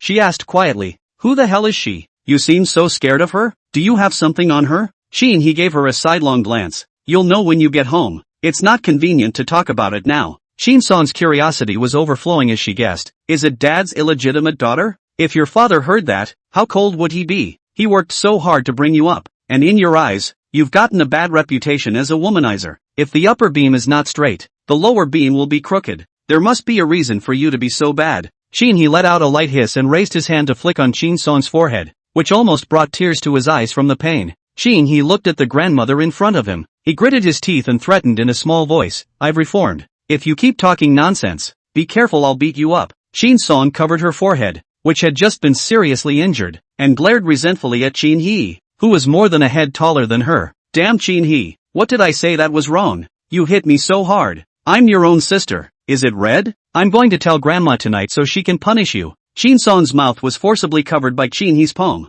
Chin He looked at his grandmother, who didn't hear and was relieved. "What else do you know besides tattletale? Hurry up and leave." He didn't want to be chased by his grandmother with a chicken duster again. Grandma is so relentless. As if Lin Xingqing heard something out of place behind her, she hurriedly turned around, only to see the two siblings, Chin He and Chin Song, looking at her with smiles on their faces, as if nothing had happened. She thought she had misheard and was just about to turn her head when Chin Song spoke. "Why don't I treat you to afternoon tea?" They were all their own family members, so Lin Xingqing didn't make herself polite. Inside a Hong Kong-style tea house, Chin He first pulled out a chair for Lin Xingqing to sit. Chin Song looked at it all, feeling too incredible. When did Chin He ever do something so polite? Then he took the menu again and asked Lin Xingqing to order first. Chin Song became more and more curious about the identity of this young girl. The three of them had just finished ordering their meals, when Lin Xingqing casually glanced to the side and happened to see Mu Yi and Zhang Che sitting at the table next to her. Chin Song wasn't blind either. How could she not see the two big living people who were so present in her heart?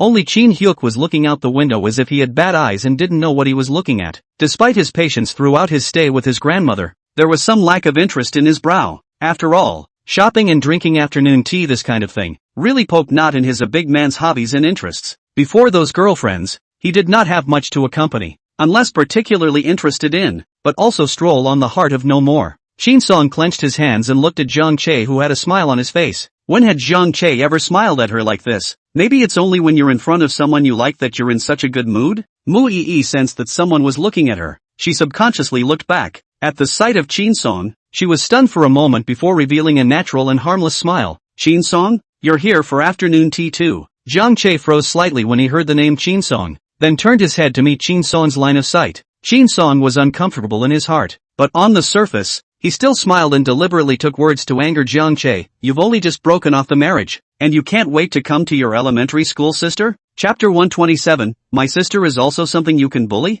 Zhang Che looked at Chin Song's bright and delicate face that was full of concern, and his expression was a little complicated. All along, every time Chin Song met with him, other than mentioning Mu Yi, she had always been obedient to him, even on New Year's holidays, and he went to both sides of the home to see their parents. Chin Song will also be thoughtful to his family, like what? All prepared in advance, do not have to worry about him at all. But now, Chin Song suddenly broke off his engagement with him, and he always felt that something seemed a bit out of place. It should be because he was annoyed by Chin Song before, and it was not easy to clear the air, so he was a bit uncomfortable. Jiang Che looked at Chin Song, put away the smile on his face and said with a straight face, Chin Song, Mu Yi and I have something to say. It's not what you think, don't be ridiculous. After Jiang Che finished speaking, he turned his head to look at Mu Yi, his tone unconsciously much gentler than just now. She's just like that as a person. Don't take what she said to heart. Mu Yi smiled understandingly and met Jiang Che's line of sight. I know, I won't bother with her. Chin Song watched Jiang Che's back and forth changes after facing her and Mu Yi, and seeing Mu Yi and Jiang Che both looking like they were warming up to each other and looking at each other with their eyebrows raised. She was so angry that her teeth itched. On top of that,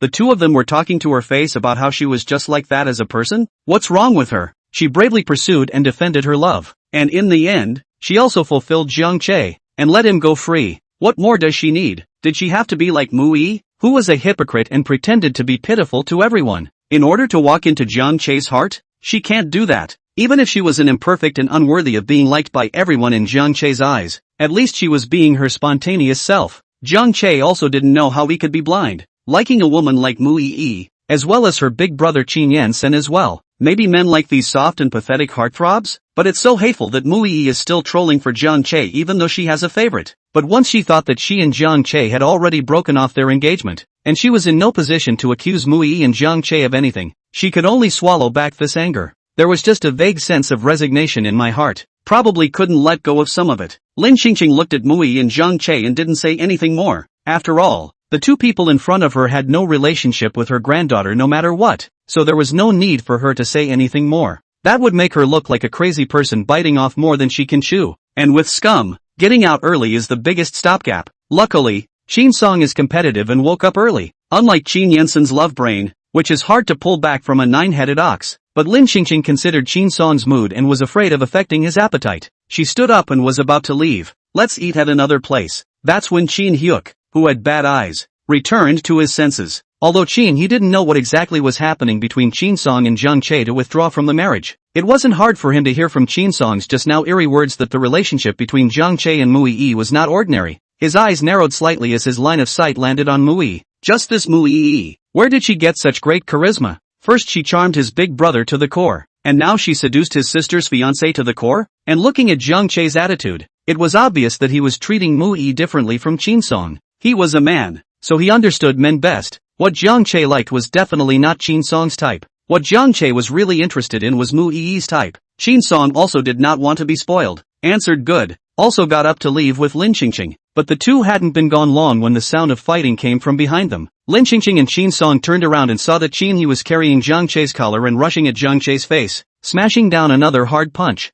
Qin He gritted his teeth and cursed angrily. Damn, my sister is also something you can bully? Jiang Che didn't expect Qin He would suddenly rush over to punch him, so he didn't prepare himself before receiving two solid punches, and when Qin He was about to punch him in the face for a third time, Jiang Che had already curbed Qin He's wrist. Jiang Che shook his head, which was a little dizzy from the beating. The veins at the corners of his forehead tightened, and he spoke through clenched teeth. What are you doing? When did I bully your sister? Even if you want to fight for your sister, you have to ask what your sister has done first. Don't bite like a mad dog. Okay, Jiang Che said. His eyes shifted to Chin Song on the side with some disgust in his eyes. Qin He let out a cold snort, let go of Jiang Che's collar, raised his leg and kicked at Jiang Che's body. It doesn't matter what my sister did. What matters is that you can't apologize to my sister. Jiang Che quickly dodged. How did I apologize to her? When you and my sister didn't break off their engagement, were you still coupled up with Mu Yi? She's my schoolmate. Qin He glanced at Mu Yi, who was shrinking aside in fear. Then his eyes moved back to Jiang Che and sneered. Schoolmate? All men. Don't think I don't understand your flowery mind. Jiang Che returned unwillingly. In terms of flowery thoughts, I'm not comparable to you. I'm scummy, but I'm scummy in a clear way. Unlike you, who's looking at getting married and is still making small moves behind your back. Jiang Che although slag, but he talked about each woman, will clearly tell each other, he will not marry, much less later. Are adults you love to play. He can never force which woman, or when which woman in front of a set, behind the back of a set. He is fair to everyone irresponsible. He realized that compared to a man like Jiang Che, who had to take up the responsibility of marriage and cheated on his wife before marriage, he was much more open-minded. Jiang Che's brows furrowed. What kind of petty maneuvers did I get into? Jiang Che is appreciating Mui's gentle and understanding and hard work to get ahead. Moreover, ever since Qin Song appeared, he felt more and more how rare it was to find these virtues in Mui. Qin Song is always messing around, not moving to fight with him, and even his family is the richest man, so it's easy to get anything, so naturally he won't put in more effort and hard work like an ordinary girl like Mui. Jiang Che did feel that Mui was the type of person he should like, but during the term of his marriage contract with Qin Song, he definitely hadn't done anything to apologize to Qin Song. It was just that occasionally, when it came to matters involving the two of them, his heart would tilt a bit. After all, with a perfect girl and a girl who could only mess around in front of him, he would naturally feel that all the problems were with Qin Song who could only mess around. Dare to do it and not dare to admit it? Qin Hyuk raised his other hand that wasn't under Jiang Che's control and swung his fist up to slam at Jiang Che's face again, regardless of whether or not Jiang Che has made a small move. Mui and Lu Xian's relationship with the Qin family is now on a collision course, and Jiang Che is not on his sister's side, but even sits with Mui, so there must be a problem. The smell of gunpowder in the restaurant grew stronger. The two quickly wrestled. Chapter 128, If you don't want your mouth, I can sew it up for you. Qin Song and Mui rushed forward to stop, but the effect is very little. The two men body force sensitivity is not similar. Soon Qin He face also hung color. Lin Qingqing rushed out to stop. All give me stop. Qin Hyuk heard the sound and just swung down a punch before letting go of Jiang Che and getting up. Qin Song looked at staggering up Jiang Che, subconsciously wanted to go to help Jiang Che, but there was a pair of hands to hold Jiang Che first. Mui supported Jiang Che and frowned in concern. Senior, are you alright? Jiang Che turned his head to look at Mui who was standing at his side and smiled reassuringly. It's fine. It wasn't actually fine. The bones in his body were falling apart. Damn, Qin Hyuk hits hard. Worthy of being Qin Song's brother, just as savage and unreasonable. Seeing this, Qin Song hurriedly withdrew his hand and turned his head to look at Qin He. Qin He rubbed his somewhat sore cheeks, looked down at Qin Song's retracted hand with a tone of hatred, and said in a low, teasing voice, finally remembered your brother me? Qin Song glared at him and bristled. Does it hurt? Qin He raised his eyes to look at Jiang Che and shrugged indifferently. It doesn't hurt, and there's even a fight. Anyway, a real man never admits that it hurts him. He doesn't say it, and if he does, he's admitting it to the other side. Lin Qingqing walked up, blocked Qin He and Qin Song behind her, looked at Jiang Che and said, if you want to settle the score or ask for medical bills, look for me. She was the eldest, so naturally she had to give the younger generation a leg up. But when she walked out of the restaurant, Lin Qingqing reacted. She didn't seem to have given her name. Jiang Che and Mui didn't know who she was, so how could she find her for the medical bills? But it didn't seem convenient to reveal her current identity. Anyone other than her family would have tied her up and studied her if they knew she could return to her old age. After all, this kind of world miracle is the dream of people all over the world. It was fortunate that I didn't impulsively report my name just now because I wanted to protect my grandson and granddaughter. In the car, Qin Song stretched out a finger and poked the bruise on Qin He's cheek as she frowned. Why were you so impulsive just now? Qin He let out a soft hiss. Who let him bully you? Doesn't it not hurt? It's even a fight. Qin Song teased Qin He, whose eyebrows were almost wrinkled together, and then reached out his hand to Qin He to straighten up the collar that had just been torn by Jiang Che. Do you usually bully me less? Can that be the same? Qin He said seriously. I admit that I'm not a good brother or a good man, but other men scum you just can't. Next time there's this kind of situation tell me. I'll definitely break his legs, so that he won't be able to find another woman in his life. Although he grew up without a sister, his sister was a good girl, different from the women he looked for outside. Figure his external conditions, so he couldn't see his sister being bullied by scum. Qin Song looked at this loose domestic animal, now at this moment is not considered a domestic animal, barely counted in her heart as her good brother. She opened her mouth and said, got it. Lin Qingqing wanted to take Qin He to the hospital to have a look, but Qin He said nothing about not going, so she had to ask the driver to go to a nearby pharmacy to buy some ointment for bruises. And after Qin Song smeared the ointment on Qin Song, the three of them went home. In the cafeteria, Mui looked at Qin Song's figure as they left and frowned. The girl who was a relative of Qin He, what kind of status was she in the end? Even letting Jiang Che have something to settle the score with her. What a big mouth. Jiang Che lowered his eyes to Mui's hand that was holding his arm. He suddenly thought that if Qin Song saw it, he would definitely argue with him again. He immediately pulled out his arm, pulled out 2 paper napkins from the dining table and wiped the corners of his mouth. Jiang Che looked down and saw a trace of blood on the tissue paper. His brows instantly furrowed as he turned his head to look at Mui. I'm really sorry about today. Why don't we talk about it some other day? Mui hurriedly stopped Jiang Che and softly said, can we talk today? I won't delay you for a long time. Jiang Che hesitated for a moment and sat back in his seat. Mui said the purpose of her initiative to ask Jiang Che out today I had a conflict with Chin Song before, and Chin Song went home and complained, resulting in the several announcements our company had originally given me, all of which are now terminated. My job is gone, and so is my future. Mui looked at Jiang Che's expression and continued, can you help me? Talk to Chin Song and let her spare me this time. You also know that I come from a lowly background. I have no background. I grew up with my younger brother and it wasn't easy for me to go all the way. If I lose this job again, it would be the same as cutting off the way for my younger brother and I to survive.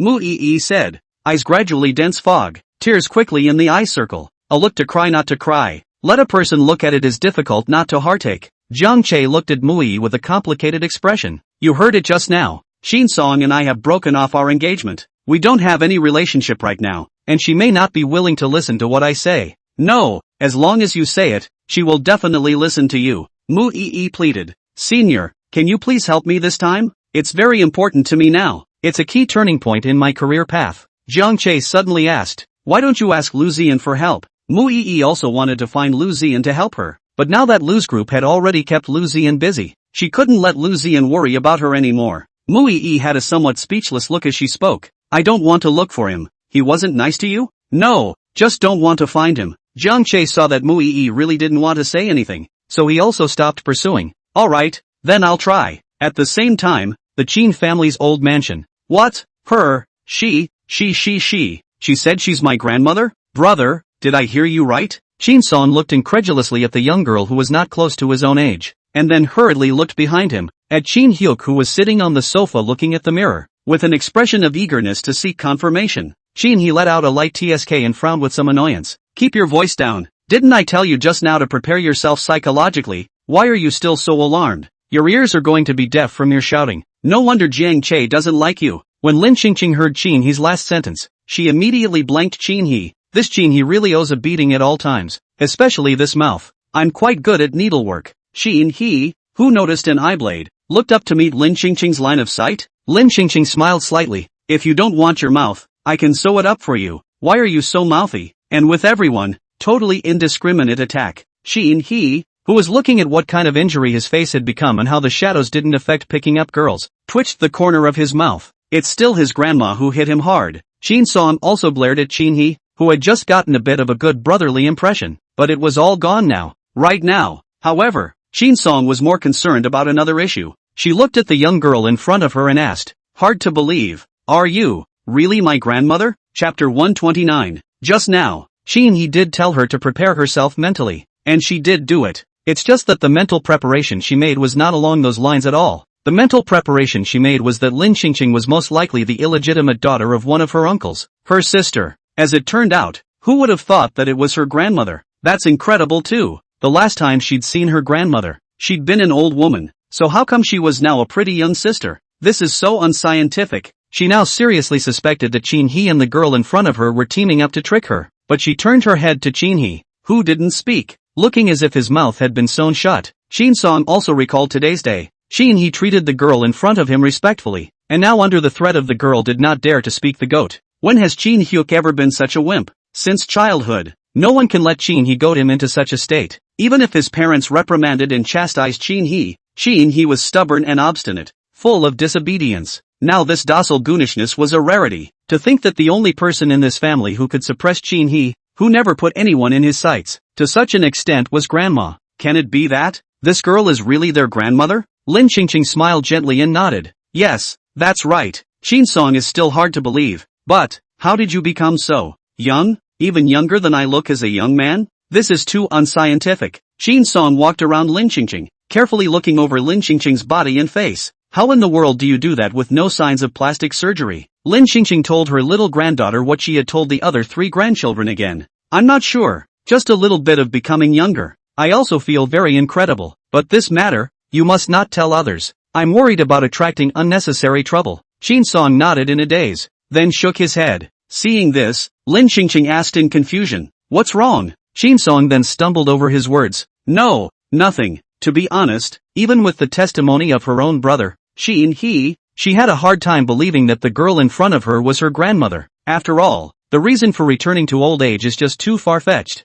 She had to keep her eyes peeled. She couldn't be easily confused by this girl. Not like her brother's stupid dog. If it's really her grandmother and it's the wonder of the world, all is well. If there was an ulterior motive, wouldn't their home be ruined by this young girl by then? Shin Song suddenly thought, before her grandmother always do some unthinkable things to send to the family crowd. Is not from that time onwards, her grandmother has been different, or very likely, is no longer her grandmother? Shin Song hanging at the side of the hands clenched, heart for no reason rose a chill. Unprecedented fear and anxiety a little bit eroded her internal organs. If it was what she thought it was, then how did this girl manage to get her brother to trust her unconditionally? And where had her real grandmother gone? The closest person to her is replaced by a stranger, and the more she thinks about it, the scarier she feels. Shin Song tugged at the corner of his mouth, revealing a smile. Grandma, what are we going to eat tonight? Lin Xingqing glanced at the time and stood up with a smile. I'll personally cook for you. Her grandchildren all had her handmade meal yesterday. Her little granddaughter had to have it too.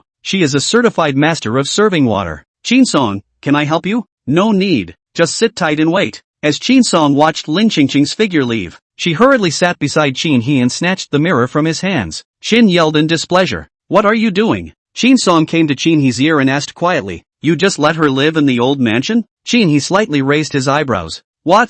You want to kick Grandma out? Grandma usually always says that I'm unfilial. I see that you're even more unfilial than me. How are you sure she's Grandma? Qin Yinsen has already done a paternity test, and Qin Jingxiu also said that she's the grandmother, and she doesn't have bad intentions towards us at the moment, so what's there to be unsure about? Shin Song was very shocked after hearing this. You all believe it? The point was that she was surprisingly the last to know. Qin Hyuk said, how can a kinship test be faked? That's true, the kinship appraisal really can't be faked, but Shin Song's heart can't connect that young girl with her aged grandmother. Although the girl even helped her, she was still a little apprehensive. It wasn't that she wanted to maliciously speculate that the girl was bad, but her instincts always felt that this whole thing was too weird. It is, after all, an existence that defies common sense. She is also an ordinary person. How can she just say she accepts it? Shin Song was silent for a moment and asked, then do my uncles and they all know? If they, the juniors, couldn't detect anything strange, then their elders should be able to detect something, right?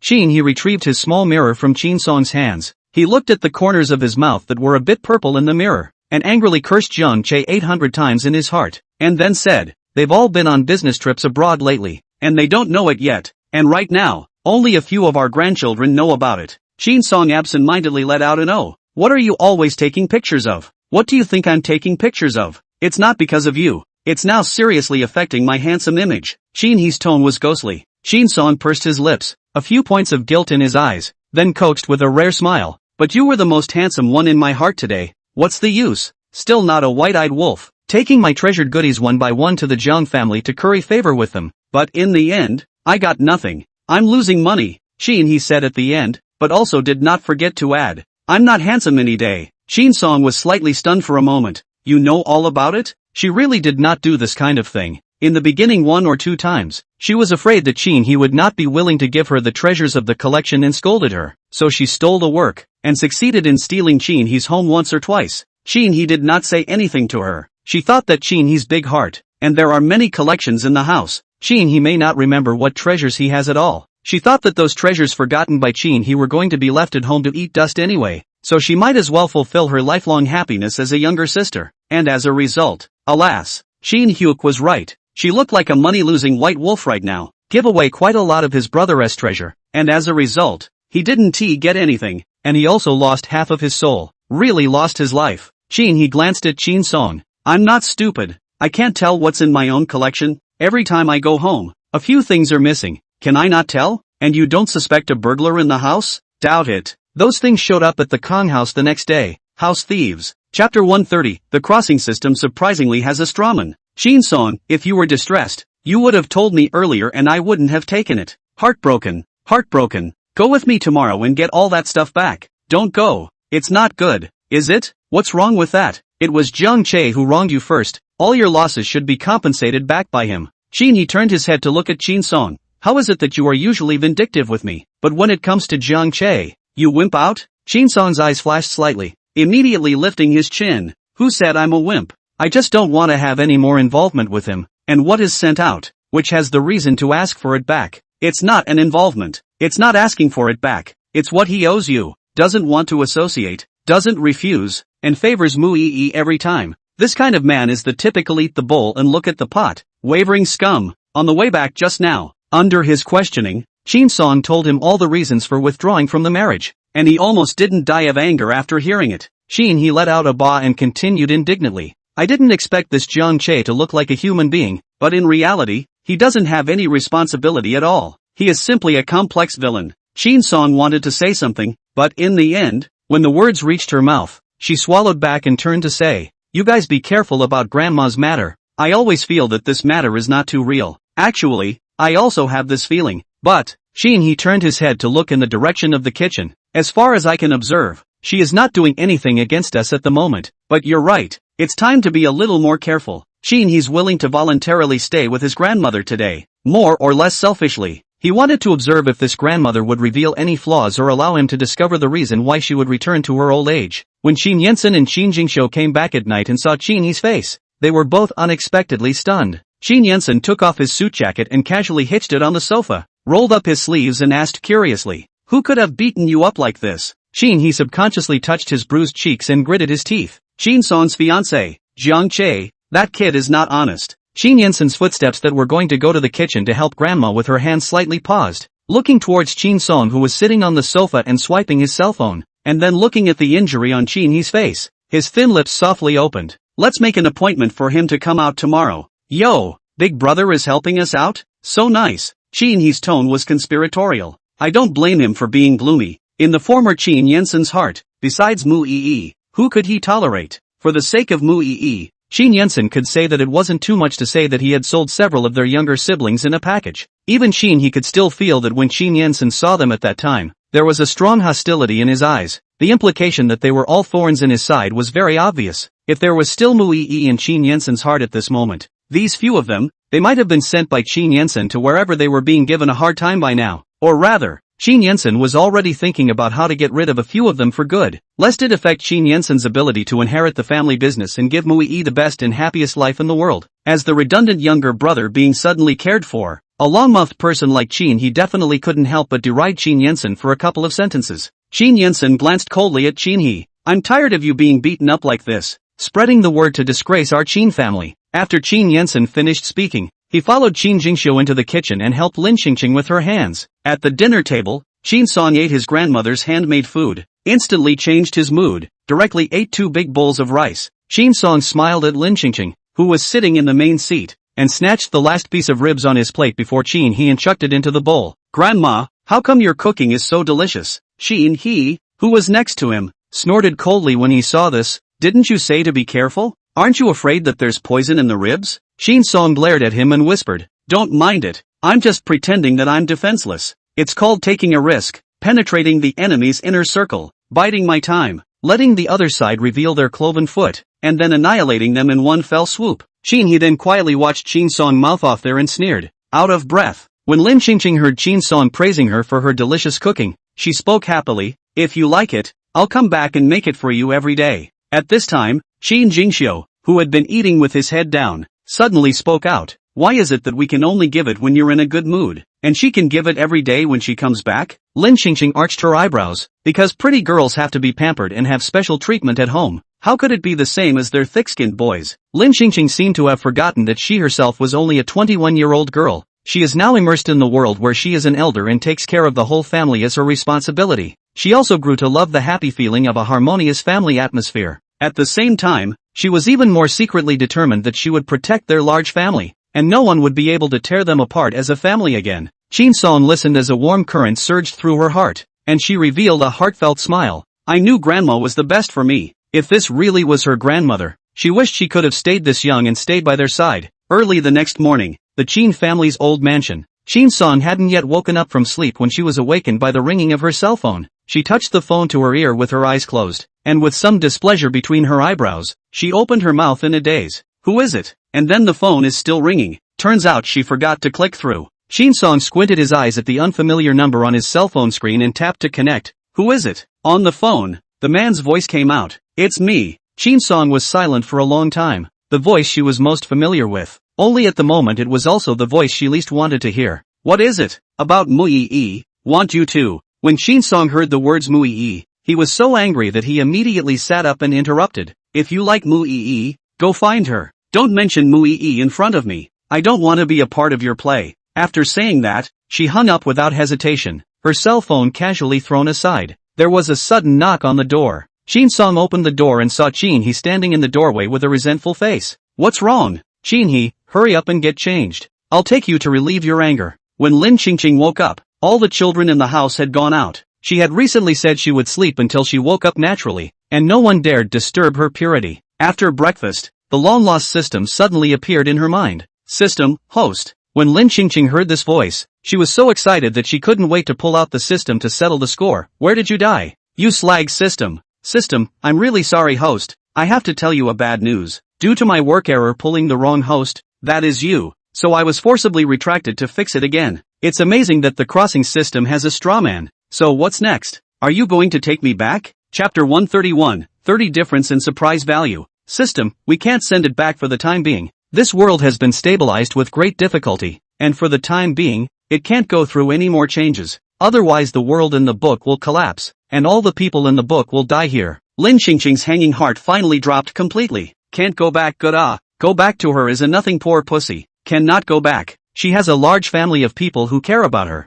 and spend endless money, the status of the richest, as well as a husband who makes her very provincial. Lin Qingqing suddenly thought of something else. I have another question. Why is the company I worked for before I crossed over also in this book? She kind of suspected that she was one of the NPCs in this book. System, because of my operational error. System, after I found out that I pulled the wrong host, I wanted to fix it at the first time and send you back, but the result was an operational error that led to a loophole in spacetime and a change in the magnetic field with the outside world, which has now been repaired. How does the system make such a big mistake? Lin Qingqing slowed down and accepted the result before asking. I always have some extra strange memories lately. I feel as if they are memories of my original body. Do you know what's going on? System, I didn't transmit your original body's memories to you, so I'm not sure what's going on with you. Lin Qingqing was even more puzzled. Then where exactly did her memories come from? How could there suddenly be more inexplicable memories? Moreover, she had returned to live in the old mansion for the past 2 days, and more she felt that everything in the old mansion was very familiar,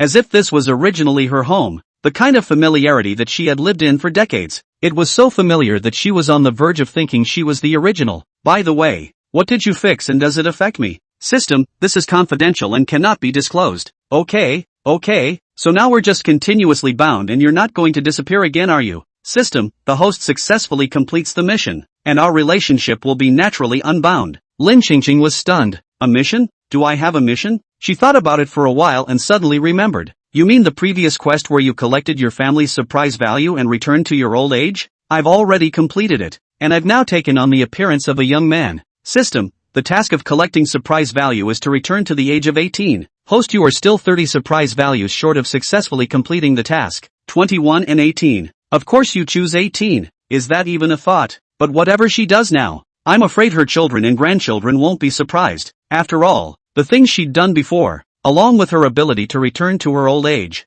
had pulled up the bottom line of the family's surprise. But, her sons don't seem to have seen a younger version of her? Wouldn't her surprise value be successfully gleaned if her sons met the younger version of her? Lin Qingqing thought about it and, like the usual method of collecting surprise value, took a selfie and sent it to the crowd of lovemaking families. But half an hour later, there was still no sound of the system in her head. Could it be that the family is too busy right now? 10 minutes later, oldest son, like, JPG. Youngest son, nice, JPG. Second son, like, JPG. Second daughter-in-law, like, JPG. Eldest daughter-in-law, nice, JPG. Lin Qingqing frowned. A group of human-machine family members? Lin Qingqing, 0. Lin Qingqing, turn manual. Eldest son, it's nice, smiles. Younger son, it's nice, smiles. Son number 2, mom's so pretty, smiles. Eldest daughter-in-law, mom is so beautiful. Second daughter-in-law, it's beautiful, smile. Qingqing Lin, what went wrong and why aren't they surprised? She asked the system in bewilderment. System, are you broken? Why don't you broadcast to me that the collection of surprise value was successful? System, I just retested on my end, and you didn't receive any surprise value. How is it possible? This they're not even surprised? Lin Qingqing was very incredulous. Country M, inside the conference room, the 3 sons of the Qin family were sitting at the conference table, looking down at their cell phone screens. The second son, Qin Haisan, asked suspiciously, what do you guys think it means that mom suddenly posted a picture of her when she was young? The oldest son, Qin Yaowei, frowned and guessed, maybe he's getting older and starting to miss the old, younger days. Qin Haisan nodded. Well, it's very likely. By the way, Mom will have her birthday soon. You guys remember to go back to China for Mom's birthday then, Qin Yaowei said with a straight face. Well, we'll go back after the chip issue over here is resolved. This brain-joining chip was highly regarded as an important key item for technological advancement, so their Qin family paid extra attention to it. Over the years, the Qin family had put almost all of their focus on the project of researching chips, especially after the death of Old Man Qin. The three sons of the Qin family had been more serious in their research so that they could live up to the honor that Old Man Qin had fought for their Qin family. However, since the death of Old Man Qin, it was as if their research results had entered a bottleneck, and they could not make any progress. The eldest son, Qin Yaowei, has almost settled abroad in the last decade or so, just to keep a personal eye on the progress of the project. In the end, there was really no way out. Qin Yaowei found Qin Baichuan and worked together to study the problem, but they were still stuck in the same place, unable to further upgrade the chip to allow them to successfully implant the chip into their brains. Qin Haisan sighed heavily. If only Dad was still alive, the chip problem might have been solved. Right now, it is estimated that the whole world is waiting to see the jokes of our Qin family. The world will laugh its ass off when it takes the trouble to go through layers of competition and screening and finally fight for the right to do research and development, only to find that it cannot even research a single fart. Qin Yaowei put away his cell phone and stood up with a grave expression. I'll go to the lab again. There's no need to wait for me for dinner. The old Qin family house. Lin Xingqing, who hadn't received the surprise value, could only find another method for the time being. In the afternoon, Qin He and Qin Song, as well as Qin Yensen, suddenly returned. She saw Qin He directing his men to move things into the house. It all looks like it's worth a lot of money. Lin Xingqing walked over to Qin Song and asked suspiciously, you guys went shopping? Qin Song, not bought. Qin Song saw Lin Xingqing look like she didn't quite understand. She continued to explain. It's all the things I sent to the Zhang family before, letting my big brother and second brother grab them. Feeling that the word grab might seem too unintelligent for them to say in front of her grandmother, she switched to a different word and said, got it back. This morning, when Qin He took Qin Song out of the house, he was stopped by Qin Yensen, who did not hesitate to choose to join after learning of their purpose today. When they arrived at the Zhang family, Qin Yensen was in charge of desktop negotiations, and Qin He was in charge of pissing off Jiang Che and grabbing things. The two worked very well together. Qin Song was then responsible for sitting on the sidelines with a strong bottom, waiting at ease for her two brothers to stand up for her. After Lin Xingqing heard this, she smiled and nodded. Good grab. Chapter 132 Grandma helps her granddaughter to clarify. The marriage contract did not work out. Jiang Che's heart is always biased towards other women. Qin Song put to send out to take back nothing excessive. After all, it is Jiang Che first let Qin Song disappointed. After Lin Xingqing finished speaking, she turned her head to look at Qin Song. Has Jiang Che contacted you recently? He called me this morning. He regretted it? Qin Song lowered his eyes. No, he wants me to help Mu Yi. Lin Xingqing held her forehead, not daring to imagine how angry Qin Song would be when he received this call, and how sad she would feel in her heart. So you agree? No, there's no way I'm going to help Mu Yi. Even if there's nothing between her and Jiang Che, she and our Qin family are still people with a history of trouble. How could I possibly help the Qin family's enemy? Only Jiang Che, who didn't belong to the Qin family, would still be helping that bad woman Mu Yi. Lin Xingqing patted Qin Song's shoulder and said soothingly, there are plenty of good men in the world.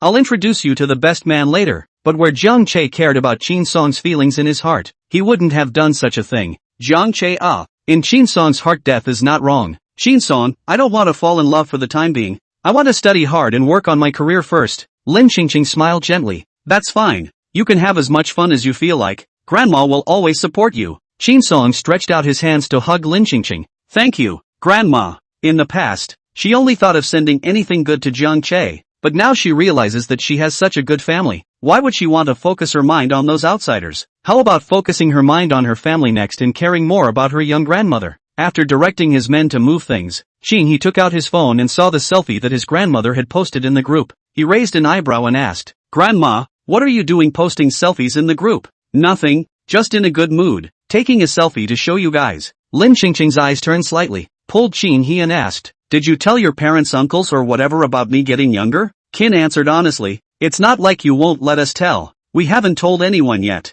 Lin Xingqing let out an oh. That was really strange. How could there be no surprise value? Qin, what's wrong? It's fine. I'm just asking. Lin Xingqing waved her hand and went upstairs to think about how to collect these last 30 surprise values. Monday morning, Lin Xingqing went to Shang Yuan Group for a board meeting, and after the board meeting, she went to the school to pick up Qin Song from class. Today, I had a date with Chin Song to go to a technology exhibition. Her footsteps had just reached the door of the classroom where Chin Song was, when she heard intermittent voices coming from inside. Don't mess with that Chin Song. She's the daughter of the richest Chin family. She's very powerful. The last time Mu Yi messed with her, she was forced to leave the school by the dean that day, and I heard that Mr. Lu's parents were also killed by the Chin family. My goodness, the Chin family is too bad. Isn't this just bullying people? This is nothing. I heard that Chin Song's brother is no good either. He's a scum. Many girls are dying for him and he doesn't take any responsibility. I even saw Chin Song's brother beating up someone at the restaurant 2 days ago. The one who hit him seemed to be Mu Yi's friend.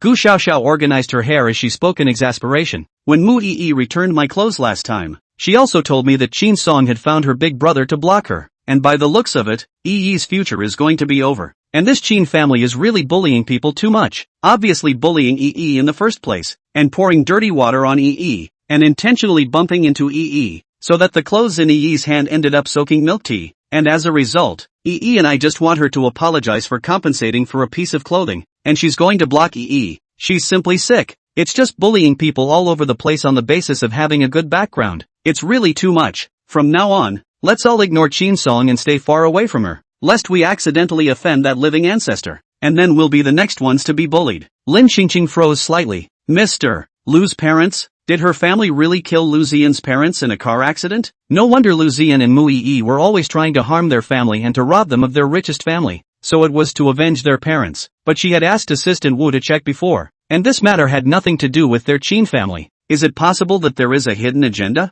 When she gets back, she's going to investigate what's going on. Lin Xingqing pushed the door and realized that Chin Song was not inside the classroom. No wonder they could talk about it so unconcernedly. Gu Xiaoxiao sidestepped her body, peeked into the doorway, and asked, "Who are you looking for?" Lin Xingqing smiled graciously. "I'm looking for Chin Song." When Gu Xiaoxiao heard that she was looking for Chin Song, her face immediately cooled down. Things are similar. Chin Song's friends, what kind of good people can they be? Gu Xiaoxiao, oh, I don't know what she did. Thanks. Lin Xingqing walked inside the classroom and casually found a seat to sit down. Then I'll wait here for her for a while. She and Chin Song had arranged to meet in the classroom, and Chin Song had most likely gone to the restroom at this moment. Gu Xiaoxiao looked at Lin Xingqing about to sit down in that seat. She hurriedly put her own bag on that chair and smiled faintly. "Sorry sister, this is my seat." Then she raised her hand and pointed to the first seat on the left. "That's where Chin Song is." Lin Xingqing looked at the woman who was obviously more mature in looks than her, calling her sister, and with resistance and dislike in her eyes, she smiled. "Good, I don't really want to sit in anyone else's seat except Chin Song's." Gu Xiaoxiao grunted coldly, then heavily ripped off the stool and sat down. Chin Song, who had just returned from going to the bathroom, saw Lin Xingqing coming. She smiled and spoke. "Why did you come so early? It wasn't an appointment at past. Why did you come over 10 minutes early? I'm afraid you'll be anxious to wait. My class is over. Let's go now." Chin Song walked over to Lin Xingqing and picked up his bag to leave. Lin Xingqing, however, pulled Chin Song back and looked at Gu Xiaoxiao and said, "The last time Mu Yi took your clothes to make milk tea, it was Mu Yi who directed herself, and it has nothing to do with our family Chin Song. If you are targeting her because of this, then you are targeting the wrong person." Gu Xiaoxiao turned her head to meet Chin Song and Lin Xingqing's eyes. "I'm the one who didn't target her, and you said Mu Yi directed herself. Do you have any proof?" Lin Xingqing smiled calmly. "Your teacher recorded a video down at the time of the accident. Do you want to take a look?" Gu Xiaoxiao panicked. Could it be that Mu Yi was really lying to her? Gu Xiaoxiao hurriedly took out her cell phone and texted Mu Yi, questioning Mu Yi. Mu Yi knew that there was no surveillance in the classroom, but she didn't expect that their teacher had recorded the video, and at that time, their attention was on Chin Song, so they didn't know if the teacher had really recorded the video. Mu Yi didn't dare to review the laughing news. Gu Xiaoxiao couldn't wait for Mu Yi to write back, and the answer was self-evident. Lin Xingqing looked at Gu Xiaoxiao's indignant look and knew that she had achieved her goal. She pulled Chin Song away. On the way, Chin Song asked curiously, "Our teacher recorded the video. How come I didn't know?" Chapter 133. How can her little granddaughter be bullied like this? A few days ago, when Lin Xingqing took Qin Yensen to the school and told the dean to let Mu Yi transfer, she had already inquired about the truth of the matter at Chin Song's place. Driving a car and splashing dirty water on Mu Yi was indeed done by Chin Song, but the milk tea thing, Chin Song did not do. Then Mu Yi came to Zhang Che directly on Mu Yi's side, forcing Chin Song to apologize, but also let Chin Song to Mu Yi and Gu Xiaoxiao compensation. To the Chin Song aggrieved, then called her grandmother to find the withdrawal of the marriage. Driving a car and splashing dirty water is Chin Song's fault, but Muyi seduced Chin Song's big brother and teamed up with Lu Zian to steal their Chin family's program. And she doesn't know how to avoid suspicion with other people's fiancés, which is what Muyi brought on herself. Lin Qingqing didn't reprimand Chin Song, and even felt that Chin Song had done a good job, but now it seems that Muyi and Lu Zian are teaming up to mess with their Chin family, most likely because of the death of Lu Zian's parents. Whether or not this matter was done by their Chin family, we still have to wait for the results of Lin Qingqing's investigation. After Lin Qingqing heard Chin Song's question, she hooked her lips and smiled. I fooled her. How did Lin Qingqing know who recorded or didn't record the video? She wasn't there. Chin Song was slightly stunned. Can still be like this? Chin Song said with a fit of laughter. But just now, seeing Gu Xiaoxiao on the verge of dying of anger was really too good. Lin Qingqing laughed along with her. I also didn't expect her to be so good at fooling. She believes everything I say. No wonder she believes whatever Mu Yi tells her. Plus Mu Yi's heart is weak, so she definitely doesn't dare to confront her. So isn't this a no-brainer? Ginger is still old and hot. Or you are great. Chin Song affectionately took Lin Qingqing's arm and looked at her, admiring her from the bottom of his heart. Chin Song finished with a warm heart. Grandma should have heard something just now, so she purposely clarified things for her. It's not bad. Why don't you explain yourself and just let them bully you? Lin Qingqing sidled her head to meet Chin Song's line of sight. It shouldn't be the first day they talked about you behind your back and isolated you, right? Especially that girl with curly hair. It looks like her hostility towards you isn't small. Chin Song honestly said, I just don't think it's necessary, and I haven't been in the mood lately for them to ignore me just right, so that I don't have to take time out to deal with them, which affects my studies, and I just want to concentrate on my classes now, and strive to hurry up to finish the course, so that I can break into the entertainment industry by then. You want to be a movie queen? Chin Song pursed her lips and said seriously, I don't dare to think of a movie queen. I just think that acting is very interesting. I can experience all kinds of different lives. It's very interesting, but if I can make everyone recognize it with my own strength, then of course I'll be happier. Chin Song was a $1,000 young lady, and except for Chin He and Jiang Che, the Chin family's entire family favored her as the only young lady, so she doesn't feel like there's anything she really wants in her life anymore. She wants to experience other people's lives now. And acting allows her to experience each character's life experiences from the scripts, and every time she does, she feels like her world is enriched with many more new and exciting experiences. Lin Qingqing did not open her mouth to say to by Chin Song a movie queen such words. Their Chin family has the ability. Chin Song himself is also clear. But right now, Chin Song obviously only want to rely on their own strength to get what they want, to enrich their own spiritual world. Then she as an elder should respect and support. Lin Qingqing was very pleased that this little granddaughter was not blinded by money power because she came from the richest family, and her thoughts were not trapped by those things outside of her body. She smiled and nodded.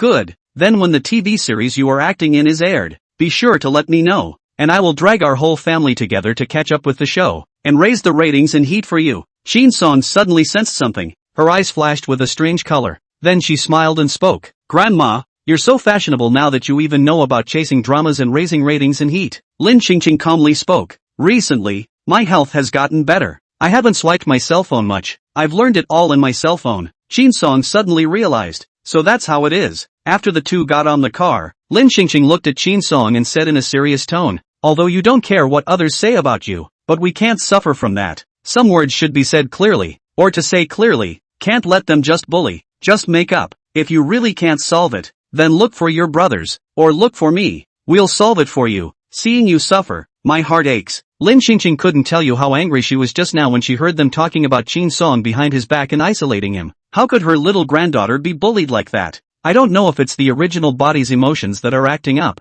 or if she has adapted to the role of a grandmother, but she can't see anyone bullying her children right now. When she saw it, she got angry and heartbroken inside, wanting to hurry up and do right by her children. Chin Song lowered her eyes, looking at Lin Qingqing's hand that covered her wrist, and listening to Lin Qingqing's words of concern for her. It was amazing that she doubted her grandmother in her mind when she was so good to her, and her grandmother's subconscious actions and loving heartache for her felt extraordinarily familiar. Is it possible that people can really return to their old age? Chin Song spoke with a complicated mood. I know, Grandma. Next time I will definitely strike back directly. High-tech exhibition in Jiangshi. Lin Qingqing had been very interested in the technology side of things after she learned that their family had been having a brain-connected chip project. She'd looked it up online before. The reason why this chip of their family was highly noticed and valued by the whole world was because this brain-connecting chip could be implanted in the brain through upgrading, forcibly altering memories and also interfering with emotions, making it a very advanced and rare technological miracle. Not to mention the whole world. Lin Xingqing had never seen anything so powerful and advanced in her life, and she herself was dying of curiosity about it.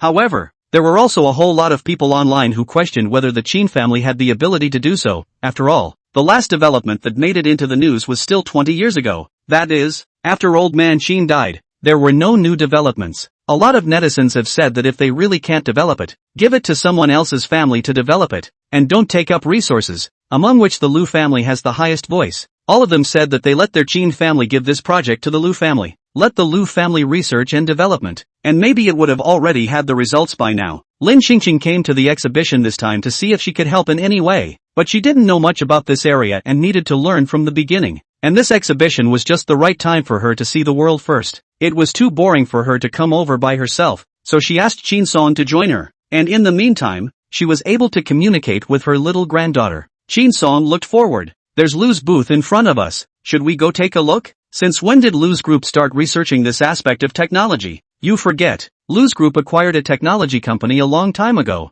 and now the development is not bad, but how specific? I have not inquired, but listen to the outside world, but also has the strength, or else now the internet will not. Chapter 134, Intelligent Robot Bumper. Qin Song suddenly paused in mid-sentence. The words on the internet weren't good ones, and she was worried that her grandmother should be pissed off if she heard them. Lin Xingqing followed Qin Song's words and continued. The internet is mocking that our Qin family occupies the chip, but as a result, after so many years, nothing has been researched. Just like a waste, it would be better to take the chip out to Lu's group, which has been developing so well in recent years, and is surely able to successfully develop this project. Qin Song carefully watched Lin Xingqing's expression change. You know it all. I can often brush up on it online, but then again, your eldest and the others are abroad, so how come there's been no progress until now? I'm not sure. Home these things, they don't have to heart, but I heard from my brother, as if because grandpa died, the progress of this chip has been stagnant. It feels like this chip, it seems that only grandpa has the ability to research and develop. It's just a pity that grandpa. Qin Song lowered his eyes, a bit of sadness in his eyes, and did not continue. Lin Xingqing slowly nodded. Let's first go and see if Lu's group's technology is really as impressive as rumors have it. I think it must be the water army that Lu's group ought to bring up the tempo online. Qin Song was not convinced that Lu's group could develop so powerfully, because in her heart, only her family was the most capable. Qin Song added, as for the stagnation of the chip project, the difficulty of this must be too great. It won't be long before I'm sure that my eldest uncle and the others will develop the results. Lin Xingqing and Qin Song walked to Lu's group's booth and were looking at the intelligent robot on the stage when, just then, the intelligent robot suddenly walked quickly to Lin Xingqing as if it was out of control. Lin Xingqing took a look and thought to herself, no good, this is coming at her. She was just about to lift her foot to move out of the way when the intelligent robot ended up in her line of sight, brushing against her sleeve and falling straight down. Xingqing Lin, what's the situation? Lu's group's intelligent robot, and it's been implanted with a blackmail function? So smart and retarded? Qin Song, who had a tense face and was trying to pull his grandmother to the side, was also confused. Lin Xingqing looked up at the person in charge of the booth and hurriedly clarified. I didn't touch it, it collapsed on its own. The Qin group did not participate in this technology exhibition. The only one who could currently match Qin's group's ability was the flourishing Lu's group. The Qin group didn't come, so the people present naturally focused on the Lu group. That's why in the entire pavilion, the most people were gathered around Lu's group's booth. This time Qin's group didn't come to the exhibition. I guess it's because the chip hasn't been researched for so many years, and I'm afraid that someone will smash the scene, so I don't dare to come, right? That goes without saying? Definitely Qin's group to fight for the project. Might as well hurry to let Lu's group. I see Lu's group now, the whole thing is good. Look at this intelligent robot's get. How smart. If you ask me, if Qin group can't develop it, don't embarrass yourself. Can't you let the project go to someone capable? You have to occupy a latrine and not. Really convinced. I really can't let me on. 20 years. I feel like I can even research a little bit. Qin's group is so wasted. Hey, why is the intelligent robot down? What's going on? How could Lu's group make such a big mess at such a big exhibition? I just wanted to buy one to go home. This is still forget about it. It seems that Lu's group R&D products are not good. Unlike the outside world rumors like exaggerated. What stands in the pyramid of modern science and technology? Or pull back. Qin's group 10 years ago, the development of intelligent robots have not been so off the chain. It is estimated that the outside world boasting, surrounding the Lu's booth, the crowd that was originally very expectant and optimistic about the Lu's group was disappointed in their eyes the moment the intelligent robot collapsed. Seeing this, He Chang, the head of Lu group's booth, flashed a flustered look in his eyes. It's over. If he makes such a big mistake on the spot, he'll be on the front page of the news tomorrow, and he'll definitely lose his job. He Chang looked at the young girl who was explaining, and suddenly had an idea in a flash of light. He walked smilingly to the young girl, letting the staff next to him hurry to carry the intelligent robot away. And then his voice was not too loud and not too small to appease. It's okay. These exhibits on the booth are the first batch of experiments, and our company will not hold you accountable. He Chang finished his speech and turned his head to look at the others. Everyone can continue to look at the other exhibits. This robot will be lifted down to be retested for the time being. Wait. Lin Qingqing didn't wait for He Chang to finish his sentence. She immediately interrupted. Wait. What do you mean your company won't pursue my responsibility? I didn't even touch this broken robot of yours. What responsibility do I have? Shin Song, who was next to him, also hurriedly said, yeah, we didn't even touch this broken robot. It's obviously its bad quality that made it fall down on its own. He Chang spoke patiently. This intelligent robot of ours has been walking around here for 800 laps, and there hasn't been any problem with it. And on the contrary, it's now collapsed right by your side. So do you dare to say that it wasn't you who touched it? Besides, He Chang looks like a good old man. Said generously, I did not say that I want to pursue your responsibility. I said that I will not pursue your responsibility. For the sake of your two little girls young and unintelligent on the back of the scene today, the blunders occurring on the scene by me as the person in charge of the responsibility, equivalent to the part of my risk of being the leader of the wage deduction to help you. You pretty much got it. She could care less if Chin Song herself was slandered, but slandering her grandmother was not an option. Chin Song sneered and glared right back. Who wants you to be kind? You're blackmailing us with your robot. Who blackmailed you? There are so many people watching. Stop it. Hurry up and go home. He Chang said, giving the security guard next to him a look. The security guards understood and walked over to Lin Qingqing and Chin Song, wanting to throw the two of them out. Chin Song said, there's always surveillance here, right? There are so many people watching. Who saw us touch this robot? The surrounding crowd murmured. Who saw that? I didn't see it. I was so focused on the robot I wasn't paying attention. Dead center on my side. Didn't see it. I'm not in a dead zone here, but I don't see the girl touching the robot either. It can't be that Lu's group is really trying to pin this blunder on a little girl, can it? Maybe it's self-directed and trying to generate heat. Impossible. Lu's so big group. Still need to bow heat? And the person in charge also said that do not need that little girl is responsible for.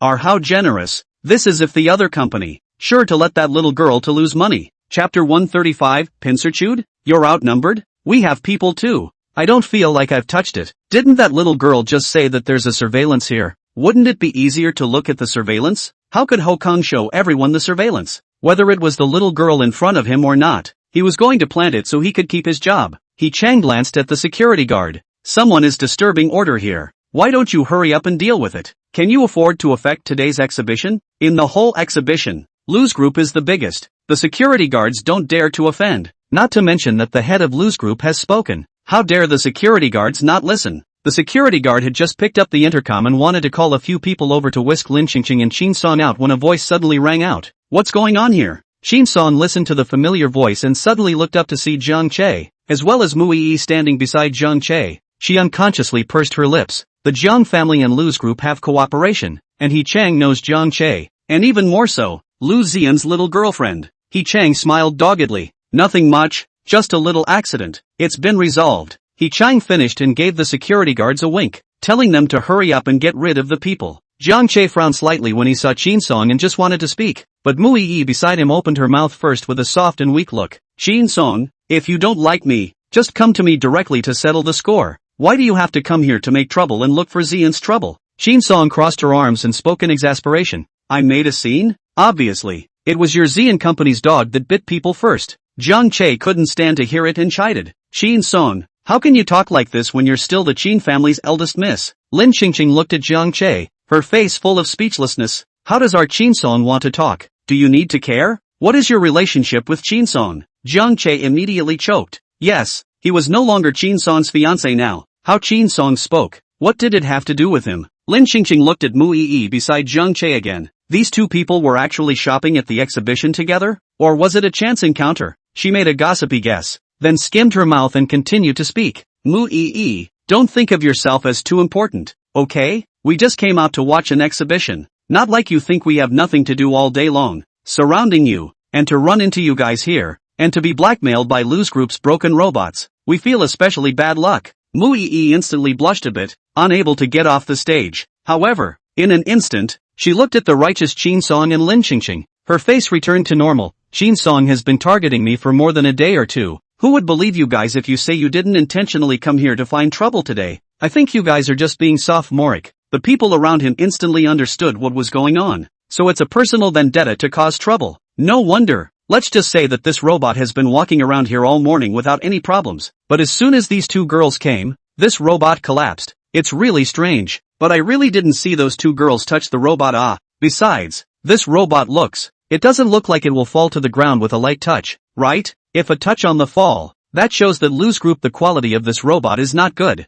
There was a lot of talk around about everything. When Yi Chang took a look at these two girls, he had a grudge against Zhang, who was working with Lu's group, and Lu's little girlfriend. Yi Chang's waist was hardened. Today these two girls, whether they are guilty or not, are bound to die. Yi Chang once again urged the security guards, hurry up, what are you doing there? Why don't you hurry up and take the people out? Let the security guards outside the pavilion make a registration, and don't let them come in and cause trouble again. Qin Song stepped forward and shielded the young grandmother behind her. We didn't make a scene. You still haven't taken out the surveillance and cleared our names. In the future, if people knew that she and her grandmother were the richest Qin family members, and that they had done such an unorthodox thing outside, they would definitely be laughed at. She's young. It's nothing to be laughed at. Her grandmother is already 80 years old. The evening can't be lost here, especially if she was wronged by the Lu family. Jiang Che also heard the general course of events from just a few words at this point. He frowned at Yi Chang. Don't move them. The robots they touched and broke are on my account. Qin Song has always liked to cause trouble, especially keen to cause trouble about Mu Yi. Lu Ziyan alone has told him more than he can count. So in this matter today, as usual, he also thought that it was Qin Song who had caused trouble again. Qin Song's fire went straight to his head. Jiang Che, you don't need to pretend to be a good person in front of your schoolmate. Jiang Che shifted his eyes to Qin Song's body and shook his head helplessly as he watched Qin Song look like he was about to explode. Is this girl a firecracker? She's got a temper like that? Can't you be a good boy and behave yourself? Jiang Che walked in front of Qin Song and said in a low voice, can't you see that I'm helping you? Do you want so many people to look at you? The Qin family's eldest miss. As a joke, Qin Song gritted his teeth in anger. Helping me to do real things I haven't done? You're doing me a disservice. Moreover, Qin Song didn't believe that Jiang Che would be so kind as to abandon his elementary school sister and take her side to help her. Lin Qingqing couldn't stand to watch and looked at Jiang Che. You don't even know the truth of the matter, so you think we're the ones at fault, and you dare to say you're helping her. How can you be so nice? Ginger Chul, I know her well. Lin Qingqing let out a light laugh. Is the woman you know of her? The woman who will unreasonably find trouble with others? Jiang Che was silent. The Qin Song he remembered was indeed like this. He was forever giving Qin Song a good aftertaste. Qin Song should be relying on the fact that she is a member of the Qin family, so she will be so reckless to get into trouble and hurt others, plus her brothers. 2 days ago he really saw the arrogance and domineering of the Qin family. That Qin Yensen is okay, mainly because of the fear of lining. There is that Qin Hian, has always been cold-faced. Qin Yensen are looking much more amiable. That Qin He and Qin Song are practically the same mold, short-tempered and explosive at the slightest point. When Lin Qingqing saw that Jiang Che didn't say anything, she said, if that's the case, you're not qualified to say that you understand her at all. Qin Song felt a coldness spreading out from her heart to her entire body. She looked at Jiang Che, and after a long time, she laughed a little. Yes, you understand correctly. I'm the woman who is irrational and likes to find trouble with others over nothing. So today's matter, I must make a scene to the end. Jiang Che looked at the unintelligent Qin Song. Qin Song, it won't do you any good to keep making a scene like this. Are there any benefits? How do you know? Qin Song moved 2 chairs over from the side of the booth, letting the young grandmother sit down first before sitting down himself. A group of security guards suddenly came towards the two of them. Lin Qingqing sat down and looked at the security guards. She took out her cell phone from her pocket. We won't be leaving today. There are more of you? We have people too. Chapter 136, Who is the bad guy? Do you really think the Qin family has no one? Mu Yi hurriedly walked over and frowned. Aren't you guys just relying on the fact that the Qin family is the richest, and that's why you're making trouble here with impunity? The people around them were surprised to hear that. These two girls are actually from the Qin family? No wonder they came to make trouble. Now that the internet was already not optimistic about the Qin family's technology, the Qin family must not want Lu's group to successfully run this exhibition so as to plug everyone's mouth. It can't be, can it? The Qin family is at least a big family. Even if they sent someone to cause trouble, they couldn't possibly announce themselves, right? That would be too stupid. I think so. Look again and see what's going on. As soon as Mu Yi's words fell, someone began to turn the tables on the Qin family. Jiang Che looked at both of them and saw that they were not going to leave, so he really had no choice. Mu Yi also threw him a look of help, and he shook his head helplessly. He couldn't control Qin Song's temper when it came up. He Chang, who was next to him, instantly went numb in his legs when he heard that these two girls were members of Qin's family. How did he pick two living ancestors out of the crowd to touch? At first he was trying to find a scapegoat to get past the whole robot malfunction thing. I didn't realize that these two scapegoats were a big deal. Cold sweat ran down He Chang's spine, and he had to think quickly about how to round off this scene. And you can't offend everyone on both sides. He Chang immediately walked up to stop Lin Qingqing, who wanted to make a phone call, with a pleasing smile on his face. Little girl, look, everyone is here to see the exhibition. How bad is it for you? It affects other people to see the exhibition, and it also affects your own mood to see the exhibition. In this way, you and I will go to the back to eat some fruits, have a cup of tea, and have a good rest for a while. We'll talk while we rest. Mu Yi looked at He Chang's dogged appearance. She directly said, you don't need to be afraid of her. Even if the Qin family is more powerful, they can't bully people in broad daylight. There are so many people here. Surely everyone will also be on the side of justice. He Chang's cold sweat flowed even more. Mu Yi now seemed to be helping him speak, but in reality, she was putting him on the fire and repeatedly roasting him. I'd like to see how righteous you are. Lin Qingqing lightly grunted and called to shake the people and make it quick. She now wants more than just Lu's group to return their innocence. She also wants Jiang Che to see and understand who in the end is the one who has been wronged, and return her granddaughter's innocence. It wasn't long before a group of men in suits walked into the pavilion. The surrounding crowd saw that something was wrong and had the sense to get out of the way. Assistant Wu, who was in the lead, walked up to Lin Qingqing with a team of bodyguards and lawyers and bent down respectfully. Ms. Lin, Miss Qin. In the middle of the team of bodyguards and lawyers were several professionals in gray uniforms. When Lin Qingqing called Assistant Wu, she didn't say that she was the one who was looking for him. She was worried that he wouldn't recognize her or couldn't believe that she was old lady Lin. So to avoid any trouble, she told him to go to the Science and Technology Pavilion to look for someone named Ms. Lin,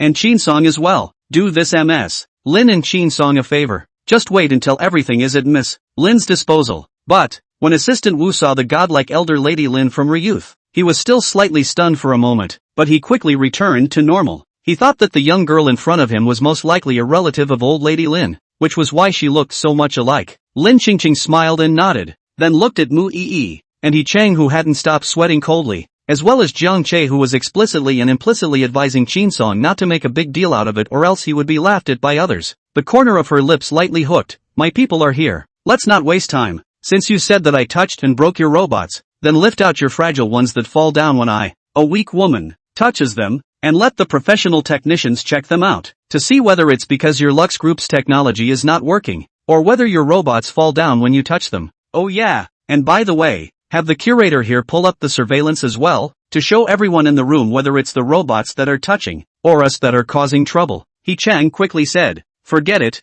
we won't pursue it. Lin Qingqing, that won't do. If we don't investigate this matter clearly today, when Qin Song and I go out in the future, others should think that our Qin family members just love to bully others. So we must investigate clearly today to see who is the bad guy here and who has the ugliest mouth. Mu Yi looked at the righteous Lin Qingqing and Qin Song. Yes, let's all see to what extent your Qin family is prepared to be arrogant. The atmosphere of saber rattling at the scene was getting thicker and thicker. He Chang turned his head and gave Mu Yi a wink, trying to get Mu Yi to stop pursuing the matter. Mu Yi saw it. She walked to the side of He Chang, who had been shivering and didn't dare to make a sound, patted He Chang's shoulder, and softly pacified. It's okay, you don't have to be afraid. The Qin family is the richest, but there is justice in this world. So many people are watching. I don't believe that the Qin family can still continue to be arrogant. He Chang frowned and whispered to persuade. We still settle it privately. So many people watching. It is not good to make a scene on the stage. How to say the Qin family is also the richest. We still give the Qin family some face. Mu Yi snorted lightly. The richest man can make trouble like this? If we put up with them this time, they'll get worse next time.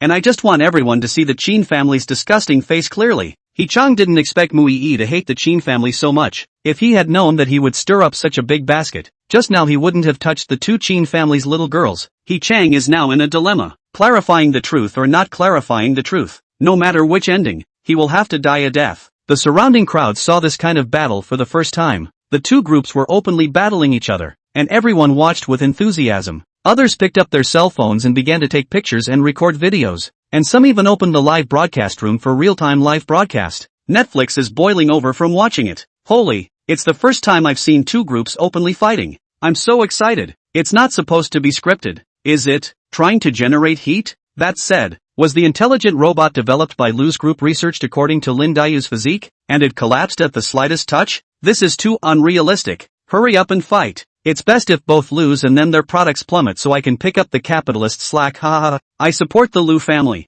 The Qin family is obviously unable to see anyone else's good when they can't research their own family's chips, and now that everyone is talking about letting the Lu family take over the chip program, the Qin family must be psychologically dark and can't sit still. Deliberately come to find trouble. Simply disgusting villain. I support the Qin family. Mu Yi and Lu Zian even stole the Qin family's proposal before, which means that Mu Yi and the Lu family aren't any good either. I don't think there's any chance that there will be a reversal in the back of this matter. The internet was abuzz and quickly rushed to the top of the hit list, and the scene is live at the moment. Assistant Wu asked someone to retrieve the surveillance, and Mu Yi ordered the staff to carry the robot out. Chapter 137. Lu's face was disgraced. He Chang wanted to go forward to stop, but simply could not stop. He was full of pain, but did not dare to open his mouth. He could only watch things get bigger and bigger, and he was like an ant on a hot pan. Anxious, Mu Yi only thought that He Chang was scared and afraid of the Qin family's power, and she even pacified He Chang several times. He Chang wiped the cold sweat from his forehead while pointing at the onlookers with cell phones. No more photos.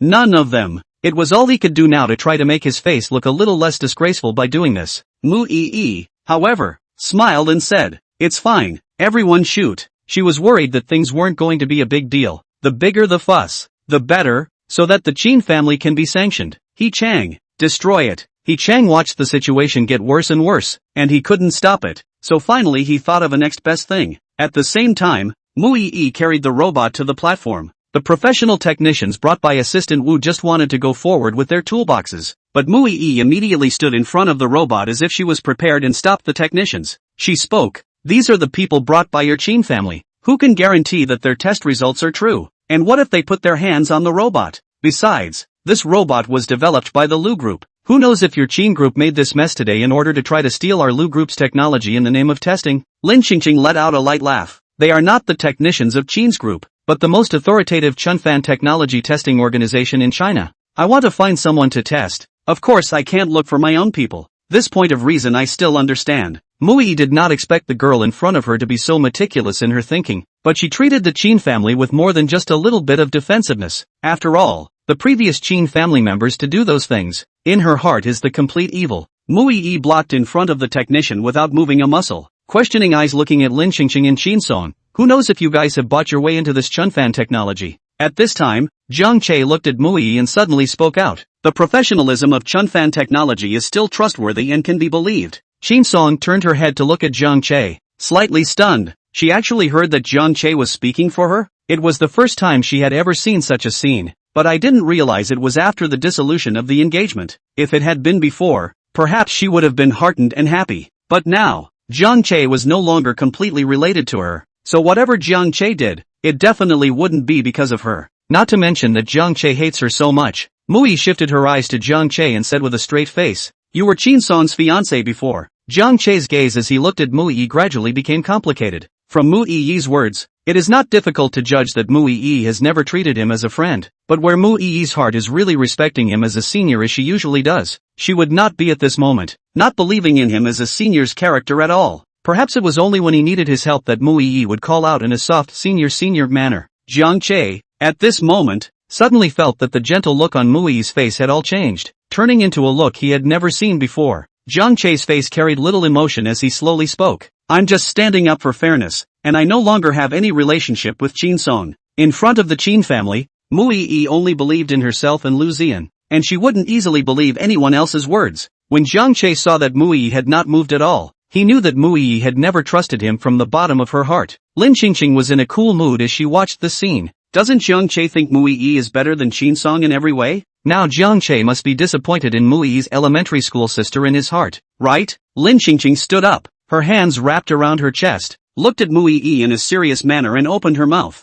"Since you can't trust the professional organization I've found, then let your people from Lu's group test it in person, and Qinfan's people supervise it from the sidelines, so that it's fair to both sides." Mu Yi also felt that this was the best way, so she asked the staff to call the tech maintenance staff in the back. The onlookers' side is also on fire. Holy, testing on the spot. Lu's group is too brave. It's usually hard to have the courage to test on the spot. Yeah, It must be that the quality can withstand the test to dare to test it on the spot, which is even more indicative of the fact that Lu's group's technology is just awesome, and stronger than the ability of Chin's group. Who developed the technology first? Alas, the Yangtze River wave pushes forward the waves. Chin's group, although the research and development of the longer, but after all, those scientific and technical personnel are the old generation, certainly not as strong as Lu's group or all the ability of fresh blood. It looks like Chin's trouble this time not only failed, but also made Lu's group famous. That's why, people, you still can't be too bad at heart. It's called stealing a chicken without getting it. What started out as a simple robot malfunction resulting in a mistake has now ended up being speculated directly into a conspiracy theory by the gossiping masses. Even Chin's group was mocked and abused by everyone, but there were some sensible people who didn't say anything, waiting to see how it really turned out. Mu Yi heard all the voices around her toward Lu's group, and she was smug in her heart. She couldn't have been happier to hear a lot of cursing of the Chin family in particular. After a long hour, the test results left everyone momentarily stunned. Lu's group of science and technology personnel all lowered their heads and did not dare to speak.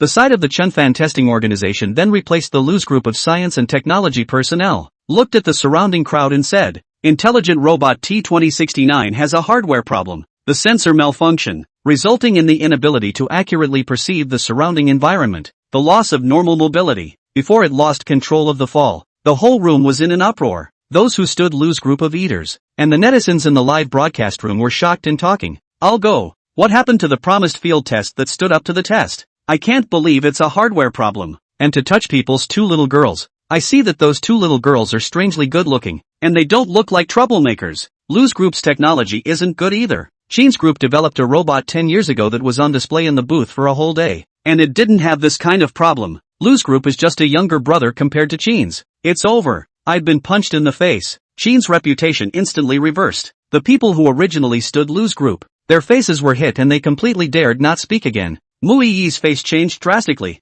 How did that turn out? She walked up to the Lu group's technicians and asked incredulously, "Is it really like they say?" The techs bowed their heads and didn't dare speak. The answer is obvious. The person from the Chunfan testing organization, at this time, looked at Mu Yi and spoke with a smile. "This young lady, you didn't believe us just now, but this time, you should always believe in the test results of your own people, right?" Mu Yi only felt that her entire being was bad. There were so many people there, and there were people taking pictures and recording videos live. She seems to be in trouble. Lu's group's face are almost lost by her. Chapter 138, Word of Mouth Reversal. If Lu Zheyan knew, he wouldn't be pissed off at her, would he? Mu Yi couldn't believe it and still wanted to see if there could be a last glimmer of hope. She asked the Lu's group's technicians, "You guys tested again? Was that test just now inaccurate?" Lu's group's technician finally opened his mouth. "We've just tested it twice, and the results were both sensor malfunctions, so the results will be the same for a few more tests." Mu Yi was completely dumbfounded. She hurriedly turned her head to the security guard next to her. "Tell them to stop filming. Hurry up and evacuate the crowd. Whoever spreads the word about today's incident will be pursued to the end by our Lu group." The security guards hurriedly shooed the people away, and when Lin Xingqing saw this, she asked the Qin family's bodyguards to stop those security guards. Lin Xingqing slowly hooked up the corner of her lips and shook the flash drive in her hand. "Wait, the audience can't leave yet. The surveillance hasn't been watched yet." Mu Yi looked towards Lin Xingqing, who was showing a smile and secretly gritted her teeth. With all the test results from the smart robots, does it even matter what's being monitored? It didn't matter. The surveillance release was nothing more than another slap in the face of her and Lu's group. But naturally, Lin Xingqing would not let Mu Yi off the hook so easily. Mu Yi turned her head to Yi Chang. If it wasn't for Yi Chang saying that Lin Xingqing and Qin Song had touched the bad intelligent robot, she wouldn't have been justified in suspecting that Qin Song was targeting her and Lu's group. After all, this is Lu's group's booth, and Qin Song coming over for no reason will easily make people suspicious. Mu Yi looked around the crowd several times and asked the staff to look for it.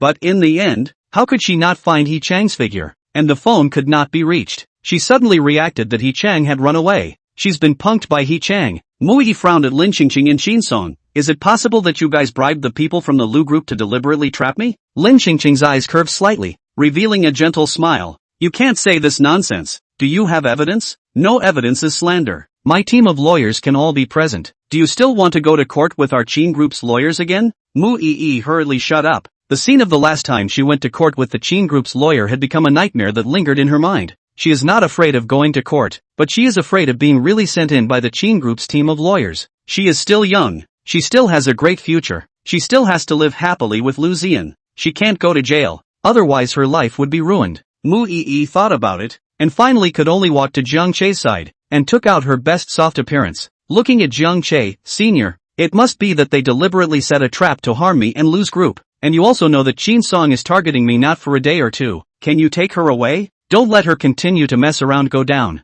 As Mu Yi's words fell, Qin Song also looked in Jiang Che's direction. She also wanted to see the expression on Jiang Che's face right now, wanting to know what kind of reaction Jiang Che would still make in this situation. Would it still be like before, directly favoring Mu Yi and forcibly taking her away? As if he had sensed something, Jiang Che suddenly turned his head to meet the line of sight cast over by Qin Song. In only 2 seconds, he withdrew his sight again and looked at Mu Yi in front of him, speaking expressionlessly, I have no relationship with her now. I have no right to interfere with what she wants to do. Mu Yi said anxiously, I know, but she likes you. She will definitely listen to you. Can you help me once more? Senior. Mu Yi's eyes were filled with a pitiful plea. In exchange for before, Jiang Che might still look at the sympathy for Mu Yi's sake and help Mu Yi once, but this time, he also wanted to see how it really turned out. Mu Yi so anxious to let him take Qin Song away, and by the professionals burst out of the robot itself hardware failure, and Qin Song so calm and justified sitting aside, in the end is relying on the Qin family rich and powerful, or really be wronged.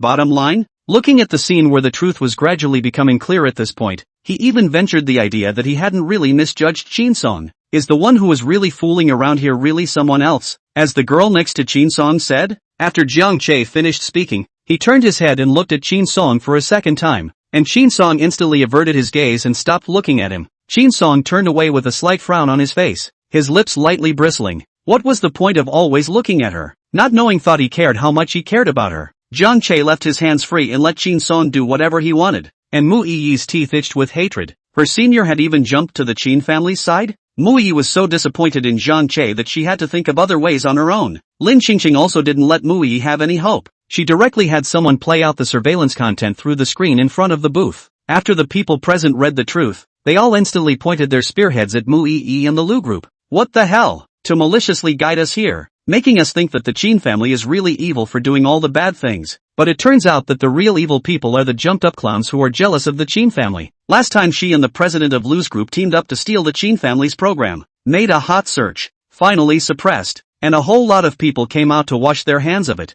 I thought it was really a misunderstanding. Now look, the two of them are just working together. Jealous of the Qin family is the richest, and now pouring filth on Qin's family members. It's a pair of the best to lock up. It's really disgusting. The Qin family is really unlucky to be targeted by such disgusting people. The technology is no match for the Qin family, and the character is no match for the Qin family. Lu's group will go bankrupt sooner or later. Right, that's right. This time it was Lin Qingqing and Qin Song who were pleased. Lin Qingqing smiled and looked at Mu Yi, who had an ugly face. Do you have anything else to say? Is it me causing trouble or is it your family's robot touching the porcelain? See clearly? Mu Yi's hands hanging at her side clenched. It was definitely Qin Song and this Qin family relative who had joined forces to frame her. They were the ones who bought off Yi Chang of Lu's group and deliberately screwed Lu's group. It's despicable. At this point, the evidence is in front of her. Mu Yi has nothing to say. Say more. The Qin family's legal team is also present, or she will be accused in court again. Mu Yi first let the security guards clear the crowd at the scene, and the crowd that could not continue to watch the scene cursed and left. She then pulled the corners of her mouth in a far-fetched manner, looked at Lin Qingqing and Qin Song, and spoke with a smile. I also heard from Yi Chang, the person in charge here. This matter is all due to Yi Chang's faulty work, and I'll definitely let him apologize to you guys later. Qin Song grunted, not eating Mu Yi's set. Who are you to ask the head of Lu's group to make amends and apologize? Are you from Lu's group? Mu Yi clenched her teeth and endured the humiliation, tears welling up in her eyes. I know you despise me, but I also have good intentions. Fake kindness. Qin Song gave Mu Yi a blank look. Just now, you said that I was causing trouble and that I was targeting you. What kind of kindness are you pulling with me now? You tell Lu Zian. If you don't give me a satisfactory compensation for today's incident, we'll never let it go. Lin Qingqing, who was sitting next to Qin Song, also nodded in agreement. Right, we'll never let it go. Chapter 139, back to 18. Don't think their Qin family is easy to bully. When Mu Yi saw this, she was annoyed in her heart. Why are these two people still not relenting on? But on the surface, he still spoke gently. Compensation is not a problem.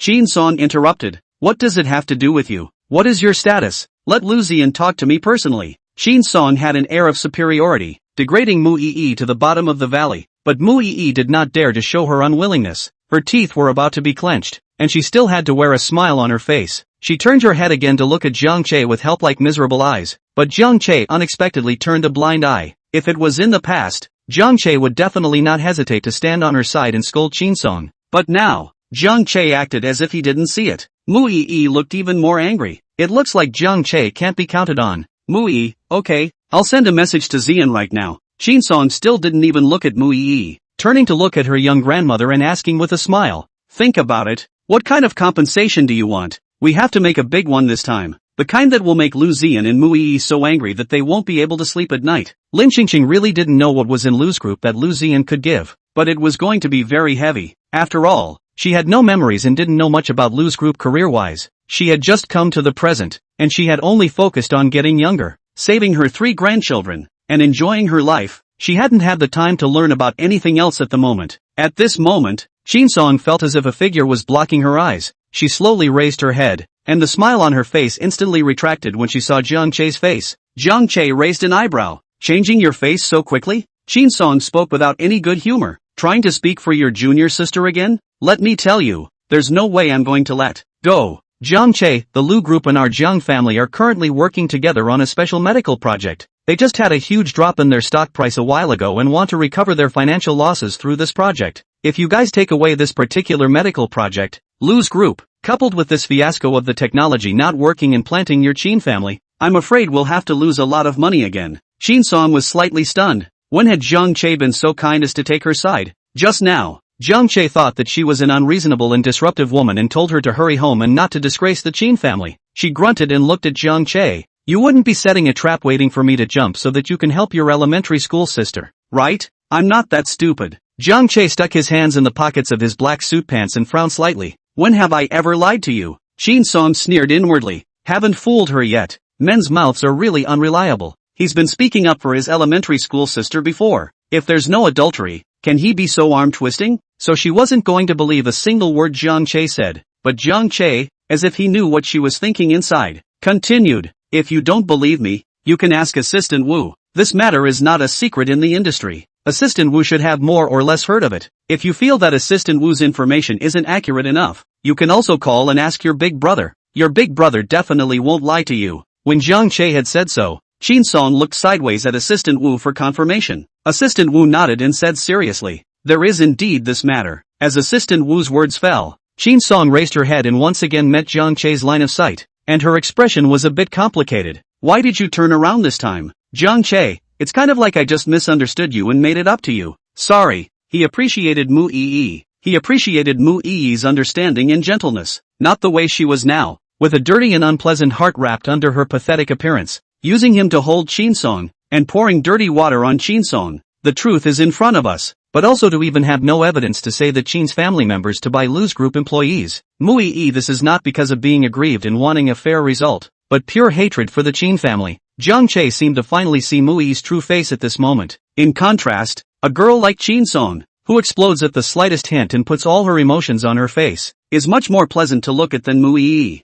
Song was a bit twisted. The first time he heard an apology from this guy, it was quite rare. I know. After Song responded, he turned his head to look at Lin Qingqing for Lin Qingqing's opinion. Lin Qingqing looked at Song and then meaningfully glanced at Jiang Che before speaking. Then let the Lu group give us this special medical program as an indemnity. Lu Xian rushed to the scene, saw Mu Yi with red eyes, and spoke heartily. Are you okay? How did the Qin family bully you? After Mu Yi told Lu Xian everything that had just happened, Lu Xian's face instantly darkened into the color of a pot. Where's the guy in charge? It seems to have run away. I'm sorry Xian. I didn't expect the Qin family to be bad enough to design a trap. In advance, why are you watching the show with Kong Chiol? Jiang Che and I just happened to meet. I wanted to come and take a look in front of Lu's group's booth, and I wanted to give you a surprise. Mu Yi's voice got smaller and smaller. Surprise Lu Xian did not see. Lu Xian now only see in front of the eyes of big trouble. Lu Ziyan finally sighed. Wait for me here. I'll go and settle this first. Lu Xian walked to Song and Lin Qingqing with a smile on his face. I've already heard from Yi. This matter is mainly the problem of the person in charge. I will resign from the person in charge and have this person in charge apologize to you. Lin Qingqing looked up at Lu Xian. The person in charge's problem? You didn't mention anything about Mu Yi's problem, did you? If Mu Yi hadn't come up here to smear our Qin family and helped the person in charge to slander us without knowing the truth, where would we have been surrounded by so many people just now? There are even people who sent this matter to the internet, leading to the destruction of our Qin family's reputation, scolding a lot of people. You a sentence to dump the pot to the person in charge want to settle the matter. Do you think our Qin family is a soft persimmon? Lu Ziyan's heart was annoyed, but on the surface, he smiled and opened his mouth. The relationship between our two families is not bad. There's no need to make too much of a mess, right? I will privately invite you two to have a meal again. This matter we are over. Who is on good terms with your family? My brothers were fooled by you, and you even stole our family's program. What kind of face do you have to get close to us? Qin Song was resolute. I'm telling you, if you don't come up with some sincere compensation today, this matter isn't over. Our Qin family's team of lawyers were there the whole time. Lu Ziyan, your Qin family doesn't lack money either. Lin Qingqing, I've heard that you've created a special medical program. Give that program to our Qin family and we'll let this matter go. Lu Ziyan's face sank, hesitated for a moment, and just wanted to refuse. Qin Song's bright and colorful face was smiling. If you don't agree, you'll have to make your pay the price. Lu Ziyan clenched his back teeth and looked at Qin Song and Lin Qingqing, both of whom looked like they owed a beating, and then turned his head to look at Assistant Wu, as well as the team of lawyers behind Assistant Wu, finally weighing half a day. His line of sight fell back on the two people in front of him, his eyes filled with indignation. Gritting his teeth, he spoke. Okay, then, today's matter, it ends here. You guys are not allowed to make things difficult for again. Was right. The Qin family came prepared this time, designing to frame their Lu family, wanting to put their Lu family to death. The plan to see the exhibition was affected by this farce, resulting in Lin Qingqing not getting to see anything. But not for nothing, coming out of the exhibition, Lin Qingqing thought of Lu Ziyan's compromising appearance for Mu Yi, and couldn't help but feel that it was worthy of being the male lead of the original book,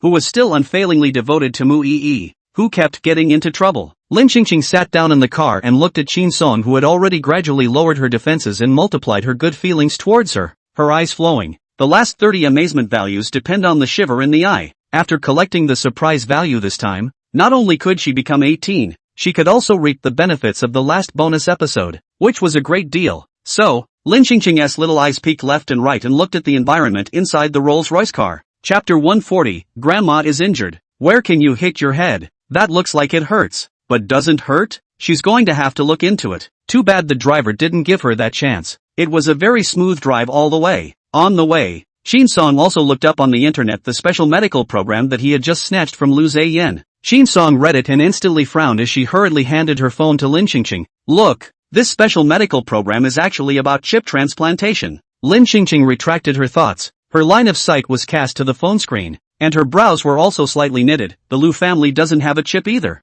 What are they doing with this project? Now the internet are not noisy, let us give the brain chip to the Lu family. Surely the Lu family want a first medical project to get their hands on. When we then research results, the chip may be prepared in advance to the hands of the Lu family. And even if the chip to the hands of the Lu family, the Zhang family has the most advanced medical technology and instrumentation R&D personnel, such as our family chip research results are also bound to cooperate with the Lu family. In which case how can all make a big profit? When our family's chip research comes out, we are bound to cooperate with the Lu family. In which case, the Lu family can make a big profit. Lin Qingqing slowly nodded her head, suddenly knowing why the original body wanted Qin Song and Zhang Che to be joined in marriage. So it was because she valued the Zhang family's medical technology, which would be beneficial to their Qin family. The Lu family did plan as Qin Song analyzed. But now, the plan has been disrupted. At this time within the Lu family, Lu Cheng is about to be angry half dead. He looked at Lu Ziyan standing in front of him. Directly on the table left half a cup of tea, teacups thrown to Lu Ziyan's body. Lu Ziyan did not dodge in the slightest. The tea splash wet Lu Ziyan's white shirt in half of the face.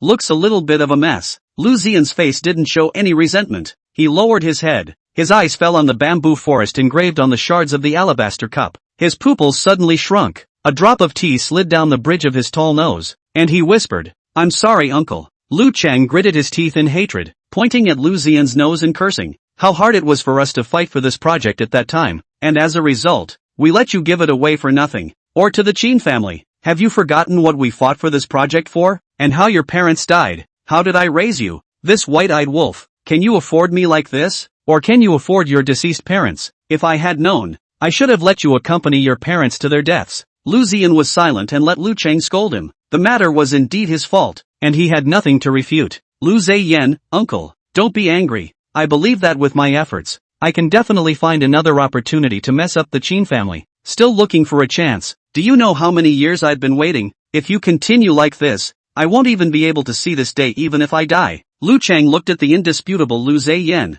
The key is that you are still losing such an important project for the sake of a woman. Can a woman be more important than your parents? Even if you don't look at the fact that I raised you, you should still think about your parents. I just don't want the Qin family to hurt the people around me anymore. The revenge of my parents is indeed important, but the people who are alive should be more important. And I'm still young. I still have a lot of chances in time, but I'm not getting any younger, and I just want to see you avenge my brother with my own eyes. Lu Ziyan also wants to take revenge. Since childhood, Lu Chang has always told him that the purpose of his living is to take revenge. Many times over the years, the hatred has pressed him so hard that he can't breathe. If not, Mu Yi has been encouraging him, he himself doesn't know if he can hold on until now. That's why Mu Yi is the one he wants to protect, even if he wants to do everything he can. At the same time, things about Lu's technology on the internet also hit the hot search. I was going to buy an intelligent robot to play around with. Originally I wanted to buy a smart robot to play around with, but now look at it or forget about it. One touch and you're down, not moving.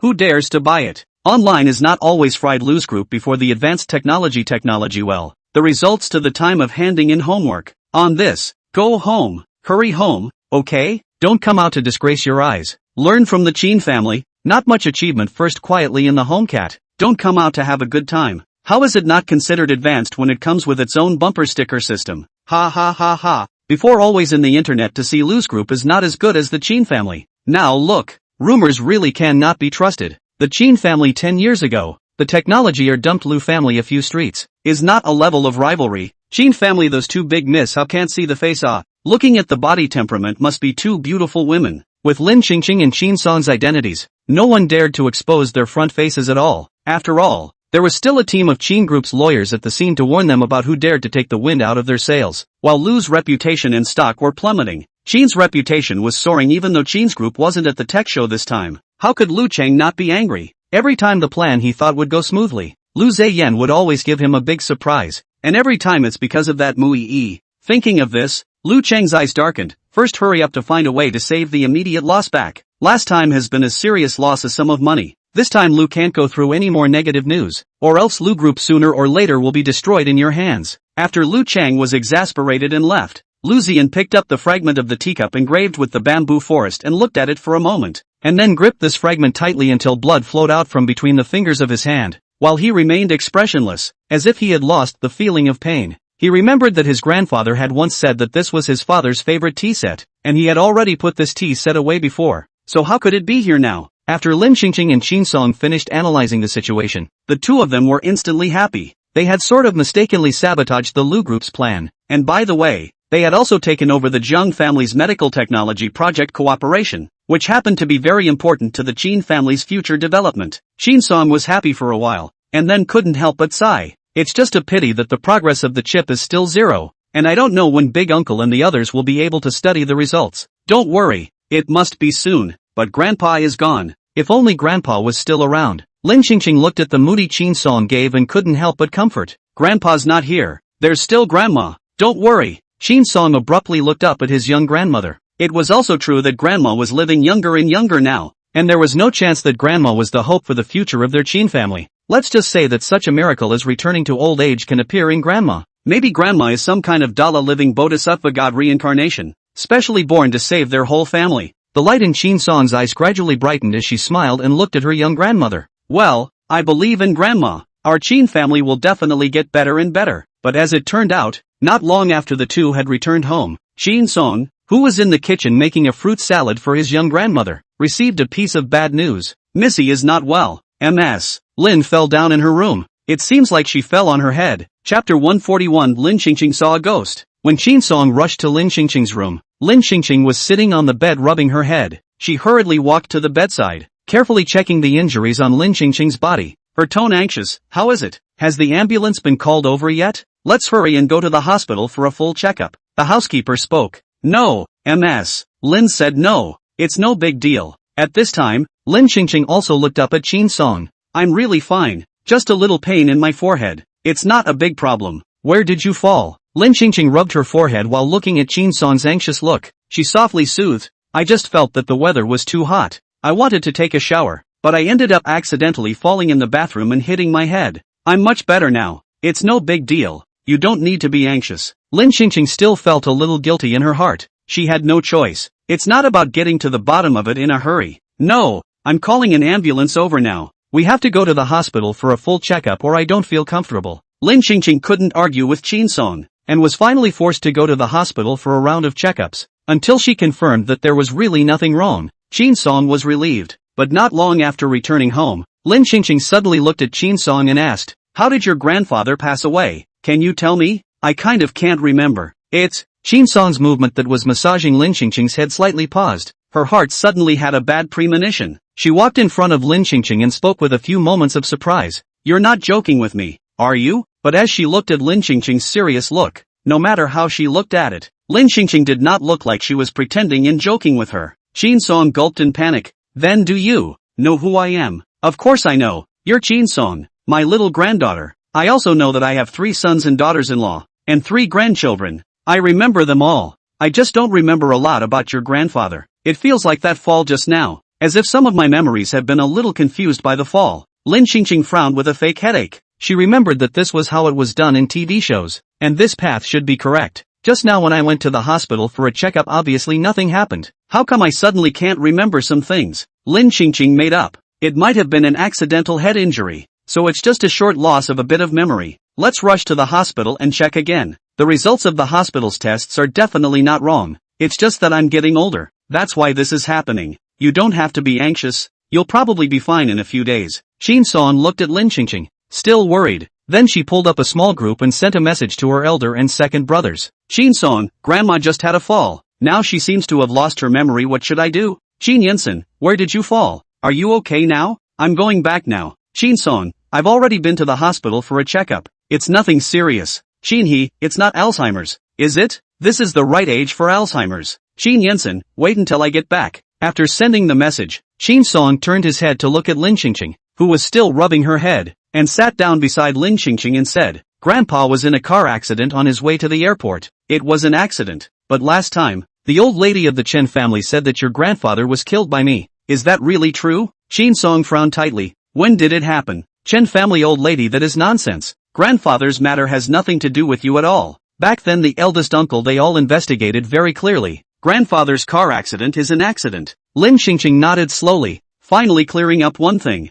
Immediately afterward, she asked, "How did Lu Ziyan's parents die?" "Lu Ziyan's parents were with uncle and grandpa, as well as you, to go abroad to fight for the Brainchip project, and as a result, not long after arriving abroad, Lu Ziyan's parents suffered a kidnapping, and were beaten to death by the kidnappers. Does this have anything to do with our family?" "There is nothing to do with to say there is a relationship. The only relationship is that you go together abroad to talk about the project. Lu's couple's death. It should be offended which enemy, so it will be tragically poisoned. With our family can be no relationship at all. By the way, after the death of the Lu's couple, Grandpa is still worried that the Lu's family will not be able to hold on to the project, and went out to help support a lot of projects for the Lu's family.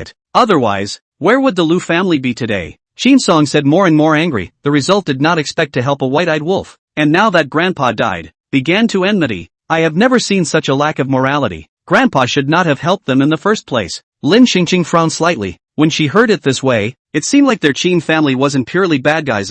In the end it would turn out to be the villain. The main trigger was nothing more than family reasons and emotional reasons that led to discord between a few brothers. Moreover, listening to what Qin Song said, the original body's husband and the Lu family had a good relationship. So how did things develop into what they are now? Qin Song watched the change of expression on Lin Qingqing's face and carefully asked, "Grandma, is there anything else you can't remember?" "It's nothing, just a little headache, should be over in a few days." Lin Qingqing felt that with this reason in place, she would be able to ask her about these kids in a big way if she had anything she wanted to know in the future. After all, after such a long time, she felt that these kids were quite reliable and trustworthy. Qin Yansen and Qin He got off work early and went back to the old mansion to see that Lin Qingqing was fine before they completely put their hearts down. Qin He was concerned. "Grandma, next time you take a bath, ask the maid to help you, but don't do it alone." Lin Qingqing waved her hand. "It's fine, not a big problem." Qin He sat on the sofa, dangling and crossing his legs. "This is not a problem. Your age is 80 years old. Young people will not be able to bear this fall, not to mention your age. You can be fine, thanks to Grandpa's blessing in heaven." "Yes, I really should thank your grandfather." Lin Qingqing nodded heavily. The original husband is a big contributor to this family being what it is. She decided to go to the tomb tomorrow to see Elder Qin. By the way, let's see if she still cries somehow. Early the next morning, Lin Qingqing brought flowers to Elder Qin's tombstone, and she squatted on the ground, crying her eyes out. Tears were flowing like they wanted money or not. Not a moment later, a handkerchief was suddenly handed to her in front of her, and she sucked in her reddened nose and choked out, "Thank you." When she looked up, she saw a tall figure standing against the light beside her, and she wiped her tears as her blurred vision gradually cleared. Then she was stunned with a look of hell. In the middle of the day, she saw a ghost. She hurriedly wiped the tears from her eyes again to make her vision a little clearer, then turned her head to look at the black and white photo on the headstone and then at the man beside her. The striking profile and the aristocratic look between his eyebrows were almost as if they had been carved from a single mold. Lin Qingqing's hoarse voice with a sobbing tone sounded incredulously. How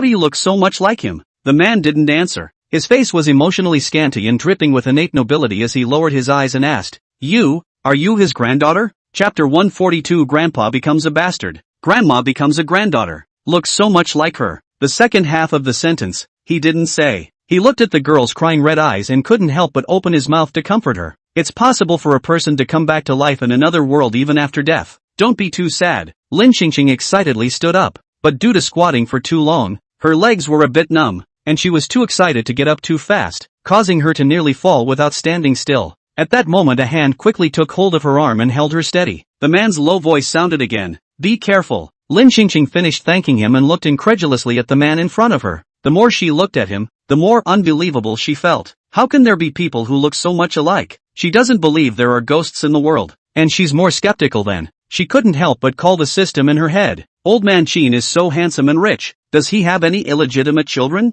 System? What do you mean you snapped the question mark? Is there one or not? System? I don't know. I'm not hiding under his bed. Lin Qingqing was speechless, but in this current situation, she could only guess in this direction. Otherwise she really couldn't imagine what kind of relationship that could look so much like Old Man Qin, and specially come over to see Old Man Qin in front of the tombstone. The more Lin Qingqing thought about it, the more she felt that this direction was very reasonable. But the other party has suspicion that she is the granddaughter of Master Qin seems reasonable. Lin Qingqing nodded and asked suspiciously, Aha, so what are you doing? She's now saying to the public that she's Lin Qingqing, an 80-year-old woman. Who can believe that? And surely she couldn't tell anyone about her identity. Or what if someone wanted to harm her and drag her into human experimentation? So she had to let the other party misunderstand for a moment. The man hesitated for a second, glanced at the photo in front of the tombstone, then dropped his eyes to the girl in front of him who looked exactly like Lin Qingqing when she was young, and opened his mouth. I'm your grandfather's friend. Lin Qingqing looked curiously at the young man in front of her. How old are you? 23. Lin Qingqing was speechless to the extreme and finally laughed out loud. Qin Jin stared at the girl in front of him suspiciously, his eyebrows slightly raised. Is my age that funny? Or is it just that he doesn't understand what young people laugh at these days? Lin Qingqing glanced at her original body's late husband's tombstone and said, He died 20 years ago. You're 23 this year, and you've been friends with him, a 60-year-old man, since you were 3? There was no look of embarrassment on Qin Jin's face from being caught in a loophole as he replied in a serious manner. No, I'm precocious. You are not precocious. You are cooked all the way through. If they were relatives they wouldn't have said they were friends, and to be so evasive, they must have been unseemly relationships. This further confirmed what Lin Qingqing had just guessed. This dead old man Qin, thanks to her last night, she still regarded old man Qin as a great benefactor of this large family. After all, her children and grandchildren were all so good. Surely they could not be separated from old man Qin's efforts. But old man Qin ruthlessly hit her in the face today.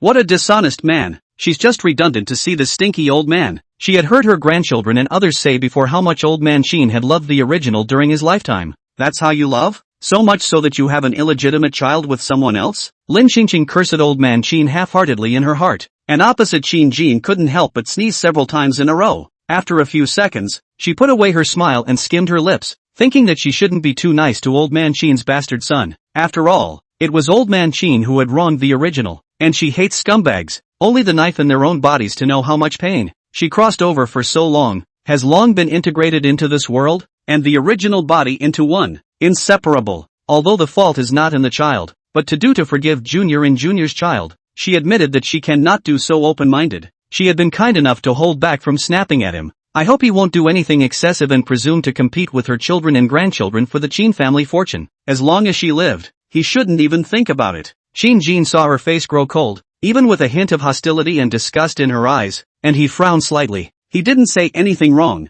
did he? How could he hate him so much when he and his granddaughter met for the first time? Lin Qingqing wiped the tear tracks on her cheeks a few more times. I'll leave first. You can talk to him. Qin Jin glanced at the picture of himself on the tombstone. I don't have anything to talk to him about. I want to talk to you. I don't have anything to talk to you about. Lin Qingqing turned around and walked away after saying that. She hadn't taken 2 steps when she suddenly remembered something and turned back around to walk back to the tombstone. Qin Jin thought that she regretted and wanted to talk to him again, and he was just about to open his mouth when, as a result, he watched her take away all the fruit baskets and flowers that were placed in front of his tombstone. Qin Jin couldn't help but raise an eyebrow and ask, didn't you come to see your grandfather? Lin Qingqing held the chrysanthemums in her arms, the fruit basket on her right arm, and said expressionlessly, from now on, he's not worthy. Qin Jin? How is he unworthy? Qin Jin watched his granddaughter leave in confusion, and finally laughed softly. I don't deserve it. Can't it be that she has another very good grandfather? Qin Jin's face turned heavy and dark for a second after he finished speaking.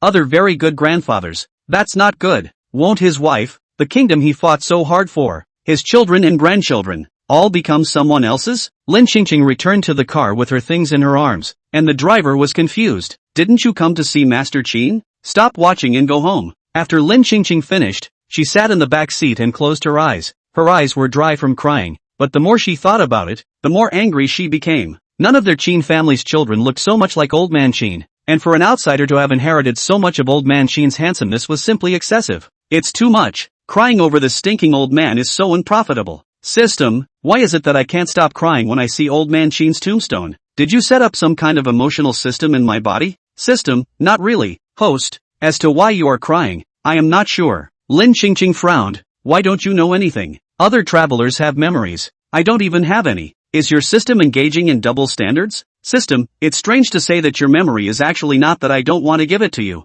I'll be honest with you. It's that your memory. I can't detect it at all. I only have the plot content about the book. Why would it be undetectable? System, I'm not sure, but I have a wild guess. What guess? System, I suspect that your memory has been forcibly altered. Lin Qingqing was suddenly stunned. Altered? After a long while, she suddenly remembered that brain-joining chip from the Qin family, which seemed to be able to be implanted into the brain, change memories, and also interfere with emotions. If she's right, she's been microchipped? But that chip, hasn't it never been worked out? Chapter 143, successfully returning to 18. But the word of the system was still reliable, she thought. So there's a good chance that her memory and emotional problems really do have something to do with that chip. Lin Qingqing was suddenly even more confused when she thought so. Why did she have to change her memories? Who changed it and why? Then those familiar things that appeared in her recent dreams, could it be that they were really memories of the original body? A memory that was forcibly altered, but then suddenly awakened? Lin Qingqing felt like her head was about to explode. But from the looks of it, her family members weren't trying to harm her, and as long as they didn't, they could lower the danger index first and deal with it later. There was another issue at hand with a high danger index. She had to ask where the bastard had come from, in case he came out to wreak havoc and her hard-earned family fell apart again, and her richest man would be gone again. There was also that Lu Ziyan. She had to hurry to know the truth about Lu Ziyan's parents' death so that she could find a way to completely preserve the Qin family's position. As soon as Lin Qingqing returned home, she rushed to find Qin Song, but he was not there. Only Qin Jingxiu was at home. She looked at Qin Jingxiu, who was sitting alone on the sofa, and asked suspiciously, "Why aren't you at work today? I have the day off." Qin Jingxiu saw that his grandmother had returned. Her eyes were still red. It was hard to avoid some heartache. He got up and brought out a few plates of food from the kitchen. There were steamed hairy crabs, braised pork ribs, sweet and sour carp and chicken soup, as well as some refreshing side dishes. He smiled and looked at Lin Qingqing. "Grandma, I specially cooked this for you myself. Eat it while it's hot." Whenever Grandma went to see Grandpa, she would be in a bad mood, especially sad and unable to eat. That's why when Qin Jingxiu learned that his grandmother was going to visit his grandfather today, he purposely asked Qin Yensen for a day off to personally cook some of his grandmother's favorite food and accompany her for a meal and a chat. Lin Qingqing's plucked heart instantly warmed up. It's better to have grandchildren.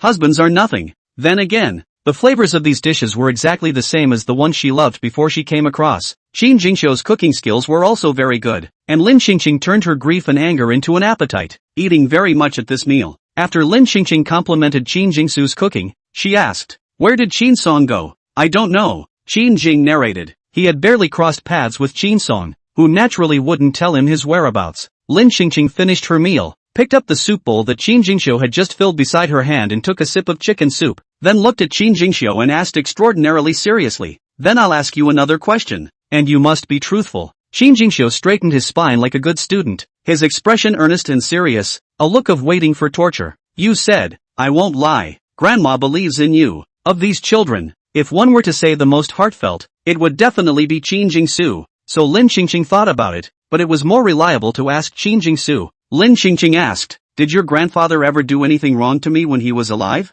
Qin Jingxiu frowned and recalled, "No, I haven't heard of it at all. And since my grandfather passed away not long after I was born, I know very little about him." He suddenly had a bad feeling and asked cautiously, "What's wrong, Grandma? Did Grandpa really do something to wrong you?" Lin Qingqing spoke glumly, "Maybe, who knows?" Qin Jingxiu's brows sank, the gloominess on his face becoming more and more apparent. "How could Grandpa do this? It's too much. You tell me properly how he has wronged you, and I will take it out for you." "He's gone. What are you taking it out on?" "I," Qin Jingxiu thought, "dug up his grave to relieve your anger. I feel your heart, but digging a grave is better." The family scandal could not be spread outside. In addition, she could not let her good grandson carry the name of unfiliality. Lin Qingqing, who didn't get an answer, was in a somewhat lost mood, and she turned to ask a second question. "Then is it true that chip project of our Qin family didn't produce any research results?" Qin Jingxiu looked somewhat apologetically at his grandmother, whose eyes were full of anticipation. "No, although he didn't live in the Qin family, he still paid some attention regarding something as big as the chip program."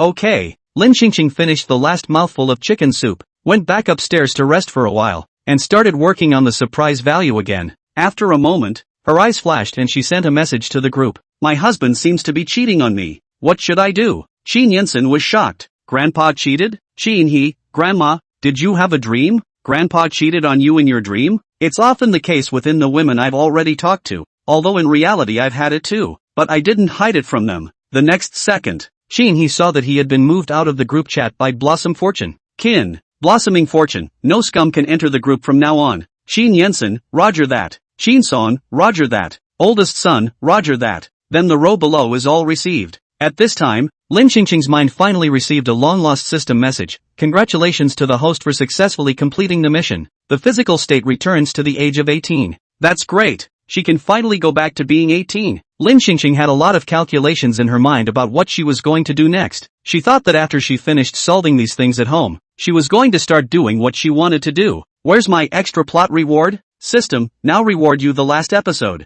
Lu Ziyan's parents and the Qin family together to go abroad to fight for the project. Lu Ziyan's parents intend to give the project to the Qin family, but Lu Ziyan's uncle, Lu Chang, disagreed. The two Lu family brothers got into a dispute. Lu Chang, and in the knowledge that he is actually not the Lu family's biological, the Lu family's family property, and in the future there will be no share for him, he got up to kill the whole family of the Lu family to kill, inherited the Lu family's family property, to grab the chip project. He was so determined to kill the whole Lu family and inherit the Lu family's fortune, and to seize the chip project, that he ruthlessly killed the Lus 2 days before he fought for the chip project. But the Lu couple just died. He also found out that the Lu family property can only be inherited by Lu Ziyan. If the heir is not Lu Ziyan, then the Lu family's inheritance will all be donated. Lu Chang cannot get anything, so he did not kill the young Lu Ziyan. He can only use Lu Ziyan to achieve his ambitions. But in the end, after Lu Ziyan became the richest man to know the truth, and began to fight with the Lu city, but due to the Lu city has been premeditated years of ambition, Lu Chang's strength has long been no less than Lu Ziyan.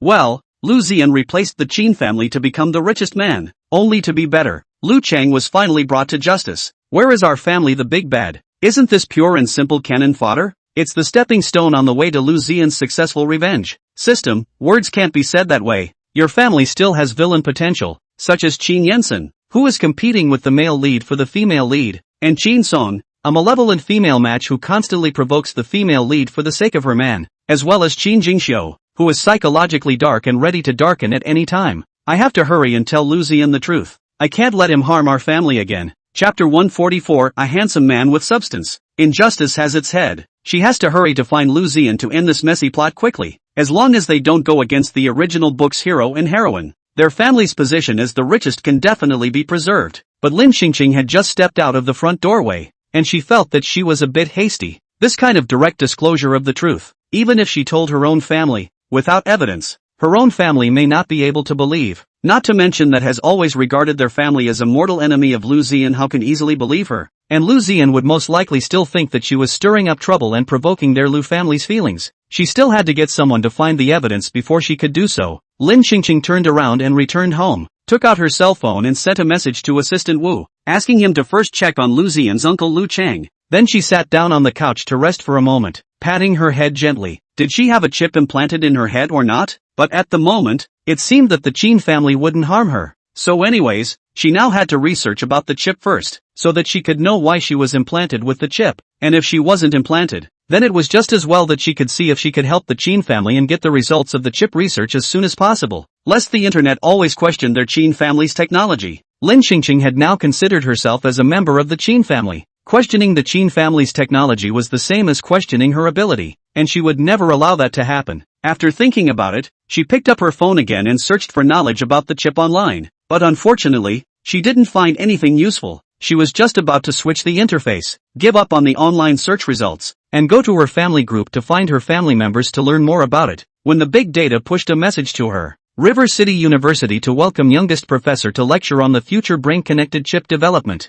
Lin Qingqing saw the words brain connection chip and hurriedly clicked in. Isn't that a coincidence? She should start with the basics when she doesn't know anything about technology like she does now. Otherwise, even if she had gone and asked her sons about the chips, all that specialized knowledge and how to research them, she would still know nothing. It couldn't be a waste of her son's work time to have them drop what they were doing and tell her bit by bit. Lin Qingqing asked Assistant Wu to get her a spot. When she got to the classroom, she realized that the class was packed. Are kids so studious these days? She was just thinking about it when a couple of girls' voices rang out next to her. I hear this professor is exceptionally handsome. I came for the face too. I just wanted to see how handsome it was. If it's really good looking, I'll come to his class every day from now on. Chip and all that sounds like I want to go to sleep. But if the professor is handsome, I think I can hold out a little longer. Is it single? I don't know. But it should be hard for this kind of polytechnic guy to have a girlfriend. He is dealing with all kinds of data every day. Either he is a straight guy or an otaku. How can he have the time and opportunity to fall in love? Don't you guys think it's too good to be true? That professor will be here for a week's worth of classes. It's only 5 days. Not enough time for you to rub your love together. 5 days is enough. These are fast-paced times. Give me 5 hours and I'll take him down. Lin Qingqing listened and walked to the last row, the corner seat, and sat down. Turns out it's all about face value. I don't know how good the lecturing skills are either. I hope it's not in vain. She prefers handsome men with substance. Off topic. She is here to learn knowledge, not to see handsome men. Lin Qingqing took out her notebook from her bag, along with a pen and a book, and with an unconscious sweep of her gaze, she was surprised to find that Mu Yi and Yang Jiaoyun were also there, sitting in the row right in front of her. It was also true that this was something that the Lu family was focusing on, and Mu Yi definitely wanted to learn more about it so that she could help Lu Ziyan in the future. At that moment, a man sat down beside her as well. Lin Qingqing caught a glimpse of it in her afterglow, but didn't care. After all, her purpose was clear. She was here to learn knowledge. But the other party owed it to her to stick her head right in front of her eyes. Lin Qingqing looked at the suddenly enlarged head in front of her and sighed helplessly. Chen Zhongluan sat back in his seat, propped his hand on the side of his face, and spoke with a smile. What a coincidence, bumping into each other again.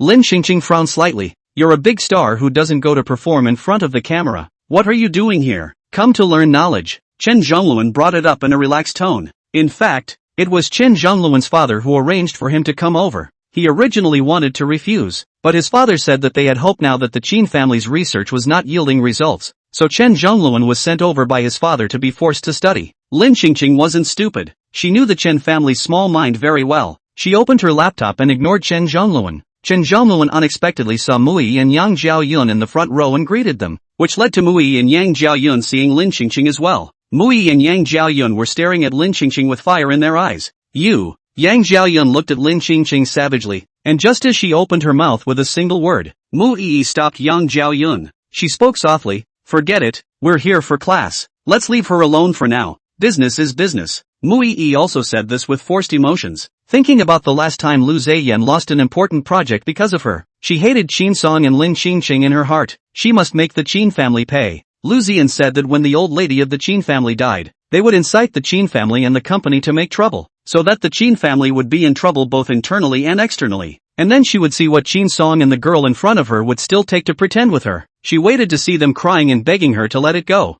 Yang Jiaoyun turned back around in anger at Mu Yi's block. Chen Zhongluan looked at Mu Yi and spoke. Tell your best friend to be polite to my friend. Yang Jiaoyun's stance of wanting to eat people is too obvious. How can Chen Zhongluan not see that this is his favorite girlfriend? If he does not maintain, who will maintain? Mui glanced at Chen Zhongluan and didn't say anything. She then watched as Chen Zhongluan wagged his head and tail at Lin Qingqing like a licking dog. And as a result, Lin Qingqing simply didn't bother to pay attention to Chen Zhongluan. Class time began quickly and the chattering in the classroom stopped immediately. A slender figure slowly walked in at the door of the classroom. The man's braced shoulders held up his ironed and flat black shirt. His black suit pants wrapped around his long legs. His posture was straight and his temperament was reserved. A pair of rimless glasses rested on the high nose. His expression was serious and solemn, and there was not a trace of a smile between his deep eyebrows, revealing an unspeakable sense of oppression. The students here who had just spoken boldly and wanted to take down this handsome professor were almost afraid to even breathe at the moment. Handsome is really handsome,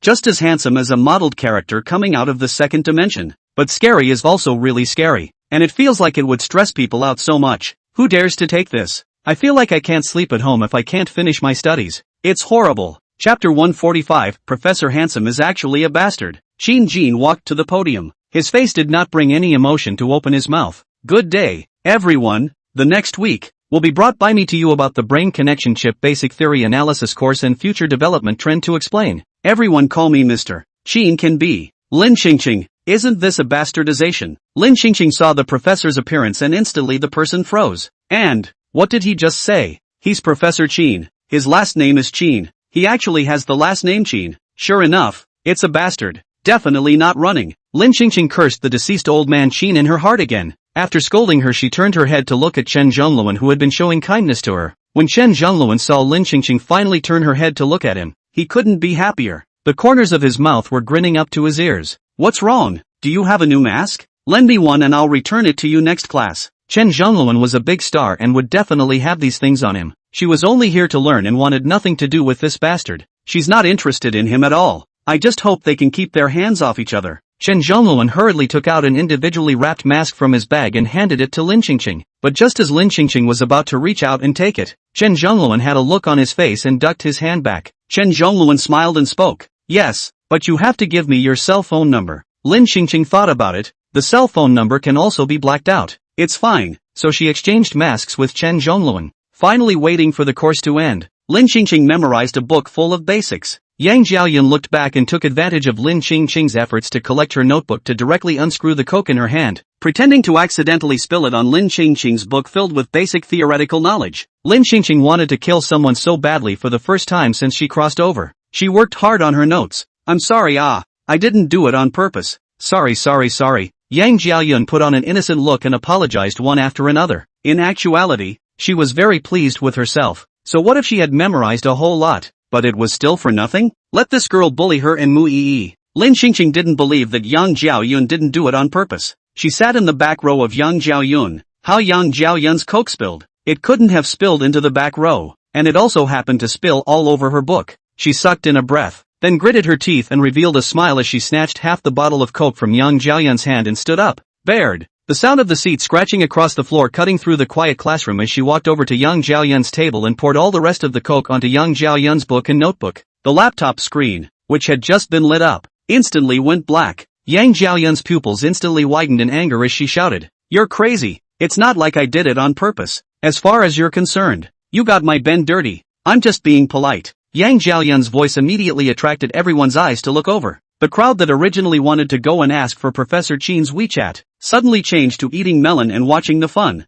Lin Qingqing threw the coke bottle on Yang Jiaoyun's table, then turned around and was ready to leave. But Yang Jiaoyun pulled her arm and wouldn't let her go. Yang Jiaoyun said angrily, "I just accidentally spilled coke on your book, but you spilled it on my laptop, which is the newest and latest model I've bought. You have to pay me back." Lin Qingqing turned her head to look at Yang Jiaoyun. "Have you not had enough of the lesson from last time?" Yang Jiaoyun suddenly remembered the last time Lin Qingqing educated her about that meal in the bathroom. She instantly took half a step back and wanted to hide behind Mui, but then she thought that there were so many people here and Mui was there as well. "What? Do you still want to hit me?" After Yang Jiaoyun finished speaking, she ignored her image and squatted to the ground and started wiping her tears, crying out in aggravation, "Everyone come to see which is so bullying. I just accidentally spilled coke on her book, and I also apologized to her. She not only poured coke on my book as well, but also my newly bought laptop, and now, woo, and now she's threatening and intimidating me and wanting to beat me up. Where is this bullying? Everyone hurry up and judge me." The college students quickly gathered around to take pictures and record videos, while looking at Lin Qingqing with some condemnation in their eyes. Go ahead and cry. I won't care if you cry. Lin Qingqing pretended not to see it and hurriedly pulled the curtains back and put the book on the windowsill to let the sunlight dry it out. When Yang Jiaoyun saw Lin Qingqing say this, she became even more unforgiving and enlarged her volume.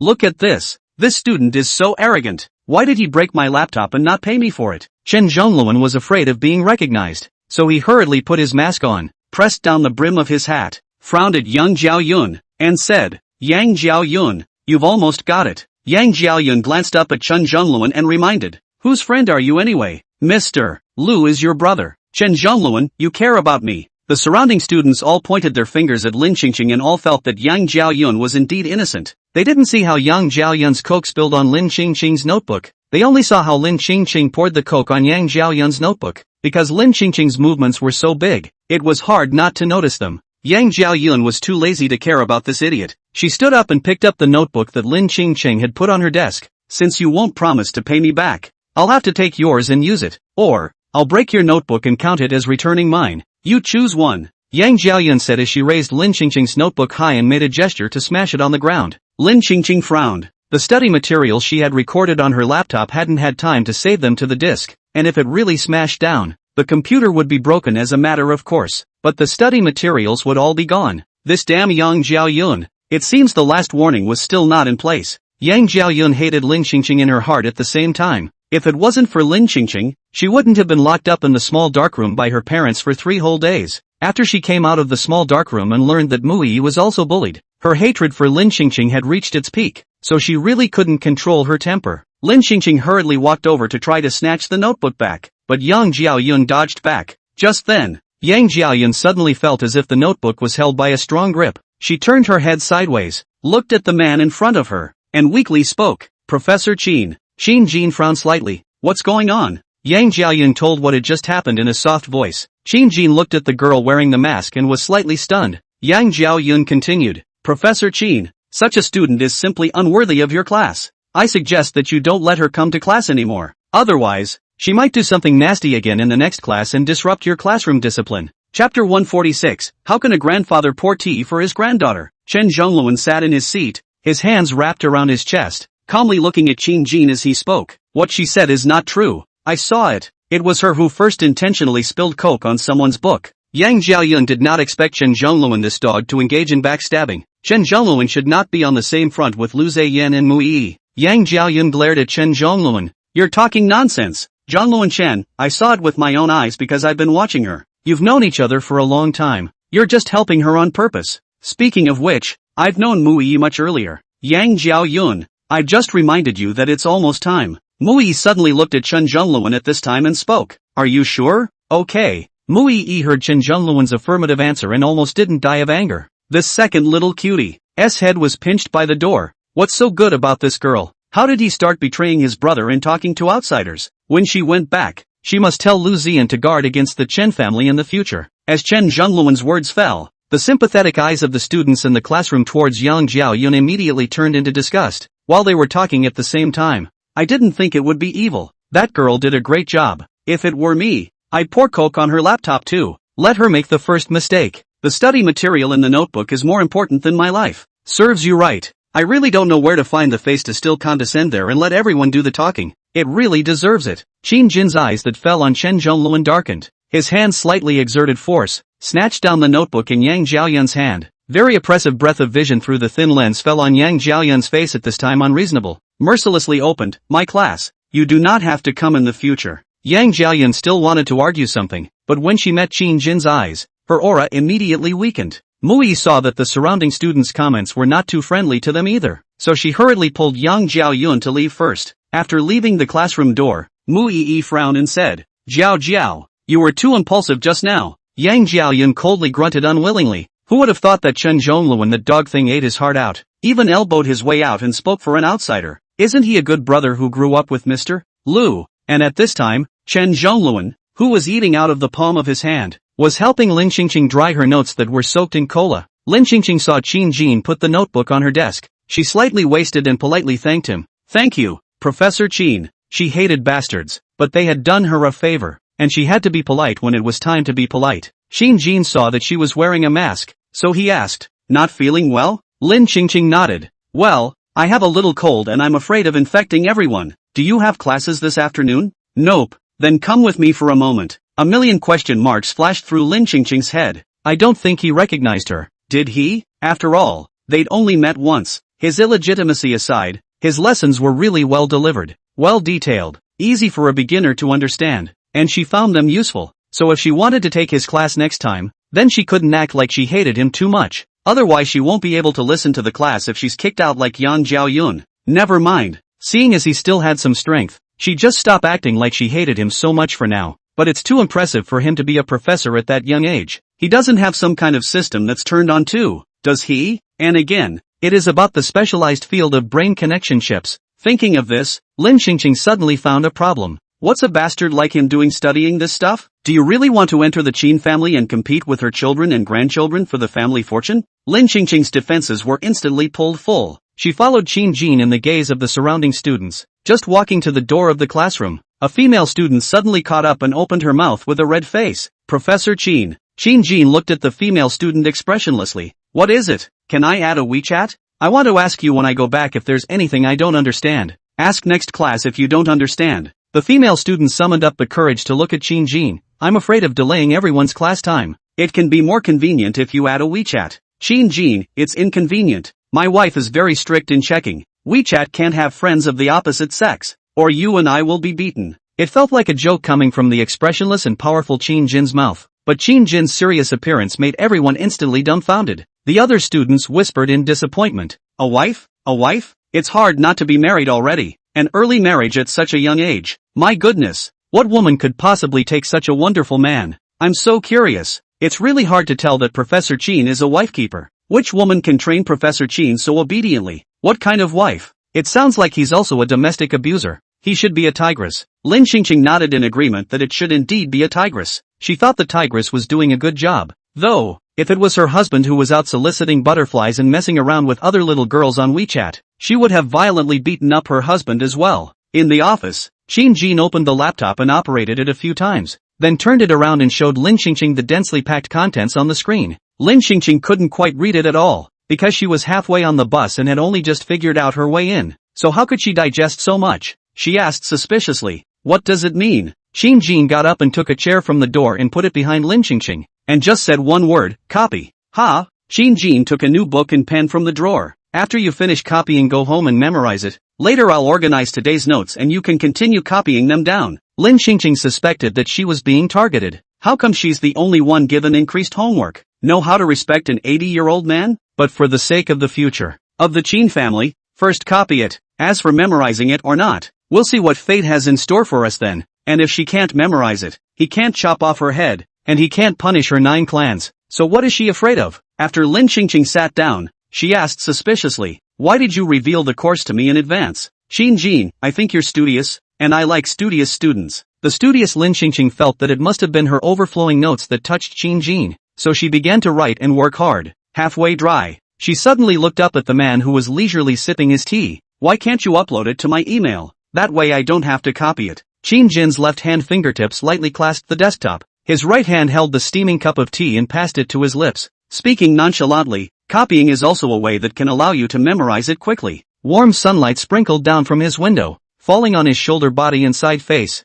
His leisurely drinking tea look. Lin Qingqing looked just like a grandpa. With this demeanor, those who don't know would think he is 63 years old. Lin Qingqing coughed lightly. "I'm thirsty too." She hadn't had any water since the beginning of class and her throat did seem a little dry. Qin Jin glanced at her. "Pour it yourself." What kind of grandfather pours tea for his granddaughter? He only pours tea for his wife. Chapter 147. Oh, Lin Qingqing wasn't very polite and poured herself a cup of tea, but when she was about to drink it, she suddenly regretted it. This mask, whether she takes it off or not, plucked, will he chuck her out like he chucked Yang Jiaoyun? After all, she's the rightful owner and he's a bastard. And good and evil are not mutually exclusive. Then she might as well be thirsty for a while. But it's too hard to be thirsty. Her eyes rolled slightly and she turned her back directly to Qin Jin, pulling down the mask to drink the entire cup of tea before she put it back on. Just as he turned back around, he met the look of a few puzzled looks cast by Qin Jin. Qin Jin raised his eyebrows slightly. "You have to carry someone on your back to drink tea?" Lin Qingqing smiled.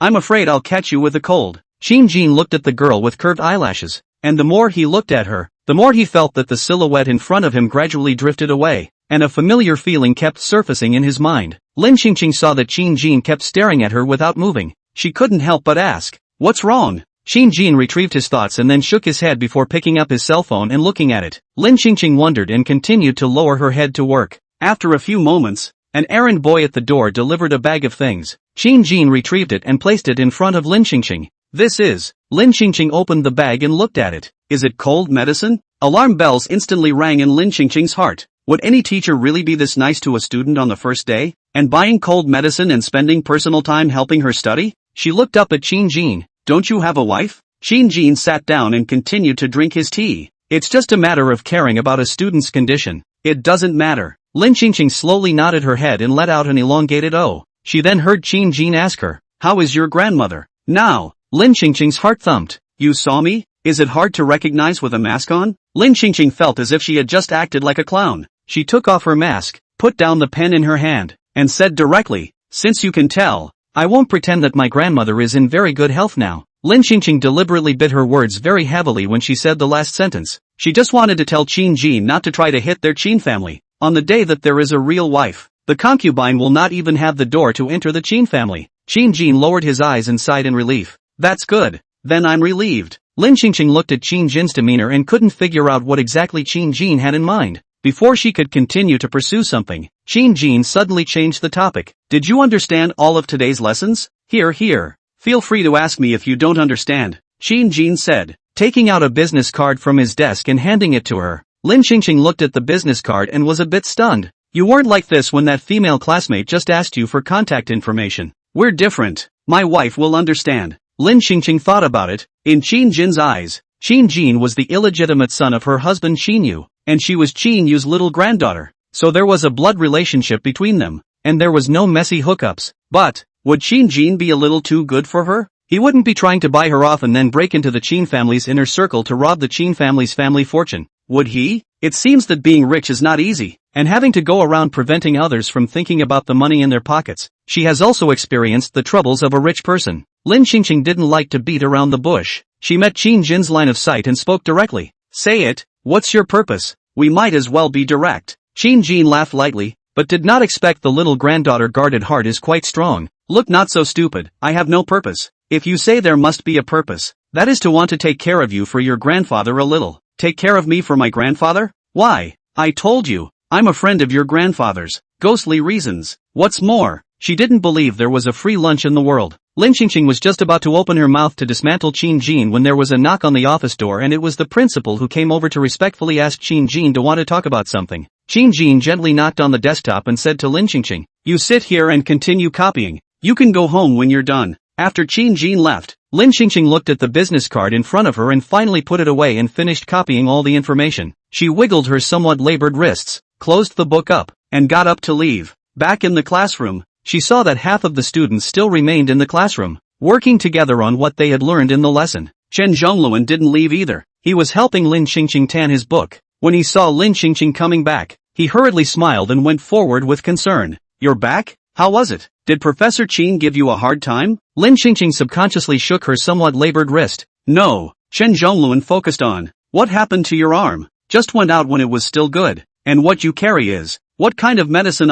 Lin Qingqing looked at the fact that Chen Zhongluan helped her sunshine the book, patiently returned Chen Zhongluan one more time. "Nothing much, it's just ordinary cold medicine." "You have a cold?" she responded with a perfunctory aha. As soon as Lin Qingqing returned, the students in the classroom immediately gossiped and looked towards Lin Qingqing. Lin Qingqing didn't care about those gazes. She calmly put her notebook and the almost sunburned book away in her bag, refused Chen Zhongluan's ride and wanted to go home alone. School entrance. A conspicuous green supercar was parked there. It caused many students to stop and admire it. "And I don't know which rich kid's car it is. Must be here to pick up his little girlfriend. This car is still a limited edition. Money can't even buy it. Who is so lucky to find such a rich young master? I'm so envious." Meanwhile, coming out with Lin Qingqing were Lin Qingqing's new classmates. One of the short-haired girls was quite self-conscious and took Lin Qingqing's arm. "That girl went too far today. You did too well. You should have splashed her notebook." Lin Qingqing smiled slightly. "But I suggest you guys don't follow my example of being so impulsive. She did that because she had the strength to be able to fix it. If it were anyone else, they would have had to pay out a fortune.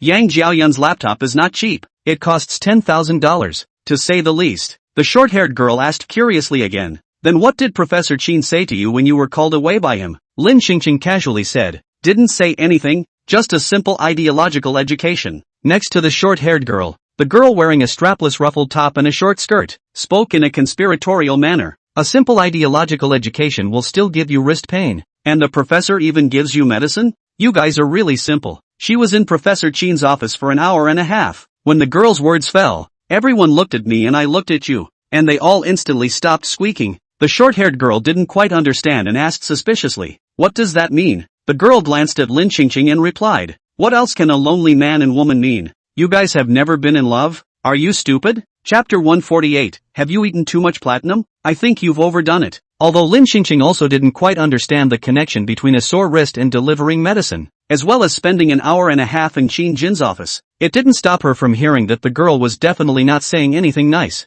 In the class about the chip, there were quite a few girls who came for Qin Jin. She didn't want to attract too many enemies. She just wanted to have a good class and study the chip to understand it. Moreover, Qin Jin has a wife, so she can't have any misunderstanding with him. Otherwise, according to Qin Jin's description of his wife, Qin Jin's wife would have torn her to pieces when she found out. In order to avoid trouble, she patiently explained, my notes were sprinkled with cola by Yang Jiaoyun, and 2 pages in the back were stuck together, and they were already completely spent. Professor Qin asked me to go to his office, just wanting me to rearrange the class notes, and it was because I copied them too quickly that my wrists became uncomfortable. As for that medicine, it's cold medicine I bought myself online when I had a cold, so how can this be a big deal? Lin Xingqing's voice was not too loud and not too small, just enough for the surrounding students to hear. That should stop anyone from spreading gossip. But the girl snorted coldly, the length of our class, it's only an hour in total, and you've been copying class notes for an hour and a half in Professor Qin's office, and your hands are so tired that you're not feeling well, and catching a cold. That girl's meaningful eyes fell on the mask Lin Xingqing was wearing and continued.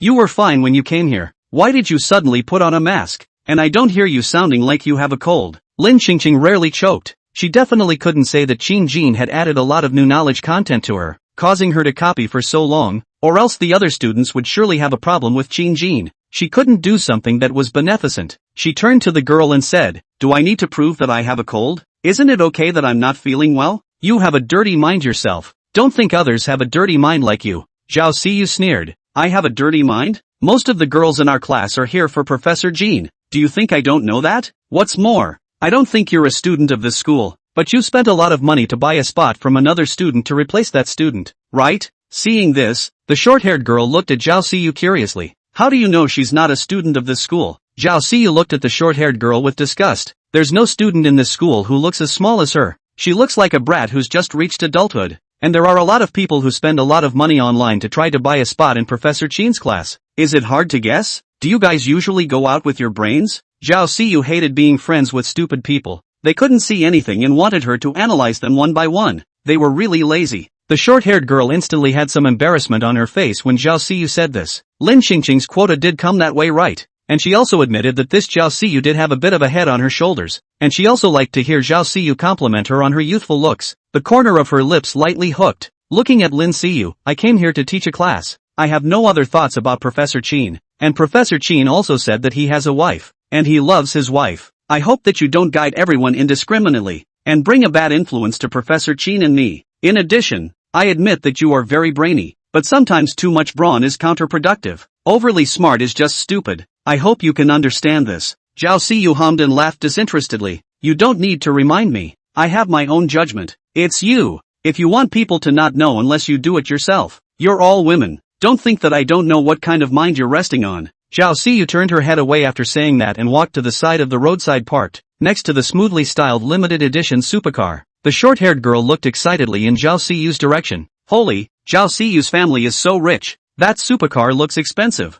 It's like tens of millions of dollars. Definitely worth hundreds of millions. It's not necessarily hers, is it? It also looks like it could be her boyfriend. Didn't you guys see it was a guy driving the car? Zhao Siyu vaguely heard the murmurs of her surrounding classmates, coupled with the envious glances thrown her way. The corner of her mouth hooked into a smug smile. She opened the car door and bent over slightly, looking imploringly at the man sitting in the main driver's seat. You've been waiting here for a long time, haven't you? Why don't you even give me a call in advance? I could have come out earlier. It was a car she'd been in twice, and so conspicuous she'd seen it just as she'd left the school. This color, this style, there's only one in the world. If it's not Chin-hee, who else's could it be? She knew men were all mouth breathers. 2 days ago he was desperate to break up with her, and now today he's personally driving to pick her up? She knew he wouldn't be able to stay away from her. Jin Hyuk looked at the young girl in front of him and frowned, not being able to remember who this girl was even after half a day of thinking in his head. But it didn't matter. He had promised his grandmother that he wouldn't around in the future. He said directly,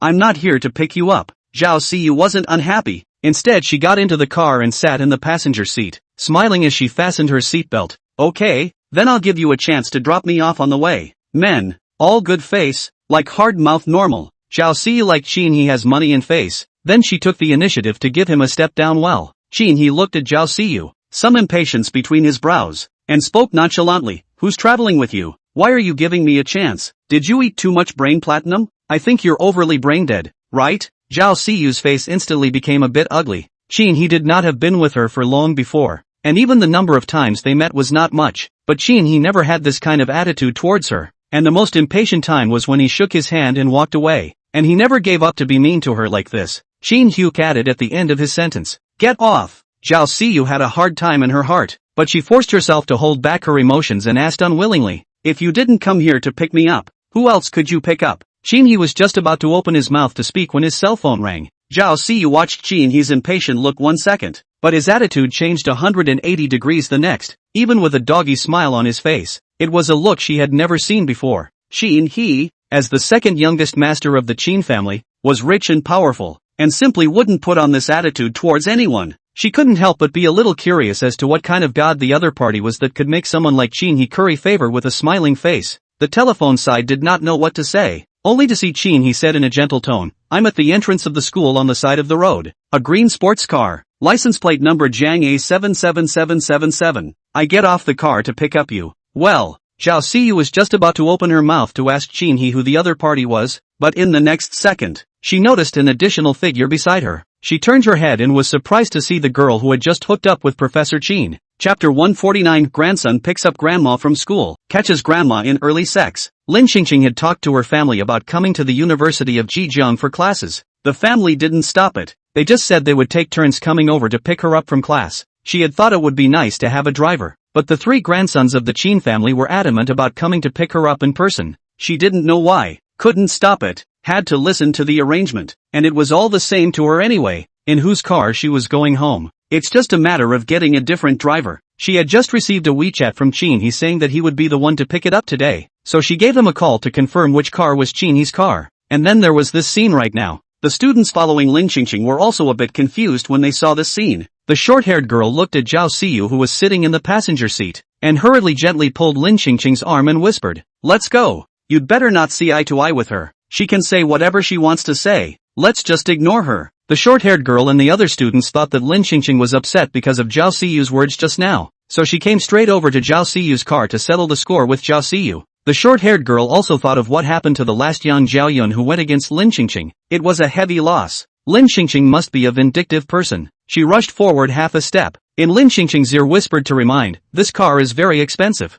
They also said that the money cannot buy. You do not impulse must be rational. Really broken you cannot necessarily lose money up. And the owner of this car looked at the head should not be small. You can never control their emotions. We can never do anything stupid Lin Qingqing? Lin Qingqing was a bit confused. She didn't intend to smash the car either. She was just a little curious as to why Zhao Siyu was in the car and with Chin He. But no matter what, Qin was free to make friends. It was just this girl that she wasn't very optimistic about. But maybe Chin He and Zhao Siyu had other business? Lin Qingqing had just wanted to bend down and say something to Chin He, when the short-haired girl beside her pulled her forcefully to the other side. Lin Qingqing turned her head to look at the short-haired girl who was violently tugging at her. She smiled calmly. "Thank you, baby. I'm fine. I won't smash the car. Don't worry. I'll just say a couple of words. Let go of me first. Thank you." The short-haired girl was full of worry, and finally hesitated for a moment to let go of Lin Qingqing. "Then you must control yourself. That car is really expensive." "Well, I know. Thanks for the kind reminder." Lin Qingqing finished speaking and walked back to the car. Sitting in the passenger seat of Zhao Siyu looked at Lin Qingqing's eyes with a strong provocative meaning, coupled with just being Chin He inexplicably ferocious a pass. She is now full of grievances just nowhere to vent. So Lin Qingqing spoke in a much worse tone. "What are you doing over here? I don't have the time to waste with you now. Lin Xingqing glanced at Zhao Siyu, and her tone wasn't exactly good. I don't have time to waste with you either. As soon as Lin Xingqing's words fell, Xinyi's cold and stern voice came from the car. Who told you to talk to her like that? Get the hell out of here. Zhao Siyu's mood instantly improved as she listened to Xinyi's fuming voice. Xin Hyuk still cares about her. Otherwise, why defend her and speak up for her? A happy and pleased smile slowly appeared on her face as she looked at Lin Xingqing with the air of a mistress. Do you hear me? I told you to get lost. Why don't you get lost? The short-haired girl and the students behind Lin Xingqing looked shocked. All of them were worried about Lin Xingqing. The short-haired girl reined in Lin Xingqing's arm and whispered, "Let's go first and wait until after." As soon as the short-haired girl's words fell,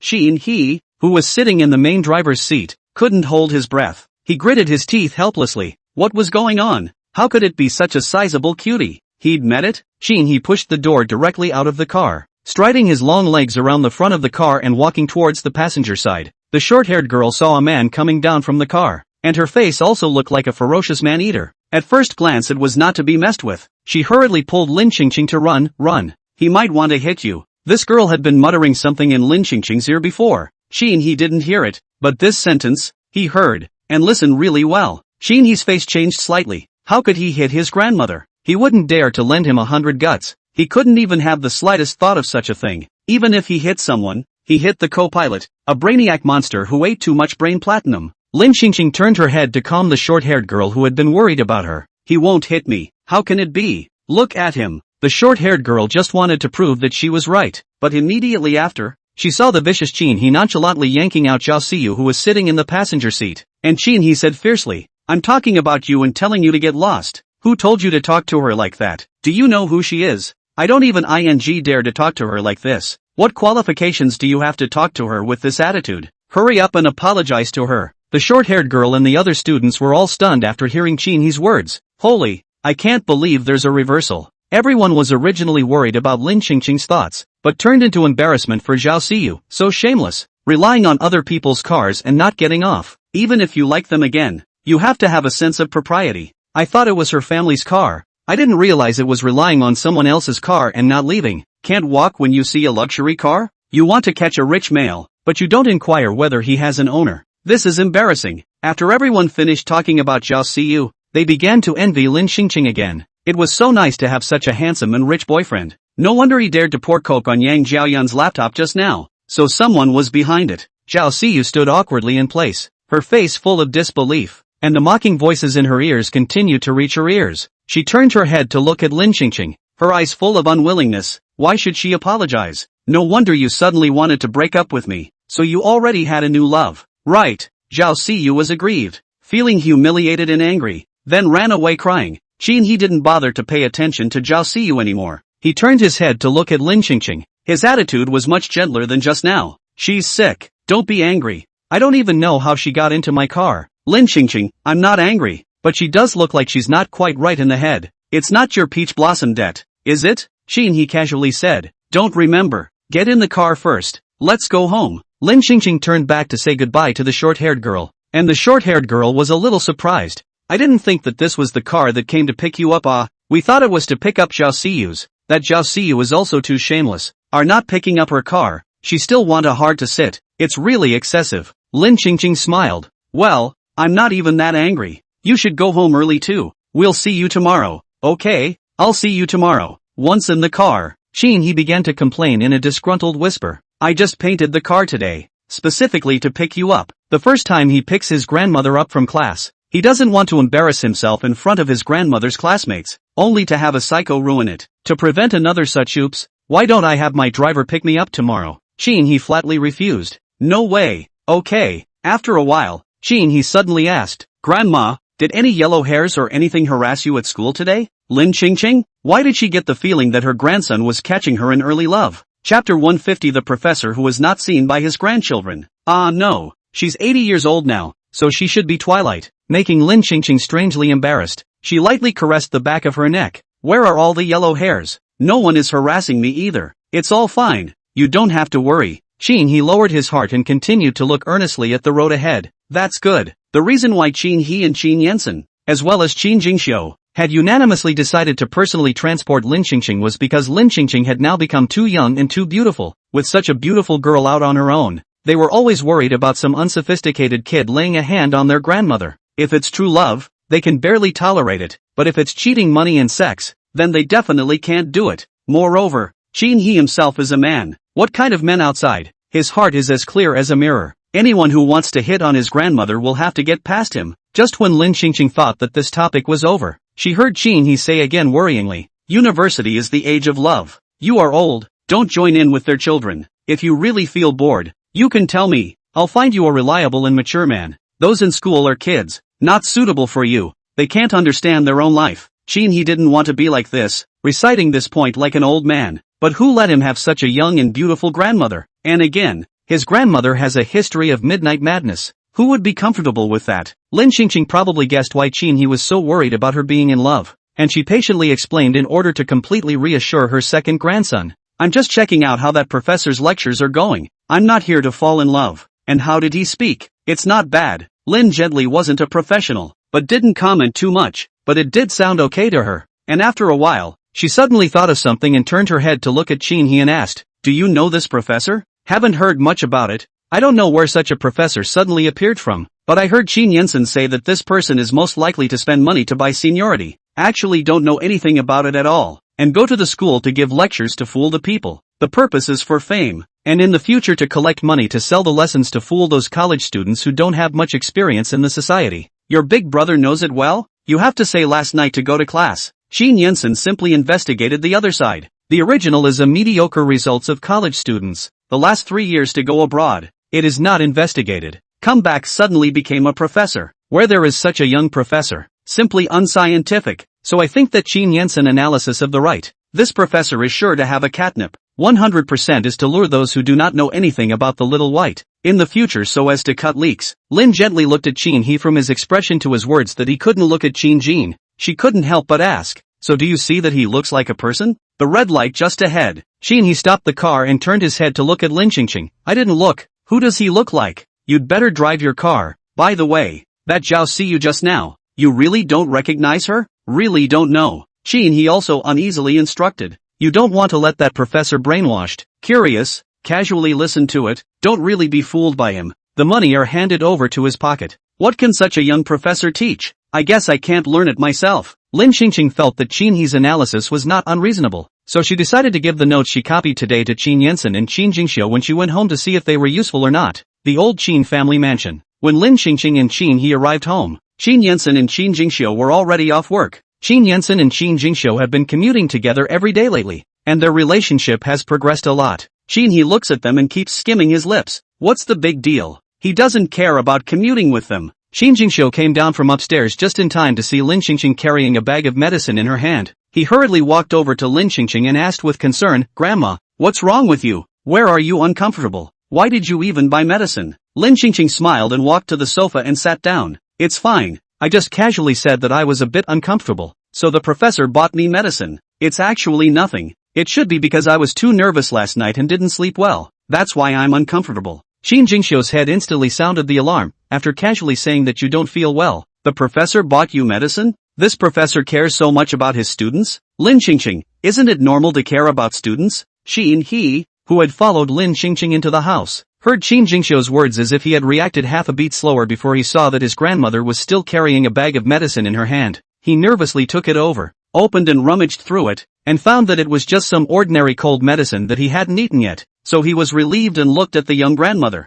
instructing with the experience of a man who had been there before. "In the future, don't casually accept anything bought for you by another man outside, and especially this kind of food. Don't take it casually, got it?" Lin Xingqing didn't want it either, but Qin Jin had bought it, not to mention that Qin Jin was kind. She couldn't tell him keep it for yourself. "I can't have it." That's a nerve-wracking statement, so she grudgingly accepted it. "Well, I know, I gave him the money." Lin Xingqing took out $200 from her bag and placed it on Qin Jin's desk as she was about to leave the office. She didn't like owing people favors, and she didn't want to get too involved with a bastard. Qin He and Qin Jingxiu breathed a sigh of relief at the same time. "That's good." Lin Xingqing looked at the expression on the brothers' faces. Her lips pursed lightly. As far as that was concerned, were they so worried about her being abducted by a bad man? "Don't worry guys, I'm not stupid. At least I've lived for 80 years. I'm not going to be cheated away by just any man." Qin He looked at his young grandmother's beautiful face. "You are not stupid, but you Alas,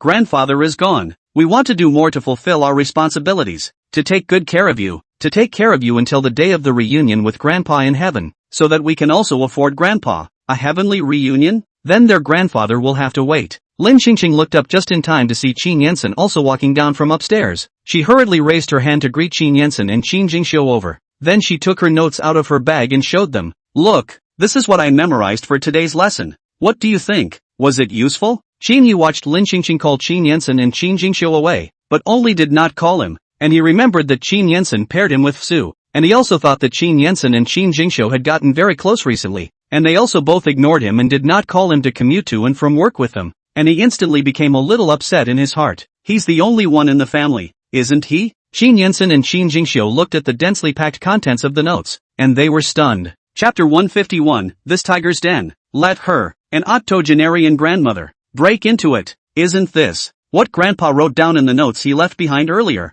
Qin Yansen spoke incredulously. Lin Qingqing pursued. Exactly the same? Qin Yansen looked grave. Yes, and this is the result of Grandpa's own research. The notes have never been passed out. Only our family members have seen them. How could that professor know all this? Lin Qingqing, is it possible that this is the result of his own research? Qin Jingxiu's expression was also very serious and earnest. He hasn't even touched the chip, so he can't even come up with research results. After analyzing it this way, Lin Qingqing guessed that there was only one possibility. That is, Old Man Qin left a copy of those note materials probably even to his bastard son. Excessive. Too much. Lin Qingqing looked down at the contents of her notes and clenched her fists with gritted teeth. She looked sideways at Qin Yansen and asked, when you investigated him, did you look at his picture? Qin Yansen was silent for a moment and raised his eyes to meet Lin Qingqing's line of sight. I've seen him. Lin Qingqing painfully took over Qin Yansen's words. He looks a lot like your grandfather, doesn't he? Aha. I suspect he's your grandfather's bastard. I also have this idea.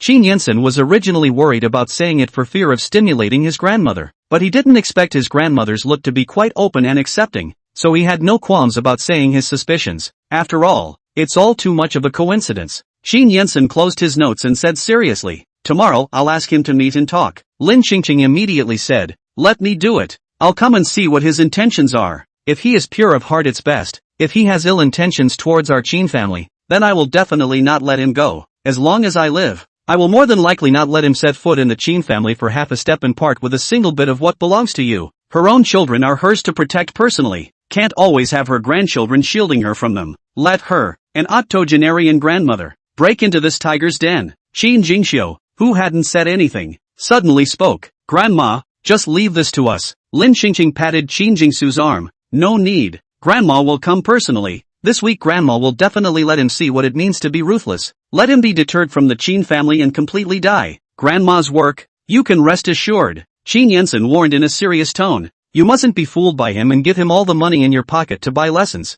Don't worry. Absolutely not. I'm very sensible and would never think he looks like your grandfather and be merciful. The day after Lin Qingqing's assurance, she swiped $5,000 out. Don't ask. To ask is to buy a lesson. Lin Qingqing didn't want to shell out this money either, but Qin Jin said that for more details about it, they could add his public number to learn about it, and it could also assist them in their studies. She wanted to know just how much Qin Jin knew about chips, and if he had researched anything else, and she was going to have to buy lessons. Learn about the enemy while you're at it. Yang Jiaoyun didn't come today. Despite the fact that the principal talked to Qin Jin yesterday and said that Yang Jiaoyun's family could not afford to be offended, Qin Jin still didn't let up and maintained his stance with a resolute attitude, and the principal had no choice but to stoop to the lowest level and go to Yang's family to explain properly. On the one hand, rich and powerful. On the other hand, young and talented. China's first professor about the brain connection chip, which is not to be messed with. Lin Qingqing placed her order for the course while bellyaching that it was really a course seller. Let's just let her see if this bastard is taking what old man Qin left behind and pretending to fool people or not. If that was really the case, she intended to unceremoniously dismantle Qin Jin, and then make him lose his reputation. And from then on, not only could he no longer take old man Qin's belongings to woo him, but also let him know that the Qin family's eyes could not tolerate people with bad intentions. Lin Qingqing's heart was filled with small calculations of a thief's understanding, and the corners of her mouth slowly hooked into a smile. Zhao Siyu, who was sitting on the other side of the table, looked at Lin Qingqing and became angry. Stealing her man and seducing the professor. What a vixen. She must make this vixen look good. Immediately after that, she saw the boy who was staring at Lin Qingqing and giggling. That boy was wearing a mask and a hat, so she couldn't see his face. but looking at that dog-licking look, she knew that it was another one who was mesmerized by Lin Qingqing. It's just that she's better looking. She's not that bad looking alright. Zhao Siyu turned her head in defiance, not knowing what she was calculating in her heart. Her eyes suddenly flashed with a hint of cunning. After Lin Qingqing finished buying the lessons, Chen Zhongluan, who was next to her, spoke up, "Why don't you buy the $18,000 lesson? You can get an extra online lesson for that night.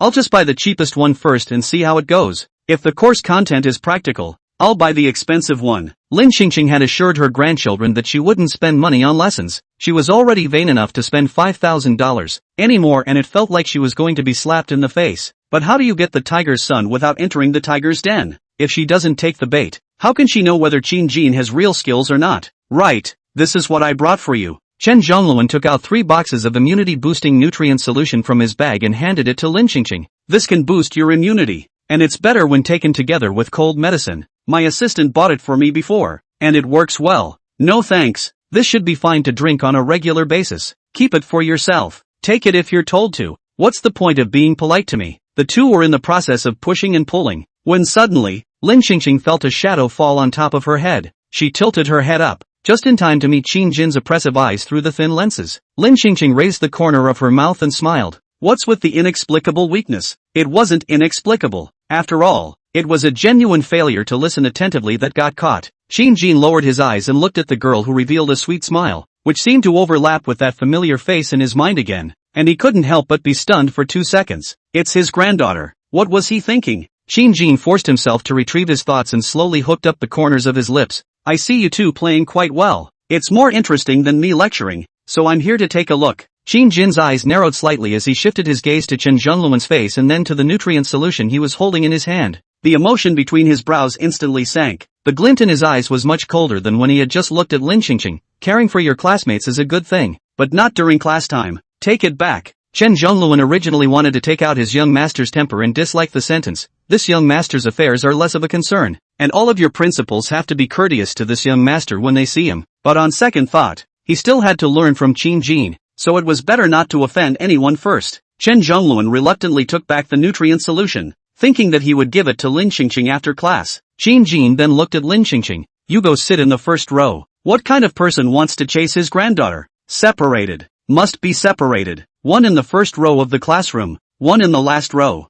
Very good. This distance. He was very pleased. Chapter 152, I want to meet your grandmother. Can you help me? Lin Qingqing happily agreed. It just so happened that she didn't want to sit with Chen Zhongluan either, and was always disturbed by Chen Zhongluan listening to the lectures. But there's no room in front, Lin Qingqing said as she looked at Qin Jin. If she had a position, she would have changed positions long ago and kept her distance from Chen Zhongluan. Professor Qin's class is so popular that Yang Jiaoyan's empty seats are now occupied by new students. Qin Jin turned his head and directly asked the male students in the first row to switch places with Lin Qingqing. Chen Zhongluan was a bit upset. He looked at the young and talented Professor Qin, and somehow, suddenly had an inexplicable sense of crisis. The kid was handsome, talented, and had an okay job, but was so attached to his future girlfriend that he had a gut feeling something wasn't quite right. And as he looked at it from a man's point of view, there was obviously a big difference between the way this Professor Qin treated his other female classmates and the way he treated his future girlfriend. Chen Zhongluan reached out and held down Lin Qingqing's laptop that she hadn't yet had time to put away.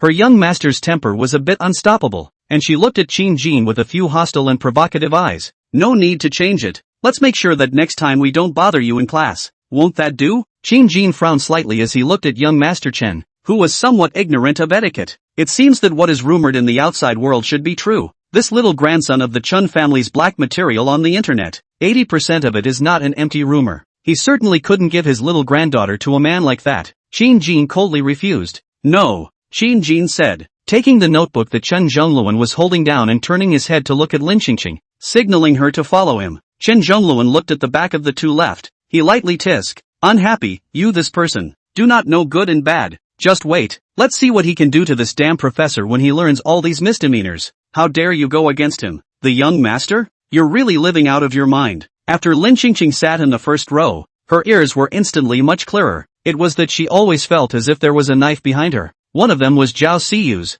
because of last night's incident of getting into the car, and one, Mu Yi's, Mui couldn't figure out how this Professor Chin could be so attached to Lin Qingqing. Again, he bought Lin Qingqing cold medicine and spent an hour alone with Lin Qingqing in the office. Today the students are rumored. Lin Qingqing yesterday in Professor Chin's office for an hour and a half. Quasi did not do anything good. Lonely men and women. The probability is that something. After all, they only saw Lin Qingqing carrying a few boxes of medicine in her hands. Who knew exactly what they were? But Muyi didn't believe the yellow rumors. Lin Qingqing was a member of Qin's family. She wanted a man, even if the man was Professor Qin. With Lin Qingqing's status she was worthy. It was no big deal. More than the gossip. She was inclined to wonder if Lin Qingqing had used her identity to get Professor Qin to give her some extra knowledge alone. Then she's unbalanced in her mind. All of them were also here to learn. Why could Lin Qingqing learn a lot more than others directly based on the fact that she was rich and powerful? But looking at Professor Qin's appearance, he didn't look like someone who would succumb to benefits. It was likely that Lin Qingqing had coerced Professor Qin into using his private time and giving her tutoring.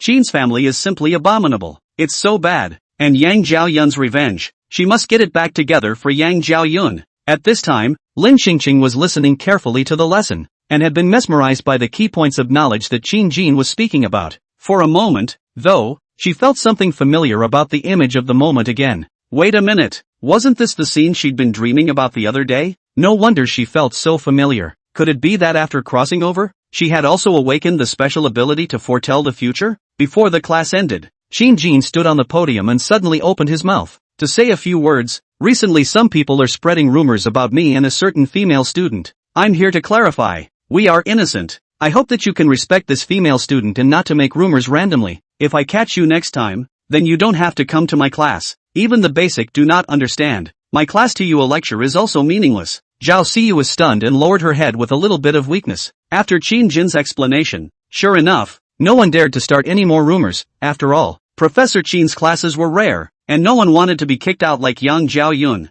However, after class, Zhao Siyu directly stopped Lin Qingqing's way in the corridor. Zhao Siyu lifted her chin and questioned, "Say, when did you hook up with the Qin family's second young master?" Lin Qingqing frowned. Hook up wasn't quite the right word, was it? In order to prevent Zhao Siyu from continuing to treat her as a love rival and finding trouble with her, she explained, "This student, you've misunderstood. Second young master Qin and I are just relatives. It's not what you think." Zhao Siyu froze. Kinship? Was she mistaken? The series of targeting programs she had prepared were suddenly overwhelmed by the words of the beautiful girl in front of her. Zhao Siyu looked at Lin Qingqing incredulously. "Are you really just relatives?" "Right," Lin Qingqing graciously admitted, then cocked her head. "So can I go home now?" "Of course." Zhao Siyu hurriedly sidestepped and made way for Lin Qingqing. She could really want to give herself a big mouth. How could she get jealous and misunderstand that Qin he was related to his sister? It seemed that Lin Qingqing was right yesterday. She really was too smart and became stupid. After delaying this for a while, Lin Qingqing came out of the school building and met Qin Jin, who happened to be driving home. Qin Jin lowered the window. "Get in. I'll take you back." Lin Qingqing just wanted to refuse, but then she thought that she still had to enter the tiger's den. The refusal that came to her lips turned into a nod, and after she got into the passenger seat, she sent a message to Qin Yensen. "Qin Jin drove me home. You go back first. I happened to have a chat with him." She then put away her cell phone and looked at Qin Jin and said, "Thank you then, but won't your wife be angry if you send me back?" Qin Jin gave Lin Qingqing a complicated look. "She won't." "That's good." As the car drove out of the school entrance, Qin Jin asked again, "Is your name Qin Song?" Assistant Wu paid a large sum of money to buy a place in the class with Wang Ji, so she came to the class under Wang Ji's name, but she told Qin Jin that she was Qin Yu's granddaughter, so naturally she couldn't be named Wang, and Qin Jin actually knew that Qin Yu's granddaughter's name was Qin Song, so it seemed that Qin Jin had also done a lot of homework on their family. Definitely prepared. Lin Qingqing was instantly alert. "Yes, my name is Qin Song." When Lin Qingqing's words fell, the car was quiet for a while. I don't know if it was her illusion, but the atmosphere in the car seemed a little depressingly scary. This bastard, he's not going to hate her, is he? I don't think so. If you hated her, why did you help her so much yesterday? After a long while, Qin Jin's emotions seemed to have returned to calm as he said, "I want to meet your grandmother. Can you help me?" Chapter 153. Is it for being the 10th male guest in the photo? Lin Qingqing frowned and turned her head to Qin Jin. "What are you doing seeing her?" "Just wanted to see how she was doing." "She's doing well." Qin Jin simply parked his car on the side of the road. He met Lin Qingqing's eyes and said seriously, "You don't have to guard against me. I'm not a bad person. I'm just..." He was halfway through his sentence when he suddenly paused. He really didn't know how to say who he really was. Saying that he was Qin Yu, her grandfather, she definitely wouldn't believe him and would think he was mentally ill and crazy. It's not that he hasn't thought about getting a paternity test to prove himself, but he had come from another time and space, and he didn't know if there was still a blood relationship between him and the Chin family in his current body. If the appraisal result is nothing, then the Chin family will be even less likely to believe him, but will also be resistant to him. So he couldn't easily do something he wasn't sure of and let things get more and more complicated. I was just asked by your grandfather to fulfill his wish. Shin Jin can now only slowly reapproach his own family in such a way as to prove that he really isn't a bad person. Lin Qingqing raised her eyebrows. What's his wish? If you tell me, I as a granddaughter can help him fulfill it, so I won't bother you. Qin Jin looked straight at the extremely defensive Lin Qingqing, and after a long period of silence, he turned to take a step back and said, then can you give me your grandmother's contact information? I just want to hear her voice just fine. I definitely won't do anything excessive. Lin Qingqing looked at the complex emotions in Qin Jin's eyes, and she also somehow felt a little weirdly uncomfortable in her heart. It feels like I'm a bad person who doesn't even let people hear my voice. But then reason thought, he's a bastard. What voice does he listen to? He's trying to hear if the old lady is still breathing so he can take his grandmother to seize the throne of their family, right? But she's a grandmother herself, so what's she afraid of? She wanted to see what this Qin Jin was going to do. Lin Qingqing thought for a moment. You add her WeChat, but it's best to bother her less. She usually doesn't look at her cell phone too much. You have something to leave her a message on the line. Wait for her to see that she will return. Qin Jin nodded. Good. After Qin Jin searched for WeChat, he looked at the familiar WeChat name of Blossoming Fortune and a lotus flower avatar. A strange feeling flowed through his heart. It's like old times again. Back then she always said that when she got older she would have to use that name and avatar because she thought it was funny. He also forced him to change his WeChat name to Smiling Mouth Always Open as well, saying it was more elderly. He found it quite boring and in the end let her be, as long as she was happy. I didn't realize that after changing her contact information, she was still using that avatar and name. Lin Qingqing saw that Qin Jin kept looking at his cell phone without saying anything, so she had to speak out to remind him. Can you send me home now? Qin Jin put away his cell phone with a smile on his face that Lin Qingqing couldn't quite read. Well, good. On the way back, Lin Qingqing felt that the atmosphere in the car was not even as depressing as it was just now. I don't know what Qin Jin was so happy about. The corners of his mouth kept going up, not at all different from his serious look in class. If Lin Qingqing didn't feel that there couldn't possibly be a second month in this world where she was soul-pierced, she was on the verge of thinking that Qin Jin had also had his core replaced. Strange vehicles couldn't enter the Qin family's old mansion, and it was even more unlikely that Lin Qingqing would let Qin Jin enter the old mansion. So Lin Qingqing got out of the car ahead of time, but after Qin Jin drove off with a smile on his face, she suddenly felt that something wasn't right. Qin Jin didn't ask her for the address, and she didn't say anything along the way. How did Qin Jin know that the old Qin residence was here? And how did he know that she was going back to the old Qin residence? After thinking about it for a while, Lin Qingqing felt that this man was too scheming, and definitely had already stepped on the spot in advance to know the address of their house. It seemed the male was more thoughtful than she thought. In the meantime, Qin Jin, who was full of smiles, returned home and his smile disappeared in an instant. Because Lin Qingqing had just passed his WeChat, he saw the latest 2 friend updates. One was covered in arm tattoos, wore a thick gold necklace around her neck, and wore a revealing dress with a photo P that he barely recognized.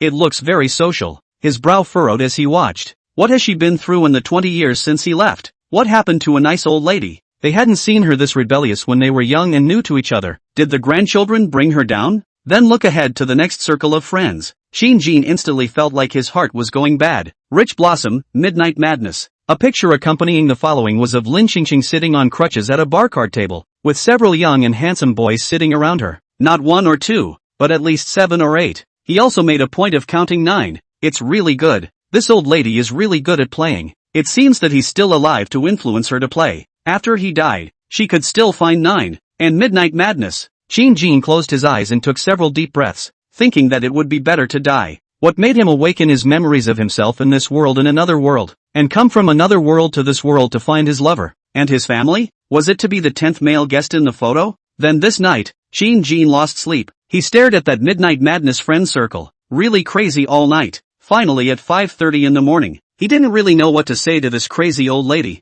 He had to click. He's dead after all. The living enjoy the rest of their lives. It's no big deal. No big deal. He should have blessed it. Then he gritted his teeth and blocked her from his circle of friends. If you don't see it, you don't have it. It just didn't happen. Qin Jin washed up and when he got to his car and was ready to go out, he suddenly noticed a woman's long hair on the passenger seat. He had never carried any other woman in his car. Only Qin Song one yesterday. So, Isn't this just the right time to make the next identification try? As soon as Lin Qingqing got up, she realized that Qin Jin had liked her friend's circle and then didn't say anything. Didn't you say you wanted to hear her voice? Why don't you send her a message? Forget it, let's ignore him for now. Assistant Wu just sent a message and has already sent her Lu Cheng's information. She'll see what's going on first. After reading it, she realized that Lu Cheng's profile was perfect, almost the very perfect heir to the Lu Group. When Lu Ziyan inherited the company, there were still shareholders in Lu's group who supported Lu Cheng and opposed Lu Ziyan, but in the end, they were smoothed over by Lu Cheng. Lu Ziyan was able to sit firmly in the position of Lu Group thanks to Lu Cheng's help.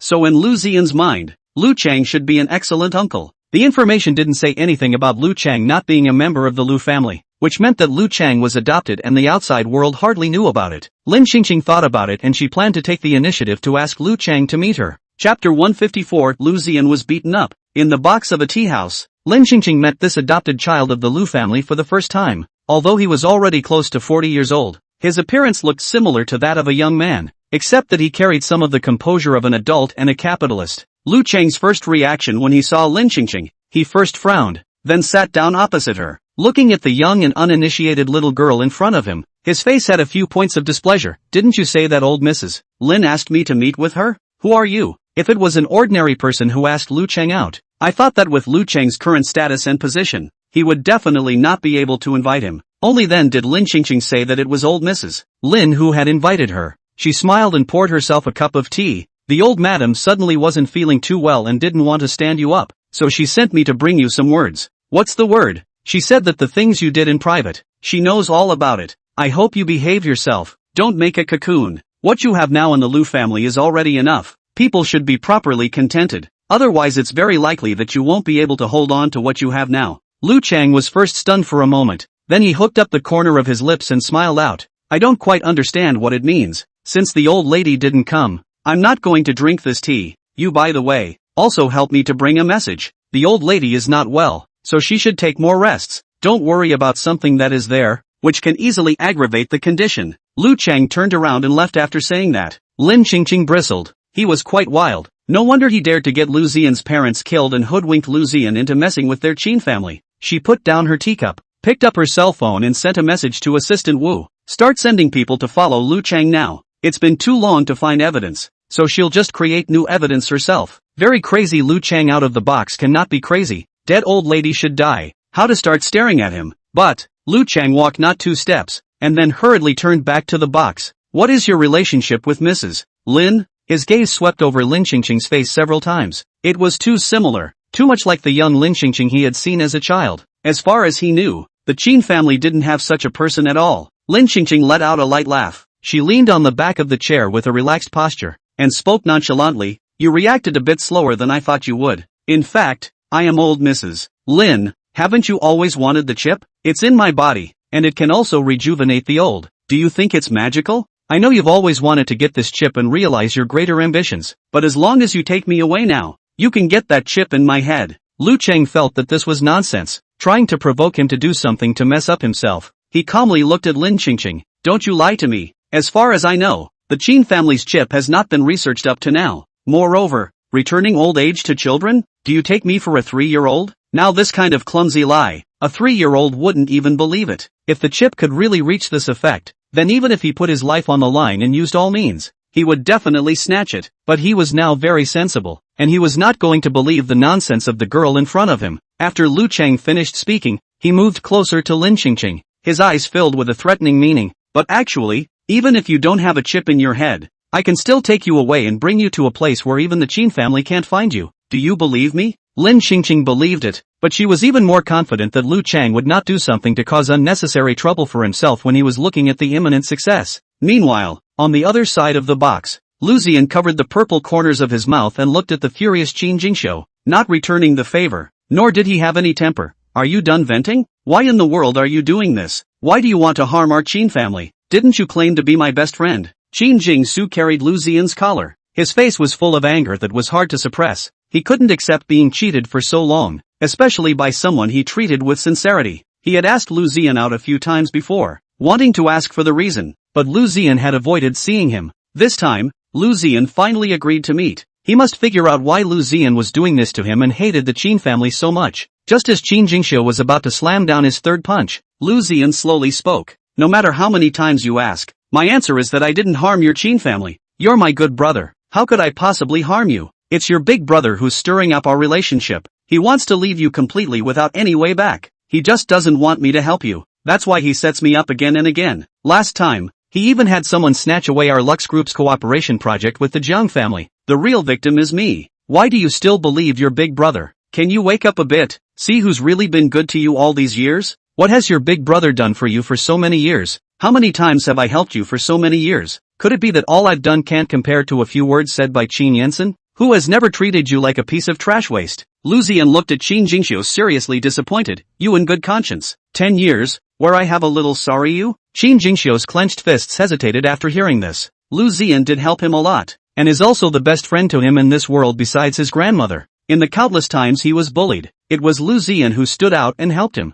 How do you explain that evidence? It was they who joined forces and designed to frame me. After a moment, Qin Jingxi sneered. Framing you? Look at what's all this? Qin Jingxiu took out his cell phone and showed Lu Ziyan a piece of information. After Lu Ziyan read it, the expression on his face was no longer as calm as it was just now. This is also a false accusation against you? Qin Jingxiu spoke slowly and methodically. These are what I investigated a few days ago. The information of those who were once bought by you, as well as the records of the transactions you had with them at that time. Every transaction can overlap with the time of those events in my memory. Do you have anything else you want to say? With the evidence in front of him, Lu Ziyan didn't know where to start even if he wanted to argue. He didn't expect that Qin Jingxiu would be suspicious of the past and investigate the past as well. Qin Jingxiu continued, all these years you seem to be helping me. In actuality those people who make things difficult for me are also hired by you. Then you are pretending to be righteous and be friends with me. Step by step you make me believe in you, thinking that there is not a single good person in our whole family,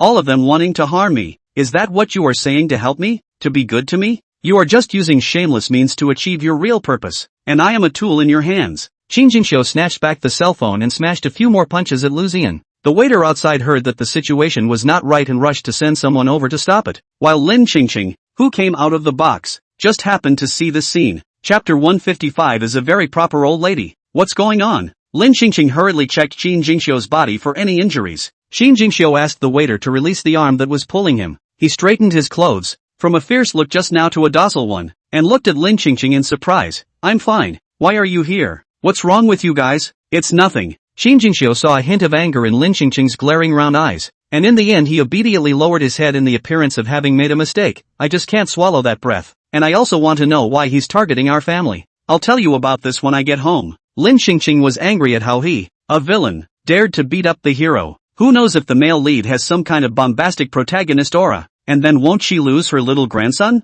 All she wanted now was to protect the family and be happy for the rest of her life. There were a few moments of surprise in Qin Jingxiu's eyes. How did his grandmother know everything? Lin Qingqing blocked Qin Jingxiu behind her. She looked at Lu Ziyan, whose face was badly beaten, and she thought to herself, this hero, fighting power is not good either.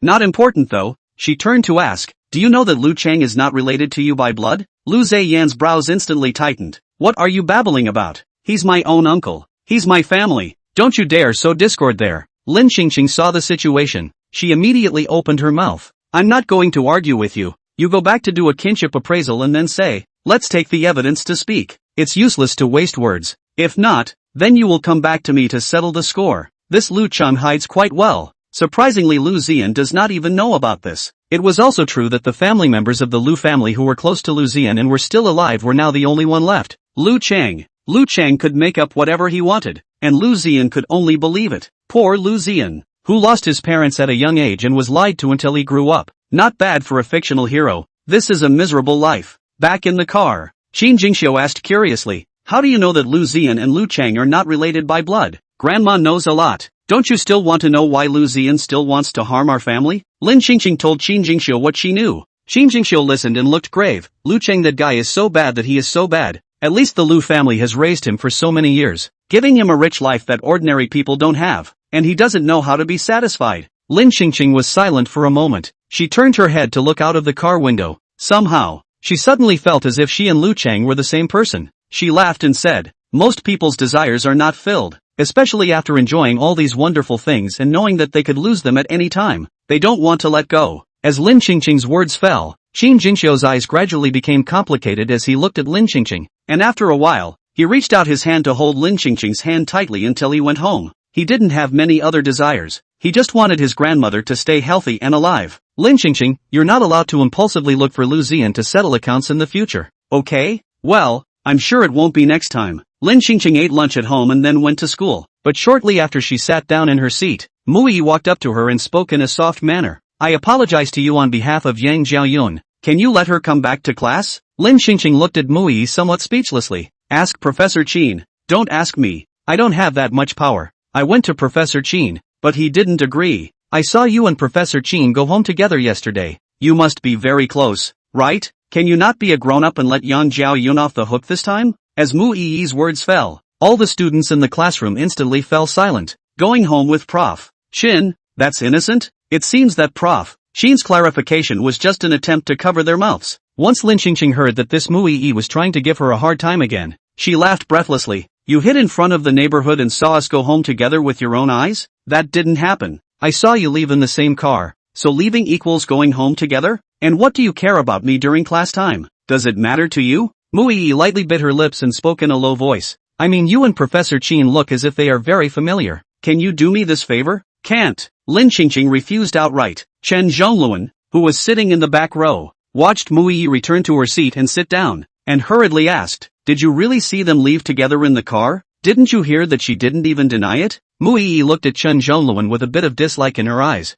The person you like yourself is good with another man. You don't even know it yourself. What are you chasing after? Chen Zhongluan immediately retorted. I had something to do yesterday. I went to record a song. Chen Zhongluan finished his sentence with some gnashing of teeth. He had a feeling that Professor wasn't normal for his future girlfriend. And sure enough, he took advantage of his absence and directly took advantage of the situation. Simply despicable and nasty. The air pressure in this class was very low, and there was no telling who had offended Qin Jin. Qin Jin's face throughout the class was as if someone owed him a few $100 million. After class, Qin Jin called Lin Qingqing away again. In the office, Qin Jin looked at Qin Song, who looked almost exactly like Lin Qingqing, and he held back his reasoning, not thinking of his little granddaughter as Lin Qingqing. Did your grandmother find you a new grandfather? Lin Qingqing was confused. No. Qin Jin took out his cell phone and opened Lin Qingqing's friend circle to help her look at that photo with 9 men. So what's this? No wonder she kept emphasizing that grandma was doing well. Doing really well. Lin Qingqing was stunned when she saw what was on the screen. I forgot to delete it, and I can't let outsiders think that she's not a decent person as a grandmother. She made it up as she went along. This one. Bar event. Take a picture with a male model and post it to your friends. You get a free drink. Qin Jin looked at her half-heartedly. Really? Lin Qingqing nodded heavily and spoke with extra seriousness. Really? I was there at that time. I can testify for grandma. She's a very decent old lady. The expression on Qin Jin's face was finally a bit better, and the atmosphere around him was not as low as it was just now. Lin Qingqing looked at Qin Jin, who walked over to his desk and sat down, continuing to look down at his phone, ignoring her as she asked, is this the thing you called me over for? Qin Jin didn't even raise his head. Well, there's nothing else. You can go. There's a sense of using people up and throwing them away. But Lin Qingqing didn't leave right away. She asked, can you copy me some more of the knowledge you gave me the other day? Seeing as I gave you my grandmother's contact information yesterday? She then wanted to copy it back and compare it to the old man's notes on how much the old man had left for the boy. Lin Qingqing originally thought that it would take some effort before Qin Jin would agree. Where did he know that Qin Jin was in a good mood to open his notebook and turn directly to Lin Qingqing? Whatever. If you can copy it, you can copy it until tomorrow morning. Chapter 156, Calling Grandma. Lin Qingqing smiled and negotiated. Why don't you kindly transfer it to my mailbox again? She doesn't want to copy it until tomorrow morning. I copied for an hour and a half yesterday and my wrists were hurting. Qin Jin raised his eyes to the girl who smiled at him, and in a flash, it seemed to gradually overlap with the girl's appearance in his mind, and he was in a trance for a moment before he reacted to the fact that this was Qin Song, who just looked a lot like Lin Qingqing. He retracted his eyes, no longer looking at the girl, his gaze falling on the WeChat on his cell phone screen. I asked you to copy it so you could keep it in your head. Forward it to your email, and you'll click on it and take a serious look? Lin Qingqing smiled and spoke. Of course I will. Don't forget. I took the initiative to learn. I'm so diligent and studious. How could I not read it? Qin Jin thought for a moment. Then tell me your email. Email. Where is an 80-year-old woman with an email address? Lin Qingqing took out her cell phone. Wait. I'll register first. Qin Jin answered yes and then clicked on the dialog box. his fingertips falling on the screen as he thought about the opening line. What should he tell his 80-year-old wife? What should I find to talk about for seniors? After thinking about it, he slowly knocked down a line. Hello, I'm Prof. Chin. I'd like to talk to you about something that has to do with Chinsong at school. Is it convenient to meet? Anyway, let's meet first. Maybe. Meet and she'll recognize him? After all, after decades of bonding,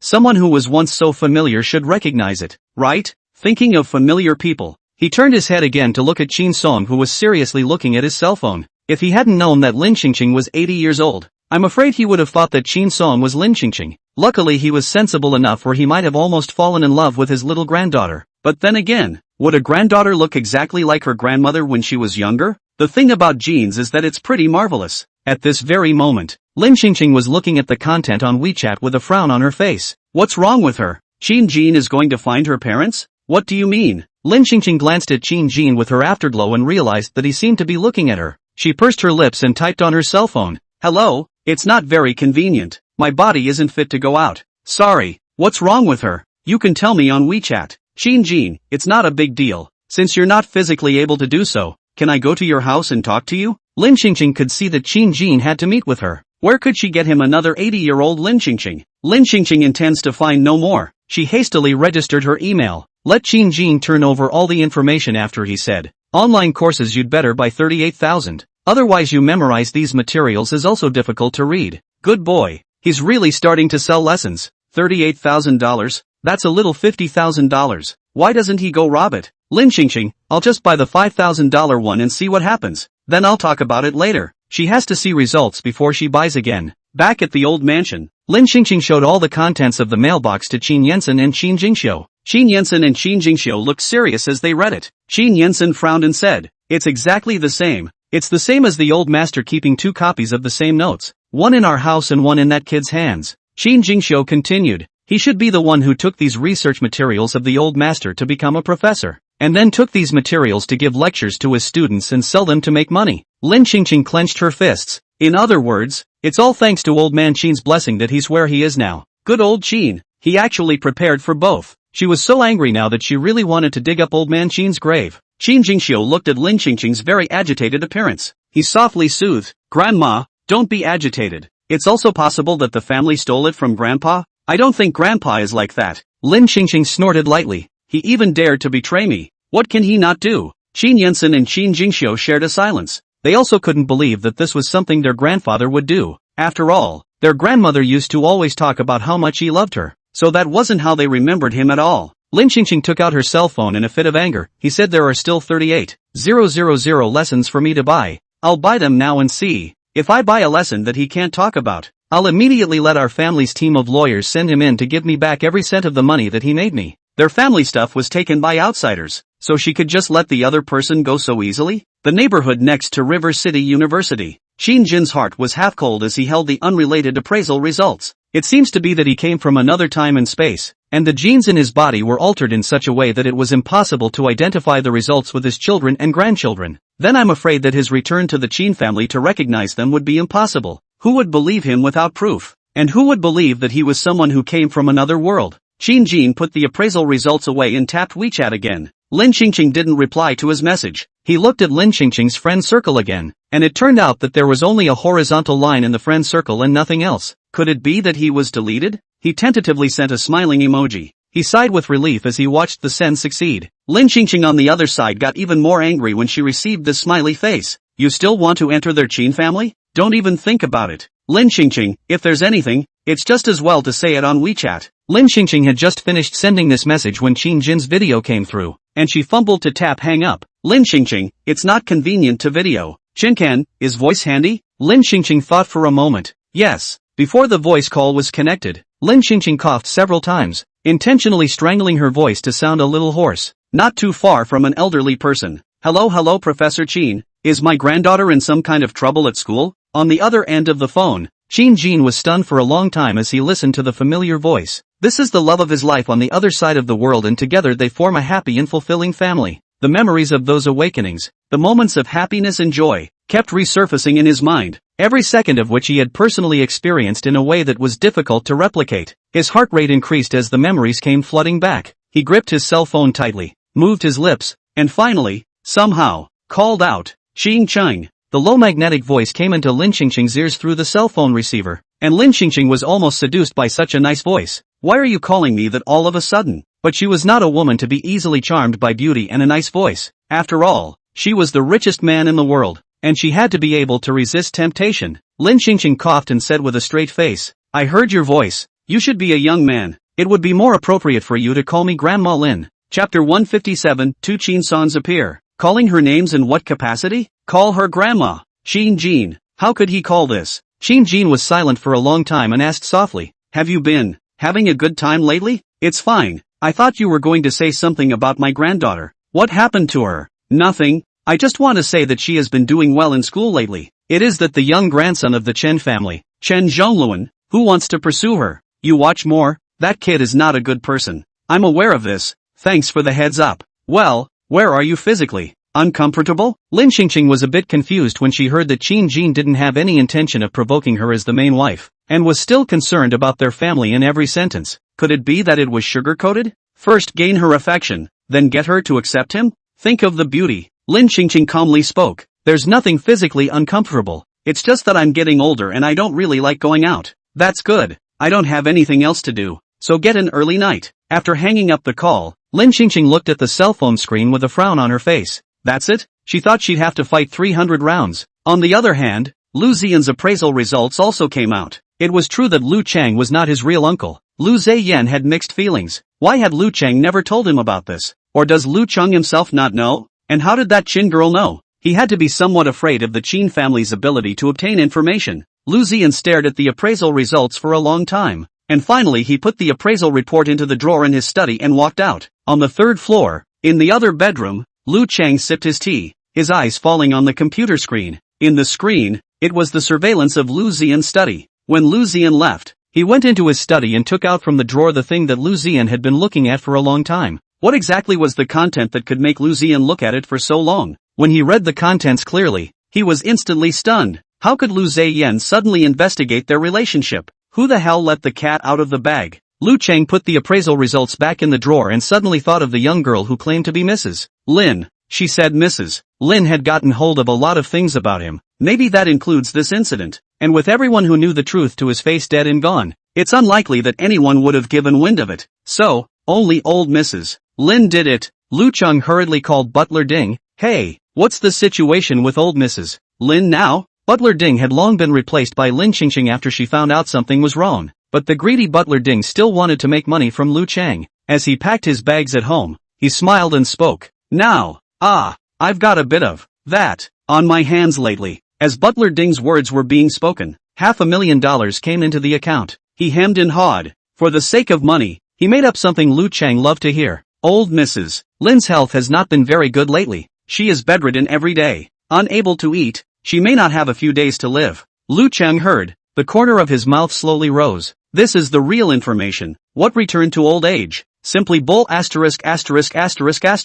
Good. You continue to watch. When necessary, you can step in and help the old lady, so that she can reach the ultimate happiness early. Don't worry, I will definitely not let you help for nothing. When the time comes, I will give you a large sum of money, enough for you to go to any country to live. Okay, no problem. Butler Ding hung up the phone and let out a light snort. Selling some information even if it's not enough, but also wanting him to do the killing, he's not going to do it. Get caught and your life is over. Butler Ding finished packing and got in a cab to the airport, the old Qin family mansion. Lin Qingqing, who had bought the $38,000 lesson, then noticed that it was a one-on-one lesson, but the good thing is that it's an online course, so she doesn't have to make a special trip back and forth. After class on the third day, Chen Zhongluan insisted on taking her home. No, someone's picking me up. Today, Qin Song is going to ask her to go to the beauty salon with him, and Qin Song will come to pick her up. Chen Zhongluan smiled. Why do you reject me every time? If you keep this up, I'll be sad. Lin Qingqing was furious when she remembered how Chen Zhongluan had treated her on stage before. Did Chen Zhongluan not want to pursue her because she's gotten younger? She doesn't care about love when she sees color. She said outright, it would break my heart if I didn't turn you down. The corner of Qin Jin's mouth slowly hooked up when he followed behind him and heard Qin Song refuse. Worthy of being his little granddaughter. He doesn't see people that badly. Walking out of the school building, Lin Qingqing saw the girl standing against the side of the car and she smiled and waved. Qin Jin glanced along and didn't recognize it. Then he withdrew his eyes. Chen Zhongluan followed Lin Qingqing's side, and when he saw that it was Qin Song, he wasn't so sad. He thought at first that Lin Qingqing just didn't want him to send her away and made up the reason casually to deal with him, but it turned out that someone really came to pick her up. He nodded. So it's Qin S. Well, only to see Lin Qingqing carry the bag and fling it over Chen Zhongluan's mouth, covering Chen Zhongluan's mouth tightly. Lin Qingqing thought to herself that it was so close. Luckily she reacted quickly. Qin Jin was still there. She almost revealed herself. She looked at Chen Zhongluan and threatened with a fierce look. You are not allowed to speak from now on. Chen Zhongluan obediently shut up and nodded. Then Lin Qingqing watched Chen Zhongluan leave before she got into Qin Song's car with confidence. Qin Jin curiously watched the inexplicable behavior of the two as he frowned. So it's Qin what? The girl who came to pick up Qin Song's name is also Qin? At this time, Mu Yi suddenly walked to Professor Qin's side and spoke with a smile. Professor Qin is concerned about her? Qin Jin watched Qin Song leave in his car as he slowly spoke. I'm always concerned about good students. Mu Yi added. Yang Jiaoyun is actually a good student as well. She admires you and enjoys your lessons. She targeted that girl before only because that girl had bullied her in the past. She didn't mean to cause trouble. Qin Jin took his notebook and headed for the office building. That's between you guys. It has nothing to do with me. I'm not a judge. I only see who's not being honest and obedient in my class. That's a bit too biased of you, isn't it? Qin Jin lifted his chin towards the school building. If you think it's unfair, you can go report me. There's contact information for reporting by the elevator on the first floor. After saying that, Qin Jin left indifferently without looking back. Mu Yi's brows were furrowed in anger. She suddenly thought of something else and quickly walked a few steps to follow Qin Jin. Then you don't care if you pay for someone else's spot to come to class? She carries the name of Wang Yi, but that's not her name. This behavior of hers is also disrespectful to you. You should treat her the same and make it so that she can never take your class either. Anyone who can come as a student who is willing to learn, and spending a lot of money shows even more that she wants to be in my class. And I don't see a lack of respect, but rather a determination to come to the class with everything she's got. What about you listen to this again? Mu Yi took out her cell phone from her bag, tapped on the recording function and played a recording for Qin Jin. Chapter 158, Listen. Is this human speech? Qin Jin hadn't wanted to care about this Mu Yi. She just wanted Yang Jiaoyun to come back to class. But Mu Yi said he wanted to play the recording, and out of curiosity, he stopped and looked at Mu Yi. A familiar voice came through the cell phone receiver. I still can't defeat him, a bastard? Don't worry guys, I'll be careful. When the class is over, I'll probe him again. Well, I won't act impulsively. No matter what kind of professor he is, I'll definitely make sure that he never again has a chance to turn over. The recording ends here, and it sounds like it's directed at Qin Jin at every turn. Qin Jin's brows furrowed as he listened. How is he a bastard? Could it be because he looked so much like their grandfather, causing Qin Song to think he was illegitimate? No wonder Qin Song's defenses were very strong from the moment she saw him, and even when they met at his graveyard, Qin Song was heartbroken 1 second, and in the next second after she saw him, Qin Song became disgusted with him. It's all answered in this recording. Qin Jin, as a person with 2 generations of memories, was also very capable of understanding Qin Song's thinking. After all, no one could have possibly thought that he, a young man, was the deceased old master of the Qin family. If he hadn't experienced it himself, even he wouldn't have been able to believe it. Being illegitimate should be the most logical thing that makes sense in the minds of regular people. Mu Yi looked at Qin Jin's gloomy expression and frowning appearance. The corner of her lips hooked up. Don't worry, I won't disclose your life to anyone. Just for now. Do you still think that she respects you and came here for the sake of learning knowledge? She didn't believe that she still couldn't do anything about this Qin family's relative. 2 hours ago, Mu Yi had just entered the school when she saw Lin Qingqing standing next to an unoccupied flower bed on the phone. Behind someone's back like that, there's no telling what unseemly things they're plotting. She had more than one eye on her, walked over quietly, and turned on the recording function. I didn't expect to eat a big melon as a result. The professor in Lin Qingqing's mouth could only be Professor Qin. No wonder they are both surnamed Qin, so they are illegitimate. When she went home and told Lu Zian about this Qin family mega scandal, she would definitely be able to help Lu Zian a lot. The corner of Mu Yi's mouth hooked up in a smug smile. She's not even trying to learn knowledge. Harming you is her true purpose. Just when Mu Yi was happy that she had pierced through the ugly face of the Qin family, Qin Jin suddenly spoke up in a nonchalant manner. So what? Hasn't she harmed me yet? Let's wait until she harms me. Mu Yi almost spit out blood in anger. Listen, is that a human being? She looked at Qin Jin incredulously. She wants to harm you, and you still keep her? She didn't do you any harm. What's your hurry? This is my business, not yours. Qin Jin finished and turned to leave, leaving Mu Yi dumbfounded in place. Has this man studied chip technology to the point of stupidity? With such obvious hostility, He didn't even drive Lin Qingqing away? Lin Qingqing still didn't know that the content of this morning's phone call had been revealed by Mui.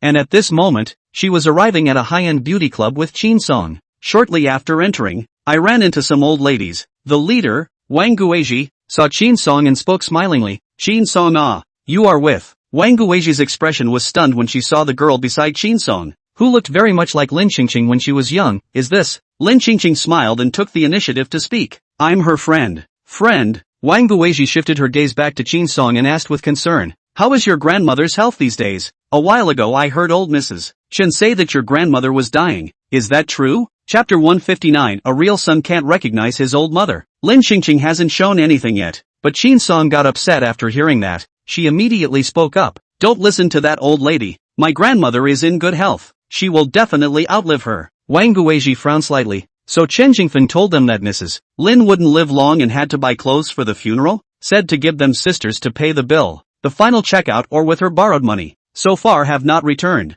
Call also do not answer. Send messages also do not return. The more Wang Guizhi thought about it, the more wrong it became. But it's okay, the outfit will come in handy sooner or later. Even if an 80-year-old woman is in good health, she is not a young person. How long can she live? Wang Guizhi smiled. Okay, then when I have time one day, I'll go see your grandmother. Qin Song and Lin Qingqing entered the room. Qin Song hurriedly spoke up to comfort. Grandma, don't listen to their nonsense. You will definitely live a long life. Longer than them. That old Mrs. Chen. I think she's just jealous of you. That's why she's chewing on you behind your back. Lin Qingqing sat down beside the beauty bed and smiled. They can't survive how they live. So what do I care? Qin Song sat down opposite Lin Qingqing and suddenly spoke. Is that handsome man with the notebook your professor? Yeah. Her grandfather had died shortly after Qin Song was born. Not to mention that she had even less deep memories of her young grandfather's appearance. But she still had quite deep memories of the few elders in her family who were still alive. Qin Song, he looks like my eldest uncle. Nice eyes. Is he my eldest uncle's bastard? Lin Qingqing was stunned. Qin Song's line of thought seemed somewhat reasonable, or maybe it wasn't the original husband who cheated, but the original sons? But early the next morning, Lin Qingqing was called into the office by Qin Jin for a private chat. Lin Qingqing looked at Qin Jin with complicated eyes, and in her heart, she was calculating whose illegitimate son Qin Jin was. At that moment Qin Jin's fingers lightly knocked on the desktop. Back to God. Lin Qingqing's thoughts were forcibly pulled back, and before she could speak, Qin Jin narrowed his eyes, wondering whose bastard I am. Is this kid a mind reader? Qin Jin looked at the young girl in front of him with a few shocked looks on his face. The corners of his mouth slowly hooked up into an imperceptible arc as he explained. I'm not an illegitimate child. Ha, who believes that? It's okay if you don't believe me. Qin Jin took out an appraisal result from the drawer and put it in front of Lin Qingqing. This is the appraisal result. You'll feel relieved after reading it. Lin Qingqing, he actually got the appraisal done? But who knows if that's true? Qin Jin, if you doubt the authenticity of this result, you can take this report to a professional organization for testing. Now Lin Qingqing couldn't doubt it anymore.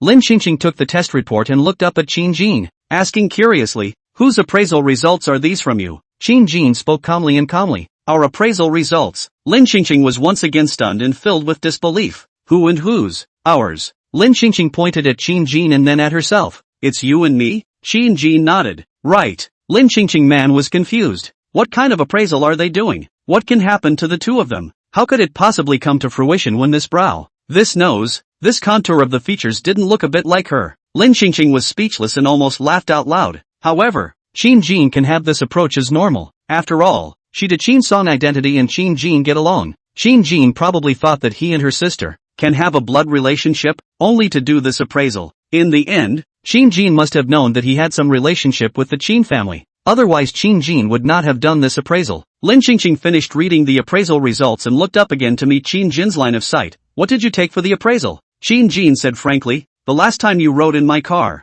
I found your hair in the car and took it for identification. After Qin Jin finished, he looked at Lin Qingqing and continued. Now that we have nothing to do with each other, you can stop being so hostile towards me, right? How did you know about my suspicions that you were a bastard? It was probably recorded by Muyi while you were on the phone. In that recording, Qin Jin didn't hear anyone talking to Qin Song, and that recording had obvious traces of editing and synthesizing, and the tone between a few sentences was not smooth and natural enough, so it was obvious that he picked a few targeted words and spliced them together. and purposely put them on for his ears. But Muyi did not expect that his complicated relationship with Qin Son was not like what Muyi saw on the surface. It was also impossible for Qin Jin to not trust his little granddaughter just because of the words of an outsider. After Lin Qingqing heard this, she let out a light tisk. She was so focused on cleaning up Yang Jiaoyun that she forgot about Muyi. It was also her fault for being careless and not expecting to be able to be recorded by Muyi. She hurriedly thought back to when she had called to say this in the past 2 days, and suddenly it came to her mind that when she arrived at the school yesterday morning,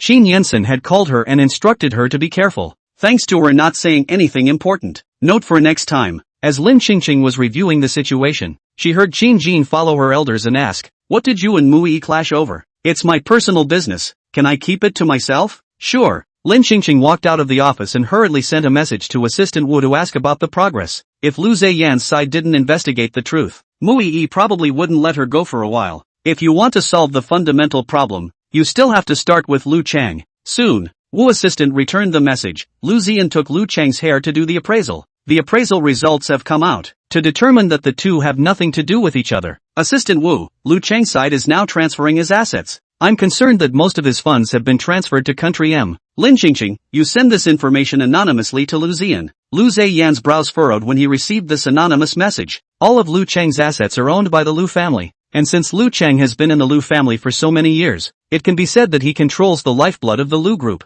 Once Lu Chang really transferred all the funds, it is the same as wanting to empty the Lu group. Then the future Lu Zheyan management will be an empty shell company, not long may have to face bankruptcy. There was absolutely no way Lu Zheyan would let such a thing happen. At the same time, the Qin family's old lady's 80th birthday banquet is approaching. The Qin family's 3 sons also came back one after another. After all, this kind of big event, by the younger generation to handle, they really do not feel at ease. His own old mother's big birthday, of course, he had to organize it himself. However, Qin Haisen had just returned to the Qin family's old mansion, and at the sight of a strange yet familiar young girl in their house, Qin Haisen was shocked for a long time without slowing down. Who are you? Why are you in our house? Chapter 160, Some people lose their love and look for their ex-girlfriend's double. Grandma, are you looking for a double too? And no one told Lin Qingqing that her second son was coming home today. She wasn't ready to be a mom to a middle-aged man in his 40s. Lin Qingqing thought about how to introduce herself well in her mind, but as a result, she was just about to open her mouth to speak when Qin He suddenly came downstairs. With his hands in his pockets and a hangdog look, he looked at Qin Haisen and spoke. Dad,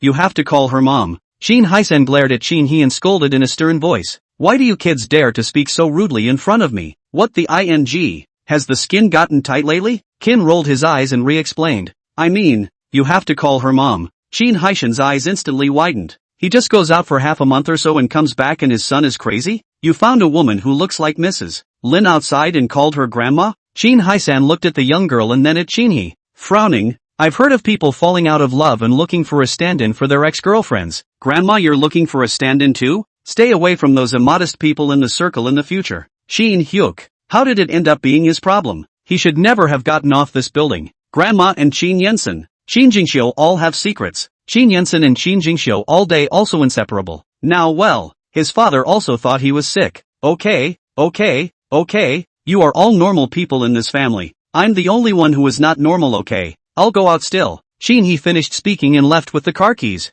Qin He's rebellious words and behavior made Qin Haisen furious. Brat, if you have the ability, don't ever come back. You just said a few words and you're like this. Just like those friends around you who don't do their jobs. You don't do your job day in and day out. You look at your big brother and brother. Recently the company management how good. Just you day by day to take advantage of business trips like a street skanks everywhere blindly. To the present is still nothing, but also think they how. Boom, a bang. The sound of Qin Hyuk's heavy door closing rang out. Qin Haisen angrily gritted his teeth and cursed twice more. Lin Qingqing saw this and hurriedly spoke. This matter is not his problem. I am indeed your mother. The last 2 words. Lin Qingqing really mustered up a lot of courage to open her mouth, because it really is so shameless. It's the point where she feels shameless herself. How could she have the nerve to ask a man in his 40s to call her mom when someone with the looks of an 18-year-old has a soul of 21 at most? It was hard to say, but the truth she had to say. Qin Haisen, is this girl's mouth still speaking human language? Why was he suddenly a little hard of hearing? It was only when Qin Yensen finally came downstairs and explained what had happened that Qin Haisen realized what he had missed during his time abroad.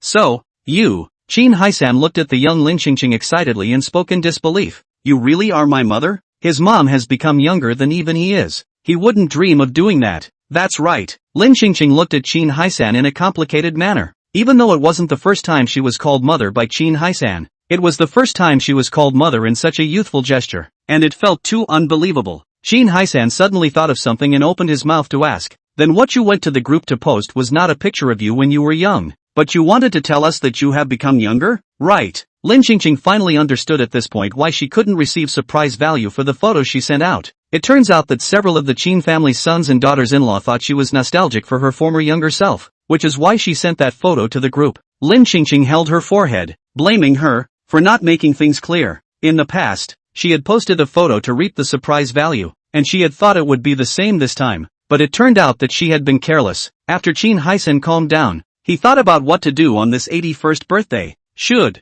it be changed to happy 18-year-old adult birthday of the old lady of the Qin family? Qin Haisan, Mom, then do you think I still have a chance? Do you think I can still return to my youthful good looks? Lin Qingqing touched the tip of her nose and pretended to think for a moment. This bar, I don't know. Qin Haisan smiled and added, if Dad were still alive, he would probably be very happy to see that you could become so young. Qin Yinsen said seriously, Grandpa will also be happy watching from heaven. Qin Yinsen finished, and then thought of something, eyes darkened, and changed his words, Grandma, I think that since you have become young, and do not waste the great time, you should go out more in men dating, so that Grandpa in the sky to look at. The heart is not a taste, so that he knows the consequences of betrayal of you. You are still alive and well, live a happy life, and he can only lie in a coffin anxious to regret. Lin Qingqing couldn't help but sigh after hearing this bad idea. It's worthy of being the eldest grandson. Men know best how to zap a man's heart the hardest. It's too extreme. Qin Yinsen said seriously, but the man you want to date has to be guarded by us before you can do it. The ones in the nightclubs definitely won't work. Qin Haisan hurriedly interrupted with a voice. Wait, what's going on? What important information did I miss again? How did my father betray you?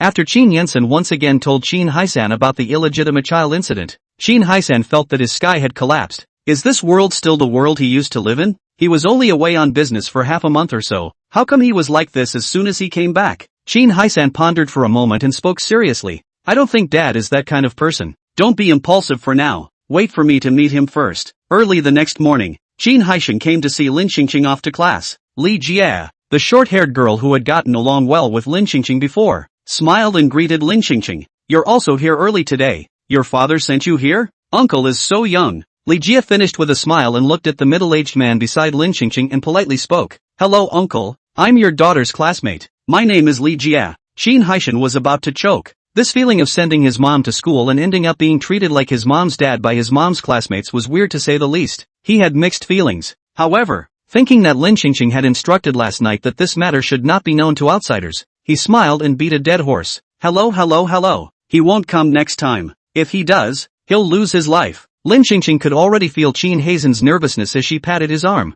signaling him not to be nervous. Lin Qingqing led Qin Haisan directly to the office. Inside the office, Qin Haisan almost knelt down and let out a cry the moment he saw Qin Jin. Where is this bastardization? Isn't that his own father? That's not true. His dad had already passed away, and even if he could return to his old age like Mrs. Lin, his dad would have to be brought back to life before he could do so. The ones that are cremated by eye are burned to ashes, the kind you can't even put together. That's why raising the dead is impossible. It's simply not possible. Qin Haisan slowed down his emotions, took out the posture of an elder, and said with a straight face, I'm Qin Haisan. You should have heard of me. I've come over today for one purpose. I want to go with you to do a kinship appraisal. Qin Jin's eyes moved away from the front of the computer screen and looked at Qin Haisan with a calm expression. No need. I've already done it. Chapter 161. The world is so crazy now that he can't accept it a bit. Qin Jin's heart was not as calm as the surface when he looked at Qin Haisan. I didn't realize his second son had grown so big. In his memory, Qin Haisan was still a young man in his early 20s, and had just possessed a son and a daughter. His son's name was Qin He, and his daughter's name was Qin Song, and Qin Haisan spent his whole day immersed in the joy of having just become a father. He still remembered Qin Haisan saying that when Qin He and Qin Song got a little older, their whole family would go on a trip, and also said that when Qin He grew up quickly and got married, he would be able to hold his great-grandchildren. When the time comes, the company's affairs will be left to the three brothers, and they, the old couple, will be at home playing with their heavy grandchildren and enjoying their heavenly life. These things were in his memory as if they had just happened yesterday, but when he saw Qin Haisan's no longer young face, he had to believe that those memories had been 20 years ago. In these 20 years, he had missed a lot in this world. and he hoped that he would be able to reintegrate into the Chin family in the time to come and make up for those regrets that he had missed. Chin Haisan had already heard Lin Qingqing talk about that appraisal result, and it was because of that unreliable appraisal result that he wanted to come and do it again. Chin Haishan's face is a posture of elders, the actual inner little liver trembling. This Professor Chin, no matter from the appearance and then to the words and behavior, and his dead father are exactly the same, really let him hard not to be afraid, especially when Qin Jin's deep eyes fell on him. It was as if it was like the prelude to being cared for by his own father when he made a mistake as a child. The eyes were filled with an oppressive aura that chilled him to the bone, making him not dare to breathe a single breath. Before he came, he didn't believe that Qin Jin was a bastard, but after he came, this guy was simply a one-to-one replica of his real father. Qin Haishan, who always believed that his own father loved his mother, was not as strong-willed at the moment as he had been when he arrived. Qin Haishan straightened his waist, trying not to let the other party see that he showed his cowardice. After all, he was over 40 years old. If he was easily bluffed by a young man in his early 20s, then wouldn't his 40 years of life be in vain? Qin Haisan, the results you did with her were inaccurate. Let's do it again. Qin Jin frowned slightly. Why would it be inaccurate? It's more accurate to do it in the immediate family. Qin Jin turned his head sideways and glanced meaningfully at Qin Song, who was standing behind Qin Haishan. Even if they are not immediate family members, the results of a kinship test will not show that there is no blood relationship. Qin Jin suddenly thought of something and looked at Qin Song with increasingly complicated eyes. After a moment of silence, he said softly, "Okay, then wait for me to get out of class and we'll do it all over again." Qin Jin picked up the notebook that was sitting on the table and got up, going to go to the classroom to give a lecture when Qin Haisan suddenly stopped him. "Wait, why did you do a kinship test with Qin Song before? Was it because you knew you were related to the Qin family?" Qin Jin looked at Qin Haisan. "This I would like to wait until the appraisal results come out. They can't understand it even if they say it now." When the class was over, Chen Zhongluan heard that Lin Qingqing was sent by her father today and went to Professor Qin's office together. His future husband, whom he has not yet met, let Qin Jin take the lead. So what can he do? Chen Zhongluan rushed his ass off to find Lin Qingqing's father to offer his services. As a result, he was stunned when he saw Qin Haisan sitting in the car. Qin Haishan had a daughter besides Qin Song. How come he hadn't heard about it? But in circles like theirs, it's not odd to have extra sons and daughters on a regular basis. The point is that he is looking at Lin Qingqing, and he is not looking at Qin Haishan. Whose daughter? What status? So what? Even if they came from a poor family, it wasn't like their Chen family couldn't afford to support them. Chen Zhongluan took a step ahead of Lin Qingqing and Qin Jin and walked to the front of the car, smiling to please Qin Haisan. "Hello Uncle Qin, I am the youngest grandson of the Chen family, Chen Zhongluan, and a good friend of your daughter." Qin Haishan's brain buzzed as he listened. He's only been out of the country for a few days. How come so many big things have happened? His 80-year-old beautiful old mother not only made classmates with the Chen family's young grandson, but also became good friends. And now looking at Chen Zhongluan's worthless smile when he looks at Lin Qingqing, this Chen family's young grandson might even like his 80-year-old mother. Epilepsy, too epileptic. He so wanted to return to the original familiar world. The world is so crazy right now. He's a little overwhelmed. No, he can't be left alone to bear the brunt of the storm. He still has his elder brother and younger brother, as well as his wife, sister-in-law and younger siblings. The family has to be whole and share his feelings equally, or else he won't be balanced in his heart. Qin Haisan looked at Chen Zhongluan who was standing outside the car with a smile on his face. "Young man, my mother can be more than 50 years older than you.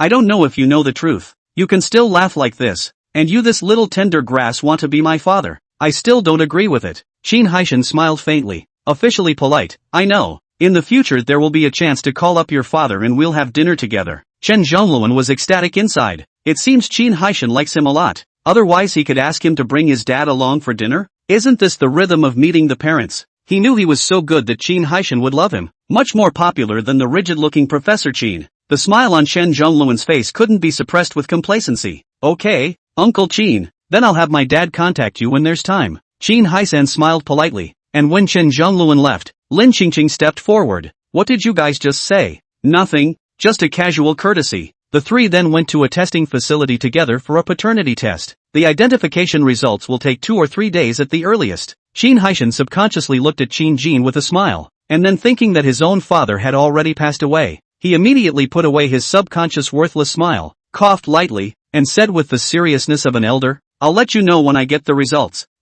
Yeah. Qin Jin's face did not change color. The aura of his body looked stronger than Qin Haisan. Next to the personnel doing the test looked a little confused. "I don't know if it's just him, but how does he feel that the younger one is more like an elder?" Back at home, Lin Xingxing voiced the doubts in her mind. Yesterday, Qin Song reminded me of a point that I found very useful. Is it possible that he's not Master Qin's child, but one of your 3 brothers? Qin Haisan quickly panicked to explain, you don't look at me like that. Surely it's not me. I have never dealt with several women in my life, and you don't know your second daughter-in-law's temperament. But if there is a little bit of strange smell on my body, I can't even enter my room door. That nose is sensitive. I doubt if she is some kind of animal reincarnation. Where do I dare to have other thoughts?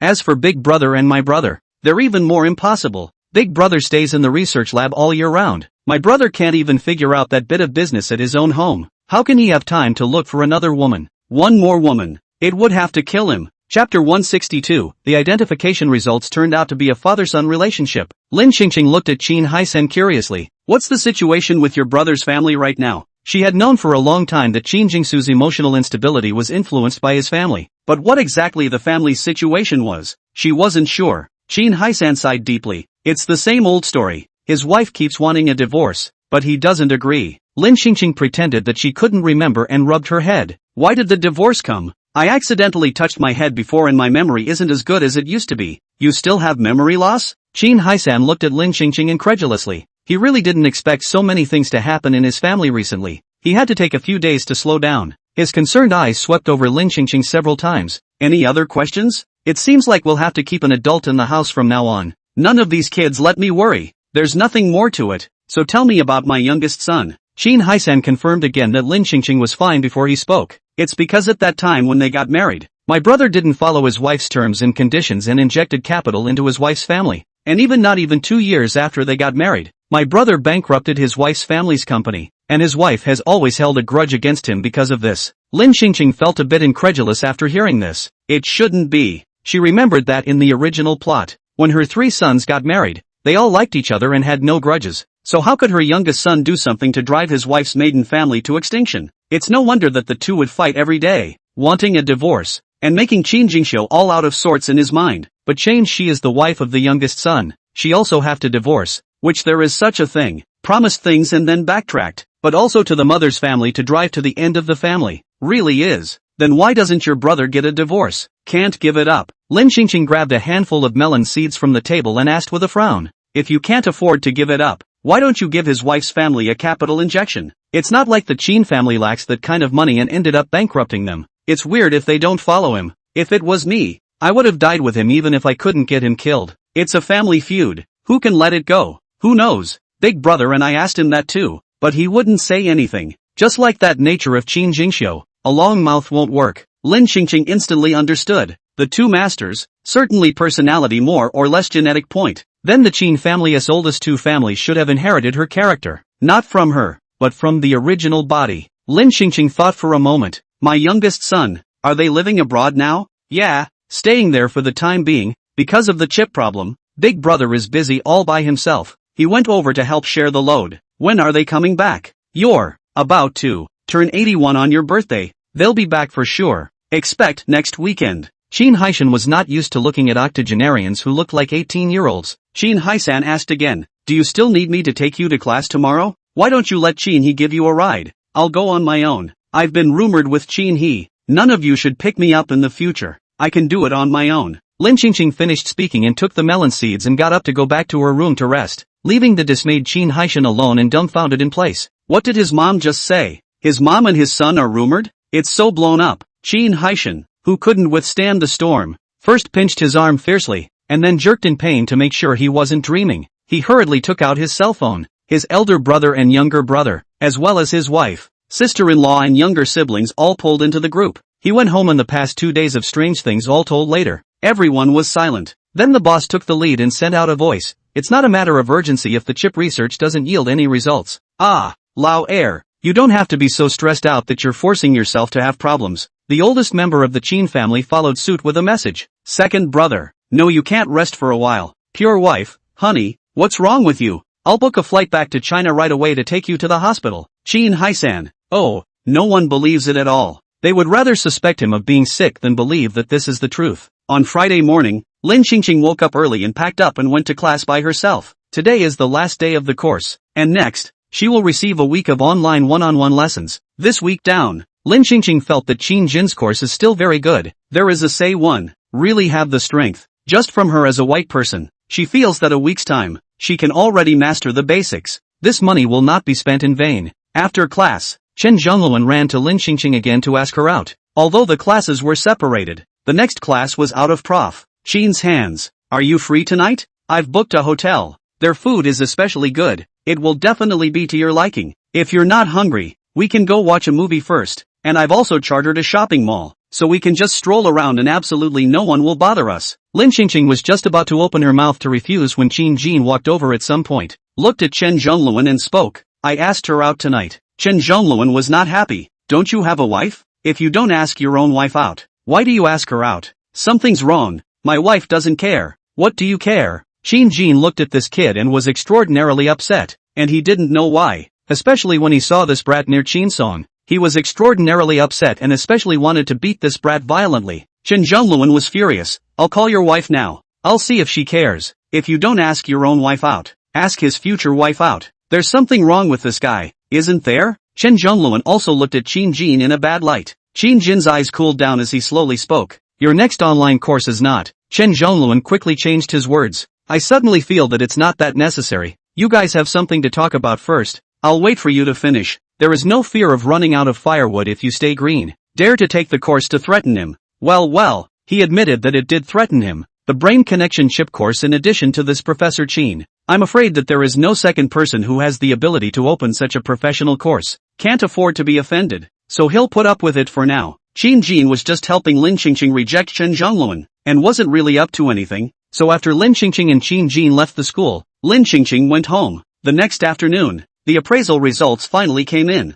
Qin Haishan's hands were trembling as he held the appraisal results. The identification turned out to be paternity, father and son. He only has one son, Qin He. He hasn't cheated on his wife as far as he can remember. Finished. This cannot be said. Yang Chun certainly will not let him go. Even his old mother said a while ago, scum ban home. The point is, when did he ever run a confused business? He's sorry for his wife and son and daughter and his old mother. Whoops, he didn't keep his innocence. Chapter 163. The deceased Master Qin saw his scandal. Qin Haishan sat in the car sad and depressed for a while, and then suddenly felt that something was wrong. Since the appraisal result is paternity, the appraisal result of Qin Jin and Lin Xingqing should not be unrelated. At least the blood piece doesn't make sense. Thinking about it, he suddenly had a horrible thought. Qin Jin is not his real father, is he? But when he was born, according to Qin Jin's age, Qin Jin wasn't even a cell yet. It doesn't make sense, does it? Qin Haishan hurriedly took the elevator upstairs, re-entered the office where he took the appraisal results, and asked in a calm manner, is this result of yours a mistake? The doctor took the results and looked at them. We've never made a mistake in our appraisal results here. If you're really unsure, you can take another test.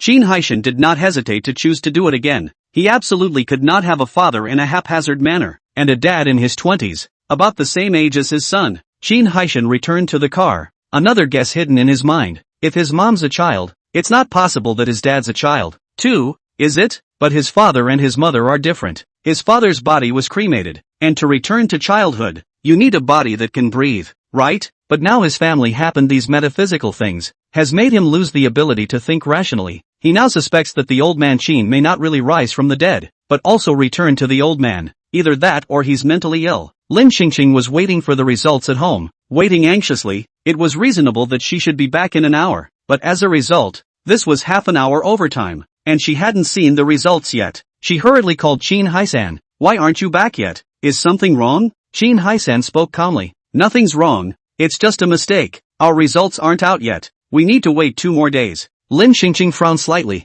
Alright, when the results come out make sure to tell me first. You don't have to worry about me not being able to accept it. I can withstand any kind of result. Qin Haishan answered in a loud voice. After hanging up the phone, Lin Xingqing hurriedly continued to study the chip course, hoping that it would help their Qin family. In the meantime, Mui went to Lu's group and found Lu Zian. Zian, have you investigated? Is that Professor Qin the illegitimate son of the Qin family or not? Lu Zian closed the file on his desk and frowned. It's completely impossible to find out. How come? Are you sure Professor Qin is the bastard son of the Qin family? You don't believe me? Mui hastily took out her hand and called up the recording again. Don't believe this recording, you listen to it again. And I also gave that Professor Qin a listen too. He didn't even refute it, which means that his identity is just problematic, and he definitely has some kind of ulterior relationship with the Qin family. I'm not believing you, but I really didn't find out that he is related to the Chin family. If he is really a member of the Chin family, then his methods should be very powerful. Lu Zheyan pondered for a moment. He really couldn't think of anything, but in the end, he asked curiously, "Do you know what kind of person this girl is from the Chin family? How does she know so much?" Moreover, it was difficult for him to even find out information about this girl, and he only inquired that this girl had appeared in the Chin family in recent times, and before that, everyone had never even seen this girl's face. To be protected so well by the Chin family, one would think that they are not ordinary relatives. It's not clear. When she went to class, she paid for a place from another student, and didn't use her own name. Mu Yi said here, somewhat chagrined, and lowered her head. It was all her fault that she was influenced by Yang Jiaoyun at the time, and was bent on nothing but hatred for that girl, wanting to get back at her. In fact, she should have been more sensible and asked for information about the girl first, or she wouldn't have known nothing about the girl as she did now. In any case, I think there's a high probability that what that girl said is true. After all, she really knows a lot of things that we don't know. Lu Ziyan didn't understand what purpose that girl had, but he and the Chin family had always been at loggerheads. He said with a straight face, "I'll find someone to expose the Chin family's scandal. You stay away from the Chin family lately, lest they count on you again." Mu Yi looked at Lu Zheyan. She bit her lip and spoke half-heartedly, "Are you afraid that I'll cause you trouble?" Lu Zheyan got up and walked to sit next to Mu Yi, reached out and wrapped his hand around Mu Yi, and said softly, "I'm not afraid that you'll get me into trouble. I'm just worried that someone will hurt you, just like you want to help me take revenge. You want to do something about it, and I, as a boyfriend, want to do my duty to protect you." The tip of Mu Yi's nose was a little sour. "Well, don't worry. This time I definitely won't cause you any more trouble. 2 days ago my uncle said that the Chin family's old lady is dying, so get ready and I'll take you with me to the Chin family's old lady's funeral." After Lu Zheyan finished speaking, he took out a black card and handed it to Mu Yi. Mu Yi did not take it. "No, I have money of my own, but I also saw the Chin family entering and exiting the Shio Hotel 2 days ago, saying that it was wrapping up a layer to celebrate the birthday of the Chin family's old lady." Lu Ziyan frowned doubtfully. Every time the Chin family held a birthday banquet for the old lady, they always packaged the entire hotel on a specification. How come this time they only packaged one floor? Or maybe it's a two-handed preparation? I heard that the Chin family even bought the old lady birthday clothes and stuff a while ago, so that if she's still alive on her big birthday she'll have a low-key birthday banquet, and if she doesn't make it to her birthday, she'll just have a funeral? Possibly, but the Chin family seldom does things so low-key. Lu Ziyan felt it was very inconsistent with the Chin family style, but could not say where it was wrong. After Mu Yi left, Lu Zheyan's eyes darkened. Too many things he still couldn't figure out right now, but the most important thing right now was that he had to stop Lu Cheng from continuing to transfer his property and hollow out the Lu group. Early the next morning, the scandal of the Chin family's illegitimate child filled the air. Qin Yensen hurriedly ordered the PR team to handle it. After Lin Qingqing read it, she immediately knew who had done it. Who else could it be but Mu Yi and Lu Ziyan? Netizens eat melon eat thief lively. Holy, the Chin family's illegitimate son is a well-known brainchip professor in Zheng City? Why don't we just name him?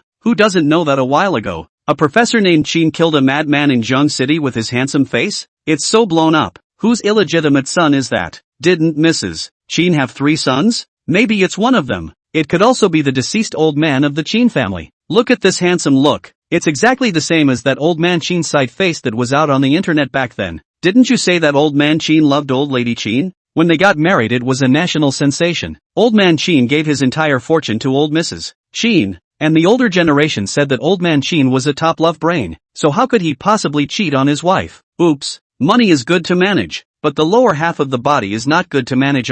Qin Jin's face darkened when he saw these remarks online. Chapter 160 for the video of the octogenarian woman winning the street dance competition has been leaked. I didn't realize that innocence could almost be lost after death. Or is it because he himself is alive? Qin Jin immediately sent out a tweet to clarify. The old man of the Qin family has been clean all his life and has not done anything wrong to his wife. Nor am I anyone's illegitimate son. His own innocence is guarded by him personally. The person himself had spoken out. And with the public relations of the Qin family, the scandalous incident was finally suppressed. But soon, another recording was revealed. Lin Qingqing's brows furrowed as she listened. This should be what Qin Jin said, the voice that Mu Yi recorded. At this time, Mu Yi was sitting at home in triumph. You're rich? Think it's okay to clarify and press it through PR? This time she directly sunshined the actual evidence. She see how the Qin family still cunningly defends. I'm going. This is not a real hammer. Who is the girl in this recording? The voice sounds pretty good. Listening to the tone of voice certainly Qin family old lady side of the people. As for the specific who is not known,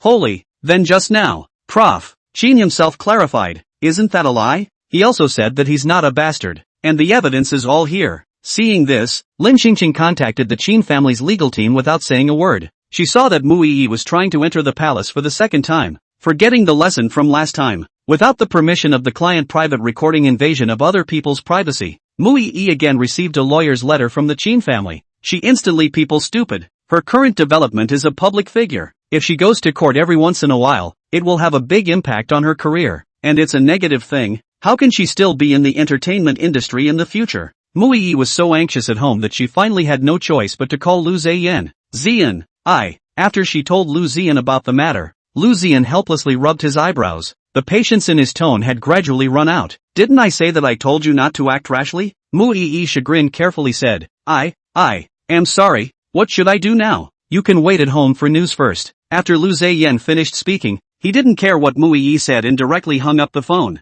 Now he has not dealt with this side of Lu Chang. Once Lu Chang really will transfer all the assets, Lu's group will have a big problem. He is now difficult to protect themselves. His parents gave him the family property he cannot keep. How to separate to manage Mu Yi? Although Lu Chang has the grace of raising him, he can't just stand by and watch Lu Cheng destroy Lu's group, which is the blood of his parents who took their lives in exchange. What's more, Lu Chang was not his real uncle. He had also checked Lu Cheng's account in the past 2 days, and Lu Cheng hadn't swallowed a lot of Lu Group's assets over the years. If that girl from the Qin family hadn't told him that Lu Cheng was not related to him by blood, he probably would have obeyed Lu Cheng all his life without any suspicion. But now all the circumstances show that Lu Cheng raised him. In fact, just want him to be a pawn. Lu Cheng's real purpose is just wanting money and power. The other side. Lin Xingqing had the PR team deal with the hot searches before posting the lawyer's letter suing Mu Yi online. You want to fight her with these paperweights? No sense of law at all. And her original words weren't even like that in the recording. Mu Yi obviously only edited some bad words. This time she would definitely not let Mu Yi off the hook.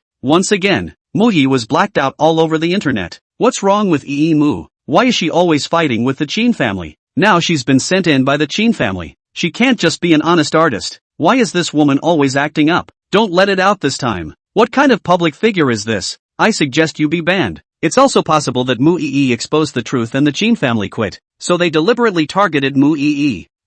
If the Qin family hadn't sued Mu twice, who would know who Mu is? She's just an 18th tier girl. If the Qin family wanted to target her, why go through so much trouble? After Mu Yi was blacked out, she stayed at home all day and didn't dare to go out, staring at her cell phone all the time, expecting news from Lu Ziyan, but Lu Ziyan didn't send a single message. Meanwhile she was depressed to the core as she watched the curses that were all over the internet. Her best friend Yang Jiaoyun was confined by her family at this time, and very few people really cared about her. She felt as if these 2 days were the most difficult days she had ever spent, but luckily, she has a brother. She opened her cell phone, only to find a message from Mu Nan half an hour ago. Sis, I've been fired from the battle team. I think that it is inseparable from the Qin family. It must be the Qin family's people who made the war team expel her brother, wanting to make her and her brother completely unable to live in Jiang City. Mu Yi gritted her teeth and stared at the cell phone screen, itching to break the Qin family into pieces. This revenge, sooner or later, she would have to settle it with the Qin family, the old Qin family mansion. After dealing with the scandal, Mu Yi's matter was handed over to the legal team to deal with. Lin Xingqing could count on being able to relax for a while and concentrate on waiting for the appraisal results. In the evening, Lin Xingqing tapped on the app and started to go online for the course. As a result, when she clicked on the video mode, she was surprised to find that on the other end of the video, it was actually Qin Jin himself. Qin Jin was still wearing a formal white shirt. The background behind him was probably a study room. All dark-colored solid wood bookshelves, not many books. It didn't look like he was learned at all. Couldn't it be that geniuses are like this? Usually do not need to study at all? The decor is textured, but it also looks old school and antique. Not at all like the young man's style. Qin Jin saw the somewhat shocked look of the girl in the video, and he couldn't help but tickle the corners of his lips, finding it a bit cute. What? Didn't think it would be me? Lin Xingqing retrieved her thoughts. Yes, after all, with so many courses sold, they can't all be taken one-on-one by Professor Qin himself, right? Well, it's true that there will be other teachers teaching, but I'll be teaching your class, by myself, and I don't feel comfortable with anyone else teaching it. It's just that I don't know if the storm of the past 2 days will affect the quality of Professor Qin's course. Qin Jin smiled carelessly. No, I'm not that easily influenced by those boring things. Lin Xingqing smiled and nodded. That's good. As soon as Lin Xingqing's words fell, the cell phones of the two people who were each on one side of the video, almost simultaneously rang with several voices. Lin Xingqing didn't mind speaking. You can take a look first if you're in a hurry. I'm not in a big hurry. Qin Jin swept a glance at the cell phone resting next to the computer. Just wanted to say no need, but did not have time to lock the screen displayed on the screen. The other party sent a picture. He was slightly stunned for a moment, and then changed his words. You wait. Qin Jin hurriedly picked up his phone and tapped on the picture his colleague had sent him, and tapped on another link. The top of the link clearly reads amazing. Jiang City's local street dance 2 competition. The octogenarian woman killed the young people to win the championship. The contestant in the video, named Lin Xingqing, also looks exactly like Lin Xingqing. On the other side of the video, Lin Xingqing frowned lightly as she listened to someone else shouting her name in Qin Jin's point-blank view. Chapter 165, Octogenarian old lady fires up the internet. Immediately afterward, she heard the words street dance competition and other words, and it was as if the memories of the past suddenly awakened and hit her brain. I think it was the airing of her program for the street dance competition. She also hurriedly took out her cell phone and looked at it, just trying to find the broadcast source of this program, only to see that her grandchildren had already dumped the link into the group of the Loving Family group a long time ago. No wonder her cell phone kept ringing just now. Qin Yensen, Grandma, did you really go to the street dance competition before? I thought you were joking. Qin Jingxiu, it was a good dance. Don't do it next time. Qin Jingxiu, your body and bones are really not suited for this kind of high-intensity dancing. The other 3 sons and daughters-in-law were all shocked to see it. Was this really the octogenarian woman in their family? Qin Haishan, whose receptivity is gradually improving. Mom is the best. Lin Xingqing couldn't get back to them in time. She just clicked on the video link and looked at it first. Then she glanced at the likes. In just about 10 minutes, the likes had already broken 1 million, and she suddenly realized that she, the old lady, was on fire. The comments are great too. An 80-year-old woman dancing in the streets and winning the championship? And I, a young man in my 20s, am still trying to tame my limbs up to now. That's too big a gap. Elderly people in their 20s who can't take care of themselves lie in bed and watch young teenage girls in their 80s dance to win the championship. I'd say old people have a lot of energy and can do anything. They get up earlier than we do and can't stay idle. So we should let them go out and work hard while we young people lie down and sleep at home. This old lady looks like she's still got it. When is she going to make her debut? I'm in. It's 80 years old, so I guess I'll have to attend the funeral when the fanbase is formed, right? What's wrong with being 80? 80 is the right age to break in. I think this old lady's body is strong. She'll live at least another 30 years. Yeah. I want to fan her too. At 80 years old, she still doesn't defy old age. She dares to think and fight. She deserves to learn from all of us. Powdered. Grandma, from now on we'll be your loyal fans. Do you know who this old lady is? Entertainment companies should hurry up and sign her up. This is the holy grail of traffic. Lin Xingqing's dancing video was reposted by all the major official websites, and her exposure increased steeply. She was really on fire. Only the fire was in her old age. These fans will probably have to wait another 60 years if they want to see new material from her again. Hopefully her fans will live long enough to live until the day she gets old again so they can meet. Mu Yi, who was staying at home in a state of devastation, was furious when she saw these retweeted hot searches. She wanted to enter the acting circle after trying for so many years, still not hot, but as a result, this old lady of the Qin family was instantly on fire. She was too upset. It must be an inside job. An old lady can dance so well in the street, and won the championship again? It must be the Qin family spending money on hype. On the other side, Lu Zian and Lu Chang also saw the hot search video, and the people were dumbfounded. Didn't you say the old lady was dying? How can you still street dance? Where does this look like it's dying? This Thomas full spin does the standard and feels better than any of them youngsters can. Can a flashback be that great? Lu Ziyan couldn't help but be a little skeptical. Including the last old lady's shock, the whole scene of the backward jump shot 3-point shot obviously looked like an old lady cannot do out of the action. As well as the last race track drag race. That old lady's operation is also killed the whole scene. Also killed him as a man never has not failed to self-esteem. Lu Ziyan looked at the old lady in the video who was moving sensitively, and the more he looked at her, the more his curiosity grew stronger. And at this moment, Qin Jin watched the familiar old lady in the video, making one amazing action that did not belong to the elderly. His heart fluttered up and down and could not be stabilized. Is this the same old lady he remembers? Those who didn't know thought she was a young man. Then again, his wife was really good at dancing when she was younger, and it's understandable that she's picking up the hobby again now that she's older. But as an older person,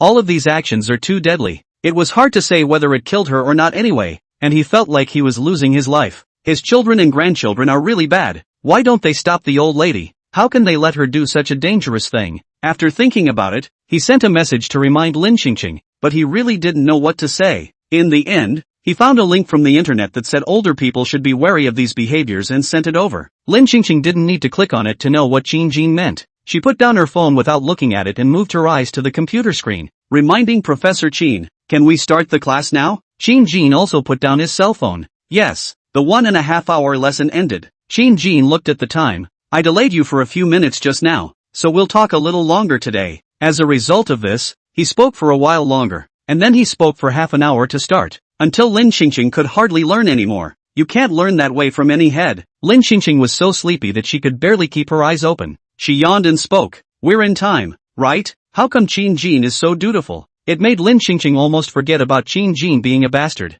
and during the course Qin Jin spoke patiently and in detail, without a bit of impatience, so that she was a bit tempted to classify him into the camp of good people, and by the way, into her own people. Qin Jin looked at the girl in the video, her head lying on her arm, her tearful eyes blinking as she stared at him, his lips curled up into a light smile. "Well, that's it for today. We'll continue tomorrow." This state is just exactly like his wife. Every time he listens to him talk about this stuff about chips, it's always that he's talking about it, and she's lying on her back next to him asleep. Later, when she had occasional insomnia, she would take the initiative to find him and let him talk about these things, not realizing that this knowledge of his that other people could not learn if they wanted to, had turned into a sleep aid when it came to her. At the thought, the smile in his eyes grew a little more doting. It didn't take long, though, for him to clear his throat and put away his smile. It's his granddaughter. What was he thinking? Hearing Qin Jin's words, Lin Qingqing instantly sat up straight as if she had come back to life with full blood. The feeling of excitement quickly stimulated her brain and she couldn't wait to hurry up and pick up her cell phone to play the game for 5 hours to celebrate. Then a series of concluding words popped out of her mouth all of a sudden. "Prof.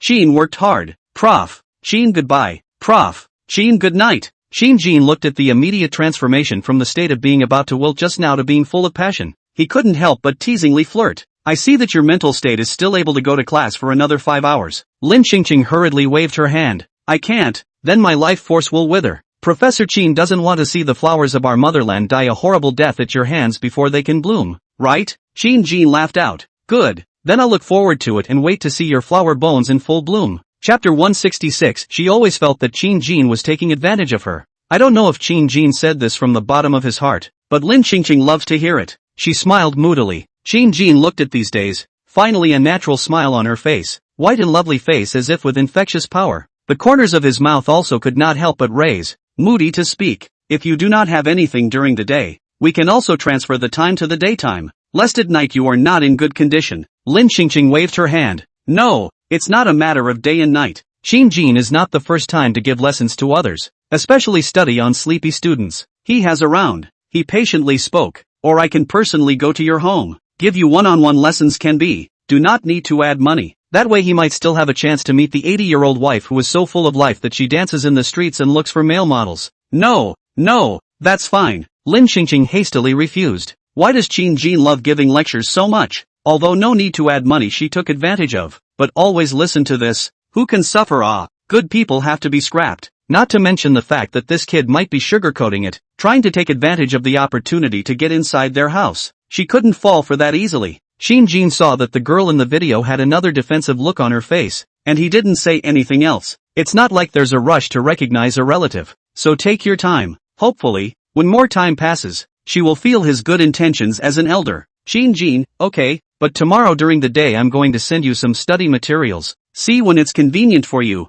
I'll send them over to you. No, I'll get it myself. Lin Qingqing was very resistant to the illegitimate child coming to her house. This kind of thing might not have any effect on the surface, but it couldn't help but be uncomfortable in her heart. She was a person with no room for sand in her eyes, and she wouldn't allow a stain to leave a mark on her turf. Not one bit. Just after class, after working overtime to home, Qin Yensen and Qin Jingxiu came to ask if she slept. Qin Yensen was the first to speak. "Mom, what are your thoughts now that you're on fire?" Lin Qingqing looked at her 2 grandchildren standing at the door of the room. She smiled and spoke. "There's nothing to think about, just the way I am now. Who can believe me when I say I'm an 80-year-old lady? It's fine, when some time passes, people might just forget about me as an old lady." Qin Jingxiu said, "What big brother and I mean is that if you still want to continue dancing, we will fully support you, and if you're worried about exposing yourself, we can also get you a new identity that won't affect you." He and his big brother had just studied it on their way back. The old lady was definitely bored now that she was becoming young and idling at home every day.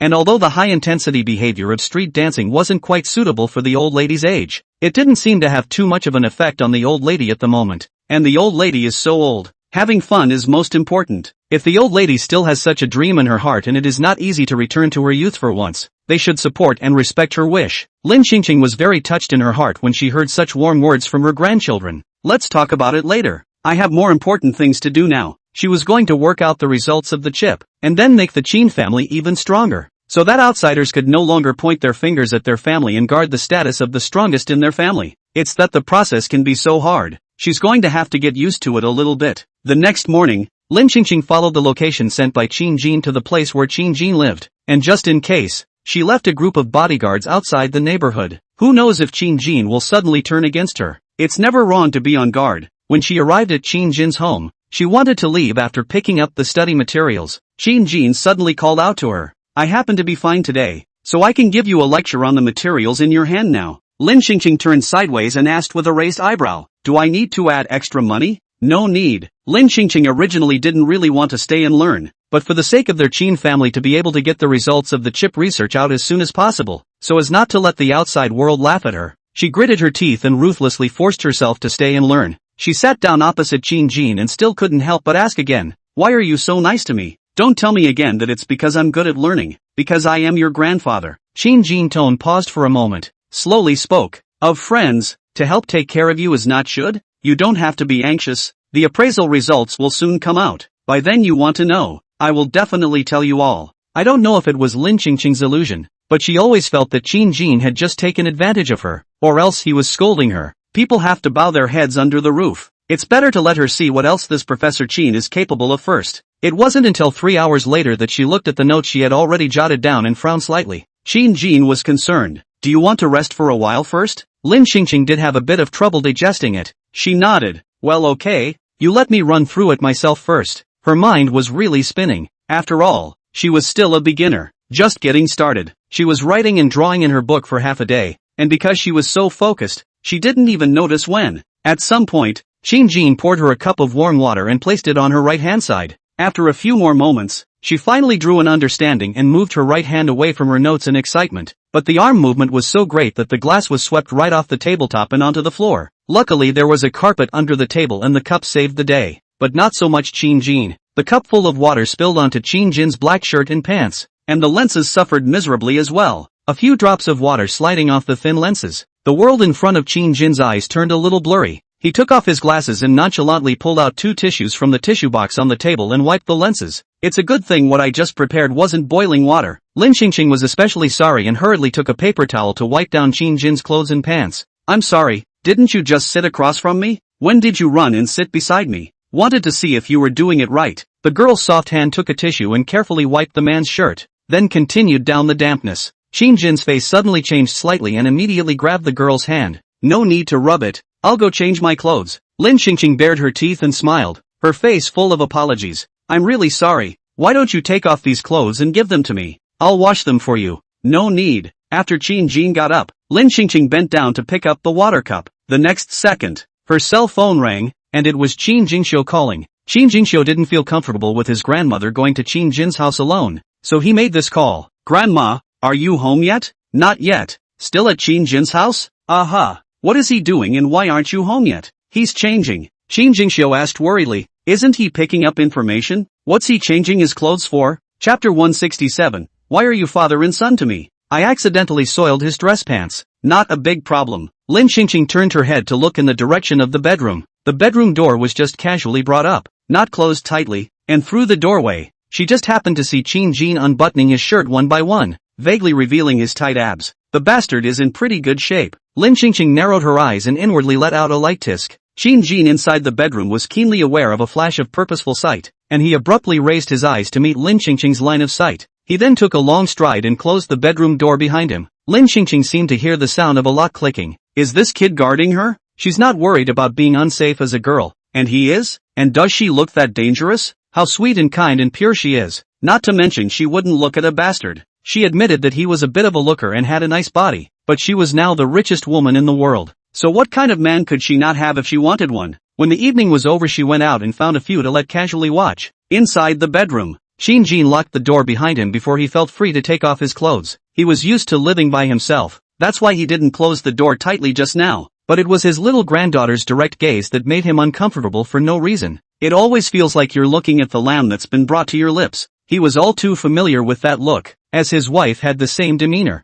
But that's his little granddaughter outside the door now. There can be no other involvement between them than kinship. Outside the bedroom door, Lin Qingqing's phone hadn't hung up yet when Qin Jingxiu's voice came over the phone. You guys fought? Lin Qingqing returned to her senses and said in a low voice. It's not as bad as you think. It's nothing serious. You don't have to worry about it. Lin Qingqing had originally just thought it was a small matter that wasn't worth mentioning. That's why she didn't go into detail. But it turned into another thought with Qin Jingxiu. Qin Jingxiu asked worriedly, Grandma, are you being threatened? Grandma spoke in such a low voice and looked as if she didn't want to go into details, plus the fact that she looked so good now. That so-called Professor Qin wouldn't be beastly and do something he shouldn't have done to his grandma, would he? Asshole. Although his grandmother looks like she's 18, she's actually 80 years old. It is worse than a beast to not even let go of an octogenarian. After Qin Jingxiu finished cursing in his heart, Lin Qingqing's panicked voice rang out. No, he didn't threaten me. We get along just fine. There's really nothing going on. Lin Qingqing just didn't want Qin Jingxiu to make a big deal out of it. But when so many negatives fell on Qin Jingxiu's ears,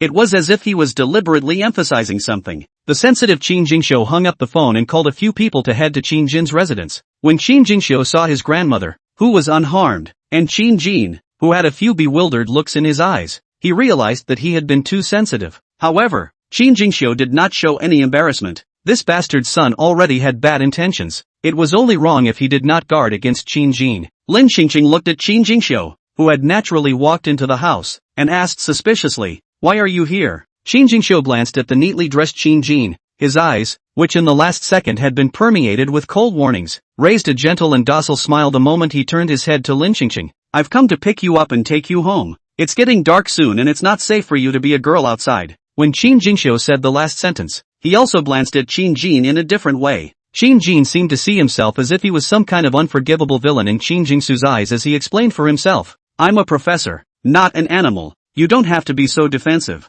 I'll personally send her back if it's too late in the evening. I hope so. But, Qin Jingxiu's eyes swept around the large room and finally landed on Qin Jin, saying that you're just picking up a study material, and then you end up leaving her here for a couple hours. It's not appropriate for a man and a woman to be alone, is it? Qin Jin looked at the man who was so worried about his granddaughter. His scrutinizing eyes couldn't help but scrutinize the man's body as he asked, Are you? Lin Qingqing was worried that Qin Jingxiu would misspeak. She hurriedly explained, He is Qin Jingxiu, my younger brother. Qin Jingxiu, he's his grandmother's brother. So wouldn't his first and second uncles have to call him their elders? It's all messed up. It's all messed up. Qin Jin looked at the taller and more mature-looking Qin Jingxiu. His heart sighed with emotion, not realizing that Qin Jingxiu had grown so big, thinking that Qin Jingxiu was just a 3-year-old little ball, being held in his arms, quiet, not noisy, very understanding, much more understanding than that oldest too little he, and out of all the kids, the one he was most optimistic about.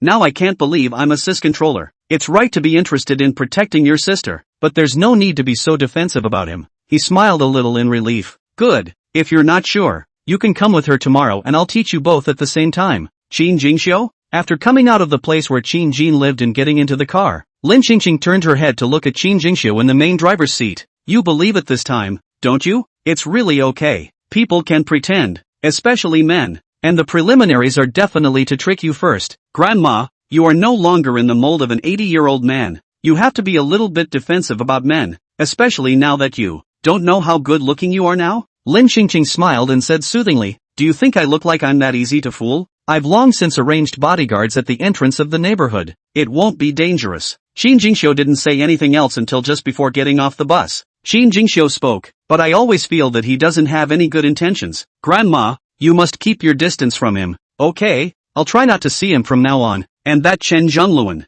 I can't see Chen Zhongluan either. Don't worry, Grandma has a high vision. Qin Jingxiu was relieved, the corners of his lips slightly raised. That's good. His grandmother, he must protect. In the meantime, the place where Qin Jin lives. Qin Jingxiu had just left with Lin Qingqing when Qin Haishan knocked on Qin Jin's room door. Qin Jin had just opened the door when he could feel the complex and eerie, almost blackened emotions surrounding Qin Haishan. He looked at Qin Haishan, who kept quiet and just looked at him. He raised his eyebrows and asked, What is it? The appraisal results are out. Explain to me what this means. Qin Haishan walked into the house and handed the latest appraisal results to Qin Jin. What do you mean we are father and son? Why are you father and son to me? Qin Haishan spent a whole day trying to understand this matter, but in the end, he still couldn't. How did 23-year-old Qin Jin become his father? He even suspected the appraisal agency, but the results were the same the second time around. This forced him to see the reality that it wasn't the appraisal organization that was the problem. Then the problem must be with Qin Jin. Chapter 168, Young Dad. Qin Jin looked at Qin Haishan who was about to collapse. He first suppressed his unexpected surprise and spoke calmly.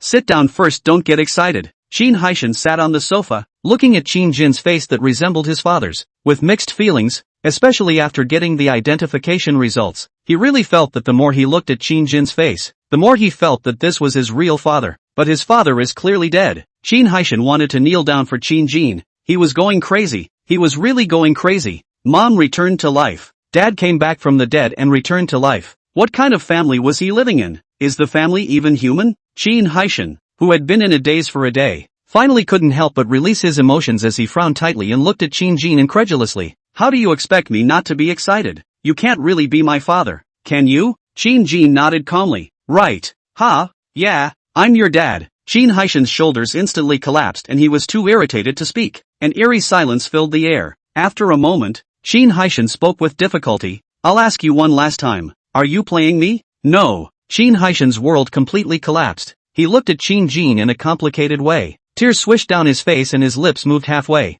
Dad! He hugged Qin Jin violently and wailed like a child. It's really his dad. I can't believe his dad's still alive. Qin Haishan, why didn't you tell us you were still alive? Why didn't you come to us earlier? Qin Jin pushed Qin Haishan away with some disgust. I also just came over and just figured out the situation. His 3 sons have been clinging to his wife since they were young, and they've affected him in many ways. Besides, he doesn't like it when a boy cries, and a boy has to shoulder the responsibility of supporting the whole family. So how can he always look like a crybaby? Qin Haishan took the tissue handed by Qin Jin and wiped his tears and nose, then looked at Qin Jin and spoke. Does my mom know about this? She doesn't know yet. Why didn't you come to us sooner? Qin Jin sighed. I don't know how I came here. After I came here, I suddenly and inexplicably had an additional memory. And that memory, although strange to me, was like everything the future me did in this world. I came to Jiang City after accepting the reality, wanting to determine whether you and I are related or not, but I was worried that you wouldn't believe me, so I haven't dared to tell the truth so easily, and appeared as a researcher of the chip technology, also wanting to attract your attention. Whether he had let Qin Song copy the notes he had once left behind, or whether he had opened the class with great fanfare, it was all because he wanted the Qin family to notice him, so that he could find a chance to recognize him with them. Qin Haishan felt incredulous after hearing this, and after a while he spoke. Since you have come from another place and are still related to me by blood,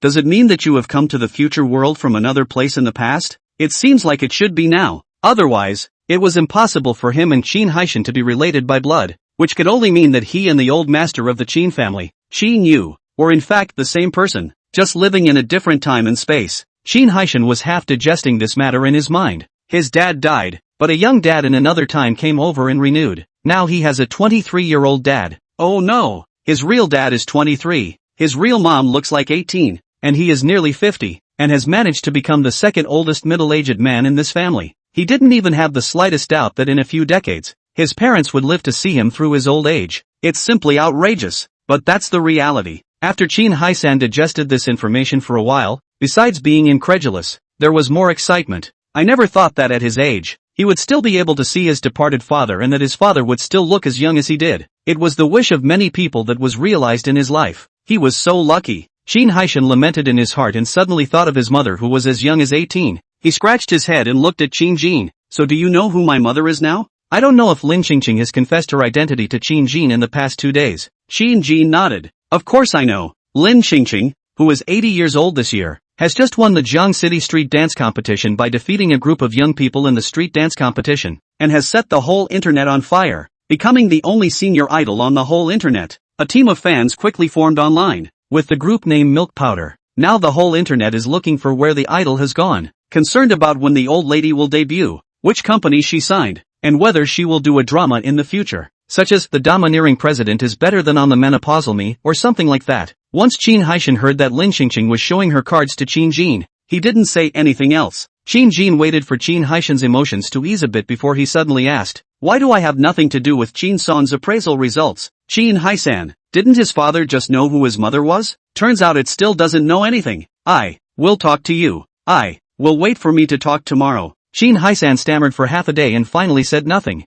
The old lady hadn't allowed him to speak yet, so how dare he speak first? Shin Hye-san, you wait until I go back and finish talking to my mom about you first. Whether you can go home or not is still up to my mom. Shin Jin nodded. Shin Hye-san returned to the old Shin family mansion and didn't find Lin Qingqing's figure. He walked to the door of the study and asked Shin Yensen, "Where's your grandmother?" Shin Yensen put down his cell phone and raised his head to look at Shin Hye-san. "I arranged a date for grandma and had Shin Jingxiu and Shin Song accompany her." Shin Hye-san immediately changed his face drastically. "Why didn't you tell me when you did such a big thing? Didn't you have no problem with that when I said it before? Then you guys can't just find me a stepfather." Shin Hye-san was dying of anxiety, not to mention that his real father was still alive. Shin Hye-san hurriedly asked Shin Yensen for the address and drove there. And at that moment in the cafe, Lin Qingqing looked at the middle-aged man across from her and frowned slightly. "Didn't you say it was a little handsome man?" Shin Song tilted his head to Lin Qingqing's side and whispered, 40 years old. Compared to your age, it is indeed already considered a small handsome man.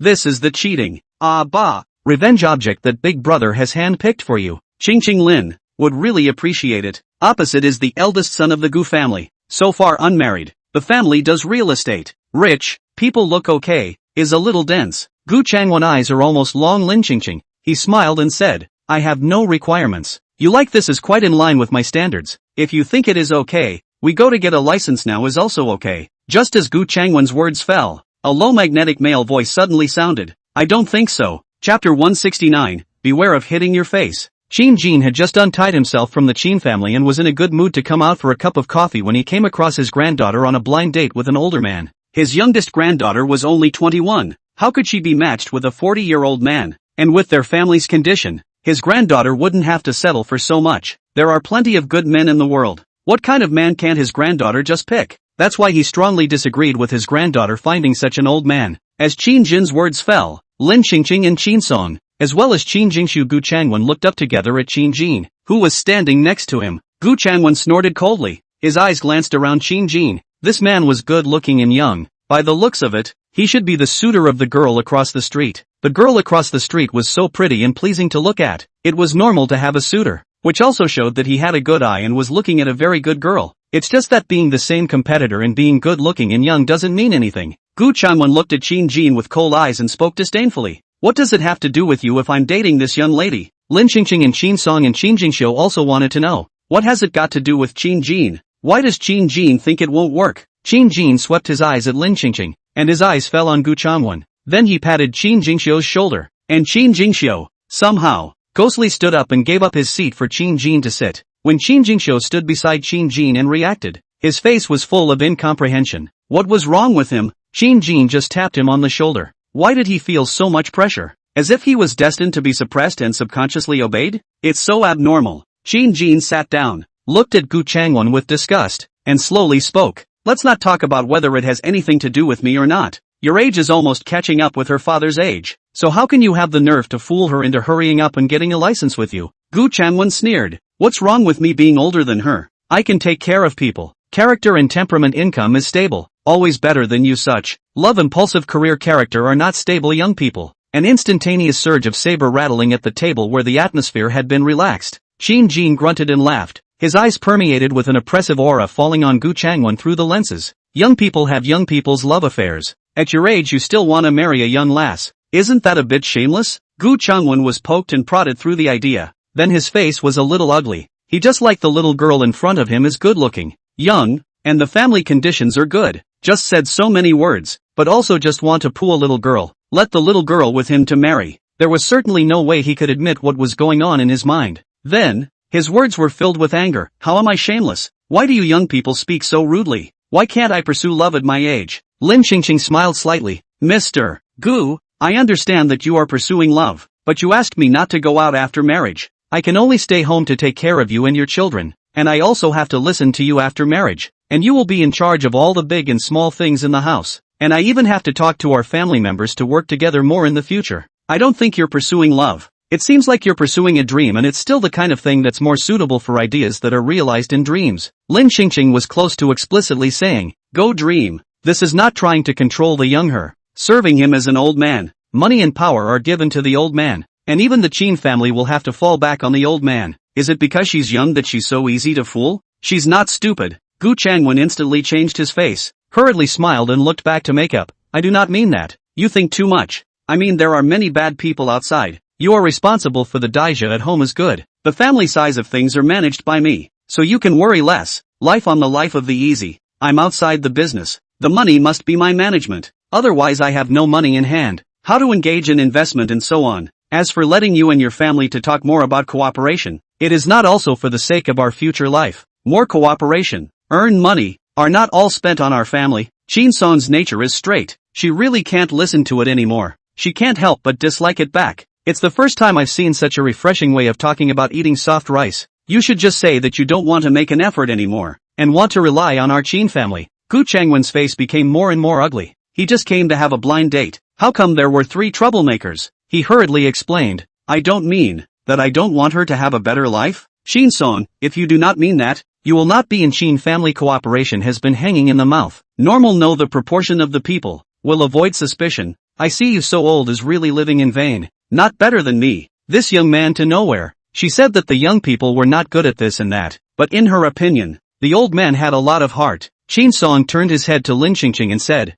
I don't think he can either. Let's go home. Qin Jingxiu similarly nodded his head and said, Big brother's introduction is also too unreliable. Qin Yensen had only heard that this person was not bad at work, and he had not expected to be a lewd villain in his private life. If Qin Yensen had known what Gu Changwen had said to Lin Qingqing today, there was a high probability that he would have cold-shouldered on the spot and directly stopped cooperating with the Gu family. Before Lin Qingqing and the others had a chance to leave, Gu Changwen couldn't sit in this situation anymore and left in a grimace. Lin Qingqing then shifted her eyes to Qin Jin, who had spoken up for her righteously, and she smiled. Thank you. It should be. Qin Jin spoke seriously. You're still so young. You should choose your romantic partner well. There's no need to rush. Well, I'll consider your opinion. Lin Qingqing said with a smile. It wasn't because Qin Yensen was in a hurry to pick her revenge, or she wouldn't have come. After Lin Qingqing and Qin Song and Qin Jingxiu left, behind Qin Jin, a young man in casual clothes came over and spoke smilingly. Professor Qin, you like that girl? The corners of Qin Jin's hooked lips instantly froze as he turned his head to look at Zhao Dong. Don't talk nonsense. It's impossible between us. Zhao Dong smiled and sat down beside Qin Jin, looking in the direction Lin Qingqing had left. Then you're still nosy. I've never seen you so attached to any girl before. Falling for it doesn't mean liking it either, and I'll never be able to with her. That's his little granddaughter. How could he possibly like his little granddaughter? Though he occasionally saw his wife and his youngest granddaughter, reality was something he could tell apart. Zhao Dong laughed and joked. You can't say that. Face slapping is popular now, so be careful. Qin Jin rationalized the buttons of his shirt and looked bland. Hitting anyone's face is not likely to hit my face. Zhao Dong does not believe that the other young girl dating well. Qin Jin suddenly went over to mess up. This is obviously jealous. I'm afraid some people themselves do not know. Why is it kind of good to be high? Zhao Dong's face swirled with a smile. Fine. Then I can look forward to it even more. Chapter 170, Recognition of Mom and Dad. When Qin Haishan arrived at the cafe, he realized that he was too late. Lin Qingqing and Qin Song and Qin Jingxiu were long gone, but he saw his dad. If it were any other acquaintance, he might have left without saying hello, but his own father he couldn't ignore. Qin Haishan glanced at a strange man sitting beside his own father, and he swallowed back the dad that was on the edge of his mouth. The less people knew about their family's special situation, the better. Qin Haishan walked over. Zhao Dong saw, immediately smiled and got up to make room, and in the meantime also whispered for Qin Jin to also hurry up. Professor, this is the second son of the Qin family, the richest man in the country of China. Quickly, hurry up and stand up. Qin Jin looked up and over and didn't get up. Then Zhao Dong saw Qin Haishan standing respectfully beside Qin Jin, slightly bending his waist and asking, have you seen my mom? When Zhao Dong saw this scene, he was instantly stunned. Was their Professor Qin so capable? Even the richest member of the Qin family had to lower his stance when he met Prof. Qin, but then again all surnamed Qin. Zhao Dong suddenly had a bold idea. It will not be a Qin, right? But I haven't heard that the Qin family has such a person as Prof. Qin. Didn't see it. Qin Jin looked at Qin Haishan with a calm demeanor and said, but I just saw Qin Song. What did they do? I don't know. But the blind date didn't work out. Qin Haishan put his heart down. That's good then. This Qin Yensen's work is really efficient. Almost he had a stepfather, and his living real father was almost green. Why are you, a father, so anxious to marry your daughter? Qin Song is still so young. You let her go on a blind date and find her an old man. How much do you not want your daughter to have a good life? But what was more puzzling to Qin Jin was why on earth he and Qin Song were not related by blood. Suddenly, he had a suspicious guess. Qin Song is not your daughter? But it can't be. Qin Song is so much like his wife. It can't be someone else's child. Zhao Dong heard this, spine cold sweat, whispered to remind Qin Jin, this is a family affair. You almost got it. Be careful to offend the Qin family. Then by virtue of your status as a professor in the future also do not want to live well. It's fine. You sit your ass down. Qin Jin said to Zhao Dong, who didn't dare to sit down. Qin Haisan stammered for a while, and finally pulled Qin Jin aside and said quietly, I'll be honest with you. Qin Song.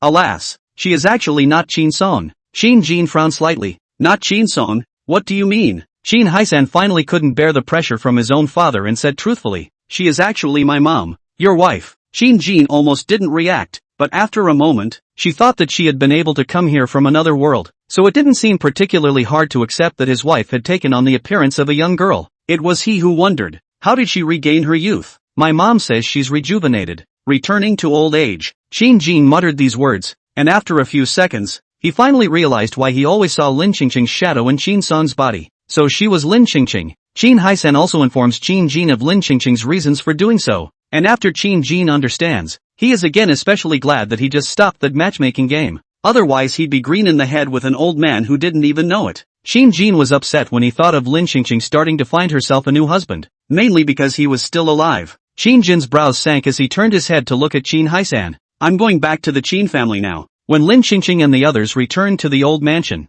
Qin Jingxiu and Qin Song rushed to find Qin Yensen to complain about what kind of goods they had handpicked for their grandmother. Qin Yensen's face is ugly. In front of Qin Jingxiu and Qin Song's face to call Gu Changwen. Gu Changwen reprimanded Gu Changwen, and then pulled the Gu family into the blacklist. Gu Changwen, anxious to die, did not expect a Pua cannot be, but instead of heavy losses, intestines are remorseful. The next morning, Qin Haishan said that he had something to talk to Lin Qingqing. Don't talk about it at home yet. Make an appointment at a private room in a restaurant. When Lin Qingqing arrived, she not only saw Qin Haishan, but also Qin Jin. Didn't you have something to find me? Why did you bring him here? Qin Haishan said with a serious expression. There is something important that we must talk about face to face. Why so serious? Lin Qingqing suddenly thought of something. The appraisal results are out, right? Qin Haishan nodded. Lin Qingqing glanced at Qin Jin, who looked odd and had been staring at her since she entered the box, and then looked at Qin Haishan, asking anxiously, what's the result? You might want to read it over yourself before you do.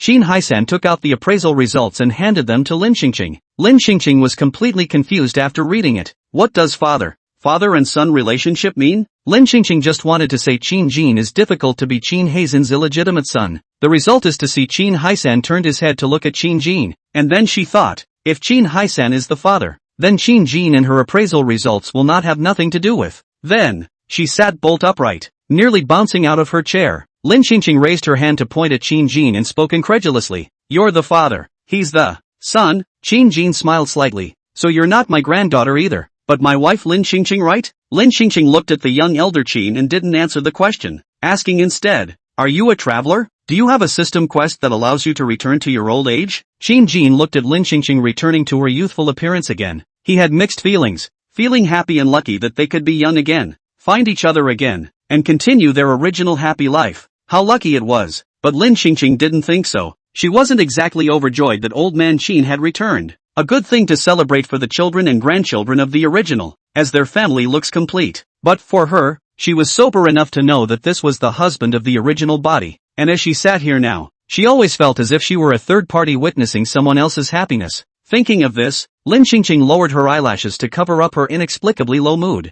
Qin Jin honestly explained, it's kind of a crossover, but I don't have a system quest, and I didn't return to my old age. Qin Haisan went on to explain to Lin Qingqing, he crossed over from another world, and he doesn't know how. Lin Qingqing probably knew what was going on. It must have been the system's doing, before indiscriminately spreading things from other time and space and pulling people related to her into this world. Husband knowledgeable was gone early, but the unknowledgeable system brought her husband back again. Lin Qingqing really did not know whether she should cry, or cry, or cry. Lin Qingqing brought Qin Jin back to the Qin family's old mansion and gathered the Qin family's grandchildren for an emergency family meeting. Chapter 171 thought there was an extra bastard in the family, but didn't realize there was an extra living grandfather. Qin Yensen and Qin Jingxiu and Qin Song sat on either side of the table. Together, they looked at Qin Haishan, Qin Jin, and Lin Qingqing, who were standing in the main seat. Qin Haisan looked at the three juniors and asked suspiciously, Shin he that, why isn't he back this late? Shin Song shook his head. I don't know. It seems that he hasn't been home for the past 2 days.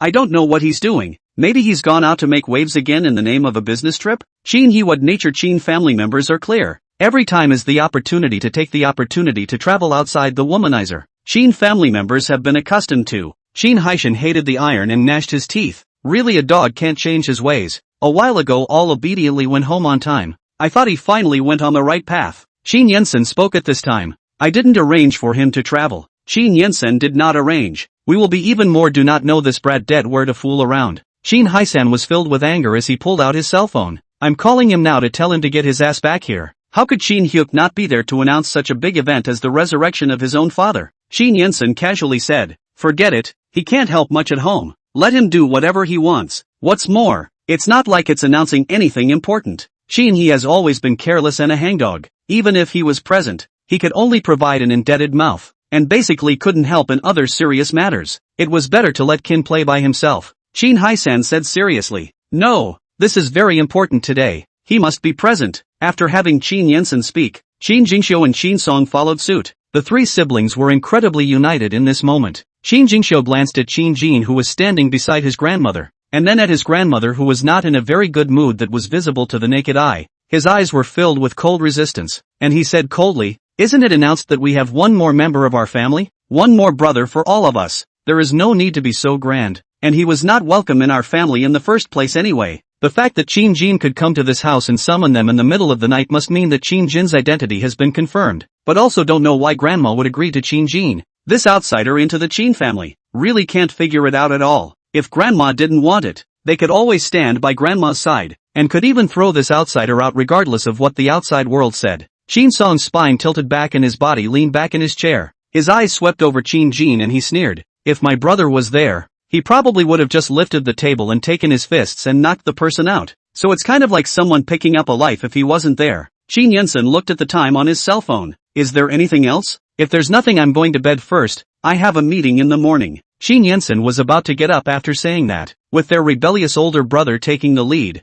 Shin Jingxiu and Shin Song also gave Shin Jin a look of disdain and followed suit, standing up to go upstairs to bed. Shin Haishan, this side to call Shin He phone cannot be reached, was already anxious and angry. And now see these few children at home is also a look of unconsciousness. Even more angry, he immediately let out a roar. Sit down, all of you. Shin Yensen's movement to get up paused slightly, but in the next second he got up and left without hesitation. Shin Jingxiu and also Shin Song are the same. This is their family, and not just anyone can be their family. Seeing this, Lin Qingqing hurriedly spoke out to stop Shin Yensen and the others. All of you come back. First listen to me finish my words before you leave. It didn't matter if they listened to Shin Hazen's words or not, but they still had to listen to their grandmother's words. Only to see Shin Haishan yell all did not yell back to the people. Lin Qingqing a sentence. The three people in honest rules to sit back in the original position. Just as they sat down, they heard their grandmother say again, he is not your brother, but your grandfather. Shin Jingsu's brows furrowed in disbelief as he looked at his grandmother and Shin Jin. You're together?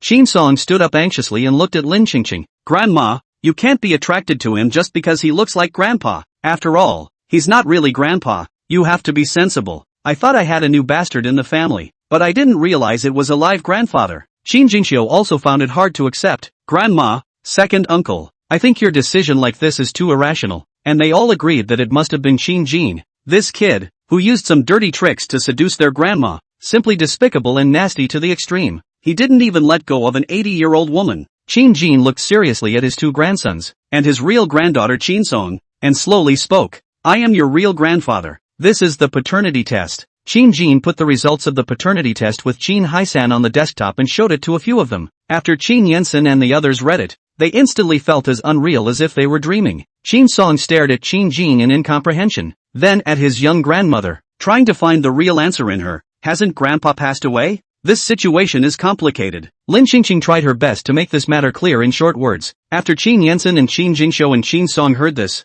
they felt like their worldviews had collapsed. Shin Song looked at his grandmother in disbelief. Is he really our grandfather? Right. Lin Qingqing nodded heavily. Shin Yensen, Shin Jingxiu and also Shin Song stared at their young grandfather, their hearts unable to calm down for a long time. This world is so amazing that they have a pair of grandparents who look younger than them. And most importantly, what a touching love that Grandpa is willing to choose to meet Grandma again in another life. But then they looked at Grandma, and there was no joy on her face. Qin Yensen and the others didn't understand Lin Qingqing's sadness and thought that Lin Qingqing appeared sad because she was overly excited. A family that is now whole is a blessing that most people want but find hard to achieve. But Lin Qingqing looked at this scene as if she was an outsider. All have her a crossover on the line. Why he also crossover? Blamed the unreliable system. It made her so confused about how to fix it now that she wanted to run away from home with her luggage and money. What if we have to sleep in the same room together now? Although she was usually horny, she wasn't a casual person. Especially since this is someone else's husband.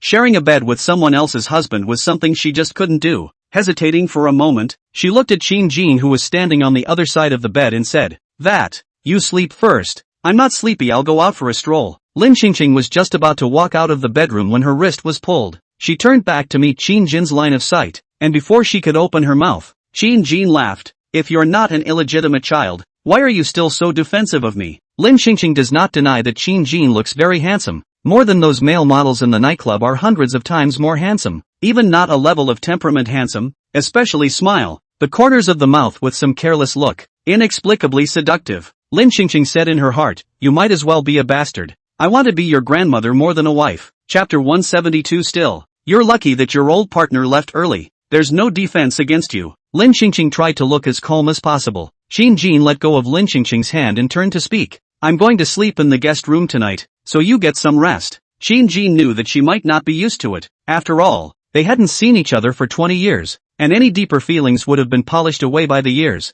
Otherwise she wouldn't have gone on a blind date and gone to a nightclub to find a male model for fun. That nightclub he had been to 2 days ago, and there was no activity of forwarding the circle of friends. And Lin Qingqing's search for a male model in the nightclub was known to the whole of them and was so impressive that it once became the man of the hour in their nightclub. Maybe he really wasn't that important in her mind anymore. Or maybe in her last life, it had been enough for her. Now that the relationship is renewed, it doesn't have the same passion and anticipation as it did back then. After Qin Jin left, Lin Qingqing somehow felt that he was not in a very good mood, and suddenly felt a little self-conscious in her heart. But it's not all her fault. If Qin Jin was an ordinary handsome guy, she would have taken him without hesitation. Qin Jin is the original husband. To her it is another woman's husband. How can she take it?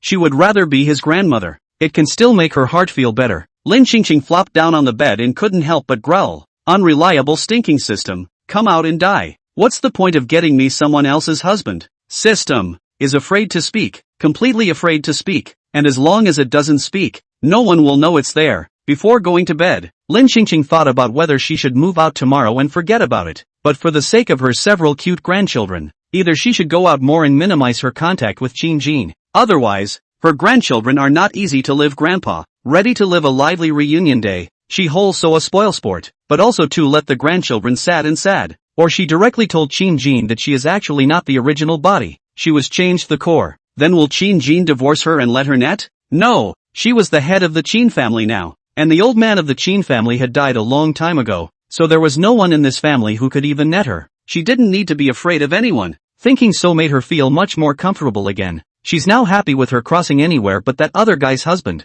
In the room on the second floor, Qin Haishan was so excited that he couldn't sleep. His own father had returned, so wouldn't there be hope for their family's chip research? Let's see how much more the outside world can sneer at their family's abilities this time. It's the big brother and the third brother who don't know about the current mess in the house yet. They think he's sick anyway if he says so. So why not wait for them to get home so they can see for themselves? It was only a week before the old lady's big birthday, and they would certainly be home within a week at the latest. On Wednesday morning, Lin Qingqing unexpectedly received a message from Lu Ziyan. "Lu Ziyan, Muii doesn't know any better. Can you let her off the hook for a bit? We can talk about the conditions." Lu Ziyan is really a man of love and justice. Muii is like this. Lu Ziyan still does not give up on Muii. Lin Qingqing cannot help but feel worthy of being the hero and heroine of the original book. Lu Ziyan, she's still young. If she really goes to jail, her life will be ruined. Lin Qingqing ignored it and blacked out Lu Ziyan's contact information. Even though Lu Ziyan was cheated by Lu Chang, the damage done to their family was all real. At most she wouldn't take the initiative to retaliate against Lu Ziyan. But if Lu Ziyan and Muii took the initiative to come up and send them to their deaths, then she wouldn't forgive them either. And she had already given Lu Ziyan a big reminder. So if Lu Ziyan didn't find out what was wrong again, then she couldn't be blamed. Yesterday, Wu assistant sent to follow Lu Chang's people back to the letter. Lu Chang went to a well-known foreign Yabo enterprise to talk about business, to sell the shares in the hand. It is not coincidental. This enterprise is her youngest son in the operation. Lose Ian if you cannot see what the problem is. Then the lose group will soon have to be changed to the name of Chin. Assistant Wu also went through a lot of trouble to find the organization that kidnapped an M country back then. And although the bad guys have been executed, there is still a glimmer of hope in trying to find some clues from those people. After all, it's not possible to have only 2 hitters for a big sensational case back then. As a result, not living up to Assistant Wu's wishes, Assistant Wu found out from the organization's head that Liu Cheng had once made a lot of funds to this organization one after another. And even in the recent period of time, there were records of remittances. Lin Qingqing directly asked Assistant Wu to send all these messages anonymously to Lu Ziyan, and the rest was up to Lu Ziyan.